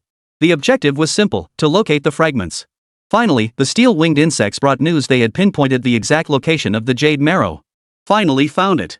A smile touched his lips. Acting on the steel-wing insect's intelligence, he immediately accelerated his pace. Soon they arrived near a mountain range. All the steel-wing beetles were here. It seemed the chalcedony was nearby too. No entrance? Yang Donghai frowned. The steel-wing beetles clearly hadn't found the cave entrance. The chalcedony lay within the mountain range. Did that mean they had to blast through the rock? Refusing to believe it, he had the steel-wing beetles search the area again. Unfortunately, they still couldn't find the entrance. They could only confirm their current location was the closest point to the chalcedony. Blow it up. He sighed helplessly, then commanded the self-detonating beetle to explode. This would at least speed things up. Explosions echoed through the forest. Had any demon beasts been present, he would never have dared to proceed this way. Unfortunately, the forest posed no threat to him now, so there was no need for concern. After sacrificing most of his explosive bugs, they finally succeeded. Finally found it. Yang Donghai stepped into the passageway before him. The deeper he went, the more uneasy he felt. For within this cave, there was a familiar aura. The Qi Ming tiger seal? Indeed, this aura was unmistakably that of the Imperial tiger seal. Trouble was brewing, and he now found himself in a bind. The Imperial tiger seal was certainly not here. But if he took the tiger seal's belongings, he wasn't entirely sure if he could withstand the retaliation that would surely follow. After weighing the pros and cons in his mind, he gritted his teeth and walked straight in. What the hell if he was going to provoke the Imperial tiger seal anyway, why not take a little something for himself? With that thought, he set off immediately and finally discovered a massive cave dwelling at the mountain's core. No wonder the steel-wing beetles hadn't detected it. This must be the residence of the Qi Ming tiger seal, and it was protected by various arrays. If not for the leaking aura of the jade marrow, they likely wouldn't have found this place at all. A wave of awe washed over him as he beheld the massive piece of jade marrow before him. This piece appeared to be the Qi Ming tiger seal's treasure, and the cave contained many other items. Particularly in the corner, he spotted an egg adorned with black patterns. How utterly bizarre. He crouched down, tossing the jade marrow directly into the insectoid space for the queen to refine. Instead, he remained crouched before the egg. Absorbing its essence would be troublesome, and he certainly wouldn't make it his beast companion. But what should he do now? After a moment's thought, he suddenly remembered the ant queen. If he consumed this egg, could it possibly yield a power comparable to the Qi Ming tiger seal? Curiosity piqued. He immediately ordered the queen ant to consume the egg. As it vanished in Linhai City, the Qi Ming tiger seal was still commanding the demon beast army. Suddenly, the mental connection vanished. Where had his egg gone? He sprang to his feet. Carry on as ordered. I'll be back shortly. Little did he expect that after just stepping out for a moment, his home had been robbed. Yang Donghai, unaware of the situation, ransacked all the treasures from the Qi Ming tiger seal before turning and running. But there really wasn't much of value left. It seemed the Qi Ming tiger seal had taken everything with it. Shortly after leaving, Yang Donghai hurriedly hid himself, sensing a sudden surge of energy approaching. When he looked up to examine it closely, he saw that it was none other than the enraged Qi Ming tiger seal. It seemed the news of his child's death had reached him too. Thankfully, he'd left early, otherwise, who knew what might have happened. He breathed a sigh of relief before turning and hastening his departure. Damn it! Who killed my child? Soon after, he heard the furious roar behind him, so intense it shattered the very mountains. It seemed the tiger seal of Qimi was in a terrible rage now. A cold smile played at the corners of his mouth, though he remained unconcerned. The demon beast had killed Mo Wuling and dared to act so brazenly it would inevitably pay the price. Fueled by rage, he flew low to the ground. By the time he reached Linhai City, the mother insect's power would likely have broken through. The queen ant should also be able to digest things on her end. 3 days passed swiftly, and he arrived safely near Linhai City. Gazing at Linhai City from afar, the once grand city was no more. All that remained was a crumbling city wall. Against the distant ramparts, a solitary figure stood out clearly. Mo Wuling's corpse lay mangled, surrounded by the horribly mutilated remains of his beast tamers. It was hard to imagine this was the same man who had once been so refined and courteous. Mayor Mo. Yang Donghai's heart burned with anger. After all, Mo Wuling had helped him greatly. This demon beast would never get away with this without paying a price. But now, his task was to figure out how to extract the body from under the beast's nose. His mind raced. Ultimately, he made his decision. Wait. First, he needed the mother insect to break through. If it gained new abilities, everything could change. He immediately moved to a relatively safe nearby location to rest temporarily. He then entered the insectoid realm to observe the Void Queen's condition. The moment he entered, he saw the Void Queen radiating light from head to toe. The massive piece of chalcedony had vanished, apparently absorbed entirely. What an appetite! Chapter 95. You're dead, son? He couldn't help but marvel inwardly. He sat to the side and first glanced at the queen ant. Sure enough, after consuming the Qiming tiger seal's egg, the queen ant had given birth to a tiny ant. Its cultivation level matched that of the void mother bug, and it radiated the aura of the Qiming tiger seal.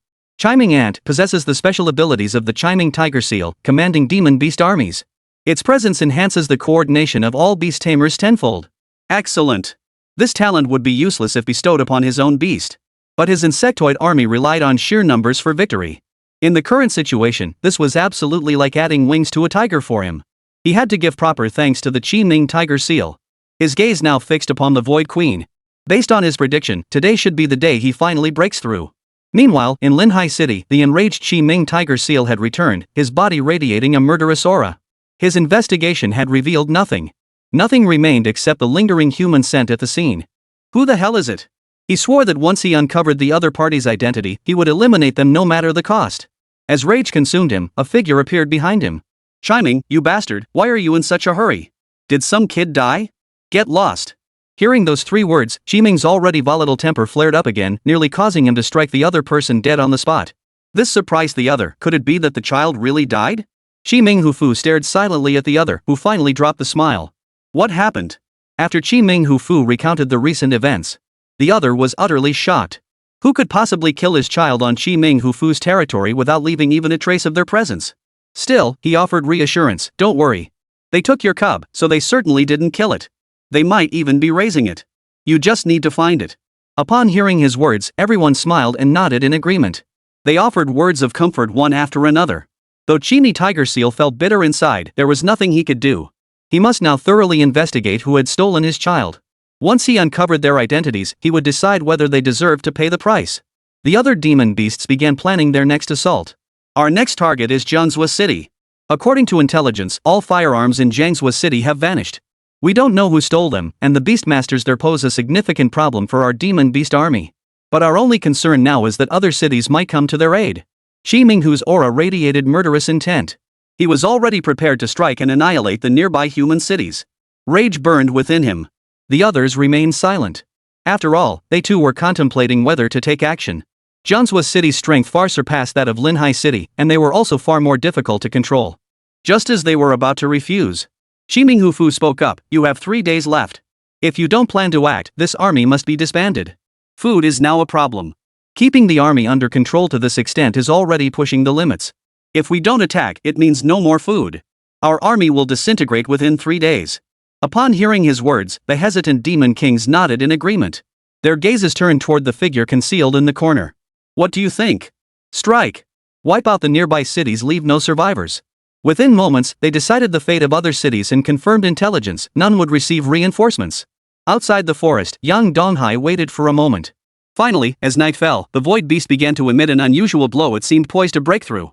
A smile played at the corners of his mouth. He had waited for this moment for far too long. Gazing at the distant city walls, he prepared to strike. Just then, sounds erupted from all around, as he instinctively tried to dodge. But to his surprise, it was a person. Who are you? The other party seemed equally surprised. They hadn't expected anyone to be in Linhai City. Who are you people? Yang Donghai frowned, feeling a sense of unease himself. What was going on? Could anyone possibly have survived in Linhai City? Just as he was pondering this, the other party introduced themselves. Hello, we are members of the Special Operations Unit.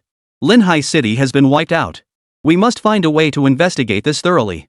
And higher-ups have stated our primary mission is to retrieve the Guardian's body. A hero like this absolutely cannot be left here. The others gazed at Mo Wooling atop the city walls, their expressions growing resolute. Special Operations Unit? They all look quite young. But I hear the Special Operations team is made up of geniuses. Only 5th-tier beast masters qualify for membership. Judging by their age, they must be about the same as me. Truly prodigies. He couldn't help but feel a surge of admiration. Then he stated his purpose. I'm here to save him too. Since he's already dead, it's not right to leave him hanging like this. The refugees from Linhai City? Those capable of saving Mo Wooling were most likely the refugees from Linhai City, a prospect that gave them quite a headache. Judging by his appearance, he was likely a 3rd-tier beastmaster. With so many people present, he was truly daring to take action. Kid, you'd better leave. Things are getting messy here. With your strength, you'll just become cannon fodder. Don't throw your life away. We'll take your mayor's body with us. With that, they turned to leave. But young Donghai didn't move. He thought for a moment. He had to act quickly now. These 5th-tier fighters were formidable, but he mustn't forget the power of the Qiming tiger seal. Their chances of completing the mission were slim, but if they could draw these powerful foes into a fight, it might prove advantageous to him. All he needed now was to wait for the mother insect to complete its breakthrough. Ink Guardian, I will bring you back to see your daughter. Meanwhile, the members of the Special Investigation Task Force were buzzing with discussion. That kid was incredibly brave just now. Yeah, surviving with only 3rd-tier strength is nothing short of a miracle, right? Who knows? But since we saw him, let him go. After Mo Wolling takes him away, we'll depart according to plan. With that, they began preparing their equipment. After distributing the gear and summoning their beasts, they were ready to move. There were 7 of them in total, with the strongest being a 6th-tier beastmaster. They were confident in facing this demon beast horde. According to intelligence, the demon beast horde contained only one demon king, the Qini tiger seal. Chapter 96, Demon Beast Sensitivity? Same plan as before. Captain, you distract them. Then we strike as quickly as possible and take them out. They began executing their plan. After all, intelligence indicated only one beast king, so they naturally proceeded with a plan for a single beast king. Though they had considered potential contingencies for unexpected developments. But they didn't care. Even if there was an additional beast king, they weren't overly concerned. Thus, they began to clearly divide their tasks according to the original plan. First, the captain summoned his beast mount. A colossal mountain-shaking turtle emerged. As the earth trembled, numerous demonic beasts charged toward them. All outsiders were to be killed without mercy. The Minghu tiger seal frowned. Who's so eager to die? Don't they know this place has been taken over by the demon race? Kill them. Chi Minghu Fu snorted coldly, convinced these were mere lowly minions. However, this earthshaker turtle possessed considerable cultivation. It was likely a beast worshipped by humans, somewhat troublesome, but not overly so. Lord Chimi, these individuals hold significant status. Are we truly to take action? What? Do you think their status could possibly intimidate us demonic beings? Chiming Hufu snorted coldly. Linhai City had already been wiped out. Could there truly be anyone left in the 9 provinces capable of controlling his development? Still puzzled, he watched as his subordinate nodded in agreement. Indeed. Their status is no trivial matter. They are members of the Jojo Special Operations Group, specifically the 3rd Task Force. Their capabilities are quite formidable. Special Operations Group? There were few people they couldn't provoke. But the Special Operations Group was one of them, for their elite combatants possessed the strength of 9th-tier beast masters. Precisely because of this, they had become the enforcers of Jojo. They're rarely seen in public, so it's surprising they've shown up today. Lord Chimi, what should we do next? Hearing that title, the others grew anxious one by one. If they provoked the Special Operations Group, it would inevitably draw the wrath of powerful figures, a disaster waiting to happen. Chi Minghu Fu, however, remained cold-faced. We have now completely severed ties with the human race. Since that's the case, no matter who comes, we'll treat them the same way. We absolutely cannot let them live to spread the news. Chi Minghu Fu had completely lost his mind. He had spent so long planning this. There was no way he could let it go. Since they had come, none of them would leave. As long as they acted swiftly and left no trace, there would be no trouble. Meanwhile, deep within the forest, young Donghai's void motherworm was nearing the end of its breakthrough. Finally, the breakthrough was complete. He had waited for this moment for so long, and today, the opportunity had finally arrived. He gazed at the void motherworm before him, now shimmering with a brand new radiance. As the light faded, a completely new void motherworm appeared before him. No wonder it had survived absorbing such immense power. Only the void mother could achieve this. No other beast master could have accomplished it. System, activate appraisal. He was already growing impatient, eager to see the current state of the void motherworm. Host, Yang Donghai. Rank, Tier 4 Beast Master. Talent, Insectoid Cataclysm SSS-tier profession, currently sealed, enables rapid mutation of the motherworm. Each additional larva controlled increases attack power by 1%. Beast Mastered Abyssal Queen. Potential, Legendary. Rank, Early Beast King Tier. Insectoid Command LV1 can mentally link insectoids, compelling them to obey commands while enhancing their attributes. Linked creatures cannot betray their master. Insectoid Realm LV1, the Abyssal Queen can open an insectoid realm with psychic energy, accelerating the growth of insects within. Elevation LV2 enhances offspring's power, transforming it into an elite insectoid. Enhancement effect is determined by the Abyssal Queen's rank and skill level combined. Higher rank and stronger skill yield greater enhancement. Limit Recovery rapidly replicates the core of a creature to restore all members of the insectoid race. Current larvae, Nurturing Worm, Iron Armor Worm, Steel Wingworm, Self-Destruct Worm, Flying Dragonfly, Thunder Beast, Queen Ant unique. Like adding wings to a tiger. He instinctively opened his mouth to speak. This awaken talent skill was truly exceptional. Originally, the swarm's strength depended on its numbers, so he dared not use it recklessly. Now, with this new skill, it truly added wings to a tiger for him. With everything prepared, it was time to retrieve Mo Wooling's body. This time, he possessed ample strength, and he believed his chances of success would be even greater. He proceeded cautiously until he reached the outskirts of Linhai City, where he witnessed a fierce battle raging within its walls. Of the Special Operations Group members he had initially encountered, only a few remained. Their masks were shattered, and even their clothing was torn to shreds. Judging by their appearance, they were no match for the demon kings like Chi Minghu Fu who had surrounded and attacked them. Damn it! The intel said there was only one. How did 3 show up? Who could possibly stand against them? Now the Special Operations Group members finally understood why Linhai City's defenders had abandoned the city. What a joke! With so many demon lords, each at the peak of Beast King strength, and Chi Minghu Fu's cultivation reaching the peak of Beast Emperor. Unless reinforcements from their second squad or higher arrived, they were utterly helpless. Captain, we'll try to escape. Whoever makes it out alive will be down to luck. The investigation team members spread out, having long since abandoned their mission. Joking aside, just staying alive was an accomplishment in itself. 3 demon lords and the surrounding beasts attacking like mad. No one could withstand this. Meanwhile, Yang Donghai observed that everyone was hunting them down. He immediately dispatched the Elite Thunder Beasts at top speed. After the Elite Thunder Beast retrieved Mo Wooling's body, they fled before anyone noticed. Who's there? The Chi Ming Tiger Seal was like a giant bundle of nerves. The moment the body vanished, he instinctively charged toward the city gate. Fortunately, Yang Donghai had anticipated this and chose to flee immediately. Are you kidding me? If a peak beast emperor blocked his path, he'd be just like the others, truly unable to escape. Who distracted them for us? The fleeing investigation team members breathed sighs of relief. They had suffered heavy losses. They'd lost over half their team. Returning now, they wouldn't even be able to give a proper account to their superiors. Resignation weighed heavy in their hearts, but surviving was already a stroke of luck. They wouldn't push for more. Chapter 97, Straight into the Heartland.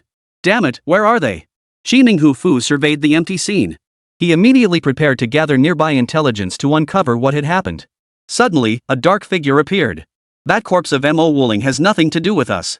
A group of refugees from Linhai City has been discovered. Send the demon beast army over, they'll be your food. How many? Chi Minghu Fu's eyes lit up upon hearing this. But Linhai City's population was already dwindling. Even if some were abandoned by these refugees, wasn't that a bit odd? 200,000. Shang has gained their trust. They possess nothing but some hot weapons. What? Upon hearing this, Chi Minghu Fu felt his worldview crumbling. Are you kidding me? 200,000? That's practically half of Linhai City's refugees. What on earth was going on? Just as he was feeling doubtful, he found himself genuinely curious about Shang's current actions. You Shang are human after all. Now you're helping the demon race exterminate the human race? Are you truly willing to do this? Beneath the hooded cloak, eyes flashed with light. This time, he offered no reply, only a command: prepare. Playing coy. He shook his head at the thought. He couldn't fathom Shang and his kind. It was only because of the orders from the higher-ups that he was cooperating with these humans. Had it been anyone else's command, he would never have allied with humans. Though Shang had provided considerable aid to their demonic clan, the deep-seated enmity between their races ran too deep. He refused to believe any conditions could sway them to betray their kind. The Imperial Tiger Seal began its preparations. They aimed to eliminate those 200,000 as swiftly as possible to prevent any unforeseen complications.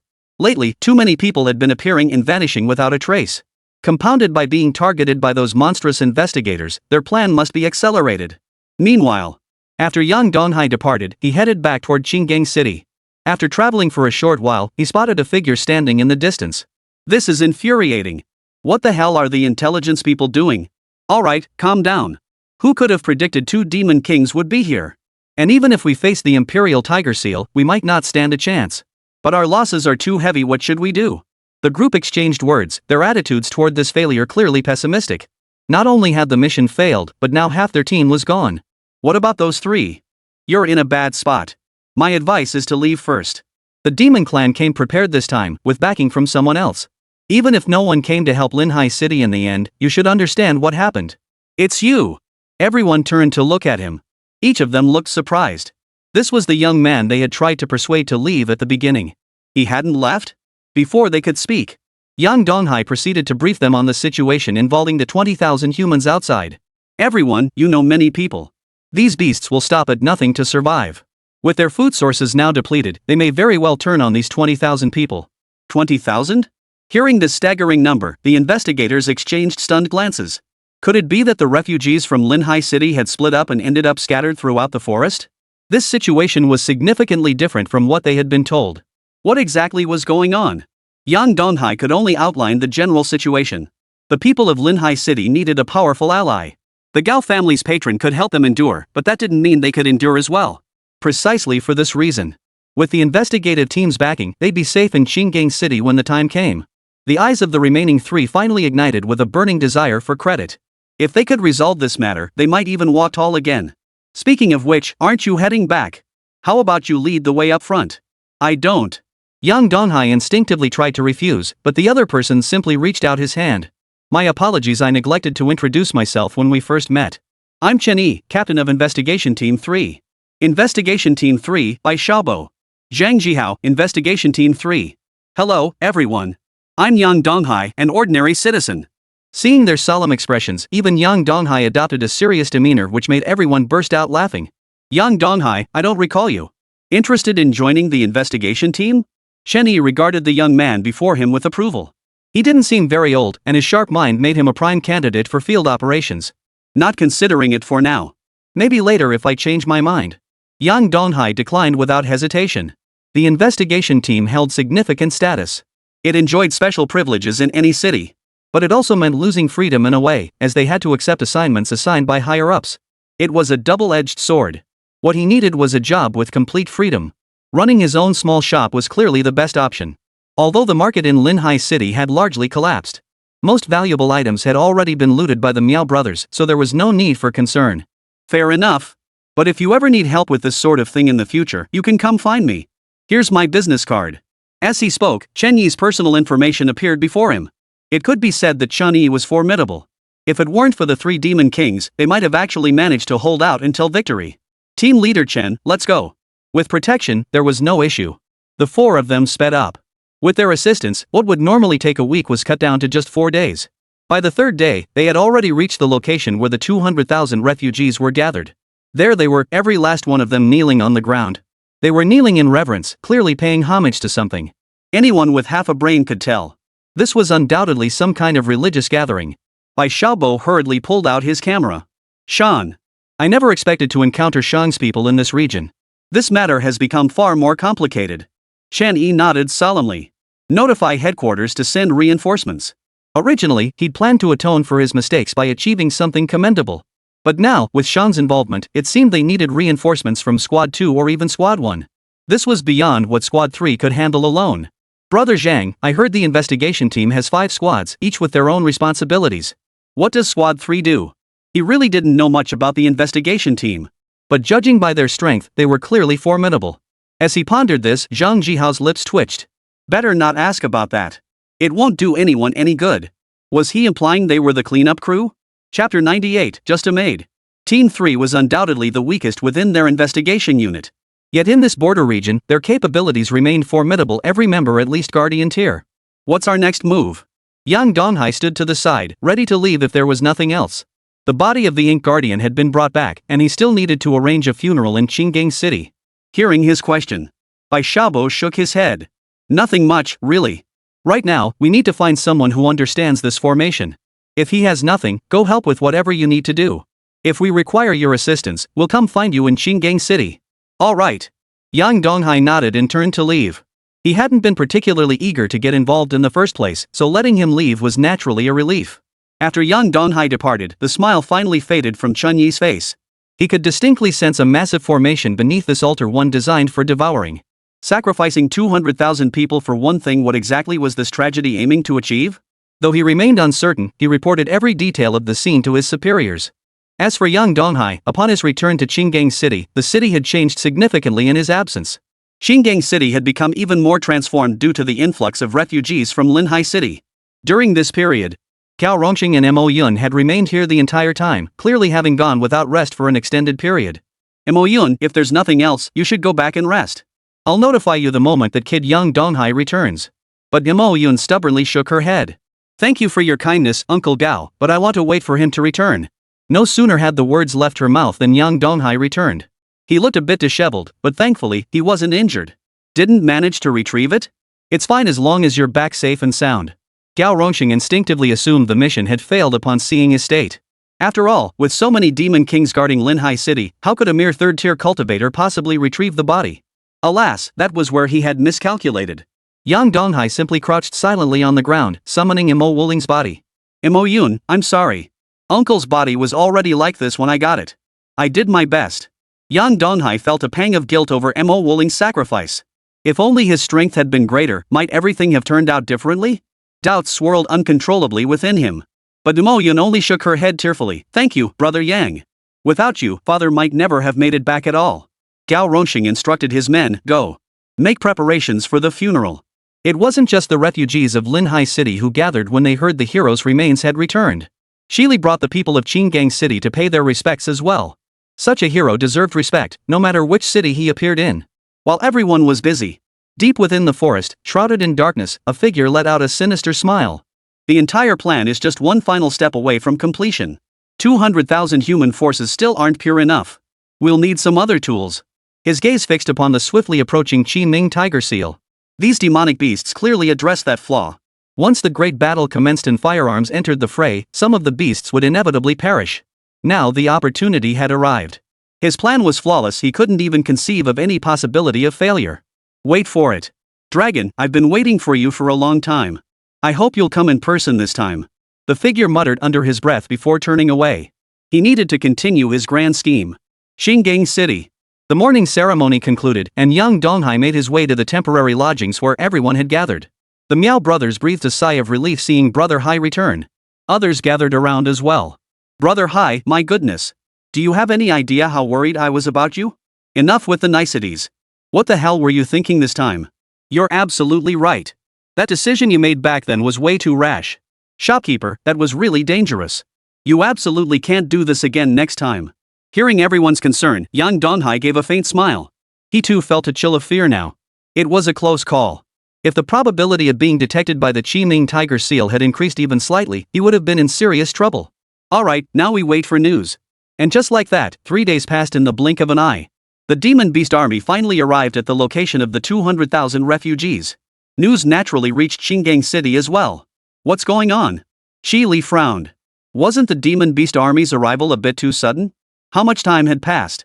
They'd crossed so many cities along the way. What exactly had the refugees in Linhai City done to provoke them? Just as Qi Li was questioning his life choices, Gao Rongxing remained unconcerned. Their target this time should be the 200,000 refugees in the wilderness. These beasts aren't stupid when they're hungry. They won't attack a walled city without reason. There might be some combat ripples. Gao Rongxing radiated calmness from head to toe. His composed analysis and predictions made it no wonder the Gao family had maintained its strength for so many years. With a patriarch like this, it would be hard for the family not to thrive. Yang Donghai, follow me. The two entered the secret chamber. He was aware of this operation. What he hadn't anticipated was that the investigation team had already intervened, and several of them had died. That was the real trouble. If they angered the investigation team, they might just level the entire area. Mr. Gao, they've invited me to join the investigation team. It's unfair, Gao Rongxing blurted out without hesitation. They're just a bunch of servants. They have a lot of authority, but since they're tasked with protecting the higher-ups, they're no different from full-time nannies. Hearing Gao Rongxing's words, he breathed a sigh of relief. It seemed his choice had been the right one, a fortunate outcome, after all. He felt a weight lift from his shoulders. Thankfully, he hadn't agreed to Chen Yi's invitation in the heat of the moment back then. Boom! Just as the two were chatting, a terrifying explosion erupted. One by one, the others rushed forward, their expressions grim. What's happening? Has the battle with the demonic beasts begun? With 200,000 ordinary people, the demon beasts might be rampaging, but they should still fear us because we have firearms. Ultimately, negotiations should prevail. But who could have imagined they'd go to war without a single warning? Just as they were questioning their existence, the first wave of attackers were utterly bewildered. He held the rocket launcher in his hands, and just now, it felt like someone else had taken control and fired it. Damn it! Who the hell did that? Don't you want to live anymore? The others gritted their teeth in fury. The demon beasts, sealed by the humans' attack, launched their counteroffensive. Only a dark shadow flickered in the corner, a faint smile playing at its lips. Chapter 99, Summoning Array. The fierce battle raged on. Due to the city's hot weapons, survival proved exceedingly difficult for these ordinary people. Still, they managed to inflict some casualties on the demonic forces. As for the other side, In Qinggang City, the fighting here naturally had some impact on them. the fighting raged on. They could all feel the world trembling. Good heavens, a bunch of madmen.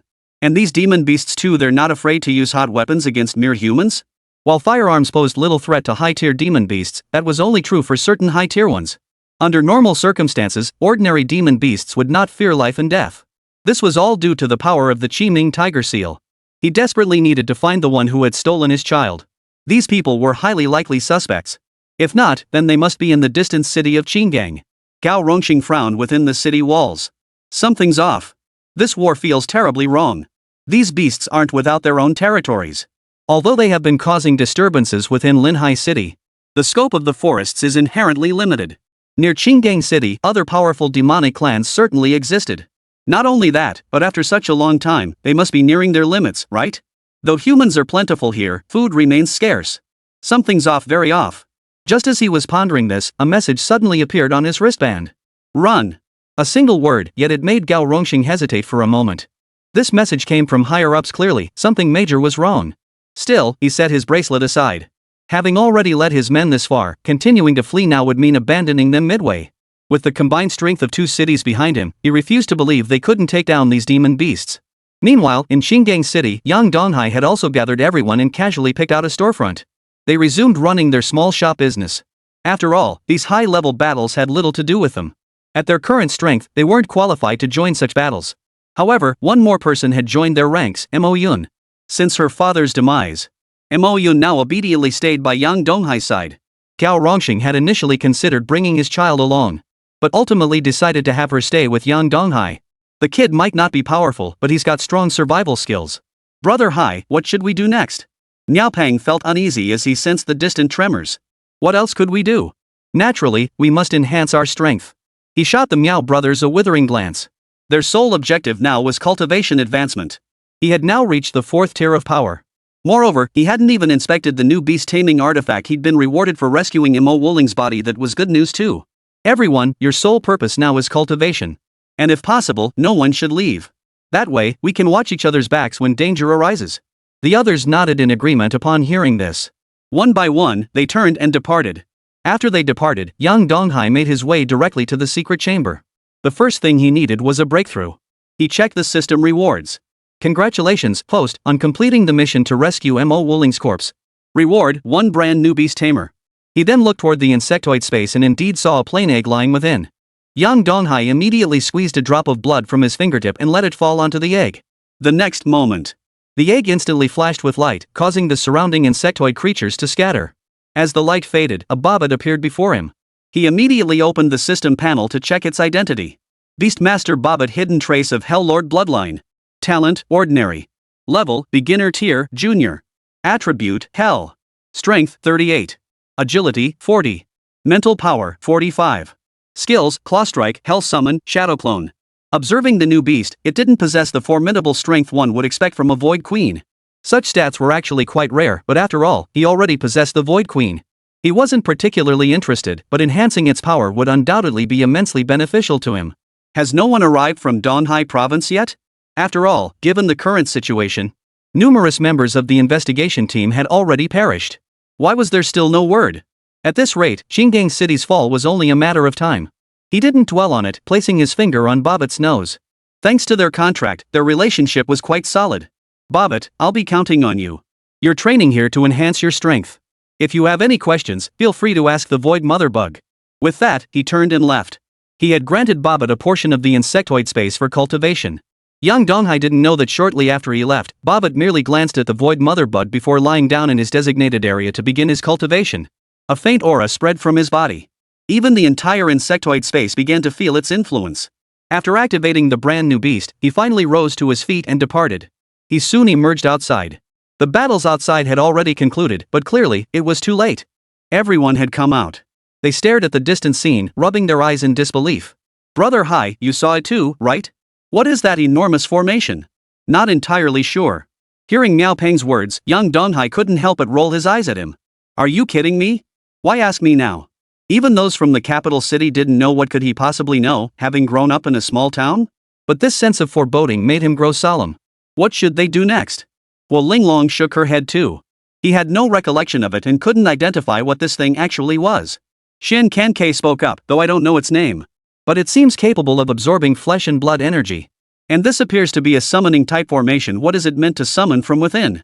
The others nodded in agreement. After all, they had no other explanation for it. So demonic beasts have become this powerful now? Miaoya doubted the authenticity. It just seemed too unrealistic, honestly. Beasts usually attack without thinking. When did they become so cunning? Before he could ask, young Donghai spoke up. Shang, I actually had intelligence about you on my way here. All this chaos stems from Shang. It's why the beasts suddenly act so disciplined. And they're clearly planning an even greater crisis. What should we do next? He spoke with grave concern. He could only hope the people of Qinggang City could endure the pressure of summoning monsters within the formation. Chapter 100, Shang's people are this insane. If you ask me, we should get the hell out of here right now. After a moment's hesitation, Huo Linglong spoke up. Leaving now wasn't entirely impossible. Truthfully, the others were wavering too. They had believed Linhai City could hold out, but now? It was utterly impossible. Worse still, the city had fallen, and even the guardians had perished. These beasts were vastly different from the demons they had known. Yang Donghai no longer clung to his former resolve. After all, he had already left Linhai City, so naturally, he had no reason to stay. Yet hesitation still lingered. After all, they had all stayed behind, and now leaving was proving difficult. The people of Shang had all settled nearby. It would likely be difficult for them to leave now. Why not try asking the Miao and Hua families if they can take you away? Upon hearing this, Wu Linglong immediately began making preparations with excitement. She quickly contacted her clan, only to discover they were completely unaware of the events unfolding in Qinggang City. This astonished them all, leaving them feeling utterly bewildered. What a joke! According to her expectations, how could the clan have no information at all? Moreover, news arrived stating they couldn't locate Qinggang City's coordinates. Without using a teleportation array, it would take them an incredibly long time to reach it. After Huo Linglong explained the family's situation, everyone was visibly shocked. How is that possible? Huo Linglong felt utterly bewildered. Now they couldn't even leave if they wanted to. The Miao brothers had naturally received the news as well, and they were equally stunned. Their eyes turned to Yang Donghai. It seemed escape was no longer an option. This was exactly as he had anticipated. Since he'd never harbored any hope to begin with, there was no need for worry. Alright, let things take their course. I'll protect you both. Now, intensify your cultivation. If a major battle erupts later, you'll at least have the ability to protect yourselves. That was all anyone could do now. They all returned to their rooms to begin training. Meanwhile, in the mayor's office of Qinggang City, Shili, the guardian, wore a grave expression. No one could have anticipated that these Shang people would be so utterly ruthless. But it was still because of Linhai City. Though he still harbored resentment, both sides were now bound together like grasshoppers on a single string. Escape was the only option left. His mind raced with thoughts. But without even knowing what kind of formation the enemy had set up, countering it was naturally unclear. President Gao, I think you should come up with a plan. After all, the people of Qinggang City are innocent too. Because of you, we're now in danger as well. Gao Rongxing shot him a dismissive glance. So what? What good does talking about this do now?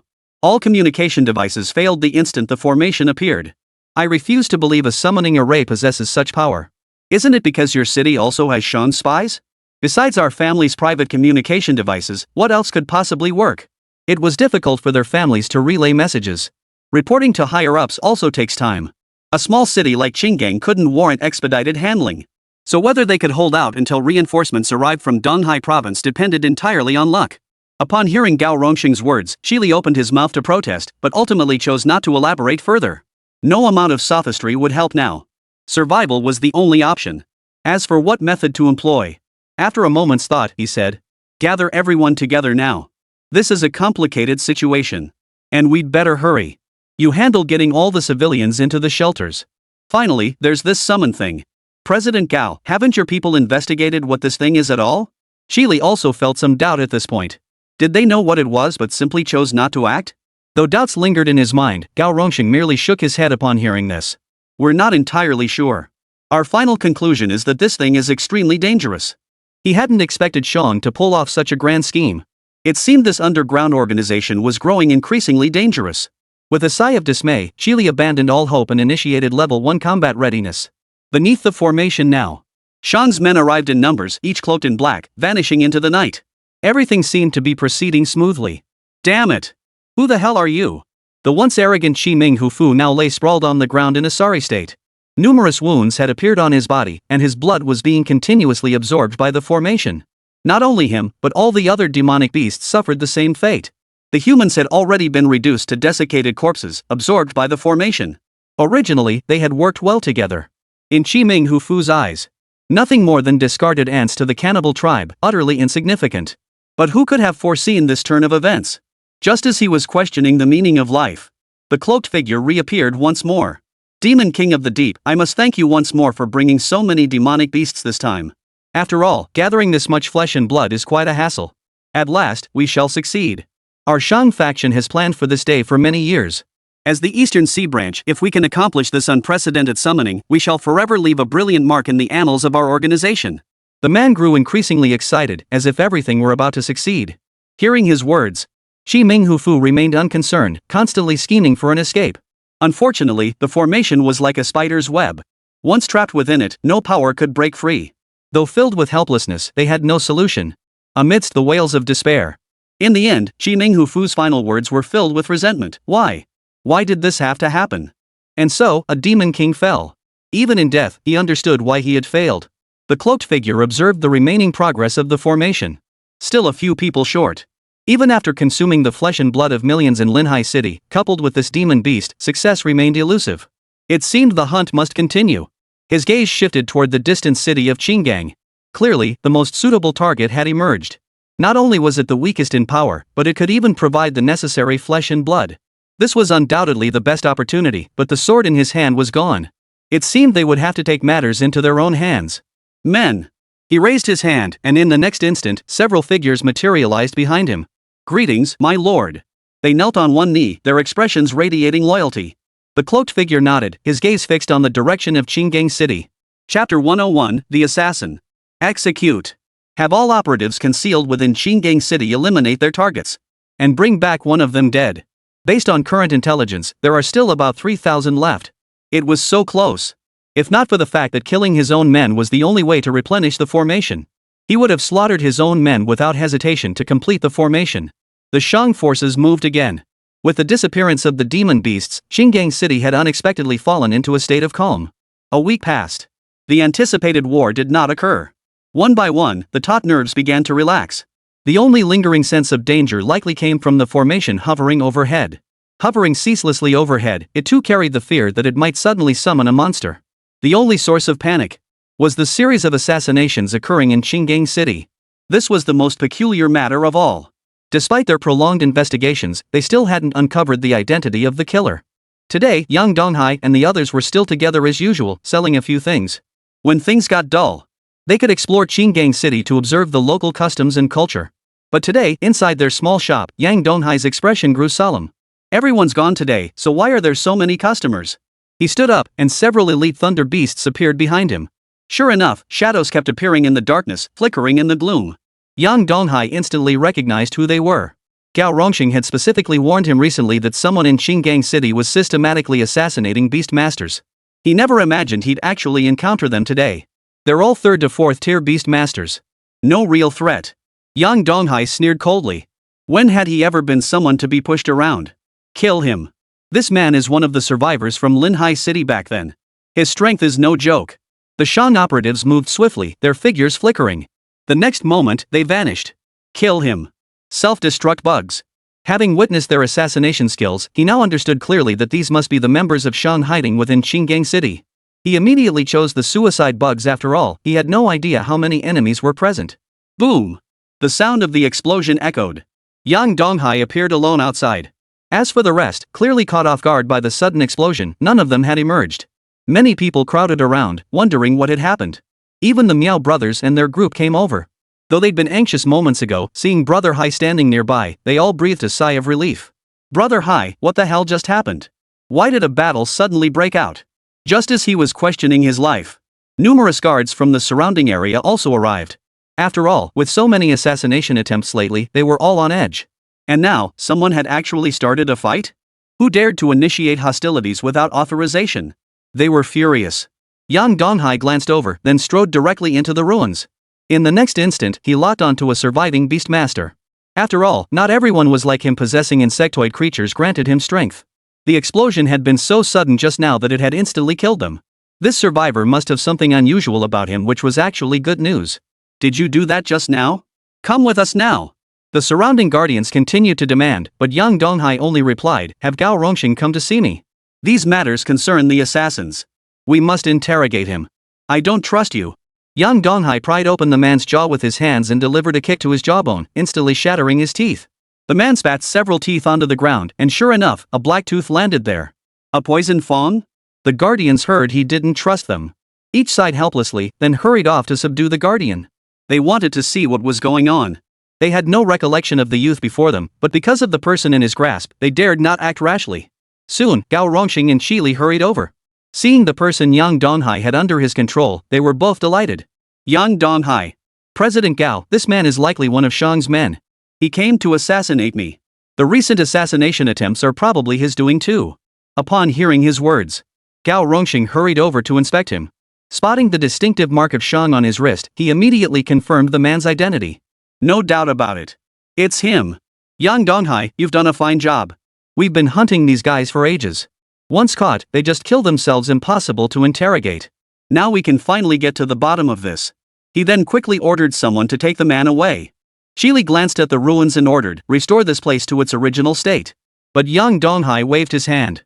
No need. We'll be leaving this place eventually anyway. President Gao, just promise me you'll repair my little shop in Linhai City in the future. Naturally. If it survives, I'll help you without needing to be asked.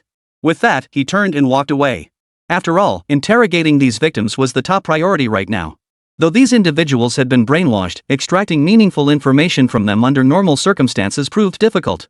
It was no match for his hands. As the ruler of the Black Empire, his interrogation skills were no laughing matter. He turned and left with his men. Once everyone had departed, the others who had returned from shopping finally gathered around. Good heavens, brother Hai, what just happened? Shopkeeper, it seems I absolutely cannot leave your side from now on. Shadow spoke earnestly. After all, it was the shopkeeper who had persuaded him to leave. Who could have imagined that danger would strike the moment he stepped away from the shopkeeper? Just as worry began to creep into his mind, Yang Donghai merely waved his hand dismissively. It's fine. It wasn't anything dangerous. You're not injured, are you? I probably wasn't their target. They were just randomly hunting and happened to come across me. Looks like we all need to be more careful lately. Stay out of trouble. Hearing his words, the others nodded in agreement. As for Qi Li's people, they moved quickly. Even though Yang Donghai said it wasn't necessary, they finished building this small house within a day. It was reinforced in every possible way.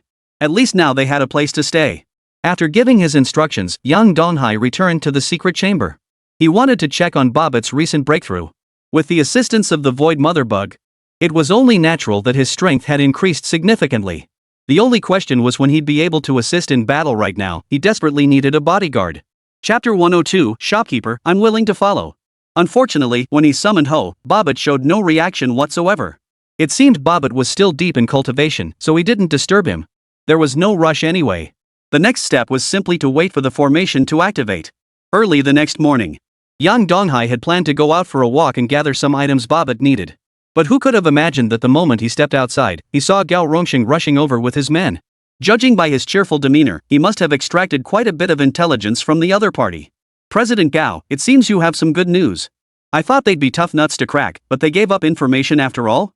Upon hearing his words, Gao Rongxing smiled and nodded. It's actually quite good news, he said. After dealing with the people in your custody, we've finally gathered substantial basic information about Shang. That's a positive development.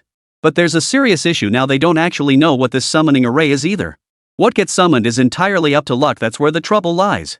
Gao Rongxing couldn't tell if this was good news or bad news. It was simply a huge headache. This operation wasn't even led by headquarters, it was merely the East Sea branch. Precisely because of this, they weren't entirely without solutions. If that's the case, why bother coming to me? Just call for backup immediately.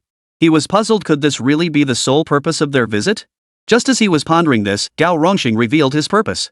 Actually, we came to ask you to hand over someone. Borrow someone? Yang Donghai furrowed his brow, puzzled as to why they'd need to borrow someone from him. He didn't have any strong men under him who could possibly help him? As he pondered this, Gao Rongxing's gaze had already settled on Huang Mengmeng, who stood nearby. This time, we'll need Mengmeng's help. What? This left Yang Donghai even more astonished. As a summoner with innate talent, Huang Mengmeng had shown little else of value besides her ability to summon that little demon after all this time. Gao Rongxing didn't know how to explain it either. They now suspected that this summoning array was closely tied to the legendary demonic race. And precisely because of that, Huang Mengmeng was the first person Gao Rongxing thought of. After all, she was the only person he knew who could clearly summon demons. Though the ability was currently very difficult to control, its potential usefulness was undeniable. Perhaps she could identify what lay within this summoning array. Upon hearing his suggestion, Yang Donghai shook his head without hesitation. President Gao, forget it. Mengmeng's current strength isn't sufficient for the front lines. You'd be better off seeking support from Donghai province. His refusal came as no surprise to Gao Rongxing. After all, this operation was clearly extremely dangerous. If Huang Mengmeng were to face danger, it would spell trouble. After hearing his words, the others fell silent, none daring to speak. Trouble was truly on its way. Gao Rongxing smiled. Actually, it's not impossible for you to agree this time. After all, you can see how devastating this formation is to the entire city. You still need to carefully consider how to deal with the enemy. Yang Donghai understood this perfectly well. He wasn't stupid. Gao Rongxing was making a blatant threat. If the threat didn't work, things would truly become troublesome. He felt his nerves tighten. What should he do next? Just then, Huang Mengmeng rushed over. Shopkeeper, I'm willing to come along. After all, everyone else is doing it. The city's become so dangerous now everything's turned into a hassle. Hearing her words, the other people in the shop grew solemn. After all, Huang Mengmeng was well aware of the danger and had been contemplating her options, but what could she do? Yang Donghai stepped forward. In that case, I'll go with you. Is that acceptable? Huang Mengmeng and the others were taken aback by his words. After all, this situation was truly troublesome. If they entered danger, what would they do then? Although Yang Donghai was powerful, a fourth-tier beastmaster surely had his limits, didn't he? Gao Rongxing's expression turned completely grave upon hearing this. He briefly contemplated what to do next. What should we do now? Aren't you afraid at all? There are people watching near this teleportation array. It's extremely dangerous. As for you, shopkeeper, we can consider you carefully. Your talent is decent, so just don't die when the time comes. Heh, since you've all said it, what's the big deal? It's just a bit dangerous. No big deal. After his persistent insistence, Gao Rongxing, though surprised, ultimately nodded in agreement. After all, this was the only viable option. With him as backup, when it came time to scout the area, his abilities would be invaluable. The group quickly assembled a core team. Nearly all of Qinggang City's high-ranking officials were present, their expressions solemn. Each stared at the formation not far away. Everything was complicated, and Yang Donghai, looking toward the distance, also began to feel tense. Who would have thought he actually showed up? I'd assumed he wouldn't come. Huang Mengmeng now felt tense as well. His strength was likely a major threat. Though the shopkeeper's presence eased her nerves somewhat. Yet she understood clearly that if reinforcements arrived, the danger would likely be manageable. Yang Donghai? He shouted the name, and Gao Rongxing immediately appeared before him. Yang Donghai was already feeling a headache coming on. Who would have thought he'd actually show up? He could only grit his teeth and speak up. President Gao, what brings you here? I'm currently the bodyguard for our staff. Upon hearing his words, Gao Rongxing understood exactly why he was here. But now he was the one with a headache. Trouble was truly on its way. Yang Donghai, I know your capabilities. I need your help now. Go see how many of them there are. I can't. My abilities are currently focused on protecting Huang Mengmeng. I can't leave right now. Gao Rongxing couldn't believe he'd ended up like this. After all, Huang Mengmeng was already emitting light. This thing was indeed connected to them. He could only grit his teeth and turn back. Alright, I'll arrange for a 5th-tier powerhouse. Will that be enough to protect you? How about it? Can I help now? Hearing his words, Yang Donghai hesitated before finally nodding. At least this was safer than leaving him alone. Chapter 103, Living Map. Alright, deploy the steel-wing beetles. The others had been wondering if Gao Rongxing was dreaming. After all, they knew full well how powerful an ordinary 4th-tier beastmaster could possibly be. Just as they were questioning their own perceptions, they witnessed an endless swarm of insects filling the sky. Some murmured in disbelief, are these insects real? But what should we do? What use could these insects possibly be? Just as they were questioning their existence, Gao Rongxing spoke up. According to my intelligence, each of these insects currently serves as the enemy's eyes. Precisely because of this, his intelligence-gathering capabilities are actually the strongest among all cities. I'd been pondering how to enlist his help, and unexpectedly, he's actually arrived. At first, Gao Rongxing found it troublesome. But now, such a vast intelligence network had effectively arrived. Yang Donghai had already begun locking onto targets. His gaze had already identified quite a few members of the Shang faction. It was troublesome, but none of them seemed particularly powerful. He finally located quite a few. And just as they were about to speak up again, his expression suddenly changed. Trouble was truly on its way. President Gao, trouble is truly upon us. I've spotted a 7th tier beastmaster. This kind of trouble is extremely difficult to handle. I suggest we retreat for now. After all, you saw it yourself, only 3 6th tier beastmasters.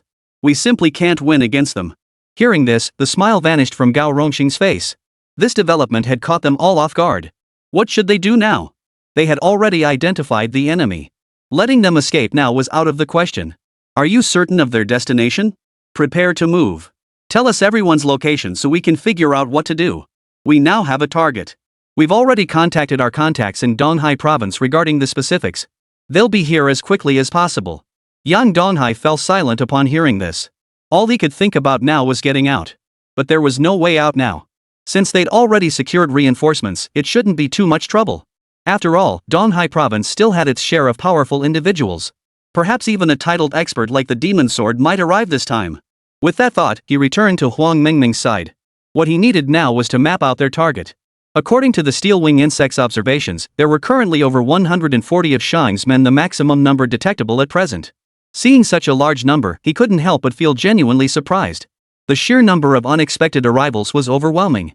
Who could have imagined there would be so many? Their current forces were no match for the enemy. After a moment's thought, though resigned to the situation, they had no choice but to fight tooth and nail now that they were here. Gao Rongxing glanced at Huang Mengmeng beside him. Now that we're beside the summoning array, do you sense anything? If we can destroy it, that would be a good thing. Hearing his words, Huang Mengmeng shook her head. I have some sense of it, but it's not very strong. Based on my assessment, the summoning array likely belongs to the demonic race. However, with my current strength, I can't definitively confirm their identity. Gao Rongxing nodded in understanding. Anyway, she hadn't really cared whether Huang Mengmeng had any chance to begin with. It wasn't a big deal. As long as all the members of the Shang faction within the array were eliminated, there would be no danger. Precisely for this reason. With the locations of all the Shang members secured, they only needed to eliminate them swiftly. Now they just needed to figure out how to take them down. He spoke up. Actually, given the current situation, we only need to bypass that 7th tier beastmaster. His gaze then fell upon Yang Donghai, who stood idly by. Yang Donghai, your task is simple. This bodyguard is yours to handle. While protecting Huang Mengmeng, you must also protect us. Just keep tabs on that 7th tier beastmaster. We need a precise location. However, his plan was met with serious concern from the others, but President Gao, under the current circumstances, if we don't receive any updates, trouble will definitely come. What should we do then? Hearing this, the others immediately turned their attention to Gao Rongxing. This was undoubtedly a troublesome situation. Ultimately, all eyes turned to Yang Donghai standing nearby. Though he wasn't entirely certain of Yang Donghai's capabilities, he knew one thing for sure. This kid definitely has a way out. From Gao Rongxing's gaze, Yang Donghai knew immediately that nothing good was coming. He wasn't stupid, he understood exactly what the other man was implying. He immediately replied, there is a way, but it'll hurt a bit. With that, he pulled out the self-detonating bug. Seeing the creature in his hand, he knew this thing posed a serious threat. After all, intelligence had revealed this very thing had once blown an entire building to smithereens. If it detonated near them, it would be extremely dangerous. Before Gao Rongxing could speak, Yang Donghai chuckled, you really don't need to worry about this. After all, you all know that while it poses a considerable threat, it's only a considerable threat. I can control how the explosive bug detonates. The actual destructive power isn't that great. Upon hearing his words, Gao Rongxing finally nodded. Given the current situation, trusting him was the only option. Such reliable informants were truly rare. Meanwhile, on the other side, once they began their assault, each of them went berserk, hunting down their targets. Having pinpointed their location, the original group of mourners never imagined their hidden spot could be discovered. Though curiosity stirred within her, she couldn't help but question the fairness of life. No one could have predicted that just as they were questioning their very existence. Even the 7th tier beastmaster hadn't anticipated this. After all, he hadn't received a single message.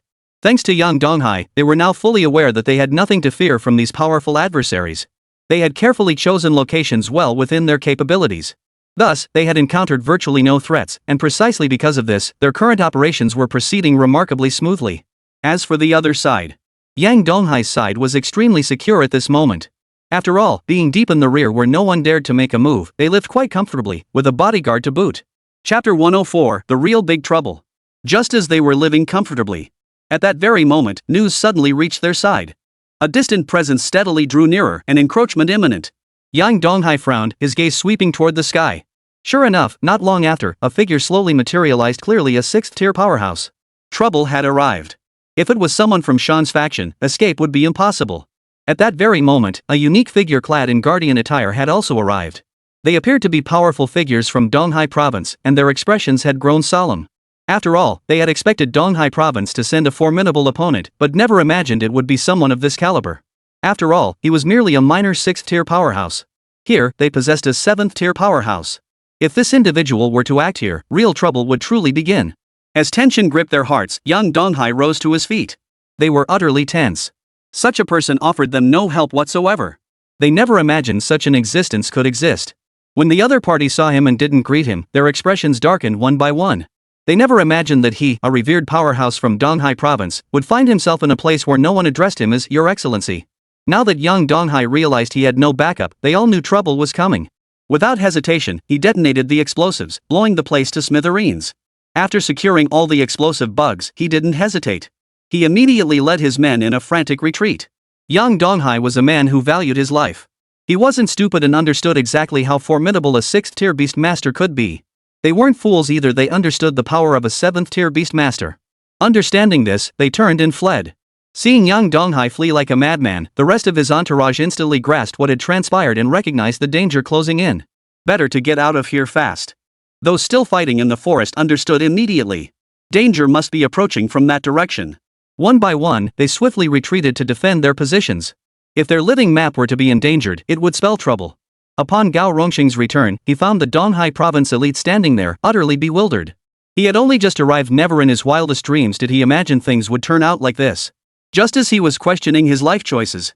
Upon his return, Gao Rongxing watched the fleeing figures and felt his own existence questioned. Especially when he saw the person not far away, his anger boiled over. What the hell is going on here? Gao Rongxing was on the verge of losing his mind. He never imagined things would turn out this way. Everything had been going smoothly just moments ago. What the hell happened?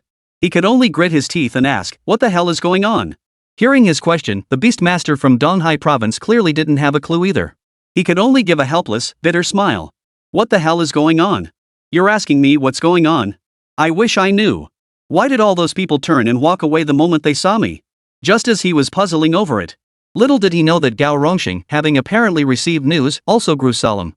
Trouble was indeed coming. He never imagined that Donghai province would treat Shang as nothing at all. Now, with this terrifying formation, did they truly have no fear of death? His mind was still racing with questions when young Donghai notified them and then turned to leave. Now he was the one wanting to flee. Struck by this oddity, Gao Rongxing could only offer a wry smile. This is the only way out. Your Donghai province is about to reap what it has sown.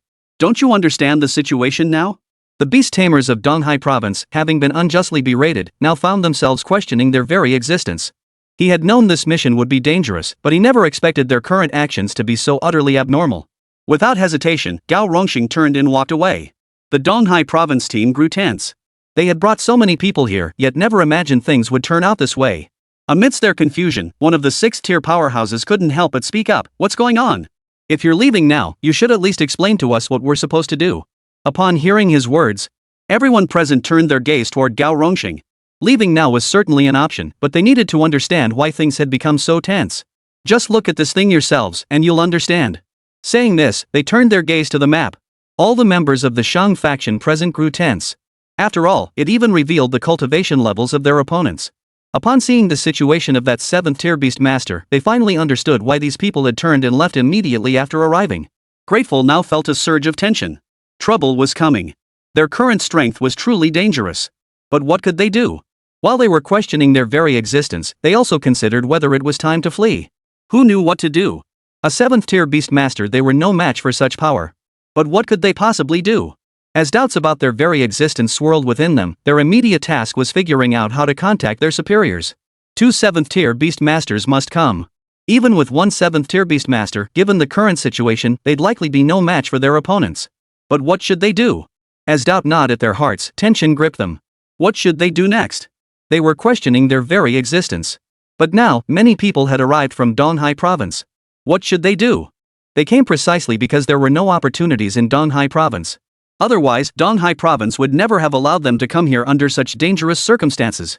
With a hint of resignation in their hearts, they too now want to flee. But escape isn't entirely impossible. As residents of Donghai province, with Donghai province now in peril, they knew they were no match for the enemy and escape was impossible. They could only steel themselves and turn to look at Gao Rongxing beside them. What's going on? You're still our people, after all. Since nearby cities are now in danger, why not order everyone to return immediately? It's difficult for Donghai province to bring reinforcements here right now, so we need to buy time. Your living map would be perfect for that. What do you say? Hearing his words, everyone's expressions grew grave. This was far too complicated. What could they possibly do? But getting those who fled earlier to come back would be nearly impossible. If he'd known things would turn out like this, he never would have come in the first place. Otherwise, he wouldn't be in such a mess now. Chapter 105, What to Do When People Flee. I'll give it a shot. Although Gao Rongxing claimed he didn't want to get involved, he knew there was no choice. The summoning array here now affected everyone. Even though they'd fled for now, they couldn't truly escape Qinggang City's jurisdiction. Eventually, they'd have to leave. What should I call you? Gao Rongxing stepped forward, his expression heavy with resignation. The man from Donghai province spoke up with a smile, Lu Rui, a 6th-tier beastmaster. Long admired your reputation, long admired your reputation. Upon hearing this, Gao Rongxing merely nodded. After all, the arrival of a 6th-rank practitioner had left him somewhat dissatisfied. Even if he was reluctant, he had no choice but to compromise now. Gao Rongxing departed immediately. Judging by the traces along the path, his first priority was to locate young Donghai. If he could locate young Donghai, bringing the others back wouldn't be impossible. Soon, he caught up with young Donghai, who hadn't gotten far. Kid, stop running. This 7th-tier beast tamer is beyond our handling, he's outrunning even me. As he caught sight of Qinggang City in the distance, his expression darkened considerably. He was running far too fast. But that was probably exactly what he expected from Yang Donghai. Upon seeing him approach, Yang Donghai immediately reached out, shielding Huang Mengmeng behind him.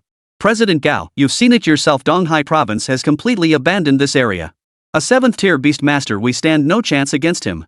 Not even all of you combined could match him. Yang Donghai's gaze was unwavering, clearly indicating he had no intention of backing down no matter what was said. This left him sighing helplessly. Young Donghai, you should understand. Even though there are still many dangers now, you must find a way to suppress everyone immediately. That's why I need your help. We absolutely cannot proceed without you. After hearing his words, young Donghai stood silent in place, remaining speechless for a long time. After all, given the current situation, returning with Mengmeng would be nothing short of suicide. Therefore, it was absolutely not something to attempt lightly. President Gao, you know how dangerous this operation truly is. Precisely because of that. Even if you asked, I couldn't help you. After he uttered those words, Gao Rongxing naturally couldn't be troubled further. What they needed most now was to locate Shang. Without the position of the 7th-rank beastmaster, they would likely face even greater peril. Speak. What are your terms? We're gathering every available powerhouse in Donghai province right now. It's extremely complicated. What we need now is to buy as much time as possible. Hearing this, young Donghai sighed helplessly. Absolutely not. He certainly wouldn't be going himself. Gao Rongxing was now utterly at a loss, unsure what to do. Just then, Lu Rui hurried over. Is this 4th-tier beastmaster really the one you insisted on finding? After all, a 4th-tier beastmaster couldn't possibly be that powerful. Despite his doubts, the kid had undoubtedly shown the fastest escape speed at the beginning. Thinking this, Lu Rui still didn't let his disdain show too much. Yet, it was precisely this remark that made young Donghai laugh very well. If you think a 4th-tier beastmaster is useless, you could just let me go, couldn't you? What wonderful news. Gao Rongxing felt utterly helpless toward Lu Rui before him. Ever since he'd arrived, the entire course of events had shifted. It had even slipped beyond his control. Gao Rongxing could only reluctantly concede, we absolutely need your help now. In that case, why not give it a shot? Take the gamble. If we succeed, the Gao family will grant you 3 wishes, anything at all. What if it involves the position of your family head? Yang Donghai deliberately phrased it this way. He had intended to make the request difficult enough to make him back down.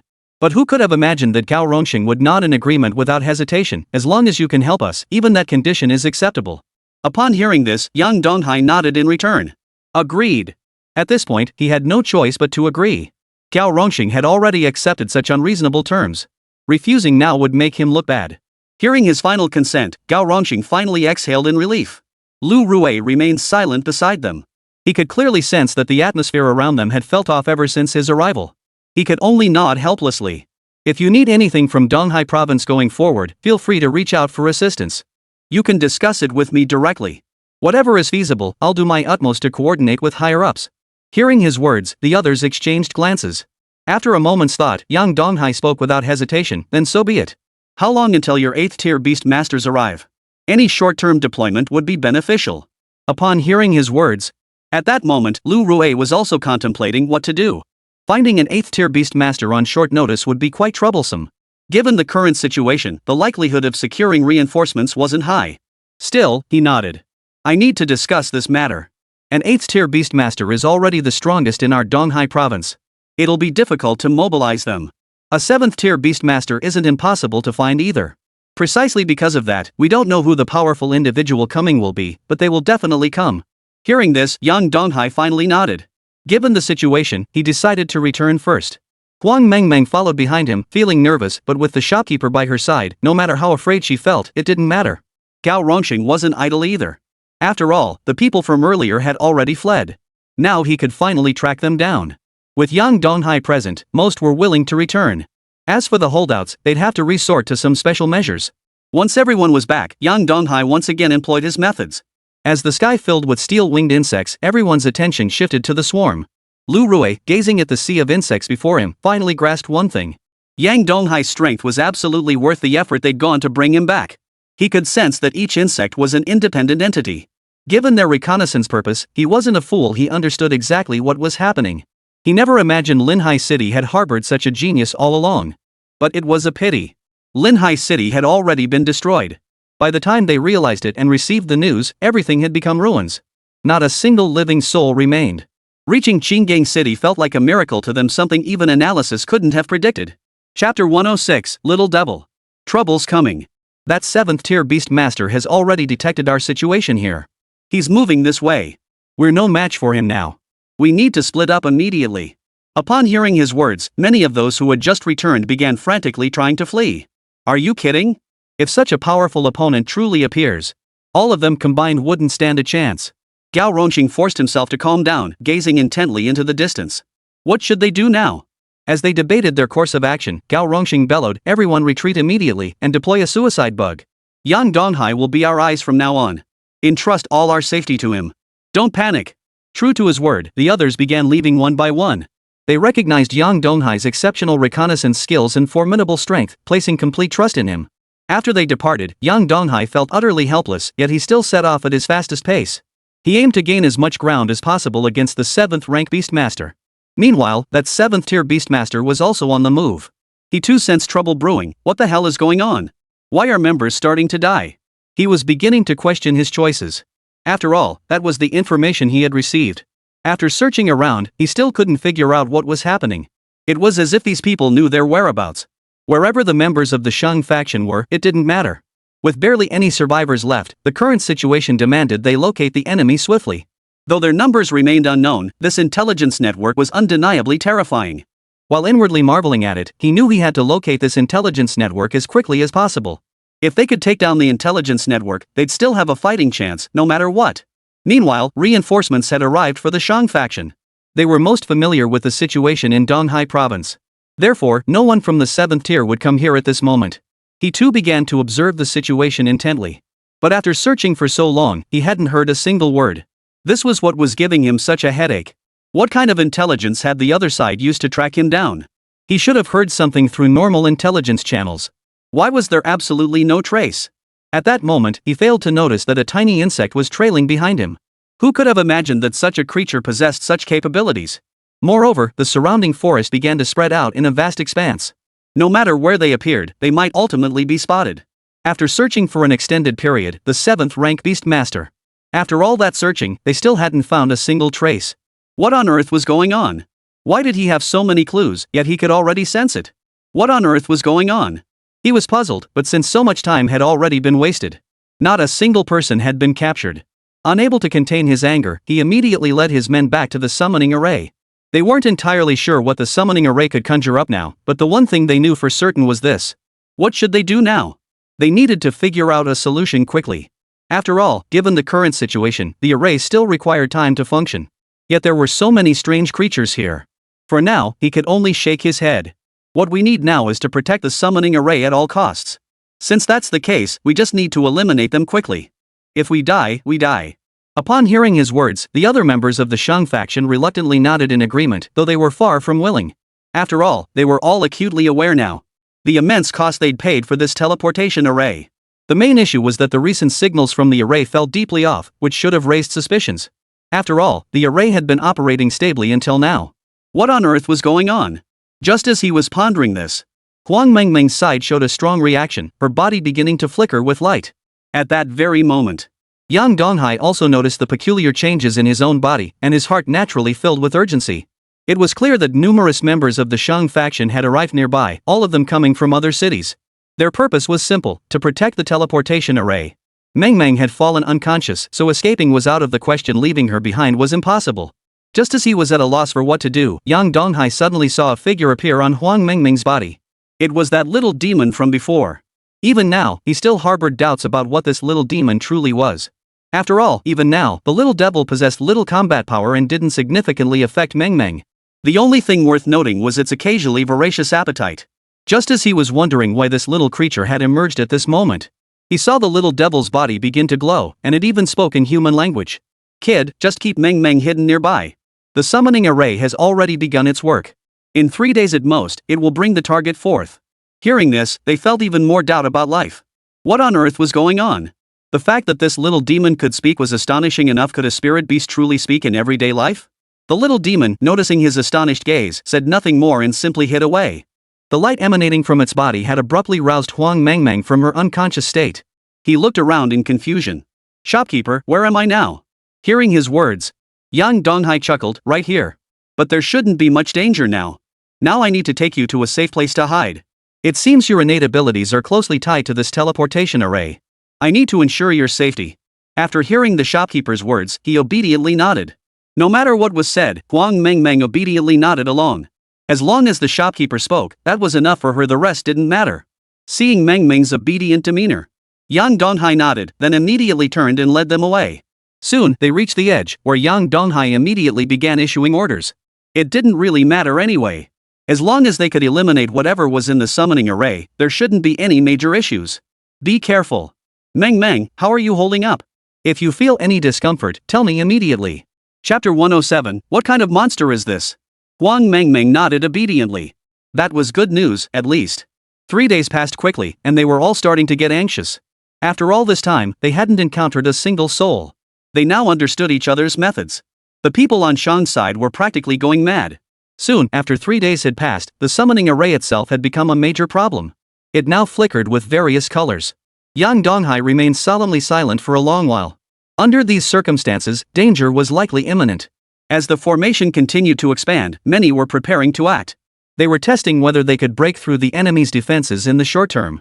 But Gao Rongxing's side had dwindled to just a few remaining members. What should they do next?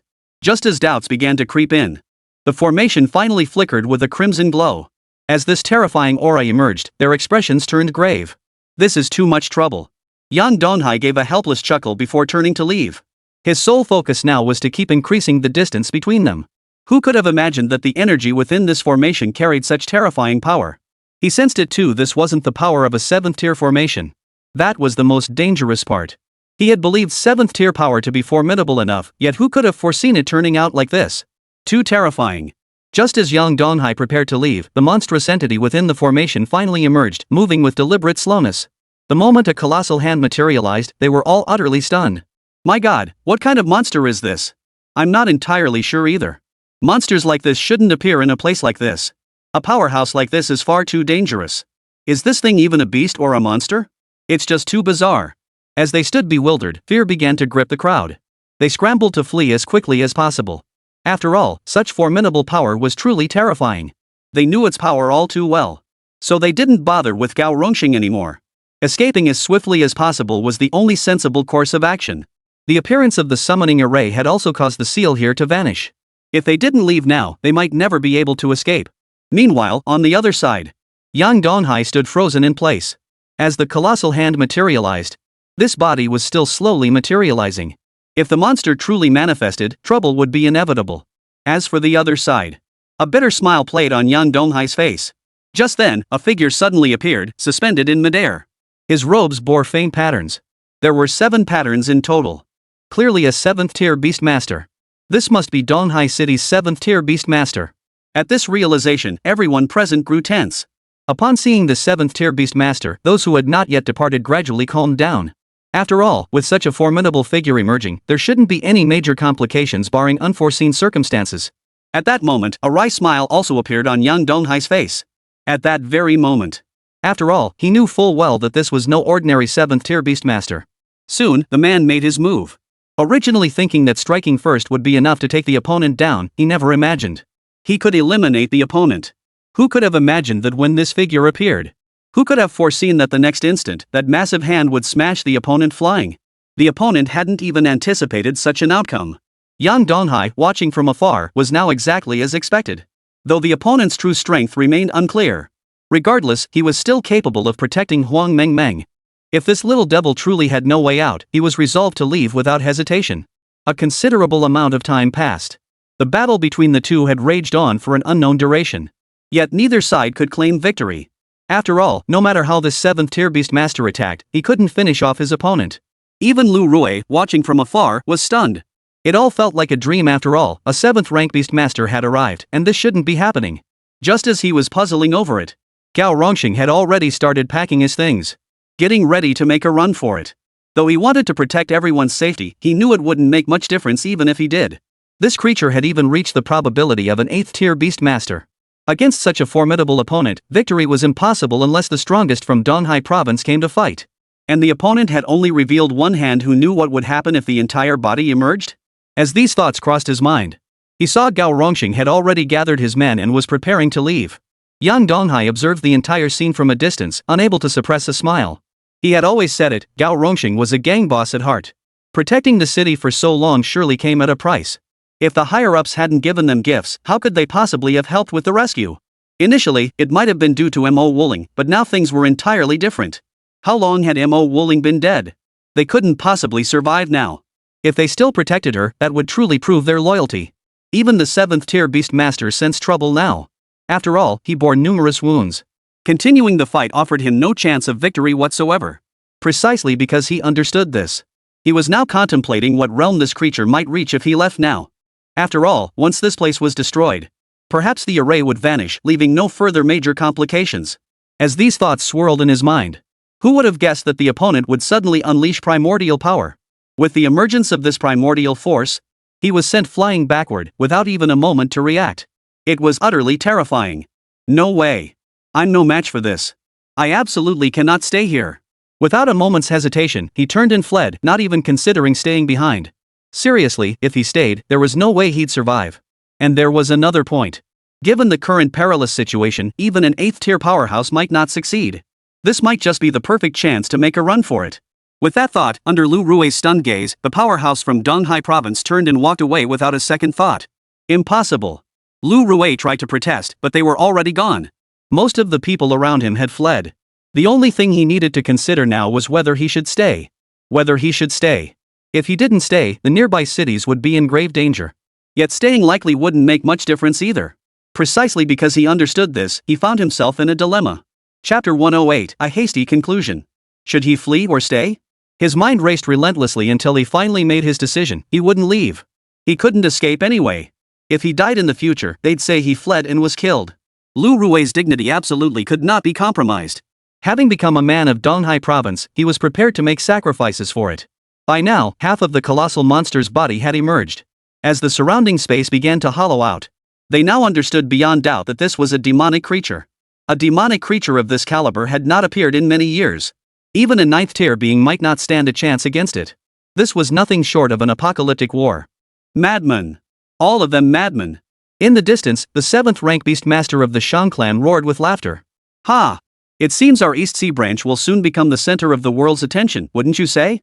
This is perfect. This is exactly the summoned beast I envisioned. Destroy the world. Let this world be utterly annihilated. Boom! Suddenly, the monster swiped its paw, instantly crushing the 7th rank beastmaster they had deemed a threat. The world fell silent, yet the monster it left behind felt utterly formidable. Yang Donghai steeled himself, utterly at a loss for what to do next.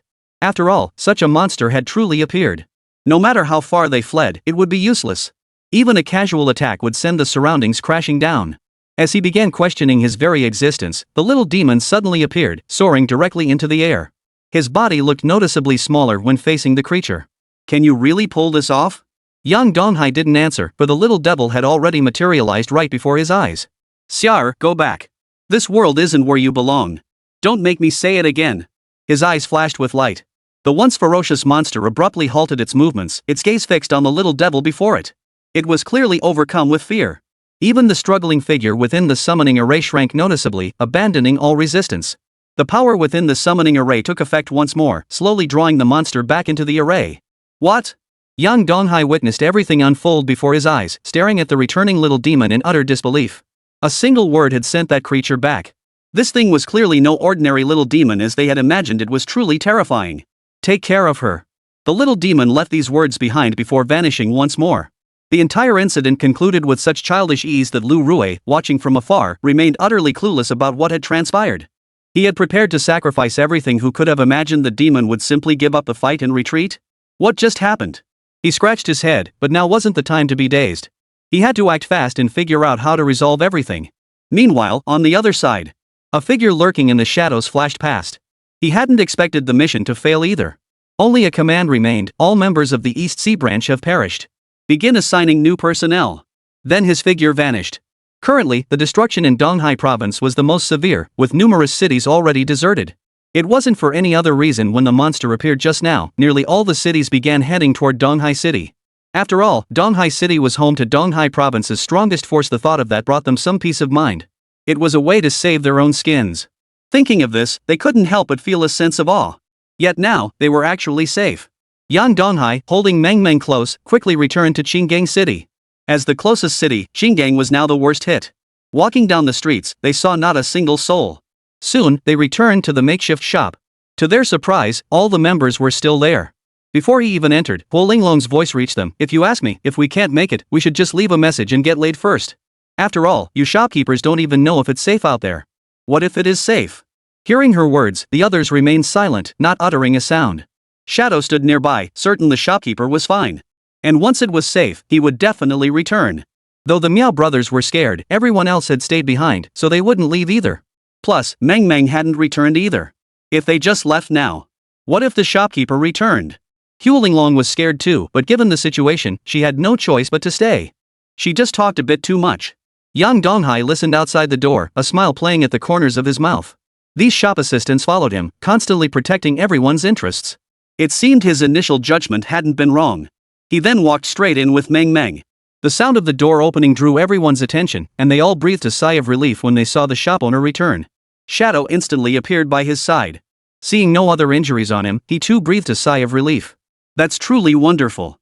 While Linglong wasted no words, stepping forward to embrace Meng Meng and rush into the room to check for injuries. Shopkeeper, you're finally back. We were about to go search for you in the forest. Shadow was clearly genuinely worried. Hearing his words, Li Mo's lips curved into a faint smile. Well, I'm back safe and sound. There's no danger outside anymore. The Miao brothers hurriedly fetched water, their expressions suggesting something serious was about to happen. Sure enough, upon hearing his words, everyone rushed outside. The formation had truly vanished. What a relief. Niaopang even plopped down onto the ground. Everyone was human. If it weren't for Brother Hai not returning, they would have fled long ago. There was no way they'd stay here to die. With that thought, everyone hurried outside. Huo Linglong also emerged from the shop. Shopkeeper, what exactly happened just now? Meng Meng's body seems to have suffered immense exhaustion, and her soul has sustained some damage. Hearing this, Yang Donghai merely shook his head. I'm not entirely sure. Meng Meng started acting like this after she approached the magic array. She did regain consciousness once, but then fell unconscious again. Once the formation vanished, I brought Meng Meng back here as quickly as possible. He didn't mention the little demon, not to hide it from everyone. Rather, even he hadn't figured out what had happened. That little demon was definitely not what they had expected. Perhaps Meng Meng's talent wasn't as straightforward as they imagined either. All this remained to be investigated. Chapter 109, Intelligence Network Coverage. No one suspected anything. Each of them was relieved the shopkeeper had returned, for they knew all too well how perilous the situation outside had been. Precisely because of this, they were still pondering what to do next. After all, the immediate danger had passed. In fact, with all the nearby beasts now dead, the forest had actually become safer. It seems what we need to wait for next is figuring out how to proceed. They were no longer in a position to decide. With the surrounding cities suffering major losses, Donghai province would inevitably spare no effort to protect this area. Rebuilding was inevitable. Sis Meng Meng's awake. Mo Yun now hurriedly emerged, clearly having tended to Meng Meng all along. Everyone began to leave, but young Donghai remained motionless. Not far away, a figure drifted toward them, clearly wounded. President Gao, I never expected you'd stay behind. Yang Donghai was somewhat surprised. When President Cao fled earlier, he hadn't shown much hesitation at all. That was precisely what had struck them as odd. Shouldn't President Gao have vanished by now? Upon hearing this, Gao Rongxing merely shook his head helplessly. It's nothing really.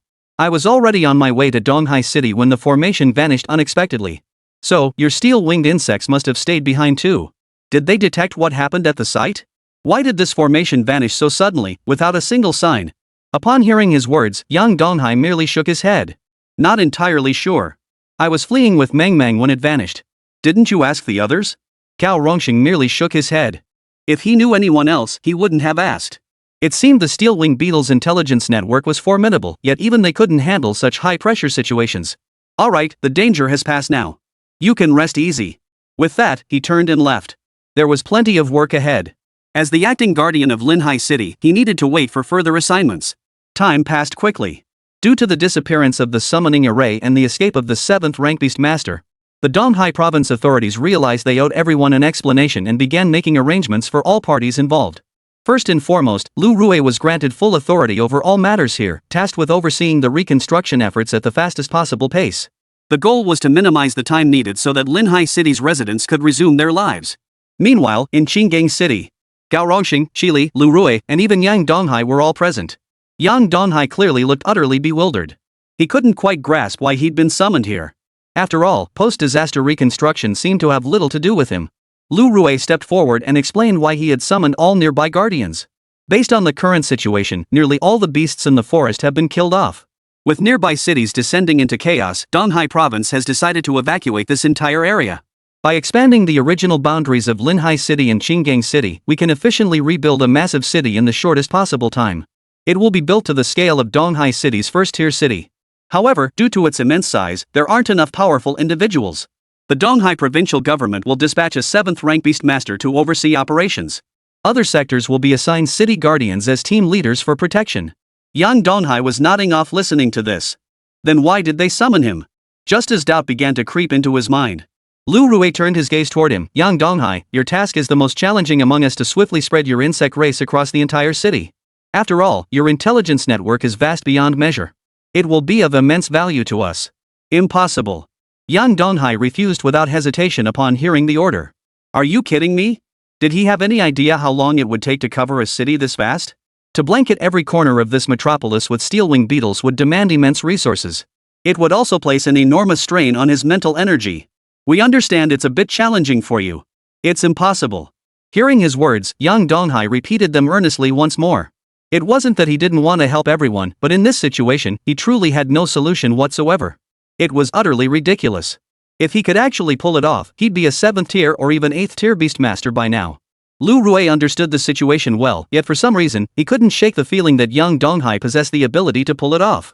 Why not just give it a simple try? The Donghai province authorities have notified us as well. If you can pull it off, we'll agree to any terms, absolutely any. Lu Rui deliberately emphasized the last few words. Upon hearing this, the other guardians exchanged puzzled glances. Some present knew Yang Donghai, while others did not. What extraordinary merit did this 4th-tier beastmaster possess that made Donghai province willing to pay any price, no matter how great? Doubts stirred in their minds. But none dared to voice their questions aloud.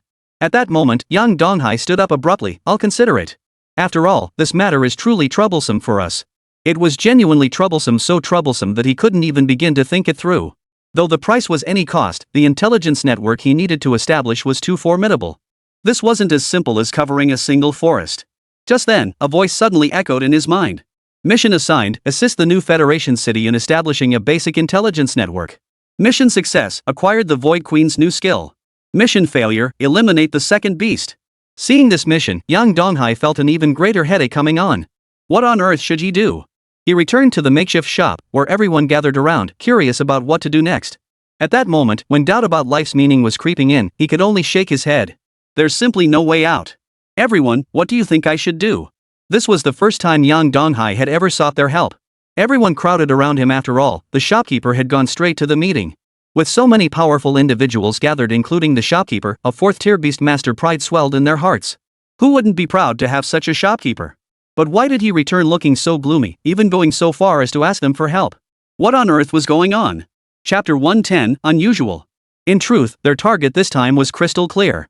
The appearance of the Shang members had everyone trembling with fear.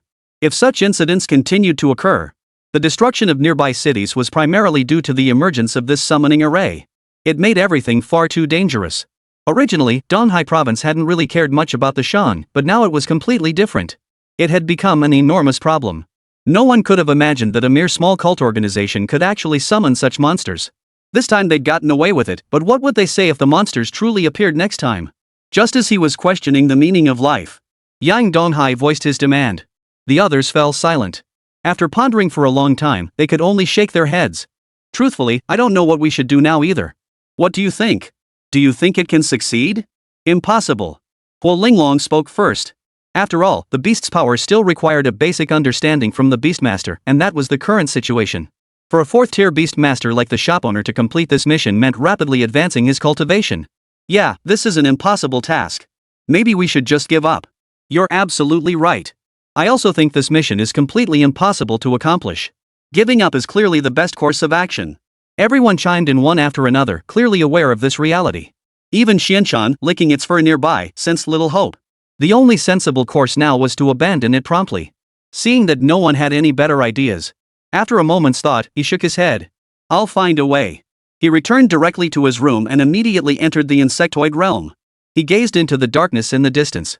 It seemed he hadn't succeeded in breaking through yet. After all this time of cultivation, what exactly was he cultivating? Even the surrounding insectoid creatures instinctively kept their distance. He approached the Void Queen, who clearly sensed his presence and seemed overjoyed. It had even stopped eating. Yang Donghai explained his purpose, but at first, the Void Queen didn't understand. But upon finally grasping it, it nodded in unprecedented agreement. Can it truly succeed?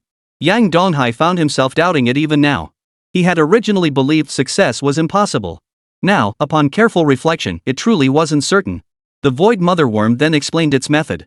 Given the current circumstances, it wasn't particularly difficult.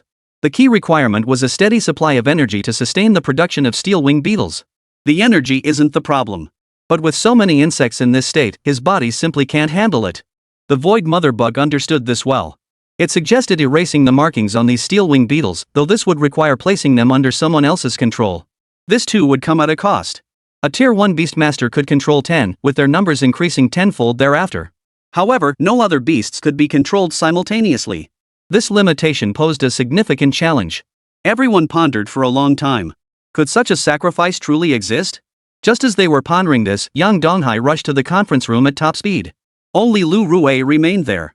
Seeing him approach, Lu Rui smiled. Looks like you figured out a solution, huh? Hearing his words, they all nodded in agreement.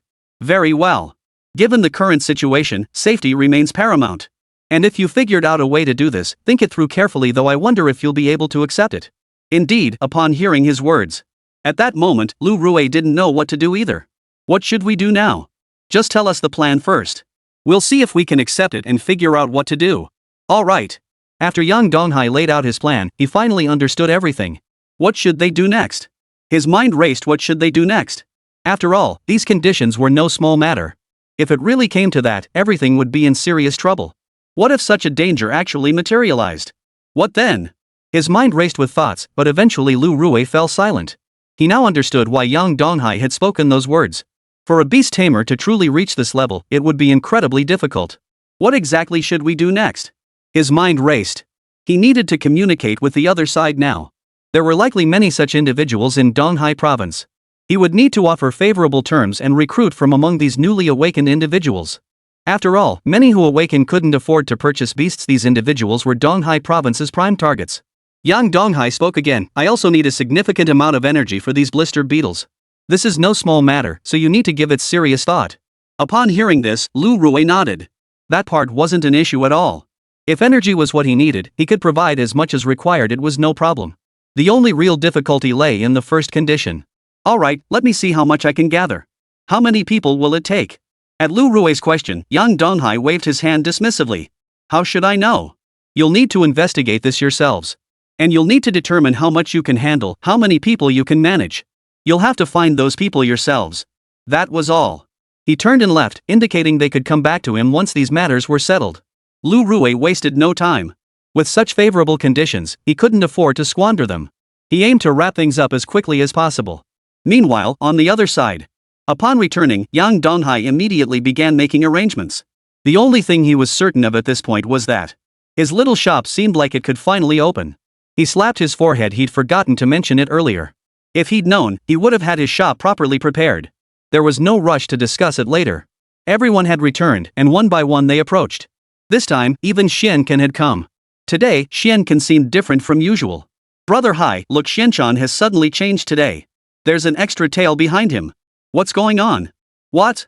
Upon hearing this, he hurried forward and saw that the black silkworm truly looked different. It was said that ordinary black silkworms only had 2 tails.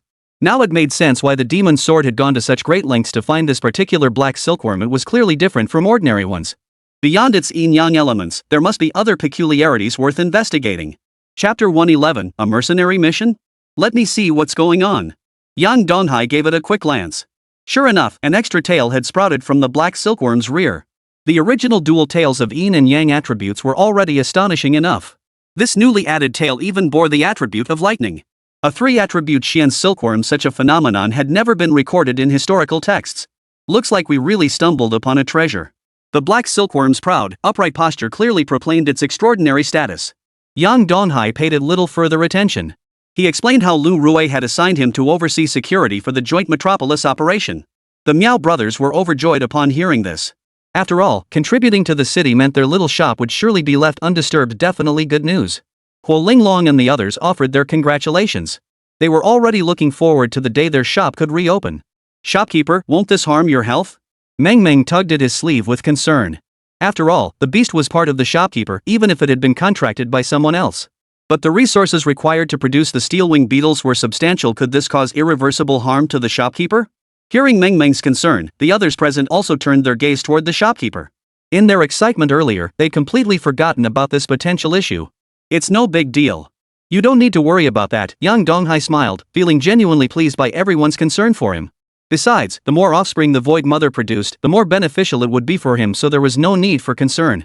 Soon, Lu Rui and Gao Rongxing dispatched personnel to gather over 1,000 individuals from across the entire province. These individuals were unable to cultivate but unwilling to settle for ordinary jobs, making them ideal candidates for the upcoming mission. Yang Donghai handed over all the steel-winged insects directly. One person could sign up multiple times, but at the very moment of signing, some still had second thoughts. That's just how people are. Even if they'd never possessed it, at least there was hope. They refused to accept it. If they succeeded in signing the contract this time, then no matter how favorable their future opportunities might be, they would be useless. Everyone, you may still leave if you regret it now. The City Lord's mansion will not hold your decision against you in any way. But you must think this through carefully.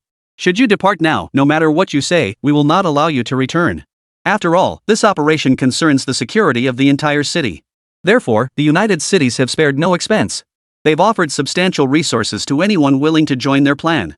Not only will your descendants benefit, but you won't have to worry about your later years either. I'm in. Me too. What are you waiting for? You're already here. Still wondering if you'll get lucky? Are you out of your mind? As one by one, they stepped forward to sign the contract. Only 1 or 2 ultimately left. Lu Rui wasn't surprised by this. After signing the contract with the Steelwing Beetle, they indeed gained shared vision. As everyone declared success, Lu Rui breathed a sigh of relief. He had feared this plan would fail, but it seemed Yang Donghai hadn't disappointed him after all. Not bad at all. Yang Donghai, you've done a great service this time. Think carefully about what you want when the time comes. I don't really want anything. Just don't give me a hard time later. Yang Donghai's lips twitched. Asking for rewards? After this disaster, Yang Donghai no longer trusted these people at all. Regarding this, Lu Rui shook his head. Yang Donghai's contribution would be recognized with official commendations from higher-ups eventually, though the time wasn't right yet. Yang Donghai, our group has already begun preparations for your shop. Once everything stabilizes, we'll expand upon its existing foundation. Thank you. Yang Donghai didn't refuse. After all, the shop was like a soul to everyone involved. Since Gao Rongxing had agreed to help, there was little to lose. After all, he had done so much for Gao Rongxing already. Just as Yang Donghai was about to leave, Lu Rui suddenly called out to him from the side. Yang Donghai, there's a training program available at the provincial level. After completing it, you can attend Beijing University. Would you like to consider it? Upon hearing this, Yang Donghai merely waved his hand dismissively. I already knew about this opportunity back then. But I turned it down. After all, life here isn't too bad. Upon hearing his response, Lu Rui nodded and said no more. Everything could wait until the higher-ups arrived before he made a decision. After arranging everything, young Donghai returned to the small shop. Everyone was clearly bored out of their minds. The forest nearby no longer held the monstrous beasts they once feared. Even venturing out for adventures had become unnecessary. While Linglong idly played with the black silkworm beside her. "Shopkeeper, you're back?" Seeing the shopkeeper return, everyone's eyes lit up, clearly delighted. "What's this? Not going back to train? Waiting for customers to come to you? The city is still under construction. It'll probably be a while before anyone comes by. How about I give you all a day off?" Hearing the manager's words, the others exchanged glances. There's not much to do outside anyway, so we might as well stay in the shop. Just as the party was about to speak, a figure suddenly entered the small shop. Their face was slightly pale, looking as though they were overcome with fear. "Hello, are you open for business?" "We are. How may I assist you, sir?" Huang Mengmeng hurried over. After all, it had been so long since the shop had any customers, how could she not be delighted? "Do you take on mercenary jobs? Contract work?" Naturally, their little shop didn't engage in such activities. While everyone's abilities were decent, that wasn't their main line of business. Under normal circumstances, they would have declined outright. But with business slow and boredom setting in, accepting the job wasn't out of the question. Feeling everyone's gaze, Yang Donghai was curious too. Most of the beasts in the forest had been killed off by now. Their immediate area had entered a safe zone. Most of the remaining beasts were resting and recuperating.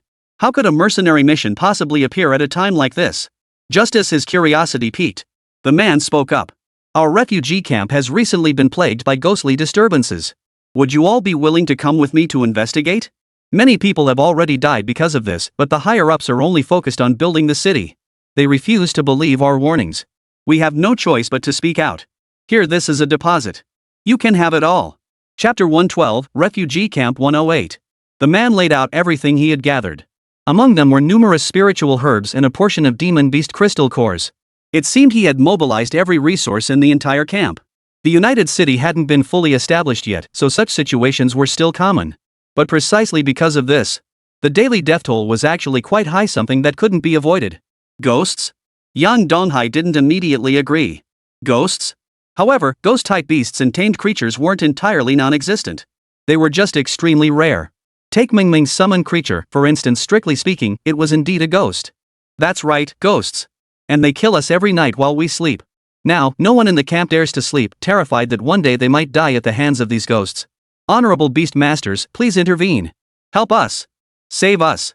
The man knelt on the ground, pleading incessantly. After hearing his words, the group exchanged glances. Finally, Yang Donghai nodded. "We can go investigate the scene.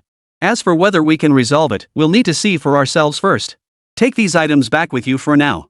"All right." The man sprang to his feet the moment he heard this, not even glancing at the items on the table before turning and leaving. "Oh, did you ask him where it is?"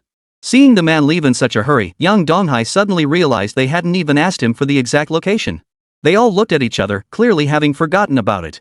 "Isn't it right here?" While Linglong pointed to the center of the items, where the location of their refugee camp was marked. But it seemed no one had noticed it at first. It was rather strange. Right on the eastern edge of the city, refugee camp 108? Before setting off, Yang Donghai deliberately returned to his room and entered the insectoid space. He wanted to see how Bobbitt was doing now. Ghost-type abilities might just prove quite beneficial for Bobbitt, who knows? Unfortunately, Bobbitt was still in deep slumber, and the insectoid space itself had undergone a massive transformation. Many insects had been driven toward a single direction. Even the insectoid space itself had expanded considerably, with Bobbitt's territory now rivaling that of the Void Queen. Evidence that his power had reached an extraordinary level. He truly had underestimated Bobbitt's innate talent. Could he be another SSS-tier beastmaster? He entertained the suspicion, but everything would have to wait until Bobbitt awoke and he could enter its space for proper assessment. Speculation now served little purpose. After Yang Donghai stepped out of the room, he immediately gathered everyone from the shop and headed to the refugee camp in the eastern part of the city. It was evening.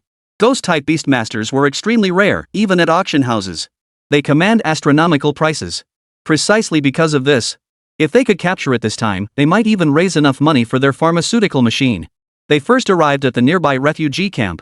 From a distance, Camps 107 and 109 were already asleep, but Camp 108 was ablaze with light. Just as the man had said, they dared not even sleep. The group stopped at a small restaurant nearby, which appeared to be open 24 hours. The owner, a woman, was still awake inside, a perfect opportunity. They hurried inside. "What would you like to eat?" It's quite late, so all we can manage now is some simple fried rice. The owner approached them, a warm smile still on her face. Miaopeng smiled. Madam, just bring us whatever you have. We're actually here to ask about the 108 refugee camp.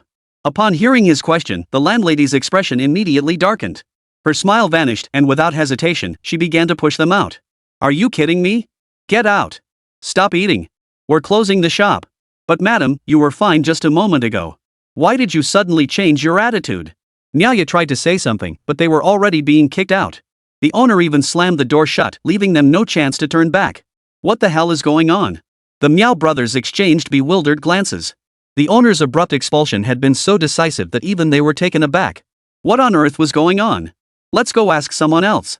Yang Donghai's earlier relaxed demeanor vanished. These people clearly knew the specifics of the ghost situation, but none seemed eager to speak. As for what had actually happened, they narrowed their eyes. They were deep in thought. Soon, they spotted a beggar by the roadside. Haven't they said it in the United Metropolis now? They claim they can provide jobs for everyone, so situations like this shouldn't happen anymore, right? Well, Linglong still remembered how confidently they'd spoken when the city's work teams were established not long ago. Little did she expect things would turn out like this today. Regarding this, Yang Donghai merely shook his head. No wonder she was the pampered daughter of a prominent Beijing family. If Gao Rongxing could truly achieve that, his accomplishments wouldn't be confined to this place alone. Everything hinged on the city's fundamental structure. Such people inevitably exist. All we can do is try our best to avoid them. Excuse me, may I ask you a few questions? Yang Donghai crouched down, but the beggar glanced at him and turned away immediately. He clearly didn't think much of him. Just as Miao Peng was about to lose his temper, Yang Donghai pulled a bill from his pocket and placed it before him. Think about it. If you can give me the answers I want, this is all yours. Speak. Sure enough, the beggar nodded without hesitation once he saw the incentive. After all, when profit was on the table, no one could resist. Tell me everything you know about the 108 refugee camp. The moment those words left his mouth, the beggar and the landlady both instinctively made to leave. Fortunately, Yang Donghai acted swiftly this time. Before the beggar could escape, he stepped forward and blocked his path. Don't rush off. Tell me what's going on. This is all yours. Yang Donghai pulled out another stack of bills from his pocket.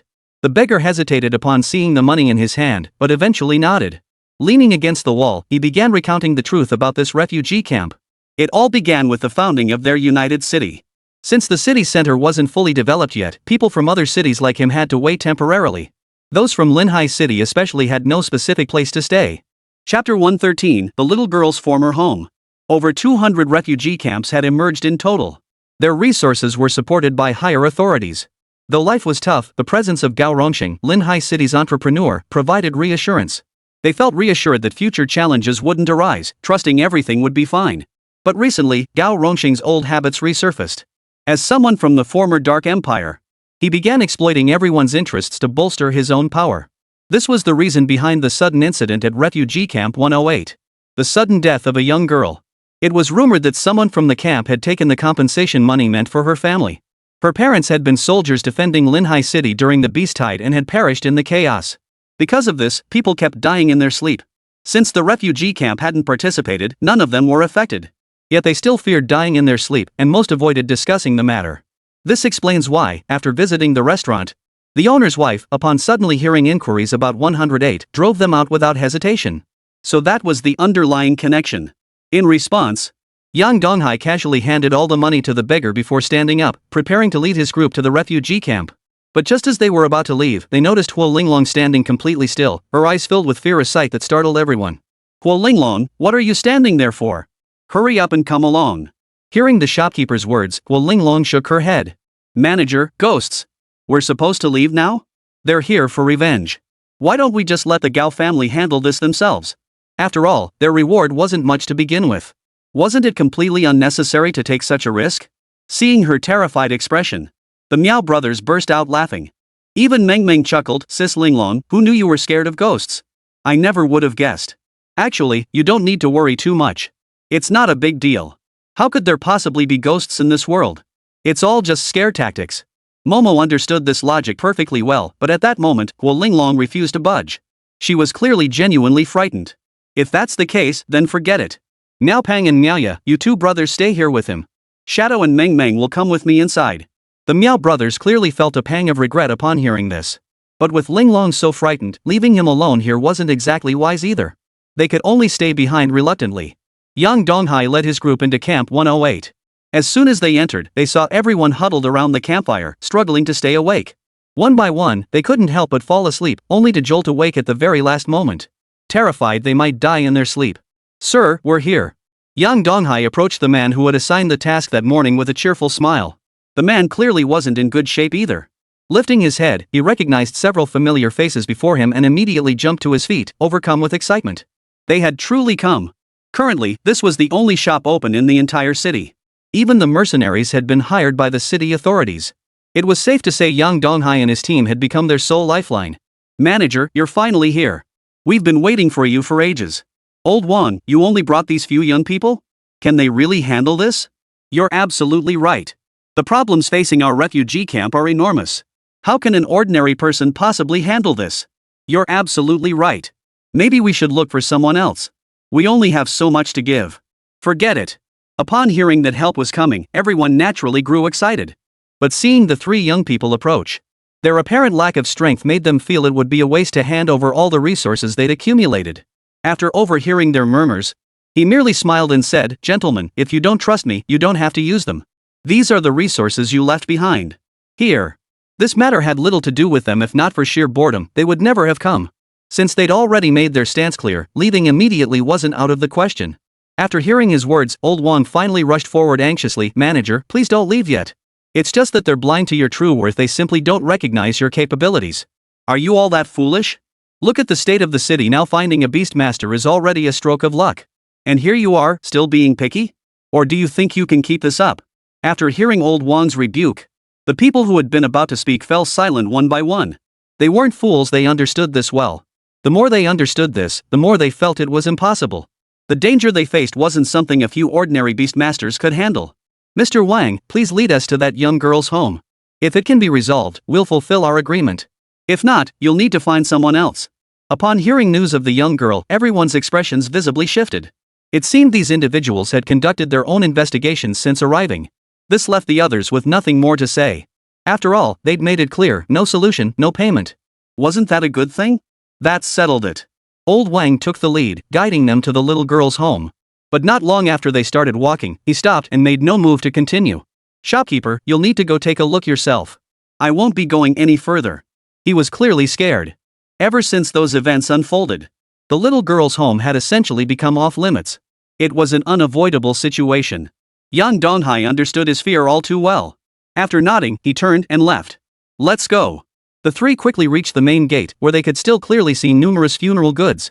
He had forgotten to ask about the cause of the little girl's death. It must have been suicide. "Meng Meng, are you scared?" Yang Donghai deliberately glanced back at Meng Meng.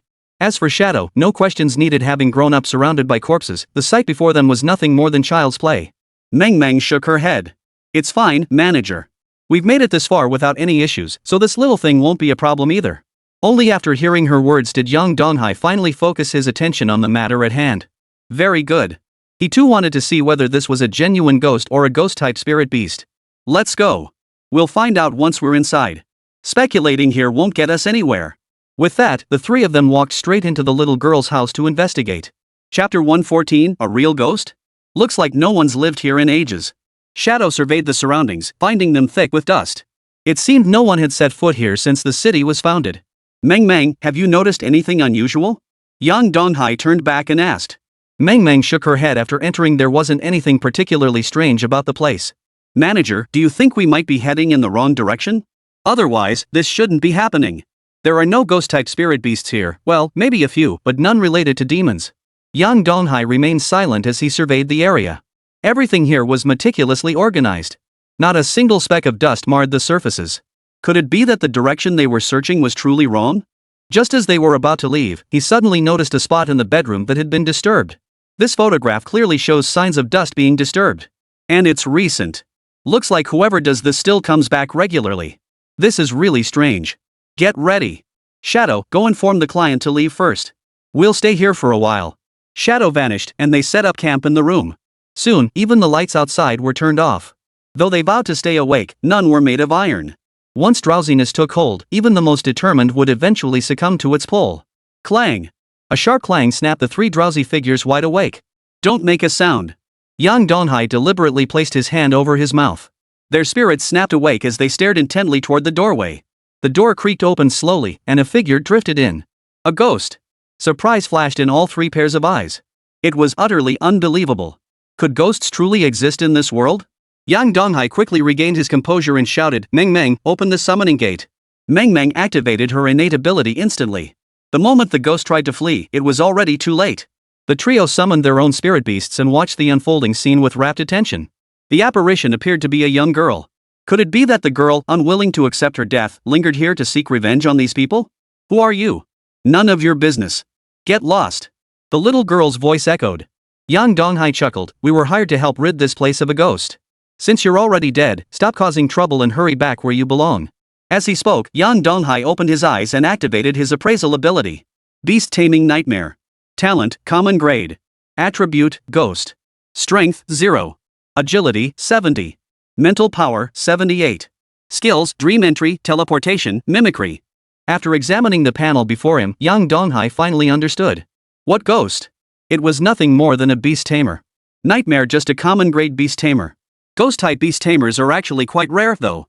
It could fetch a decent price. Now, tell me, why did you disguise yourself as this little girl and cause trouble in this world? At Yang Donghai's words, the little girl's form began to blur. It kept trying to escape. But Meng Meng's summoning gate was practically a natural enemy to ghost-type creatures. Precisely because of this. It could only glare angrily at the villains before it. "You're all bad people. I'm just punishing the wicked. I only kill those who harm my master." Master? Hearing the nightmare's words, the three present finally understood. It seemed this nightmare was the spirit beast the little girl had tamed in life. According to convention, when a beastmaster perishes, the beast it contracted with should follow its master in death. Should perish alongside their master. Yet why had this nightmare shown no change?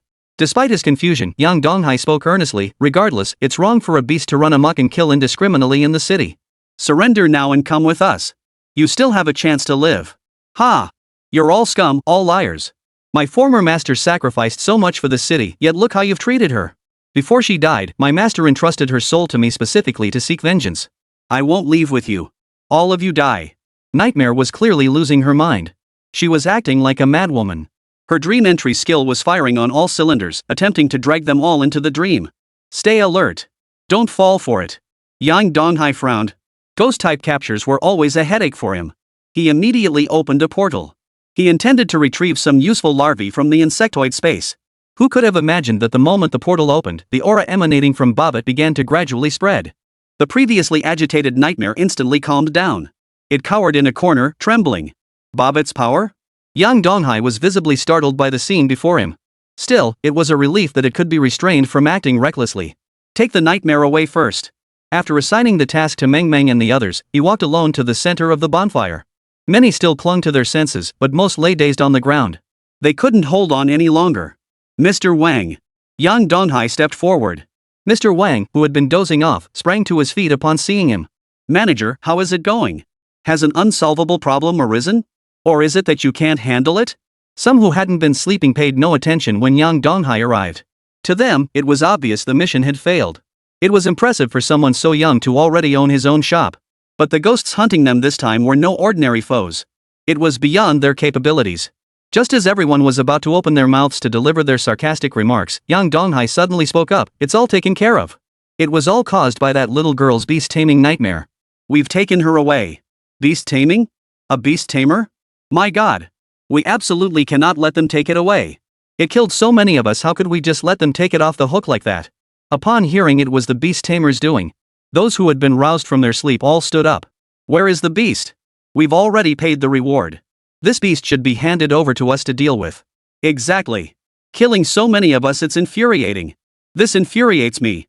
Who would have thought that the creature disrupting us for so long was just an ordinary beast?" Clearly, everyone in the refugee camp had lost their minds with rage. Chapter 115, Demanding an Exorbitant Price. Yang Donghai listened to their words, his face still bearing his usual smile. Mr. Wang clearly needed an explanation now. After all, they were the employers, and they insisted on handling this beast tamer themselves. He merely smiled and said, "Gentlemen, since the killing has already begun, we must hand over the beast to the city lord's mansion for handling. After all, this is now a federal city. Plus, this nightmare can speak for itself. I trust you are all innocent, as are those killed by the nightmare." Should this beast be found at fault, we will punish it accordingly. But if any of you are implicated, descendants of Linhai City's heroes, that's no small offense either. With that, young Donghai turned and walked away. The others tried to call out to stop him, but they knew full well his strength. Such a young beast master. None of them could intervene to help. For that very reason, they had no choice but to grit their teeth and find a solution. If none of them had been involved, they wouldn't be too scared to sleep. Old Wang, what do we do now? It's all your fault. You insisted on bringing others into this. Now look at us. What do you suggest we do next? Hearing his words, the other camp members began to scold him one after another. Their crimes, once exposed, would surely bring punishment. What on earth were they to do now? Old Wang heard their words. Only gave a cold snort. What? Just waiting to die one by one in this refugee camp? We'll all pay for what we did back then. This is the price of survival. If you don't want others to know, don't do it in the first place. Let the United Cities punish us as they see fit. I'm going home. With that, Old Wang went back to sleep. At last, he could rest soundly. Even if he woke to a death sentence, it wouldn't matter. Meanwhile, over at Yang Donghai's side, after returning to the nearby refugee camp, Wu Linglong and the other two approached. They stared at the nightmare trapped within the Beastmaster bracelet. Niao Ping was somewhat surprised. It really is a beast tamer. But nightmares fetch over $1 million at auctions, some even 10 million. That expensive? Yang Donghai was baffled. Sure, its attacks were elusive and unpredictable, but its strength wasn't that formidable, was it? Even Meng Meng found it peculiar. Sure, ghost-type creatures were expensive, but not this pricey, right? They were all surprised. Well, Linglong explained from the side, actually, it's not that ghost-type creatures are so expensive. It's mainly because nightmares possess the ability to enter dreams, helping insomniacs fall asleep. Many of them are powerful beings who've come down from the battlefield. They struggle to sleep without such methods, so even ordinary grade ones are pricey. Yang Donghai nodded upon hearing this. In such high-intensity combat, few ordinary people could sleep normally. The matter was now entrusted to Gao Rongxing. If these nightmares were indeed worth so much, he could have Gao Rongxing give them a decent reward. Since it was worth tens of millions. Combined with investigating these matters, it could also earn Gao Rongxing some trust among the descendants of fallen warriors. After escorting everyone back to the inn, he headed alone to the Alliance Hall. At that moment, Lu Rui and Gao Rongxing were both busy with their work. It seemed the workload had been steadily increasing lately. Gao Rongxing was surprised to see young Donghai arrive and remarked, "You don't come here without a reason, do you? Got time to visit us? Why not just hang out at your shabby shop?" Gao Rongxing had always considered his place nothing more than a small, run-down shop. There was nothing there. It would be better to go to the capital or a bigger city to develop properly. Guess everyone has their own path. Mr. Gao, I'm actually here because I've received an assignment. After Yang Donghai explained the details of the request, Gao Rongxing frowned. Ghosts didn't concern him much. It was likely just a beast tamer, barring any surprises. But regarding the descendants of the soldiers who died in battle in Linhai City and who had even committed suicide, he hadn't received a single piece of information about it. Even Lu Rui, who had been observing from the sidelines, approached. It seems we've been too preoccupied. We haven't made arrangements for the descendants of these martyrs yet. But Yang Donghai, barring any surprises, this so-called ghost is likely a nightmare, right? The two men were clearly well-traveled and knowledgeable. Upon hearing the cause of death of these refugees, they immediately identified the nightmare. Yang Donghai couldn't help but feel a pang of regret. It seemed he was still rather ignorant. He hadn't anticipated needing traps and investigations. If this nightmare had been more powerful, he might have perished at its hands. Even his companions might have been in danger. With this thought in mind, Yang Donghai resolved to return and study diligently in the future, ensuring such incidents never recurred. Yang Donghai, you've captured this nightmare, right? 20 million. How about you just hand it over to me? Gao Rongxing spoke without hesitation upon hearing the offer. After all, he had many connections above him. Someone might need the nightmare. Though its market value was around 10 million, it usually only appeared at auctions. Just encountering one was already a stroke of luck. 24 million. Yang Donghai knew Gao Rongxing would definitely bid. Now that he'd made his move, Gao Rongxing resolved to drive the price higher no matter what. Gao Rongxing wasn't stupid. He understood Yang Donghai's intentions perfectly well. He sighed helplessly but nodded in agreement. 4 million wasn't a sum he lacked. Since Yang Donghai had asked for it, he might as well grant him the favor. As for the 108 refugee camp issue, we'll send personnel to handle it. Should any progress be made, we'll notify you immediately. All right. Yang Donghai nodded in satisfaction upon hearing the outcome he desired. This is what he wanted to see. Here you go. When it comes time to build my little shop, just transfer me 24 million directly. Yang Donghai left after making his request. Gao Rongxing could only shake his head helplessly at his carefree demeanor. Honestly, Gao Rongxing felt both love and hate toward this kid. Sometimes when he went against him, Gao Rongxing felt utterly helpless. Yet at other times, he could provide substantial assistance. It seemed, after all, to be a matter of personality. As long as he went along with Yang Donghai, he wouldn't become his enemy. Your hometown of Linhai City truly produced a good man. He couldn't help but feel a pang of emotion. Gao Rongxing merely smiled. This nightmare still holds some use for us. Make preparations. Once we obtain intelligence from the nightmare, anyone involved in the interference must be dealt with. We absolutely cannot let the descendants of those martyrs who defended the city lose heart. Chapter 116, Karma comes full circle. After Yang Donghai returned to the small shop, he shared the information he had gathered with everyone. Upon hearing it, everyone chuckled. After all, this mission had been successfully completed. Who would have thought, Linglong, that you'd be afraid of this thing? The Miao brothers exchanged glances, genuinely surprised that Linglong hadn't even participated in today's mission. While Linglong's face flushed crimson. Mo Yun, tending the shop, smiled too, though anger still simmered within. The martyrs of Linhai City, who would have thought their descendants would be treated this way? Mo Yun, you'll be starting school soon, right? With your current abilities, getting into Beijing would be no problem at all. What do you think? Should we consider heading to the capital now? Your abilities will undoubtedly grow significantly in the future. Yang Donghai had actually heard such rumors long ago. Logically speaking, Mo Yun could depart for the capital after establishing his city. Even if she didn't want to go to the capital, heading to Donghai province wouldn't be too much of a problem. But upon hearing this, Mo Yun pouted. Now that his father was dead, her only support now was her big brother and the others. But if she went to the capital, she might not even know a single soul in the future. Mo Yun lowered her head. While Linglong, however, saw her worry and immediately smiled beside her. Come on, Moyun, there's no need to worry. The future is actually quite secure. If you want to work at Big Brother's shop someday, you'll need to prove yourself, won't you? Otherwise, if there's a mission or something, you'll just be stuck here minding the shop and won't get to hang out with us. Her words stirred Mo Yun's heart once more. Yet he still felt uncertain. Just then, Miao Pang also smiled and said, actually, all of us have our families in the capital city. Mo Yun, you can go with peace of mind. If anything comes up, just reach out to us anytime. Your big brothers and sisters will be there in a heartbeat. At that moment, Mo Yun made up her mind. Staying here now would only hold everyone back. Once she returned after studying diligently at the capital's university, she believed everyone would recognize her true abilities. With that, she nodded firmly. I understand, big brother. I've decided that once there are enough people, I'll go to the capital with everyone. Once I awaken at 18, you must save a spot for me. Yang Donghai smiled and nodded. Of course. Our little shop will always have a place for you. Just as everyone was laughing and chatting, commotion suddenly erupted outside. Numerous city guard units dispatched messengers to announce they were searching for descendants of fallen heroes. Compensation would be offered. They were also implementing unified regulations for the federal city. Have you heard? They say the entire 108 refugee camp is facing punishment this time. Yeah, apparently quite a few high-ranking officials are implicated too. This mess is no small affair. What exactly happened? While everyone was still unclear about the details, Yang Donghai had already obtained the information internally. After reviewing the charges against these individuals, he finally understood why this situation had arisen. Who would have thought that after all these years, such people still exist? What's wrong, brother? The Miao brothers gathered around him. Upon seeing the news, they grew even angrier. It turned out that after losing her parents, not only did this young girl lose the compensation money in her hands, she struggled to even get a meal. No one would give her a single bite. Some men demanded special favors before they'd give her a single bite. But the little girl remained unyielding. In her final days, she chose to take her own life rather than give these people the satisfaction. No wonder the nightmare kept killing people. So that's how it was. These people deserve to die. Hu Linglong gritted her teeth, even regretting her initial assistance. She should have let the nightmare wipe them all out. Even Meng Meng and Shadow remained silent, now filled with regret.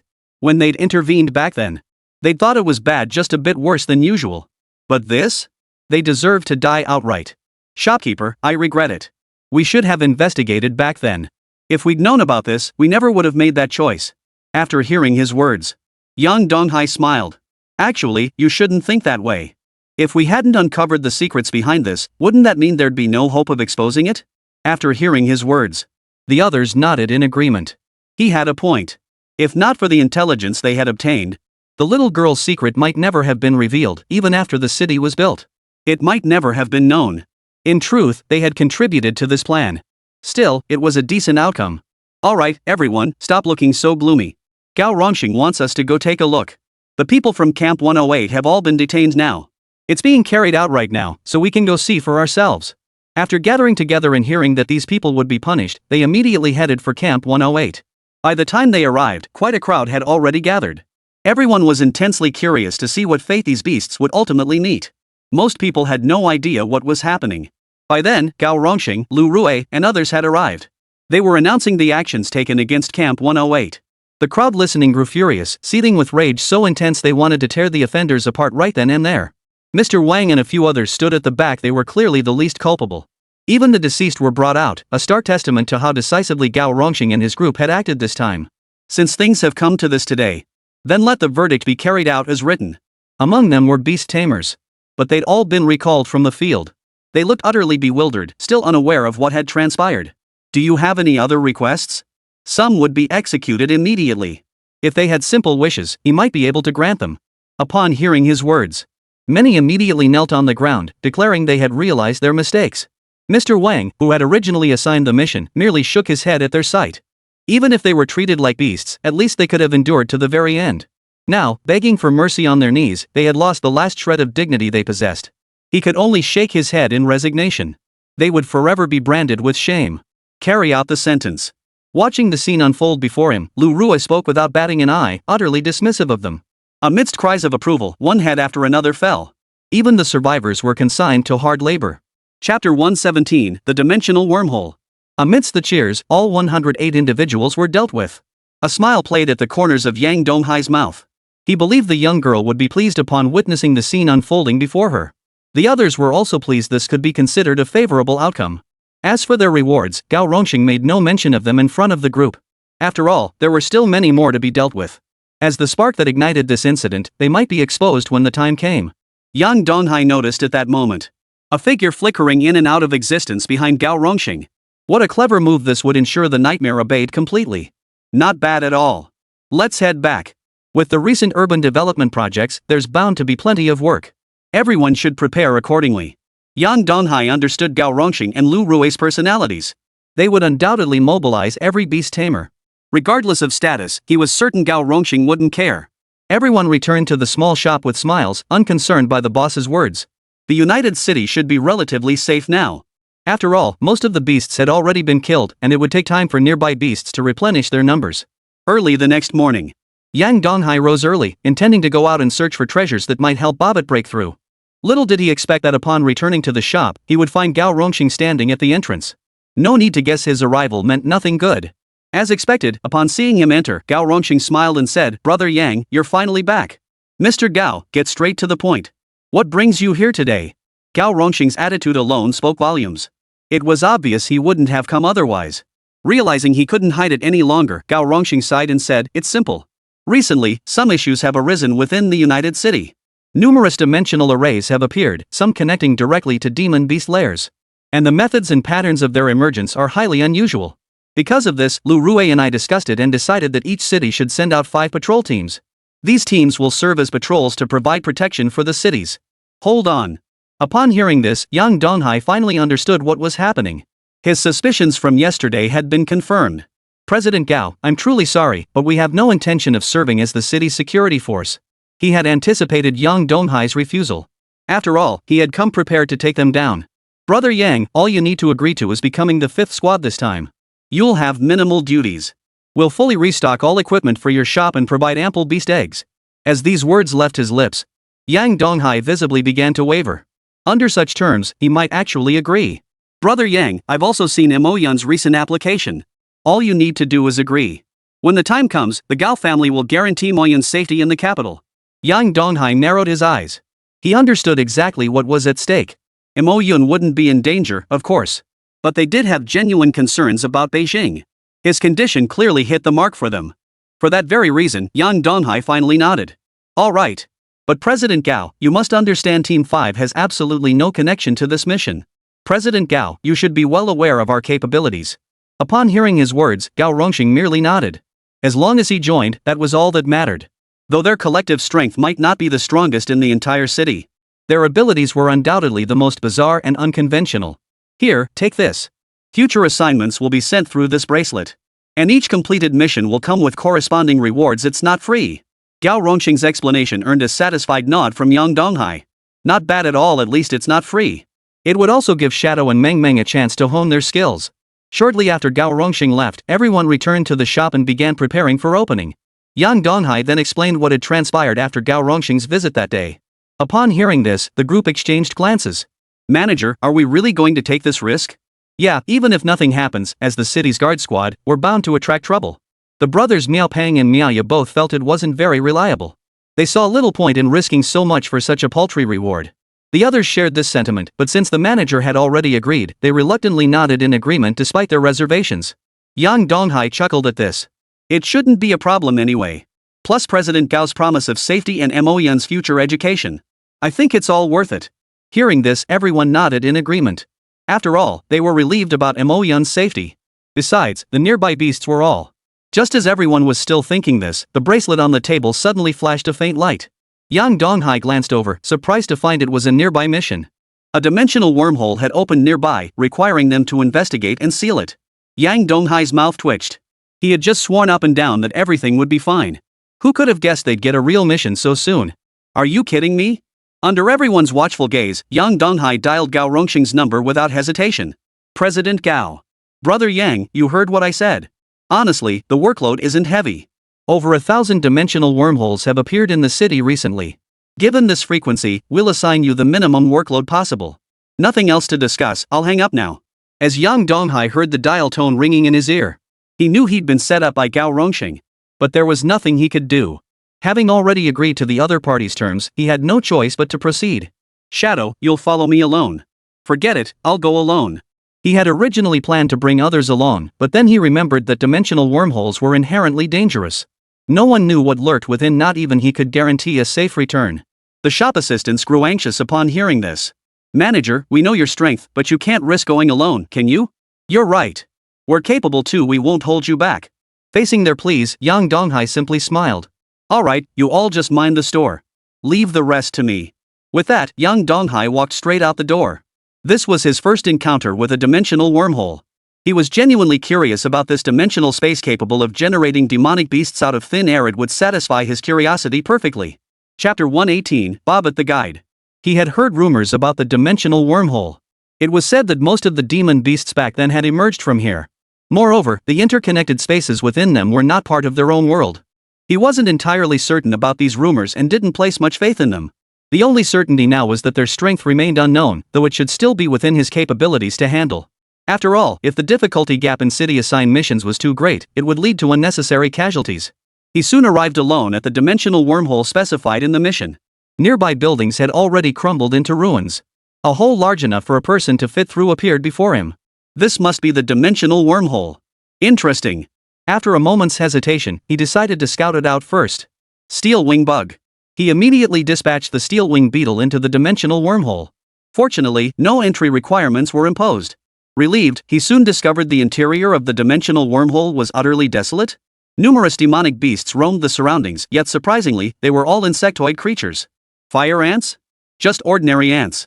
The strongest are only at the thunder beast level. No problem. Yang Donghai breathed a sigh of relief. Still, he was curious about the conditions inside the dimensional wormhole. After casually stationing a portion of his thunder beasts outside, cleared all nearby fire ants, and then followed the elite thunder beasts into the dimensional wormhole. They say dimensional wormholes might contain quite a few treasures. Perhaps this mission would yield him a substantial haul. Seal it off. Don't let any beasts escape. After issuing this strict order, Yang Donghai finally stepped into the dimensional wormhole. The moment he entered, he felt the sensation of his body being restructured by the teleportation array. Once that sensation completely faded, he found himself standing in an entirely new world. Most of this place was desert. He surmised that these fire ants possessed a fully developed social order. If all went according to plan, the queen ant would be here. Once he located her, these fire ants would prove to be a rare medicinal herb. Search. Following Yang Donghai's command, all the steel-winged insects were deployed. Unfortunately, after searching for a long time, they found nothing. This left Yang Donghai somewhat surprised. His steel-winged beetles rarely failed in their missions. What could be going on? Based on the intelligence relayed back by the steel-winged beetles, he confirmed that the fire ants had built their kingdom underground. Precisely because of this, none of the steel-winged beetles could gather useful intelligence. His only option now was to find a way to enter the subterranean kingdom himself, though this posed a significant danger to him. Faced with this dilemma, Yang Donghai hesitated. Was it worth the risk? Thunder Beast Elite, prepare to depart. Just as he opened the insectoid space and prepared to act, a sudden weight settled on his shoulder. The pitch-black white silkworm lay dozing there. What? Yang Donghai was taken aback. After all, Bobbit should have been in hibernation. He wanted to open the interface to check. Unfortunately, Bobbit's data was completely blank this time. He didn't dwell on it, deciding to investigate properly once they were outside. You finally have time to come out. Yang Donghai spoke, but Bobbit showed no reaction whatsoever. Yang Donghai didn't notice the faint vortex forming around Bobbit at that moment. It was gradually absorbing the energy around them. It seemed the dimensional wormhole was the reason, otherwise Bobbit would never have shown himself at this moment. He began searching. After all, in such a vast underground kingdom, locating the entrance was no easy task. Outside the dimensional wormhole, Cao Rongxing and Lu Rui stood together. Are we really okay with screwing over Yang Donghai this time? Should be fine. Both men's mouths twitched slightly. They had no other choice. With dimensional wormholes proliferating, their available manpower was severely stretched. Precisely because of this, they had to utilize every available resource. It was the only way to get Yang Donghai and his group to assist. Could the appearance of these dimensional wormholes be related to that formation from back then? This was Lu Rui's greatest concern at present.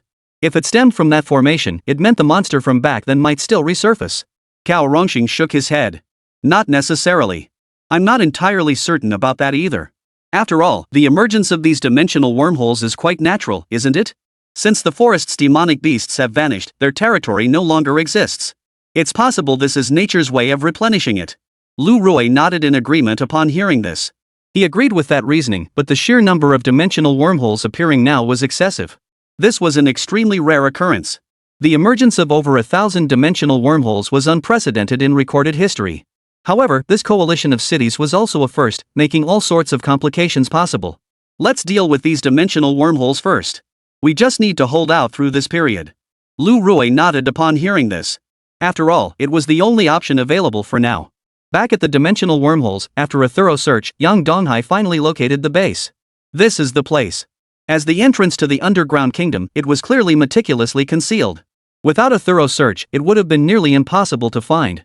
Finally found it. You guys clear the way. Yang Donghai brought up the rear, glancing at Bobbit on his shoulder. No reaction. That was fine. He wasn't familiar with Bobbit yet. He knew even less about its combat style. For now, the best approach was to let Bobbit lie still. Once they were outside, he could familiarize himself with Bobbit's abilities. Yang Donghai continued onward. After walking for some time, he finally gave up. You've got to be kidding me. This underground kingdom is a tangled mess, there's basically no way out. He'd even wandered so deep he'd forgotten the way out. Steel-wing beetles. Now it was a case of grasping at straws. Sending out a massive swarm of steel-wing beetles might just allow them to map out the place. He wasn't entirely sure if it would work. Just as he was about to put his plan into action, Bobbit suddenly stirred. He leapt off his shoulder and dashed forward. Wait! Yang Donghai had no choice but to command the elite thunder beast to follow suit. Bobbit kept circling endlessly through this subterranean kingdom. After a long time, they finally arrived at a massive cavern. Is this the Queen Ant's inner chamber? Yang Donghai was taken aback by the scene before him, while Bobbit hopped back onto his shoulder and resumed feigning sleep. It was as if nothing had happened, which was somewhat surprising. Impressive. He wanted to thank Bobbit properly, but unfortunately, Bobbit wasn't paying him any attention at all. Chapter 119, A Chance to Make Money. The Queen Ant isn't here after all. Yang Donghai had now confirmed the unknowns here, but unfortunately, the Queen Ant was nowhere to be found. Looks like this trip was for nothing. But now that we've mapped out the terrain, let's head out first. He'd been inside for quite some time now, though he hadn't gained much. But now that he knew the layout, future visits would be much easier. He retraced his steps and soon returned to the surface. Just as he exited the dimensional wormhole, the shop staff were waiting at the entrance. Manager, you're finally out. Boss, if you hadn't come out, we were going to go in and look for you. You're absolutely right. You really scared the hell out of me. Hearing their words, Yang Donghai looked up at the sky. The sky had grown dark. It was strange he hadn't been inside for very long. It seemed time flowed differently inside the dimensional wormhole compared to the outside world. Regarding this, Yang Donghai chuckled, don't worry, there's no threat here. Even the strongest can't defeat an ordinary thunder beast. You guys sure are a bunch of big surprises. Hearing his words, everyone present breathed a sigh of relief. What a relief, they'd been genuinely worried about the dimensional wormhole. What if it connected to an even more dangerous lair? Hello, I'm an investigator from the Federation. My primary mission is to investigate this dimensional wormhole. What exactly is here? Upon hearing his words, young Donghai merely snorted coldly. An investigator? Send Gao Rongxing himself. His expression darkened considerably. Gao Rongxing had set him up this time, and he wouldn't be himself if he didn't make Gao pay a price. Upon hearing his words, the investigators all froze, sensing something was off. Who was this man? They had no recollection of him. How dare he demand President Gao come personally? Just as they were wondering, Gao Rongxing had arrived early, rushing over the moment he received word. He looked at the man before him, clearly surprised. President Gao, you actually came? Before the investigator could say anything else, Yang Donghai had already stepped before Gao Rongxing, snorting coldly, President Gao, you finally arrived. When you begged us to form the task force back then, I don't recall you ever hanging up on us. Upon hearing his words, Gao Rongxing gave a helpless chuckle. He had anticipated this kind of situation. He quickly changed the subject, enough about that. What exactly is inside this dimensional wormhole? And why didn't you close it after entering?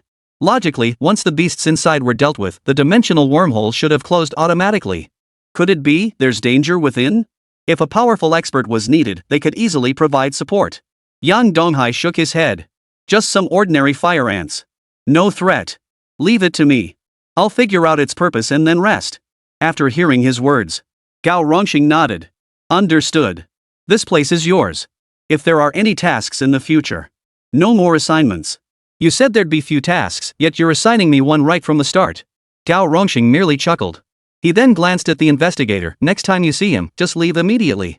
The latter studied Yang Donghai carefully. He truly had no recollection of the man before him. Seems like he's no ordinary person. Good thing I didn't blurt out anything and provoke others this time. After briefly inspecting the area, after confirming the presence of fire ants inside and deeming the situation non-threatening, they turned and left.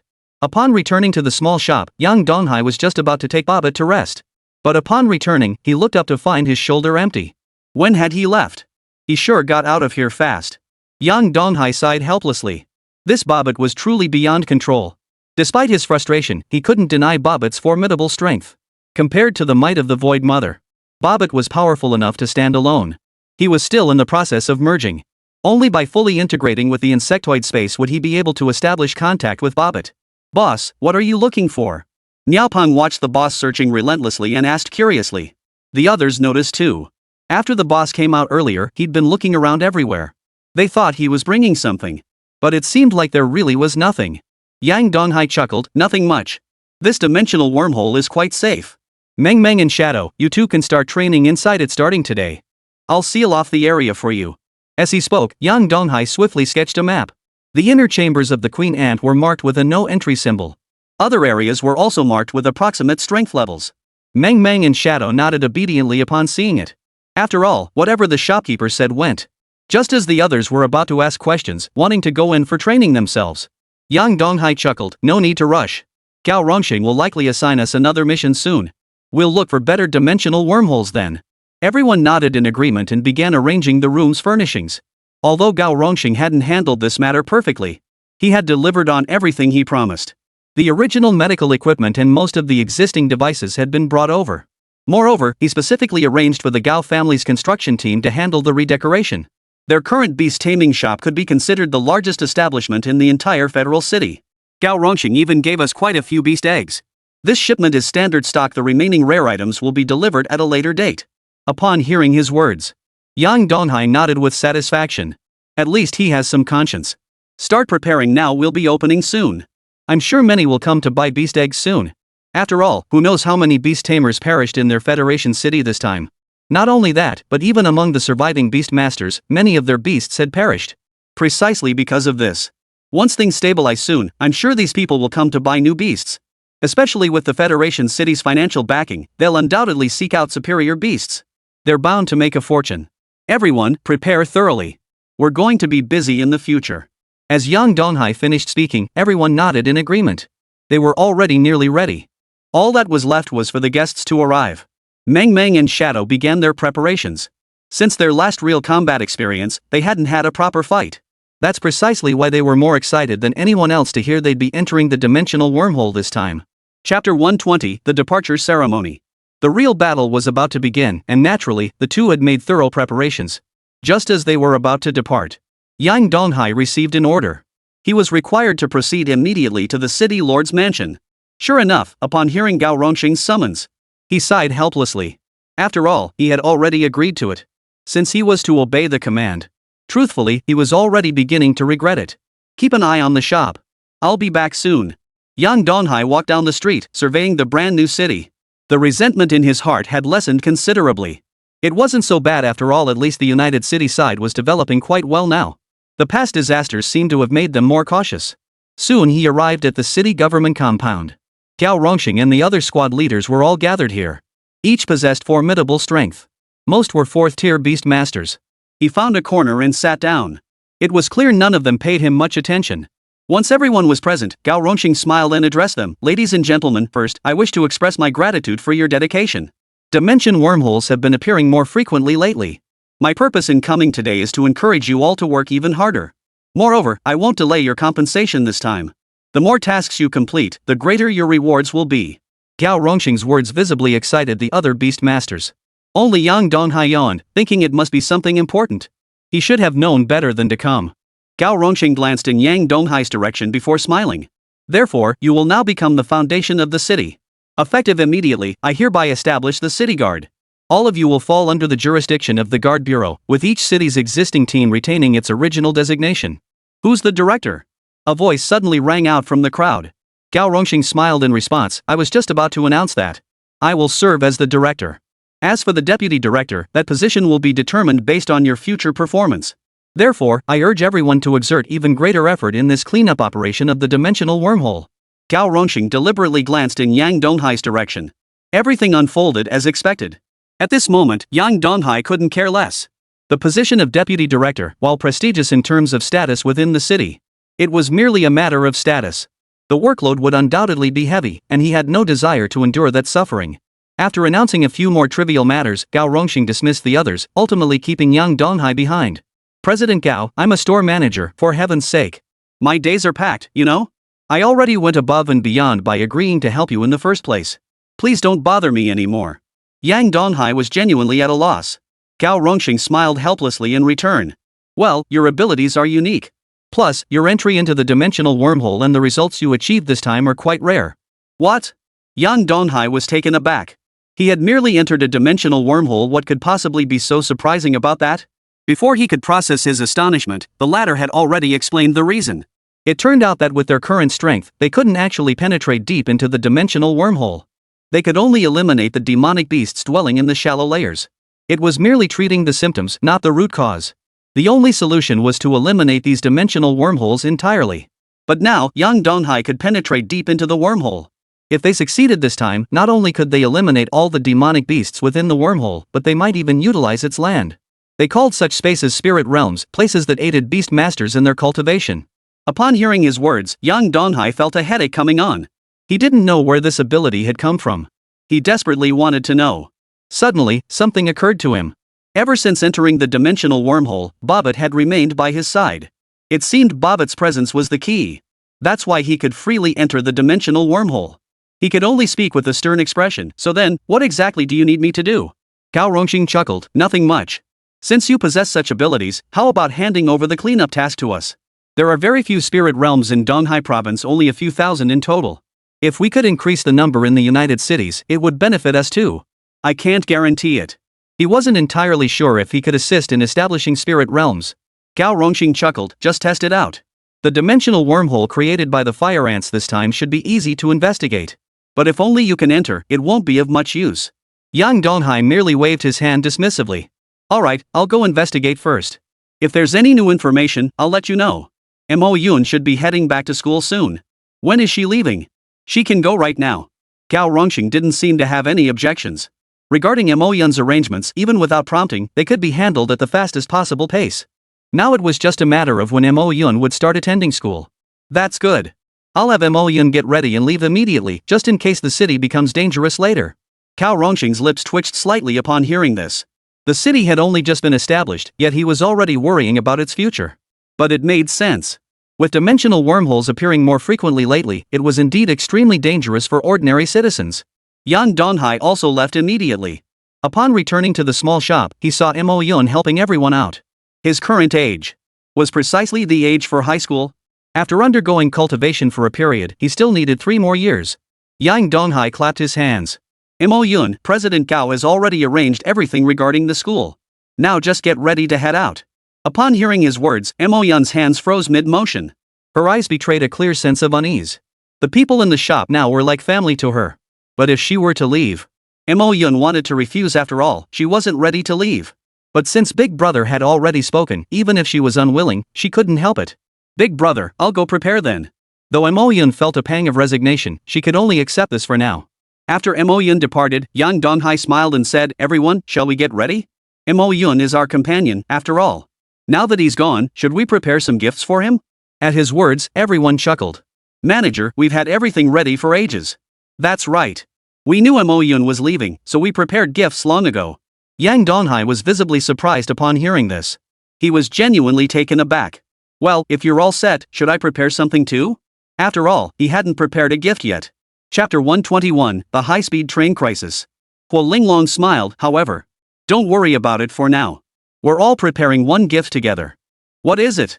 Seeing the smiles on everyone's faces, Yang Donghai grew even more eager about the gift. Unfortunately, everyone clearly didn't want to tell him what the gift was. He'd have to wait until Mo Yun arrived to find out what it was. Soon, Mo Yun emerged carrying her packed luggage. She clearly wasn't in the best state. She had obviously been crying earlier. Everyone smiled warmly as they said, "Mo Yun, make sure to study hard in the capital. We'll all be waiting here for you to come back." "That's right. Since we're partners, don't forget to come back." The chatter flowed back and forth. Mo Yun stood rooted to the spot for a long while before finally breaking down in tears. After all, since her father's death, she had lost all hope. Without the help of her older brother and the others, she would never have been able to live like this now. "Mo Yun, don't cry. Going away to study doesn't mean leaving forever. Whenever you miss us, just come back. And because you're leaving, we've prepared a gift for you." As they spoke, everyone produced the gifts they'd prepared for Mo Yun. "Mo Yun, this is the battle blade your father used before he passed away. It's yours now. After you complete your training in the Beastmaster class, this weapon shouldn't be left unused." Sure enough, upon hearing his words, Yang Donghai also looked at the long sword in Huo Linglong's hand. As a B+ grade alloy blade, it wasn't cheap. Its battered appearance suggested it had been salvaged from the battlefield. Mo Yun stared at the relic of his father's past held by Sister Linglong, frozen in place. He was utterly moved. Niaopeng chuckled, "We went through quite a lot to get this. We finally tracked this weapon down on the battlefield. You must protect it well." After hearing everyone's entrustment, Mo Yun nodded in agreement. They then escorted Mo Yun to the city headquarters, where Gao Rongxing had already made preparations. The teleportation array required travel to Donghai province. Moreover, there were several reasons for this trip to the capital to admit defeat. Therefore, traveling by bullet train would suffice.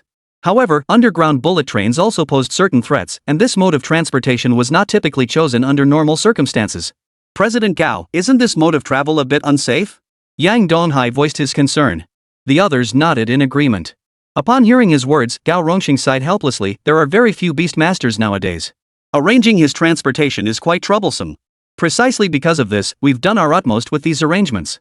Upon hearing this, Yang Donghai made an immediate decision. In that case, we'll accompany him to Donghai City. Everyone nodded in agreement. Yang Donghai had never been to the provincial capital of Donghai either, and he was somewhat curious. Gao Rongxing chuckled upon hearing this, clearly feeling a sense of relief that he'd finally been taken in. "President Gao, I hope this wasn't something you planned." Once they arrived at the train station, they finally understood why Gao Rongxing had smiled like that. It turned out that this station wasn't just where Mo Yun was heading to the academy. Everyone in the entire city heading to Donghai province was gathered here. Gao Rongxing had anticipated they would follow along to escort Mo Yun out of concern for her safety. And this time, it was free of charge. In the end, Gao Rongxing had indeed outmaneuvered them. Though they felt helpless inside, they still boarded the bullet train together. "Greetings, Beast Masters. I am Lu Dongren, the train conductor for this high-speed rail journey. We are truly grateful for your efforts in protecting the safety of our passengers." Upon hearing his words, Yang Donghai sighed helplessly. This was the only option left. Though he felt helpless inside, there was nothing else he could do. Everyone waited in the reserved carriage for the train to depart. Mo Yun remained deeply concerned. "Big brother, do you think this academy will be safe?" After all, she had grown up under her father's protection. She had rarely interacted with strangers, and even her teachers were assigned exclusively to her. Now, traveling alone to the capital for her studies, it would be a lie to say she wasn't afraid. "Don't worry. We'll stay in touch, won't we? Just focus on your studies. Leave the rest to us." Moyun nodded. As they chatted, the bullet train began its journey toward Donghai province. Everything was going so smoothly. It was truly remarkable that they could build such an extensive high-speed rail network in the wilderness. Huo Linglong and the others were genuinely curious. Usually, they were either escorted by others or simply used teleportation arrays. This high-speed rail experience was quite rare. Just then, the train suddenly began to shake violently. Yang Donghai watched the unfolding scene with surprise. Everyone scrambled to their feet. Huo Linglong immediately shielded Mo Yun, while Yang Donghai dashed toward the front of the train. Lu Dongren, what's going on? Lu Dongren, the train conductor, looked panicked as he pointed at the front window. Beastmaster, something's wrong. The road ahead has collapsed. We've already contacted the external construction crew. It will take some time to resume operations. However, we're uncertain if any demon beasts are present ahead. We'll need your assistance. Yang Donghai nodded helplessly. He shouldn't have agreed to Gao Rongxing's plan in the first place. Even traveling by land wouldn't have been this troublesome. Returning to the surface was now out of the question. With an opening this large, it was highly unlikely the entity responsible was anything ordinary. Though he felt utterly helpless, he finally gave the order to send the Steel Wing out to investigate and see what was going on. Soon after, the Steel Wing beetle relayed back the news. The large hole outside was indeed the work of a demon beast. And not just one demon beast. Master, what's the situation? Have you detected anything? Lu Dongren was now even more concerned. After all, as the vehicle captain, if any issues arose with the passengers, he would be held accountable. The only solution was to resolve the immediate problem as quickly as possible. It's not a major problem. The beasts outside are all rat-type creatures, though I can't identify the exact species yet. We need to go out and investigate, but since my duty is to protect you inside the carriage, I'll have someone handle it directly. Yang Donghai had also noticed the beasts outside weren't particularly strong. It wasn't his responsibility, so he naturally wouldn't intervene. Plus, Mo Yun and the others still needed protection. He absolutely couldn't leave without permission. This only made Lu Dongren more anxious. He hadn't expected the assigned escort team to be so dutifully focused on their assigned tasks, refusing to handle anything beyond their remit. Chapter 122, I'm going to complain about you. But since the other party had already spoken up, he could only nod reluctantly. He could only head to the rear of the carriage and try to resolve the matter as quickly as possible. As soon as he arrived, the passengers began to grow restless. Conductor, what's going on? Yeah, why did it suddenly start shaking and then stop? Could it be dangerous? Lu Dongren understood their anxiety. Lu Dongren could only try to reassure them, though he himself had no solution. Everyone, please try not to worry. We have a designated beastmaster among us, so there's absolutely no need to worry. We just need to wait for our carriage tracks to be repaired. After hearing his words, the passengers calmed down considerably. Yang Donghai wore a faint smile at the corner of his mouth. After all, there was no real threat. Yet Yang Donghai remained utterly unaware that several figures had just flashed past outside the carriage. It was clear this disturbance was far from simple. Meanwhile, in United City, Gao Rongxing's side had also received the news, leaving him with a headache. What the hell is going on? Why does trouble always follow this kid wherever he goes? The kid was practically a walking disaster. Gao was even questioning his own judgment. Should he assign Yang Donghai to the security detail? Just as his worries deepened, a report arrived and it was good news. At least it wasn't a major crisis. Such orbital malfunctions were actually quite common. After all, the number of demonic beasts appearing underground was staggering, and the sheer volume of burrows was terrifying. The likelihood of unexpected incidents occurring was still quite high. Hopefully it wasn't caused by human error. A wry smile tugged at the corners of his mouth. Back at Yang Donghai's side, after everyone made some simple preparations. Based on the forecast, it would likely be quite some time before they could set out. He had already deployed steel wing beetles throughout the area, ensuring he would be the first to know if anything went wrong. Shadow, protect Moyun. Shadow nodded in acknowledgement, remaining concealed within the darkness. Just as everyone was about to eat something, Lu Dongren suddenly rushed over. Beastmaster, please come assist with handling this matter. The troubles just keep piling up. Since we haven't reached Donghai province all night, some people are starting to get restless. Yang Donghai did not refuse. After all, any security duties within the train cars fell squarely within his responsibilities. He immediately followed Lu Dongren to the rear carriages.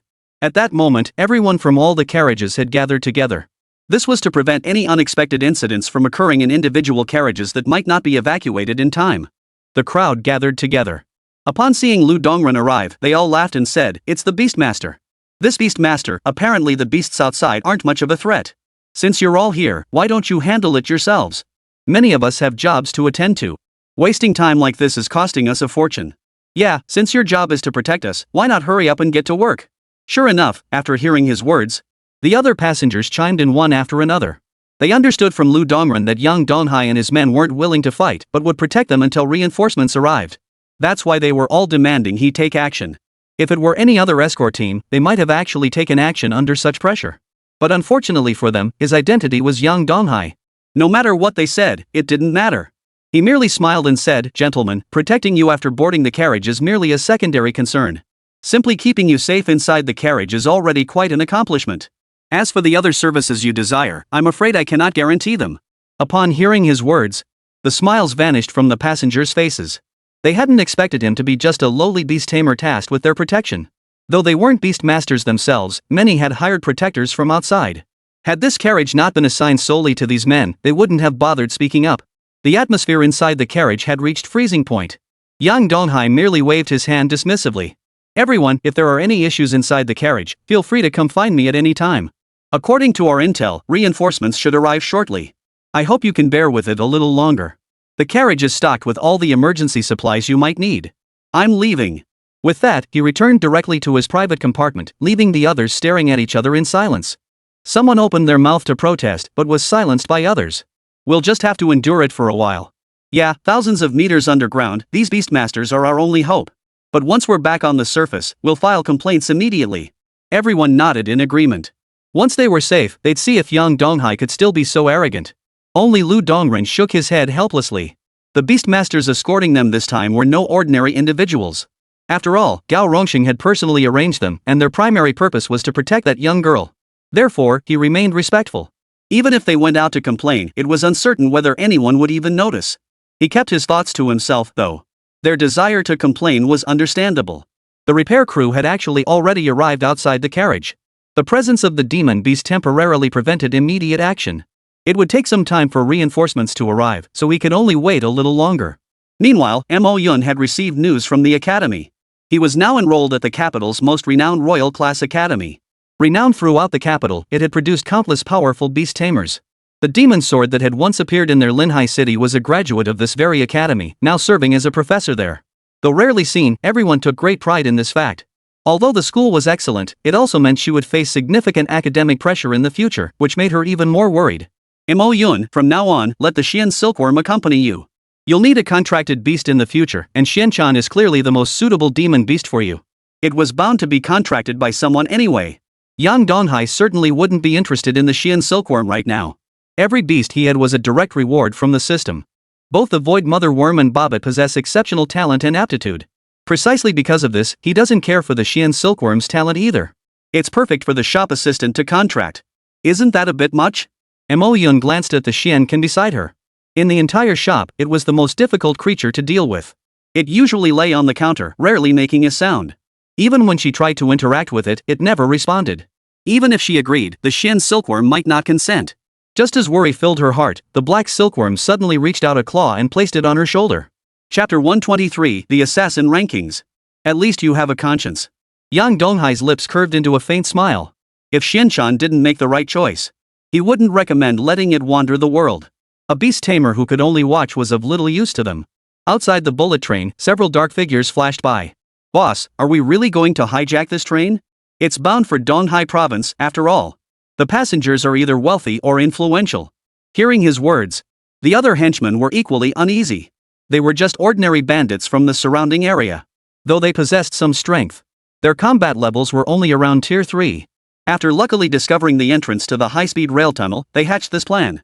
They knew the passengers were important figures heading to Donghai province. But none of the passengers were beast masters. As long as they could stall for time, everything would be fine. They believed that pulling off this heist would secure their livelihoods for years to come. The gang leader, Chi Dong, gritted his teeth. "What can we do now? We've come this far. Even if we're unwilling, there's no turning back now. Get ready to move.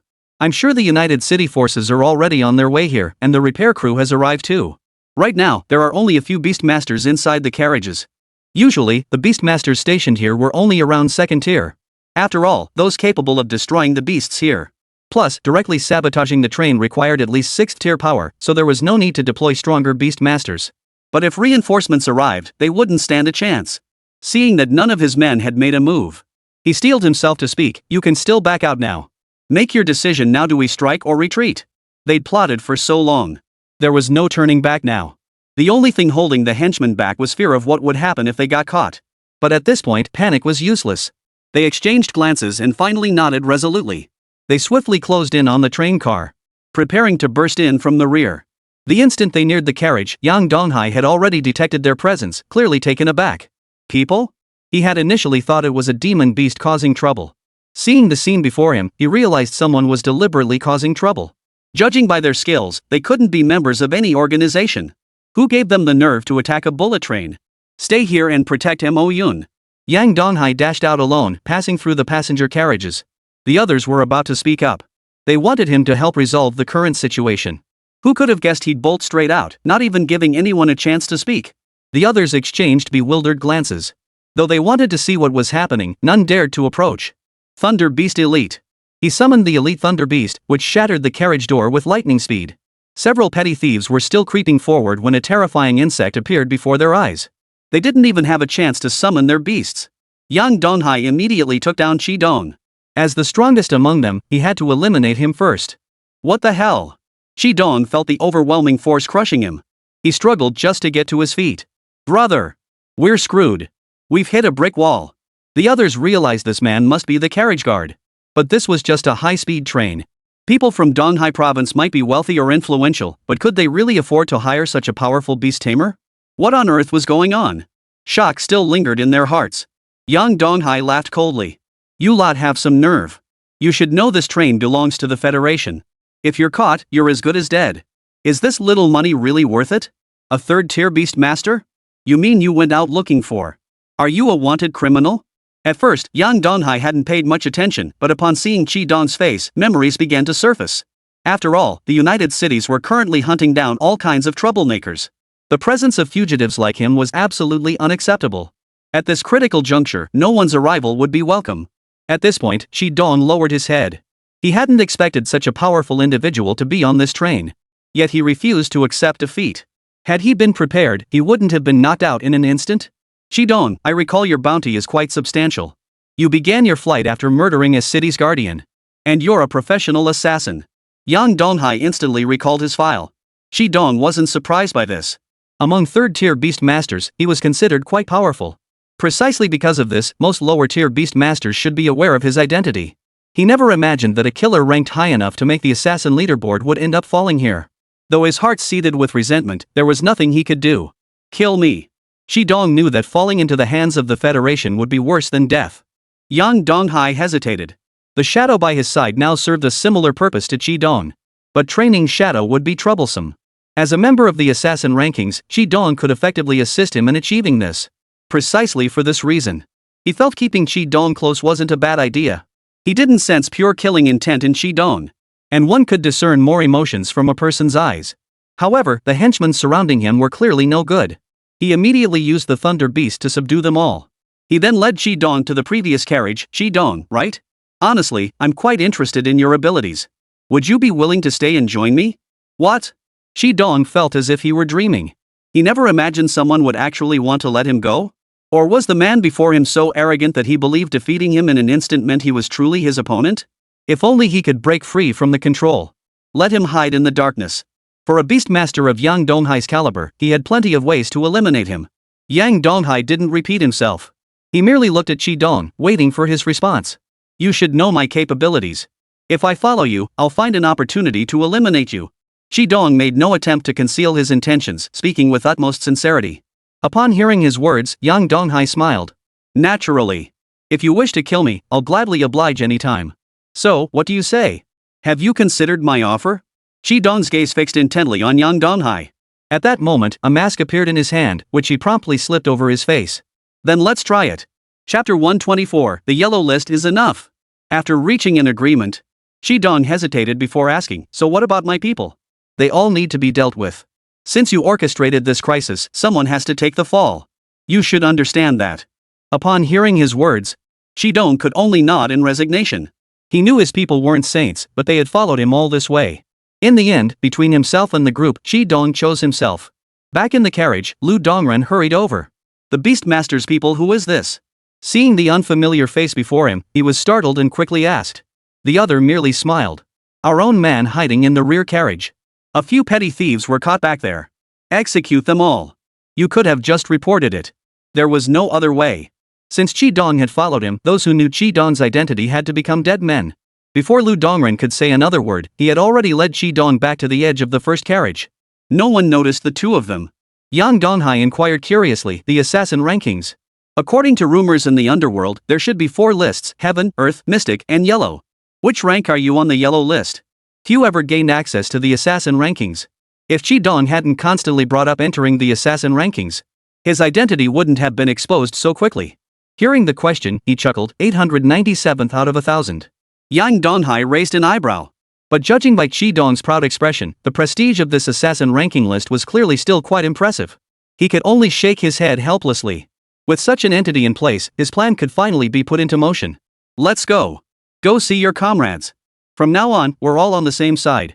And don't take off that mask in front of anyone unfamiliar. Otherwise, even I won't be able to protect you. Chi Dong nodded. He might be arrogant, but he wasn't stupid. He couldn't risk exposing his true identity. Shortly after, Yang Donghai arrived with his men. Manager, why did you suddenly bring someone back? Everyone was visibly surprised. Yang Donghai chuckled. He's one of us. Take off your mask and show everyone. He'll be your master from now on, Shadow. Me? Shadow hadn't expected this to involve him. He immediately replied, all right, master. Chi Dong stared at the young man before him in astonishment. He hadn't expected that with just one sentence from Yang Donghai. Without even asking about his identity, he'd accepted him as his master? Though inwardly surprised, he nodded in agreement. After all, someone with such a pure mind truly had the makings of an assassin. And with such obedience, who knows? He might just make it onto the assassin rankings someday. Chi Dong? Huo Linglong and the others were visibly startled upon seeing Chi Dong. Especially Huo Linglong, as a former mercenary, he knew a thing or two about bounty missions. The others recognized the name as well. Once they understood his identity, they all looked at Yang Donghai with concern. After all, someone like him was far too dangerous for them. Were they really going to make him a partner? Just as astonishment filled their hearts, Yang Donghai chuckled, he's one of us. Those 3 words made it abundantly clear to everyone that he was indeed one of their own. There was no need for further questions. With that settled, no amount of dissent could change the outcome. They could only nod in resignation. Since he's one of us, it's actually a good thing. True enough, though I still hope he treats us like his own. The murmurs of agreement didn't surprise Chi Dong. He'd have been more astonished if they'd all accepted him outright. Soon after, reinforcements arrived. After a brief handover with Yang Donghai, they began clearing away all the demon beasts. Seeing the beasts that had damaged the pipeline, Yang Donghai was somewhat surprised. Chi Dong, this was all part of your plan, wasn't it? I never imagined you'd directly utilize the beasts. Brilliant, absolutely brilliant. But upon hearing his words, he grimaced and laughed helplessly. We had actually prepared some explosives. Who could have predicted these beasts would be drawn by the scent of explosives? This whole scene unfolded unexpectedly. Otherwise, we would have acted long ago. What he didn't mention was that he had anticipated the guards would be in the first carriage. Had they simply struck when the lead carriage passed, there would have been no complications. Precisely because of this, he had not pressed forward afterward. It was the only option available. Yang Donghai nodded in understanding. He was aware of Chi Dong's plan and didn't dwell on it. After all, the two had been strangers from the start. Given that they were both enemies, this approach was the best option. But if he caught him doing this again in the future, he wouldn't hold back. While everyone chatted, the passageway was repaired, and the train continued its journey. This time, no incidents occurred. Everything had been resolved smoothly. Yang Donghai breathed a sigh of relief. As for the teleportation array, he simply had the Donghai province personnel escort it. Upon arriving in Donghai province, Yang Donghai was struck by the sheer scale of the sprawling city before him. Most of its inhabitants were beast tamers, no wonder it was the largest city in Donghai province. Donghai city, it seemed they would have to visit in person again someday. With numerous matters still pending at the Joint Experimentation Center, Yang Donghai and his companions hurried back after delivering their cargo to the teleportation array. What a pity. I was actually hoping to explore a bit. Watching Mo Yun step into the teleportation array, Yang Donghai waved his hand. In Mo Yun's arms lay her father's blade. Her gaze was resolute, she was determined to gain the strength to help everyone. The others merely chuckled upon hearing this. This time, Chi Dong was mainly by her side. Wearing a mask was troublesome in Donghai City, the rules were numerous. If anyone demanded he remove it, he'd have to comply or face forceful removal. The group thus returned from the bustling province of Donghai. Yang Donghai was certain he would return to this city again someday, but under a different identity. Soon, they returned to the United City. This time, the journey passed without incident, which was fortunate. After bringing Shi Dong back to the small shop, he told him to find any job he could manage. The shop's staff was growing steadily. Especially with the two assassins, they were drifting further and further from his original purpose. Chapter 125, number 1 on the heavenly rankings. Master. Shi Dong had been planning to find something to do, but upon seeing Shadow, he suddenly remembered something. Right. He still had the disciple Yang Donghai had assigned him. Since he had nothing else to do, he might as well properly instruct the young man. Follow me. Shadow followed Shi Dong into the back courtyard. Most of the others were training here, and they all glanced over curiously at the pair's arrival. Shi Dong paid them no mind. After all, as an assassin, the foremost requirement was a mind as still as water. From Yang Donghai, he had learned the boy's background. A child who had risen from the slums. Surviving alone was remarkable, making him prime material for an assassin. Shadow, what you need to learn next is simple. Hiding. Hide your identity within this courtyard. Success means I can't find you within 5 minutes. If you fail, we'll keep practicing. Take this and study it carefully. Shi Dong produced his own training manual, a common stealth technique among assassins. In a world dominated by beast masters, these assassins had to rely solely on their own abilities. After all, even beast tamers could make mistakes, but they could minimize their own margin for error to the smallest probability. Shadow obediently took the assassin's stealth technique and began studying it. Yang Donghai watched the two interacting harmoniously and nodded with satisfaction. Having just arrived, he had grown accustomed to the empty shopfront. He no longer relied solely on the shop for income, yet he suddenly paused. Something felt off. Something felt off. Everything before him seemed not quite right. Though he couldn't pinpoint exactly what it was. Bobbit. Come out here. Fortunately, it was his beast companion. Though usually not very obedient, it appeared immediately at this critical moment. Sure enough, the moment Bobbit appeared, the mirror image shattered instantly. Yang Donghai stared at the figure standing before him, stunned to recognize the very same demon sword who had once come to their city searching for the Xian silkworm. Impressive. I didn't expect you to uncover me despite my thorough concealment. Not bad observational skills. Imogen clapped his hands. Not bad. He was quite satisfied with such a quick reaction. Yang Donghai subconsciously exhaled in relief upon seeing the man before him. He'd thought it might be someone else entirely. What a fright that would have been. Senior Imogen, why have you left the capital city? What brings you to my humble shop? Yang Donghai recalled that he and Demon Sword weren't exactly close. They didn't even share a bond of friendship. Aside from the Xian silkworm, there seemed to be no reason for him to come here. As expected, Sword Demon glanced around before frowning. I came this time specifically to see Xian Can. Though I trusted you with Xian Can back then and haven't asked about it since. But since it's a rare Xian silkworm I've encountered, I made a special trip to see it while passing through United City. So where is the Xian silkworm? If Yang Donghai had truly sold Xianshan, he would be certain he had misjudged the man completely. Fortunately, upon hearing this, Yang Donghai explained the silkworm's whereabouts. Hearing that the black silkworm was still in the capital, he nodded in satisfaction. Not bad. Your strength hasn't improved much since I last saw you, but this beast control. Observing the bobbit perched on Yang Donghai's shoulder, the demon sword visibly betrayed astonishment. He realized that Yang Donghai hadn't actually detected his presence initially, he'd merely sensed something odd. Yet the moment Bobbit appeared, the surrounding space shattered instantly, and even his disguise was exposed. That was the most peculiar part. He realized that the Bobbit before him was definitely no ordinary creature. Truly astonishing. He couldn't help but marvel inwardly. Even a contracted beastmaster couldn't take it away, though he was envious. There was nothing he could do. Yet his curiosity about the youth's identity only deepened. What kind of person could possibly possess such a terrifying beast?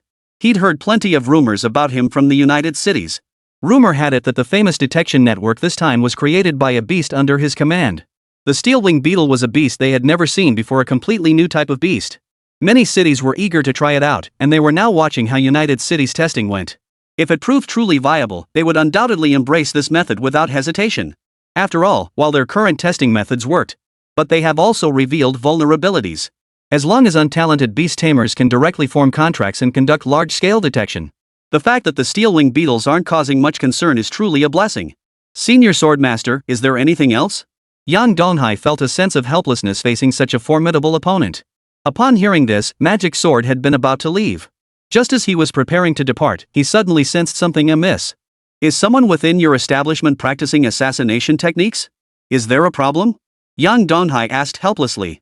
After all, cultivating assassination techniques shouldn't have much impact on them. Hearing his counter-question, the demon sword shook his head and simply placed a dagger on the table. Nothing. I sense a connection with you. This B+ alloy dagger is for the person inside. I'll be back in the future. Take good care of Xianshan. With that, the demon sword cast one last glance at Bobbitt before turning to leave. Such powerful individuals were inherently unpredictable in temperament. Still, leaving behind such a dagger was quite generous. After finally seeing the demon sword off, he carried the dagger back to the rear. After glancing at Shadow and Chi-Dong, he hesitated briefly before ultimately handing the dagger to Chi-Dong. Shadow clearly had no use for it at present. Once Shadow's strength grew, as his direct subordinate, he would naturally be given something better. It's yours. The demon sword told me to give it to you. Chi-Dong hadn't fully processed the situation until the words demon sword struck him like a thunderclap. What? The legendary demon sword? Chi-Dong's sudden excitement startled everyone else. What's gotten into him? It's just a demon sword. Is that really worth such astonishment? Under Yang Donghai's stunned gaze, he explained, well, it's like this. Demon swords are renowned even within our assassin circles. They themselves hold the top rank on the assassin heavenly list. After hearing his words, Yang Donghai gained a clearer understanding of the caliber of power this level represented. Unexpectedly, not only was demon sword formidable in beast taming, but he also held such prestige within the assassin world. Chapter 126, The Lonely Elderly. Is this really for me? Chi-Dong was clearly captivated by the dagger in his embrace. Regardless of its price, even the person who gifted it to him would have been pleased to see him cherish it so deeply. Seeing Chi-Dong's expression, Yang Donghai chuckled, alright, no one's going to take it from you. Hold on a moment. Focus on training Shadow first. You two come with me. There may be tasks requiring your assistance in the future. After all, they were assassins by trade. They clearly had no use in his little shop. Better to assign them some side gigs. It would also help expand the shop's operations. Hearing the shopkeeper speak, the two stopped their training and followed him to the counter. Shadow, how do you feel after training with Chi-Dong? Very good. Shadow nodded. He found himself well suited to this kind of training after all, his mind was sufficiently calm. He truly enjoyed this profession of lurking in the shadows. What brings us here today? Chi-Dong stared at the dagger in his hand. Whatever the mission, he'd follow orders without question. With this dagger in hand, he felt certain his decision to pledge allegiance to Yang Donghai was absolutely correct. Seeing how he couldn't bear to part with it, Yang Donghai shook his head helplessly. Alright, the reason for summoning you is simple. You won't be working at the shop anymore. Instead, I'm assigning you a new task: develop your own intelligence network and turn it into a branch of our operation. Incidentally, I also need to announce that from now on, our little beast taming shop will have a name. What do you think would be good? Chi-Dong was thrilled to hear they could branch out and develop an intelligence network. This was absolutely their forte. But naming things? Not so much. Manager, you can decide that yourself. When should we start setting up the branch? Great. With such a strong network, he was confident they could expand quickly. We can start right now. Gather everyone over. Today's the perfect day to name our little shop too. From now on, you'll serve as the intelligence division for our little shop. Chi-Dong nodded. He understood this was their chance to grow independently, yet a tinge of sadness washed over Shadow. He had actually planned to stay by the shop owner's side forever, but he never imagined the shop owner would ask him to leave. No matter how reluctant he felt inside, there was nothing he could do about it. Soon, everyone gathered. Yang Donghai voiced his idea. After hearing it, the others exchanged glances and began brainstorming names themselves. That makes sense. It seems we haven't given the store a proper name all this time. We could potentially grow into the biggest shop in the future. This is no small matter.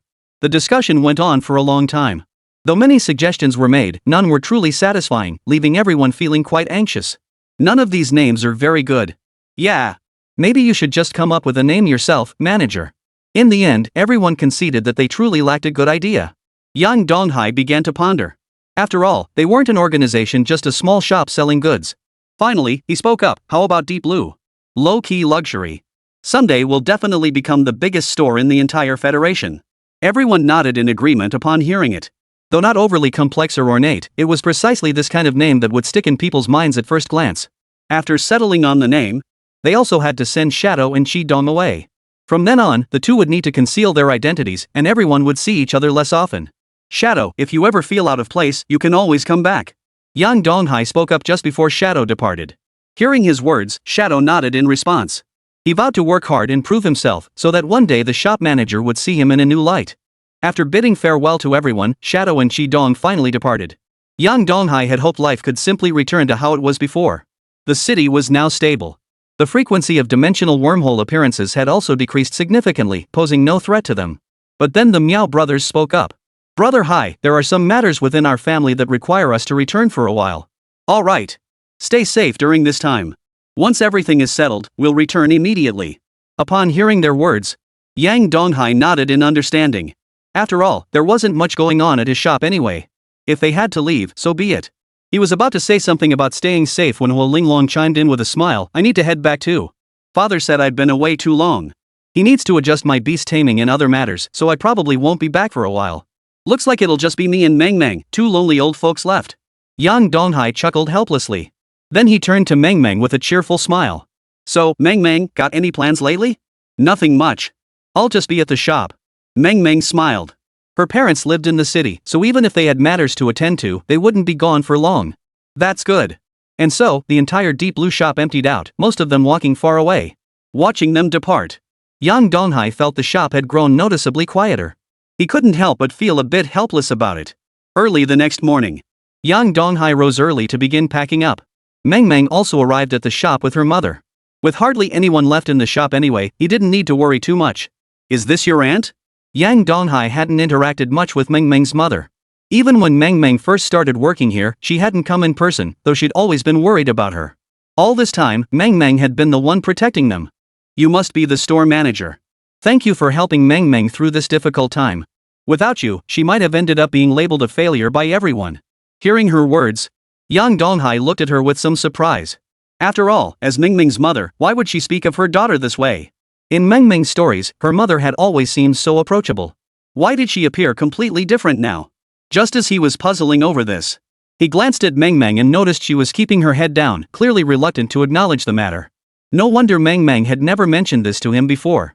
It seemed now, Meng Meng wasn't exactly popular at home. He realized he knew very little about her. Auntie, it's because Meng Meng has such exceptional SS-level talent. Honestly, it's an honor for our little shop to have an employee like her.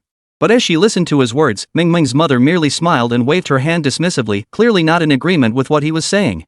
Chapter 127, What if I did kill him? Mr. Manager, you're the true genius. Our girl is incredibly lucky to have met you.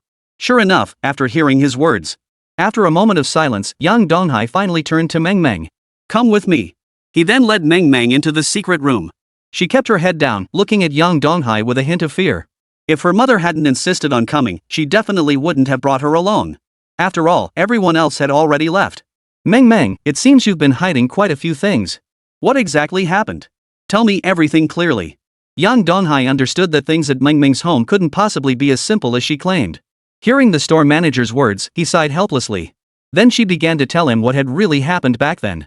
Manager, the truth is, my mother never really liked me from the start because I have a younger brother at home. Even though I've awakened an SS-tier talent this time, since neither the Gao family nor the city values me, they look down on me even more. The truth is, they've always been nurturing my younger brother. So your family isn't actually poor? Earlier, he'd seen Huang Mengmeng's mother adorned in gold and silver, clearly not the figure described in the rumors. Meng Meng lowered her head. Truthfully, her family harbored some degree of son preference. Precisely because of this, Meng Meng had never really opened up about her home life. She kept her head bowed.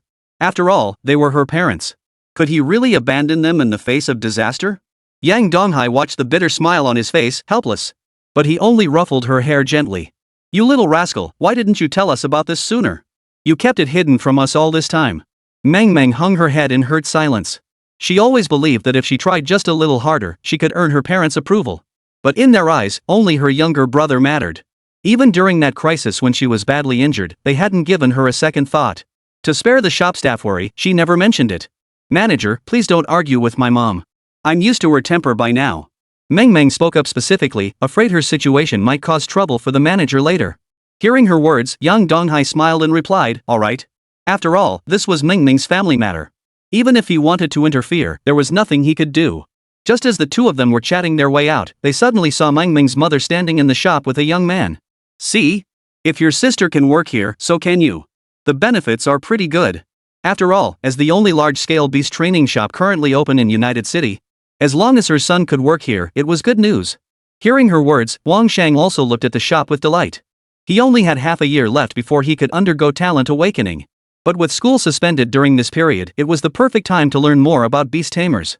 Plus, he could earn some pocket money. As Yang Donghai and the others stepped outside, Meng Meng's mother quickly spoke up, Shopkeeper, this is Huang Shang, Meng Meng's younger brother. Since Meng Meng works here, could you arrange a job for him too? If he awakens his talent in 6 months, would you consider assigning him as a beast tamer? He spoke with such audacity. Hearing his words, Yang Donghai's mouth twitched. Though Meng Meng had told him not to get angry with her mother. But upon meeting them now, such prime examples of parents were indeed rare. Auntie, we already have enough staff at our shop. I'm afraid that won't be possible. Hearing his words, the smile vanished instantly from her face. Looking at the empty shop, Wang Shang bluntly added, I see there's no one here anyway. Or could it be you're just after my sister's looks? You don't have any other motives, do you? Snap.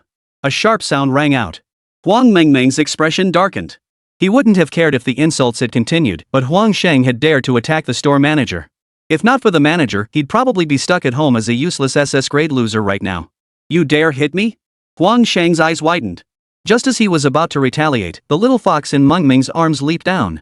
The aura of a level 1 beast master emanated from its body. This made Huang Sheng recoil in fear, taking 2 steps back. Huang Mengmeng, have you lost your mind? Just because you're a beast master now, you think you can treat us like dirt? Enough. Settle your family disputes elsewhere. Don't cause a scene in my shop. Please leave. Yang Donghai's words calmed the two somewhat. After one last glance at Meng Meng, who kept her head down, they reluctantly left. Thank you, Xiao Tian. Meng Meng felt touched by the concern in Tianhu's eyes. After they left, Yang Donghai wanted to say something, but only sighed. Meng Meng, I'm leaving the counter to you. I'm going to cultivate. Lately, he'd been too busy with other matters and hadn't cultivated in quite some time. However, the Void Mother Worm had been steadily increasing its power all along. Meng Meng nodded obediently and began organizing the store's merchandise. Yang Donghai, however, did not go to practice. He quietly slipped out of the shop and immediately sought out Shadow and Qidong. Manager. Shadow's eyes lit up at the sight of the shop manager. Qidong, however, chuckled, got a mission? After all, they wouldn't interact without reason to avoid exposing their identities. Yang Donghai briefly recounted the events that had just unfolded. After hearing his words, Shadow remained silent, but his darkened expression spoke volumes. As his partner, the shop's employees were like family to him. Even though it was Meng Meng's own family who had done this, he was still furious. Kill them outright? Shadow gripped the dagger in his hand. Whoever the person was, it was none of his concern. Upon hearing his words, Qidong's lips twitched. Sure, their family ties weren't exactly warm, but had things really escalated to assassination? Hold your horses. I'm here to have you investigate their intelligence. I need detailed information on every member of their family. Consider this your first assignment. A faint smile curved Qidong's lips. This was the kind of work rhythm he enjoyed. But none of this was particularly concerning. One day. I'll wait. Yang Donghai left immediately, planning to return the next day to gather intelligence. While the United City authorities were still investigating Meng Meng's parents. Meanwhile, after Huo Linglong returned to the capital, she stared at her long-abandoned home, unable to bring herself to step inside. Who would have thought? I swore I'd never come back here in this lifetime. As these thoughts lingered in her mind, the front door slowly creaked open. The butler, seeing the young mistress he hadn't seen in ages, exclaimed in surprise, "Young mistress. You're back?" Chapter 128, The Alliance is Sealed. Mr. Fu, it's been ages. How have you been? Well, Linglong naturally didn't put on any airs. After all, her departure back then had been entirely due to her bastard father and mother insisting on arranging this marriage for her. Though such arrangements were commonplace in the big cities, Uncle Fu was very kind to him. Very well. This old man has finally waited for the young miss to return. Are you staying this time? Hearing Fu Bo's words, Wu Linglong shook her head helplessly. Father asked me to come back to adjust my beast taming skills. After all, when cultivating alone in the outside world, one inevitably encounters bottlenecks. But I won't be staying. She didn't need to think twice to know that if she stayed, Father would inevitably arrange a match for her. Uncle Fu's face softened into a resigned smile upon hearing this. Though it was a pity, seeing the young miss return safely from her travels brought him more joy than anything else. Young miss, the master and mistress have been waiting for quite some time. Please follow me. With that, Wu Linglong followed Fu Bo back to the familiar estate. It had been so long since she'd returned it truly stirred a wave of emotion within her. The moment she stepped into the room, the smile vanished from Wu Linglong's face. No wonder Uncle Fu had looked so troubled earlier. It seemed they had been preparing for this all along. Uncle Fu. Miss, the master and mistress specifically instructed me not to inform you. I'm truly sorry. Fu Bo bowed his head, his heart filled with regret. Seeing his demeanor, Wu Linglong couldn't stay angry no matter how much she wanted to. She could only sigh. Uncle Fu, what can I even say to you? He sighed, then walked over anyway, not for any other reason. At the dining table sat a familiar man, the very matchmaker she had rejected. Lu Wenba, the eldest son of the Lu family from the capital. Truthfully, Lu Wenba possessed every desirable quality, handsome looks, and a great awakened talent. He was also the heir apparent to his family's fortune. Truly, he had no flaws whatsoever. Yet none of this mattered, for there was no spark between them whatsoever. Compounded by Ho Linglong's deeply ingrained distaste for such arranged family marriages, no matter how perfect his qualifications, she would never accept him. Linglong, my dear, you're finally back. You stormed off in a huff back then and didn't return for so long. Hurry up, Wenba heard you were back and came straight over. Don't just stand there, come eat. While Linglong listened to her parents' words, her expression icy cold. Mom and Dad, I only came back because you promised to help me resolve the Beastmaster issue. If you still insist on setting me up on blind dates, I'm leaving right now. Hearing her words, everyone's expressions darkened. Lu Wenba awkwardly chuckled, my apologies, uncle and aunt. It seems I've arrived at an inopportune moment. Then I'll take my leave. As Lu Wenba stood to leave, the couple snorted coldly. Where do you think you're going? Linglong, you little brat. After all these years away, haven't you learned anything? Exactly. Wenba, you've done nothing wrong. This girl's just too used to running wild. Listening to her parents trading barbs back and forth, Fire Linglong began to regret her actions. She had thought her parents had finally come to their senses, but who could have imagined it was all a trap? She turned on her heel immediately. I'm sorry. I trusted you too much. There's no way I'll marry Lu Wenba. Don't even dream about it. I'm leaving. With that, Wo Linglong turned to leave. But just then, Uncle Fu stepped forward, his face bearing an apologetic smile. Miss, I'm truly sorry. The master and mistress said that if you don't make a decision today, you won't be able to leave in the future either. What? Well, Linglong never imagined her parents would imprison her for a political marriage. Don't even dream about it. None of you should dream about it. I'd rather die than compromise. Well, Linglong gritted her teeth, but she had promised the shopkeeper she would return. What should she do next?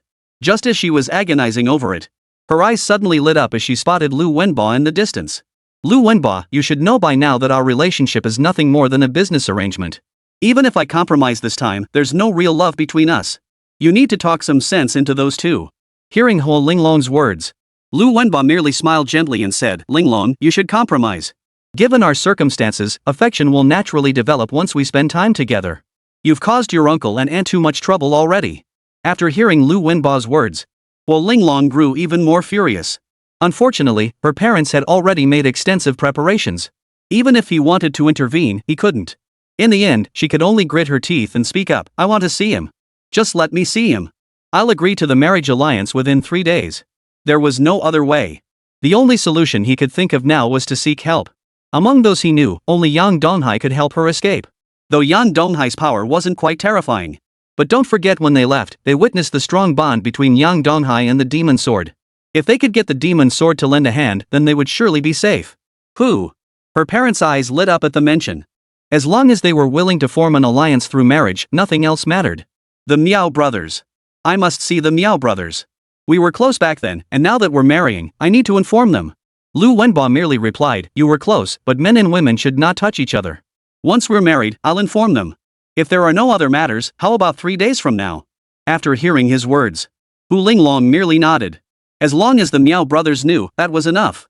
If they couldn't find a solution, they'd inevitably turn to Yang Donghai in the end. Alright, I'll notify them now. Call them. Upon hearing his words, Lu Wenba immediately contacted the Miao family and soon got in touch with the Miao brothers who had returned together. Young Master Lu, what brings you to me? Miao Ping took the phone. Before he could speak, Lu Wenba's voice came through with a laugh, nothing serious. Linglong asked me to tell you we're arranging a marriage alliance in 3 days. Figured you could use something to cheer you up. If that's all, I'll hang up now. With that, Lu Wenba hung up. At that moment, Miao Pang was still tending to his ginseng plants. Upon hearing that Sister Linglong was suddenly getting married, he rushed to find his younger brother in shock. Something was off. This was absolutely wrong. He couldn't believe Linglong would choose to entrust herself to Lu Wenba. Chapter 129, Rescuing Linglong is the most critical task. Miao Ya. Seeing his brother rush over, Miao Ya was also taken aback. Brother, why are you running so fast? Is someone chasing you? Miao Ping had no time for such questions and immediately explained the situation. Upon hearing the news that Huo Linglong was to be married off, their reactions were identical. After all, given Huo Linglong's character, how could she possibly choose to marry someone so hastily? It must mean she's gotten into trouble. But even their urgency was useless. The Miao family's influence pales in comparison to the Hua family's, one of the most powerful clans in the entire capital. Even if the elders intervened, it wouldn't make a difference. We can only turn to Brother Hai. Miao Ya's words left Miao Pang momentarily stunned. Given the current situation, even if Brother Hai came personally, while his talent was formidable, what could a third-tier beastmaster possibly accomplish? Seeing his brother's puzzled look, he explained, "It's actually like this. Given the current situation, we need a powerful figure to step in. Though we don't know the exact nature of Brother Hai's connection to the demon sword. But after 2 encounters with Brother Hai, the demon sword should have grasped this point by now." After hearing his words, he nodded in agreement. What he said made perfect sense. But whether Brother Hai could get the demon sword to help resolve this matter, they weren't exactly short on manpower.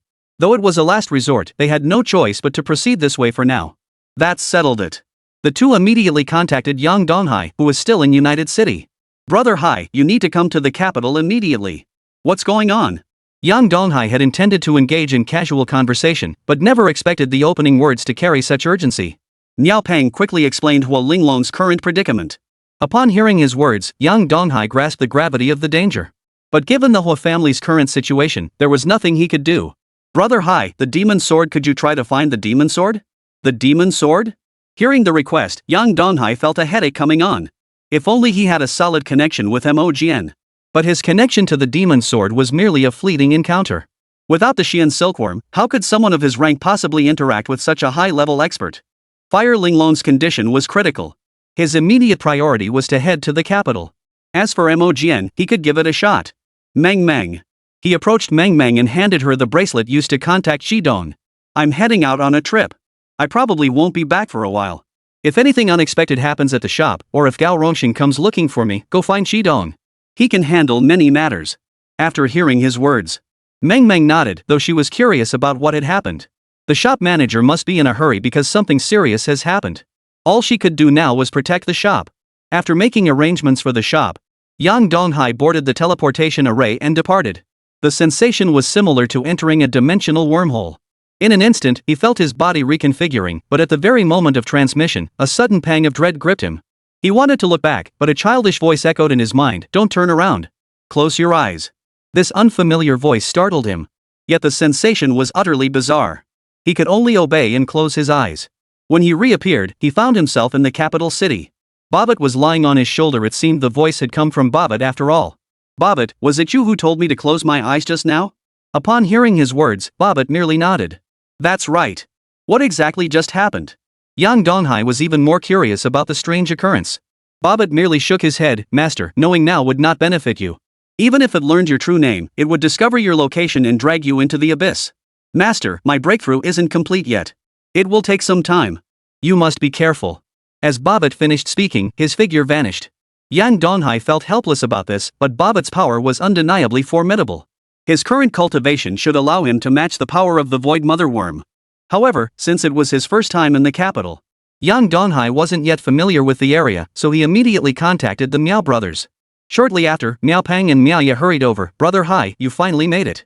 Yang Donghai nodded. The Miao brothers had originally planned to have him return to the Miao family compound for proper rest, but he ultimately declined. "No rush. Rescuing Hua Linglong is the top priority. We're all family here. Do you know where the demon sword is?" Miao Pang thought for a moment before speaking uncertainly. "Brother Hai, you could try checking at Capital University.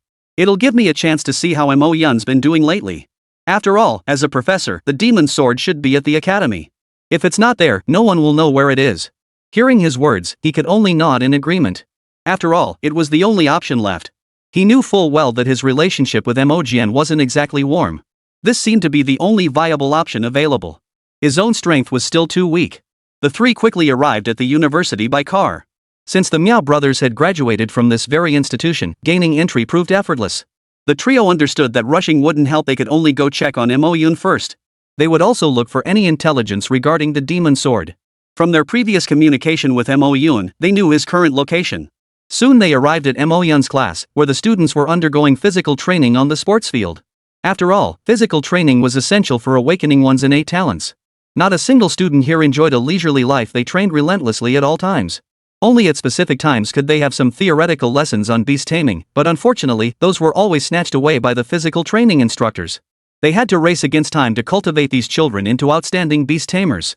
After all, the situation here differed from that in Donghai province. The emergence of these beasts has triggered various collapses around the world. Smaller cities, however, feel little of this turmoil. The Alliance desperately needed beast masters now, especially the strong ones. Mo Yun was also training diligently, though the girls around him wore less than welcoming expressions. It seemed that during his time at school, no one particularly liked this transfer student. As they watched Mo Yun train, class soon ended. While everyone else lingered during free time, Yang Donghai and the Miao brothers approached. Mo Yun, we came to see you. Originally planning to rest due to fatigue, Mo Yun exclaimed in surprise upon seeing them, big brothers? Chapter 130, the titled Beastmaster. After all, she had only just arrived. Could it be that her big brothers had come to see her already? What's going on? Mo Yun suddenly sensed something. Her big brothers wouldn't have come to the capital alone for her sake. Something must have happened. Seeing her worried gaze, the group exchanged glances before smiling and saying, nothing serious. You just need to focus on your cultivation, understand? Though she worried about their situation. Since the big brothers had said so, she nodded despite her deep worry, hoping nothing else unexpected would happen. Yang Donghai didn't have time for catching up after all, they only had 3 days. Mo Yun, I need to ask you, where is the office where you teach the demon sword? Demon sword? Seeing everyone's tense expressions, Moyan tried to recall but could only shake her head. I think it's in the building behind us. The magic sword professor doesn't come to our school often, so I'm not entirely sure. After all, it's only the beginning of the semester. Alright, Miao Pang, you two stay here and have something to eat with Moyun. I'll go look for him. He might be here. The Miao brothers stayed behind to look after Moyun. Yang Donghai set off alone at top speed. Soon after arriving at the rear of the academic building, he began searching office by office. Unfortunately, after checking most of them, he still couldn't locate the office where the magic sword was kept. After all, most teachers were either teaching classes or having lunch at this hour. Just as he reached the rooftop, he encountered a young child. Dressed in a black Lolita outfit and holding a bouquet of flowers, the child looked like they were participating in some kind of role play to anyone unaware. Big brother, are you looking for someone? I've been watching you search the entire floor. Yang Donghai paused upon hearing the question before replying, I'm looking for someone. Little sister, do you know where Professor Magic Sword's office is? Demon Sword? The little girl looked startled upon hearing the name. Yang Donghai, seeing her astonished expression, assumed she didn't know who Magic Sword was. Just as he turned to leave, the little girl smiled and said, follow me. You're in luck, Magic Sword happens to be on campus today. His office isn't accessible to just anyone. You're lucky to have run into me. Yang Donghai was taken aback. He had been about to ask how a little girl could find the Demon Sword's office. But it was too late. He watched the little girl walk farther and farther away. Even though he wanted to ask what was going on, he still sprinted after her as fast as he could. Seeing Magic Sword was the top priority now. That was it. After walking for some time, Yang Donghai finally understood why he couldn't enter the Demon Sword's office. Upon reaching the rooftop, the little girl led him to the end of the corridor, where there was nothing. Yang Donghai was about to speak. The little girl placed the rose she held against the wall. In the next instant, a door slowly materialized. His jaw dropped. Now he understood. How could he possibly find the office? Come on. I like the look of you. Let's go. The little girl stepped inside first. Though curious, Yang Donghai followed to see what was going on. Once they entered the office. This place was less an office and more like a miniature world. Numerous plants adorned the space, leaving Yang Donghai visibly astonished. Truly worthy of a titled Beastmaster. The Demon Sword turned around. Seeing the little girl arrive didn't surprise him, but when he looked at Yang Donghai, he seemed genuinely taken aback. Sis, why did you bring this kid along? Sis? Yang Donghai was even more astonished. What the hell? This girl who looked barely 15 or 16 was actually Demon Sword's sister? The little girl smiled at Yang Donghai's stunned expression. Well, kid, you look pretty surprised, huh? Come to think of it, we haven't even introduced ourselves since meeting. I'm the headmistress of the Capital City Academy of Supernatural Abilities. Title, Black Lolita. What? Yang Donghai was even more astonished to learn this little girl was a titled Beastmaster. What astonished him even more was the Black Lolita's age. Hesitating briefly, he finally asked, Black Lolita, how old are you? Boom! The figure of the Demon Sword instantly vanished into the corner, a hint of fear flickering deep within its eyes. His sister had an excellent personality. The only thing that truly worried people was, whenever the topic of age came up, his sister would inevitably lose control. That was the real trouble. Yang Donghai sensed something was amiss, but the dark-haired girl's power was already spiraling out of control. She detested people who asked girls about their age. I actually liked you at first because you seemed like a decent guy. Too bad you're not very obedient. As she spoke, the black-haired girl's appearance changed completely from before, and even the rose in her hand began to emit a dark aura. Sis, you go out first. Only after the Demon Sword had escorted the dark-haired girl out. Only then did he breathe a sigh of relief. Once his sister calmed down, things wouldn't be too problematic. Yang Donghai, I thought you were in United City? Why are you in the capital city? What truly concerned Imogen most was why he had been sought out. Yang Donghai didn't hide anything, laying out everything he needed. After hearing his explanation, Mo shook his head. Young Donghai, I actually thought you were quite decent. It's a pity you've forgotten that we two shouldn't have any connection to begin with. We've only met once. Our relationship isn't exactly close, so why should I help you? Indeed, upon hearing his words, Yang Donghai had anticipated this outcome all along. He wasn't a fool, fully aware that the demon sword wouldn't offer assistance without reason. Yang Donghai immediately offered, I can help you find a good beast tamer. At that very moment, a system notification chimed in his mind. Ding! Task issued, rescue Ho Linglong and seek the demon sword's aid. Reward upon completion, 1 suitable beast tamer. Mission failure, weakening of Bobbitt's talent. Upon hearing the mission announcement, Yang Donghai merely shook his head. Even if the quest wasn't issued, it wouldn't matter much. But since he'd already said it, it actually spared him the trouble of searching for a suitable beast tamer, a decent piece of good news. The demon sword frowned upon hearing this. Truthfully, he did harbor such concerns. Not for any other reason this time, it was his son searching for a beast tamer, so nothing could be taken lightly. Chapter 131, Being Capped? He understood that nothing could be taken lightly. Unfortunately, as the most suitable candidate, Xianken had ultimately abandoned him outright. After all, it had already found its destined master. Even if he wanted to stop it, he couldn't. He could only continue searching. But after searching for so long, he still hadn't found a single trace of the beast tamer. If Yang Donghai was telling the truth, stepping in to lend a hand wouldn't be a problem at all. He nodded immediately. Produce your beast. If it meets my requirements, I'll resolve your friend's situation. As his words fell, Yang Donghai merely shook his head. After you assist me, I will naturally present a perfectly matched beast. But what if you deceive me? The demon sword wasn't a fool, he wasn't fond of such empty promises. Yang Donghai was also feeling quite the headache. As a third-tier beast master, proving himself was clearly an immense challenge. As for what to do next, after a moment's hesitation, he spoke up, here's the deal. Once this matter is resolved, if I fail to produce a beastmaster that satisfies you, then how about I give you this bobbit? Oh? In truth, it wasn't impossible for a beast and its tamer to form a contract. The main difficulty lies in achieving complete voluntariness. No beastmaster would willingly relinquish their beast. After all, the complications arising from contract dissolution are immense. It could even inflict irreversible damage on the body. The demon sword hadn't expected Yang Donghai to make such a decision and immediately nodded. After all, having seen Bobbit, though he knew little about the creature's specifics, one thing was crystal clear. This beastmaster was undoubtedly the rarest he had ever encountered. It would make a fine beast for his son. Very well. Since that's the case, I'll agree to help you. We'll depart tomorrow morning. Meet here again. As he spoke, Yang Donghai's figure had already appeared outside the office. He too sensed the other man's formidable abilities. He believed he too would reach this level in the near future. After a moment of inner reflection, Yang Donghai left the teaching building. Inside the office, after watching him leave, the dark-haired girl finally emerged, her cheeks puffed out in indignation. Mo, you're becoming increasingly rude. I am your elder sister, after all. Why did you just send me out like that? But I never expected you'd actually agree to help? The dark-haired girl was somewhat surprised that he'd immediately agreed for the sake of a beast tamer. What kind of beastmaster was this? Just as shock rippled through her mind. Demon Sword chuckled, because you don't know, this kid's beast tamer isn't ordinary. Just stepping out to say a few words? It's no big deal. The dark-haired girl now felt even more intrigued by Yang Donghai's beast tamer. What kind of beast could possibly capture the demon sword's interest? Meanwhile, upon returning to the playground, Yang Donghai found the three waiting for him. Seeing the shop manager return, they immediately crowded around him. Brother Hai, how did it go? Yeah.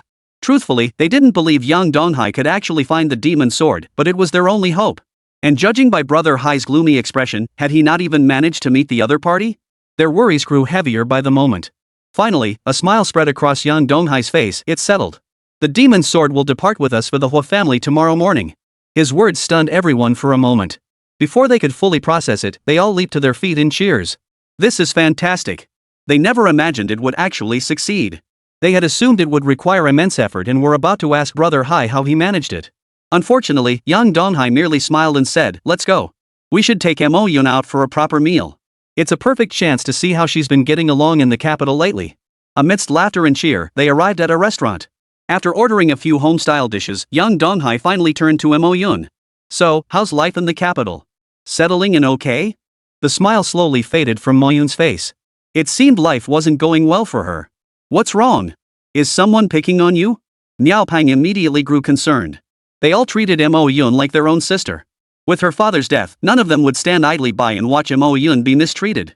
Yang Donghai frowned, waiting for Mo Yun to explain what had happened.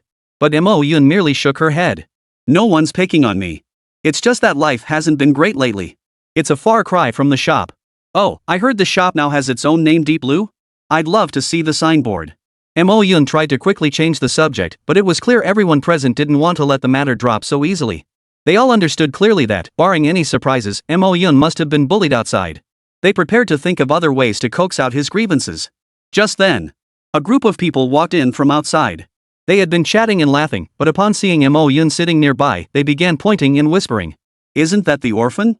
Yeah, heard his dad died on the battlefield, but he's got some real talent. Who knows? His temper isn't great. They say he beat up a classmate on his first day. Enough. But what's up with these guys?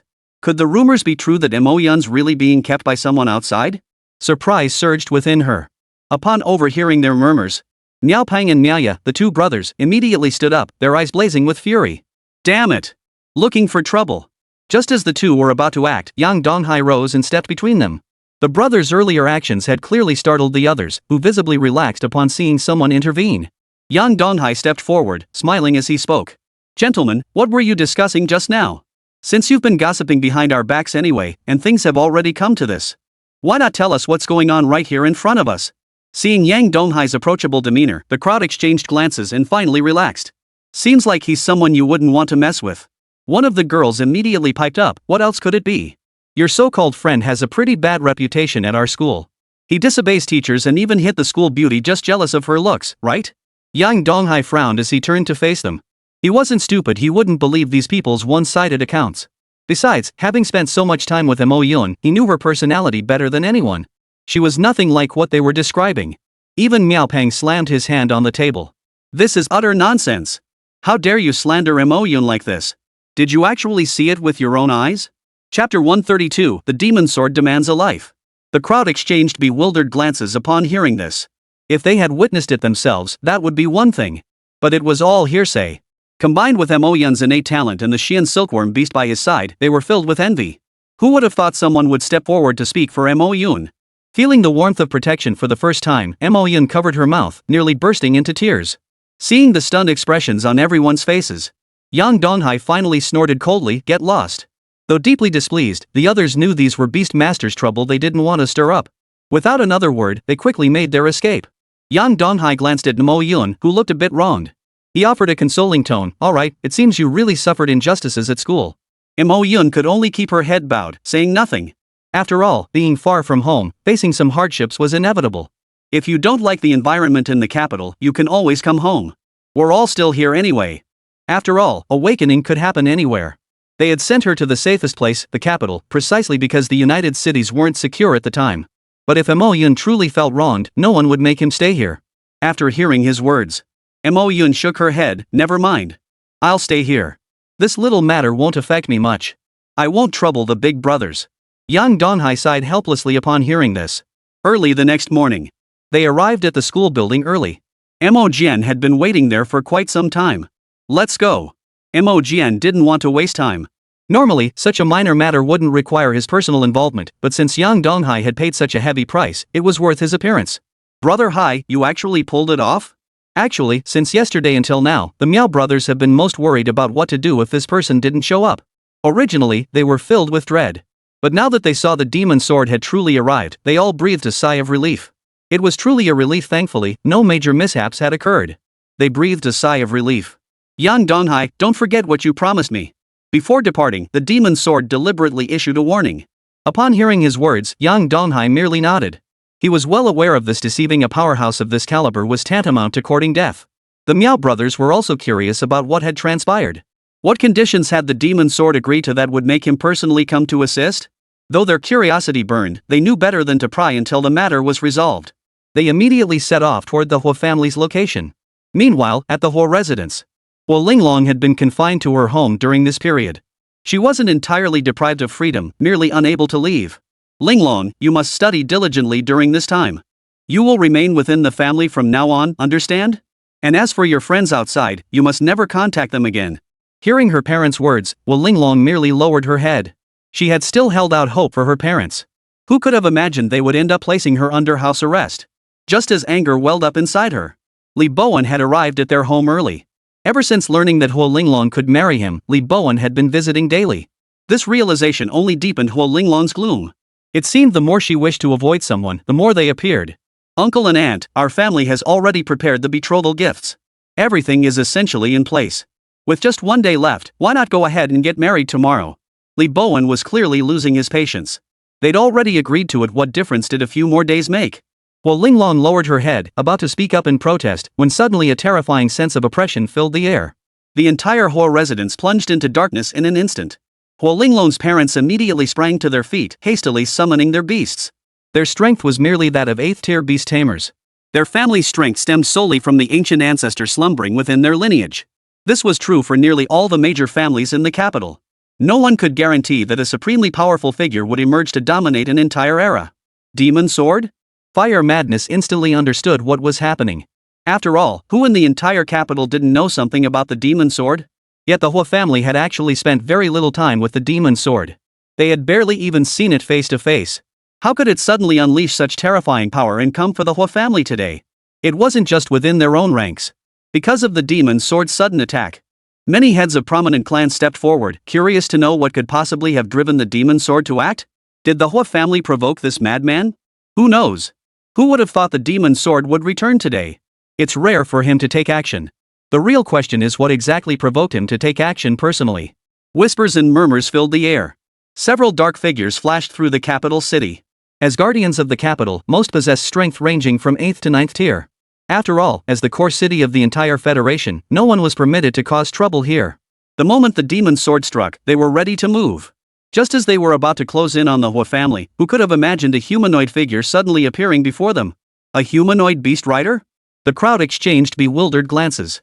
Upon the massive, nearly 3-meter-long Beastmaster's arm, the dark-haired lowly now wore a smile. Gentlemen, my brother has matters to attend to. It won't cause too much trouble for the capital, so please hold your fire for now. Black Lolita, you should be well aware of the current order in the capital. Even as titled Beastmasters, you're only at the 9th rank. The capital hasn't given you the right to be so arrogant. The dark-haired girl merely closed her eyes to rest. The residual power lingering on her body made him acutely aware. Should they truly dare to act, the Black Lolita would likely strike back without hesitation. This was precisely what everyone feared. Finally, the leader sighed helplessly. Understood. We can only hope you honor your promise, Black Lolita. After all, the capital is no ordinary place. Should any trouble arise, you must understand the dangers involved. After hearing his words, it was clearly laced with threat. After all, this was the capital. Even a titled Beastmaster faced considerable risks here. They couldn't truly act with complete impunity. Understood. But this is merely a private matter. I ask that you all leave now. Chapter 133, Old Rules. With those words spoken, the Guardians, though deeply reluctant, could only temporarily withdraw their forces and prepare to lie in wait nearby. They would only intervene if large-scale fighting broke out on the Huo family's side. The guard squad still hasn't arrived. Seeing the immense impact on the Huo family yet still no sign of their arrival, they knew the Demon Sword outside must have Black Lolita's assistance. Truthfully, such incidents had occurred countless times in the capital before. They were merely laughed off as jokes before. Who could have imagined it would escalate to this today? Demon Sword, our Huo family never provoked you. You should understand the consequences of causing such a commotion if blame falls upon us. What then? Even if you are the Demon Sword, it won't do. Huo Kuang forced himself to steady his emotions. Only Huo Linglong's eyes sparkled with excitement. He knew exactly what was happening. The Demon Sword's arrival meant the shopkeeper and the others had come. This was undoubtedly good news. The figure of the Demon Sword slowly materialized within the Huo family estate. He was alone, with no one accompanying him. After all, if they discovered that the Miao family and Yang Donghai were the ones stirring up trouble behind the scenes, the Li and Huo families would likely seek relentless revenge. The Demon Sword was concerned about this very thing, which is why he deliberately came alone. Truthfully, my visit holds no particular purpose, Fire Family Head. I'm here at someone's request to verify something specific. I heard the Fire Family's young lady is about to arrange a marriage alliance, so I came specifically to verify that. If the young lady refuses, I will have to leave with my people. Upon hearing his words, Fire Madness's expression darkened considerably. When did the Demon Sword start meddling in others' marriages? How come he'd never heard of him handling such matters? Senior Demon Sword. This is a marriage alliance between the Hua and Li families. Are you truly prepared to provoke both our clans? After hearing Li Bowen's threatening words, the Demon Sword didn't even glance at him. Are you kidding me? Normally, someone of his rank wouldn't even be worthy of speaking to him. Seeing the demon sword completely ignore him, Li Bowen felt his pride wounded. Yet no matter how humiliated he felt, he dared not utter a word. The demon sword's power was simply too overwhelming. What Fire Madness was more concerned about now was what kind of person Fire Linglong had befriended to manage to invite this colossus, the demon sword, over. The demon sword rarely made public appearances. Just how much influence had been exerted? Linglong, this is ultimately our family matter. Could you ask Mr. Magic Sword to step aside for now? We'll discuss your situation properly later, okay? Fire Madness fixed his gaze on Fire Linglong. The only way to resolve this now was for his daughter to speak up herself. Otherwise, there truly was no solution. Upon hearing her father's words, Linglong merely shook her head. She understood that the shopkeeper and the others must have exerted tremendous effort to summon the demon sword. If she allowed the demon sword to depart now, she feared she would never have another chance to leave herself. She immediately looked at the demon sword and spoke bravely, "Senior demon sword, please take me with you. I don't want to stay here." Linglong. Just as Hua Quang prepared to reprimand her, the demon sword had already materialized beside Hua Linglong. A faint smile played at the corner of his mouth. "Fire Clan head, I'm truly sorry, but since the person involved has spoken, I must take him with me to complete the mission." As Hua Linglong and the demon sword prepared to depart, Fire Madness still felt a lingering reluctance. "Hold on." Mo Jian turned his head, his gaze cold as he waited for Hua Quang to speak. Hu Quan gritted his teeth and spoke, "Mo Jian, can you at least tell me who sent you?" They didn't seem eager to reveal their identity. "Let's go." "We shouldn't do this sort of thing again. Arranged marriages are a barbaric custom anyway." From the start, the demon sword hadn't particularly liked this custom. This time, helping out didn't weigh on his conscience at all. Though Hua Quang's face darkened, he dared not stop him. He could only watch as Hua Linglong and the demon sword departed. Li Bowen's face was equally grim at that moment. He never could have imagined this. The wife he thought was already his had ultimately run off with another man. Was he truly destined to never have Hua Linglong? "Little Li, we're truly sorry about this. We never anticipated things would turn out this way. Don't worry just yet. Linglong can't possibly get away." Li Bowen heard this and felt helpless, but he could only nod bitterly. He knew all too well. With the demon sword leading his men away, even if the Hua family fought tooth and nail to keep him, there was little hope of success. "Uncle, Aunt, I'll be going now." Li Bowen's face was grim. No matter how unwilling he felt inside, he had no choice but to leave for now. He was utterly helpless. The Hua family members exchanged glances, unsure how to comfort the young man. Meanwhile, Mo Jian brought Hua Linglong back to the academy. Seeing Hua Linglong unharmed, everyone couldn't help but breathe a sigh of relief. "Thank goodness, Linglong, you're okay." "Yeah, the message you sent made us sure something must have happened to you." The Miao brothers breathed a sigh of relief, and Linglong was deeply moved. She never imagined that the message she sent had actually succeeded in summoning the demon sword. "Shopkeeper, I can't thank you enough." While Linglong was at a loss for words to express her gratitude. Without the shopkeeper's help, she truly wouldn't have made it back. "It's nothing. We're all family here." When Deep Blue Zone face hardship, we naturally help each other out. He smiled, while the demon sword chuckled, "Young Donghai, come with me. Don't forget what you promised me." The demon sword was ready. No matter what beast Yang Donghai brought forth, he was determined to find a way to get his hands on the bobbit.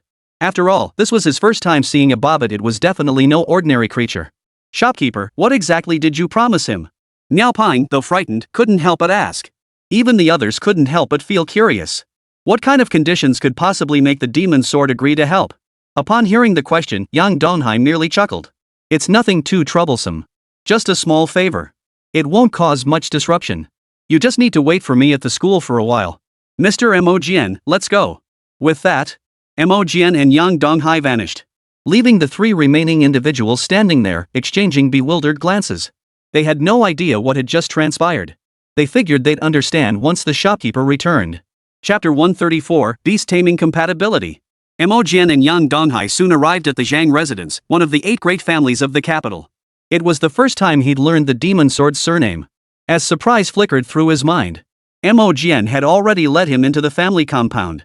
This prominent family left Yang Donghai somewhat astonished. Since entering, he sensed a distinct lack of activity. The Zhang household didn't seem to have a very large population. As he pondered this, the dark-haired girl approached, roses in her arms. "Looks like things went smoothly. Zhang Jun is already waiting here. Let's go." The demon sword nodded, and soon the three of them arrived at a room. The moment they entered, Yang Donghai felt an intense heat radiating from the room. Even the demon sword and the dark-haired girl hesitated to step further inside. As dark attribute beast masters themselves, they found this intense heat deeply unsettling. "Is this your biological child?" Yang Donghai asked instinctively. Noticing the dark sword's displeased expression, he quickly waved his hands. My apologies, that was an instinctive question. I understand your thoughts. Bobbitt's rarity is indeed quite low. But you know, Bobbitt's attributes aren't really suited for your son. I can help him find a more suitable beastmaster. His words drew a sigh from Magic Sword. It wasn't that they hadn't tried. Back then, the Xian silkworm possessed both yin and yang attributes. Though not the perfect match, it was still possible to form a contract. The chances of finding a high-level yang attribute beast were truly slim. That was precisely why he had to search elsewhere. Just as Yang Donghai was about to speak, a system notification sounded in his ear. Congratulations, host, on completing the mission. You have obtained the exclusive pet for the son of the demon sword. Please claim your reward. Upon hearing this, Yang Donghai shook his head helplessly. He felt utterly helpless about the situation. This mission had brought him absolutely no personal benefit whatsoever. Still, rescuing Huo Linglong was the silver lining. Soon after, he sensed an additional presence within the insectoid realm and went to investigate. Gentlemen, I'll retrieve a suitable beast for him. It won't take long, just a few moments. With that, he departed. The demon sword trusted him enough to let him go. After all, within the Zhang family, if he ever tried to leave, he wouldn't be able to escape their watchful eyes. Upon reaching the corner, first, he checked the details of this new beast riding assignment. The beast was a small glowing orb. He immediately activated the scanner to begin analyzing its specific details. Beast Spirit Light Elemental. Talent, Ordinary Grade. Level, Beginner Tier, Basic. Element, Light. Strength, 26. Agility, 20. Mental Power, 31. Skills, Sunlight Shower, Light Slash. Upon seeing the brand new Beastmaster data, he couldn't help but feel a hint of surprise. Such stats were extremely rare indeed. With figures like these, its future growth potential should be formidable. He was still marveling at this thought. Ultimately, he emerged with the light spirit in tow. After all, spirit-type tamers were quite uncommon. Possessing such a beast would be a significant burden even for a prominent family like the Zhangs. A beastmaster of this caliber is truly a rare find. Precisely for this reason, Yang Donghai felt that even if he were dissatisfied with the beastmaster, it shouldn't be too much of a problem. He immediately approached the demon sword and drew forth the light spirit. Upon seeing the treasure in his hand, the demon sword's eyes lit up. A fine specimen. Demon sword, this beast is the one I prepared for your son. After all, its innate talents are deeply connected to the light element. And precisely for that reason, this light spirit is absolutely the most suitable beast for your son. After hearing his words, Mo Jian found it quite impressive, though he suspected Bobbitt might possess even greater innate talent. He had to admit, this light spirit was also quite exceptional and perfectly suited for his son. In the end, Magic Sword could only nod. You little rascal. I was determined to get my hands on your Bobbitt no matter what. Who would have thought? He sighed helplessly. It was the only option. Though he felt helpless inside, he understood that Yang Donghai had flawlessly fulfilled their agreement this time. Demon sword, if there's nothing else, I'll be taking my leave. Oh, and I have some ideas about nurturing the light spirit. If you ever have questions about his upbringing in the future, feel free to call on me anytime. Upon hearing his words, Mo Jian merely waved his hand dismissively. It was obvious that he, having freely given away the light spirit, would inevitably demand a hefty price later. Given the current situation, the only thing he could do now was to minimize contact with this kid. Otherwise, he would exhaust every means to squeeze every last drop of value from the light spirit. Well, I'm off then. Yang Donghai waved his hand dismissively. He wasn't in any hurry. Light spirits were rare, but they naturally appeared in auction houses. As for why Yang Donghai was so confident, he could see how a beast tamer should cultivate their own talents. And precisely because of this, he was so confident. As long as he could handle this with ease, he believed that in the not-too-distant future, the demon sword would surely bring the light spirit to him. After all, his son Zhang Jun was clearly well-trained and destined to become the heir of the Zhang family. Given that, an ordinary light spirit would naturally not satisfy him. The resources required then would be even greater. What difference did it make if he was a titled beastmaster? When the time came to cultivate beasts, he would still have to seek him out. Demon sword, looks like this kid has you wrapped around his finger. Yang Donghai's smile at the corner of his mouth as he departed was utterly unconcealed. And precisely because of this, they were now acutely aware that Yang Donghai was baiting them like fish on a hook. Hearing his words, Demon Sword's lips twitched. He wasn't stupid, how could he not understand this? But understanding it didn't change anything. He had to find a beastmaster capable of cultivating light elves. Within the Imperial Capital University, there were actually quite a few such cultivators belonging to their faction.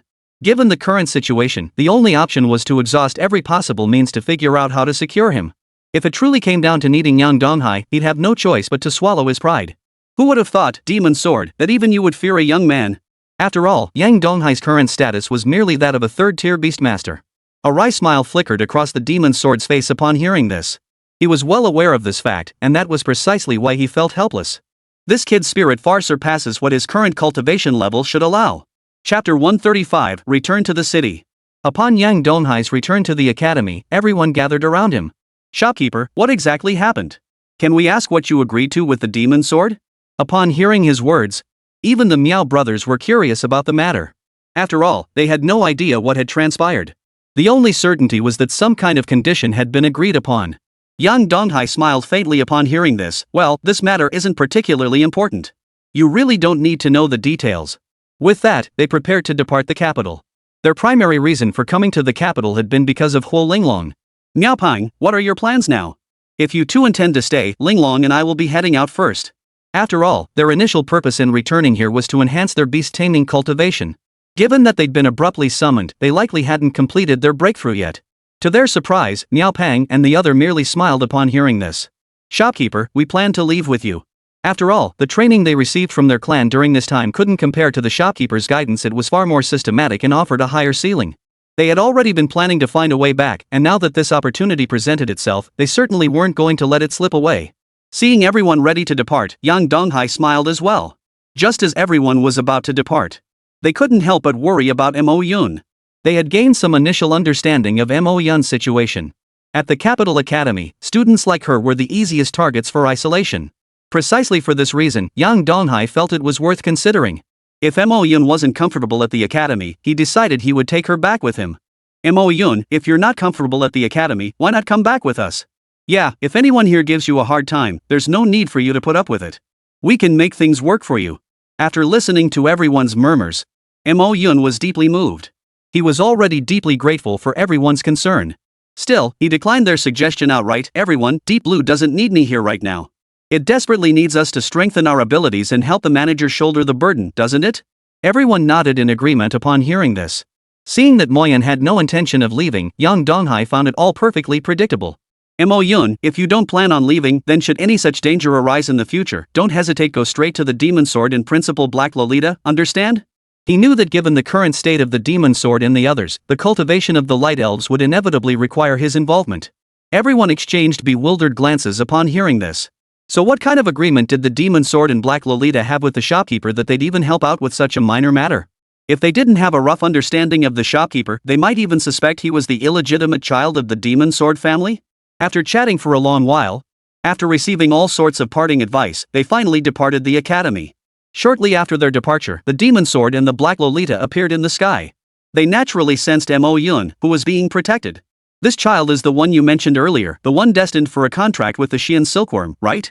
Upon hearing his words, Magic Sword nodded in agreement. Yes, they're quite taken with this child. It seems we'll need to cultivate a strong bond with him going forward. It was largely as Yang Donghai had anticipated. The Zhang family did indeed have a group of cultivators. While various evolution methods existed, cultivating a light spirit was undoubtedly a first for them. After all, light elves were scarce, and each growth case presented a valuable learning opportunity for them. They had already treated this as a teaching case study. Magic Sword was well aware that, given the current situation, they might ultimately have no choice but to seek out Yang Donghai and his group. The dark-haired girl smirked, her lips pressed together. It was the first time she'd ever seen a hint of nervousness on Magic Sword's face. Upon returning to the United City, Yang Donghai and the others all wore faint smiles. Given their current circumstances, returning to United City was far preferable to heading to the capital. They immediately headed back to the Deep Blue shop. Just as they were about to enter, they saw Meng Meng looking extremely displeased as she stared at her mother and younger brother. Even Shi Dong and Shadow, standing nearby, were at a loss for what to do. After all, she was Meng Meng's mother. No words would make a difference now. They could only wait for now. They had word that the shop manager had returned. Meng Meng, how can I tell you this, child? How can you be so disobedient now? You're the only one watching the shop right now. Hurry up and take a look. If your boss comes back, it'll be too late. That tamed beast is worth hundreds of thousands, maybe even $1 million. Just hand one over now. Listening to her mother's incessant pleas, Wang Meng Meng merely shook her head coldly. I'm truly sorry, Mom. I was trained by the store manager myself. These beasts have nothing to do with me. I have no right to touch them. You child. Hearing his daughter refuse to listen like this. Even though he was deeply displeased, he could do nothing about it. Just as he gritted his teeth, preparing to force the issue, young Donghai arrived with his men, a cold smile playing on his lips. Auntie, I never imagined this would happen so soon. What are you all doing? Upon hearing his words, Meng breathed a sigh of relief. Thank goodness. She'd feared this would cause a lot of trouble, but at least everything was safe now. It was fortunate that only Meng's mother had come. She had been worried sick here alone, but thankfully nothing major had happened. As for his words, Meng's mother was now visibly annoyed. What on earth is going on? I never expected you to return so quickly. But could you possibly give our child one of your tamed beasts for free? After all, our Meng works here. If you need anything, just ask her directly, okay? Hearing her aunt's words, the expressions of the others present turned rather grim. They never imagined someone could be so shameless. Yang Donghai, however, wore a faint smile. Fine, I'll agree. Since that's the case, go ahead and prepare. I'll arrange a flame-mad lion for you. When the time comes, please don't waste any more time on Meng's matters, okay? Upon hearing his words, Auntie's eyes lit up. This was perfect. She'd been racking her brain over what to do. Chapter 136, could it be you guys did it? She hadn't expected the store manager to be so easygoing, not a single problem. She nodded immediately. Understood. From now on, Meng's affairs have nothing to do with me. A hint of excitement flashed across his face. This was truly wonderful, absolutely good news. They hadn't known how to find a suitable demon beast for their son before, but now this was definitely good news. After watching Meng's mother leave with her younger brother, Meng hung her head. She never imagined things would turn out this way. Though she wasn't entirely satisfied, there was nothing she could do about it. Just as she felt embarrassed, Yang Dongshang stepped forward and ruffled her hair. There. Don't look so worried. Manager, given the current situation, I could have handled that earlier. There was absolutely no need to bring out such an important beast. Shidong still felt the sting of the expense. After all, it was a beast worth over $1 million, and their startup funds were already stretched thin. Hearing his words, Yang Donghai merely smiled. It's nothing. As long as she doesn't bother Meng again in the future, that's all that matters. He knew full well Qidong and the others could handle it. But she was his mother, after all. Using forceful measures wasn't exactly good news. Precisely for that reason, he considered $1 million yuan a perfectly reasonable price to resolve the matter. After hearing the manager's words, Qidong expressed his full understanding. He now understood perfectly well. After interacting with the manager for so long, he was acutely aware of how much the manager valued them. He was more than willing to follow such a boss. A smile touched his lips. This kind of boss was truly commendable. Everyone was thoroughly satisfied. Meng was surrounded by everyone. Alright, Meng, don't put too much pressure on yourself. We're all here for you. Exactly. With Brother Hai by your side, there's absolutely nothing to worry about. This is just perfect. This time, we've finally avoided any major complications. Hearing everyone's reassurances, Meng felt genuinely relieved. By the way, what exactly happened? What's going on in the capital? After hearing her question, everyone began explaining the events that had unfolded. Meng's eyes lit up as she listened, surprised that so much had transpired while she was away in the city. Yang Donghai merely smiled. He didn't feel any pressure about these matters. He chuckled, well, it's not all bad news. Everyone is starting to prepare for cultivation. There will likely be many problems arising soon. Only when everyone's strength is sufficient can we cultivate in peace, understand? After hearing his words, the smiles vanished from everyone's faces. After all, this time they finally understood the importance of clear strength. Without power like the demon sword, no one would heed their commands no matter what they did. Qidong immediately departed, carrying the demon sword with him. Shortly after their departure, everyone entered a state of cultivation. Upon their return, Gao Rongxing was the first to receive word. That kid's finally back from the capital. But to cause such a stir in the capital? He's just an ordinary third-tier beastmaster. How on earth did he manage to summon the demon sword? Gao Rongxing's connections in the capital had already informed him of this development, which was what astonished him most. His initial connection to the demon sword likely stemmed from that Xian silkworm. Could such a minor beast tamer truly maintain such close ties with the demon sword, even prompting the demon sword to personally intervene? At this moment, Gao Rongxing was genuinely questioning his own understanding of the situation, utterly baffled by the unfolding events. But Gao Rongxing knew all too well that this was the most troublesome part of all. From now on, if you need to communicate with him, you'll have to be extra careful. After all, with that demon sword, there's probably no one in the entire United City who could stand against him. By then, his status will be truly terrifying. Attendants, keep a close watch on Deep Blue's internal affairs. If any unexpected incidents occur in the future, you must be aware, understand? After hearing his words, the Gao family members grew cautious. They understood all too well that, given their current circumstances, no one in the entire United City could match their current proximity to the demon sword. At the Huang family residence. After acquiring the beast, Huang's mother immediately planned to assign it directly to her son. It was said that such beasts required early training to become more obedient and docile. They could even play a remarkable role in battle. Even without innate talent, they were determined to give their son the best possible start. The family had prepared a feast long before I arrived, with every member present except Meng Meng. Clearly, no one seemed to care about her whereabouts. We must celebrate our eldest son acquiring a beast companion properly this time. Indeed, we're quite fortunate. Who could have imagined that little Meng Meng would actually befriend such a clueless beast tamer? To the Huang family gathered there, this act of freely handing over a beastmaster was nothing short of utter foolishness. Such a precious beast was handed over to them just because of a few words. Little did they know, several shadowy figures had just flashed past their house in the darkness. The next day, the once peaceful United City erupted into chaos. The reason? For some inexplicable reason, widespread deaths had begun occurring throughout the city. Most of the victims came from wealthy families. They all shared a common pattern. They were all individuals who had recently purchased spirit beasts. Without exception, their entire families had been slaughtered. Even Huang Mengmeng's relatives had fallen victim to the atrocity. Within the Deep Blue, everyone gathered together. They never imagined such an unexpected incident would occur so soon after their return. Though deeply shocked, none spoke. Meng Meng sat silently nearby, clearly still reeling from the sudden turn of events. Yang Donghai stood outside. By his side stood Qi Dong in shadow. What the hell is going on? I only asked you to conduct a simple investigation. How did this situation suddenly arise? Could it be that you took matters into your own hands? While it wasn't clear if they'd killed to silence witnesses over yesterday's incident, the collateral deaths of so many families made little sense. Honestly, this was getting really complicated. Upon hearing this, Qi Dong shook his head. Chapter 137, The Assassin's Guild. Boss, this doesn't really involve us.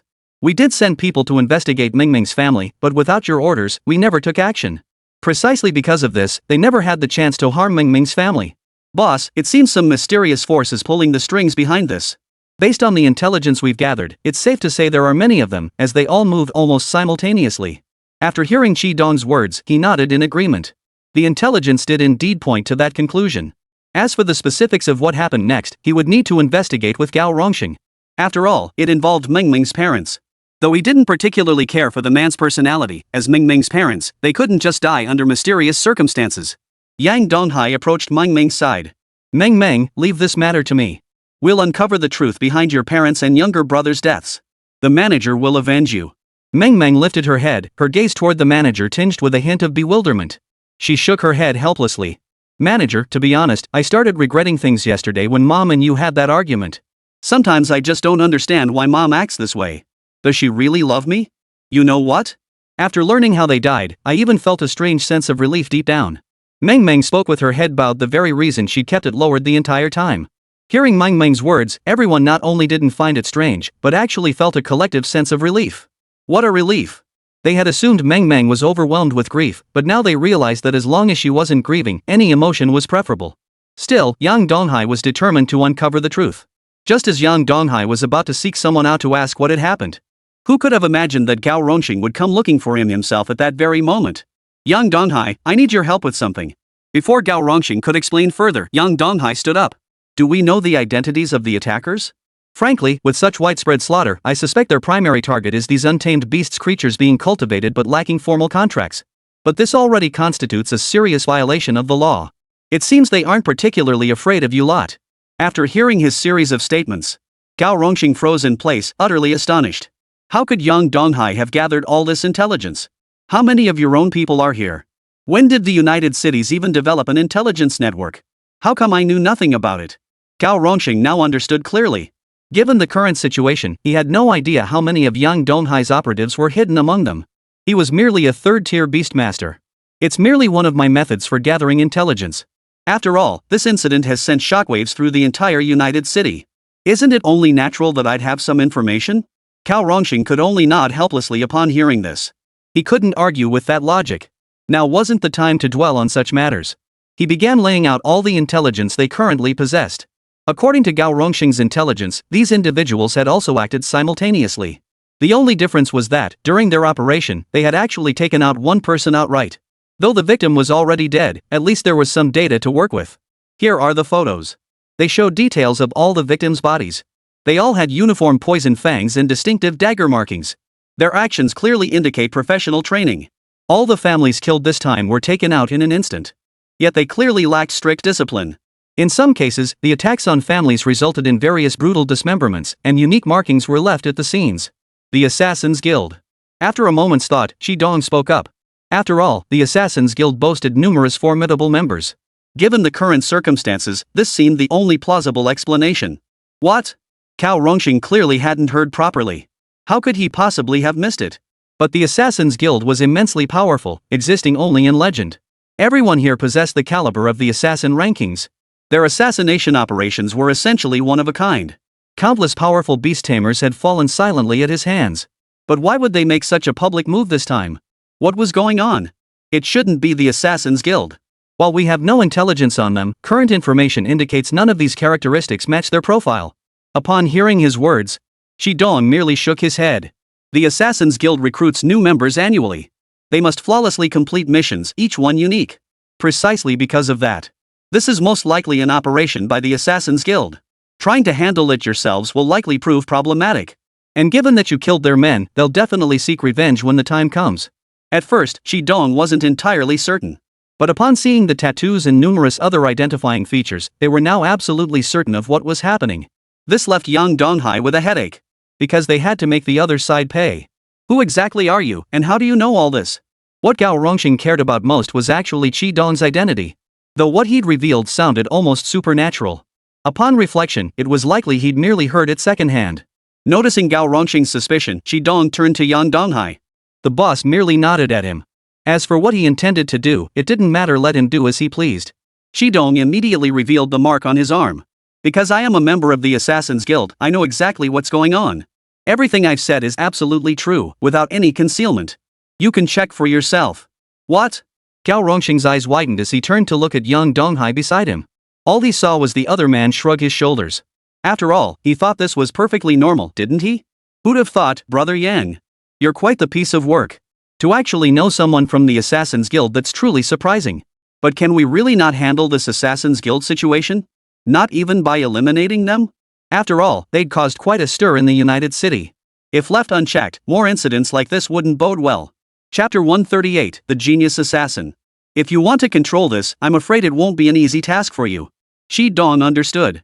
Cao Rongxing wanted to eliminate this group to provide the United City with an explanation. However, the core members of the Assassins' Guild were all exceptionally powerful. These test subjects likely didn't possess such terrifying strength. But if the powerful figures behind them intervened, their city might be wiped out. Yang Donghai mused quietly, it's not really a major problem. Given the current situation, we can easily eliminate them, they haven't left yet.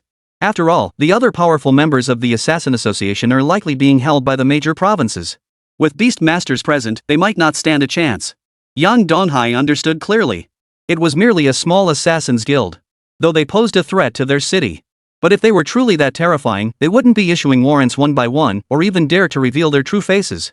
Therefore, they only needed to make their operation larger. Looks like there's no shortage of trouble. What we need now is to prepare to take action. This is still quite a challenge. How about entrusting this matter to you? After all, you have former members of the Assassins' Guild. At this point, Cao Rongxing looked at Shi Dong. How had such talent fallen into Yang Donghai's hands? He'd been navigating the underworld for years. In the underworld, the most elite were those ranked on the leaderboard. They possessed ruthless decisiveness and clean family backgrounds. Unfortunately, finding them was one thing, even coming into contact with them was exceedingly rare. Wearing a mask, so he's wanted too, I suppose? Cao Rongxing had originally intended to ask about Shi Dong's name. But then he remembered they had never revealed Shi Dong's identity from the start, and he understood there must be some unspoken reason behind it. Shi Dong remained silent. After catching Yang Donghai's ambiguous, half-smiling gaze, he knew for certain that what he'd said was absolutely true. He couldn't help but feel a pang of emotion. After all, this was someone who could help him. Cao Rongxing wasn't foolish enough to suggest arresting him. He nodded immediately. Understood. You must be extremely cautious about this matter. Can you handle it? Yang Donghai's mouth twitched. He hadn't even agreed to help yet, and already they were asking. Still, he turned his gaze toward Shi Dong. If this mission could be resolved flawlessly, it would bode well for the future expansion of the Deep Blue Intelligence Network. After a moment's hesitation, Shi Dong shook his head. Manager, we need to discuss this properly. I can't give you an answer right now. Cao Rongxing had anticipated such a response and immediately offered, alright, I'll handle everything for you. Whatever you need, we'll get it for you. This served as a reassuring guarantee. Even the entire city's resources could be placed at their disposal. After giving some instructions, Gao Rongxing turned and left. Shortly after his departure, Qi Dong hesitated before speaking up. Manager, this is really dangerous. While we could agree to it, we might all end up dead. The standard training for the Assassin's Guild only involves 3rd-tier beast masters, but 4th-tier beings can still appear. So how did you manage to pass back then? That was what everyone was truly curious about. Feeling the collective gaze, Qi Dong's lips twitched involuntarily. They never imagined others would doubt their abilities so deeply. Though it stung a bit, he still offered an explanation. Well, it was like this. Back when I made the list, I was actually quite good, even dubbed a genius assassin within the industry. But the manager acted too quickly back then. I never figured out how my location and intel got exposed. Had he not known the shop manager so well? Who could have imagined such terrifying prowess? It was only because he encountered young Donghai. Everyone exchanged knowing smiles. It made sense, the manager's strength was plain for all to see. Can you locate them? Qi Dong nodded firmly. Not only could he locate them, but eliminating them would be effortless. After receiving his confirmation, young Donghai finally nodded. In that case, let's prepare to move. There will be some danger ahead, but nothing too troublesome. Everyone stays within the deep blue. This operation will be carried out by me, Qi Dong, and Shadow. Just as everyone was preparing to move, young Donghai deliberately glanced at Meng Meng beside him. Take good care of Meng Meng. We'll make this quick. With that, they departed. On the way, Qi Dong deliberately recounted the details of the Assassin's Guild, urging them to be cautious. Their primary assessment involved being monitored by an assassin around the 5th tier. He wasn't entirely sure if this individual was ranked on the list. So what exactly are the criteria for making the rankings? Young Donghai had been curious about this from the start, and only now did he remember to ask. Qi Dong pondered for a moment before shaking his head. I don't know. I'm just called the youngest assassin prodigy. I ended up on the list by accident back then. While I'm proud of it, I'm not entirely sure if I truly deserved a spot on the rankings at the time. And I was sent on trials by those old fools, that's why I'm wanted. You've seen my temperament. They say I'd make a perfect assassin, though this temperament needs some work. Young Donghai nodded upon hearing this. It seemed Qi Dong's background wasn't simple either. Hardly any of the staff at Deep Blue were ordinary people. After a moment of reflection, they arrived at a tavern in the city. This must be where the assassins gathered. At that moment, a man clad in a beastmaster's robe approached. Gentlemen, I am the 5th-tier beastmaster assigned by Mr. Gao to protect you. Mr. Gao instructed that you may voice any requests you have. The man spoke sparingly. Yet young Donghai and his companion found him quite satisfactory. It spared them the awkwardness of being looked down upon later, which would have complicated matters when communicating with Gao Rongxing. Hold on. Let's go check the situation first. How does Gao Rongxing intend to handle the assassin who killed those civilians? That was the most troublesome part. If all these assassins were killed, it was likely that whoever came next, the Assassin's Guild would find a way to make the United City pay the price. Fortunately, the man only produced a letter. Mr. Gao said to follow the instructions here. As for whether to execute them, you can alter the letter's contents after confirming the information. Hearing this, young Donghai finally nodded and accepted the envelope. Chapter 139, The Scapegoat. After young Donghai opened the envelope, the demands inside were actually quite straightforward. They were merely required to make an example of someone and hand over a few individuals to satisfy the United City. In truth, Gao Rongxing understood. If the Assassin's Guild came down hard, his head would be the first to roll. That was precisely why he had arranged this mutually acceptable outcome. Young Donghai smiled with satisfaction. This way, resolving the matter wouldn't be too troublesome a fortunate outcome, he supposed. He looked at Qi Dong, knowing he'd need to follow the latter's lead on the next steps. Qi Dong, smiling cheerfully, led the shopkeeper into the tavern. The place was bustling with people drinking and chatting, clearly all acquaintances. The moment the two entered, the entire room fell silent. Hostile glances followed them. The bartender smiled and gestured toward the empty seats. First time here, gentlemen? What can I get you? Who would have thought the famed silver assassin would show up at our branch? But by the rules, non-killers aren't allowed in the tavern. Surely such an exceptional assassin would be aware of that, right? Upon hearing his words, all the assassins rose to their feet and numerous beast tamers emerged from the shadows surrounding them. It seemed most of these assassins had contracted beasts that could blend into the darkness. Yang Donghai remained silent, waiting to see what would happen. Since Qi Dong had brought him here, he must have a solution. Still, he prepared to open the insectoid realm. Should any unexpected trouble arise, he would summon the elite thunder beasts without hesitation to wipe out everyone here. Here to resolve the issue. By choosing to conduct your assessment in the United City, you've caused significant disruption to the city. Therefore, you must provide an explanation. After hearing his words, young Donghai's face twisted into a bitter smile. He had hoped for a better plan. Who could have imagined it would be so straightforward? The assassins grew even more furious upon hearing this. They hadn't expected him to come here to confront them. Just as they were fuming, the bartender merely mixed 2 drinks and placed them before them. Gentlemen, the assessment questions this time are all randomly selected. As for why this situation arose, it was truly a last resort. So how does the city intend to resolve this? Hearing his words, the assassins grew even angrier, yet they dared not speak up. After all, this bartender was their examiner for this test. A single no from him would mean their assessment would fail. Chi-dong turned to Yang Donghai, signaling that they should address the matter. Yang Donghai nodded in agreement. After relaying Gao Rongxing's demands in full, even the bartender fell silent for a moment. After all, such a request had never been made to the Assassin's Guild before. They came and went without a trace, beyond anyone's control. But now they were being asked to hand over some of their own to appease the city's fury? It was just a small city. Even if several small cities joined forces, they'd still be minor players. But the bartender glanced at Chi-dong beside him. Without this man, he could have crushed them outright. Finally, the bartender nodded. Silver Headquarters is holding that event soon too. If you have time, you should come back. Upon hearing his words, Chi-dong merely nodded, understood. I'll return when I have the time. With his confirmation secured, he produced several lists. These individuals are yours to handle. Consider it an apology from United City this time. These are all assassins who failed their evaluations due to various issues. You may handle them as you see fit. We'll adjust our approach and won't target anyone from your city anymore. The other assassins exchanged helpless glances with Chi-dong, but ultimately returned to drinking and chatting. After receiving the list, Chi-dong stood up. Thanks. Remember to buy me a drink when the time comes. With that, Chi-dong turned to the shopkeeper. After exchanging nods, they departed, heading first to headquarters. Only Gao Rongxing remained in the office. It seemed everyone else was still out on the move, dealing with today's events. Elites from every city had been deployed to prevent such issues from recurring. You're here? Gao Rongxing had clearly received intelligence long ago, suggesting a solution was already in place. Before we tackle this matter, shall we discuss our compensation first?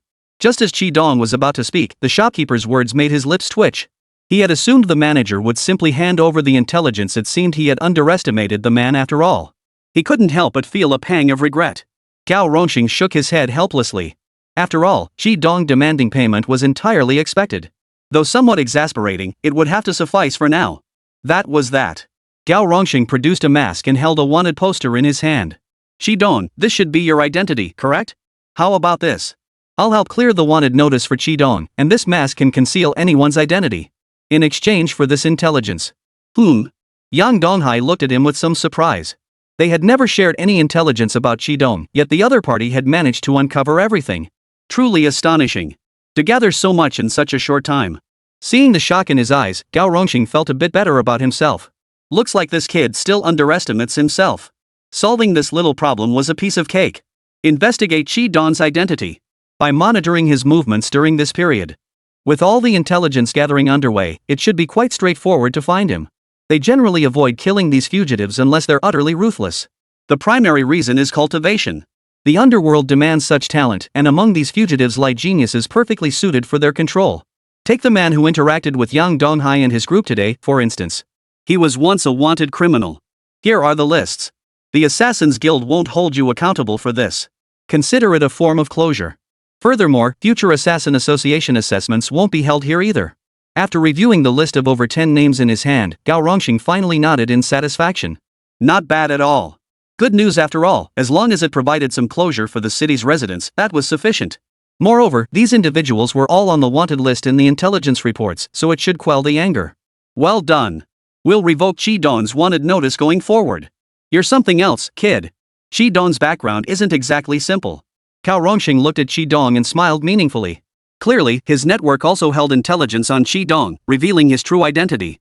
Chapter 140, Bloodlines. Chi-dong pretended not to notice. He had no desire to get entangled in too much trouble. This time, it was only because the store manager insisted otherwise. He would never have revealed his identity. Just as Yang Donghai was about to lead his men away, Gao Rongxing casually pulled out a list and handed it to him. See? I've already helped lift the warrants on you. How about helping take care of one more person? Hearing this, Yang Donghai laughed helplessly. You've already caused me such a huge hassle. And it's just one wanted notice, hardly a big deal for you. Why do I need to help? Yang Donghai even regretted not asking for a higher price. Who could have guessed he'd push his advantage even further? After hearing his words, Gao Rongxing glanced at Qi Dong and chuckled. Do you have any idea how much trouble it is for your staff to handle a wanted notice? I'm already being generous by not charging you a fee. Enough. Get moving and find a way to help me, or else I'll have to renegotiate the price. It was only during this resolution that young Donghai realized that Qi Dong's background was no ordinary affair. He had paid a hefty price to get Qi Dong's wanted notice revoked. Without his intervention, that warrant would likely have remained active for quite some time. It was precisely because he understood this that he dared to demand such an exorbitant price here. After hearing his words, Yang Donghai could only nod in resignation. Since he'd made his stance clear, he'd have to lend a hand for now. After all, it was just one assassin. With Qi Dong around, dealing with him should pose no trouble at all. Upon hearing Yang Donghai's agreement, Gao Rongxing waved his hand dismissively. Shortly after he departed, a dark figure materialized in the office. You may take action against this group, but if you touch any other assassins, consider this a warning from the Assassin's Guild. A dagger flew through the air before the figure vanished. The figure who had just appeared was none other than the bartender from the tavern. To prevent any mishaps, he had come specifically to warn Gao Rongxing. Terrifying. Gao Rongxing knew that the assassin's strength was comparable to his own. If the United City had rashly acted this time, they would very likely have been wiped out outright. Fortunately, luck was on their side. Qi Dong, one of Yang Donghai's men, held a rather formidable position. Meanwhile, after leaving, Yang Donghai and his companion examined the list in their hands with surprise. Aren't assassins supposed to be like you in shadow, usually hidden in the shadows, silent and taciturn? Exactly. Qi Dong thought the shopkeeper's question this time was a bit too naive. Were assassins supposed to be flashy? Though his own personality leaned that way, he usually kept it hidden. Just as he was about to voice his complaint, he saw the boss slide the list toward him. So what the hell is this thing? This doesn't look like a hitman at all. Did your hitman association just slap together some random list to fool us? Qi Dong was about to retort. But upon glancing at the information on the list, a wry smile tugged at the corners of his mouth. He'd imagined it was someone else. If it were him, that description would have fit perfectly. After seeing the photo of the man clad in blood red, his face twisted into a maniacal grin. He introduced a top 100 entry on the yellow list. Aryan. He's never been recruited by the Assassin's Guild. This time, he must have come out from the western part of the Sun Belt to participate in the assessment. Quite surprising, isn't it? His strength is likely terrifying a peak 4th tier beast master. I recall his beast was a blood shadow wolf. I'm not too familiar with his other beasts. Upon hearing his words, Yang Donghai felt a surge of tension. After all, he faced considerable trouble. A standard 4th tier beast master could be dealt with if he gave it his all. But against such a formidable figure on the assassin rankings, even teaming up with Qi Dong wouldn't make him a match. Precisely because of this, he felt it was time to reconsider the plan and conduct a fresh investigation. As he pondered this, Qi Dong chuckled. Actually, this Aryan poses the least threat to us and is the easiest to eliminate. But he's still a peak 4th tier, and isn't he ranked within the top 100 on your list? Given that his ranking was so much higher than Qi Dong's, wasn't it strange that he could be so unconcerned? Upon hearing this, Qi Dong chuckled. While every 100 places on the rankings represent a qualitative leap. But this Aryan is absolutely an anomaly. He climbed the assassin rankings purely through his own overwhelming strength. Unfortunately, his personality makes him unsuitable for our line of work. Setting a few traps should suffice. As for his character, you'll see for yourself soon enough. After hearing his words, Yang Donghai nodded in agreement, trusting his judgment. Next, they began their preparations. First, following Qi Dong's plan, they spread numerous rumors externally. They possessed the blood of rare beast tamers. All they needed to do was wait. But your Assassin Association's assessment is truly rigorous. Even a 4th tier beast tamer like this was eliminated. Upon hearing Yang Donghai's remark, Qi Dong's face twisted into a sneer. You're kidding, right? The standards aren't that insane. Actually, one part of our assessment is basic assassin knowledge, which is precisely what we're testing you on now. Too bad this guy didn't even grasp the basics of concealing his identity. Take this, for instance, his masterpiece. Qi Dong produced the files from the original assault cases. From the photos, he selected the one depicting the most devastated family. This one. Aryan could have simply killed everyone and left it at that, but he brought his own twisted understanding of slaughter with him. As long as the person killed leaves behind traces of themselves. In that case, his identity can be confirmed without a doubt. This isn't something an assassin should leave behind. It must be why he was eliminated. I never imagined he'd remain so steadfast in his convictions even during the assessment. An unstoppable wave of emotion surged within him. Yang Donghai found such eccentricity truly rare. But could something so simple truly captivate the other party? Boss, rest assured on this matter. This guy has no other hobbies, but his obsession with blood has reached terrifying levels. So as long as he knows you have rare Beastmaster blood here, even if it doesn't exist, he'd still come to check it out. By now, young Donghai had deliberately arranged for all staff to rest in the back, preventing any unexpected incidents from catching him off guard. Next, he would face his strongest opponent yet. Chapter 141, The Earthquake Strikes.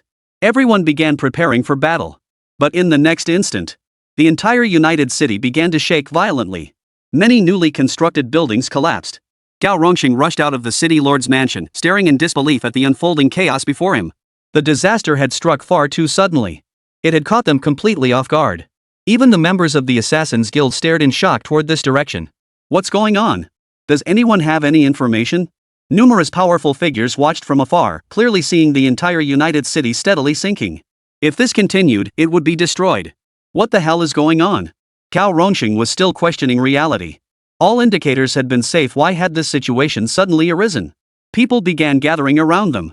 Upon witnessing the scene, they too began investigations, with the city's entire technical team launching a thorough analysis. Through exhaustive detection, the primary cause of the joint city collapse was finally identified. Mr. Gao, we've detected a terrifying monster emerging from underground. This thing passed through our underground at incredible speed and is now circling around. Its exact strength and species remain unknown. It's likely a demon beast. Hearing this, Gao Rongxing felt a headache coming on. Their defensive formations were not yet fully prepared, and he hadn't been overly concerned about unexpected incidents occurring here. After all, most of the demonic beasts in the surrounding area had already been cleared away. Who could have anticipated such a situation? If it wasn't an unexpected demon beast from outside, they had to deal with it quickly. Dispatch personnel to begin setting up formations immediately. All other Beastmaster squads follow me to prepare for action. No time to waste. This thing had been buried underground for far too long. The entire city would likely sink at an alarming rate. Then things would truly go wrong. The entire population of the United City is gathering at breakneck speed, searching for ways to descend underground. Meanwhile, at Yang Donghai's location. Upon sensing the tremors, he immediately dispersed his men. He activated the insectoid space, unleashing countless thunder beasts that emerged to shield the shops. What the hell is going on? The steel-winged beetles also dispersed immediately, and soon he gathered some intelligence. What is it? Everything was hazy, clearly indicating strange creatures had emerged from underground. What on earth was happening over at Gao Rongxing's end? How could such a disaster have gone undetected? Anger surged within him. After ensuring everyone's safety, he charged out alone. Queen Ant, command those ants imbued with burrowing abilities to attack. I need to see what's down there. In the next instant, countless ants began to appear, burrowing a large hole in the ground large enough for him to enter. They could now walk straight in. Yang Donghai brought up the rear. The other thunder beasts remained on guard ahead. Soon they reached the end of this subterranean realm. Upon witnessing the scene before him, Yang Donghai finally understood why such a terrifying earthquake had occurred. Are you kidding me? The United City now stood directly above a massive cavern. The slightest disturbance could cause it to collapse at any moment. What kind of creature could possibly create such a massive hole in such a short time? As he continued walking forward, he suddenly spotted Gao Rongxing and the others not far ahead. This time, Gao Rongxing had brought over a dozen people down with him. Their strength was decent, but still somewhat lacking. Spotting Yang Donghai, Gao Rongxing chuckled. You came down too, kid? I was actually planning to bring you along myself. This works out perfectly. Come on, let's go together. Yang Donghai naturally didn't refuse. Having such an ally by his side was certainly welcome. He could also protect him. Based on Gao Rongxing's words, he confirmed that the creature inside was most likely a demon beast. A demon beast capable of creating such a massive hole? This could get dangerous. Soon, the scouting beastmaster hurried back from ahead. Mr. Gao, we've located the life form. It's right ahead, and we've captured it. Captured? Gao Rongxing was even more astonished upon hearing this. After all, they had estimated its strength to be roughly that of a 6th-tier beastmaster. These men were only 3rd tier. How could they possibly have captured it? When they looked down, they saw that what had been brought back resembled a burrowing beast. It emitted a faint red glow and didn't even have eyes. Could this creature have hollowed out an entire city like this? He couldn't help but feel astonished. They shook their heads. Mr. Gao, it seems our intelligence was flawed. We just discovered that this massive black mass isn't a single creature, but an entire colossal biological colony. This thing, it looks like an ordinary burrowing beast, but for some reason, it seems to have lost its mind. Gao Rongxing found it peculiar too. In truth, burrowing beasts existed near their city as well. These creatures typically lived underground, lacking any discernible social structure. It was rare to encounter an entire mole rat colony in the wild. Such a massive dark shadow, and the sheer number was terrifying. What on earth was going on? He was still puzzling over it. At that moment, Yang Donghai stepped forward with a smile. President Gao, it seems your knowledge of demon beasts isn't quite up to par. Oh? Gao Rongxing turned to him, waiting for an explanation of what this creature truly was. Burrowing beasts under normal circumstances, they really shouldn't have transformed like this.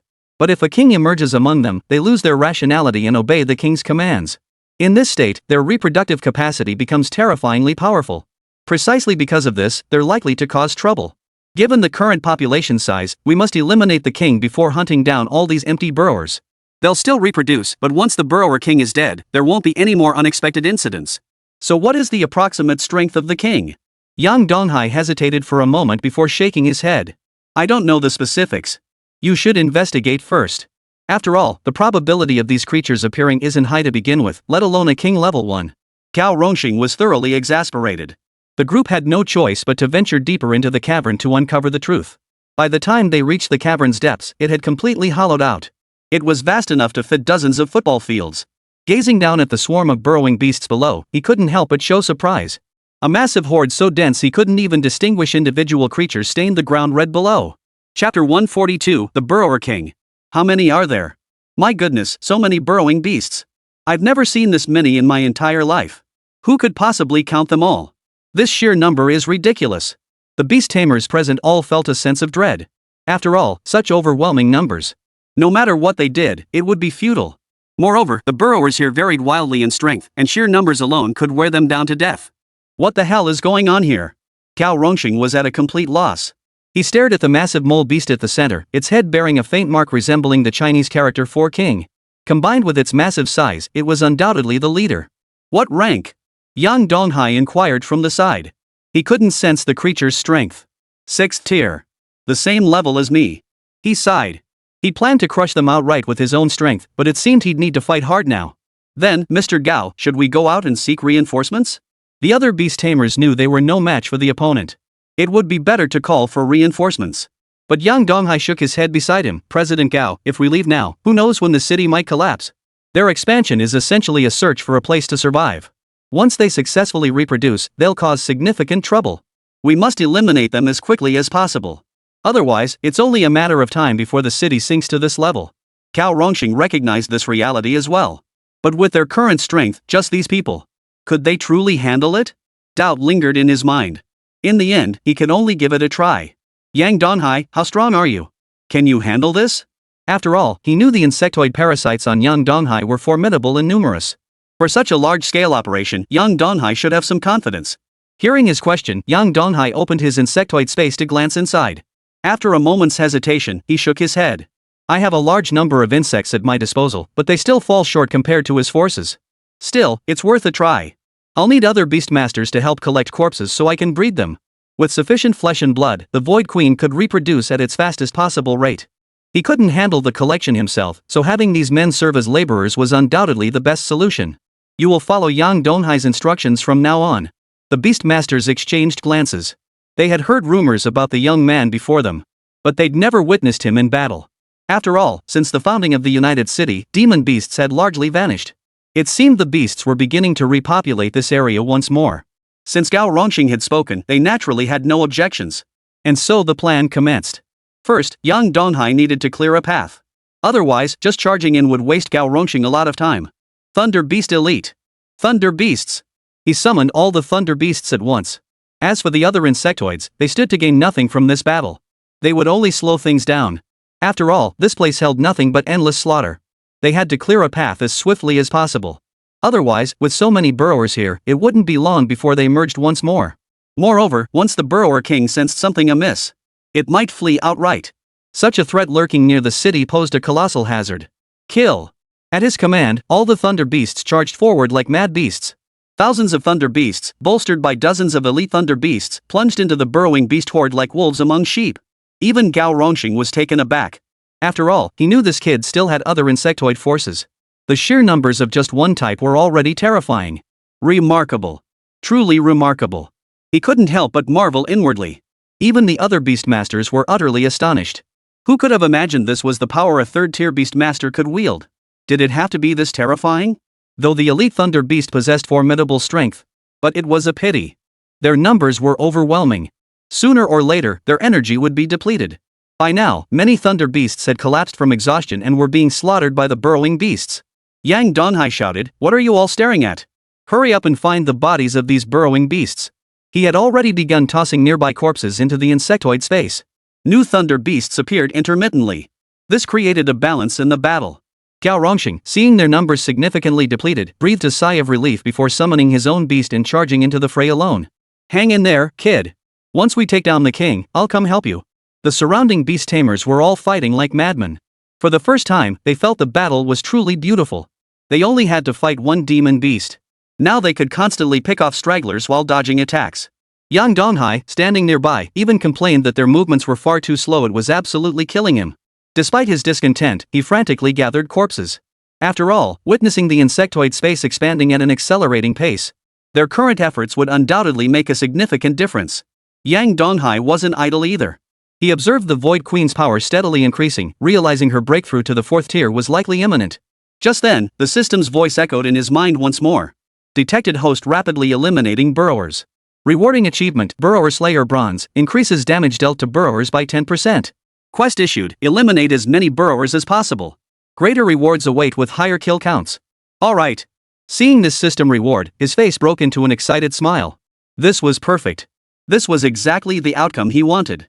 As long as he could kill enough of them, his strength would increase and he'd receive rewards. He had initially thought sacrificing so many thunder beasts wasn't worth it, but now it was absolutely worth it. The tremors occurring underground could be distinctly felt in the United Cities at this moment. Cracks had even begun to appear on the surface. Many people fled in a panic, none knowing what exactly was happening below. Only the high-ranking officials within the city lord's residence understood the true nature of the situation. Given the current situation, we can only wait. Gao Rongxing has already sent me word. Your city lord hasn't returned yet. I'm in full command. We'll protect the city at any cost. The speaker was a young man. Due to the recent turmoil in Donghai province, he had been specially assigned here. As the top-ranked student at Donghai Academy, he already possessed the strength of a 4th-tier beastmaster. With Gao Rongxing, a 6th-tier beastmaster, present, things should have been under control. No one could have anticipated this sudden turn of events. Chapter 143, The King of Mass Production. His sole remaining duty was to protect the ordinary citizens within the city walls. Awaiting reinforcements from Donghai province. The situation below was largely predictable entirely due to the city's lack of defenses. Back underground. The fighting down here was fierce beyond belief. Everyone had completely lost their minds in the slaughter. The beastmasters who had descended with Gao Rongxing. Their noble beastmaster robes were soaked through with blood. Their faces bore numerous fresh wounds. Even their beasts had lost the strength to carry the burrowing beast's corpse, a testament to the sheer brutality of the fight. They watched Yang Donghai with admiration. Though they couldn't fathom the pattern behind the insectoid horde's emergence. The fact that such a large-scale battle had occurred spoke volumes. Their initial resentment had now dissolved entirely into admiration. Yang Donghai's face now bore a smile. He was beyond excited. His thunder beast had already slain countless thunder beasts. Watching the system panel's numbers jump relentlessly, he could already envision the magnificent rewards awaiting him. Ground drilling beasts slain, 199,820. Nearly 200,000, yet the burrowing beasts showed no sign of diminishing in number. Meanwhile, Gao Rongxing and the Burrower King weren't faring much better. Upon sensing danger to their king, nearly all burrowing beasts immediately charged forward to protect their ruler. This was one reason why, despite their terrifying numbers, they hadn't yet threatened the party's survival. Keep killing! Yang Donghai bellowed. The yin-yang ladybugs fluttered ceaselessly across the battlefield. Any injured thunder beasts were healed immediately. However, the numbers of yin-yang ladybugs were steadily dwindling. Those without energy didn't even have a chance to return. Fortunately, there was an endless supply of burrowing beast corpses. Now, the elite thunder beasts were only dying from exhaustion, not a single one had been truly killed by the siege. This outcome was nothing short of remarkable. The fierce battle raged on for 3 full days and nights. In the distance, Gao Rongxing knelt halfway in the air, his beasts beside him looking utterly exhausted. Their numbers were overwhelming, and the Burrower King showed no interest in a protracted battle, seizing any chance to flee. The only reason it remained here was that its kin served as living shields for its survival. Given the slightest chance, he would flee without hesitation. This stalemate was unsustainable. He could only turn to Yang Donghai in the distance and shout, "Kid, think of something fast. I can't hold him back. President Gao, you have 6 beast tamers by your side and can't take down a single one?" Yang Donghai was utterly speechless. If you thought these CEOs only knew how to eat, drink, and play around, just look at them now, it's clear what's going on. Their strength was severely depleted. Easy for you to say. If you're so confident, let's switch places. Gao Rongxing sighed helplessly. If they could fight head-on, it wouldn't be a problem, but this guy wasn't even engaging in combat. He was truly at a loss. Let's fight first. These burrowing beasts have lost all desire to reproduce after the fighting. All I need to do is whittle down their numbers. Yang Donghai surveyed the burrowing beast horde, now reduced by a tenth. Though their size remained unchanged, 3 days had yielded significant progress. What? Most of these were killed by Gao Rongxing. Each attack from his beast riding skills could wipe out large swaths of the burrowing beasts. But to keep this up? If all these burrowing beasts were to die, it would likely take a full 30 days and he'd be exhausted by then. President Gao, you saw it yourself. If we leave, these dead burrowers will inevitably repopulate to this number again. We've come this far. Kill them. Continue. The numbers of elite thunder beasts and thunder beasts had now reached over 10,000. Number of burrowers killed, 502,934. 500,000. At this rate, nearly 10 million burrowers would remain. But his strength and foundation were rapidly increasing. These burrowing beasts were truly his benefactors. After all, it had been a long time since he last strengthened himself. Such vast amounts of energy were now overwhelming even the void motherworm. But it must consume it regardless. It was the only option. 15 days passed like this. 16 days. 17 days. 25 days. By now, Gao Rongxing had completely lost all his strength. His only hope now was to find a way out quickly. The burrowing beasts showed no signs of injury, though the surrounding pack had been largely depleted. The thunder beasts, once dwarfed by the burrowing beasts, now towered over him. Moreover, his thunder beast numbers had now surpassed 30,000. This was the first time his insectoid horde had ever reached such numbers. Precisely because of this, Yang Donghai was utterly grateful. This was the first time he'd encountered such a tremendous stroke of luck. Even the sheer numbers had reached terrifying proportions. Number of burrowing beasts killed, 5,230,927. Over 5 million. Half were killed by him, the other half were casualties from Gao Rongxing's battles. Finally, they're all gone. Kid, surround all the burrowing beasts for me. Leave the rest to me. Gao Rongxing finally breathed a sigh of relief at the current situation. It was truly a relief. Given the current situation, if the enemy could still escape, it would truly be his own fault. All the beast tamers immediately surrounded the burrowing beasts. Seal the demon. Fiery claws.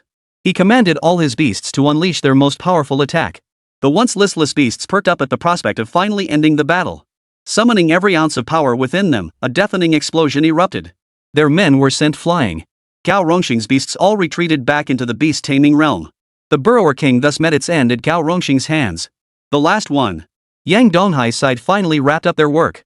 After the Thunder Beast killed the last burrowing beast, Gao Rongxing approached, looking noticeably listless. But upon seeing his exponentially growing Thunder Beast horde, most of them possessed the level of beast control typically seen in third-tier beast tamers. Are you kidding me? Over 30,000 beasts, it could be said that a single Yang Donghai could match 10,000 third-tier beast tamers. Even among fourth-tier beast tamers, only those at the very pinnacle might stand a chance against him. And that's only if he doesn't deploy his other beasts. You kid, your power keeps getting more terrifying. With such a large quantity, you've really hit the jackpot. The flesh and blood of these beasts alone would fetch an astronomical sum. This was an emergency situation. Otherwise, even if he sold it all at his shabby little shop, not even half this amount of flesh and blood could be bought there. Chapter 144, Guardian of the Abyss. Lucky, just lucky. Yang Donghai was thoroughly satisfied with this disaster. After all, it hadn't caused too much damage, but it had brought him quite a bit of help. Seeing the smile on his face, Gao Rongxing shook his head as he surveyed the ruins below. This is going to take a lot of time to clean up. Filling this void won't be easy. Yang, why don't you consider whether it's possible? No. Upon hearing his words, Yang Donghai shook his head almost without hesitation. This task was far more difficult than combat. And he certainly had no interest in taking on such a thankless task. Hearing his response, Gao Rongxing was ultimately not surprised. Without Yang Donghai, it was uncertain how great the sacrifices the United Cities might have suffered. Therefore, he didn't make excessive demands. In fact, Donghai Province might even send commendations. President Gao, if there's nothing else, I'll take my leave. He waved his hand and turned to leave. Shortly after his departure, Gao Rongxing began making brief arrangements with his team, aiming to resolve the current trouble as swiftly as possible. Meanwhile, Yang Donghai, after returning, he headed straight back to the small shop. By this time, most people in the city had already left. It was an unavoidable situation. Earthquakes had been occurring for a full month. That United City still stood intact above ground was a testament to several remarkable individuals. After all, Gao Rongxing didn't care about such trivial matters, he could simply take matters into his own hands. Funds were rarely swallowed up. Upon returning to the shop, Meng Meng and the others rushed over in a hurry. Seeing that everyone had not yet left surprised him. It's so dangerous, why didn't you run? What if the ground collapsed? After hearing his words, everyone shook their heads in unison. After Yang Donghai left, they all understood that the tremors below were undoubtedly caused by him. They never imagined the shopkeeper's power had grown so terrifying. We just saw it getting more and more dangerous. The store manager hasn't returned yet, and the equipment here is expensive. Besides, it's sturdy, it should be fine. Yeah, it's not much safer outside anyway. We'll just wait here for you to come back. A month of tremors, some might think we've been battling underground for a whole month. At this moment, Guo Linglong harbored doubts. But fighting for a whole month? That seemed a bit far-fetched. With their current energy levels, continuing like this even if the demon sword arrived, it wouldn't be enough, right? A faint smile tugged at Yang Donghai's lips. He shook his head. This matter is difficult to explain anyway. The danger has passed, so you needn't worry. Everything remains as before. With that, Yang Donghai headed straight back inside to rest. Though he hadn't participated in the battle over the past month, his situation hadn't been much better. The main reason was that the number of burrowing beasts was simply overwhelming. He simply couldn't handle it. On several occasions, the burrowing beasts nearly breached the Thunder Beast's defenses. It was only because Gao Rongxing was stationed nearby to monitor the situation, preventing such incidents from occurring. Otherwise, no matter how skilled a third-tier beastmaster he was, he couldn't have held out this long. After sleeping for 3 full days, he finally stirred from his hazy slumber. The sun hung high in the sky. Yang Donghai sat up groggily, feeling as though he'd just woken up. His mind was a jumble. After a cursory tidying up, he recalled the frenzy of recent days. If it weren't for the sheer number of thunder beasts he'd witnessed in the insectoid realm, he might have doubted whether that entire month had been a dream. Now came the truly thrilling part. After all, having slaughtered so many burrowing beasts, he was ready to receive the rewards from the system. System, why haven't my mission rewards arrived yet? What's going on? Just as he was puzzling over this, at that very moment, notice, the system is currently undergoing an update. Please stay tuned, host.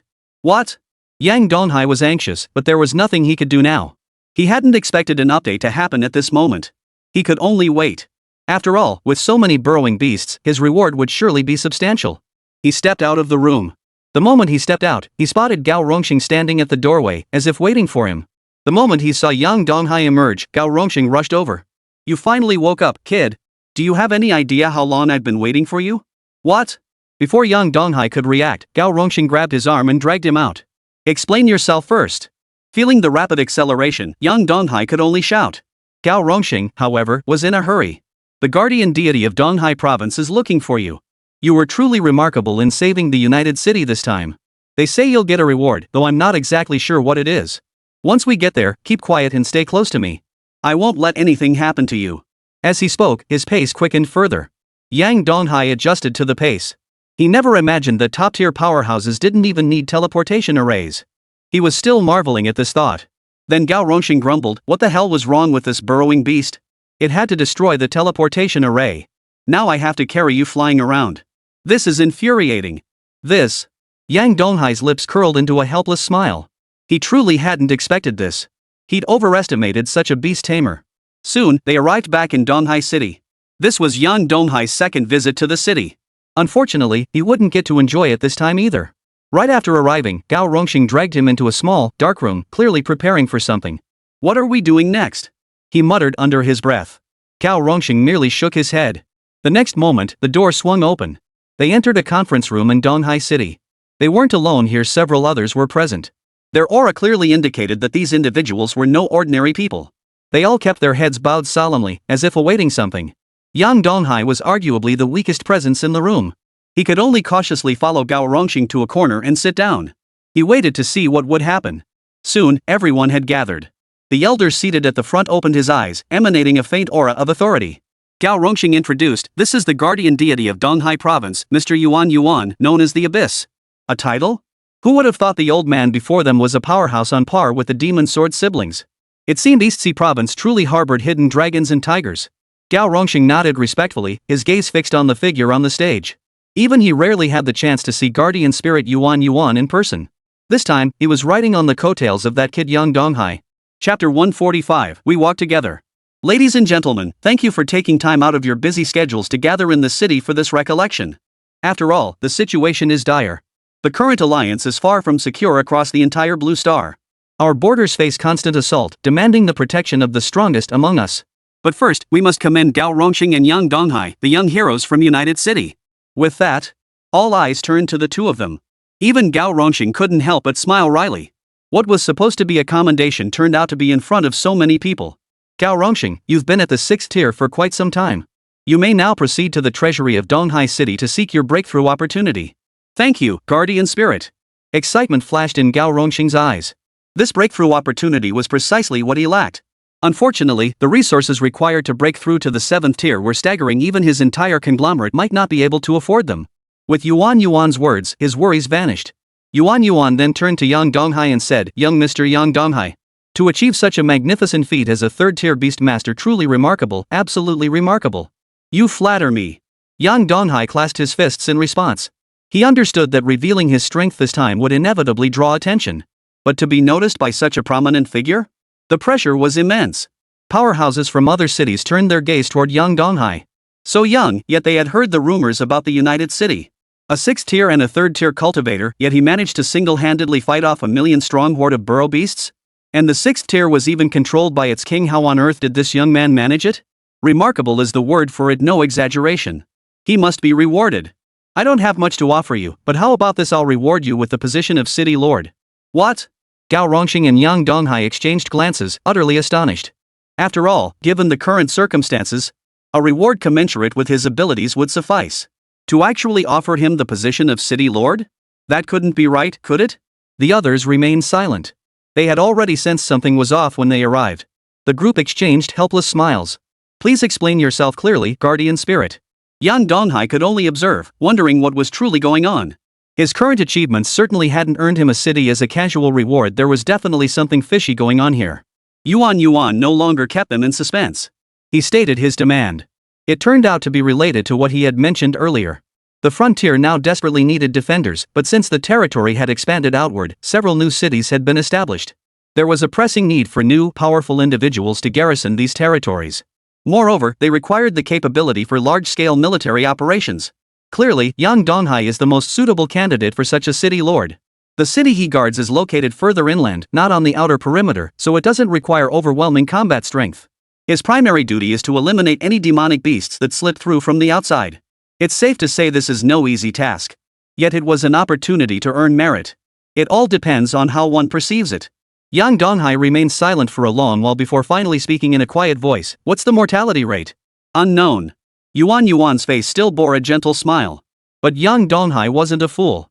He had already seen it in the files. Even titled experts could perish in these border cities.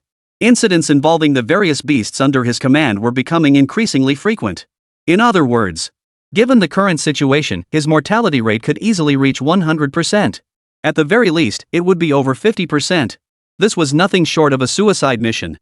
Guardian God, I think this assignment should be given to someone else. I'm not suited for it. While earning merit is tempting, but one must survive to claim it. Who could have imagined Yuan would pull out the city lord's appointment letter outright? Yang Donghai, I'm afraid this isn't something you can simply refuse. After all, the appointment letter has already been issued. Don't worry, your city will be protected by 2 6th-rank beastmasters. And there are titled beastmasters stationed all around. You have absolutely nothing to worry about. This was truly forcing the issue. Yang Donghai couldn't help but feel a surge of emotion. Titled beastmasters? As long as the city doesn't fall, they won't come to help. That means he'll have to handle everything on his own from now on. Understood. Yang Donghai accepted the appointment letter. Not a trace of a smile graced his face. Subsequently, numerous elites from these cities were also assigned. They would all depart for the border tomorrow. After the meeting concluded, Gao Rongxing and Yang Donghai walked down the street. At this moment, Yang Donghai's face bore not a trace of a smile. Originally, they had thought they were coming to receive rewards, but no one could have anticipated such an event unfolding. It was supposedly a good thing, and on the surface, it seemed like one. But it wasn't all that great either. Kid, relax. Safety must be your top priority. I've seen your city too. It holds no strategic value. No one even bothers to look at it, let alone attack it. If trouble brews, be the first to make your escape. With your talent, becoming the next demon sword is only a matter of time. Gao Rongxing kept droning on the whole way. That's just how it is when you reach a certain age. He didn't know why he was so talkative at this moment. But he knew full well that back when that cat spirit appeared, he'd wanted nothing more than to kill it. After spending so much time together, seeing him leave actually made him feel a bit reluctant. If you need anything, come find me. I'll do my best to help. Alright, hurry up and go. Stop droning on, you'd better focus on being a proper city lord. After returning to the United City, he impatiently shooed him away before returning to the small shop. After being gone all day, everyone crowded around him, curious about what had happened. Shopkeeper, what was so urgent that Gao Ronxing rushed you out earlier? Spill it. He seemed so flustered it couldn't have been trivial, right? Listening to their questions, Yang Donghai paused to consider, then recounted the events that had just transpired. Everyone, keep an eye on the shop. After all, the city's current situation is extremely dangerous. Going alone won't make much difference. After hearing his words, everyone fell silent. Are you kidding me? Who'd have thought he'd become a city lord after leaving? But it's not good news. Huo Linglong chuckled from the side. Shopkeeper, you're joking, right? You went out and became a city lord, but now you don't even want us anymore? Yeah, brother Hai, we promised to work hard together back then. How come you're suddenly ditching us? Manager, I don't care where you go, I'm going with you. Everyone in the shop chimed in at once. They wouldn't let the shopkeeper venture out alone. Chapter 146, Appointing the City Lord. You lot. Alright, rest for now. This matter hasn't been settled yet. With that, Yang Donghai turned and went back to rest, leaving everyone staring at each other in silence. It wasn't that he was abandoning them, this mission was perilous, and there was no guarantee he'd return. Deep Blue members should stay safe within the United City. He would handle this peril alone. Evening. As night fell, a dark figure appeared at the entrance of Deep Blue. After glancing at the signboard they'd all worked on together recently, he shook his head and immediately prepared to depart. Clang! Suddenly, the shop's lights flickered on. One by one, everyone stepped outside. See? I told you the shopkeeper would leave alone. Thank goodness none of us went to rest. Thank goodness, thank goodness. See? The shopkeeper, you're abandoning us. We can't let you go. Everyone. Yang Donghai looked at them helplessly. Even coming out this late, he'd still been caught. He should have never come to take a look. Let's go. Yang Donghai knew refusing any further was futile. Since everyone was setting off, there was nothing else to be done. Soon, the group set off together through the teleportation array arranged by Yuan Yuan. Huo Linglong suddenly remembered something. Wait, what about Shadow and the other guy? Why haven't we heard from them? What's going on? After all, they were crucial intelligence assets now. Their disappearance wouldn't bode well. Upon hearing her words, Yang Donghai chuckled. Actually, their reaction was pretty much the same as yours. They set out immediately after receiving the news. By the time I found out, they were already on their way. Yang Donghai felt a bit helpless toward his companions. It was the only option available.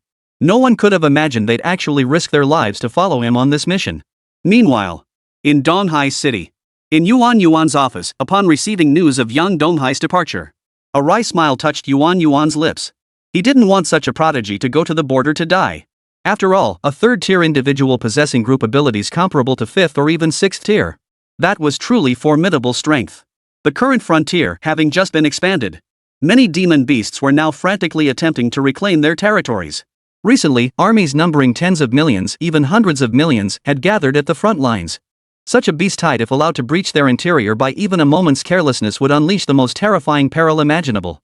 Young one, it's unfortunate you were born in this era. This is the era most capable of forging heroes, yet also the most challenging. A hint of resignation flickered across his face. One could only hope his luck held out and he survived. Meanwhile, after Yang Donghai and his companions arrived in their city via the teleportation array, the sight of the city before him instantly made him want to turn back. Am I seeing things? He deliberately looked at his companions. They all shook their heads in unison, clearly confirming he hadn't mistaken it. There was no doubt about it. This was their city. Though called a city, it was nothing more than a military outpost hastily erected in the wilderness. There weren't even any proper buildings. Not even walls. When the demon beast hordes descended, they wouldn't stand a chance even with 4 legs. Even if old man Yuan Yuan wanted to screw him over, he didn't have to go this far, did he? Shopkeeper, should we run? The Miao brothers found this whole plan utterly unreliable. It wasn't just unreliable, it was downright suicidal. Run? Have you forgotten the punishment for any appointed city lord who abandons their post without authorization? And if that leads to the city's destruction, what the punishment is? Huo Linglong's words finally brought it back to them. After all, as a prominent family from the capital, how could they be unaware of the intricate rules here? When trouble strikes, blame will fall on the city lord. What they needed now was to establish the city swiftly. Alright, don't fret. Having a teleportation array at our disposal is already a blessing. Yang Donghai was quite satisfied. After all, if danger arose in the future, they could always escape, right? If the enemy was too powerful, escaping shouldn't be a problem, right? But then, at that very moment, The teleportation array behind them shattered instantly. Everyone froze in place, staring at each other in shock, utterly unprepared for this turn of events. Only Huo Linglong could offer a helpless explanation. It was a temporary teleportation array. It was merely a replica they constructed good for only one use. Well, we're as good as dead. Yang Donghai sighed, but still managed to find a few relatively cleaner spots. This city didn't even have a decent room, there was simply no way to rest. At this, Yang Donghai sighed. As night fell and everyone retired for the night, he made his way to the outskirts, raised his hand, and in the next instant, countless figures materialized throughout the city. Their attire was uniformly consistent standard black garments, with the deep blue emblem on their backs.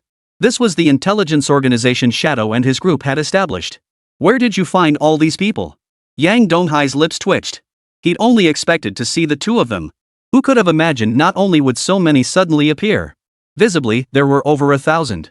The aura emanating from the assassins beside him alone suggested they were at least 4th-tier beast masters. He had thought being a beast master of the insect clan was already quite impressive. But now it seemed even more formidable opponents awaited him? Shopkeeper, are you okay? Shadow was the first to emerge from the darkness. Looking at the city before him, he had been debating whether to tell the shopkeeper. They had even planned to throw the boss a welcome party. But who knew there wasn't even a restaurant here? That was why they hadn't heard a thing. What could possibly go wrong? Just let things take their course. He sighed helplessly. He finally turned his gaze toward the darkness. You're alone? Where's your master? Why hasn't he come out? Shadow chuckled. Master said he'd have a few surprises for you once you arrived. So this is the first surprise, huh? Yang Donghai observed the member of the Deep Blue Intelligence Network, a hint of resignation on his face. Shadow nodded excitedly. That's right. Master has fully developed the intelligence network, but this is just one part of it. Actually, on our way here, we spotted quite a few suspicious individuals in the vicinity. Master is interrogating them right now. I'm sure it's been taken care of. As your first achievement after becoming City Lord, it'll definitely secure you plenty of resources. Shadow had barely finished speaking. The next moment, ripples of shadow rippled through the darkness. Several figures slowly emerged from the gloom. Following them were dozens of black sacks, each bearing labels detailing the captives' identities and crimes. Chapter 147, 80% overlooked? Boss, how's it going? Shidong clapped his hands as he stepped out of the shadows. Yang Donghai nodded with satisfaction, surveying the growing intelligence network and chuckling, you're impressive. How many people do you have under you now? Surprisingly, as the boss, he didn't know the exact number of people under his command. Hearing the boss's question, Shidong chuckled, not many, roughly 10,000. But only this many are truly capable. The rest are just informants, hardly worth mentioning. 10,000? Yang Donghai's mouth twitched. Even after all this time, his insect army had only grown to that size. If not for the burrowing beasts this time, he wouldn't have had so many thunder beasts. This Shidong had some real talent. Alright, everyone get back to work. These people are yours to handle. Yang Donghai waved his hand dismissively. What he needed most now was to figure out how to build this city. The surrounding area was vast enough to build a large city. But talk is cheap, he had no manpower, no resources, nothing. What a joke. He returned to the city center, pondering what to do next. At that very moment, the system's voice suddenly echoed in his mind. Congratulations, host. System 2.0 upgrade complete. Please review new features. Oh. Upon hearing this, Yang Donghai didn't hesitate. His first thought was to claim his mission reward. After all, he'd slain so many burrowing beasts, how could he possibly go without a system reward? System, give me the rewards first. Congratulations, host, on completing the system quest, Slaying Burrowers. Total, 5,024,587. Exceeded the system quest objective. Reward obtained, New Void Mother Insect, Dominion of the Earth. Rewarded with a new subsystem, City Building System. Enhance your own city to earn various rewards. Upon hearing this system reward, Yang Donghai was quite satisfied. After all, he not only gained a subsystem but also a brand new larva. No wonder the system was updated, it had introduced entirely new functionality. First, he had the Void Queen produce a Dominator. Upon summoning it, the Dominator proved enormous, over 10 times the size of a thunder beast. Its back was completely flat. According to the description, it could even burrow into the ground, perfectly mimicking any terrain. It possessed immense strength and could also transport cargo. It was practically a perfect utility insect. It was precisely what he needed for city building. Its arrival was a godsend. He then activated his city subsystem. Let's see what difference it makes. System, activate the subsystem. The next moment, a system panel appeared before him. City Untitled. Level Tier 1 City. Population, 1,257. Buildings, none. Beastmasters, Tier 6-2, Tier 5-1, Tier 4-12, Tier 3-53. Quest upgrade the city to Tier 2 to receive rewards. After reviewing the city's information, it really did look rather shabby. Not only was there practically nothing, but there wasn't even a single decent building among them. It seemed he'd need to find some people to start building. With the dominant earth element at his disposal, transportation wouldn't be an issue. But where to find the manpower? Just as he was fretting over this, suddenly, the ground began to tremble violently. Yang Donghai rushed outside immediately. He saw a sea of flames in the distance. Something was terribly wrong. His brow furrowed as he struggled to comprehend what was unfolding. Just as he was pondering this, a white dove flew overhead and landed at his feet. The front lines are in dire straits. Do you need me to intercept? Yang Donghai nearly cursed under his breath. After all, he'd only just arrived. Throwing a city like this at him, did they really think he was omnipotent? But the mission had arrived, and he had no right to refuse. He could only grit his teeth and prepare to act. Thunder beasts! In the next instant, all the thunder beasts materialized nearby. They lurked in the darkness, poised and ready for the battle to begin at any moment. He still didn't know who these border foes truly were. Rumors suggested they were demonic tribes, though they could just as easily be barbarian clans from Blue Star after all. Their exact location remained uncertain. It should be fine. After all, how many can they possibly let in?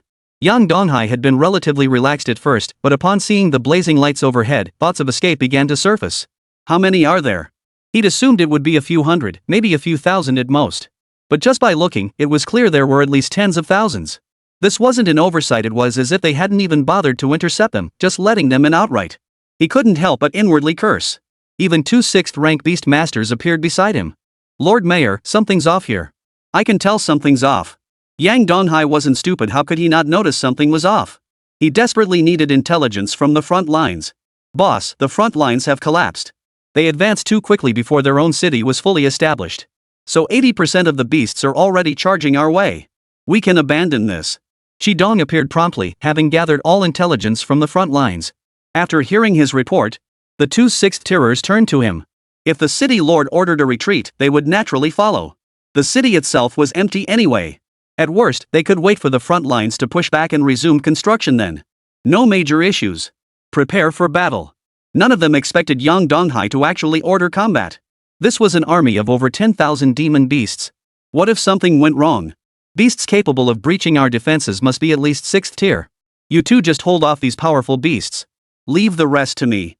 If any demon beasts appear that you two can't handle, just give the signal, we'll make a clean getaway. This was the flesh and blood of tens of thousands of demon beasts, how could they possibly abandon it so easily? Moreover, Bauta required immense resources to sustain, even the city subsystem had been activated. Leaving was utterly out of the question. But the most pressing matter was the new mission appearing on the system interface. Mission issued, halt the advance of the demon beast vanguard. Reward upon completion, vast quantities of construction resources. Mission failure, city subsystem erased. How could he possibly abandon the system he'd worked so hard to activate? Everyone began preparing. As for the Deep Blue members, they had intended to come out. But Yang Donghai stopped them outright. He too was unclear about the demon beast attack. Outside their city, the demon beast army was now fully assembled. The 2 6th-tier demon beasts at the head of the pack looked at the small military camp in the distance, clearly confused. Didn't they say there was a city here? Could we have come to the wrong place? Their mission was to gather intelligence on the vicinity. Had they truly taken a wrong turn? Chapter 148, Acquiring Building Materials. A companion beside them sighed helplessly. Humans have only just launched their attack. If not for that demon sword showing off its prowess, how could they have come this far? That's why construction hasn't started here yet, it's all still in the planning stages. Once we eliminate everyone here, we'll return. By then, the humans' elite forces will be arriving. Their mission was to crush human morale. Lately, the humans have grown increasingly brazen. They keep expanding their territory. Because there are simply too many titled beastmasters. Even the demonic race is starting to feel overwhelmed. They must eliminate the geniuses among the human race. Attack! Crush them! The 2 demonic beasts paid no heed. Meanwhile, 2 6th-tier beast masters nearby also advanced. Seeing these 2 demonic beasts, they weren't feeling very optimistic either. A winged white tiger and a spiked bird. 2 6th-tier beast tamers, and quite renowned ones at that. Their strength might not be enough to match these beasts. Exchanging a glance, they debated whether to retreat. At that moment, Yang Donghai's Thunder Beast army surged forth. They materialized instantly within the darkness, catching the demon beast horde completely off guard. Empowered by the Yin Yang Ladybug, they suffered no injuries while instantly eliminating 10% of the enemy forces. Even as they scrambled to reorganize their formation at top speed, it proved utterly futile. The thunder beasts were formidable on their own, and with the yin-yang ladybug's blessing. While some thunder beasts were no match for the demon beasts, the elite thunder beasts were still present. Even if they couldn't defeat them outright, they could still pin them down for a short time. What's going on? The winged white tiger watched the battle below, utterly bewildered. There were scarcely any human auras in this city when did so many insects appear. Unclear. Eliminate the beast master who summoned these insects. They locked onto the human aura within the city.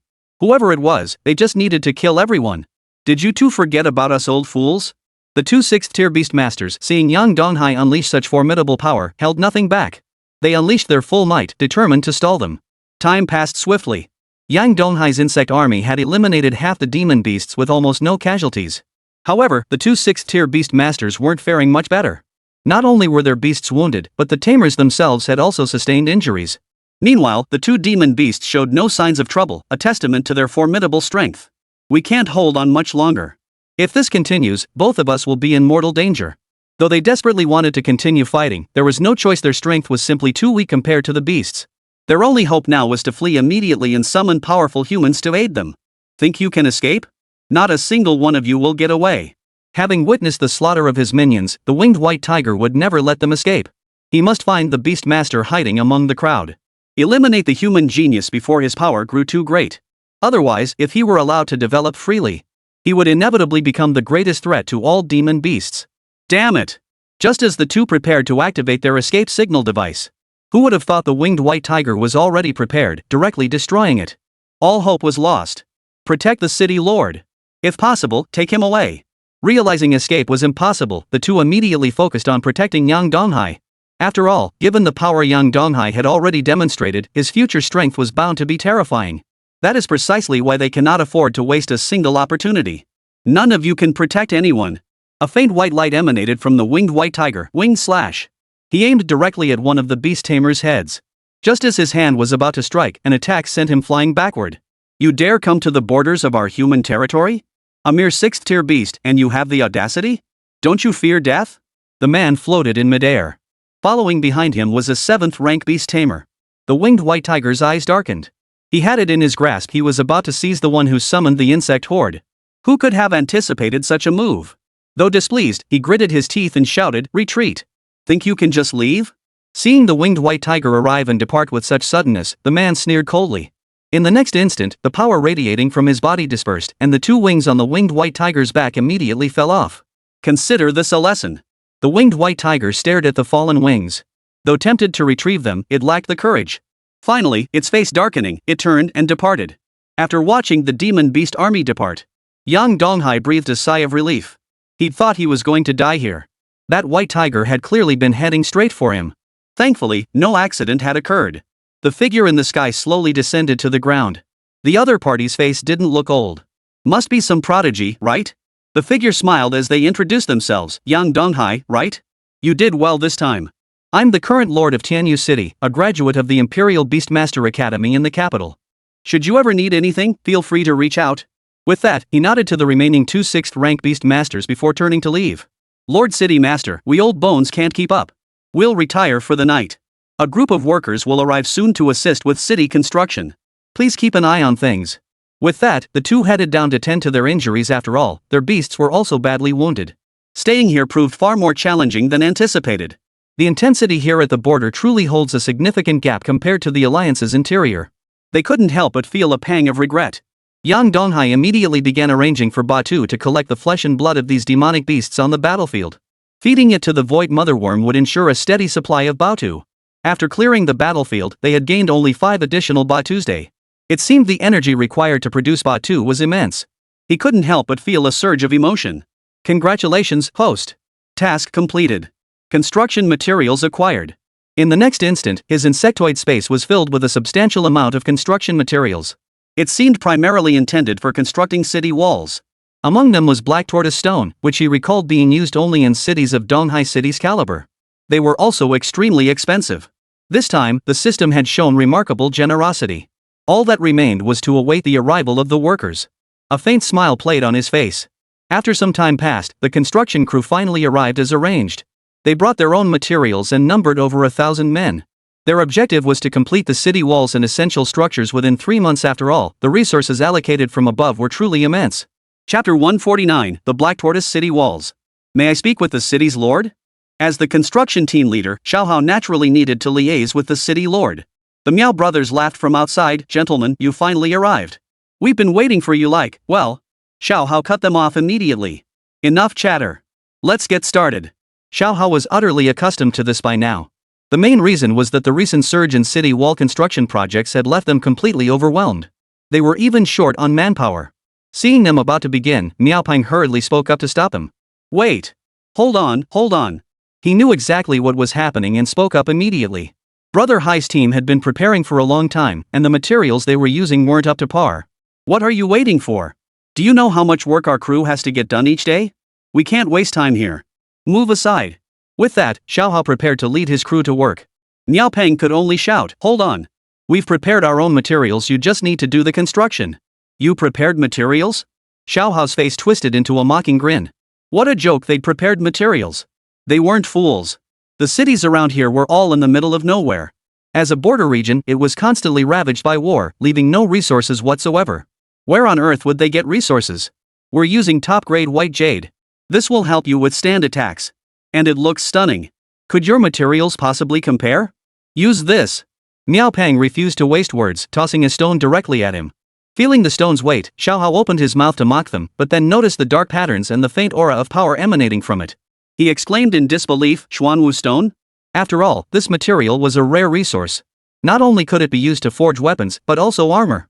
Only a handful of major cities within the alliance employed it for constructing city walls. How much do you have? Xiaohao set aside his initial disdain. After all, for an engineering team, the chance to build city walls with Xuanwu stone in their lifetime. It would be an immense honor for them. Enough for an inner wall. Use ordinary materials for the outer walls. Understood. Though the workload increased considerably, it didn't matter much. Being able to use this precious stone for the walls was joy enough. And you can command this thing to help transport materials for you. As he finished speaking, the massive Earth Eater materialized from the side, its terrifying size startling some of the ordinary construction workers. What on earth was this? What is this thing? Our city lord's beast. It understands your commands. Begin construction and move quickly. After hearing his words, Xiaohao shook his head. While your conditions are favorable, constructing 2 cities would still take at least half a year. Even with Batu's assistance, it would still take 3 months. Can't it be shortened any further? This left Miaopeng deeply dissatisfied. Recently, demon beast attacks had grown increasingly frequent. This meant numerous threats loomed. What if the enemy launched another assault before construction was complete? Xiaohao frowned. Building city walls isn't child's play. Precisely. The fastest we can manage is 3 months. Unless we can bring in more construction workers, we won't be able to speed things up. After hearing his explanation, he finally nodded. Alright, I'll leave it to you all. If you need anything, feel free to come find me anytime. Miaopeng hurried back to inform Brother Hai of the situation. Xiaohao and his team got to work. Upon hearing the news Miaopeng brought, he finally nodded. Got it. 3 months it is. Qidong reports the demon beast situation has stabilized considerably over there, so there shouldn't be any major threats. Building a city in 3 months is already quite remarkable. He naturally had no further demands. Before long, the 3 months passed in the blink of an eye. As expected, there was no word whatsoever from the demon beasts. Back in Tianyu City, Wang Tianyu frowned. Not a single word about the beasts lately. What's going on? Upon hearing his words, the strategist beside him chuckled. Perhaps the demon beasts have heard of your exploits on the battlefield and dare not make a move? Stop flattering me. They also have a titled ranked demon beast. As a mere 7th rank beastmaster, I'm unlikely to pose much of a threat to them. He wasn't a fool. He didn't resent the strategist's sycophantic behavior, but he also maintained a clear understanding of his own limitations. That Yang Donghai is quite interesting, though. To become a city lord as a mere 3rd-tier beastmaster, that's impressive. He nodded with satisfaction. His curiosity about Yang Donghai's abilities only grew. Meanwhile, on the other side, over on the demon beast side, the winged white tiger's expression was grim. 3 months have passed. Why hasn't the boss made his move yet? His wings still hadn't fully healed. Wang Tianyu had struck far too viciously back then. Moreover, recovery was no easy feat for demon beasts. Hearing his words, the nearby spikebird chuckled. Why the rush? Word is this time they're attacking his very own Tianyu city. Just wipe it out completely. You can take your revenge then. But our priority now is locating that genius. Summoning such vast insect forces, even our spies within the Alliance haven't reported his whereabouts. The winged white tiger nodded solemnly. He could clearly sense that the man's strength was no higher than the 5th rank, yet he had wiped out an entire army. Over 10,000 demon beasts. Though not elite troops, they were still formidable. With so many insectoid creatures now, it was hard to imagine if he still had more hidden away. Speed things up as much as possible. While attacking Tanyu City, we could also take the opportunity to check out that city. A smile played across his face. At that time, we must annihilate every last one of them. Back at Yang Donghai's side, the city walls were nearly complete. All that remained was to affix the city's name to the gates. Lord Mayor, it's time for you to name it. What shall this city be called? Yang Donghai nodded upon hearing this. Deep Blue. He had originally intended to name it this, but hesitated at the last moment. After all, Deep Blue clearly didn't suit a frontier city like this. So he had already decided on the name he would use instead.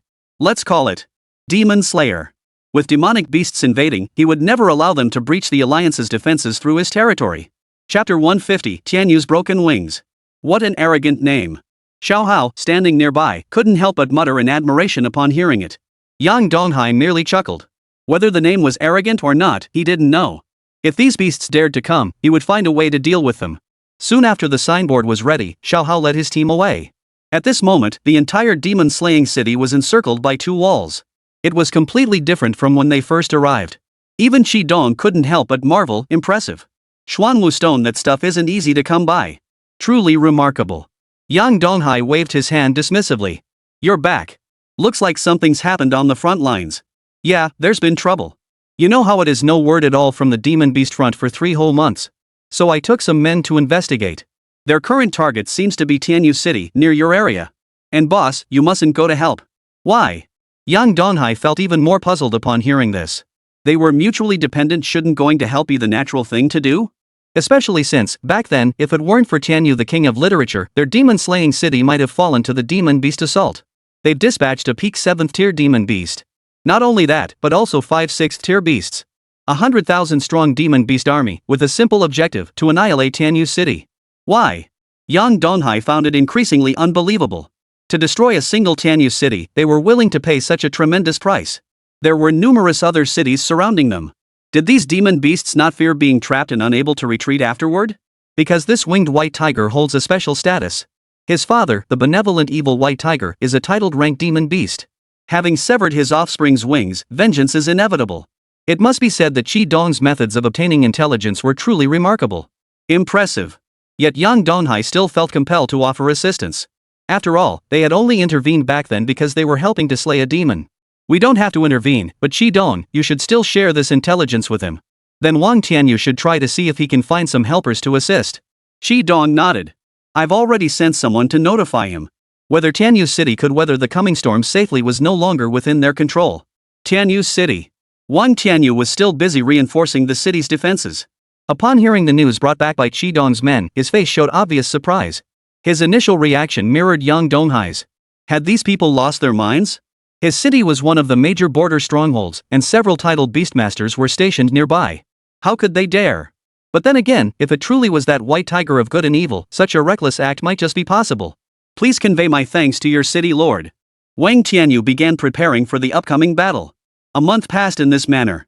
The entire border battlefield remained as calm as ever, while Yang Donghai had now successfully reached the rank of a 4th-tier beastmaster. A faint smile graced his face. Not bad at all. Meanwhile, on the other side, the sky was a blanket of gray, with thunder rolling within the dark clouds. It seemed as though they could crash down at any moment. Yang Donghai knew that the demon beasts would arrive soon. He split off half of his thunder beast and had Qi Dong deliver it to Wang Tianyu. After all, he had sown the seeds of this situation, he had to do something about it. The border seemed quiet, yet everyone knew the real danger was approaching. Gazing into the dark, dense mass, they finally discerned what lurked within the shadows.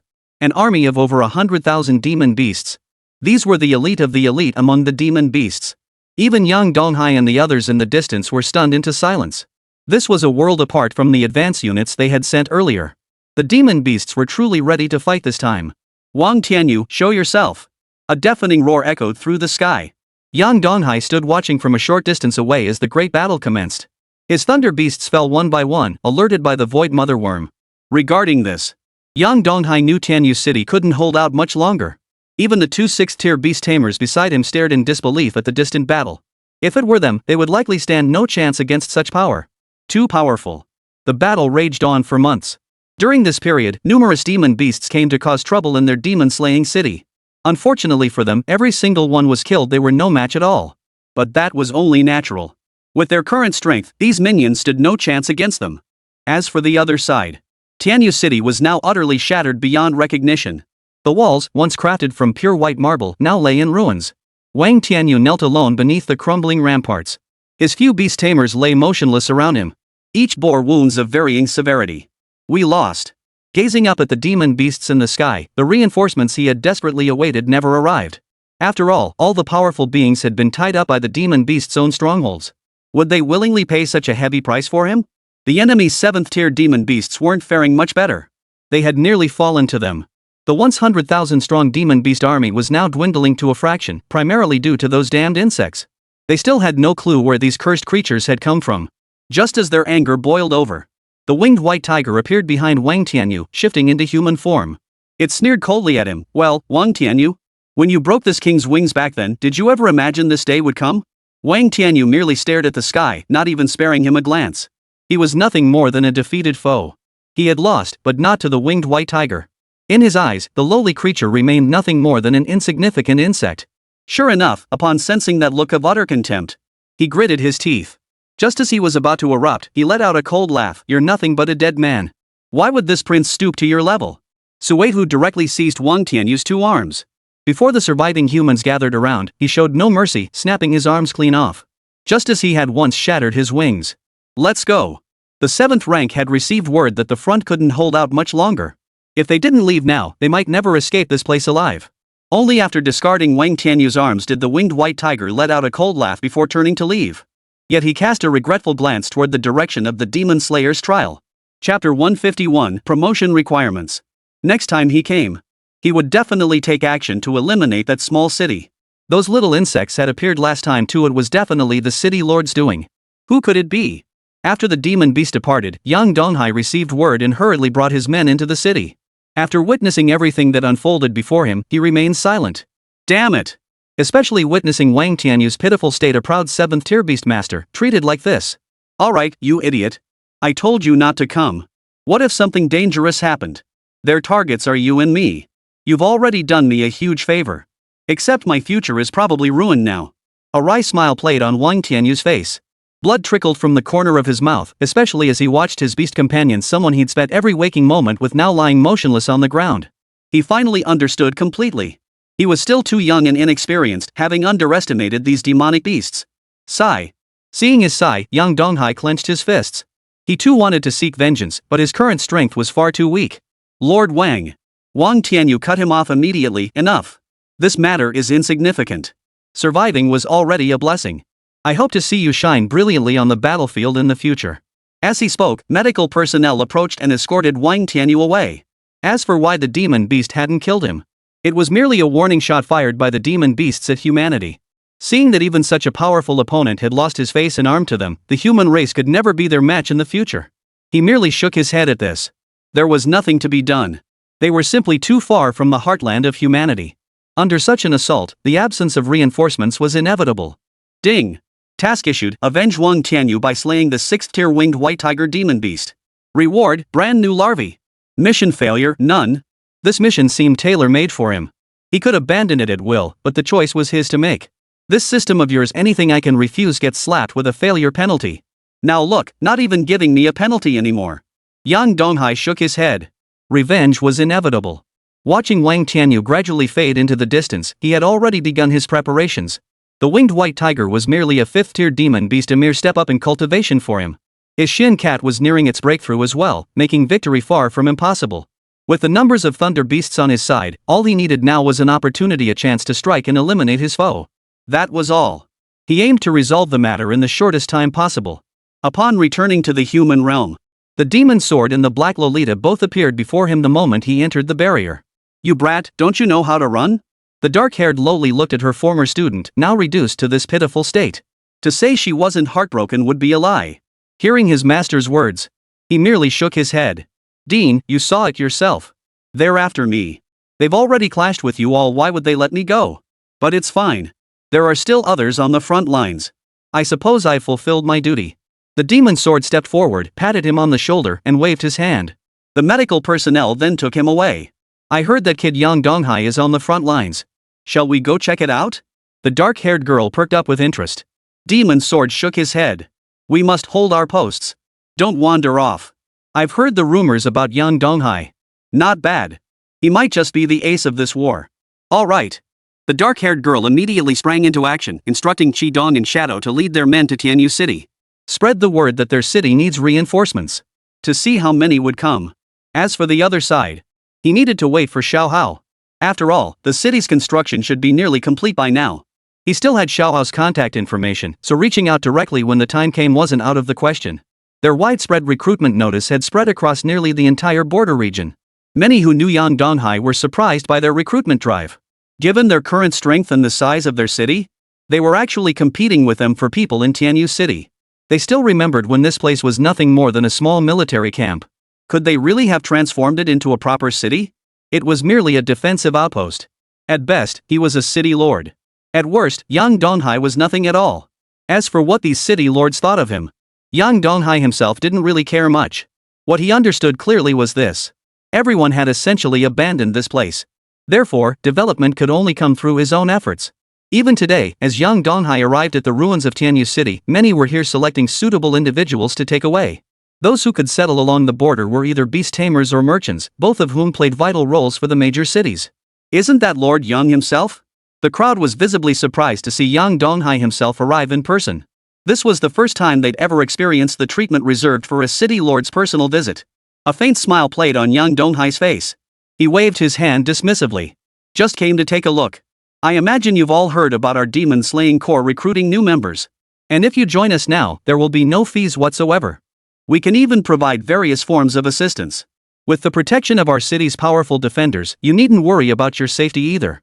After he finished speaking, however, everyone present responded with awkward laughter. Mouth. She had intended to go take a look, but since that was the case, she decided against it. Back in demon-slaying city. After Yang Donghai returned, he began to doubt whether his city had truly reached level 2. Could it be that the walls made of black tortoise stone still weren't up to standard? Just as he was puzzling over this, the system provided a reasonable explanation. Host, Demon Slayer City currently cannot upgrade due to insufficient personnel and inadequate structures. Defense level is sufficient. So it still needs people, huh? But out here in the wilderness, where on earth would he find people? He was thoroughly stumped, unsure what to do next. At that moment, they suddenly sensed something. Right, perhaps there might be a better solution after all? With that thought, Yang Donghai took immediate action. Tianyu City was now destroyed. Though this wasn't exactly honorable, they had to admit it was indeed the only option left. With the city destroyed, they would seek other places to settle anyway. Why not just come to their city? Chapter 152, Summoning 10,000 Men? Protection from a powerful being? They might believe anything else, but this notion of powerful protectors? They simply refused to accept it. 2 6th-tier beast masters protecting them. Even Wang Tianyu had fallen to the demon beasts. What could these 2 6th-rank beast masters possibly accomplish? Seeing the skepticism in their eyes, they could only offer helpless smiles. Recruiting people is actually quite troublesome. Honestly, boss, why didn't you just hand this over to me from the start? What do you need? Chi Dong appeared beside him. Yang Donghai was somewhat surprised, considering Chi Dong's recent string of accomplishments. He'd recruited so many people, but they were merely members of the intelligence network. Could he really make the city grow? You have a solution? Boss, you just tell me if you need my help. If it's possible, I can increase the city's population by about 10,000 people in a short time. More than that would take longer. After all, their current city only had the capacity for about 100,000 people. 10,000 would be sufficient. If you can pull it off, count me in. Got it. Chi Dong vanished, heading off to make preparations. Yang Donghai turned and walked away immediately. Since they weren't planning to come, there was nothing else to be done. People from nearby cities watched their direction with gleeful expressions.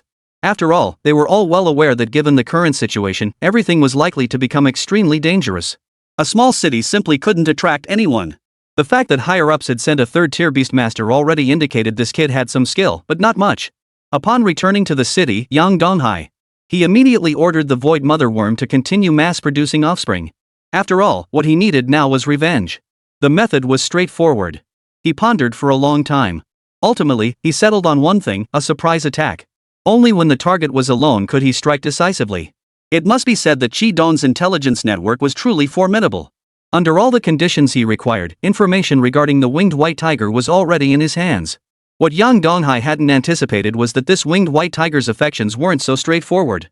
It had fallen for a human girl. And she resided in a city near their demon-slaying city. This was precisely why he had led his forces to attack this place in the first place. His goal was to make the girl feel afraid, so he could ultimately play the hero and rescue her. He also needed to protect the city's safety. No wonder it was the perfect way to lure her out. Shopkeeper, are you going alone? Yang Donghai was about to set off when Meng Meng and the others approached, looking at him with concern. After all, the enemy was a 6th-tier demon beast. Even gravely wounded, it was still far beyond the current manager's capabilities, wasn't it? Their concern touched Yang Donghai deeply, but he waved it off. Don't worry about me. With Chi Don's intelligence, there shouldn't be too many problems. You just need to keep watch. With that, he set off alone. He soon arrived at Qianyucheng. The environment here was much better. Being closer to the human race meant there was little danger. With his status as the demon-slaying city lord, he entered with ease. Finally made it inside. This girl should be here. After walking for a long time, he finally found a place resembling a slum. The people here were starved to the point of being emaciated. Each one looked pitiful. Yang Donghai approached a dilapidated wooden shack alone. Opening the door, he saw a young girl possessing a sickly beauty. She lay weakly on the bed. Hearing the door open, she smiled and asked, "Is that brother by coming in? Is there still something wrong with your eyes?" Yang Donghai shook his head, standing there silently. No wonder the demon beast, the winged white tiger, could fall for a human. Who wouldn't be charmed by such a girl? He couldn't help but feel moved. Finally, he spoke, "Are you Chu Zhengyao?" "I am." The young girl, startled by the unfamiliar voice, flinched back in fear. Sensing her apprehension, Yang Donghai smiled. "Don't be afraid. I'm quite safe. But that brother Bai you mentioned, he's not so safe, is he? His identity." Yang Donghai revealed everything he knew about the winged white tiger. After hearing his words, Chu Zhangyao's fair face paled noticeably. She never imagined the person she liked would be a demon beast. And such a monstrous beast, no less. Chu Zhangyao, originally from White City, your parents perished in the disaster caused by demon beast invasions. The ailment you carry was acquired during that time. Stop. Stop talking. Chu Zhangyao's emotions began to collapse. Yang Donghai stood quietly by her side. He wasn't cold-hearted. It was only natural for such a young girl to find her true love. But it was a pity. She must not forget his identity. As a demon beast who had slaughtered so many of their human kin, how dare it seek love? Wasn't this winged white tiger getting a bit too cocky? So what do you want me to do? I'm just an ordinary girl. I can't help you at all. He shook his head at that moment, clearly unwilling to speak. Is that so? Sure enough, after hearing his words, Yang Donghai laughed. It's simple. All I need is for you to wait here for him. No elaborate plans, everything is already prepared. The moment he arrives, I'll kill him. With that, Yang Donghai walked straight out of the room, leaving Chu Zhangyao alone inside. She never imagined that the Bai brother she had longed for day and night would turn out to be this kind of person. Yet the days she had lived through were the happiest she had ever known. Why? Why was this so? Even though her heart resisted it, she still managed to smile. Not bad. Considering what's coming next. We can now fully explore how to resolve this matter. His gaze hardened as he spoke, holding an unfamiliar object in his hand. Yang Donghai stood just outside the door. Upon seeing him produce this object, a faint smile touched his lips before his figure vanished without a trace. At the same time, on the demon beast side, the winged white tiger was still roaring with laughter in the grand hall. Finally rid of Wang Tianyu, he had been preparing to restore his wings, eager to visit his beloved beauty. Suddenly, the token at his waist flashed with light. Upon reading the characters engraved upon it, panic seized him. Run! Leave me behind. Your identity has been exposed. They're coming for you. Zhongyao. The white tiger's eyes instantly turned crimson as he charged out of the grand hall. Chapter 153, Chain Explosion. Where did he go? The surrounding demon kings exchanged bewildered glances. Why would he flee after merely glancing at the token? At that moment, within the city, Yang Donghai stared coldly at the sky. This place could be considered the core city of the border region. If the winged white tiger dared to come, it wouldn't be leaving today. Everything was prepared. As for whether the enemy knew trouble was brewing here, if it dared to come despite the danger, it would never leave alive. Time passed quickly. Yang Donghai had informed virtually no one. The winged white tiger's arrival would inevitably bring a significant number of demonic beings. Whether he notified them or not made little difference. All he needed to do now was deploy the thunder beasts relentlessly. He must die. The battlefield is the final resting place for warriors, but Wang Tianyu's death was a tremendous insult to the human race. He would not let such provocation go unpunished. Thus, a terrifying aura emanated from his body. The thunder beasts lurked at the very heart of the battlefield. His objective this time was simple: detonate himself to execute every last one of them. The full power erupting from the thunder beast's body was enough to overwhelm even a typical 4th-tier demon beast in a single strike. What he now most desired to witness was the fall of the winged white tiger. Time passed swiftly. Night descended silently. When nearly everyone in the city had fallen asleep, only Qi Dong and Yang Donghai remained standing in the darkness. The icy calm emanating from Yang Donghai at that moment was so palpable that even Qi Dong felt a chill of dread. It was terrifying. "Boss, things are about to get dangerous. We should leave for now." As Qi Dong prepared to leave, Yang Donghai remained utterly still. He intended to witness the winged white tiger's demise with his own eyes.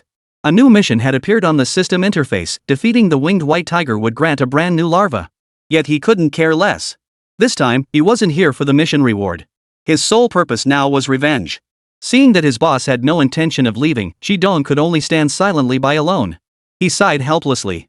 Soon, streaks of white phantoms flashed by in the distance. The two looked up to see the winged white tiger arriving with his entire clan. The sky was thick with white. Upon seeing this, the city's defenders rushed out one after another. The entire city entered a state of emergency. Good heavens, what on earth is happening? No idea. Have these demonic tribes lost their minds? We're a border city, for crying out loud, with plenty of powerful guards stationed here. How dare they attack? Who knows? Everyone stay alert. Hurry to the shelters. Stop watching, that's a winged white tiger. We can't take them on. The city erupted into chaos. No one had anticipated the demon clan's sudden assault. "Boss, they're here." Yang Donghai's eyes lit up as he spread his arms wide. "Prepare." All the thunder beast's power was fully primed. At that moment, the city's commander, a 7th-tier beastmaster, charged out. "Winged white tiger, have you lost your mind? Daring to attack the city I defend." Wang Jin was now seething with rage. Wang Tianyu was already the top genius within their clan. If not for defending the city, he would have long since charged into the demon clan's heartland and slain the winged white tiger. He never imagined such a stroke of luck could come his way. The chance had finally arrived. He was eager to see how the winged white tiger would meet its end this time. "Old fool, a mere 7th-tier breakthrough from a dying man. Do you truly think you can stand against this king? My purpose in bringing men here is simple. You need only clear a path. I'll take one person away and cause no further disturbance." Upon hearing his words, Wang Jin couldn't help but sneer coldly. "Winged white tiger, with your wings broken, do you truly believe yourself invincible? There's no one to take. If you dare lay a finger on me, you won't leave this city alive today." At that moment, all the winged white tiger could think of was Chu Zhongyao. He had no idea what had become of Zhongyao. But it didn't seem like this old man's doing. What was really going on? Attack! Never mind that now. His sole purpose was to rescue the hostage. The moment his command echoed out, explosions erupted like a barrage of firecrackers. The deafening blast sent shockwaves rippling through the air. And astonishingly, all the explosions were directed toward the winged white tiger's position. Wang Jin felt a wave of shock and disbelief wash over him. What the hell? Even Wang Jin was taken aback. The sheer power of such a coordinated self-detonation, coupled with the sheer number of targets, would pose a formidable challenge even to him. After a full 3 minutes of explosions, virtually all the clan members brought by the winged white tiger perished. His face bore a look of profound disbelief. He couldn't believe what had just happened. Impossible. Who could it be? The winged white tiger and Wang Jin began searching. Once the threat was gone, Yang Donghai finally emerged from the darkness, mask in hand. "Who? Winged white tiger, you've always wanted to confirm my identity, haven't you? Now that I'm here, you seem rather displeased? You're the lord of that small city?" The winged white tiger immediately realized.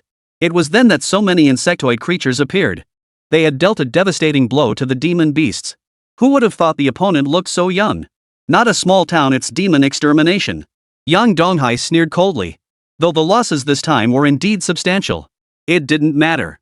As long as they could obtain the physical bodies of all these winged white tigers, there would be no problem at all. "You're asking for death." The winged white tiger charged forward immediately. Just as it was about to strike Yang Donghai, Wang Jin intercepted the attack. "Winged white tiger, you truly hold no regard for this old man. Without your insectoid army, you must die today." Wang Jin's eyes blazed with murderous intent as he spoke. He summoned 7 beast tamers to simultaneously surround and attack the winged white tiger. Yang Donghai watched from afar. The winged white tiger's strength was only that of a 6th-tier demon king.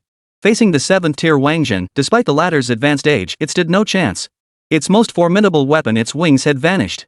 The battle raged for 3 hours before the winged white tiger finally plummeted from the sky, its body covered in wounds large and small. In its final moments, its gaze turned toward the city. I wonder how Chu Zhengyao is faring. Who would have thought the mighty demon king would fall for a human girl? Rest assured, she'll be joining you soon enough. Yang Donghai's voice sounded like a demon's whisper.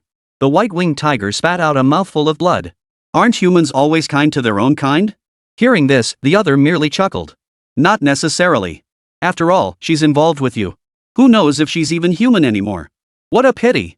As the words faded, the winged white tiger's life force vanished. Chapter 154, Elderly and Weak Refugees. Young man, thank you. Wang Jin stepped forward, clasping his fists in gratitude. He was profoundly grateful. Without Yang Donghai, avenging the Wang family's grievances would have been nearly impossible. Yang Donghai merely waved it off. It was nothing. After all, Lord Tianyu of the city helped me greatly back then. Without him, I'd likely be dead by now. With that, Yang Donghai and Qi Dong vanished into the darkness. Wang Jin shook his head at the mystery surrounding the two men. Yang Donghai. The moment he heard the words demon extermination, he had already guessed the other party's identity. It seemed the borderlands were about to get lively. He couldn't help but feel a surge of emotion. He returned directly to the city to handle these demonic beasts. He believed Yang Donghai had already prepared for it himself. What he needed now was to calm the emotions of the city's citizens. Yang Donghai was quite satisfied with this arrangement, assigning the Thunder Beast and the Dominant Earth Beast to work together. The two offspring collected the carcass of the winged white tiger from the battlefield, enabling the Void Mother to produce more offspring more swiftly. Before him, the system interface displayed. Ding! Congratulations, host, on completing the mission and successfully defeating the winged white tiger. Reward, new larva dungeon beetle.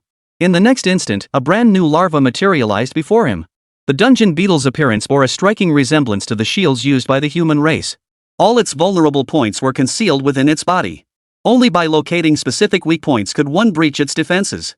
Attempting to break through its defenses with brute force proved even more difficult. One would need to be at least one major realm higher than its own. And it even had built-in slots? Qi Dong, give it a try. Qi Dong, who had been examining the white-winged tiger's corpse nearby, suddenly saw an insect the same size as himself appear before him. Before he could react, it fused seamlessly to his back, transforming into a massive shield? How does it feel? Upon hearing his question, Qi Dong carefully assessed the sensation before shaking his head. Honestly, I don't feel much. It's just a bit too heavy. If I were to join a battle, it would cause quite a bit of trouble. Hearing his words, Yang Donghai immediately raised his hand. Hold on. He needed the queen insect to produce an elite dungeon beetle. Such dune beetles weren't suitable for human use. He believed it would serve best as a shield for the city walls. Soon, the queen bug expended energy and produced an elite dune beetle. This time, the dune beetle elite emerged much smaller. It measured only about 50 centimeters. However, it could easily integrate with Qi Dong's arm. It could even move, shielding him from lethal blows. Not only that, their defensive capabilities had doubled. It was simply too powerful. With him hidden within our intelligence network, we might just get some good news. This way, they wouldn't have to worry too much about encountering any terrifying threats to their lives. A hint of satisfaction flashed across his face. Yang Donghai nodded in satisfaction and immediately prepared to head into the city. After all, the matter with Chu Zhengyao remained unresolved. Boss, are you really going to execute them? Seeing the boss actually preparing to act, Yang Donghai shot him a dismissive glance. Why would I kill someone? Though it might cause endless trouble later, she's just an ordinary woman. I won't kill her. By the time they entered the room, Chu Zhengyao was still pacing back and forth. News of the battle outside had completely faded. But why hadn't Brother Bai arrived yet? Stop waiting. At the sound of Yang Donghai's voice, he snapped his head around. Here, take this. Yang Donghai handed the collected fang of the winged white tiger to Chu Zhengyao. My apologies, but they are demonic beings after all. We had no choice but to act. Qi Dong lurked in the shadows, the black dagger in his hand gleaming coldly. Should Chu Zhengyao dare to strike, he would strike him down. Fortunately, upon seeing this, Chu Zhengyao sighed helplessly. She had wrestled with this decision for a long time, her mind filled only with memories of her life with the winged white tiger. She never imagined he was a demonic being, which was precisely why she'd chosen to warn him to flee. Yet here she stood, having come after all. Clutching the tiger fang, she could only writhe in agony in the corner. Yang Donghai shook his head and led his men away without delay. Upon returning to the city, most of the repairs had been completed. Outside the walls, numerous refugees still lingered. These were all refugees from Tianyu City. Since its destruction, they had lost their homes. However, very few refugees chose to settle in their small city. Most lacked strength. Others were the elderly, women, and children who lacked the ability to fend for themselves. Even Ho Linglong and her group faced difficulties outside the city. Admitting these people would indeed bring in a significant number of able-bodied individuals. But if they were truly admitted, it would be difficult to improve their living conditions. They possessed little strength. These elderly, women, and children would only become burdens to them. Let us in. We can help with daily chores no charge. We just want to survive. Yes, we're all elderly and can't walk far. Please let us in. Save us. One by one, they pleaded for mercy. But the soldiers within the city walls could only stand frozen in place, unable to move. Had the city walls not been built so sturdy at the Lord's command, these people might well have stormed inside. Just then, Yang Donghai stepped forward alone, opened the gate. The Lord has returned. The soldiers visibly relaxed upon recognizing the Lord's return. The pressure on them had been immense. These were living, breathing people, after all, and they never imagined they'd be barred from entry. Yet they understood the city's current predicament. Even those who had entered couldn't get enough to eat. As the gates slowly swung open, some attempted to rush inside only to be halted by the massive insectoid creatures. Gentlemen, allow me to introduce myself. I am Yang Donghai, the city lord tasked with exterminating demons in this city. As you can see, we are merely a newly established small city. Your arrival must bring value to our city, otherwise it will cause considerable trouble. After hearing his words, the elderly, women, and children exchanged bewildered glances. Their value? Lord Mayor, we're all women, and we're not young anymore. What contribution could we possibly make? That's right. We're all elderly. If we went to battle, we wouldn't even be able to run fast enough to be cannon fodder. As they spoke in a flurry of voices, Yang Donghai laughed at their words. Who said you'd be going to the battlefield? These people had arrived at just the right moment. What he needed now was to expand the city. The current population was far too small. He glanced at the primary factor required for city upgrades: population. Chapter 155, Tianyu Mission. Shops and residences would follow once the population grew. Though the refugees' demands were rather pointless. But as long as there are people, that's all that matters. Those of you who can cook, just prepare meals for us soldiers. As for those who can't cook, you can work as tailors or clean the city. The city will provide you with a fixed salary and housing. Anyone who can accept these terms is welcome to join us.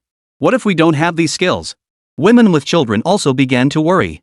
Their children, and even some elderly who couldn't care for themselves, would likely struggle to manage. After hearing their concerns, Yang Donghai smiled and said, just put in the work of 2 people. We agree. Once one person agreed, 2 agreed. What everyone needed now was a place to settle down and live in peace. On the frontier, without the protection of a powerful city lord, it was tantamount to courting death. Though they didn't trust this small city's lord either, they had no other choice. Just as they were about to enter, a young girl whispered, Big brother, what happens if I and my little brother fail to complete the task? This was precisely everyone's concern. Yang Donghai merely turned back, simple. Leave. Those 2 words struck like a warning bell. After all, there was no other choice. They weren't fools. The city taking them in was already generous enough. Soon, everyone entered the city. Yang Donghai returned to the city lord's residence. As soon as he entered, everyone crowded around him. Brother Hai, you have no idea the rumors of the winged white tiger's demise have already reached us. Word is Wang Jin killed it. The demon clans are hunting him down now. But they say there's more to it. After all, the explosion on the battlefield wasn't Wang Jin's style. Too bad Lord Wang took all the blame. I bet it was you who did it this time. At that moment, the eyes of the Miao brothers shone with a gleam. After hearing his words, Yang Donghai's lips curved into a faint smile, but he said nothing more. Deep down, he was deeply grateful to the other party. After all, his identity had been exposed, and the demon king at the border would likely act soon. But what will happen once these refugees enter? Brother Hai, you've made this decision too hastily. What if something goes wrong? What if there were demonic spies among these refugees? Well, Linglong nodded in agreement. After hearing his words, Yang Donghai smiled. Nothing unexpected will happen. I've already investigated them thoroughly before they entered. There shouldn't be any major surprises. He didn't tell anyone that his city system could identify their races. A few lowly minions had indeed infiltrated, but the elite thunder beasts had already dealt with them discreetly. He glanced at the insectoid space. Now, numerous dungeon beetles had appeared within it. What he needed now was to reinforce the city's defenses. 3 months passed in this manner. The matter of the winged white tiger seemed to fade into the past. Even the events in Tianyu City seemed like fleeting memories. People gradually began to forget. Today, Yang Donghai walked down the street as usual, glancing around. Everyone greeted him cheerfully. The city was thriving more than ever. Many more adventurers had appeared in the city, demon beast hunters who hunted monsters along the border. Usually, there's no good place to rest. But now, there was good news. With the support of Monster Slayer City, their food supplies had improved significantly. Wonderful. During Yang Donghai's routine patrol, he found himself with extra food in hand. These were all given to him by the womenfolk. At first, he refused them. But seeing everyone's disappointment, he eventually accepted it. It wasn't like it was anything valuable anyway. Just then, a familiar figure appeared in his hand. "Kid, come with me." Black Lolita? Seeing that flamboyant black dress, Yang Donghai was clearly taken aback. Before he could ask what was going on, the Black Lolita had already walked into a nearby tea house. He sighed helplessly and followed her inside. "Kid, I've got a job for you. We've looked at plenty of candidates, but in the end, you're the best fit. Pay?" No matter what this old woman had in mind, he wasn't about to help for free. 10,000 units of flesh and blood. How does that sound? Deal. Yang Donghai's eyes lit up. He now had to find a way to obtain flesh and blood to ensure his safety when the demon beasts attacked. The dark-haired girl pulled out a scroll. "Just complete the task outlined here, and I'll come collect the items." With that, the dark-haired girl vanished. At her ability to come and go without a trace, he shook his head helplessly. He then glanced at the scroll. It was to investigate unusual activity within Tianyu City? He hadn't heard a single thing about Tianyu City lately. Unexpectedly, he had to investigate it after all. He could only take a look first. Prepare to depart. Yang Donghai casually left a message for someone before turning and walking away. He soon arrived at the ruins of Tianyu City. He had been intrigued by Tianyu City from the moment he first saw it. After all, the city walls were exceptionally well constructed. Who could have imagined such an outcome? The place had been reduced to this state. The walls were unrecognizable, and even the city itself was completely empty. He sighed helplessly at the sight. As for what to investigate, the scroll contained nothing, yet the dark-haired girl had instructed him to bring something back. There must be something here. But why didn't the titled rank powerhouse come personally? Why send him instead? Deep curiosity gnawed at his heart. He could only reluctantly step forward. He searched the city haphazardly. The ground was littered with demon beast corpses. It seemed the battle had erupted too suddenly for anyone to clean up. However, the spot where Wang Tianyu had fallen had been thoroughly cleaned up. After walking for some time, he finally came upon a peculiar spot. A secret realm entrance had unexpectedly appeared here. Upon closer inspection, he discovered it only allowed entry to beast masters below the 4th rank. No wonder she assigned this task to me? Dune beetles. As the words left his lips, numerous dune beetles materialized around him. They formed a protective circle before he stepped into the secret realm. After all, such an unknown secret realm could bring considerable trouble. Even records existed of titled rank powerhouses falling within unknown secret realms. He wasn't arrogant enough to assume nothing would happen the moment he stepped inside. Boom! The moment he entered the secret realm, a barrage of blades erupted, tearing through the very spot he stood. Chapter 156, The Tower of Cowardice. How treacherous. His heart pounded in terror. Thankfully, his vigilance had been sharp enough, otherwise, he truly would have perished at the hands of the secret realm. Only after confirming the surroundings were safe did he dare step out from the dune beetle's protective shell. But Ha-AI summoned the elite thunder beast. The purpose of the strategy? He scanned the area, finding only a hint of desolation. Nothing was there, but a brand new secret realm must surely hold treasures. What could it be? As he ventured deeper, the outline of a city finally came into view. Yang Donghai reached out, and at last, he sensed something different. This was actually the capital city? No mistake, this was definitely the capital city. No wonder it felt so familiar. But when he raised his hand, he discovered his body had undergone a transformation? Tianyu, what took you so long to return? Hearing that name, he now understood why the secret realm had appeared. Wang Tianyu's obsession had prevented him from dying peacefully. Had he actually become the secret realm itself? Thus, Yang Donghai experienced every moment Wang Tianyu had once lived through. Just as he was fully immersed in it, he finally sensed something amiss. Everything felt too ordinary. He remembered his own identity. He had already experienced the secret realm before. Carry on. Isn't this life rather splendid? The outside world is too dangerous. Everyone says I'm a rare genius. Even the elders of my clan wanted me to inherit the family legacy. Who would have thought I'd die at the hands of the demon race? I was only 26. Wang Tianyu's voice echoed incessantly in his ears. After hearing his words, Yang Donghai's soul trembled. It's too dangerous. Isn't it better to just stay here? Just as he was about to sink completely into despair, a flood of faces and voices suddenly filled his mind. The Miao brothers, Meng Meng, Hulinglong, they were all waiting for him to return. After all, he possessed the system. He was destined to stand atop everything. How could he possibly stop here? As this thought struck him, the sound of shattering glass erupted around him. In that instant, he returned to his own body. Wang Tianyu's soul appeared before him. Kid, you're quite something. It's dangerous out there. I hope you don't regret today's decision. A cowardly genius will never become a true warrior. You've been pampered too much. Isn't the fall of a genius just another ordinary occurrence? Upon hearing these words, Wang Tianyu's body gradually dissipated, leaving only a ring behind. Congratulations, host, on completing the secret realm. You are the first to pass. Enhanced rewards detected. The next moment, the ring transformed and appeared in his hand. He glanced at the ring's description. Ring of Cowardice reveals one's deepest fears, conjuring inner demons. Can be used as a secret realm for trials. Nice piece. And it even has a secret realm core. This thing can serve as the master of the secret realm. More people will attempt to conquer it in the future, though they won't be able to obtain such a reward. After completing the quest, he headed straight back to the city. As soon as he reached the main gate, he saw the dark-haired girl already suspended in midair, her black umbrella blocking out all sunlight. The item. You really are quite forward. Yang Donghai smiled helplessly and handed her the core of the secret realm directly. Thanks. Here's your payment. If any more opportunities like this come up, I'll have my sister contact you. The dark-haired girl vanished. Little sister? Yang Donghai's lips twitched. If she was his little sister, what was he? He had no idea how old she truly was. She could easily be his grandmother for all he knew. With that internal rant, he vanished as well. When he reappeared, he was back in the city center. After all, the coward's ring was useless to him now. He had a better option instead. He immediately ordered Batu to begin transporting resources, while the other soldiers assisted in constructing a tower. The work progressed swiftly, completed within hours. The commotion drew everyone from the city lord's residence over. Brother Hai, what's going on? Why build this tower? Niaoping found the sudden structure utterly unnecessary. After all, it seemed like such a waste of space. The others remained silent. They knew Brother Hai must have a purpose for it, otherwise, he wouldn't have wasted so much time. This tower shall henceforth be known as the Tower of Cowardice. Here, you'll confront your deepest fears and most coveted desires. However, you must make a contribution.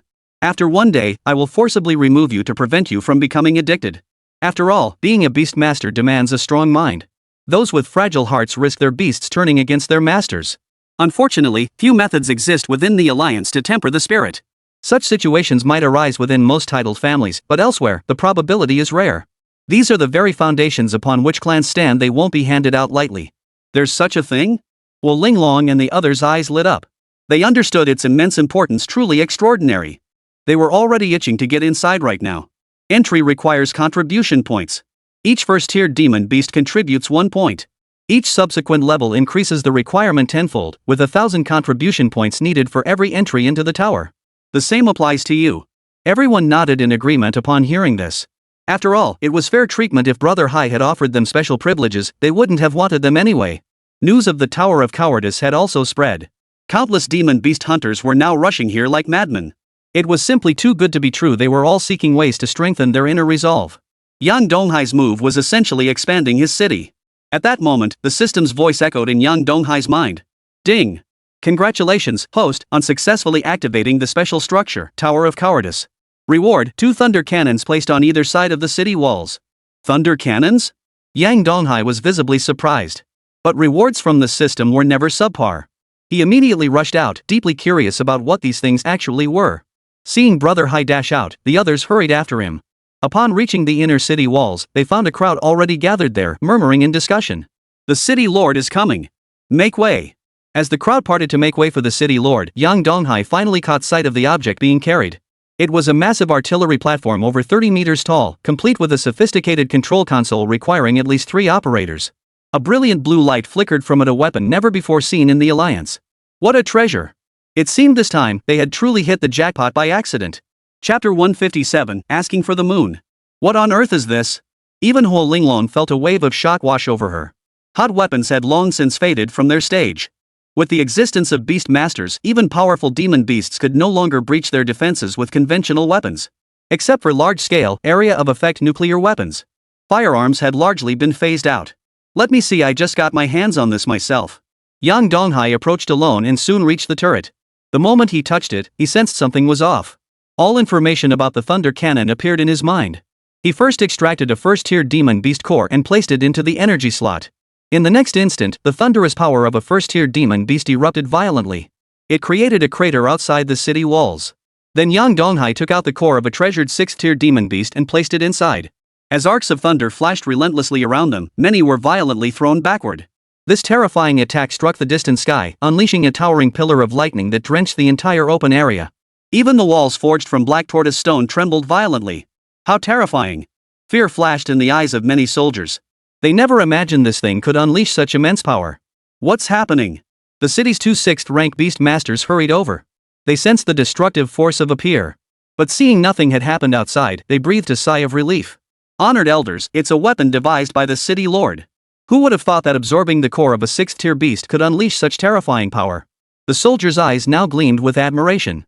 With such a treasure, they no longer had to fear attacks from high-tier demon beasts. Brother Hai, if pushed to its limits, what tier of demon beast could this cannon absorb?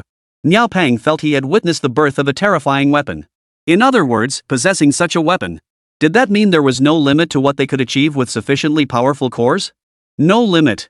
Upon receiving this answer, the Miao brothers, Wu Linglong, and the others exchanged stunned glances. They all understood very well. Their small, peripheral city would likely play an immense role along the border in the future. Kid, what? Even the two 6th-rank beast masters stared wide-eyed, overcome by profound astonishment. Yang Donghai merely smiled as he produced the core of the winged white tiger from back then. Niao Pang, Niao Ye, you two brothers, I have something to entrust to you. This core is yours. You'll need to find others to jointly operate this thunder cannon. Fire upon any entity exceeding 7th tier or posing a threat to the inner city. Roger that. The two brothers nodded repeatedly. Their mission was nothing short of daunting. After all, such a treasure was in their hands. The psychological pressure on them was immense. Yang Donghai also assigned the outer city duties to two 6th-tier beast masters. Though he'd much rather entrust it to his own people, this was the only viable option. They were all well aware that the outer city was the most dangerous place. Whether their own people could even survive a year there was uncertain. After all arrangements were finalized, Yang Donghai had originally planned to recruit more people to their city. There was still some time before they could become a Tier 2 city. But just as he was about to set out, he saw the dark-haired girl and the magic sword user approaching. They immediately headed for the thunder cannon. After all, seeing this thing still left them feeling a bit surprised. This thing is seriously awesome. Magic sword, have you ever seen this thing before? The dark-haired girl kept examining it. They had also sensed the earlier attack and came specifically to investigate. After all, there had been no intelligence about any demon beast invasion. They had just arrived when they spotted this thing. They were astonished. Suddenly, they noticed these two things. Black Lolita, why are you here again? Yang Donghai no longer carried the restraint he once did. Seeing him arrive, Yang Donghai smiled and said, "Greetings, Senior Demon Sword." What a difference in treatment, the dark-haired girl sighed before getting to the point. What is this thing? Yang Donghai didn't hide anything, explaining everything he knew about the thunder cannon. The two exchanged glances, clearly delighted. Their alliance now possessed numerous crystal cores. They could even afford to use the cannon freely. Yet this abundance brought its own troubles. The question was, how could they achieve mass production? Young man, how about giving us one of these things? Or better yet, give us the blueprints. We'll offer you any terms you desire. The demon sword nodded in agreement. Its importance to the entire alliance, even before deployment, spoke volumes. Upon hearing this, Yang Donghai fell deep in thought. After all, the outer city's thunder cannons were of little use to them. After all, the outer city's destruction was inevitable. When that time came, it would be destroyed in battle anyway. One cannon was more than sufficient for their needs. Give me an 8th-tier beastmaster as an escort, and I'll let you dismantle the outer city's thunder cannons. Why not just let us siblings protect you? The dark-haired girl shot Yang Donghai a withering look. To his surprise, Yang Donghai chuckled, "If it's possible, I wouldn't say no." Seeing the brat pushing his luck further, he hastily waved his hands. "Alright, let's put this matter aside for now. The 8th-tier beastmaster will arrive tomorrow. Just wait for him." With that, the dark-haired girl spread her hands. Black petals materialized out of thin air, enveloping the thunder cannon. It shot straight up into the air. Yang Donghai couldn't help but show some surprise at this technique. It was the first time he'd witnessed the dark-haired girl in action. Such a titled rank powerhouse could already fuse the power of her beast writing into her own body. It remained unclear whether the Black Lolita or the Demon Sword was the more formidable of the two. Watching the thunder cannon being carried away, Yang Donghai glanced at the insectoid space. Many dungeon beetles had now been hatched. The flesh and blood of the winged white tiger clan had yet to be fully digested. All he needed to do now was wait. 3 days passed in this manner. Yang Donghai rose early, preparing to continue deploying the dungeon beetles onto the city walls. According to his calculations, it would take 2 more days to cover all the walls with the beetles, boosting their defensive strength at least 3-fold. But today, a scholar in white robes appeared at the gate. He held a sword in his arms. Long hair flowed behind him, and the restrained power emanating from his body caused Yang Donghai to summon the dune beetles to attach themselves to him. When had he appeared? Yang Donghai hadn't sensed him at all. Not even the system had issued an alert about the enemy's presence. Chapter 158, The Gates of Hell. Lord Yang, no need for concern. I am Li Guang, an 8th tier beastmaster specially assigned by Mr. Demon Sword to serve as the city's guardian beastmaster. Upon hearing the other's identity, Yang Donghai finally recalled that there were still 8th rank beastmasters. Recently, there had been no news of the Thunder Cannon throughout the entire alliance. It seemed they were still researching it. Senior Li, thank you for coming. Ding. Congratulations, Host City, on successfully recruiting 8th tier beastmaster Li Guang. Reward, Xian Cat awakens new ability. Oh? Yang Donghai's eyes lit up. He hadn't expected such good fortune. This was truly excellent. He promptly summoned Meng Meng to arrange accommodations for Li Guang. He then stepped outside the city walls and summoned the Xian Cat. The Xian Cat had nearly completed its breakthrough, reaching peak 4th tier demon beast strength. Its physical form, however, showed little change. Hell's Gate? Seeing the new skill the Black Cat had acquired, Yang Donghai found it rather peculiar. According to the description, it could transform any demon beast it killed into a soul it could summon. Regardless of the demon beast's cultivation level, any it killed could be summoned. Pretty powerful. He had thought the Void Mother Worm was already the absolute pinnacle. Who could have imagined there was an even greater power? As long as the Xian Cat keeps slaying, and with the combined might of the insectoid hordes, it doesn't even matter if the city lacks elite combatants. This is truly remarkable. I was actually planning to test out the Xian Cat's new ability. But now it seems we'll have to wait until the main battle begins. Boss, battle report. Talk about speaking of the devil. He was just about to ask if any major battles had started nearby, or even if there were any independent demon beast groups around. And here comes the chance. What's the situation? Shi Dong relayed the latest battle report. Though their city was the closest. However, unless every city along the border fell, it was unlikely their city would be directly involved in the border conflict. Currently, all visible 6th tier demon beasts from the demon race have been deployed, led by an 8th tier demon beast. Their objective is straightforward. That's to avenge the winged white tiger. Hearing Shi Dong's words, Yang Donghai found it all perfectly natural, the aggressors and the victims. Greater power meant better territory for development, yet it inevitably brought immense impact upon other races. Their vengeance was justified, yet their vengeance was also inevitable. This cycle repeated endlessly. Unless one race was utterly destroyed, nothing could ever truly move forward. Prepare to depart. Have the Miao brothers secure the city. Yang Donghai spoke as he led Xian Mao out. War was coming, and he intended to make his mark. Boss. Seeing the boss actually set off, Shi Dong felt a bit helpless. After all, there were 8th tier demon beasts lurking in the area. He had intended to remind the boss to be cautious. Who could have guessed he'd charge straight out like this? He had no choice but to follow. Meanwhile, on the other side, a faint smile curved Yang Donghai's lips. With the teleportation array within the city, he swiftly arrived at the front lines. Shanhaiguan. This was the dividing line between the demonic race and the human race. Gazing at the dark red city walls, one could only imagine how much human warriors' blood had stained them. But judging by the demon beast army still gathering in the distance, the battle hadn't begun yet. Boss, what are you planning to do? Shi Dong followed cautiously behind. He was, after all, the ruler of a city. What if he perished in such a war? Kill the enemy, naturally. You don't need to follow me. I have my own means of self-defense. With that, Yang Donghai slipped on his mask. It was best to keep his identity concealed. If discovered by the demonic beasts or the demon sword siblings, the former would hunt him down while the latter would block his path, leaving him no hope of even defeating the beasts. Really? Shi Dong still hesitated. Though he knew the boss was powerful, this was a battlefield after all. No matter how powerful one was, exhaustion could kill them here. Especially since the boss was only at the 4th tier right now. Enough. Hurry and gather intelligence. If the front lines are breached, you must relay the intelligence back to the city immediately. In the end, Shi Dong could only obey and temporarily withdraw. Yang Donghai remained hidden in a corner. With the city lord's token in his possession, obtaining a soldier's token proved surprisingly straightforward. Not bad. You lot, follow me as cannon fodder. Your task is simple, hold out as long as you can. Yang Donghai was still figuring things out. Upon hearing he was cannon fodder, he finally looked up and saw the 3 characters Cannon Fodder Battalion above his head. He casually picked a military camp and unexpectedly hit the jackpot. Well, it's fine. Though he felt his luck wasn't exactly stellar. The cannon fodder camp could still charge to the very front. Xian Mao should rack up quite a few kills. They stepped forward one by one. All of them were people who had made mistakes in the military camp or within the alliance. Among them, some still wore masks. The officer had intended to step forward and order them to remove them.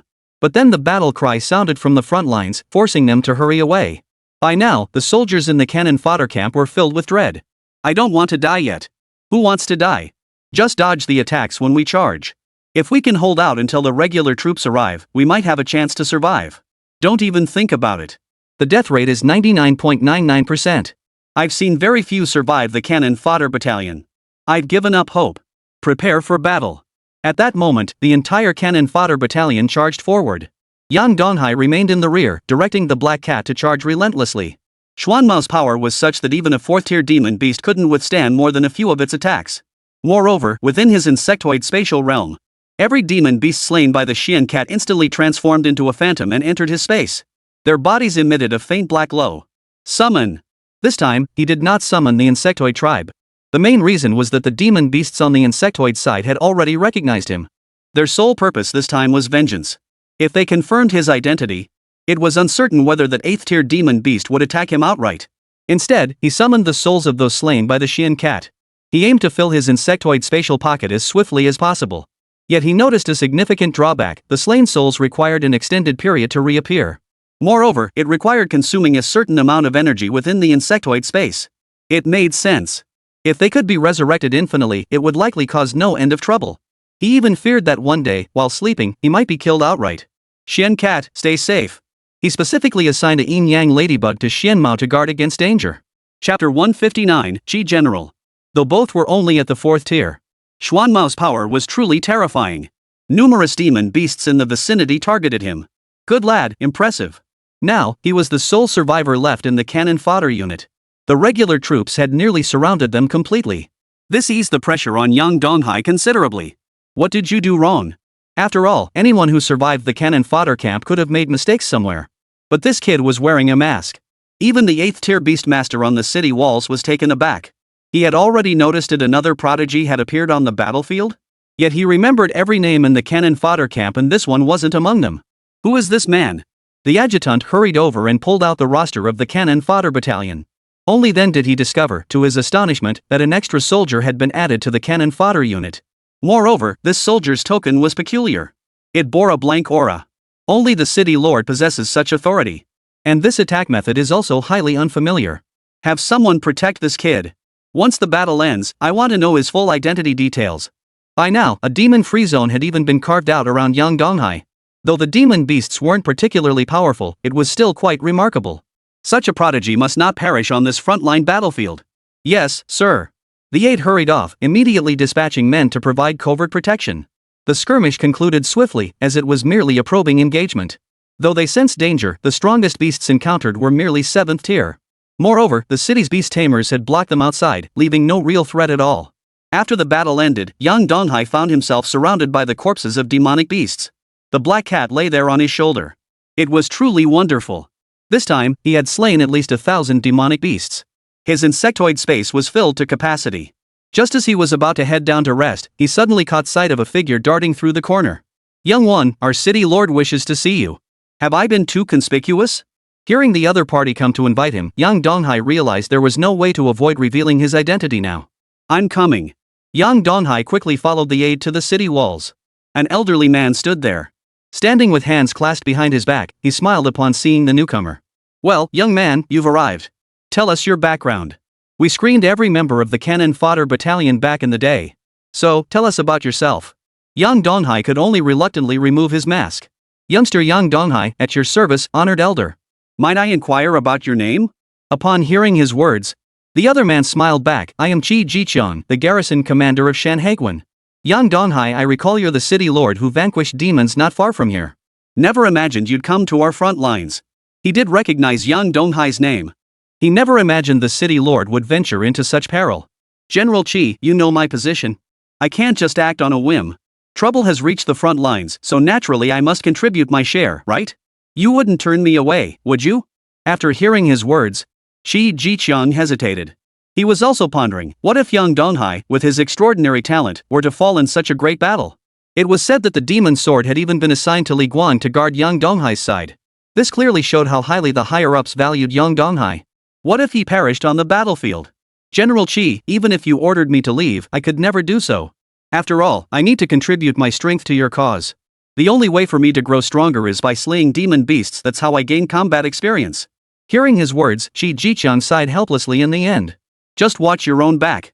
If danger comes, no matter who protects you, turn and run, got it?" Yang Donghai nodded helplessly. But whether he could actually flee when the time came was beyond his control. Meanwhile, on the demon beast side, the Purple Moon Lion King, an 8th tier demon beast, was also within the camp. What the hell happened? Why did we suffer such heavy losses this time?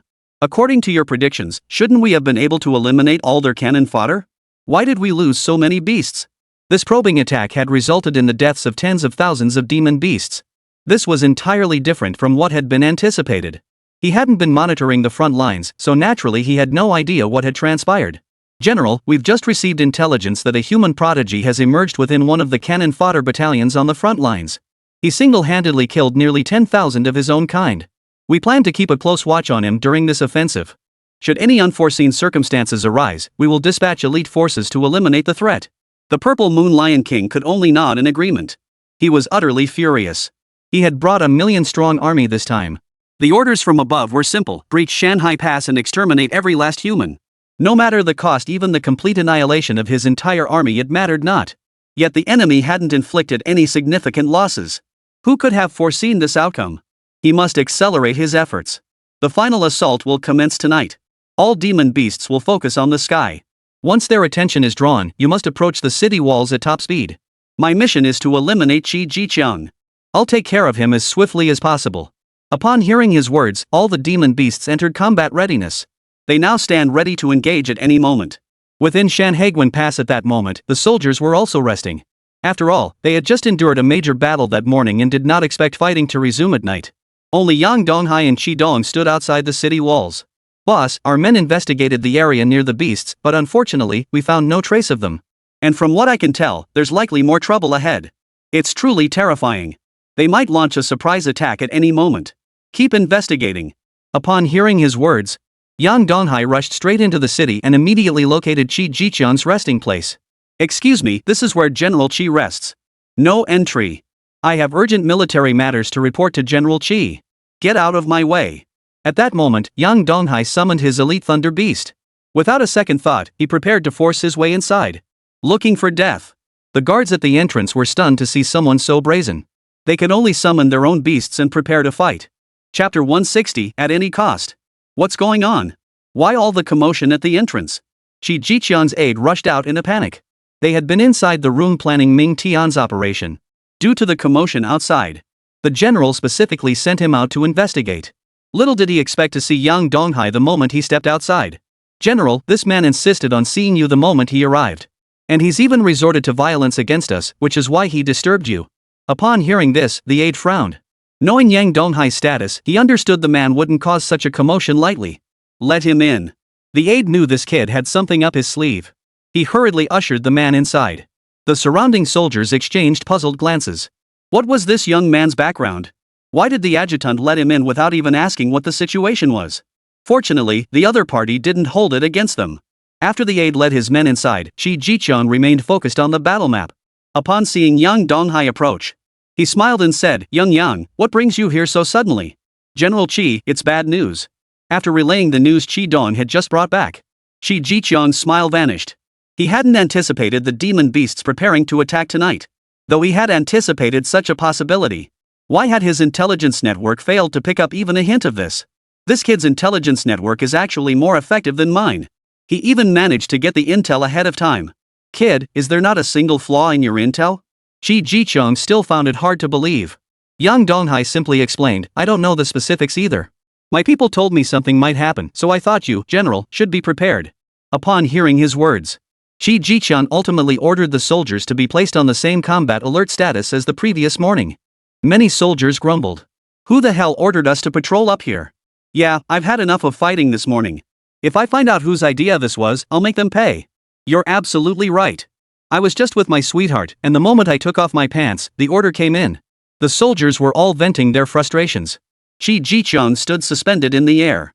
He scanned the distance, finding it hard to believe these beasts would choose to attack in such poor visibility. They were the defenders. There was absolutely no advantage for the beasts. Why did he even entertain the thought that these beasts would attack now? Just as his curiosity piqued, suddenly, the moon in the sky brightened, radiating a purple glow. Purple Moon Lion King. He finally remembered this was the Purple Moon Lion King. Manipulating moonlight posed little difficulty for it. Meanwhile, tens of thousands of flying beasts swept down from the sky and alarms blared incessantly all around. The soldiers, who had been listless moments before, sprang to their feet. Incredulity spread across their faces. These beasts are really here? Enough talk. Get into combat readiness immediately. Summon your beasts to guard against the demonic creature's attacks. Though chaos reigned on the city walls thanks to prior preparations. Though slightly chaotic, there were no major surprises. A smile played at the corners of Yang Donghai's mouth. Chi Dong's intelligence capabilities were indeed formidable. He had never once been wrong up until now. Kid, the battle's about to begin. I can't protect you forever. Watch your back. Survive, and I'll secure you the credit. At that moment, Chi Jiqiang hadn't expected the enemy would actually dare to advance. He charged straight ahead. After all, the Purple Moon Lion King's objective was simple: to take him down first. The ensuing battle spiraled out of control. Any tactical plan became meaningless. This was a clash of raw power. The clamor of aerial combat filled the air. The adjutant immediately ordered all soldiers to defend the city gates at all costs. Some of the special operations beast tamers stationed outside also rushed to the front lines, carrying out decapitation strikes against the powerful demon beasts. Yang Donghai was among them, his Shen cat weaving relentlessly through the demon beasts. Moreover, the number of demon beasts Yang Donghai could summon continued to grow. At that moment, a 6th-tier demon beast appeared before him. You brat, are you the one who wiped out the advanced squadron back then? What's so impressive about wiping out these minnows? I'm a moon dragon. Come at me. Upon hearing his words, Yang Donghai looked at the lizard like, dragon? His eyes flashed with utter contempt. Thought you were some noble demon clan? Turns out you're just a lizard. Come on.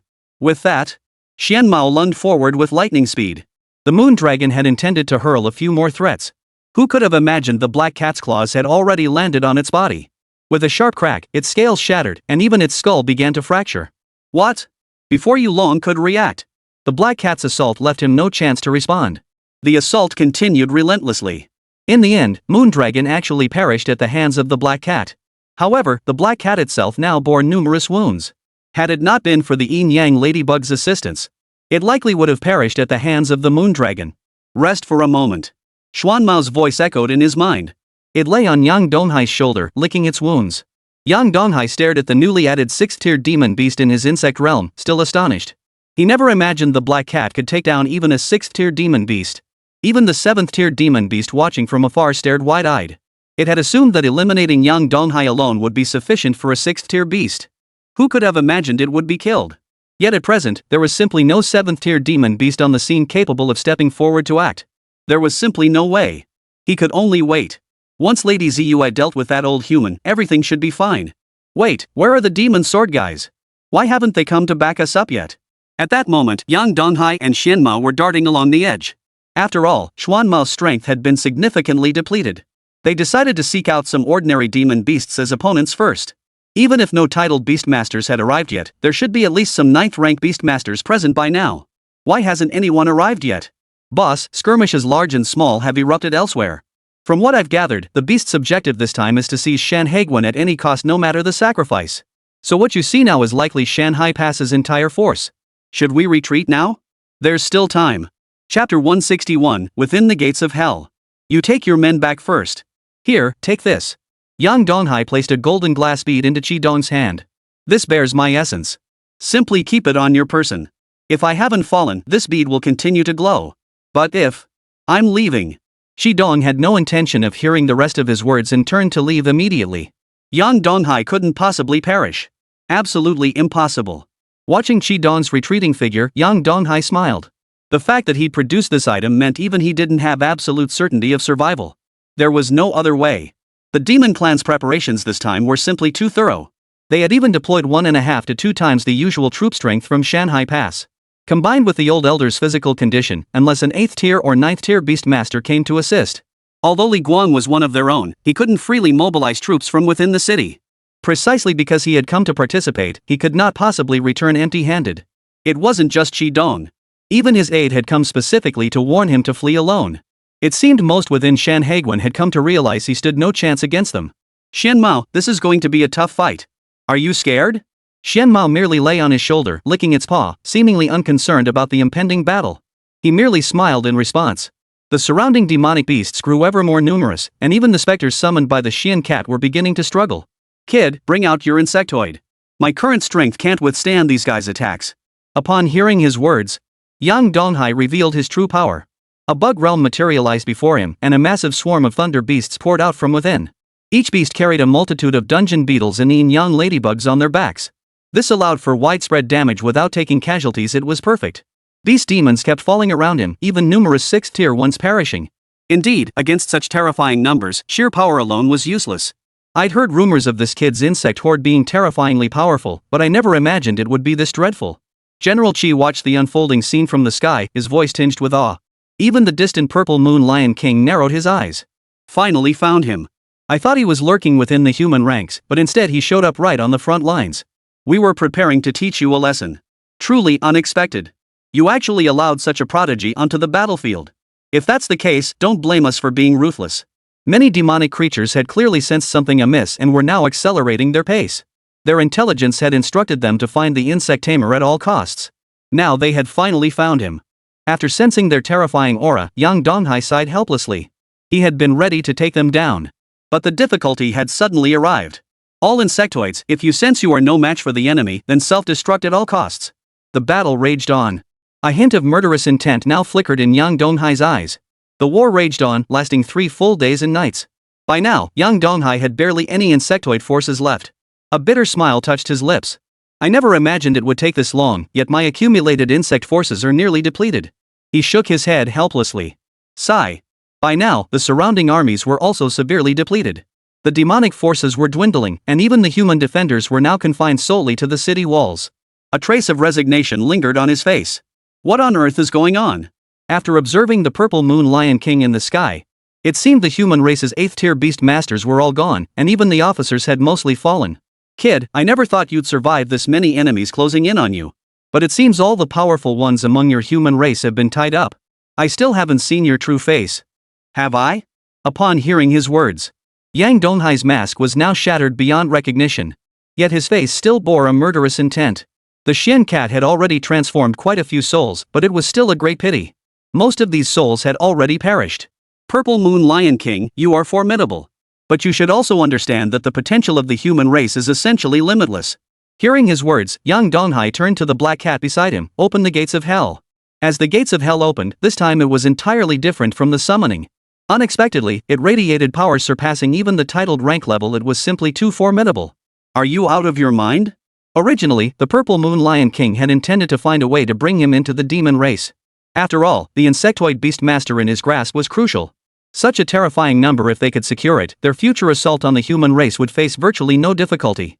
With this thought, as the Purple Moon Lion King prepared to intervene, only to see Yang Donghai instantly enveloped within the gates of hell and vanish. Just as the Purple Moon Lion King moved to lock onto him, a voice echoed. 8 swords appeared before the Purple Moon Lion King. Li Guang stood with his hands behind his back, his eyes now tinged with a hint of murderous intent. Where is the city lord? Sword immortal? Upon recognizing the figure before him, the Purple Moon Lion King's eyes filled with profound terror. Li Guang, a beastmaster who had earned a title even at the 8th rank, possessed terrifying strength. Moreover, all 8 of his beasts took the form of swords, an extremely rare feat. Even 9th tier demon beasts might not stand a chance against him. A wry smile played on Yang Donghai's face. He is now within the gates of hell, souls gushing forth beside him, the Xian cat at his feet. Young man, you've finally awakened. Where am I? Yang Donghai looked around, his gaze filled with confusion. The gates of hell. He had expected to be randomly teleported to some location, but never imagined it would be an independent space. He was visibly startled. This is my Hell's Gate space. It's been ages since I last returned. Young man, if it weren't for this old man's presence, you'd have become nothing but a soul the moment you entered Hell's Gate. Upon hearing his words, Yang Donghai grew even more curious. What exactly was the black cat's identity?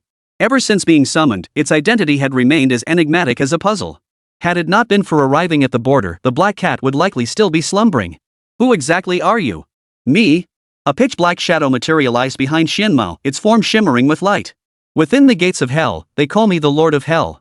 Chapter 162, Hellhound. Upon hearing the black cat's title, he visibly recoiled in shock. I see. But how do we get out of here now? Yang Donghai's question left the black cat staring only at the distant vortex. Alas, I was once the Lord of Hell indeed. But now I am no longer, for having become your beast companion, this place clearly refuses to obey me. I recall a gatekeeper at the entrance, possessing 8th tier strength. Find a way to make him obey, and we can leave. After hearing his words, Yang Donghai's face betrayed utter helplessness. What? an 8th tier beast tamer. They were already incredibly fortunate to have dealt with a 6th tier one. Who could have imagined encountering an even greater challenge? If they'd known this would happen, they might as well have tried their luck against the crippled Purple Moon Lion King. Yang Donghai remained unaware that the Purple Moon Lion King above ground had become nothing more than a decorative relic within Demon Slaying City. When Li Guang returned to the city with no news of Yang Donghai, everyone in the city was stunned into speechlessness. They never imagined Brother Hai could actually die on this battlefield. Impossible. We all witnessed Brother Hai's strength. How could he be dead? Senior Li, please search again. Just once more. He's right. Senior Li, please go back and look again, will you? Everyone began pleading relentlessly, but after hearing his words, Li Guang merely shook his head. You know, the city lord might not actually be dead. I only heard the Purple Moon Lion King say the city lord has vanished using his own abilities. But I haven't detected any trace of him. After hearing his words, everyone exchanged glances, but alas, they had no news of the city lord at all. What should we do? Just as everyone was growing anxious, Qidong suddenly appeared among them. The city lord is safe. This is something he entrusted to me at the start of the great battle. As long as it glows, the city lord is out of danger. Hearing Qidong's words, everyone breathed a sigh of relief. Fortunately, Brother Hai had somehow foreseen this situation. Alright, since the city lord has spoken, we should prepare accordingly. There's still much to build in this city. Now it's up to us. After hearing his words, everyone began returning to their posts. Within the gates of hell, Yang Donghai was undergoing special training. This place was teeming with souls. Once marked by the Xian cat, they could be summoned from the world henceforth. Even his mother insect had begun producing offspring. Fortunately, during the battle, he kept trying to hide these demonic beasts within it. The flesh and blood should suffice for his needs for a while. Kid, next we're going to take care of that 7th tier specter. You got the confidence? No. Upon hearing this, Yang Donghai shook his head without hesitation. Are you kidding me? 7th tier? How could he possibly stand a chance? Xian Mao, listen, can't we find another way? I am a 4th tier beast master, after all. While fighting above your rank is common, does it have to be this extreme? 3 tiers above him? How could he possibly stand a chance? Actually, I have a plan. You just need to follow my lead. We'll gather some items and take down one 7th tier and one 8th tier beast. That dragon? We both know it inside out. After hearing his words, Yang Donghai could only nod. Everyone was probably waiting outside. He needed to get out quickly. Xian Mao also provided some items. First, collect a token from the center of the gates of hell. Additionally, by locating 4 tokens representing the 4 cardinal directions, they could safely eliminate that 7th tier specter.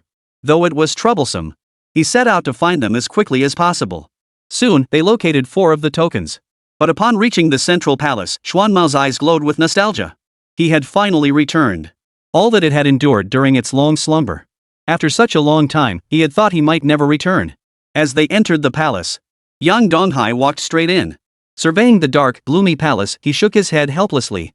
This place had once been the residence of his beast companion. Soon, they gathered their tokens and prepared to depart. As they approached the exit of the Hell's Gate, the moment they drew near, a terrifying creature appeared before him possessing 2 heads and standing at least several dozen meters tall. You finally arrived. Long time no see. The Hellhound now fixed its gaze upon the black cat, its eyes burning with deep, murderous intent. Clearly, the enmity between these two ran deep. The black cat leapt forward, placing the prepared items before it. These items can restore your freedom. Let us pass. Xian Mao, I once dreamed of killing you. And now you expect me to let you pass? After hearing his words, Xian Mao remained silent, a hint of murderous intent flickering across his face. Yet he still chuckled, Cerberus, all these years later, your temper hasn't mellowed much.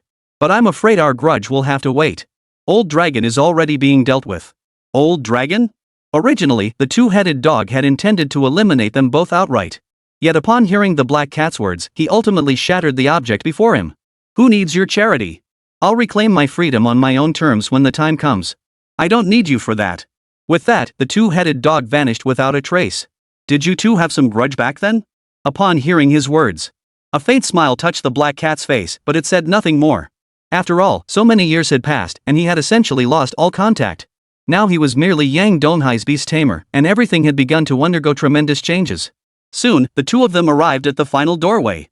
Here stood a colossal figure whose every breath carried terrifying power. What on earth is going on? Yang Donghai's face betrayed a hint of astonishment. When he first heard the term Old Dragon, he had imagined its power to be truly formidable. After all, he had witnessed the immense size of dragon bodies before. But this mountain-like body truly astonished him. Just how terrifying must its strength have been in life to possess such a monstrous physique? Before his astonishment could fully subside, the Shin cat had already stepped forward, its tiny paw landing on his shoulder. Chapter 163, The God of Experiments. Old dragon, your little cat is back. It's been ages. Boss, you haven't returned all these years.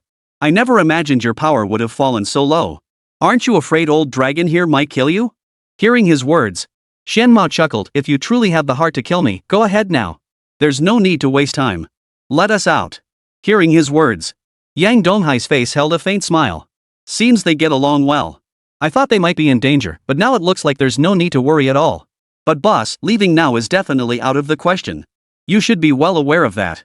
That was the rule you set back then, wasn't it? If you can't beat me, you can't leave. So I can't take you with me. Hearing his words, Yang Donghai's face finally twisted into a bitter smile. So how are we supposed to get out of here now? Old dragon chuckled. Simple. Just find a way to beat me. Any method will do. Any way at all? Rock, paper, scissors. All right. Hearing this, old dragon immediately agreed. And so, Yang Donghai embarked on a series of challenges. To his surprise, even after all this time, he hadn't managed to defeat his opponent once. For 3 full years, whenever the outcome was decided, Yang Donghai was trained by the old dragon, and his strength had actually improved considerably. Finally, today, when Yang Donghai played rock, paper, scissors, he actually won by sheer luck. This is just great. Seeing his victory, the black cat eating nearby immediately stood up. Let's go. Yang Donghai's strength had now reached that of a 5th-tier beast master. This is truly fascinating. As they stepped into this miniature world, the bright sunlight bathed their faces, and he couldn't help but smile. It was simply wonderful. 3 years had passed within the gates of hell, and he felt as though his body was rusting away. Even his skin had grown noticeably paler. Yet the moment he reappeared in the real world, the terrifying battlefield still loomed before him. Could it be that after 3 years, not a single bit of progress had been made? Had he truly accomplished nothing during this time? The moment he materialized, a sword flew straight toward him. Lord City Master, you're finally back. Where have you been? Senior Li? Seeing the figure before him, Yang Donghai smiled. Senior Li, how long has it been? Why aren't the walls of Shanghai Pass finished yet? 3 years have passed and they still aren't done. 3 years? Only 3 days have passed. Where have you been, Lord City Master? Why say 3 years? Li Guang also sensed something amiss. Lord City Master, it seems you've been away somewhere. Though it's only been 3 days, everyone has been waiting for you for so long. If not for the items you left behind, they were all ready to build a tomb for you. Yang Donghai's lips twitched involuntarily. How had he failed to notice Senior Li's sharp tongue back then? What did he mean by your grave? He sighed helplessly. Meanwhile, on the other side, Yang Donghai set off immediately and soon returned to demon extinction. I'm back. The moment he arrived, a familiar voice greeted him. Brother, hi, you're finally back. Thank goodness you're back. Senior Li already told us everything. We were worried something happened to you. As he looked at the familiar faces, the dark-haired girl approached from the side. You brat. Didn't even say a word when you ran off. We've hit some snags with the Thunder Cannon research over here. Come with me. Yang Donghai had been planning to catch up with everyone. But the dark-haired girl grabbed his collar and dragged him out. Finally caught up with you. This thing is bizarre, it shouldn't even exist in our world. Where on earth did you get such advanced technology? Our higher-ups are demanding answers. You have no idea. If it weren't for this old lady and the demon sword protecting you, you might have ended up sliced open for dissection. The dark-haired girl ranted all the way. After hearing her words, Yang Donghai's face betrayed a hint of resignation. Soon, the two of them arrived deep within the human territory. Here stood a heavily guarded laboratory. This is simply fascinating. You wouldn't believe how many people here refer to you as a god-like being. Many researchers now say you're a god from the future. They're eager to learn more about the advanced technologies you possess. Hearing this, Yang Donghai sighed helplessly. What could he possibly understand? If not for the existence of the system, he likely wouldn't possess such precious treasures now. Soon they reached the depths of the lab. Our god has finally arrived. This is wonderful. I've been waiting for so long. I thought you might not even exist anymore. I never imagined I'd actually meet you. As the lab personnel rushed forward, Yang Donghai smiled. Hello, everyone. It seems you've made me out to be something of a deity. Truthfully, I don't know much about this thing either. Without a second thought, the surrounding lab technicians threw caution to the wind and charged forward. They dragged Yang Donghai straight to the artillery platform. Here stood their exact replica of the cannon platform, though upon closer inspection, peculiarities became apparent. What's going on here? We used every material available, even replicating every single detail, yet we still can't absorb the spiritual energy here. No matter how they tried, they couldn't fully harness the core of the demon beast. This left all the experimenters feeling as if they were in a dream. They could only let Yang Donghai try it alone. God, you need to take a look. Me? Hearing their words, Yang Donghai stepped forward, though he hadn't expected much. After all, he couldn't discern anything either. No, what you've created is nothing more than a machine. But the thunder cannon is, in essence, a living entity. It can absorb its own spiritual energy. That's the main reason it can absorb the core. Hearing his words, Yang Donghai sighed helplessly. What you need to create now is essentially how to transform it into a living being. But that part is incredibly difficult to grasp. Yang Donghai couldn't explain it himself, it was merely a hint from the system. Yet the researchers around him all lit up with sudden understanding. Chapter 164, Infusing Life. Inject life? They all looked at each other in silence. If they were truly to inject life, it would indeed present some challenges. But the experiment god's suggestion is excellent. Everyone, get moving. We need to pick up the pace. Their eyes sparkled with excitement. Watching everyone actively get to work, Yang Donghai, who had been standing nearby and was about to leave. Who could have imagined he'd be stopped in his tracks by the group? God of experiments, our experiment hasn't succeeded yet. You absolutely cannot leave. And so, several more days passed. Finally, it ended. 3 days. Yang Donghai had waited 3 whole days. Finally, when he could endure no longer and was even preparing to flee, the experimenters finally arrived. God of experiments, we've finally got it sorted. They all crowded around. A massive cannon now stood before Yang Donghai. This cannon tower still held some distance from his own. Though the gap was significant, he could still sense the power within it. A hint of tension flashed across Yang Donghai's face. What's going on? He sensed something different about this cannon, yet its exterior revealed no obvious changes. Just as he was puzzling over this, the experimenters erupted in excitement. This is absolutely fantastic. We've been trying our best to follow your suggestions. But treating a machine as if it were our own life proved quite difficult, so we explored other approaches. That's why we're using artificial beasts in this situation. And by employing living humans, only then could this thing survive. Upon hearing their plan, the smile vanished from Yang Donghai's face. He frowned and stepped forward. Living humans? Seeing the change in Yang Donghai's expression, they stepped forward to explain further. God of experiments, it seems you've misunderstood something. Our test subjects are all military personnel. And it won't affect their lives. Hearing this, Yang Donghai finally nodded. He had been about to leave, but in the end, he sighed. He still needed to see if it posed any threat to humans. If it truly depended on human lives, he would spare no cost to eradicate this inhumane cannon from existence. Noticing Yang Donghai observing the scene as well, numerous beast tamers surrounded the area, all prominent figures in their own right. Yang Donghai sat in a corner. Soon, the experiment commenced, proceeding much like the one in Demon Slaying City. They were all using demon beast crystal cores for the experiment. However, the human soldiers involved would ultimately suffer varying degrees of physical harm from the immense power of the crystal cores. Damn it! Yang Donghai immediately stood up and rushed forward. My deepest apologies. This very substance was developed by me. I originally submitted it to the Alliance precisely because it could protect the Alliance's security. But I'm truly sorry you've sacrificed Alliance soldiers' lives. This outcome runs completely counter to my original intentions. Upon hearing his words, the surrounding lab technicians exchanged glances. Truthfully, they had sensed something was amiss from the very beginning. Unfortunately, there was nothing they could do. Yang Donghai's turret was simply too revolutionary. They tried countless methods to no avail. This approach was likely the best option available now. Everyone, I'm truly sorry.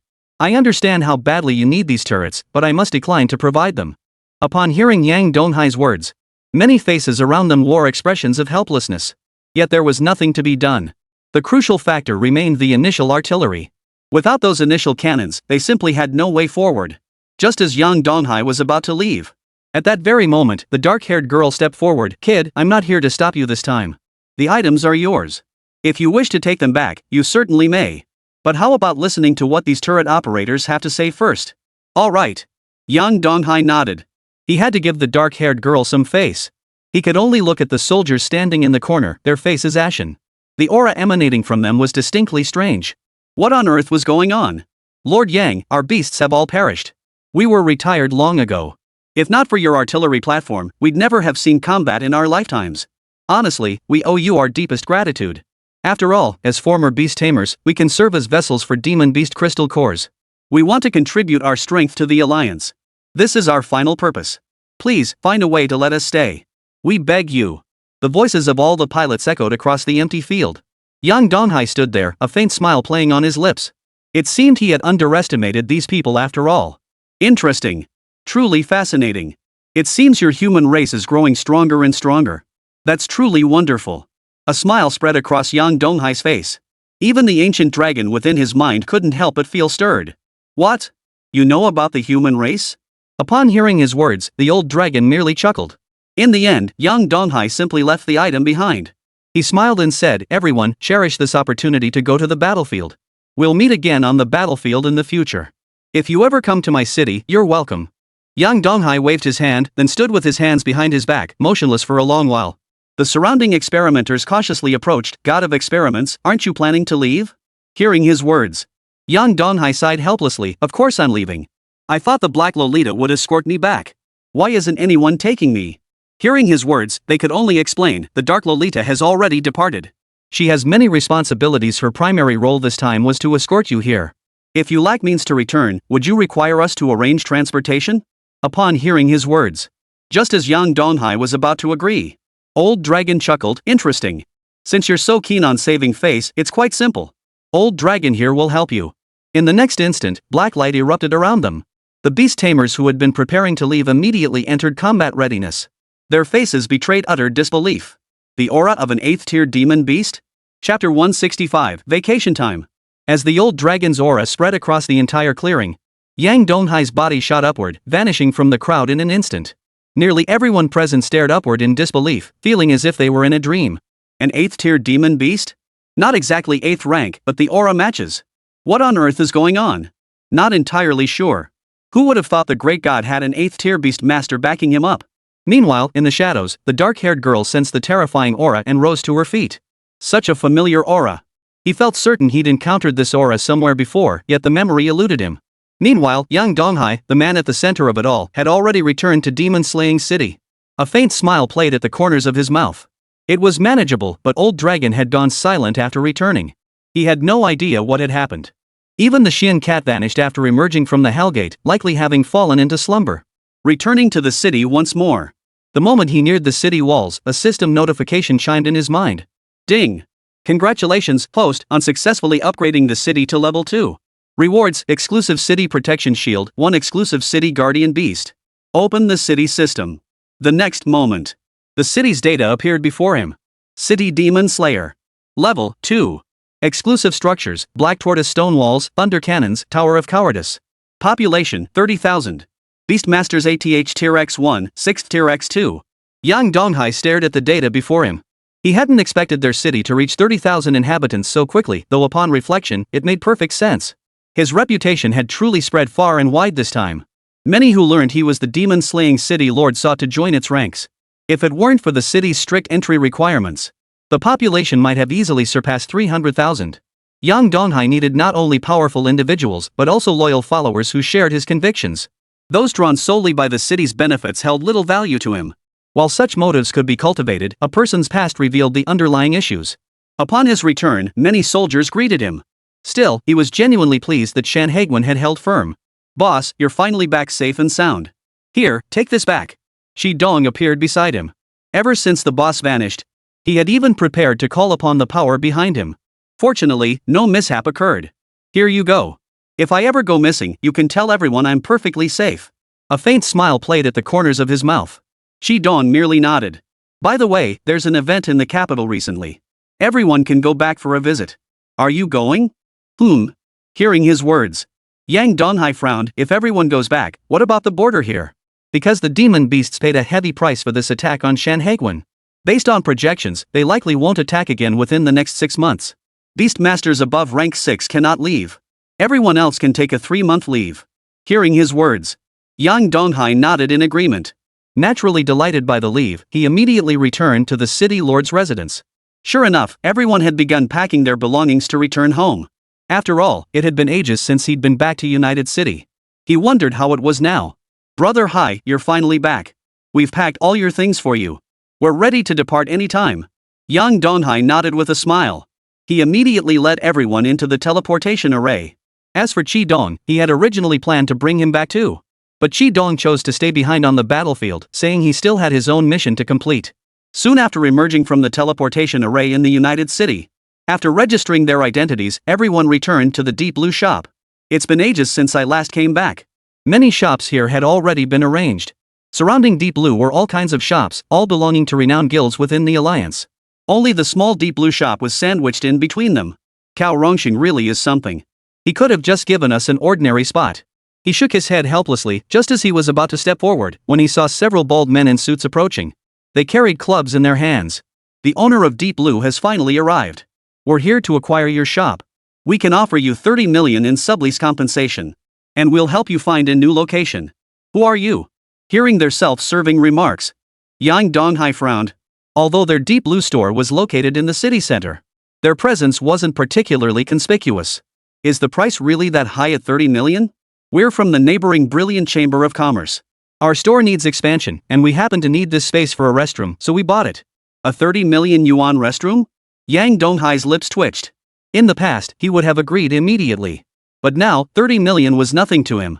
Naturally, it didn't matter either way. Sorry, though your offer is tempting, I don't want to transfer the shop to you. You don't want to? He hadn't expected such a direct refusal. His expression darkened further. Interesting. Truly interesting. We're ready to make our move now. Just don't regret giving up the shop without the 30 million. Hearing his words, who? The Miao brothers, Wu Linglong, and the others stepped forward, their eyes cold and indifferent. Who would have thought that after the United City expanded, all sorts of unsavory characters would show up? Brother Hai, I recall the Brilliant Chamber of Commerce is one of the largest guilds in the entire alliance. They mainly deal in selling beasts, so they're loaded. But they're only third-tier beast masters. Have they grown arrogant? Yang Donghai merely glanced at them before waving his hand dismissively. Leave them to you. He returned to the shop, where Meng Meng joined him in tidying up the place. Before long, everyone came in rubbing their wrists, while those arrogant bald men now lay sprawled on the ground. Everyone carried on as if nothing had happened, resuming their daily routines. So much time had passed. Though they held the highest status among demon exterminators, returning to the United City felt most familiar. Their faces beamed with joy. Just as they were chatting, a familiar voice echoed from the doorway. You little rascal, you're back already? I can't believe you didn't come see me. So, I heard you nearly died out there? Gao Rongxing walked into the shop alone. Yang Donghai chuckled, you didn't even die. How could I possibly die before you? The two began their usual banter, catching up on recent events. Chapter 166, Heaven-Reaching Background. Your strength has improved remarkably fast. So, is life at the border what you imagined it would be? Hearing his words, Yang Donghai recounted his own experiences at the frontier. Hearing how much time had passed and how many battles, large and small, he had already experienced, he couldn't help but feel a surge of emotion. Even as a 6th-tier beastmaster, he would likely have perished on the battlefield. Impressive. I have matters to attend to. If you ever need my help, just come find me anytime. With that, Gao Rongxing turned and departed. His visit had been merely a formal appearance.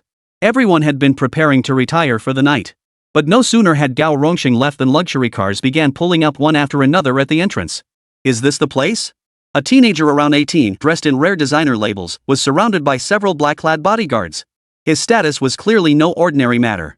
The young master of the Brilliant Commerce Association, Lu Zhanyang. Seems they place great importance on the development of United City. Even the direct heir has come. Usually, the branch presidents of the Brilliant Commerce Association are managed by their cousins. Miao Peng clearly possessed considerable knowledge of the situation. Yang Donghai merely nodded, remaining seated without moving. I came here personally, and none of you bothered to come out to greet me? But never mind. You should know why I'm here. I didn't expect you'd already dealt with so many third-tier beast masters. This is our guild's final concession. You just think the price is too low, right? Fine, here's 50 million. That's the final offer. Yang Donghai merely twirled the pencil in his hand. No amount of money will make us give in. Give up on that idea. Aren't you afraid of dying? Seeing Lu Zhenyang's expression, Yang Donghai sneered coldly. What kind of dog you have, that's the kind of master you are. Go ahead and try. If you think you can resolve this with force, go ahead. After all, they were border warriors. Though they weren't exactly warriors, a single message to Li Guangfa would summon an 8th-tier beastmaster. He'd be interested to see if they'd dare summon a 9th-tier beast tamer over this petty shop. Who are they, acting so arrogant? Lu Zhanyang now felt uneasy too. This was the first time he'd seen someone hear his title and show no fear whatsoever. Either they were reckless fools, or their status was no simple matter. Clearly, the first option was impossible. Some among them had already recognized his identity. Get out of here. Lu Zhanyang hurriedly led his men away. He would investigate their identities first. If they were bluffing, he would make them pay the price. Watching Lu Zhanyang leave, who? Miao Peng voiced his concern. Brother Hai, that kid back in the capital was known for holding grudges. Shouldn't we be cautious for now? upon hearing his words. Yang Donghai chuckled, "No worries. If he dares to come, I'll make him pay." Meanwhile, after Lu Zhanan returned with his men, he immediately headed to a hidden office within the Merchants Association. Despite being the young master of the guild, he knocked on the door cautiously. "Sis, I'm back." "What? Is everything already taken care of?" A cool, detached voice echoed from within the office. The tone sent shivers down Lu Zhanyang's spine. "Sis, I'm terribly sorry. That person's background seems far from ordinary. I need you to look into their identity." The office fell completely silent. Lu Zhanyang felt a lump in his throat, wanting to speak but unable to utter a word. Finally, the office door slowly opened. The decor was minimalist, just a desk and a sofa. A woman so beautiful she seemed to have stepped out of a painting was reviewing documents in her hands. Yang Donghai, a beastmaster who only awakened 2 years ago, yet within that time has become a suspected 4th-tier beastmaster. Not registered. He currently serves as the city lord of a border city tasked with exterminating demons. Among his subordinates is an 8th-tier beastmaster, titled Sword Immortal. 2 6th-tier beastmasters. His own strength allows him to single-handedly take down 6th-tier demon beasts. His specific methods remain unclear. You made a wise choice not to engage him. The woman in the office was named Lu Wei. As the eldest daughter of the Tsuehuang Merchants Guild, she had been groomed since childhood as the true heir. This trip to the branch office was also meant to hone her abilities. Little did they expect that the owner of the shop they had their sights set on was no ordinary figure. Lu Zhanong breathed a sigh of relief. Thankfully, he hadn't acted earlier. A Sword Immortal's strength was comparable to that of a 9th-tier beastmaster. Could it be that the Alliance had arranged this? Who would have thought they were border warriors? Lu Wei even brought up the identities of the Miao brothers and Huo Linglong. Take a look. Most of these people are untouchable. Looks like we won't be able to take over this little shop after all. Prepare to apologize tomorrow. Lu Zhangong's hand trembled uncontrollably as he held the documents. He never imagined it would come to this: 2 Miao family scions and a Hua family heiress. How could he possibly match up against them? What a joke. When did this united city ever have people with such powerful connections? He immediately began making preparations. He'd rush over tomorrow with gifts to apologize. After Lu Zhanyan left, Lu Wei, holding Yang Donghai's data, murmured, "What an extraordinary genius. Even the prodigies secretly cultivated by the Brilliant Commerce Guild have never produced such a freak of nature." Meanwhile, in United City, shadowy figures flashed through the streets. "Boss, didn't our Assassins Guild agree not to come to United City lightly? I recall the young master's orders forbidding us from causing trouble here." 3 assassins vanished in an instant, their auras radiating that of 6th and 5th-tier beastmasters. "Cut off our ties to the Assassins Guild first. The reward for assassinating the Brilliant Commerce Guild's young miss is substantial enough to secure our livelihoods for the rest of our lives. Let's go for it." Agreed. Gritting their teeth, they resolved to proceed. There had been no word from the United City for quite some time. And intelligence indicated the young master was currently on the front lines, so there shouldn't be too much trouble. That settled it. 3 figures vanished into the darkness. Far away in the capital's shadows, a wineglass swayed in the dimly lit room. The man studied the wanted notice in his hand. "Lu Wei. I wonder how your luck holds this time. So many assassination attempts have failed. 2 5th-tier operatives and 1 6th-tier. I wonder if you can evade them this time. I'll be watching with bated breath." Snap.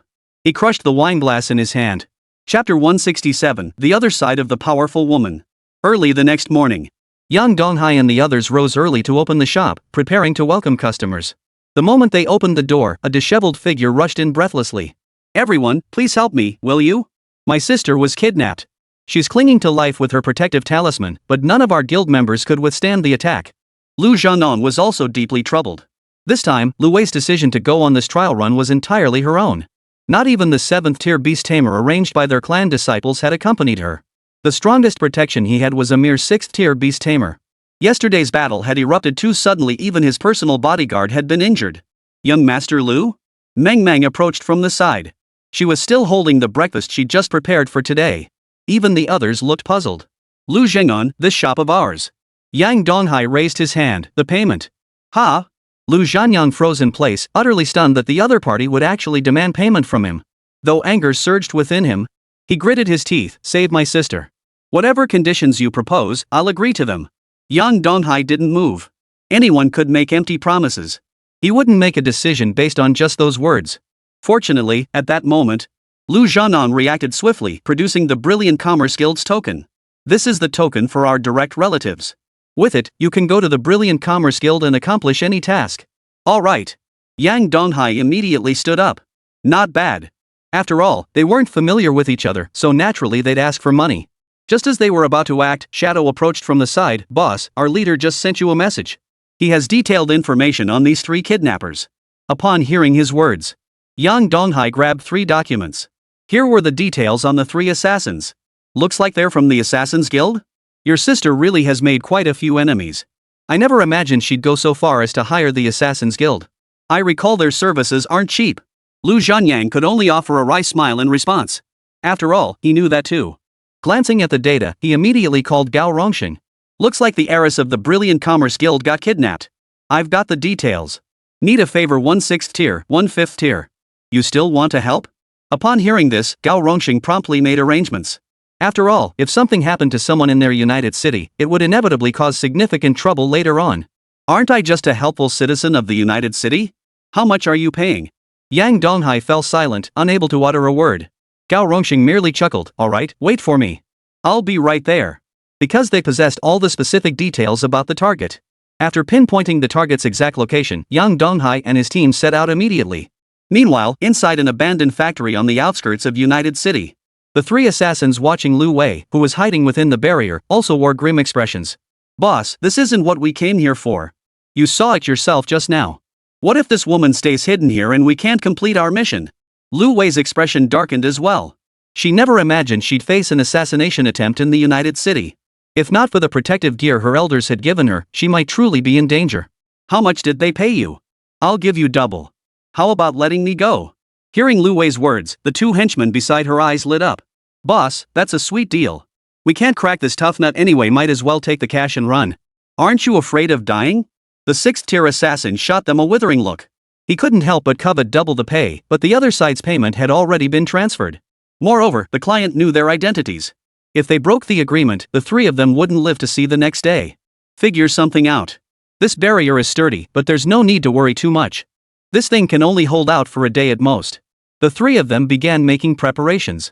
Taking turns attacking, they figured it wouldn't be long before they broke through. Lu Wei gritted her teeth.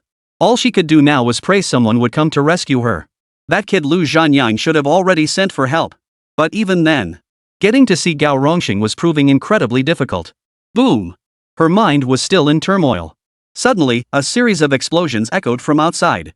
The 3 assassins exchanged glances and immediately summoned their beasts. "Looks like the United City people found us after all. That Gao Rongxing is powerful. I'll hold him off, should buy us some time. Your mission is simple: kill. Break through the defenses at any cost and eliminate the target." A hint of regret flickered across the faces of the 2 assassins. They had planned to bring her along for a good time, but never expected the enemy to arrive so quickly. Such a beautiful little thing, what a pity. Lu Wei's face was deathly pale, despite her attempts to maintain composure. She knew better than anyone how long her armor could hold out. Sigh. Was he really going to die here today? His head was pounding unbearably. Just then, several members of the United Cities rushed over, surrounding the 2 assassins from the Assassin's Guild. Yang Donghai descended from the sky, landing before Lu Wei. "Miss Lu, I'm so glad you're safe. We didn't arrive too late, did we?" Lu Wei stared at Yang Donghai in surprise. She never imagined he would actually show up. Just yesterday she had seen his photo in the files, and now she was meeting the real person today? "Thank you." At that moment, Lu Wei's hands trembled uncontrollably. Despite being the daughter of a prominent merchant family, and maintained an aloof, composed demeanor before ordinary people, when true life or death danger arrived, she finally felt fear. "No need. Your brother promised us compensation, so naturally we'll help. Come on, it's safe now." All 3 assassins had been dealt with. Thanks to Qi Dong's intelligence, their vulnerabilities had been thoroughly identified. Their elimination was swift. "We are members of the Assassin's Guild. Alliance regulations state that our assassination operations can be handled directly by the association. Your city's judicial authorities have no jurisdiction over us." Only now did the assassins finally feel fear. The leader of the assassins shook his head helplessly. "Fools! Why did he bring these 2 fools along on the mission? You didn't use the Assassin's Guild's directive, and we have no connection with the guild either. The main alliance stipulates that your assassinations must have a purpose, right?" Chapter 168, The Award Ceremony. The Assassin's Guild couldn't care less about methods that prioritize payment above all else, no matter the cost. Several assassins slumped to the ground. Their fate was now all too clear. "Sis." Lu Zhanyang rushed over in a hurry. He breathed a sigh of relief. "Thank you." Looking at her younger brother now, Lu Wei couldn't help but wonder if she had been too cold toward him in the past. "As long as you're safe, Otherwise, Dad would have killed me if he found out you were in danger. Mr. Yang. Yang Donghai was about to leave. Hearing Lu Wei's voice, he turned back. Is there anything else you need, Miss Lu? Here, take this auction invitation. Tomorrow is our Brilliant Chambers auction. Whatever catches your eye inside, no matter what it is, our chamber will cover the cost. Because the items at the chamber's auctions were all provided by others. Most goods were handled directly by the chamber, which earned commissions.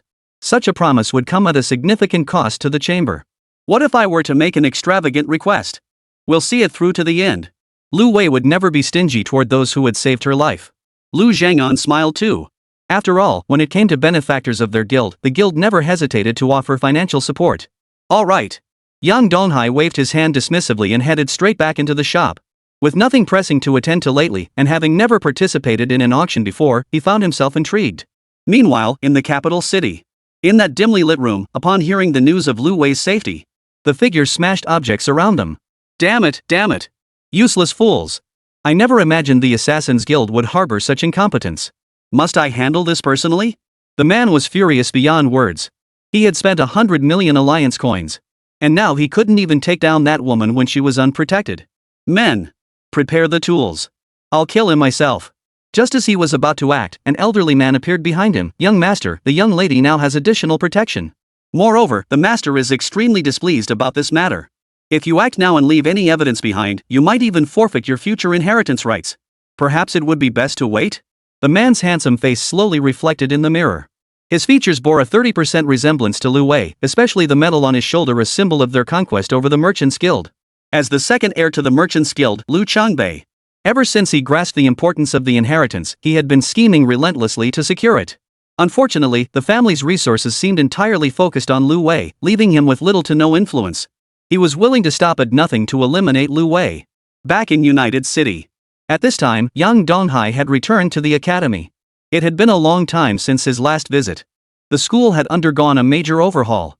Due to the ongoing border conflicts, all the capable teachers had been deployed to the front lines. Walking alone through the campus, he felt a new awakening finally approaching. Many students were buzzing with excitement. This is fantastic. What kind of talent do you think I'll awaken? Who knows? He's just like our senior, you know. I heard he's already fighting beasts on the front lines. I want to go too. Just as they were celebrating, they saw teachers rushing them toward the playground. Hey, you there. Stop staring. Which class are you in? Never mind, head to the field too. Our school is preparing for an award ceremony. The teacher hurried off after speaking. Hearing the teacher's words, young Donghai had no choice but to follow. He was also curious about what had the school so flustered.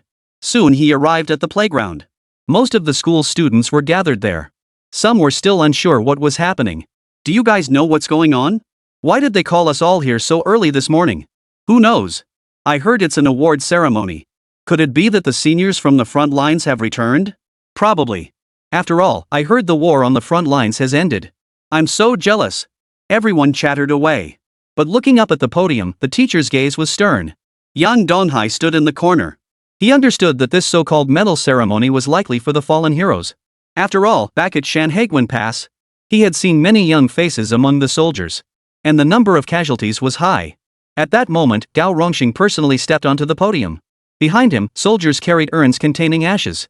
The laughter and chatter among the students instantly died away. They understood that this ceremony was likely different from the award ceremony they had imagined. Gao Rongxing began his speech from the elevated platform. He recounted their courageous deeds at Shanhaiguan. Many female students were moved to tears. Beside young Donghai, however, some classmates grew fearful. Is the front line that terrifying? I thought we'd only fight evenly matched enemies. Did the top genius from our school really die? Maybe I shouldn't awaken after all. Yeah, it's terrifying. If you're afraid to even go to the battlefield, I don't know what the seniors on the front lines are protecting you from. A mocking smile played on young Donghai's face. How laughable.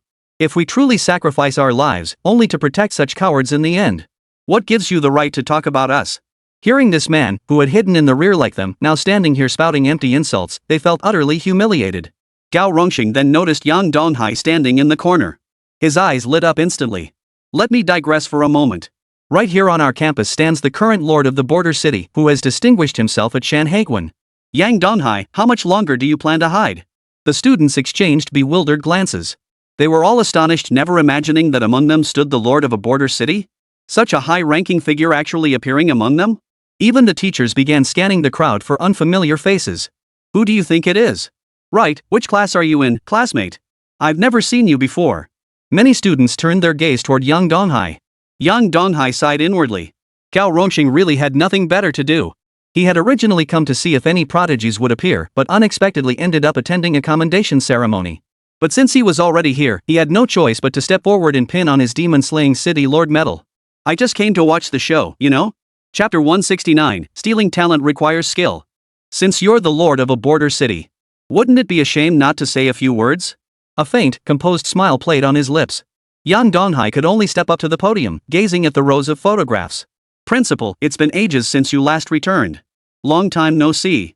You've really made something of yourself, boy. Ever since you left school, rumors about you have spread far and wide in the United City. Now you've even become the lord of a border city. A look of satisfaction spread across the principal's face. It had been the same back in Linhai City. The student who had been the least promising in the entire school back then had achieved such remarkable success now. Everyone, it seems you're all deeply saddened. Some of you I find quite frightening to look at. But no matter what, you should all understand clearly, only by striving to survive and grow stronger can you honor their memory. You accepted the Alliance's resources precisely to protect those ordinary people. The superiority that comes with being a beastmaster must be demonstrated at this very moment. Yang Dong still couldn't fathom why he felt compelled to say so much.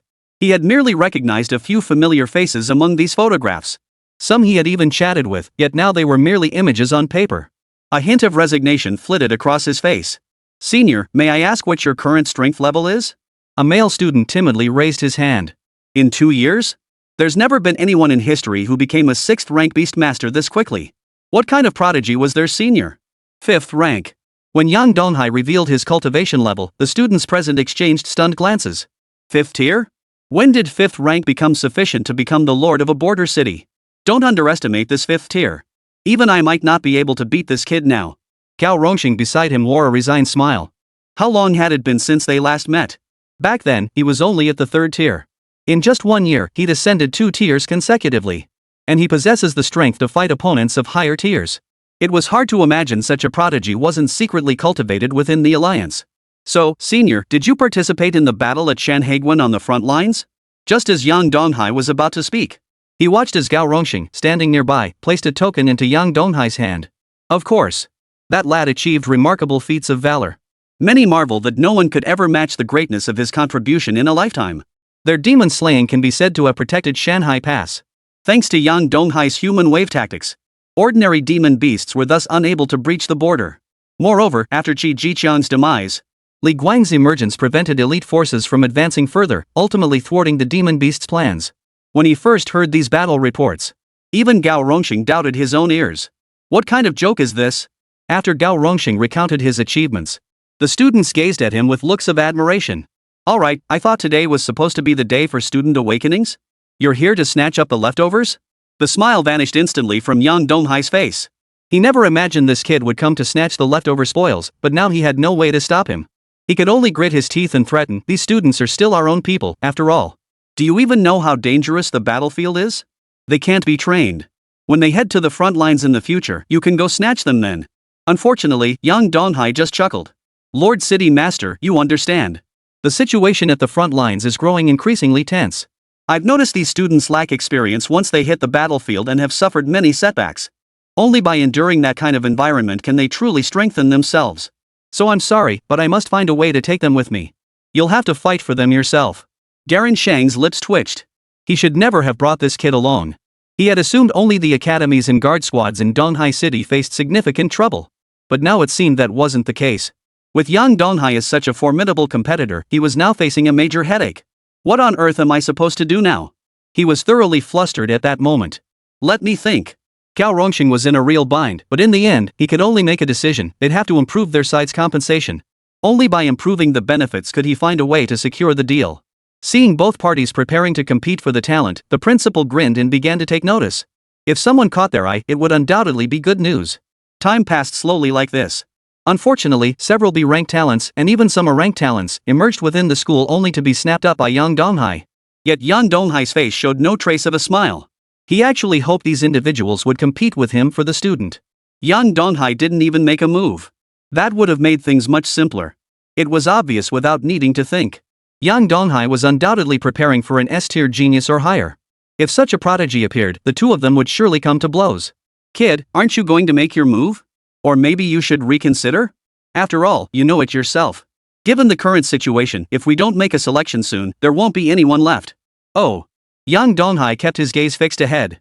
He refused to believe that even with so many cities united in such a massive population, there wasn't a single genius among them. He wasn't expecting an SSS-tier talent, but if even one S-tier showed up, he'd take them right then and there. Boom! Just as Gao Rongxing was about to speak, the distant rumbling made him stumble back 2 steps. SS? Gao Rongxing had thought an S rank would be impressive enough, but an SS rank? Seems their city has some reputation after all. Back then, they produced Huang Mengmeng talented, sure, but useless. Yang Donghai had kept her there as a mere ornament. But after the disaster, he realized Huang Mengmeng's talent was far from ordinary. Kid, our city lord's mansion wants this one. Who knows? It depends on your sincerity. After all, it's her own choice. As for who she'll choose, I'm not entirely sure. A faint smile played at the corners of his mouth. Sure enough, upon hearing his words, Gao Rongxing felt the pressure mounting. Damn it! Gritting his teeth, he could only speak up. He immediately stepped forward. The one who awakened was a girl, standing about 5 feet 9 inches. She wore an ice blue dress that radiated a faint chill. Her face showed nothing but a trace of surprise. The commotion among the students below suggested her identity was no ordinary matter. Yang Donghai first confirmed her specific details before approaching. Chapter 170, Ice Dragon Soul. Holy crap, Ice Rain, the school beauty, actually awakened an SS rank talent? Seriously jealous. I'm only F rank, feels like my life is over. Seriously, I awakened an A rank. I was actually planning to pursue Ice Rain if she failed to awaken. Stop dreaming, kid. Everyone chattered away. Gao Rongxing smiled and said, Luo Bingyu, right? Congratulations on awakening an SS rank talent. The principal quickly added, SS rank talent, Ice Dragon Soul. According to our scans, you can summon an Ice Dragon spirit 1 rank higher than your own. However, the limit is the title rank. As your strength increases, each additional rank allows you to summon 1 more spirit. A genuine combat talent. Gao Rongxing's eyes lit up. What he needed most right now was a genius like this. It was like someone delivered a pillow just when he was feeling sleepy. He was beyond thrilled. Luo Bingyu, how about this? I can grant you direct admission into our city lord's mansion and offer you the treatment reserved for prodigies. And we'll provide you with a demon emperor tier beast as your initial mount. Should you achieve breakthroughs in the future, our city lord's mansion will take full responsibility for your cultivation. Excellent terms. We in Donghai province offer the same, plus we'll assign you a 7th tier beast master for protection. Suddenly, a man with the appearance of a scholar approached from the side. Wearing gold-rimmed half-frame glasses, he removed his white gloves with a refined gesture. You! Gao Rongxing glared at the man, itching to punch him to death. He was the strongest in their city. A 7th rank beastmaster protecting a newly awakened child. Just how desperate for talent was Donghai province now? Meanwhile, the students below were green with envy. Is this what it means to be gifted?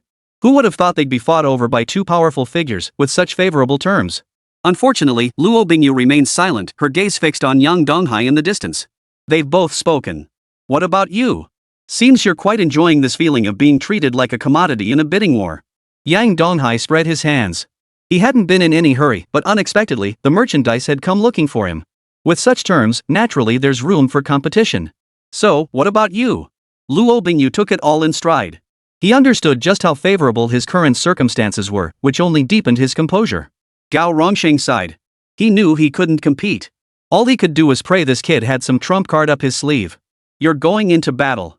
As for protection, you won't die. That's it? Luo Bingyu felt as if she'd misheard. Others had such lavish conditions, yet here it was just about going to the battlefield? The battlefield isn't open to just anyone. Those unqualified to enter don't understand the trials it offers. Looks like you don't get it. You're a 7th tier beast master, right? We've got an 8th tier beast master as our bodyguard. As long as you stay in the city, no one can touch a hair on your head. Damn it! The man gritted his teeth. The strongest in their Donghai province was merely a 9th tier beastmaster. And he'd only recently broken through. An 8th tier beastmaster, he recalled the man's name was Li Guang. There was no contest. Ha! Where did that arrogant swagger of yours go? I thought your Donghai province was so formidable. Gao Rongxing laughed heartily.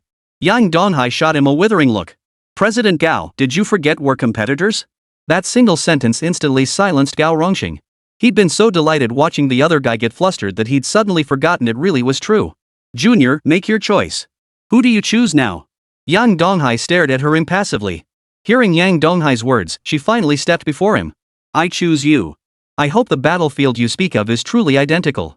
Yang Donghai merely observed Dushi with an appraising gaze. He sensed a desire for vengeance emanating from this girl. How peculiar, how could such a beautiful young woman harbor such murderous intent? What a pity. You meddler. Both glared at Yang Donghai through gritted teeth. If he hadn't taken leave, this SS-grade genius would undoubtedly have been one of them. Cao Rongxing was fine with it. He knew that even if Yang Donghai hadn't shown up, such a prodigy might not have fallen to him anyway. The awakening process was swift. Many more geniuses awoke afterward. Even one S-rank talent emerged. Unfortunately, after receiving invitations from 3 parties, he ultimately chose Donghai province. I thought I could have gotten that one too. Yang Donghai sighed. It seemed his status as a border city lord still fell short. Cao Rongxing shot him a withering look. Let Donghai province have one. If we snatch up all the geniuses this time, that old fossil in Donghai will come looking for you. Besides, that boy clearly isn't cut out for the battlefield. Cao Rongxing looked at the haughty youth with disappointment, a hint of resignation on his face. There was simply no way around it. It had been this way for so many years. Though many prodigies emerged in every city, some would become arrogant the moment their talents awakened. And none of them ever ended up well. He shook his head helplessly. When are you leaving? Don't forget to come find me when you do. That young lady, Moyen, hasn't seen you since she returned recently and is quite worried. I have to go. Though the holiday is long, I only came back this time to check on the shop. Lately, quite a few people have set their sights on my prime location. I can't let them touch it. If I'm forced to, I'll have the shop moved out intact. Yang Donghai nodded. He was well aware of the situation. The Brilliant Commerce Guild had applied countless times. Had he not refused, how could the final price have reached 30 million or even 50 million? Junior, go inform your family. We'll likely be returning to the battlefield within the next few days. I have no parents. I can just leave. Luo Bingyu followed behind him. This did surprise Yang Donghai somewhat.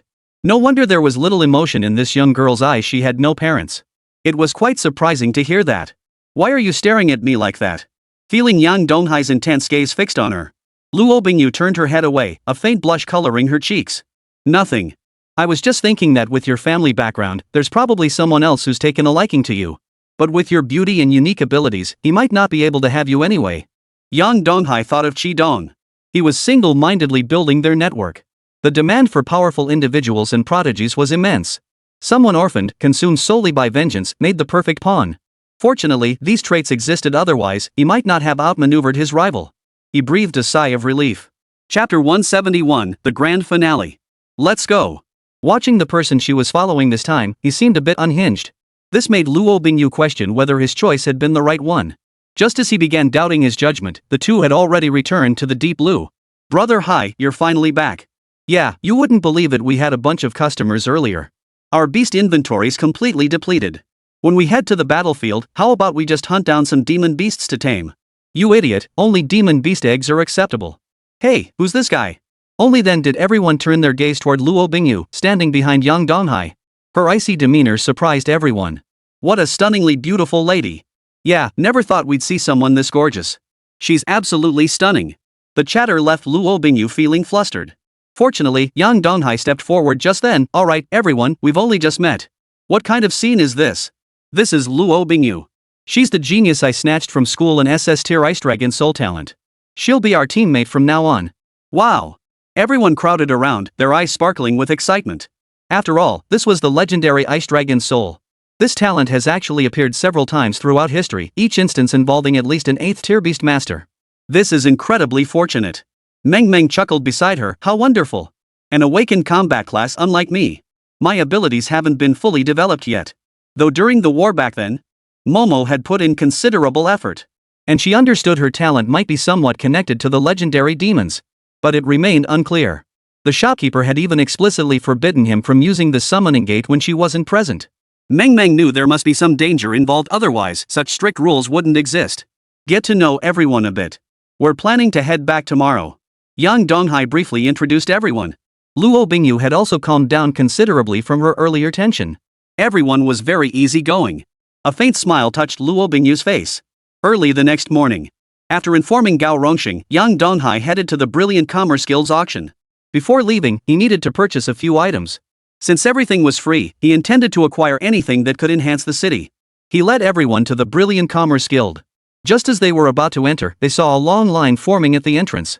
This many people? He had initially thought Lu Zhanyang's demeanor was just overly arrogant.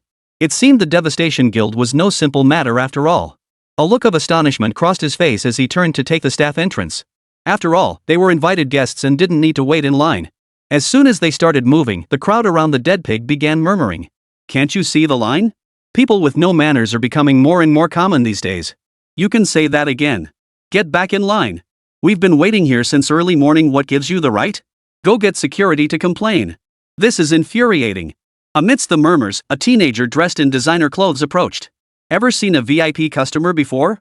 Don't you think you deserve to be invited by the Chamber of Commerce? With that, the teenager walked away without so much as a glance at Yang Donghai and his group. Yang Donghai, however, didn't seem to care. He simply led his group away. They soon arrived at the private room reserved for them. No wonder the brilliant Chamber of Commerce was the largest guild. He couldn't help but marvel inwardly. The room was stocked with fresh fruit and assorted snacks. Especially the two maids standing in the corner, their looks were definitely above 75 points. Outside, they'd easily be considered the kind of women men fantasize about. This place probably offered every kind of service imaginable, right? You two can leave now?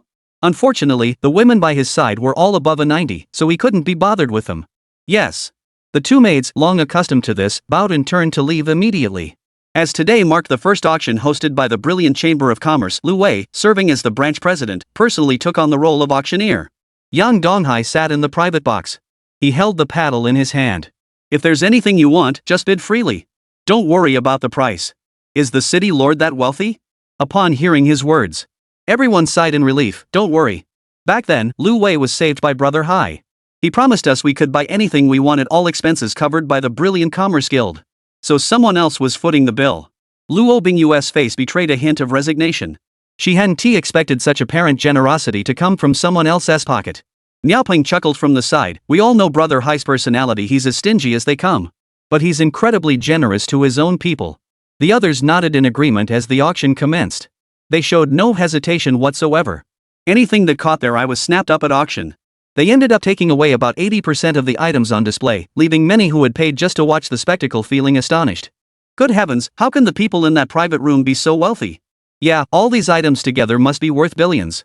Who would have thought they'd just auction them off like that? So cool. I wish I were that rich. Wonder what their status is. Lu Wei's face bore a hint of resignation. Hearing everyone's stunned reactions, she thought, they certainly are wealthy. How could they possibly lack money when their Chamber of Commerce is footing the bill? But since she'd agreed to this, she wouldn't go back on her word. After all, they had saved her life. It would be ridiculous to refuse even this small request. This was truly satisfying. It had been ages since she'd enjoyed spending money this freely. A smile spread across Huo Linglong's face. After all, it had been ages since she'd had such a satisfying shopping spree, especially since her family had frozen her bank card.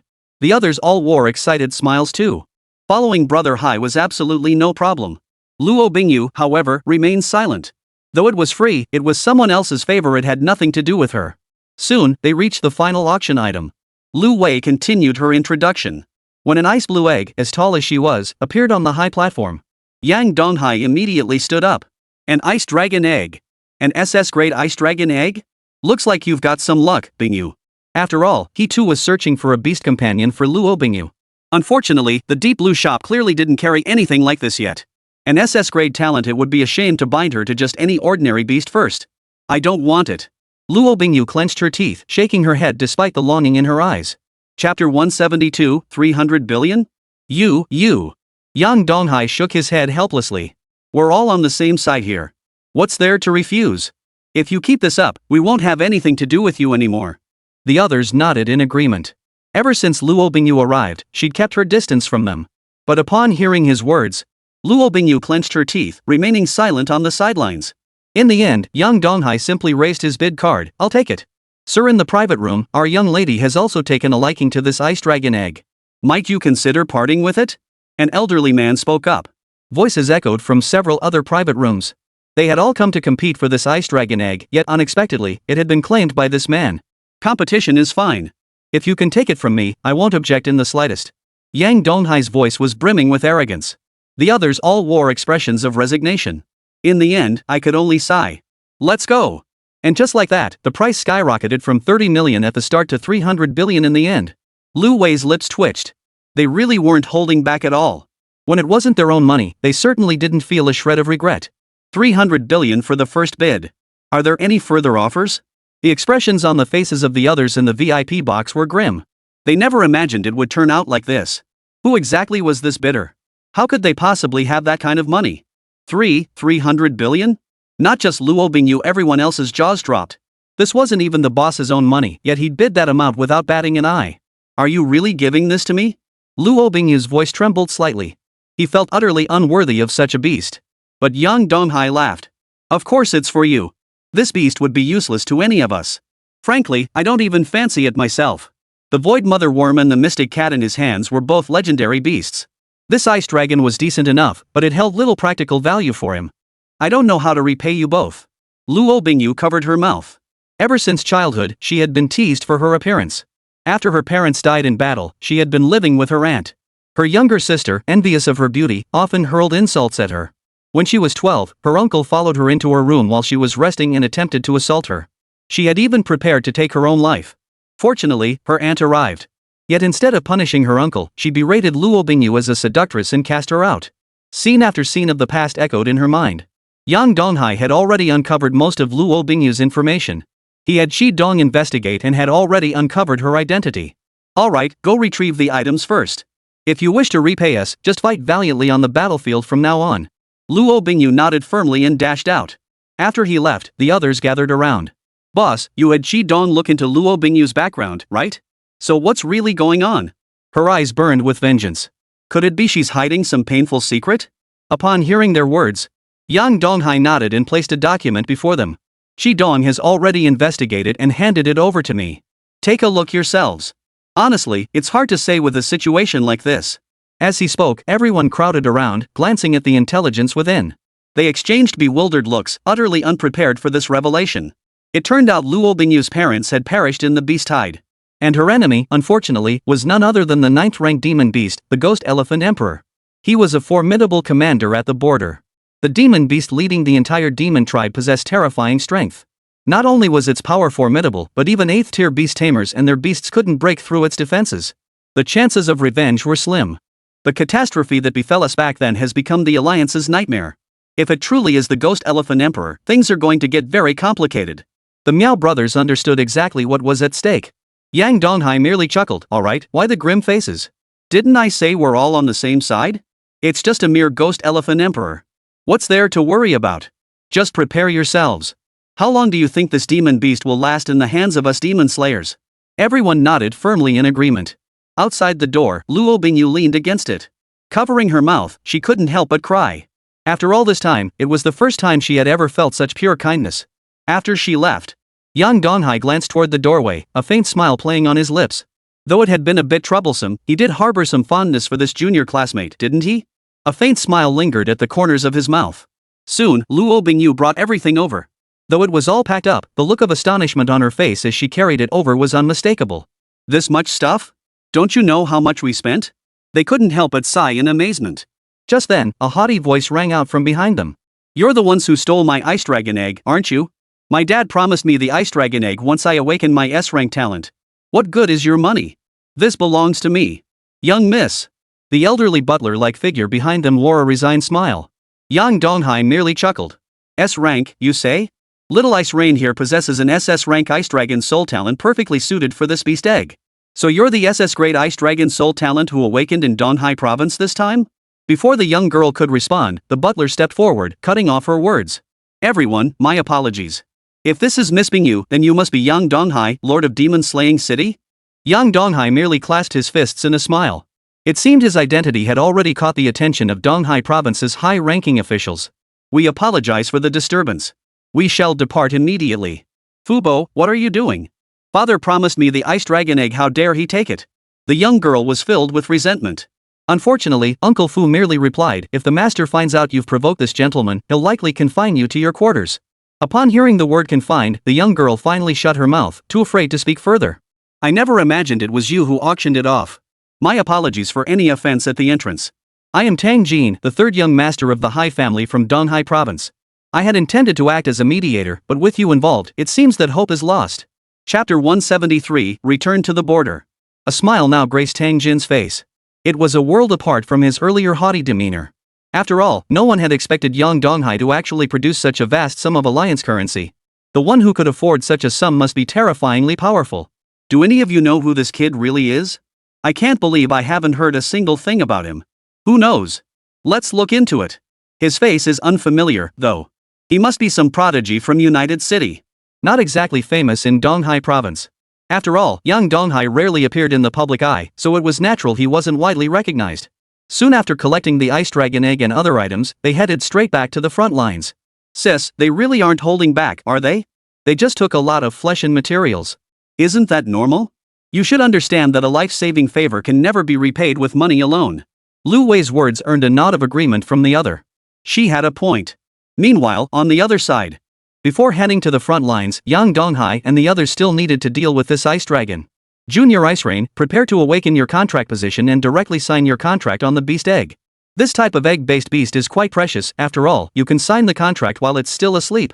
There's little danger when the creature lacks self-awareness. Luo Bingyu obediently nodded and stepped forward to begin the contract. The surroundings were filled with frost as the ice dragon egg awakened. The onlookers murmured among themselves, how fascinating. Yeah, this is the first time we've ever gotten a beast master of this caliber, right? They didn't know the boss's exact rank in beast taming, but so far, this ice dragon egg was undoubtedly the rarest they'd ever seen. Snap! With a crisp sound, the sapphire blue shell began to crack and peel away, revealing a fuzzy little head emerging from the shell. Mommy! The moment the little ice dragon saw Luo Bingyu, it instinctively sought out its mother. Now that she thought about it, it made perfect sense. These beasts, fresh from hatching, instinctively recognize the first person they see as their mother, a perfectly natural instinct. How adorable. I wish I had a beast like that. Enough, let's not say that. If Brother Hai hears us, it won't be good. After all, our beasts were all carefully arranged. Everyone nodded in agreement, though Yang Donghai paid no heed to their concerns. Yang Donghai paid them no mind whatsoever. He knew full well. Exposure was inevitable. But their mounts held immense potential for the future. There was no need to worry about that.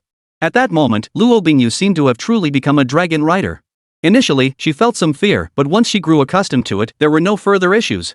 Alright, let's head to the front lines. Everyone boarded the teleportation array and departed, reappearing back within demon eradication. The demon-slaying city had flourished tremendously. Towering city walls and formidable soldiers stood guard. Even Luo Bingyu was somewhat astonished. I never imagined the city would have so many more experts now. According to the records, shouldn't the number of powerful individuals in border cities be strictly controlled? Lu Ting listened to his words. Niao Pang, standing nearby, explained, actually, what you know is the norm. Our demon-slaying regulations are set that way for the same reason. There are simply too many adventurers. Add to that the recent surge in refugees. If we refuse them, things get complicated. So while your group appears large, that's not actually the case. After hearing his explanation, Luo Bingyu's eyes brimmed with deep admiration. It was truly wonderful. The border city now bore no resemblance to what it had been in the past. The fall of his parents' generation, as recorded in the annals, had been due to the city walls' inadequate defenses. The current walls' durability was undoubtedly a blessing. If only Mom and Dad had walls this strong back then, wouldn't everything have turned out differently? Who knows? After all, your parents' adversaries were comparable to titled nobles. They might not have stood a chance. We'll discuss this later. Let's rest first. Yang Donghai led everyone to rest first. After using the teleportation array, their bodies became ethereal due to the power of spacetime. You need immense strength to continually obtain the titles within. Sigh. Yang Donghai arrived atop the city walls, gazing at the blood-red sky in the distance. Shanhaiguan had now been utterly reduced to ruins.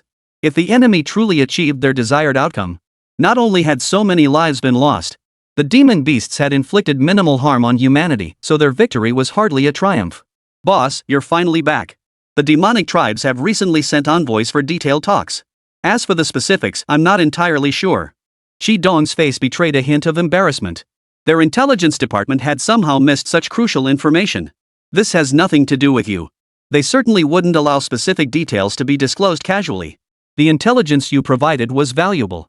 These items are for your intelligence network.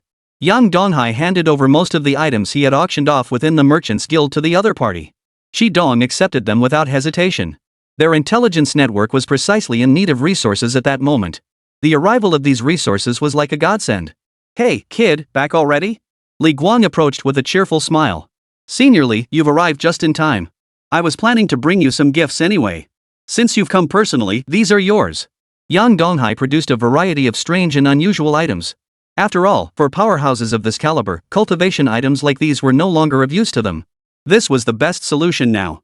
Sure enough, Li Guang wore a satisfied smile upon seeing them. You rascal. The Demon Clan has initiated peace talks recently and presented specific demands. You must attend in person and remove your mask. Li Guang's words left Yang Donghai frozen in place.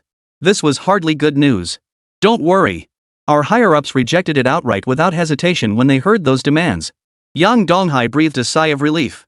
If he had actually followed the Demon Clan's arrangement, it was obvious he would have been caught in an endless cycle of pursuit. So why did you even tell me about this, senior? I'm not in the habit of letting a single matter decide my fate. You kid, you really do value your life, don't you? Li Guang couldn't help but laugh. Truth be told, this kid was actually quite decent. Chapter 174, The Strongest Genius, You're Not Human. Naturally. After all, life is given only once. Only those who don't cherish their own lives seem rather ridiculous. Listening to his words, Li Guang nodded in agreement. The reason I called you here is simple. Come with us and take a look. You're skilled at concealing your identity anyway, so just stay close to me. This will also be a significant opportunity for you to grow. Yang Donghai merely shook his head. If only things were that simple. And I haven't provoked them, why are they targeting me? He stared at the girl's face, strangely familiar yet unfamiliar. Without Yang Donghai asking, she began explaining on her own. You only need to observe these powerful individuals, they will all be among those hunting you down in the future.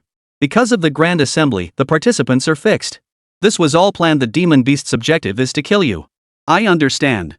Yang Donghai nodded in agreement. Killing me won't be easy, but do any of you know how much of my identity has been exposed? Upon hearing his words, Li Guang pondered for a moment before shaking his head. No one knows. Right now, no one has any information about what they've uncovered. So what you need to do now is just be careful. Yang Donghai sighed helplessly. He never imagined that back then, it was merely a matter of exposing his identity. Now look at this mess, even the Purple Moon Lion King affair had been pinned on him? Fine. I'll go with you later to see what's really going on. A faint smile played on his face. Li Guang nodded, relayed the news that preparations were underway, and then departed. Yang Donghai walked alone through the city. The Thunder Cannon was now the most crucial matter. Xian Mao, how's the awakening coming along? Young man, it will likely be quite some time before the Lord of Hell awakens. After all, opening the gates of Hell last time consumed considerable time. You may focus on developing your strength for now. The old dragon's voice echoed in his ears. Yang Donghai could only take out the flesh he had obtained and feed it to the Void Mother Worm. Over the past 3 years, the Void Mother Worm's reproductive capacity had increased significantly, which pleased him greatly. During this period, the entire city wall was practically covered in dungeon beetles. At first, everyone had been somewhat afraid of these dune beetles. After all, the dungeon beetles themselves were quite terrifying. Especially their terrifying appearance. Those who saw them bore deep fear in their eyes. However, once they realized these insects were protecting them, many began preparing food for the dune beetles. Though these dune beetles didn't require much sustenance, they accepted the goodwill of the city's inhabitants. Moreover, the Earth Dominators and some thunder beasts coexisted peacefully with everyone, and the entire city no longer rejected these insectoid creatures. It seems our demon-slaying core has fully established itself as a Tier 2 city during this period. Second-tier city? Hearing the 6th-tier Beastmaster's words, Yang Donghai felt a surge of curiosity. It's essentially a city ranking system. Typically, a city with an 8th-tier Beastmaster is considered a second-tier city, while Shanhaiguan is regarded as a first-tier city. If a city has a titled powerhouse, it's classified as a special grade city. This is a unique city classification system exclusive to our border regions. Though it was challenging to achieve initially, even with Senior Li Guang's presence, things were different now. The city's overall strength has seen a significant boost. So our city has truly become a Tier 2 city. So what's in it for us? Seeing the other person's eager expression, Yang Donghai felt indifferent. He didn't care what tier the city was classified as. Of course it matters. You wouldn't believe it, once a city gets its official rating, it receives fixed resources every month. But these resources aren't fixed apparently, the city lord has to actively secure them. Really?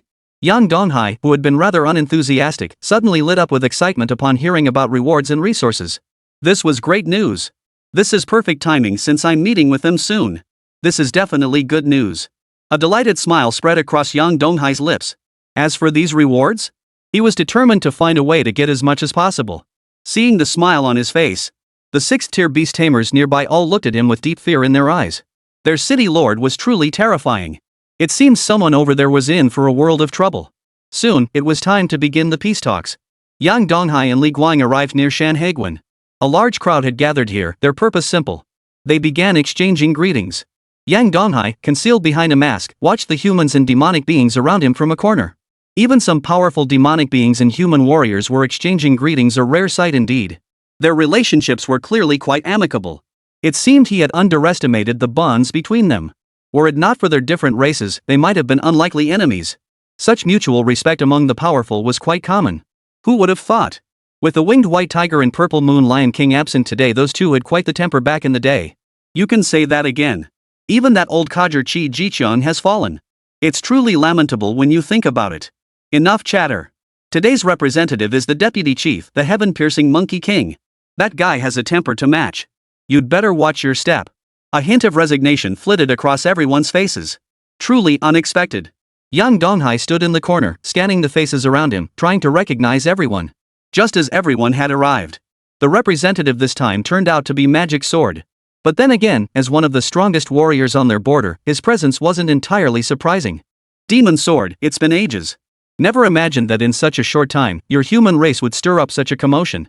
Hand over that man of yours, and we can forgive you. The Monkey King's eyes now burned with a deep, murderous intent.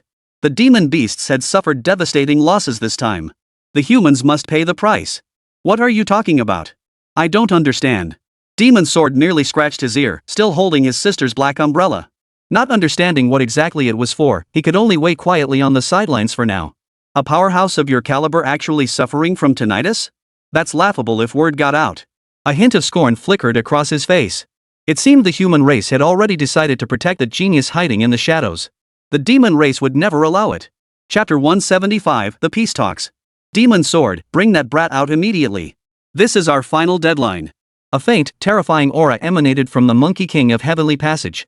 Hearing his words, Demon Sword shed his initial carefree gaze. Resting his pitch-black longsword on his shoulder, he remarked, "Quite interesting, isn't it? I actually know that kid too. I rather like him. Our Zhang family has been looked after by him. If you want him, let's start the fight now." With relations already this strained, Mo saw no harm in letting them deteriorate further. Madman. The heaven-piercing Monkey King never imagined the other party would go to such lengths to protect that kid. Even if he resented it, there was nothing he could do. Their leader's orders hadn't been about that kid to begin with. A demon beast capable of slaying a 6th-tier beast master was, to them, hardly a significant threat. Unless it reached the rank of a titled beast, it wouldn't even register on their radar. This mention of the boy was merely to appease the clan's fury. After all, during the battle at Shanghai Pass, he had inflicted immense casualties upon the demonic race. And those insect clan cultivators, if they could get their hands on them, the demon clan would surely achieve cross-realm breakthroughs. Tong Tian, you know this matter is non-negotiable. State your true purpose for coming here. If you have no other intentions, either agree to the peace treaty or get the hell out. At this moment, the Demon Sword's eyes held a rare aura of dominance, one that even Yang Donghai couldn't help but nod in admiration. No wonder so many in the capital admired the Demon Sword. Finally, the root cause of this popularity became clear. Handsome looks, formidable power, and especially the domineering personality, he was the dream guy for countless girls. It seems there are no more major secrets between us. He sighed, resigned to the inevitability of it all. Our leader's demand is straightforward, a 1-year ceasefire. We need access to your human race's Purple Cloud secret realm. 10 spots are required. Should any issues arise, we will terminate the agreement. Mo frowned. He hadn't expected the other party's demand to be even more troublesome than the first. He tentatively inquired, the first condition is fulfilled. What about the second? Damn it! Yang Donghai hadn't anticipated that the other party would risk his own life for a single spot in the secret realm. While he was still reeling from the shock, the heaven-reaching Monkey King shook his head. Your genius is of great use to us, but not entirely useful. Who knows if manipulation is even necessary? This Purple Cloud secret realm is the real deal. Purple Cloud secret realm? What on earth are they talking about?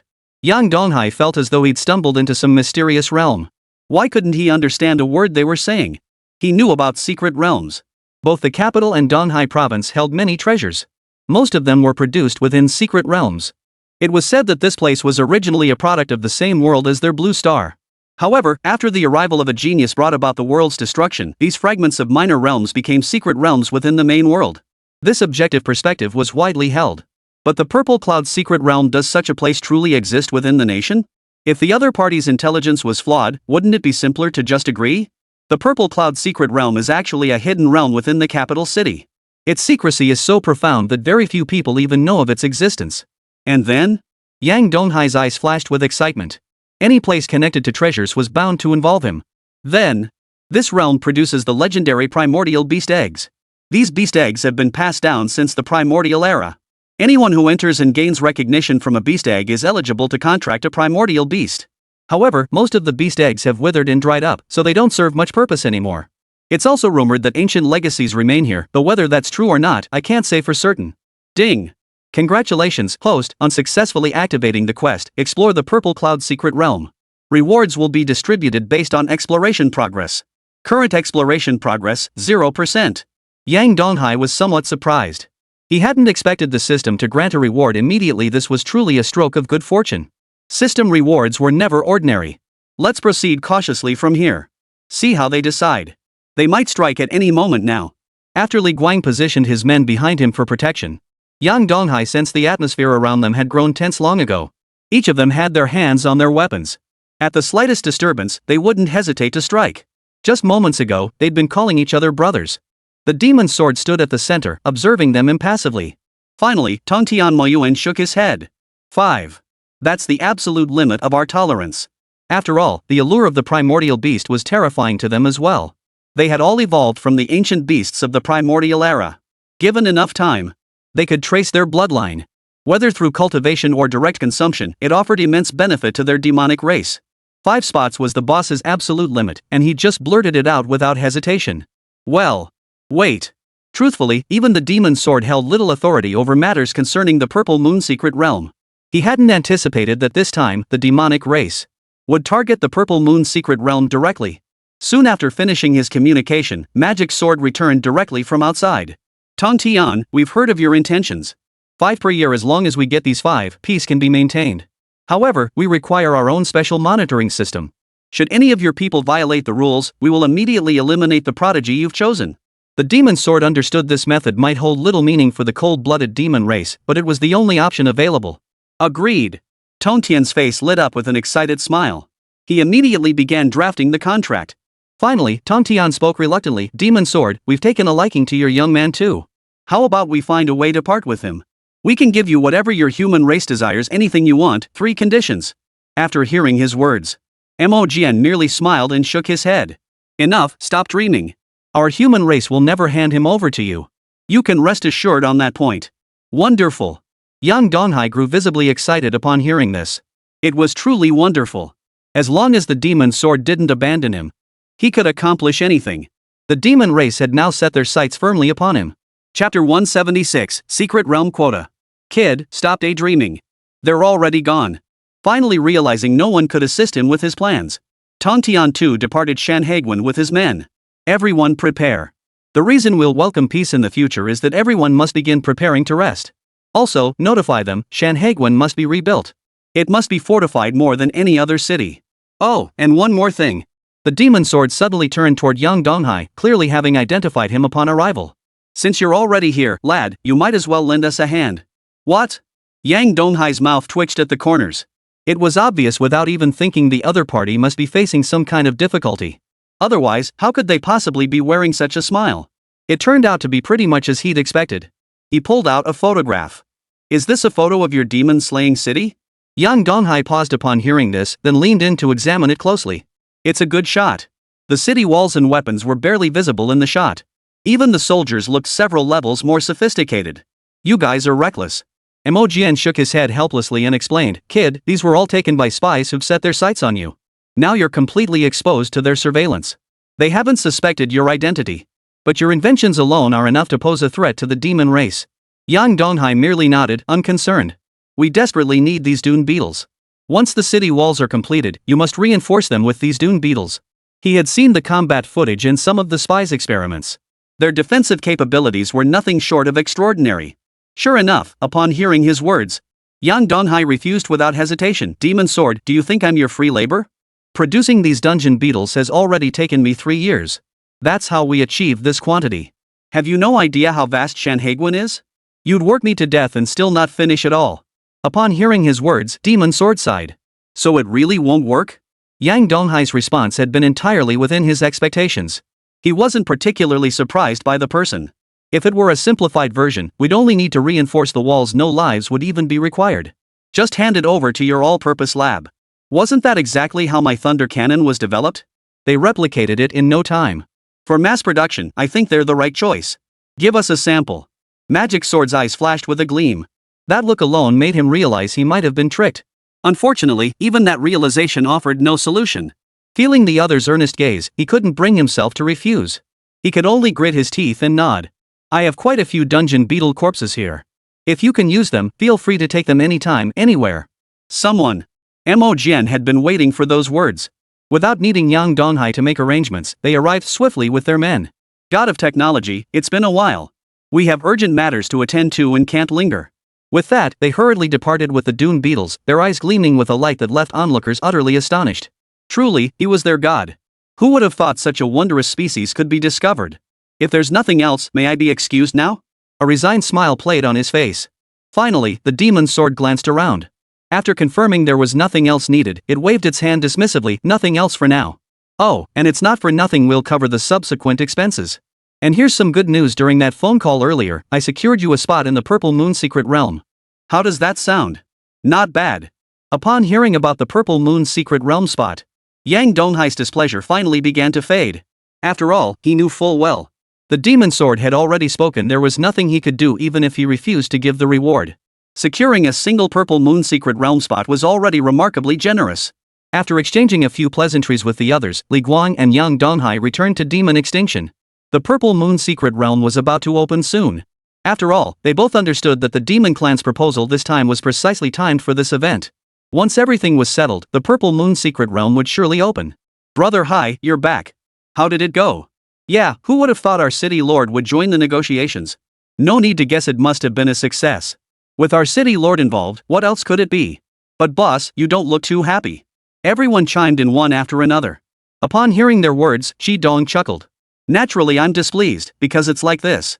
After recounting the entire incident in detail, the others exchanged glances.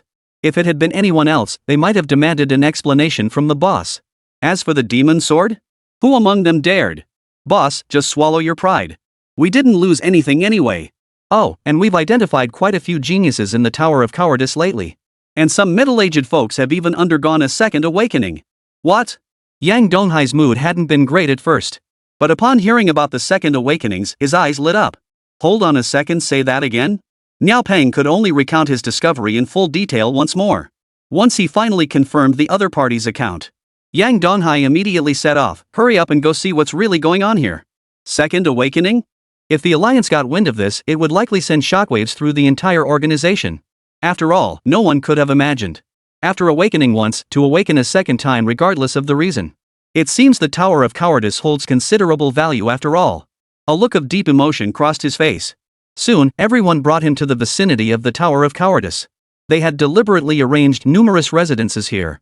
Most people chose to live nearby after their second awakening.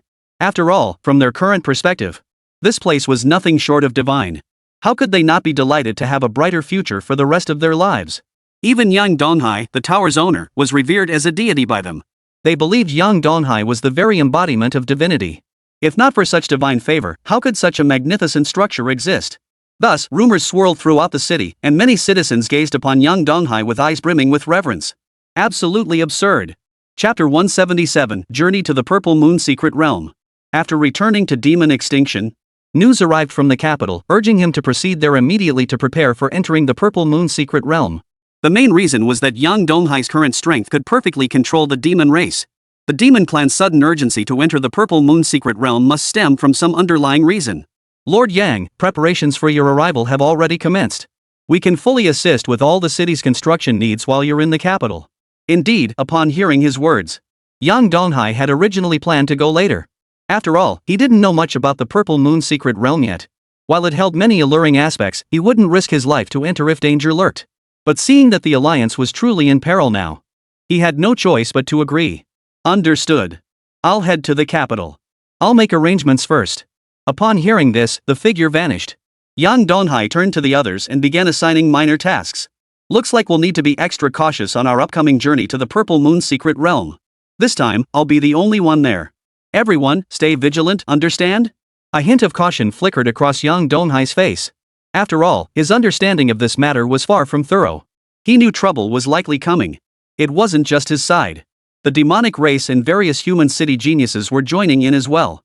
Rumor had it that the death rate in this secret realm was exceptionally high, and significant trouble might well be in store. Shidong's words still rang in his ears. Brother Hai, if we lack confidence, perhaps we should consider giving up. After all, you know the trouble isn't small, right? Yeah, we've heard about this secret realm too. As everyone watched young Donghai prepare to depart, tension began to mount. After all, the news of the fallen geniuses within their clan was still vivid in their minds. Let's go. A resolute glint flashed in young Donghai's eyes. After all, this was the only option left. Not only was his current mission connected to the Purple Moon secret realm, the main focus was the treasures within the Purple Moon secret realm. The allure of ancient beast tamers was something he couldn't help but anticipate, no matter the circumstances. His Shin cat was undoubtedly an ancient beast, but the characteristics of the Void Motherworm seemed somewhat off. It likely didn't belong to the ancient beast category. I'm preparing to depart now. You lot, keep protecting this place, got it? If any danger arises, notify Senior Lee and Shidong as quickly as possible. They can handle most situations. Everyone knows that once Brother Hai makes a decision, it's usually impossible to change it. Precisely because of this, they could only wait here for news. Given the City Lord's strength, the chances of him either remaining within the Purple Moon secret realm or escaping it were quite high. Just as they departed from this side. Meanwhile, on the other side, the Demon Clan was also preparing to depart. Due to their small group of only 5 members, and the requirement for entering the Purple Moon secret realm was to be around the 5th tier. Therefore, they took no chances, directly assigning members of their demonic royal lineage to handle the task. The strength of these 5 demonic beasts rivaled that of 5th tier, or even 6th tier, beast masters. And this was merely their overt strength. Their true strength remained an unknown quantity. Everyone, you should be clear on your mission this time. Locate the demon beast we require and bring it back at any cost. Tontian's voice echoed across the clearing.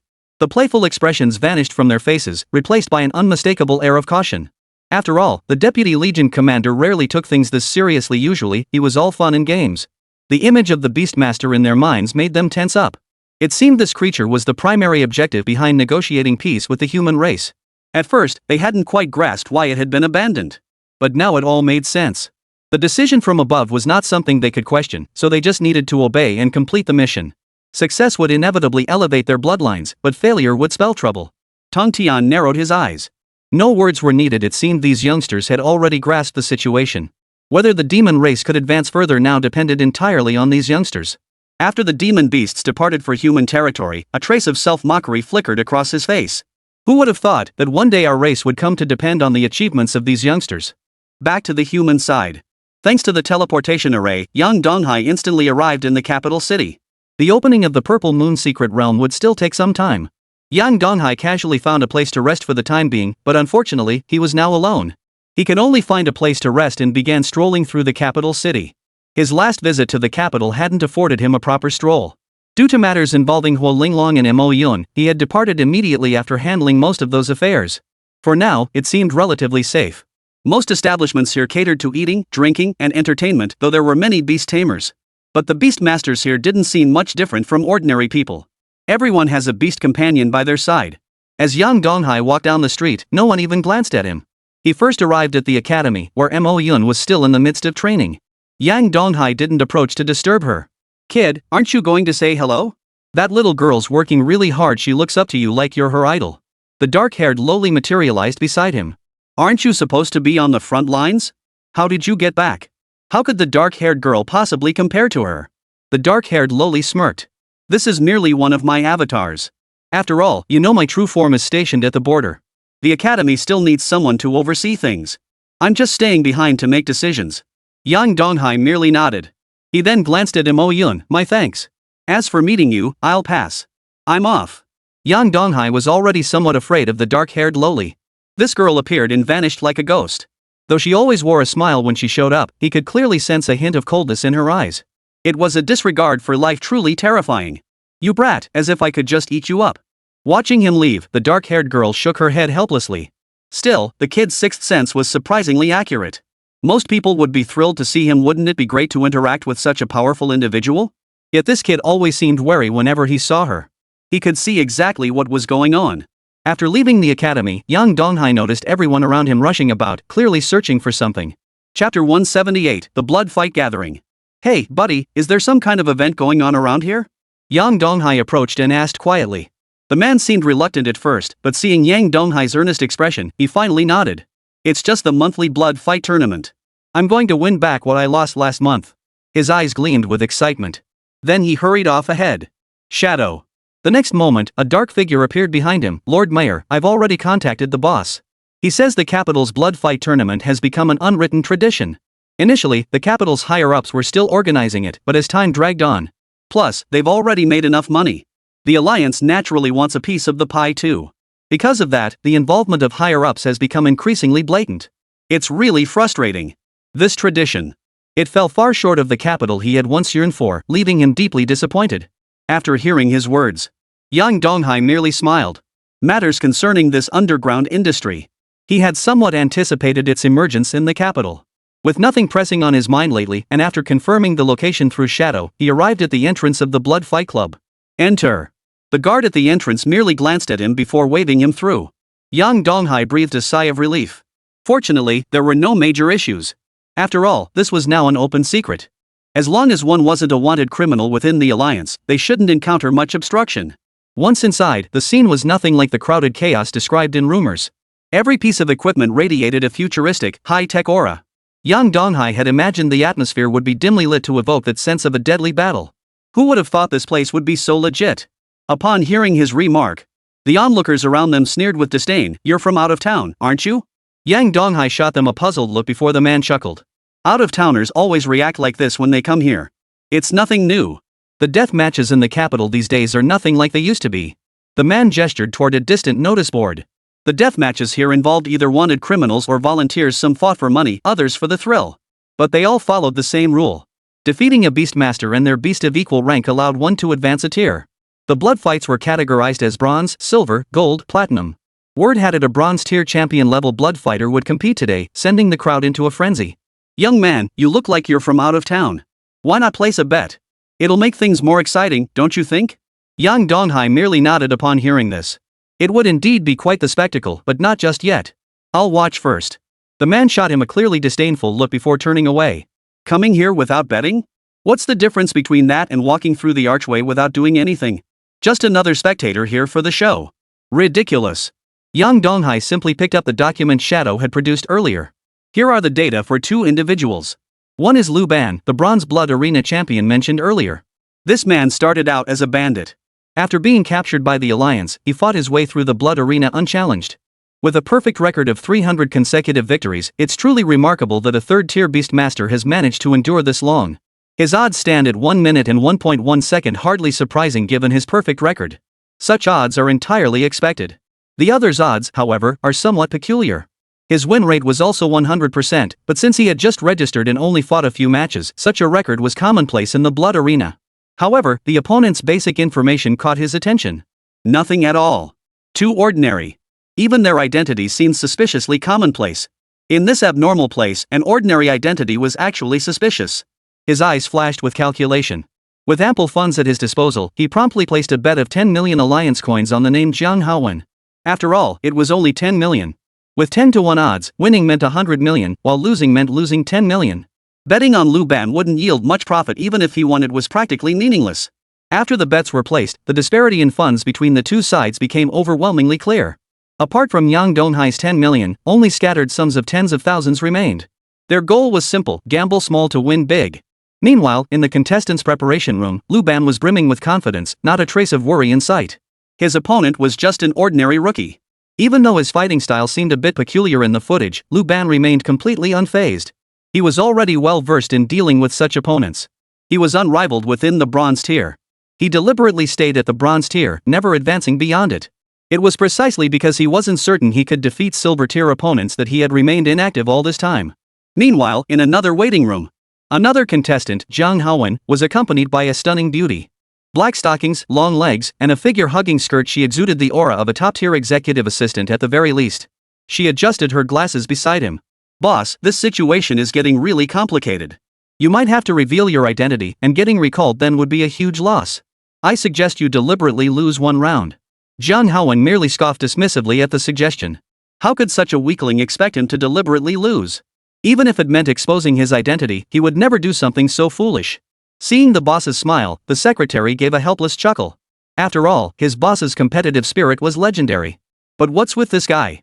I never even revealed strength surpassing Lu Ban's, yet he's blindly betting 10 million?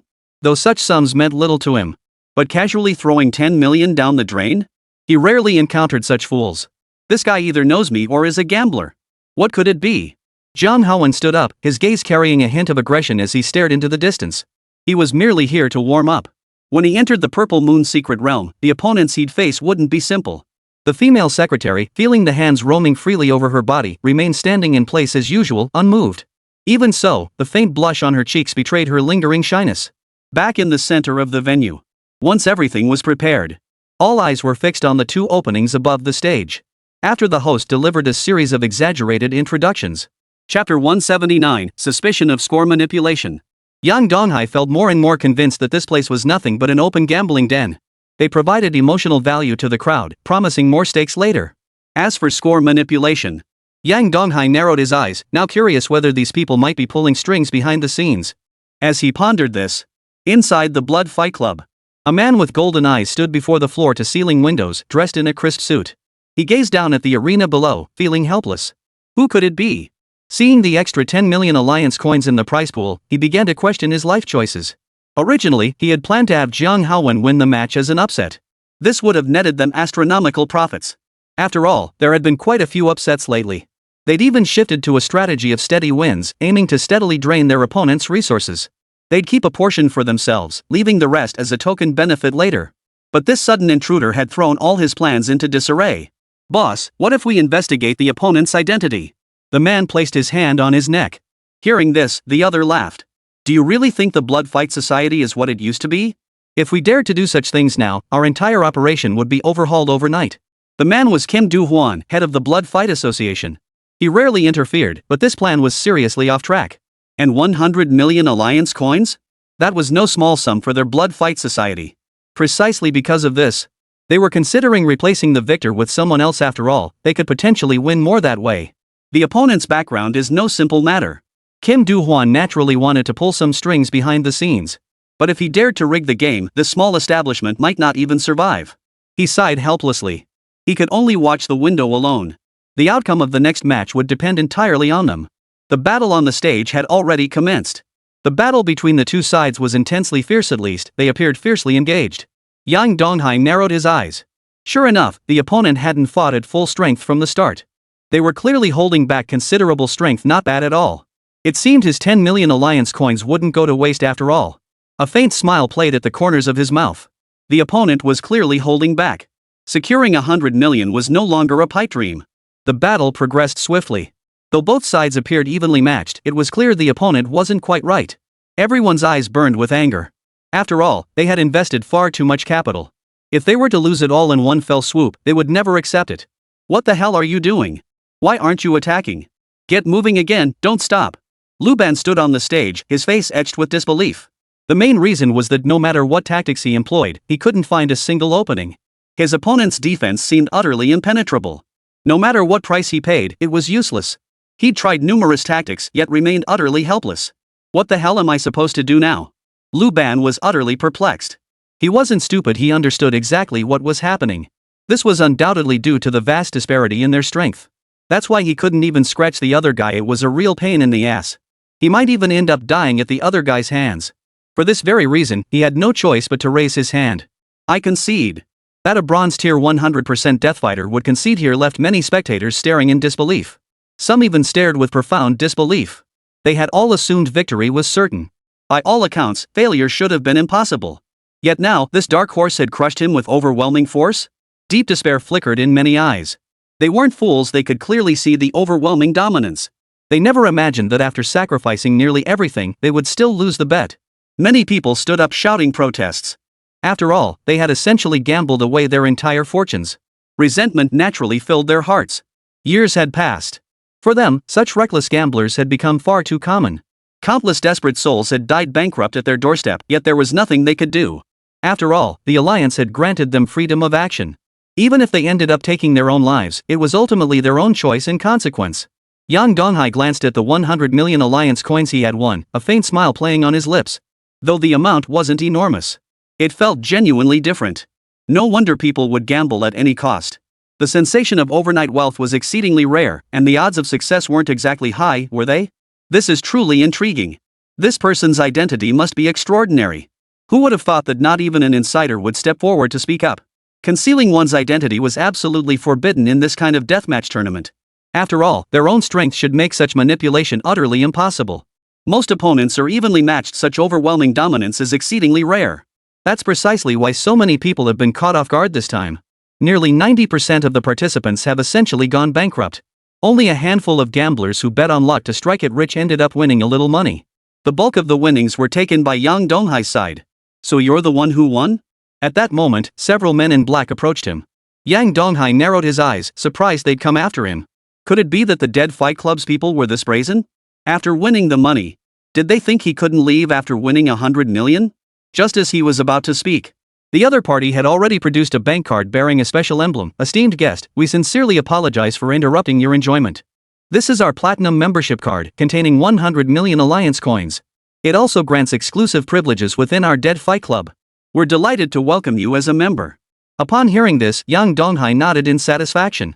Thank you. You're welcome. It's our pleasure. Enjoy your time here. Should you need anything, just call us.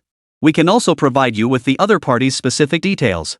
Hearing this, Yang Donghai nodded in agreement. Chapter 180, The Celestial Prodigy Rankings. Not bad. I thought it might be something unpleasant, but now it seems I should still be cautious. Fortunately, they didn't cause trouble for him. That was a relief. After exchanging a farewell with Yang Donghai, they turned and left. Yang Donghai had intended to investigate further, but ultimately decided against it. 100 million is more than enough. If any trouble arises later, it won't be good. The Deathmatch Association's attitude this time was actually quite good. But it was obvious. If they ended up winning a significant portion of the wagers, it would likely bring a lot of trouble. It was best not to get too deeply involved with these people from the Deathmatch Association. Just then, John Howen suddenly appeared from the side. This gentleman is quite the character. You've made quite a profit off me this time, but have we met before? John Howen fixed his gaze on him, utterly baffled that he couldn't recall the man at all. What on earth was going on? Yang Donghai chuckled, isn't this my lucky charm? We've never met before, let alone known each other. This time, it was purely luck on my part. Seeing your skills were decent, I just happened to hit the mark. Upon hearing his words, John Howen merely nodded. It would be strange if he believed such nonsense. He wasn't a fool. 10 million alliance coins could buy an unimaginable amount of resources. Was he seriously considering throwing away 10 million just because he was in a good mood? A look of confusion crossed his face. When he glanced at his secretary beside him, the secretary also shook her head in confusion. Boss, you can probably tell something's off. This kid might genuinely not recognize you. Maybe we should just let it go. John Howen committed Yang Donghai's appearance to memory. He couldn't shake the feeling that Yang Donghai's background wasn't as straightforward as it seemed. After Jiang Howen departed, Yang Donghai also left immediately. He had effectively become a legend throughout the entire Dead City. After all, opportunities to rake in billions in a single stroke were few and far between. Early the next morning, he received word early on, instructing them to assemble immediately. The next step was to plan how they would infiltrate the Purple Moon's secret realm. Yang Donghai was the first to arrive at the gathering point. Rumor had it that numerous human geniuses would be joining this expedition. This was his first encounter with such a large gathering of human geniuses, and he knew little about them. Soon, faint whispers began circulating outside. Just as Yang Donghai lifted his head, he caught a fleeting glimpse of a figure. Hey, buddy, who'd have thought we'd have such a coincidence? Meeting fellow humans at a time like this. Let me reintroduce myself, John Howen, a 5th-tier Beastmaster. I was just planning to go out for some fun, but who knew I'd run into another candidate like myself? Upon hearing his words, Yang Donghai sighed helplessly. He had already sensed the other's identity wasn't simple, but he never imagined it would be a fellow traveler bound for the Purple Moon secret realm. A 5th tier taking on a 3rd tier? If I didn't make a profit here, I'd be an idiot. You really are my big boss, aren't you? John Howen's face held only a faint smile. After all, going out for a bit shouldn't cause too much trouble. You have no idea how strictly my elders forbid me from revealing my identity carelessly. I'm practically bursting with frustration. Without this deadly duel tournament, it would be hard to justify staying cooped up. Yang Donghai nodded helplessly. He confirmed his suspicion the other had concealed far too much of his strength. Had he not caught on in time, the other would have kept hiding his identity indefinitely. John Howen regarded him with a meaningful look. Just as he'd expected, the other man recognized his identity. Otherwise, how could he have bet 10 million alliance coins on him right off the bat? He'd spent nearly the entire previous night pondering this very matter. Thankfully, it had finally been resolved. Now that he knew the man's true identity, things would be easier. This time, you've certainly reaped substantial benefits. I wonder if you'd be willing to share a portion with me. But young Donghai shook his head wildly, a hint of contempt on his face. There's no way I'm giving you any. It's just a measly 50 million. With a limited edition car already in the mix, what's a little more? Just then, the roar of a sports car echoed in the distance. It was his doing. Hearing his words, Zhang Haowen chuckled. That's a whole different story. You should know opportunities to earn that much money are few and far between. This is practically legendary. Yang Donghai remained silent as more and more people arrived. Most of them were around 5th-tier beast masters. He never imagined there could be so many prodigies like this. Yang Donghai had always believed his talent was exceptional, but he never imagined. With so many prodigies and powerful individuals appearing, it seemed there were indeed many others his age. Shadow, it seems my talent truly falls short. I had believed my strength and innate ability were already formidable enough. Upon hearing his words, Shadow's voice echoed beside him. Your talent is already exceptionally powerful. Based on our current investigation of the genius rankings, we've roughly determined that your talent places you among the top 10 on all the genius lists. As for the specifics of your talent, it would require you to personally engage in combat with these top-ranked prodigies to truly gauge it. Yang Donghai nodded in agreement upon hearing this. Simple enough. This Purple Moon secret realm is yours to handle, understand? Just make swift arrangements. When the time comes, we'll need to rank our vision accordingly. After all this effort, such a golden opportunity had finally presented itself. He grew even more curious about the alliance. He now wondered just how gifted his current abilities truly were. He also wanted to see just how monstrously powerful he was with the Mystic Cat and the Void Mother Bug. After all, they were all beings with their own systems. He refused to believe his talent could be that lacking. Meanwhile, the gathering was finally nearly complete. Yang Donghai and Zhang Haowen hid in a corner, silent and practically invisible. They made not a sound, and those around them scarcely noticed them. After all, geniuses were everywhere, and most of them knew each other. It seemed neither of them held any notable status. After all, no one approached them to ask their opinions on the Purple Moon secret realm. They were simply invisible. Chapter 181, The Demon Clan. You all should be aware that time is running short. They're preparing to oppose us soon, and you know the Demon Clan's current situation. So be careful. Upon hearing his words, the geniuses present looked up, surprised to see the dark-haired lowly had arrived. It seemed this individual now oversaw most affairs within the capital. At that moment, most of the geniuses present wore looks of utter disdain. After all, they could see through it. Given his strength, whoever controlled them couldn't be ordinary. But what did it matter if he wasn't ordinary? Every prodigy in their city treated them with utmost respect, and in the future, they might even become titled rank powerhouses. So they sneered coldly, "Who the hell are you? What gives you the right to lecture me? Ha, how amusing. Who do you think you are? Truly laughable. Just a little girl. Even our city's lord dares not speak to her. Who do you think you are?" Yang Donghai sighed helplessly upon hearing this. Oof. What's wrong? Is the other party's identity not simple? Zhang Haowen asked skeptically, his voice tinged with doubt. After all, he was genuinely curious about what kind of status this person held. Yang Donghai was genuinely surprised that the other party didn't know the Black Lolita's identity. It was almost laughable. It seemed Black Lolita's identity wasn't widely known even within the alliance. Thinking about it carefully, it made sense. He hadn't even recognized her identity the first time he'd seen her. Beyond her presence at the Capital Academy, there was scarcely any trace of the Black Lolita. It was rather peculiar when you thought about it. You young upstarts are quite bold, aren't you? It seems you truly hold no regard for this one. You likely remain unaware of my true strength. Allow me to introduce myself. I am the leader of the Imperial Beastmaster Academy, known as the Black Lolita. In the next instant, a terrifying aura erupted within the room. Every genius who had spoken moments before now knelt on the floor, their bodies torn open by a blast. Petals drifted down from all around, each pair of eyes filled with utter disbelief. A titled powerhouse? His eyes held profound disbelief. They had assumed she was just an ordinary young girl, at most a high-level beast tamer. Now, they never imagined she would turn out like this.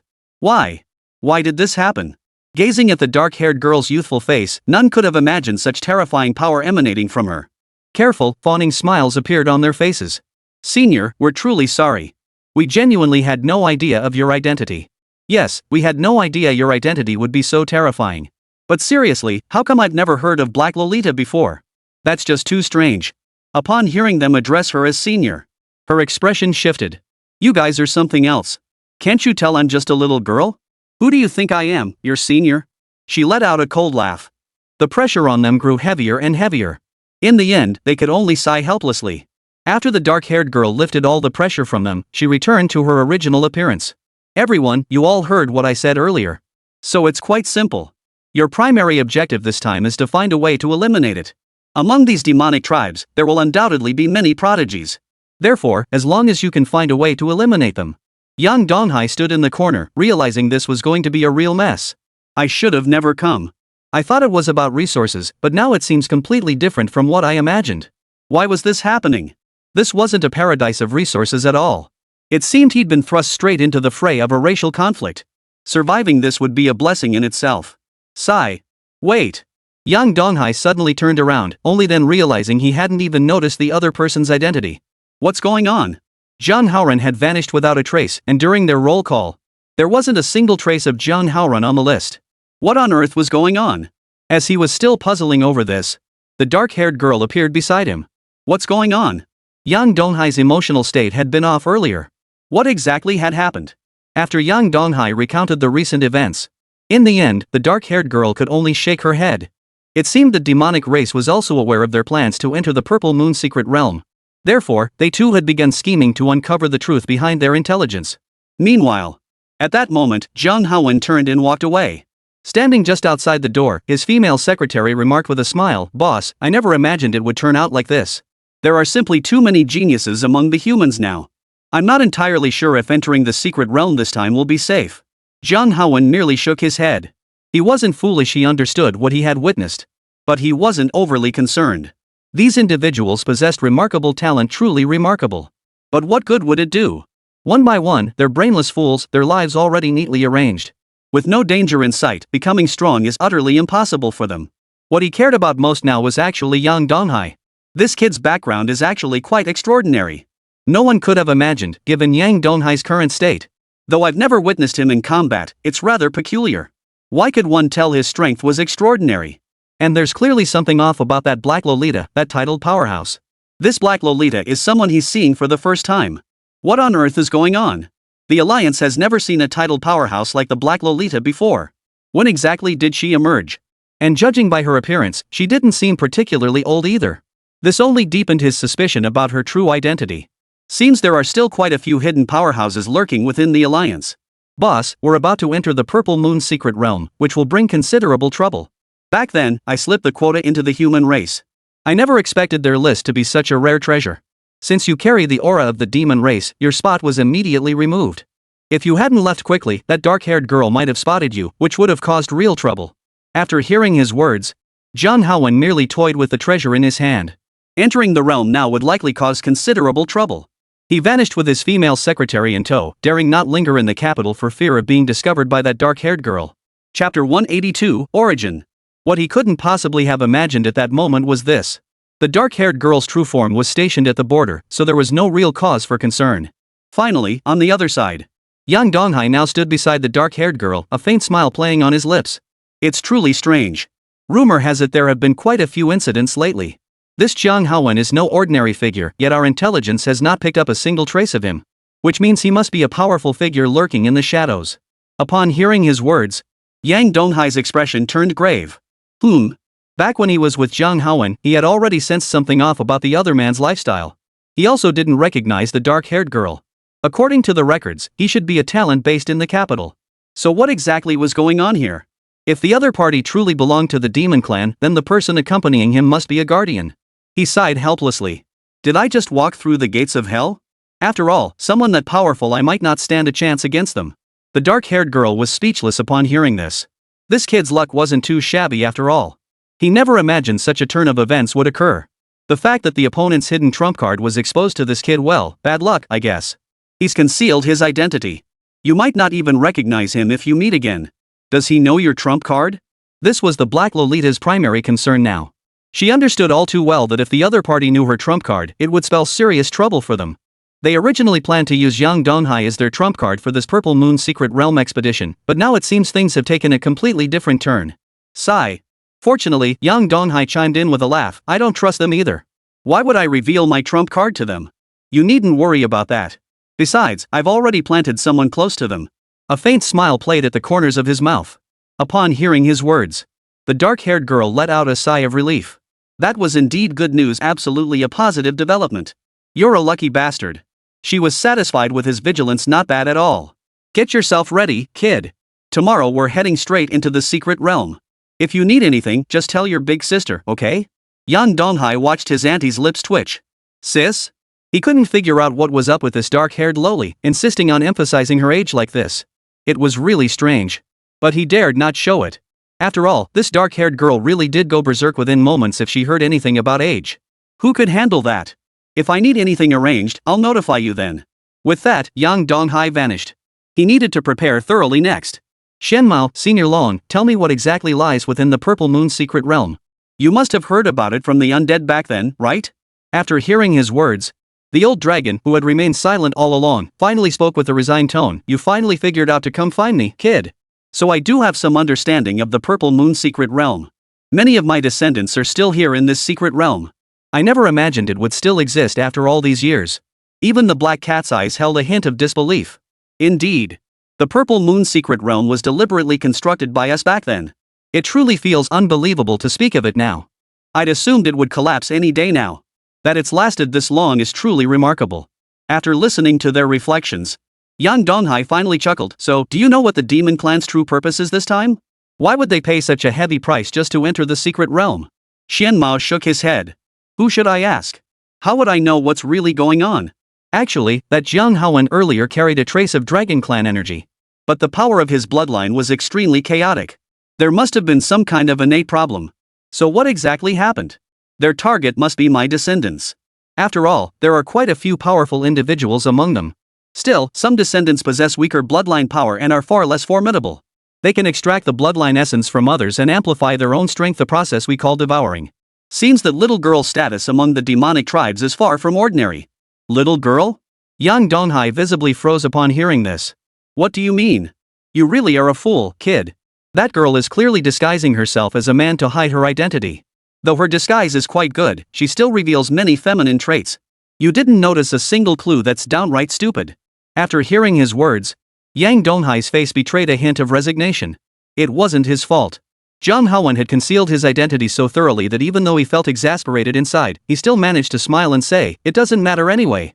We'll definitely run into each other soon. If either of you spots the other, find a way to let me know, okay? They nodded in agreement. They had assumed Yang Donghai had figured it out, never expecting he hadn't detected the other's true identity at all. The Purple Moon goggles hold many treasures. Once you enter, we'll try our best to leave the opportunities we find for you. Though I'm not entirely sure how much will be left. An exasperated smile played on Elder Long's face. Yang Donghai spoke with some surprise. What's going on? Could it be that there are other hidden realms within the Purple Moon's secret realm? Doubts began to stir within him. Just how dangerous were the powerful beings in this world? He had always believed that a titled Beastmaster was already the pinnacle of existence. Now it seemed, what level did the likes of Xianmao and his peers even represent? He didn't press further. After all, Xianmao was now his own beast.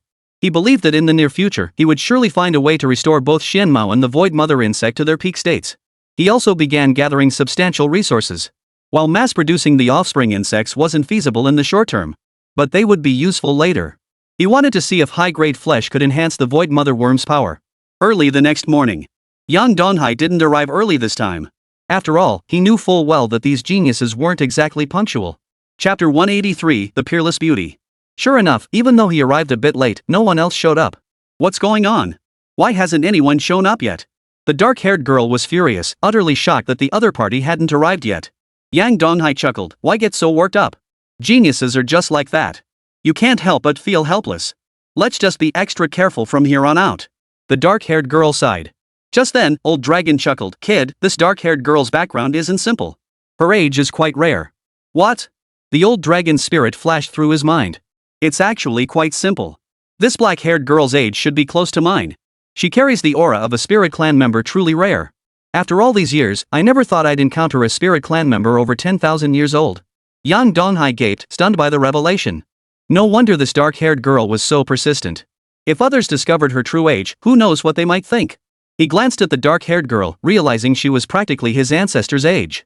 Though she was undeniably beautiful, he genuinely felt nothing for her. Kid, what are you staring at me for? The dark-haired girl suddenly sensed something was off. She sighed helplessly. What's the big deal? I just think these geniuses are such a hassle. If you ask me, they should just give up. There's really no hope for them. Yang Donghai's face betrayed a hint of disappointment. Even the dark-haired girl sighed. What can we do? Almost everyone is trying to cultivate geniuses these days. We have no choice but to go along with it. If we want to manage their temperaments, we'll have to unite them. Let the alliance properly cultivate them internally. Only then will they find ways to correct their stubborn attitudes. Otherwise, there's truly no solution. Listening to the dark-haired girl's words, Yang Donghai nodded in agreement. Just as they were chatting, the prodigies finally arrived, each accompanied by a bevy of beautiful women. To the uninitiated, it might have looked like they were out on a leisurely outing. The dark-haired girl's expression darkened further. You should be well aware of just how much trouble we're in now, right? Get serious now. I'll help you understand the inner workings of the Purple Moon secret realm so you can figure out how to survive in there as quickly as possible. Yet upon hearing his words, the geniuses merely smiled indifferently. It's not like it's anything important. What does it have to do with me? Yeah, these demonic beings have their own agenda. With us around, how could these demonic prodigies be stronger than us at the same age? You're absolutely right. Honestly, Senior, you're worrying too much. With us here, what exactly are you so worried about? The dark-haired girl glared at their indifferent expressions, her anger boiling over. She was about to speak again. The leader chuckled. Black Lolita, we're not ignorant of the Purple Moon secret realm. There are guides for it, aren't there? Hearing their arrogant words, she sighed helplessly. Sigh. Yang Donghai was speechless at their foolishness. After all, such arrogance would come at a price. Now that he knew Black Lolita's age, he understood all too well that trouble was indeed coming. Her knowledge of the entire Purple Moon secret realm was likely formidable. Sis, how about you tell me? All right. Hearing the word sister sent a chill through the dark-haired girl's heart. She never imagined things would turn out this way. Even though she felt helpless inside, it was mainly because she now knew the other's age. Otherwise, she would have been genuinely delighted to have such a beautiful older sister. Soon, the dark-haired girl broke into a smile. After all, the kid had a decent temperament and was quite eager to learn. Yang Donghai's smile was also genuinely pleased. This time, the gains were truly substantial. A smile spread across his face. Not for any other reason, it was just as he'd expected.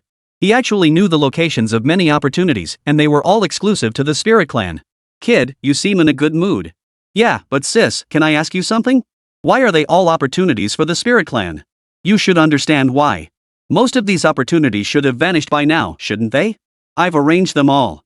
And no one knows where they're hidden, so it's best to be cautious. As for why I know these opportunities exist here, I won't tell you. That's a secret. After hearing his words, Yang Donghai's lips curved into a faint smile. It was clear he was still quite sensitive about his age. He had only been testing the waters, not daring to say more.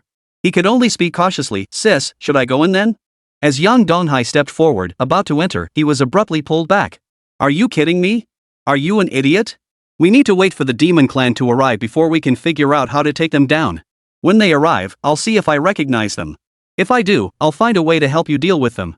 Yang Donghai could only nod. After a long wait, the demonic tribe finally arrived. They swiftly identified nearly everyone present. These are all descendants of titled demon beasts within the demon clan. Their heritage is no simple matter. Though the geniuses we've prepared possess exceptional talent, I'm afraid they likely won't be a match for them. However, I'm not very familiar with the girl standing over there. The dark-haired girl gazed at a stunningly beautiful woman in the distance, dressed in a purple gown that had already captivated the gaze of many human prodigies. Her background is unknown. She's never appeared within the demon clan before. There's only one possibility: she's a hidden prodigy. Exactly. Yang Donghai chuckled upon hearing this. He understood perfectly well. This was Jiang Haowen. The first time he saw Jiang Haowen, he had struck him as exceptionally delicate and refined, utterly unlike someone who would participate in the death tournament. So, for now, this was what Elder Long had spoken of. Feeling the gaze, Jiang Haowen turned his eyes toward Yang Donghai. He even offered him a faint, indifferent smile. Who would have thought I'd actually run into him here? But judging by his expression, he must have recognized me. Strange. Why do I keep sensing a familiar aura about him? It feels strangely familiar and approachable. Jiang Haowen found himself intrigued by this feeling. Chapter 184, The Unique Secret Realm. Alright, everyone calm down. Given the current situation, we've got quite a few problems on our hands. All of you younger generation, you've surely been taught by your elders, right? Be careful. If your lives are in danger, don't hesitate to use every treasure you have. Sure enough, after he spoke, Yang Donghai's face now bore a faint smile. The other prodigies sighed helplessly. This dark-haired girl really is a handful. They all said there was no need to be afraid at all. Seeing these individuals now, each radiating a savage aura, if not for the presence of that stunning beauty, their preconceived notions about the demonic race would have reached their absolute worst. Though he felt a deep sense of resentment, there was nothing he could do about it now. After all, he understood that the number of these geniuses who would ultimately survive was likely to be extremely small. It seemed that when their parents arrived later, demanding answers, things would become even more troublesome. Upon spotting the group, Yang Donghai immediately ordered the dark-haired girl to relay all known intelligence before plunging directly into the secret realm. Given the current situation, the demon clan's strength was bound to be formidable. His sole task was to secure all available resources as swiftly as possible. He didn't really care much about this mission for the demon clan. Opportunities to obtain dragon bloodline heritage are not easily come by. As the elder dragon had said, given the current state of affairs, were extremely scarce. How many years had passed already? It showed just how difficult it was for them to acquire resources. The moment he entered the secret realm, Yang Donghai's face wore an expression of utter disbelief. The secret realm before him bore no resemblance to his expectations. After all, according to the descriptions, the secret realm should be filled with birdsong and blooming flowers. Who could have imagined it would be so dimly lit, with not even a single ray of sunlight? What the hell is this? Yang Donghai muttered, feeling a bit lost. Moreover, the moment he stepped inside, he felt as though he'd entered a pool of flesh and blood. The ceaseless flow of blood made him feel uneasy. No one had warned him this place was so dangerous. Though he had only just entered, he sensed the imposing aura of a powerful being. This was definitely not the aura emitted by ordinary beings. Never mind. Yang Donghai gritted his teeth. He had to push forward at all costs now, or there would be no way out. What was missing now was a map of the place. He sighed helplessly. Someone, figure out how to navigate this place. Upon hearing this, Old Dragon instantly materialized beside him. Young man, there's essentially no map here, and every location exists as a parallel space. Senior Dragon, could you tell me who you are?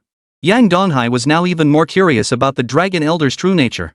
After all, to serve as a gatekeeper within the gates of hell, one's power must be formidable. Moreover, to have left behind so many opportunities here, he must have held some terrifying status in life. Upon hearing his words, the old dragon merely smiled knowingly. My identity? The old dragon turned to look at the black cat. Even the black cat merely licked its paw without uttering a word. Finally, the old dragon revealed his identity with a smile. Many years ago, people preferred to call me the Dragon Emperor. None of you titled beastmasters stand a chance against me. It's a pity that no matter how powerful an existence may be, it will still meet its end one day. At this point, the old dragon turned to the black cat beside him.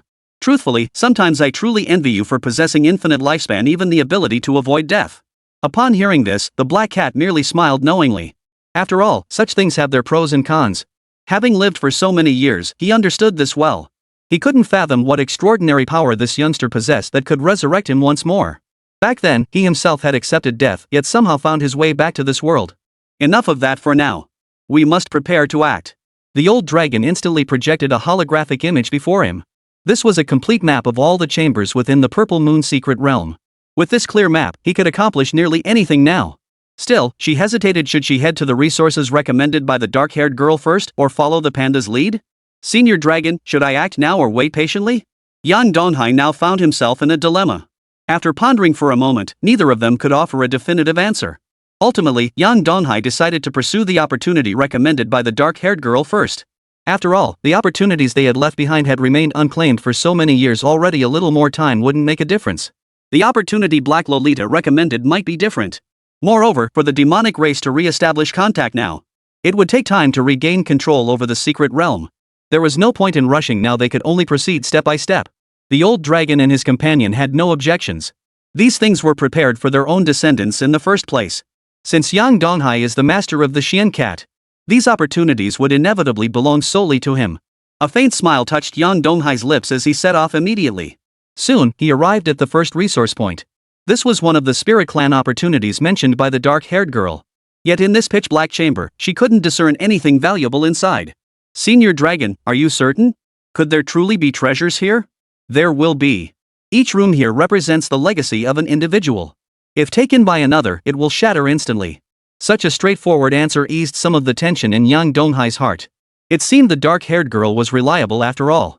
But how to seize this opportunity remained a huge problem. Just as Yang Donghai was about to step inside, he watched as the dragon elder beside him was abruptly stopped. What's going on? Kid, I advise you to be cautious. There's actually the aura of a living creature here. Normally, living beings shouldn't exist within the Purple Moon secret realm, right? Even Senior Dragon seemed to be questioning reality at this moment. Upon hearing about the living creature, Yang Donghai also grew concerned. But entering now seemed difficult. He had no idea how to proceed. Finally, a faint glow appeared on Elder Long's body. A massive light gate materialized, radiating a soft glow. To his surprise, it revealed a vast grassland. At its center stood a massive tree. Its sheer size suggested something extraordinary. Senior Dragon, what exactly is going on here? This isn't just a trace of life energy, it's practically teeming with life. This is another world entirely. Chapter 185, The Crystal Coffin. Get ready! Yang Donghai's eyes sparkled with excitement. Sure enough, upon hearing his words, even the Dragon Emperor now gazed curiously at this space. This place is rather peculiar. What do you mean? Yang Donghai walked through the grasslands, his voice tinged with puzzlement as he responded to the Dragon Emperor's question. The Dragon Emperor voiced the doubt that had been forming in his mind. This grassland feels off. Though it holds the essence of life, it lacks the vibrant energy of nature.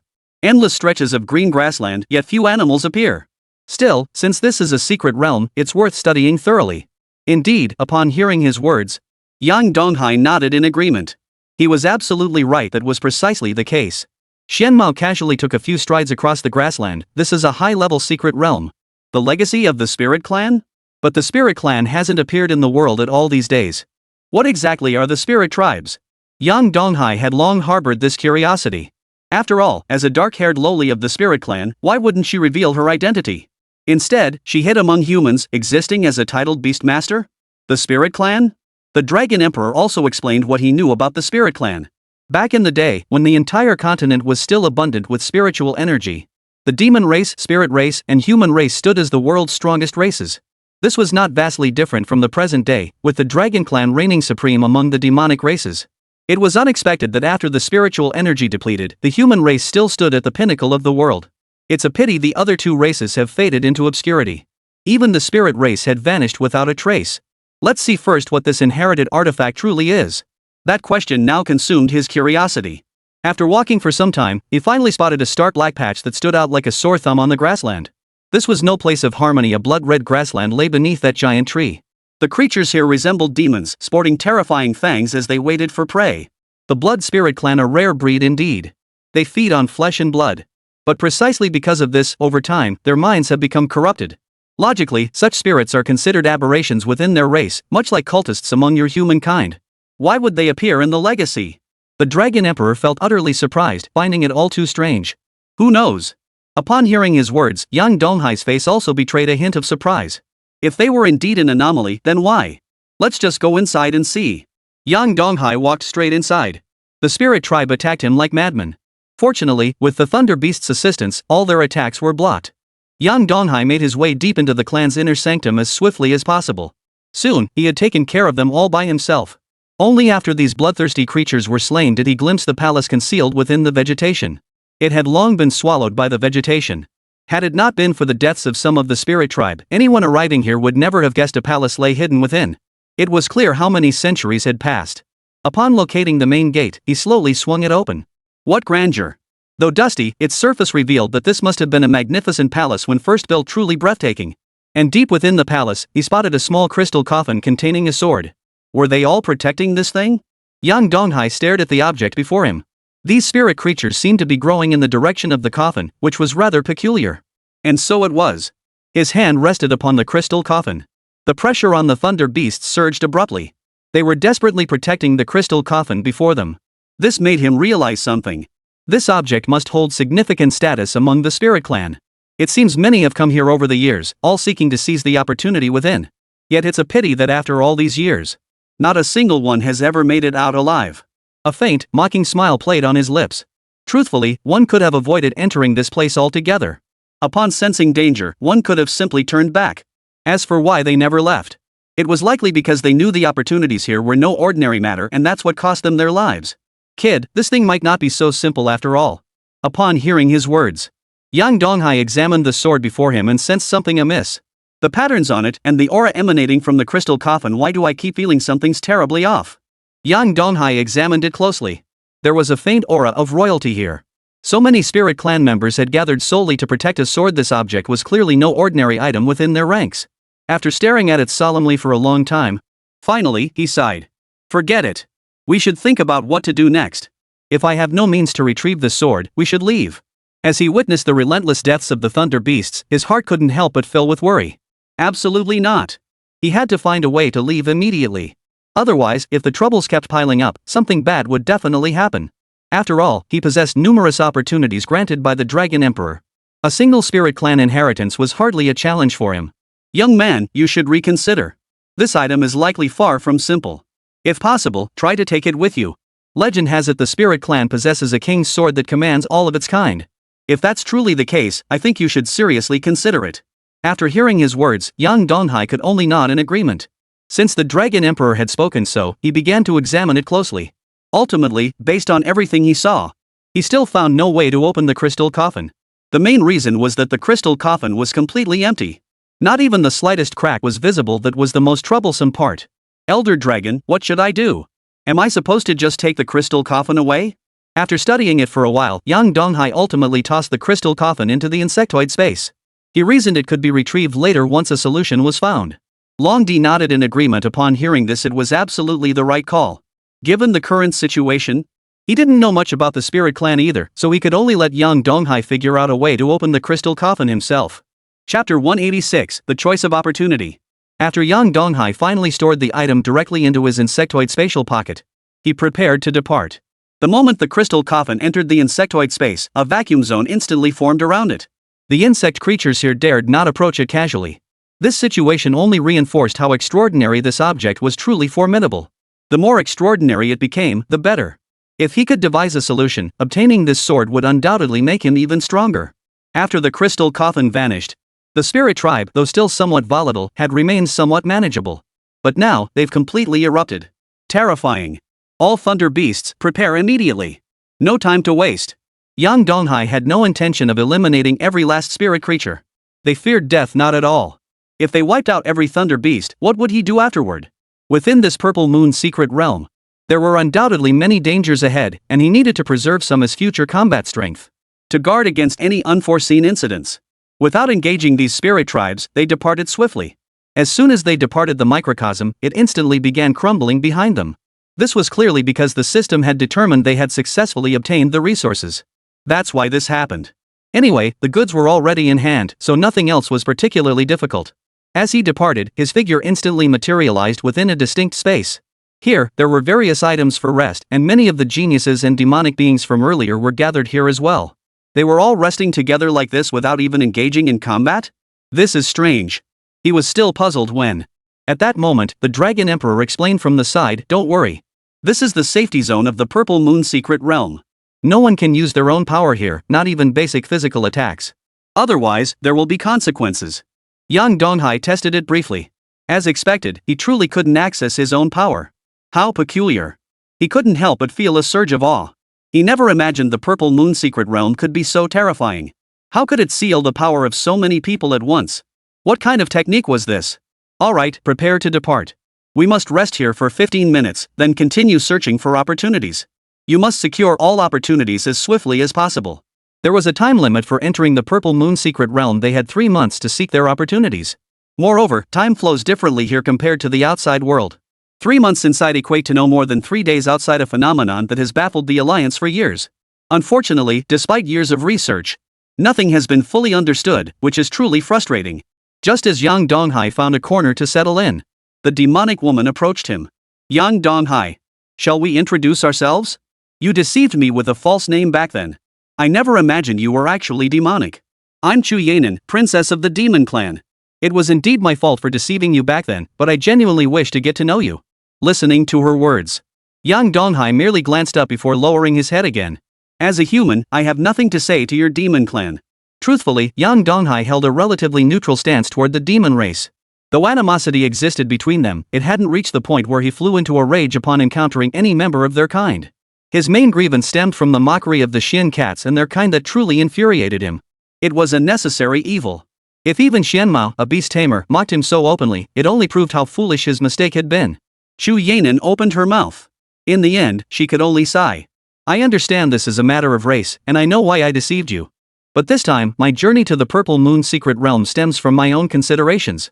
This matter is crucial to me. There can be no room for error. I hope we won't become enemies when the time comes." With that, Chu Yanan departed alone. "Senior Dragon, you were quite close just now. Did you notice anything unusual about Chu Yanan's body?" "Of course. This young girl possesses an exceptionally pure dragon clan bloodline. That's precisely why she was permitted entry into the secret realm. This is no longer speculation. Remember what I'm about to say. Yang Donghai nodded urgently. It was rare to see the Dragon Emperor look so grave. It seemed that once Chu Yanan entered the secret realm, the dragon energy within her body became too overwhelming to contain, otherwise, the Dragon Emperor wouldn't have been able to detect it. This young girl possesses the purest dragon bloodline. But in my era, the purest bloodline would be nurtured with the utmost care, showered with every conceivable resource. This is because such bloodlines require immense nourishment, otherwise, they would backfire upon their host. In such times, the purest bloodline was akin to poison. I fear many have perished over the years. I predict the survival rate is 0. The Dragon Emperor's words caused Yang Donghai to gaze at Chu Yanan in the distance. After all, the two of them had little connection to begin with. Whether she was in danger or not was her own concern. It shouldn't affect him in the slightest. A faint, cold smile played on his lips. She was just someone who had deceived him. Best if she died here. Let's go. Once the time came, Yang Donghai set off immediately, returning once more to the choices within the small world. Guided by the Dragon Emperor, he soon arrived at the entrance of the small world. Unexpectedly, all the demonic beings were gathered here. They all stared solemnly at the entrance to the small world. Princess, we have no choice. Legend says our ancestors left a legacy here. Unfortunately, it's sealed with a massive barrier. Even though we've reached this place, we have no way to break the seal. Yes, no matter how hard we try, we simply cannot break it. We truly cannot hold out any longer. Indeed, upon hearing his words, Chu Yanan stood frozen in place, staring at the unfolding scene. She never imagined trouble would arrive so swiftly. Yet worrying about it now was utterly useless. What he needed to do now was find every possible way to enter the small world. The resources here could delay the devouring of his bloodline. Otherwise, according to her father's prediction, he had only half a year left. What should I do? At that moment, the demonic tribes were on high alert. Yang Donghai strolled over casually. What are you all crowding around for? If you can't seize this opportunity, move on to another one. It's simply that the master of this opportunity hasn't consented to you. Hearing Yang Donghai's mocking voice, the crowd grew even more irritated. What gives this human the right to act so arrogant here? As if he could possibly enter. Chapter 187, Defying the Restriction. Human scum, if you're so capable, go in yourself. All you do is talk. Exactly. Prove yourself and show us you can get in. They knew full well this was an inheritance left behind by their ancestors. How could a mere human possibly enter? None of them believed Yang Donghai could enter. Sure enough, after hearing his words, Yang Donghai didn't move a muscle. What? Are you scared? The other demon clansmen shot him contemptuous glances. Only Yang Donghai remained motionless. You're not offering me any benefits. Why should I go in? Benefits? All the demonic beings exchanged glances. They say humans are cunning just as the rumors claim. It's merely a wager, yet they demand rewards? They were about to mock him when Chu Yanran spoke up. If you can get inside, I promise you a beast egg that can grow to 7th tier. No training needed, just a direct contract. The other demon clansmen stared wide-eyed. This offer was practically giving it away. How could the princess possibly trust this man? Chu Yanan, however, stared intently at him. This small world was truly vital to him. If he could find a way to enter it, she could extend her lifespan. So she had to grasp at straws for now, anything to resolve this matter. Sure enough, upon hearing her words, Yang Donghai's eyes lit up. This was a stroke of luck. He immediately rushed to the entrance of the small world at top speed. Like the Spirit Clan small world, this one also bore a seal. Though he'd passed by many small worlds earlier, none had possessed such a seal despite their defensive measures. Only seals left behind by such high-level powerhouses can be considered valuable. A faint smile played on his face. It seems there really are valuable things here. He had communicated with the Dragon Emperor for quite some time, trying to discern what treasures lay hidden here. But now the Dragon Emperor had suddenly become childishly stubborn. No matter how he questioned him, it was utterly useless. The Dragon Emperor stubbornly refused to reveal what kind of opportunity lay here, which was driving him to distraction. This air of mystery was not something he found easy to bear. He tapped the seal, just as he'd expected. He did not enter directly, which brought a sigh of relief to the still nervous demonic beings. I thought he was some kind of extraordinary being, but he can't enter either, just like us? Chu Yanran, whose eyes had once held hope, shook her head in disappointment. Why had she believed him just now? She truly believed he could resolve this. Who could have guessed he still couldn't enter? Was she truly going to die? A deep sense of helplessness filled his heart, yet he had no solution. I never expected all of you to be here. So the demon race really can't get in, huh? This is our human clan's secret realm. What good did your underhanded tricks do? You still couldn't get in. How pathetic. At that moment, the geniuses of the human race also gathered around. With their arrival, everyone within the Purple Moon secret realm gathered together. Kid, I haven't seen you before, but you seem to be on good terms with the dark-haired girl. Which family are you from? I'm Zhang Jindong, the eldest son of the Zhang family from North City. The future heir of North City. As Zhang Jindong finished speaking, the others introduced themselves one by one. It seemed they hadn't properly acquainted themselves yet. Yang Donghai, however, didn't bite the hand that fed him. He merely smiled faintly. After stating his name, he said nothing more. So it seems this place is your target this time. Too bad we still intend to reclaim what's rightfully ours. Zhang Jindong's haul this time was quite substantial. After all, his spot this time had been secured by his father begging and pleading with everyone he knew. Though outwardly he appeared no different from any spoiled rich kid. Once inside, he was a completely different person. Over this period, he had sought out numerous opportunities. The Zhang family had purchased substantial intelligence on the Purple Moon secret realm, giving them a clear understanding of the opportunities within. This place they had come to. It was said to be a small world that had never been opened before. Though rumors circulated recently, no one had ever emerged. Now, the demonic race had set their sights on this very place. As a member of the human race, he absolutely could not hand it over to them. Chu Yanan merely glanced at it before turning away. They were mere minions after all. Genius they might be, but a genius who hadn't matured was nothing. Seeing that no one paid him any mind. Finally, he stepped forward and placed his hand on it. As expected, there was no reaction whatsoever. It seemed none of the people present even knew how to enter. Senior Brother Long, is there truly no way to enter the secret realm? Yang Donghai felt reasonably confident in his own talent. After all, he possessed the Void Mother Worm and the Mystic Cat. He should have been able to enter regardless. Why had none of them succeeded after trying? Even Chu Yanan, possessing the purest dragon bloodline, couldn't enter? Just as curiosity filled their hearts. The Dragon Emperor chuckled, it's not that you can't enter. You just haven't found the right method yet. This restriction exists such that any cultivator attempting to force their way in will fail unless they resort to brute force. What do you mean? Yang Donghai was utterly baffled. What did he mean that cultivators couldn't enter? They, as beast tamers, could share the power of their beasts. That certainly counted as cultivation. But this Purple Moon secret realm, doesn't it require genius to enter? What's going on? The Dragon Emperor explained, this restriction only requires suppressing your power. Try lowering your aura to match that of an ordinary person and you'll be able to enter.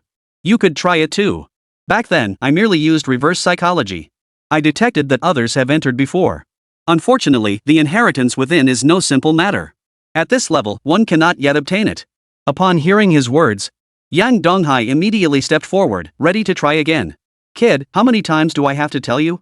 This is utterly impossible. You really shouldn't try. Upon hearing his words, the other demonic beings nodded in agreement. This secret realm was definitely not meant for them to enter. Whoever set up this restriction must have been out of their mind. Ignoring their mockery, Yang Donghai slowly placed his hand upon the seal. The next moment, his hand slowly slipped inside. The crowd fell instantly silent, staring at him in utter disbelief. Chapter 188, Defying Heaven's Strength. Even Chu Yanan's beautiful eyes widened in shock. She rushed forward urgently, how did you get in? Please tell me, I beg you. Chu Yanan no longer cared about maintaining her dignity. Her sole purpose now was simple, to survive. Only by staying alive could he continue his cultivation and gain even greater power in the future. Besides, there were still so many fascinating things in this world. He hadn't even begun to explore them all. How could he possibly die here? Sure enough, upon hearing her plea, Yang Donghai merely shook off her hand. Miss Chu, we're not that close, and we hardly know each other. Why would I tell you how to get inside? Yang Donghai merely gave a cold laugh. Upon hearing his words, Chu Yanan spoke directly, I'm willing to become your beast companion. You just became a 4th-tier beast master recently, right? I can become your beast. You haven't acquired a new beast yet, have you? It seemed Chu Yanran had already investigated his background thoroughly. She even knew about his beastmaster status, though she remained unaware of his exact rank. Did you investigate me? Chu Yanan didn't bother to consider whether Yang Donghai was angry or not. Given the current situation, this was her only chance to enter this small world. No matter what, she wouldn't give up. My identity is that of the current Demon Emperor's daughter, the Dragon Emperor's youngest daughter, and also the 7th princess of the Dragon Clan. However, my body has developed a complication that requires me to enter. If you can get me inside, I'm willing to become your beast tamer. Princess. The other demonic geniuses listened in utter disbelief. Could their princess truly be offering to become someone else's beast companion? They couldn't accept this and immediately tried to stop her. Look at these demon beasts' reactions. How could I possibly make their princess my mount? Then you demon clans can find a way to kill me later. How about that? Xu Yanran extended her hand, and in the next instant, a blood-red contract appeared before her. This is a master's servant contract. Should the master perish in battle, I shall die alongside them. Yang Donghai could tell she was genuinely desperate now. Except for newly born beasts, mid-journey beasts like this one couldn't possibly sign a master's servant contract. After all, they too feared their master, the beast tamer, might perish in an accident. Don't look at me like that. As long as I can protect you, I'll live out my natural life. After all, the human race doesn't have a long lifespan to begin with. When the time comes, if you die of old age not in battle, the master's servant contract will persist even after your passing. A dragon's lifespan is vast, but a mere century is but a blink for us. Yang Donghai's lips twitched at his words. He certainly knew how to talk. Just try not to say that again in the future. He sighed helplessly. Fine. We'll make a contract. I can take you in just you. Bro, that's not cool. You're bringing a demon clan member in? We're your own people, at least. How about letting us come too? At this point, everyone's eyes lit up with excitement. After all, getting inside was undoubtedly a good thing.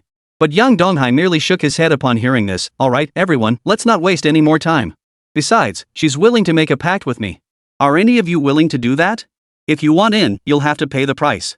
There are other opportunities waiting for you. Don't waste your time here. Sure enough, after hearing his words, everyone sighed helplessly. It was the only option left. To ask them to hand over treasures? They had no idea what lay within this secret realm. Demanding they give something away felt downright presumptuous.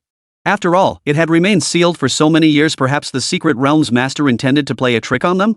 Thus, the other humans departed, each carrying a hint of displeasure. The demonic race waited at the entrance. Although the princess had formed a contract with a human, their primary duty remained to stay behind and protect her. If anything happened to her, they'd be the ones to suffer the consequences. After everything was settled, Yang Donghai finally used telepathy to tell her how to enter the secret realm. Upon hearing this, Xu Yanan's eyes widened in disbelief at the revelation. You mean it's true? It's that simple?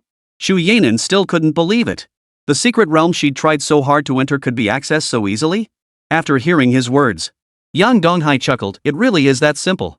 I stumbled upon this information by pure chance, pure luck, pure luck. Xu Yanan refused to believe such incredible luck existed in this world. She simply couldn't accept it. Following Yang Donghai's instructions, she finally managed to enter. Yang Donghai followed her inside. The moment they appeared inside the miniature world, the scene before them was utterly astonishing. It resembled a vast cavern, with not a single glimmer of light above. As Yang Donghai activated the named collision device, they gazed upon the surrounding landscape strewn with countless white bones. The bones were shattered beyond recognition. It must have been caused by an unexpected battle that shattered them completely. What kind of battle could have reduced their bones to this state? And there were many of them. It seemed many humans had found a way in. Unfortunately, none had ultimately escaped their fate. And they died so uniformly. Could there be some danger here? Before he could speak, Xu Yanan had already readied herself for battle, scanning the surroundings with tense vigilance. Looks like there are plenty of dangers here. Yang Donghai sighed helplessly. First, they needed to assess their surroundings. Kid, snap out of it. While Yang Donghai was still pondering, fortunately, the Dragon Emperor suddenly shouted a warning. Without hesitation, he summoned the Dune Beetle to envelop himself. The next instant, a terrifying force hurled him backward. Damn it! Yang Donghai! Xu Yanan rushed over in a panic. Only then did the two of them see a hybrid western dragon looming overhead. Hard scales covered its entire body, the black scales emitting a faint glow, while its wings were as sharp as blades. Its power was easily at least 6th tier. No wonder all those geniuses perished at the very start. With such a guardian beast guarding the inner sanctum, no one could possibly survive. How could such a powerful dragon exist?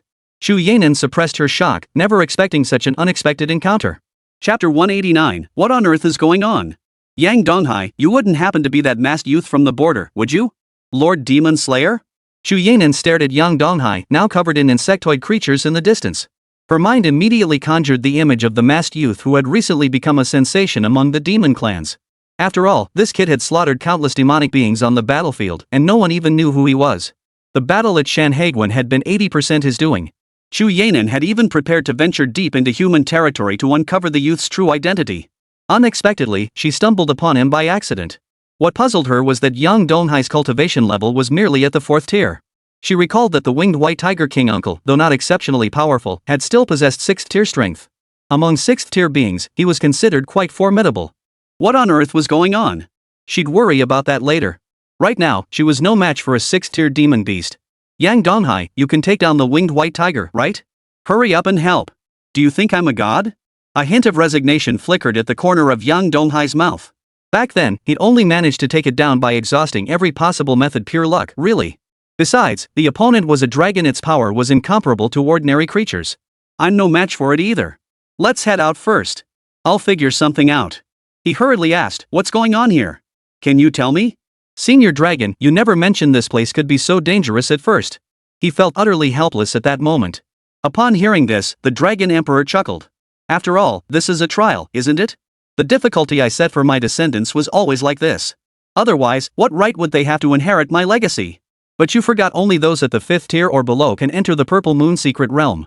If it were just a standard 6th tier challenge, I could accept it. But look at the level of this one. After hearing his words, the Dragon Emperor fell silent for a moment. It was true that the Dragon Clan possessed exceptional strength even among peers of the same tier. As the master of the Mystic Cat, I trust you. With those words, the Dragon Emperor fell silent. This is a total setup. Yang Donghai now felt even more exasperated. Though helpless, he could only proceed this way for now. He pushed himself to flee as quickly as possible. Fortunately, Chu Yanan's speed matched his own, and she too was accelerating relentlessly. The dragon pursuing them was immensely powerful, but its speed was clearly its weakness. Have you figured out a way? Chu Yanan felt her body growing hotter by the second. Given the current situation, it should be fine. After hearing his question, Yang Donghai could only shake his head helplessly. There's no way we can do that. Run. Otherwise, we'll have to eliminate them by any means necessary. My insect forces suffered heavy losses in the previous battle. As the princess of the demon clan, can't you handle them? Chu Yanan shook her head as well. If I could, I wouldn't have asked you. I don't know why this is happening either. Though I carry the aura of both dragonkind and royalty, I still couldn't make them cease their attack. After all, this was set up by the Dragon Emperor himself. The current strength of the demon clan pales in comparison to that of the Dragon Emperor in his prime. How could such a faint trace of aura possibly subdue the Dragon clan? Yang Donghai pondered this in his mind. He immediately fled at top speed. The two fled through the winding caverns, their luck holding out until they truly escaped unscathed. Good heavens, that thing shouldn't be able to catch up anytime soon. He breathed a sigh of relief. It was truly a relief. But Chu Yanan's condition seemed off. Not only was her face flushed, even her fair skin was turning crimson. What on earth was happening? Yang Donghai, I sense what I need is nearby, and the bloodline power within me is growing increasingly hot. I'm afraid I'll need you to carry me. Chu Yanan's pretty face flushed slightly. The Dragon Emperor chuckled. You're quite the ladies' man, aren't you? This young lady is quite the looker, no wonder you're so popular with the ladies. Yang Donghai's mouth twitched. He really knew how to joke around. Only he could crack a joke like that in such a dangerous moment. He couldn't help but feel a surge of admiration. He could only activate the insectoid space and carve out an independent chamber within it. When he looked inside the space, his mouth fell open. Xian Mao. When did this place undergo such a drastic change? He stared at the patch of green that had suddenly appeared in another section. One area was already occupied by the Void Queen. This area was packed with the insectoid race, and they seemed to possess a territorial instinct, refusing to venture elsewhere. As for Xuan Mao's side, all the manipulated souls stood motionless in another section. The newly added area was a grassland, not much different from the small world he had visited last time. Particularly striking was the towering tree stretching endlessly into the distance, its crystal coffin embedded precisely at its center, radiating a genuine glow. I'm not sure. This sword's origins are no simple matter. It changed like this after entering the insectoid realm. Even Xianmao was at a loss to explain what had happened. Yang Donghai could only nod in acknowledgement. Now wasn't the time to dwell on such matters. With the Void Mother Bug and the Xian Cat present in the space, there was no threat to him. Let this sword do whatever it will. After arranging for Chu Yanan to enter his space, only then did he begin exploring this miniature world. He couldn't even sense anything. The Dragon Clan's aura was simply too overwhelming here. No matter where he went, the Dragon Clan's aura was ever present. He could only proceed cautiously, relying on instinct. Soon, he found himself back in that immense cavern. His earlier escape had been too sudden, he hadn't found any of the opportunities he'd been seeking. This time, he began searching diligently. The dragon shouldn't return for a while. He searched meticulously and finally spotted glittering jewels in a corner. The light emanating from these treasures revealed the source of the cave's illumination.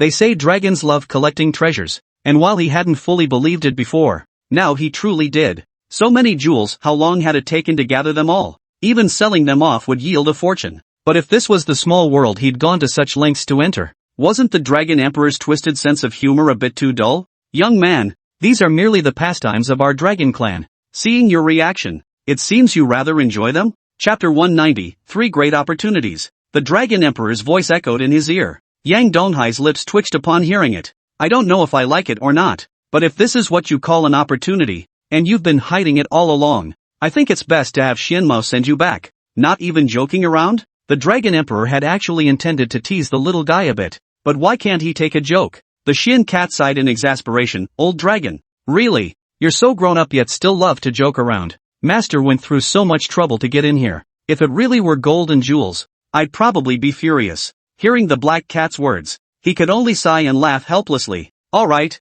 I won't joke anymore. You go straight in and see if there's anything inside. There are other legacies within this small world, but this is one of the 3 main ones. Yang Donghai nodded. Then he began searching. Finally, amidst the gold, silver, and jewels, they found what they were looking for. It was a massive dragon egg adorned with gold coin patterns. The egg size was nearly comparable to Yang Donghai's own body. The aura emanating from it suggested this egg was likely of a high grade. But after all these years, their inheritance was actually an egg? How sudden. This is one of the legacies of the small world, but I placed a restriction on it. Unless someone obtains the inheritance, this egg will never hatch. Plus, it requires absorbing gold and jewels to sustain its power. It couldn't have perished all these years. I never imagined it would absorb so much. I distinctly recall gathering every jewel from the entire dragon clan and placing them here. Now less than 1% remains. If we hadn't come, who knows how long it would have taken before this egg truly perished. The Dragon Emperor seemed utterly unconcerned.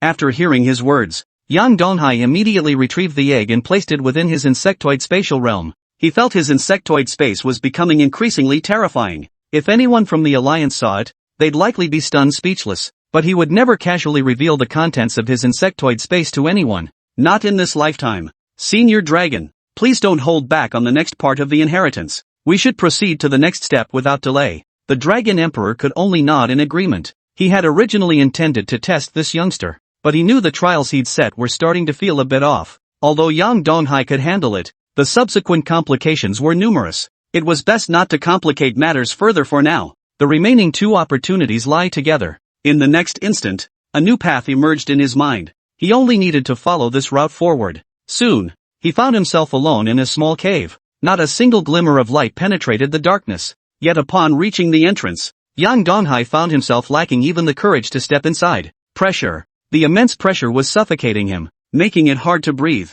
What on earth was going on? Deep shock gripped his heart, and he could scarcely believe his own eyes. Just as he was startled, the Dragon Emperor chuckled. Young man, it seems you still need some training. This is the dragon blood pool left behind by our dragon clan in ancient times. Any dragon destined to perish would enter it directly, releasing the essence of their entire being into this pool. What do you think? Yang Donghai listened and then felt it for himself. Incredibly powerful. The dragons of that era were truly formidable. He knew full well that this was only because so many years had passed. He dared not imagine what terrifying heights this blood pool might reach if its cultivation continued uninterrupted. Go in. You need to absorb the power here to strengthen your body. If you can't absorb it, just let it enter your space directly. Your space is formidable. Logically, it should be no different from an ordinary beast taming space now. But now, to me, it's not just a beast taming space at all, it's practically a miniature world. It's truly terrifying. After hearing his words, Yang Donghai had long sensed something peculiar about his insectoid space. When the Void Queen was present, he hadn't noticed anything unusual. But now he had noticed. Its adaptability was downright bizarre. It was genuinely surprising. I'll go in first. Once I've absorbed it, I'll place the blood pool into the space when the time comes. With that, Yang Donghai stepped directly into the cave. As he stepped into the blood pool, a searing pain erupted throughout his entire body, nearly making him cry out. The power violently drilled into his body, leaving him no chance to react. Had it not been for the Dragon Emperor's voice echoing relentlessly in his mind, he might have collapsed unconscious. Kid, you must hold on. Hold on. Yang Donghai stood at the edge of the blood pool. The further inward one went, the more terrifying the power became. His current strength could barely withstand such an assault, yet he could distinctly feel his body being tempered into ever greater strength. Even the Void Mother Worm itself radiated an increasingly formidable aura. The strength of the insectoid creatures produced during this period had also grown increasingly formidable, leaving him in awe. It seemed this opportunity held significant benefits for him. A full day and night passed in this manner. Yang Donghai slowly opened his eyes. Standing at the edge of the blood pool, he felt the power coursing through his body. His innate strength had at least doubled compared to before. This truly revealed just how terrifying the blood pool truly was. Now he needed to store this thing within the insectoid space. As the insectoid space opened, the blood pool was instantly absorbed into it. As the liquid vanished, Yang Donghai finally saw the other inheritance. He stared at the object before him in utter shock, his mind reeling with disbelief. What on earth is going on? He looked down at the bottom of the blood pool, where countless white bones lay scattered, all dragon bones. Dragon bones fetched astronomical prices within the alliance. Yet here they lay scattered like a wholesale market. But that wasn't all. In the very center, he spotted a gun lying there, the Dragon Emperor's spear. It's been a long time. This is the royal artifact of the demon race. On par with that sword inside your insectoid spatial realm. It was once my weapon. To have it lie here all these years. It's been through a lot. Young man, I can't help you with this. To claim this treasure, it must acknowledge you personally. It possesses its own consciousness. So, you'll have to try your best. With that, the Dragon Emperor fell silent. Chapter 191, The Conflicting Contract. Fine, I'll do it myself. Yang Donghai hadn't counted on the Dragon Emperor's help anyway. He walked toward the Dragon Emperor's spear. As he drew nearer, a crushing weight settled upon him, making it difficult to breathe. It was truly terrifying. He couldn't help but marvel inwardly. By the time he was about 70 meters from the Dragon Emperor's spear, he was practically on his knees. His body creaked under the immense pressure. At this moment, Yang Donghai could think of no way to get any closer. His strength could only take him this far. Elder Dragon, are you joking with me? If I keep going forward, I'll die. Even the spear itself remained out of reach, a clear sign his current strength was insufficient. Naturally you cannot approach. The Dragon Emperor's spear is the weapon of an emperor. How could it be so easily obtained? Upon hearing his words, Yang Donghai knew instantly that the Dragon Emperor was toying with him again. So what do we do now? No sooner had Yang Donghai finished speaking than the Dragon Emperor's spear soared into the air. Boy, open the insectoid space. I'll send the Dragon Emperor's spear straight in. When you're worthy enough to wield it in the future, you can try again. Yang Donghai promptly obeyed and opened the insectoid realm. The next moment, the dragon bones here flew into the insectoid realm along with it. Thus, the opportunity within this miniature world had been taken. As for what remained, it meant little to him, so he decided to leave it for Chu Yanin instead. Having secured the opportunity, he once again brought Chu Yanin out. Chu Yanin felt much better now, but she frowned. Yang Donghai, did you take the opportunity away? Gazing at the enormous pit before them, she knew something precious must have been buried there. After all, the terrifying power still coursed through her body. Now that the craving had vanished, it was obvious without thinking Yang Donghai must have taken it. Could you please give me the opportunity? You're my master now, aren't you? He looked at Yang Donghai pitifully. If he refused, she had come here at all costs precisely for this opportunity. What if Yang Donghai had taken it? Upon hearing this, Yang Donghai smiled and produced a bottle. It contained the liquid from earlier. Sure enough, the moment the liquid appeared, Chu Yanran nearly collapsed to her knees. Her eyes burned with longing. You just need to keep this with you. Normally, you can drip it onto the mountain to absorb it. Can't I just drink it directly? Chu Yanin's question made Yang Donghai's mouth twitch slightly, unsure how to explain. After all, he knew full well, this substance was meant for bathing, though drinking it wasn't inherently harmful. It's just that he felt it wasn't entirely clean. Just trust me on this. Don't waste any more time. This will ease your physical condition. There are still many opportunities here, see how much you can take. I'll wait for you. Chu Yanin remained motionless, her gaze fixed solemnly on the deep pit before her. After a long moment, she finally asked, So, Yang Donghai, you're saying this entire pit is filled with this stuff?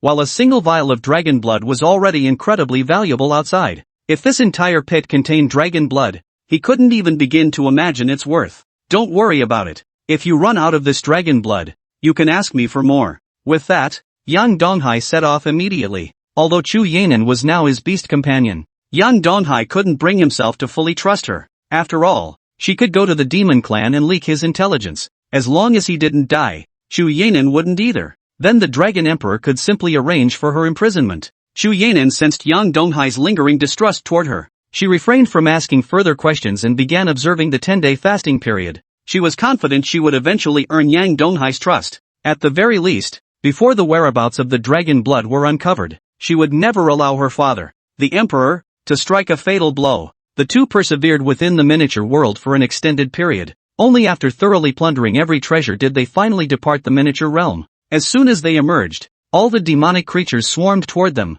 Princess, you're out already? Indeed. Did you not find any danger inside? I told you. Your actions were far too impulsive. To become a beast tamer for a human, what if His Majesty finds out? The demonic geniuses chattered away, each chiming in with their own opinions. After hearing their words, Chu Yanin merely waved her hand impatiently. It's not like you're the ones who became beast tamers. This matter doesn't concern you all that much. If father asks, I'll explain it to him myself. Chu Yanin waved them off again. You don't need to wait for me. You should leave now. After all, given the current situation, she was now Yang Donghai's beast tamer. Naturally, she couldn't just leave at will. We, the demon beast prodigies, hesitated, unsure what to do. Yang Donghai chuckled. No, you should stay with them. I still have matters to attend to. Once you've settled matters with your father the emperor, you can decide then if you wish to join me. After all, you know my status now. It probably won't be good for you to stay by my side. Upon hearing his words, even Chu Yenran couldn't help but frown.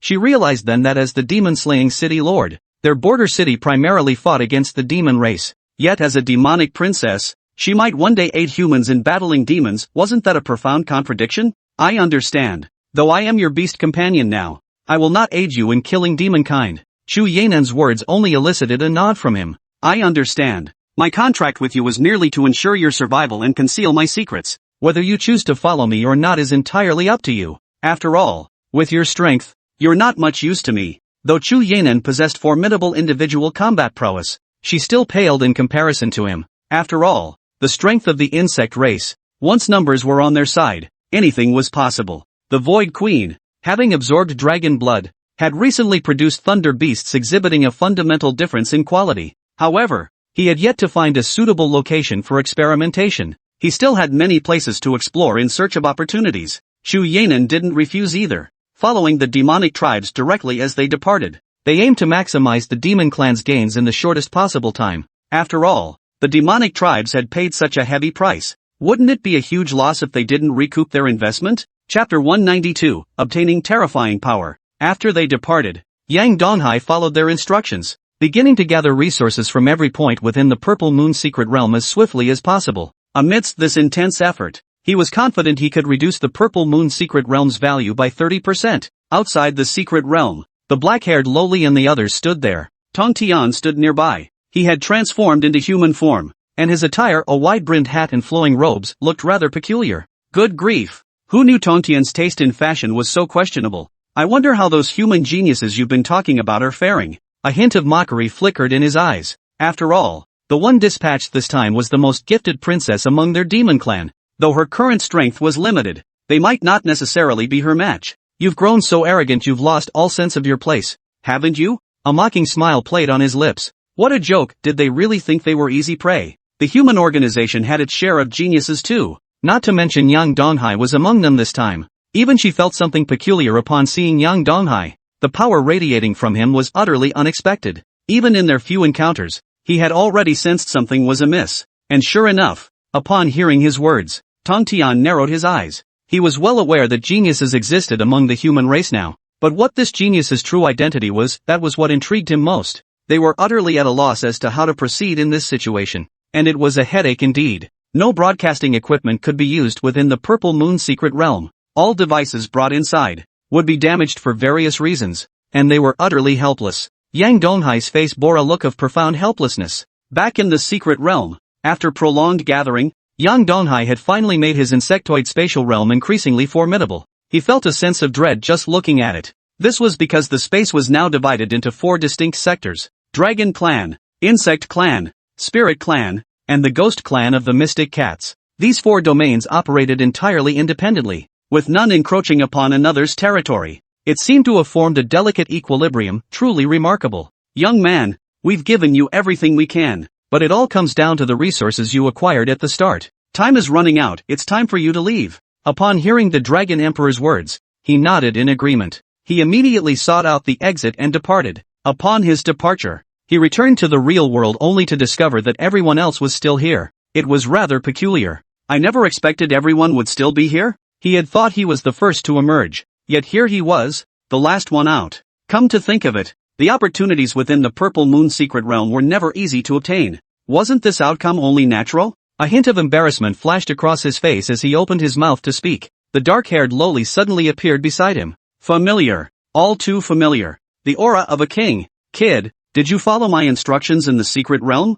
Truthfully, his knowledge of the secret realm was merely superficial at best. As for what kind of legacy truly lay within the secret realm, even he himself wasn't entirely sure, and that was precisely what made him feel helpless. Over the years, he had taken an interest in many individuals. Most who entered the Purple Moon secret realm never emerged alive. Even those who managed to emerge alive and successful ultimately gained only insignificant opportunities in the end. But this time, this was unmistakably the aura of the Elven royal family. Could this young man have truly succeeded? His eyes shone brightly. If this were true, their spirit clan might just be able to revive. The collapse of the spirit clan back then had been far too sudden. No one had time to react. Follow me. Young Donghai could sense the dark-haired girl's urgency. She didn't even give him a chance to explain. At that very moment, Tong Tian beside them suddenly erupted with a terrifying aura, and it was aimed squarely at young Donghai. Kid, it's you, isn't it? He had just heard their princess choose to sign a contract with a human. If that dragon emperor found out, he'd be in big trouble. He wouldn't be killed, but making him pay a price was entirely possible, and he certainly didn't want to die. Sure enough, upon hearing his words, young Donghai knew the inevitable had finally arrived. Sigh, Tong Tian, haven't you gotten a bit too arrogant? This is the heartland of our human alliance. After all, do you really think you, a mere titled demon beast, can run rampant here? The dark-haired girl now found her strength. His objective was straightforward, to stop the other party at all costs and prevent any unforeseen incidents. After all, young Donghai now carried the aura of their royal lineage, a presence impossible to ignore. Black Lolita, your true form lies within the borderlands. Do you truly believe your current state is a match for me? A mocking glint flashed in his eyes, just as tensions reached a boiling point. Fortunately, Chu Yanan hurried over from the side. Uncle Tong Tian, didn't I already tell you? All of this is my own choice. After all, you know my physical condition. Young Donghai is likely the only one who can resolve my condition now. I'll personally discuss this with Father Emperor, so you needn't worry too much. After hearing his words, Tong Tian opened his mouth, fully aware of the other's status. Given the current circumstances, it would likely still require the Dragon Emperor's decision. Within the demon clan, there were indeed ways to forcibly dissolve the contract. Yenran, I must take you back first. This matter requires the Dragon Emperor's decision. Chu Yenran turned her gaze toward young Donghai in the distance, as if seeking his approval. Under Tong Tian's murderous gaze, young Donghai finally nodded. Come back anytime. You know where to find me. He wasn't afraid she wouldn't return in the end. The violent power within her body. The only solution was remarkably simple. That was to find a way to obtain terrifying power. It was obvious. Given the current situation, the demonic race still hadn't found a definitive solution to this matter. Therefore, their current situation remained quite secure. Chu Yanan nodded before following Tong Tian out. Young Donghai breathed a sigh of relief. At least these people were gone. Chapter 193, Oppression.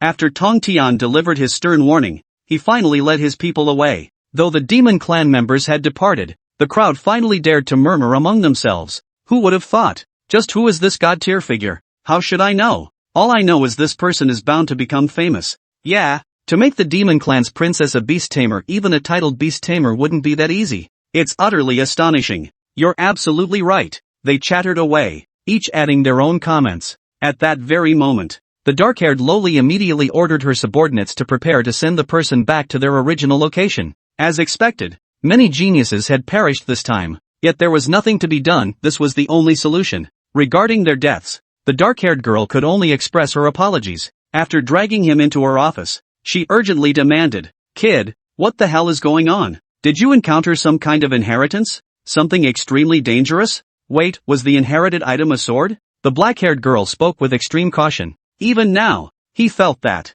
given the current situation, as long as young Donghai could confirm the whereabouts of the king's sword, even within the Purple Moon secret realm, she would find a way to retrieve it. Is this thing you speak of so important to you? Young Donghai was clearly asking a rhetorical question. He wasn't stupid. He couldn't fully trust the dark-haired girl. If he tried to seize the king's sword outright, their relationship wasn't that close to begin with. It was merely a transactional relationship based on mutual interests, so he couldn't trust anyone. Upon hearing his words, the dark-haired girl nodded firmly. You're right. This thing is truly very important to me. After hearing his words, young Donghai finally smiled. Actually, I've seen this sword before. It was in the Purple Moon secret realm, though I can't recall exactly which one. If it's that important to you, you could try searching for it. I only saw the sword myself, but there were numerous spirit clan guardians surrounding it. I didn't even get close. Sure enough, after hearing his words, in the end, the dark-haired girl merely stared at him suspiciously. Just saw the sword?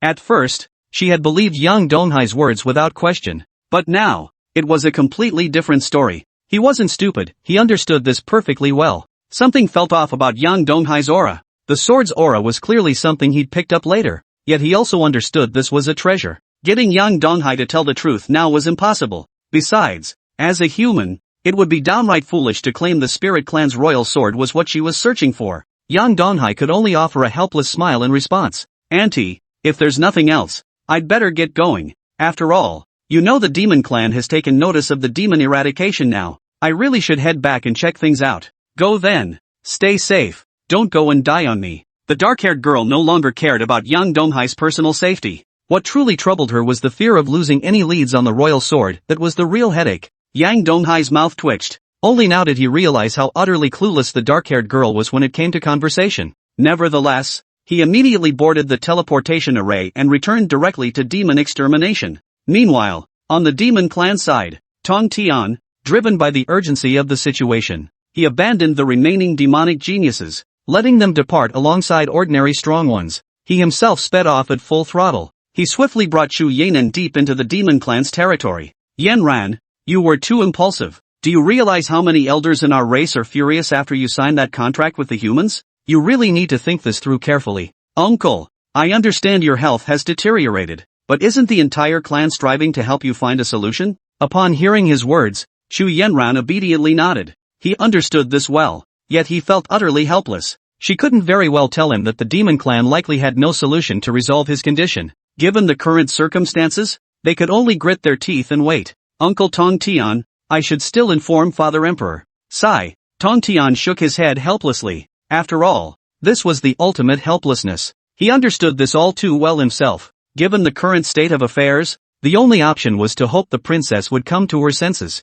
Soon they entered a hidden realm. Their royal lineage resided here. This is truly fascinating. This purple moon secret realm has surpassed my wildest expectations. Upon entering, they beheld a figure resembling a human boy, laughing heartily within the palace halls. There was no doubt about it, this was none other than their Demon Clan's Dragon Emperor. Father, Chu Yanran approached slowly, observing him with utmost caution. Even Tong Tian dared not speak after all. He had truly embarrassed the princess this time. He had essentially compromised half of the Demon Clan's dignity. How could he possibly accept that? Your Majesty, you've returned. The Dragon Emperor still wore a smile on his face. Tong Tian hastily recounted the day's events. By the time he reached the halfway point, the Dragon Emperor's smile had vanished. What? Tong Tian, did you not know this emperor has no way of knowing your every move among the human race? Yanran has made the best choice for herself. This is her decision, and we will not interfere. But what about the outside world's criticism? Tong Tian nearly rushed forward in his agitation.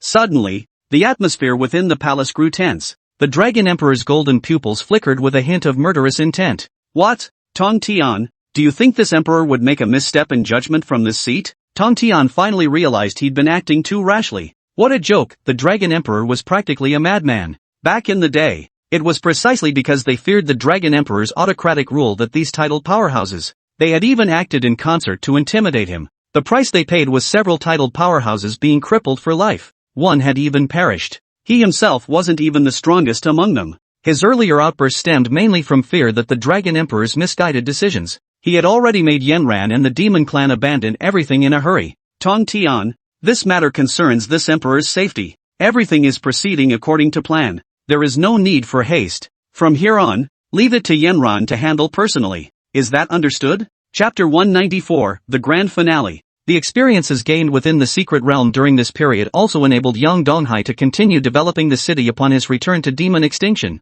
After all, following such extensive development, demon eradication now held too many breathtaking sights. No one could have imagined the city would reach such heights. Young Donghai now began deploying all insectoid forces throughout the city. With the resources obtained from the Purple Moon secret realm, there was considerable hope for the upcoming cultivation efforts. So as time ticked by, with such abundant resources at their disposal, their sole focus now was expanding the city's boundaries. What do you think? The city has developed to this extent now. I wonder if it's a good thing. Qi Dong appeared beside him. Boss, the Demon Clan's recent actions have been increasingly troublesome. I still advise you to be cautious. Upon hearing this, young Donghai nodded in agreement. He was absolutely right. Although the demon clan possessed many treasures within the Purple Moon secret realm this time, he wasn't entirely unfamiliar with dealing with them. At least based on current circumstances, their temperament seemed quite agreeable. They were worlds apart from the demons described in legends. He had initially feared their temperaments might be uncontrollable.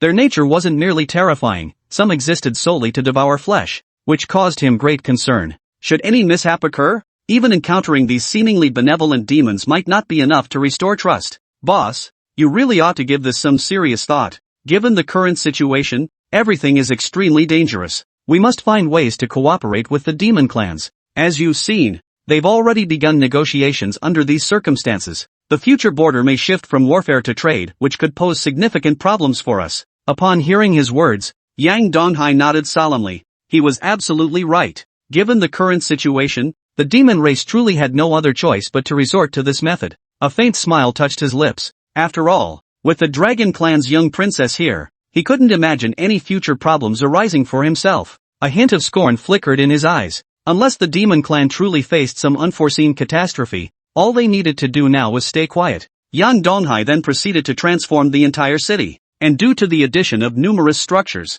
many demonic beings even began entering their world. As long as they could understand, they were quite clear. Given the current situation, these demonic beings were merely merchants. Normally, one wouldn't attack merchants as a profession, but they feared these demonic beings might cause trouble and unleash terrifying things. Therefore, every demonic being undergoes a thorough body search, and their souls must be sealed. Though this means they lose some resources, it's not a big deal. Survival is the paramount goal. A smile played at Yang Donghai's lips as he stood suspended in the sky. Even Shi Dong beside him voiced his concern. Boss, given the current situation, we really are in far too much danger. And since the powerful ones have mostly been dealt with, we should still be cautious. Upon hearing this, Yang Donghai merely gazed at his insectoid spatial realm. The interior of the insectoid space had undergone a tremendous transformation. What had once seemed like an ordinary insectoid space now held profound changes, leaving them all utterly astonished. The emergence of 4 distinct zones. This instantly transformed the insectoid space into something akin to a miniature world. They began to inspect the treasures within. Yang Donghai wore a faint smile on his lips at that moment. We shouldn't be short on these treasures anymore. That's good news, I suppose. After leaving the insectoid realm, at the border, shadowy figures flashed by, each radiating a deep aura of malevolence. Countless cities were obliterated overnight. Yang Donghai, however, remained unaware of this, nor did he need to worry too much. Given Qi Dong's intelligence network, it made little difference. Thus, the demon extermination campaign drew the attention of the entire alliance. The primary reason was the sheer diversity of structures within the cities. Moreover, there were far too many powerful individuals. With their assistance, the future held complete security for them. The border city, once feared by all, had now transformed into a completely safe haven, bringing immense joy to everyone. Within demon eradication, this was undoubtedly a positive development. It was undoubtedly a positive development. Most of them were refugees before, but now they're in high demand.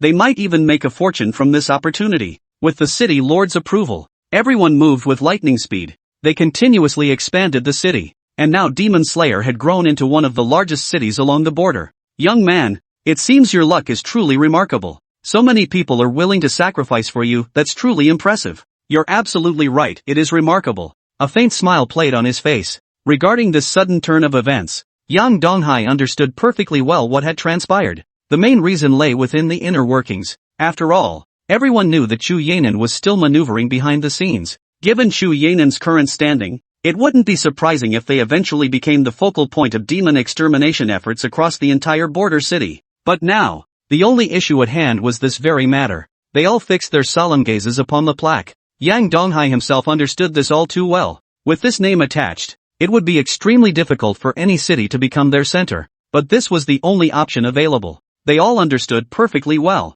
For the demonic race, this name was practically tantamount to a direct provocation. Even so, there was no other choice. Young man, if you're still undecided, I think you should reconsider. You really need to be cautious. After all, you can see for yourself. Demon extermination is the future's core mission. Wouldn't it be a shame to lose such a precious opportunity over a mere name? After hearing Senior Li Guang's words, Yang Donghai pondered deeply, but ultimately shook his head. Senior Li, I know you mean well, but I understand demon extermination is demon extermination. With that, Yang Donghai set off immediately. He was actually more curious about the true nature of his system. He arrived alone at a vast open field. This place held too many memories. He released all his insectoid creatures. He never imagined so many years had passed. How long had it been? He felt as though an eternity had passed. Though these insects seemed devoid of independent thought, he understood them profoundly. They undoubtedly harbored feelings toward him. It seemed the upcoming battle would require caution.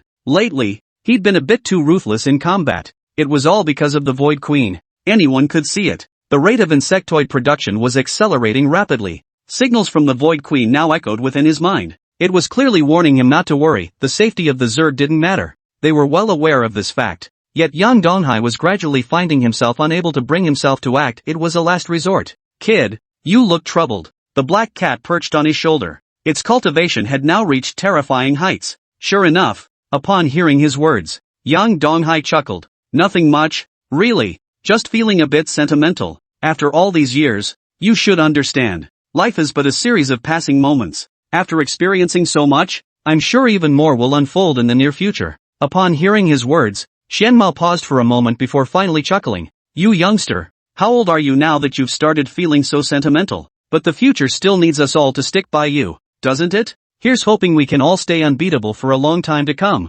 Xianmao was actually more curious about the Void Mother bug, though its own status was terrifying enough. It was the first time it had ever encountered such a bizarre creature as the Void Mother worm. The mere fact that it could continuously produce offspring by consuming food was already an utterly extraordinary ability. After hearing his words, Yang Donghai merely nodded. He believed that in the near future, everyone would become legendary figures within the alliance. And so it was. 3 years passed, time flew by, and the scale of demon extermination grew ever larger. Sharing Yang Donghai's vision, the city ultimately retained its name, regardless of anyone's objections. Though many voiced opposition, and even demonic beings came to cause trouble, there was nothing to be done. They all understood perfectly well. With a powerhouse like Li Guang within the city, they truly had no recourse. This situation caused him considerable headaches. As expected, Yang Donghai's strength continued to grow. His power had undergone a leap forward. The demonic tribes now approached them with extreme caution. Even the dungeon beetles on the city walls underwent significant changes.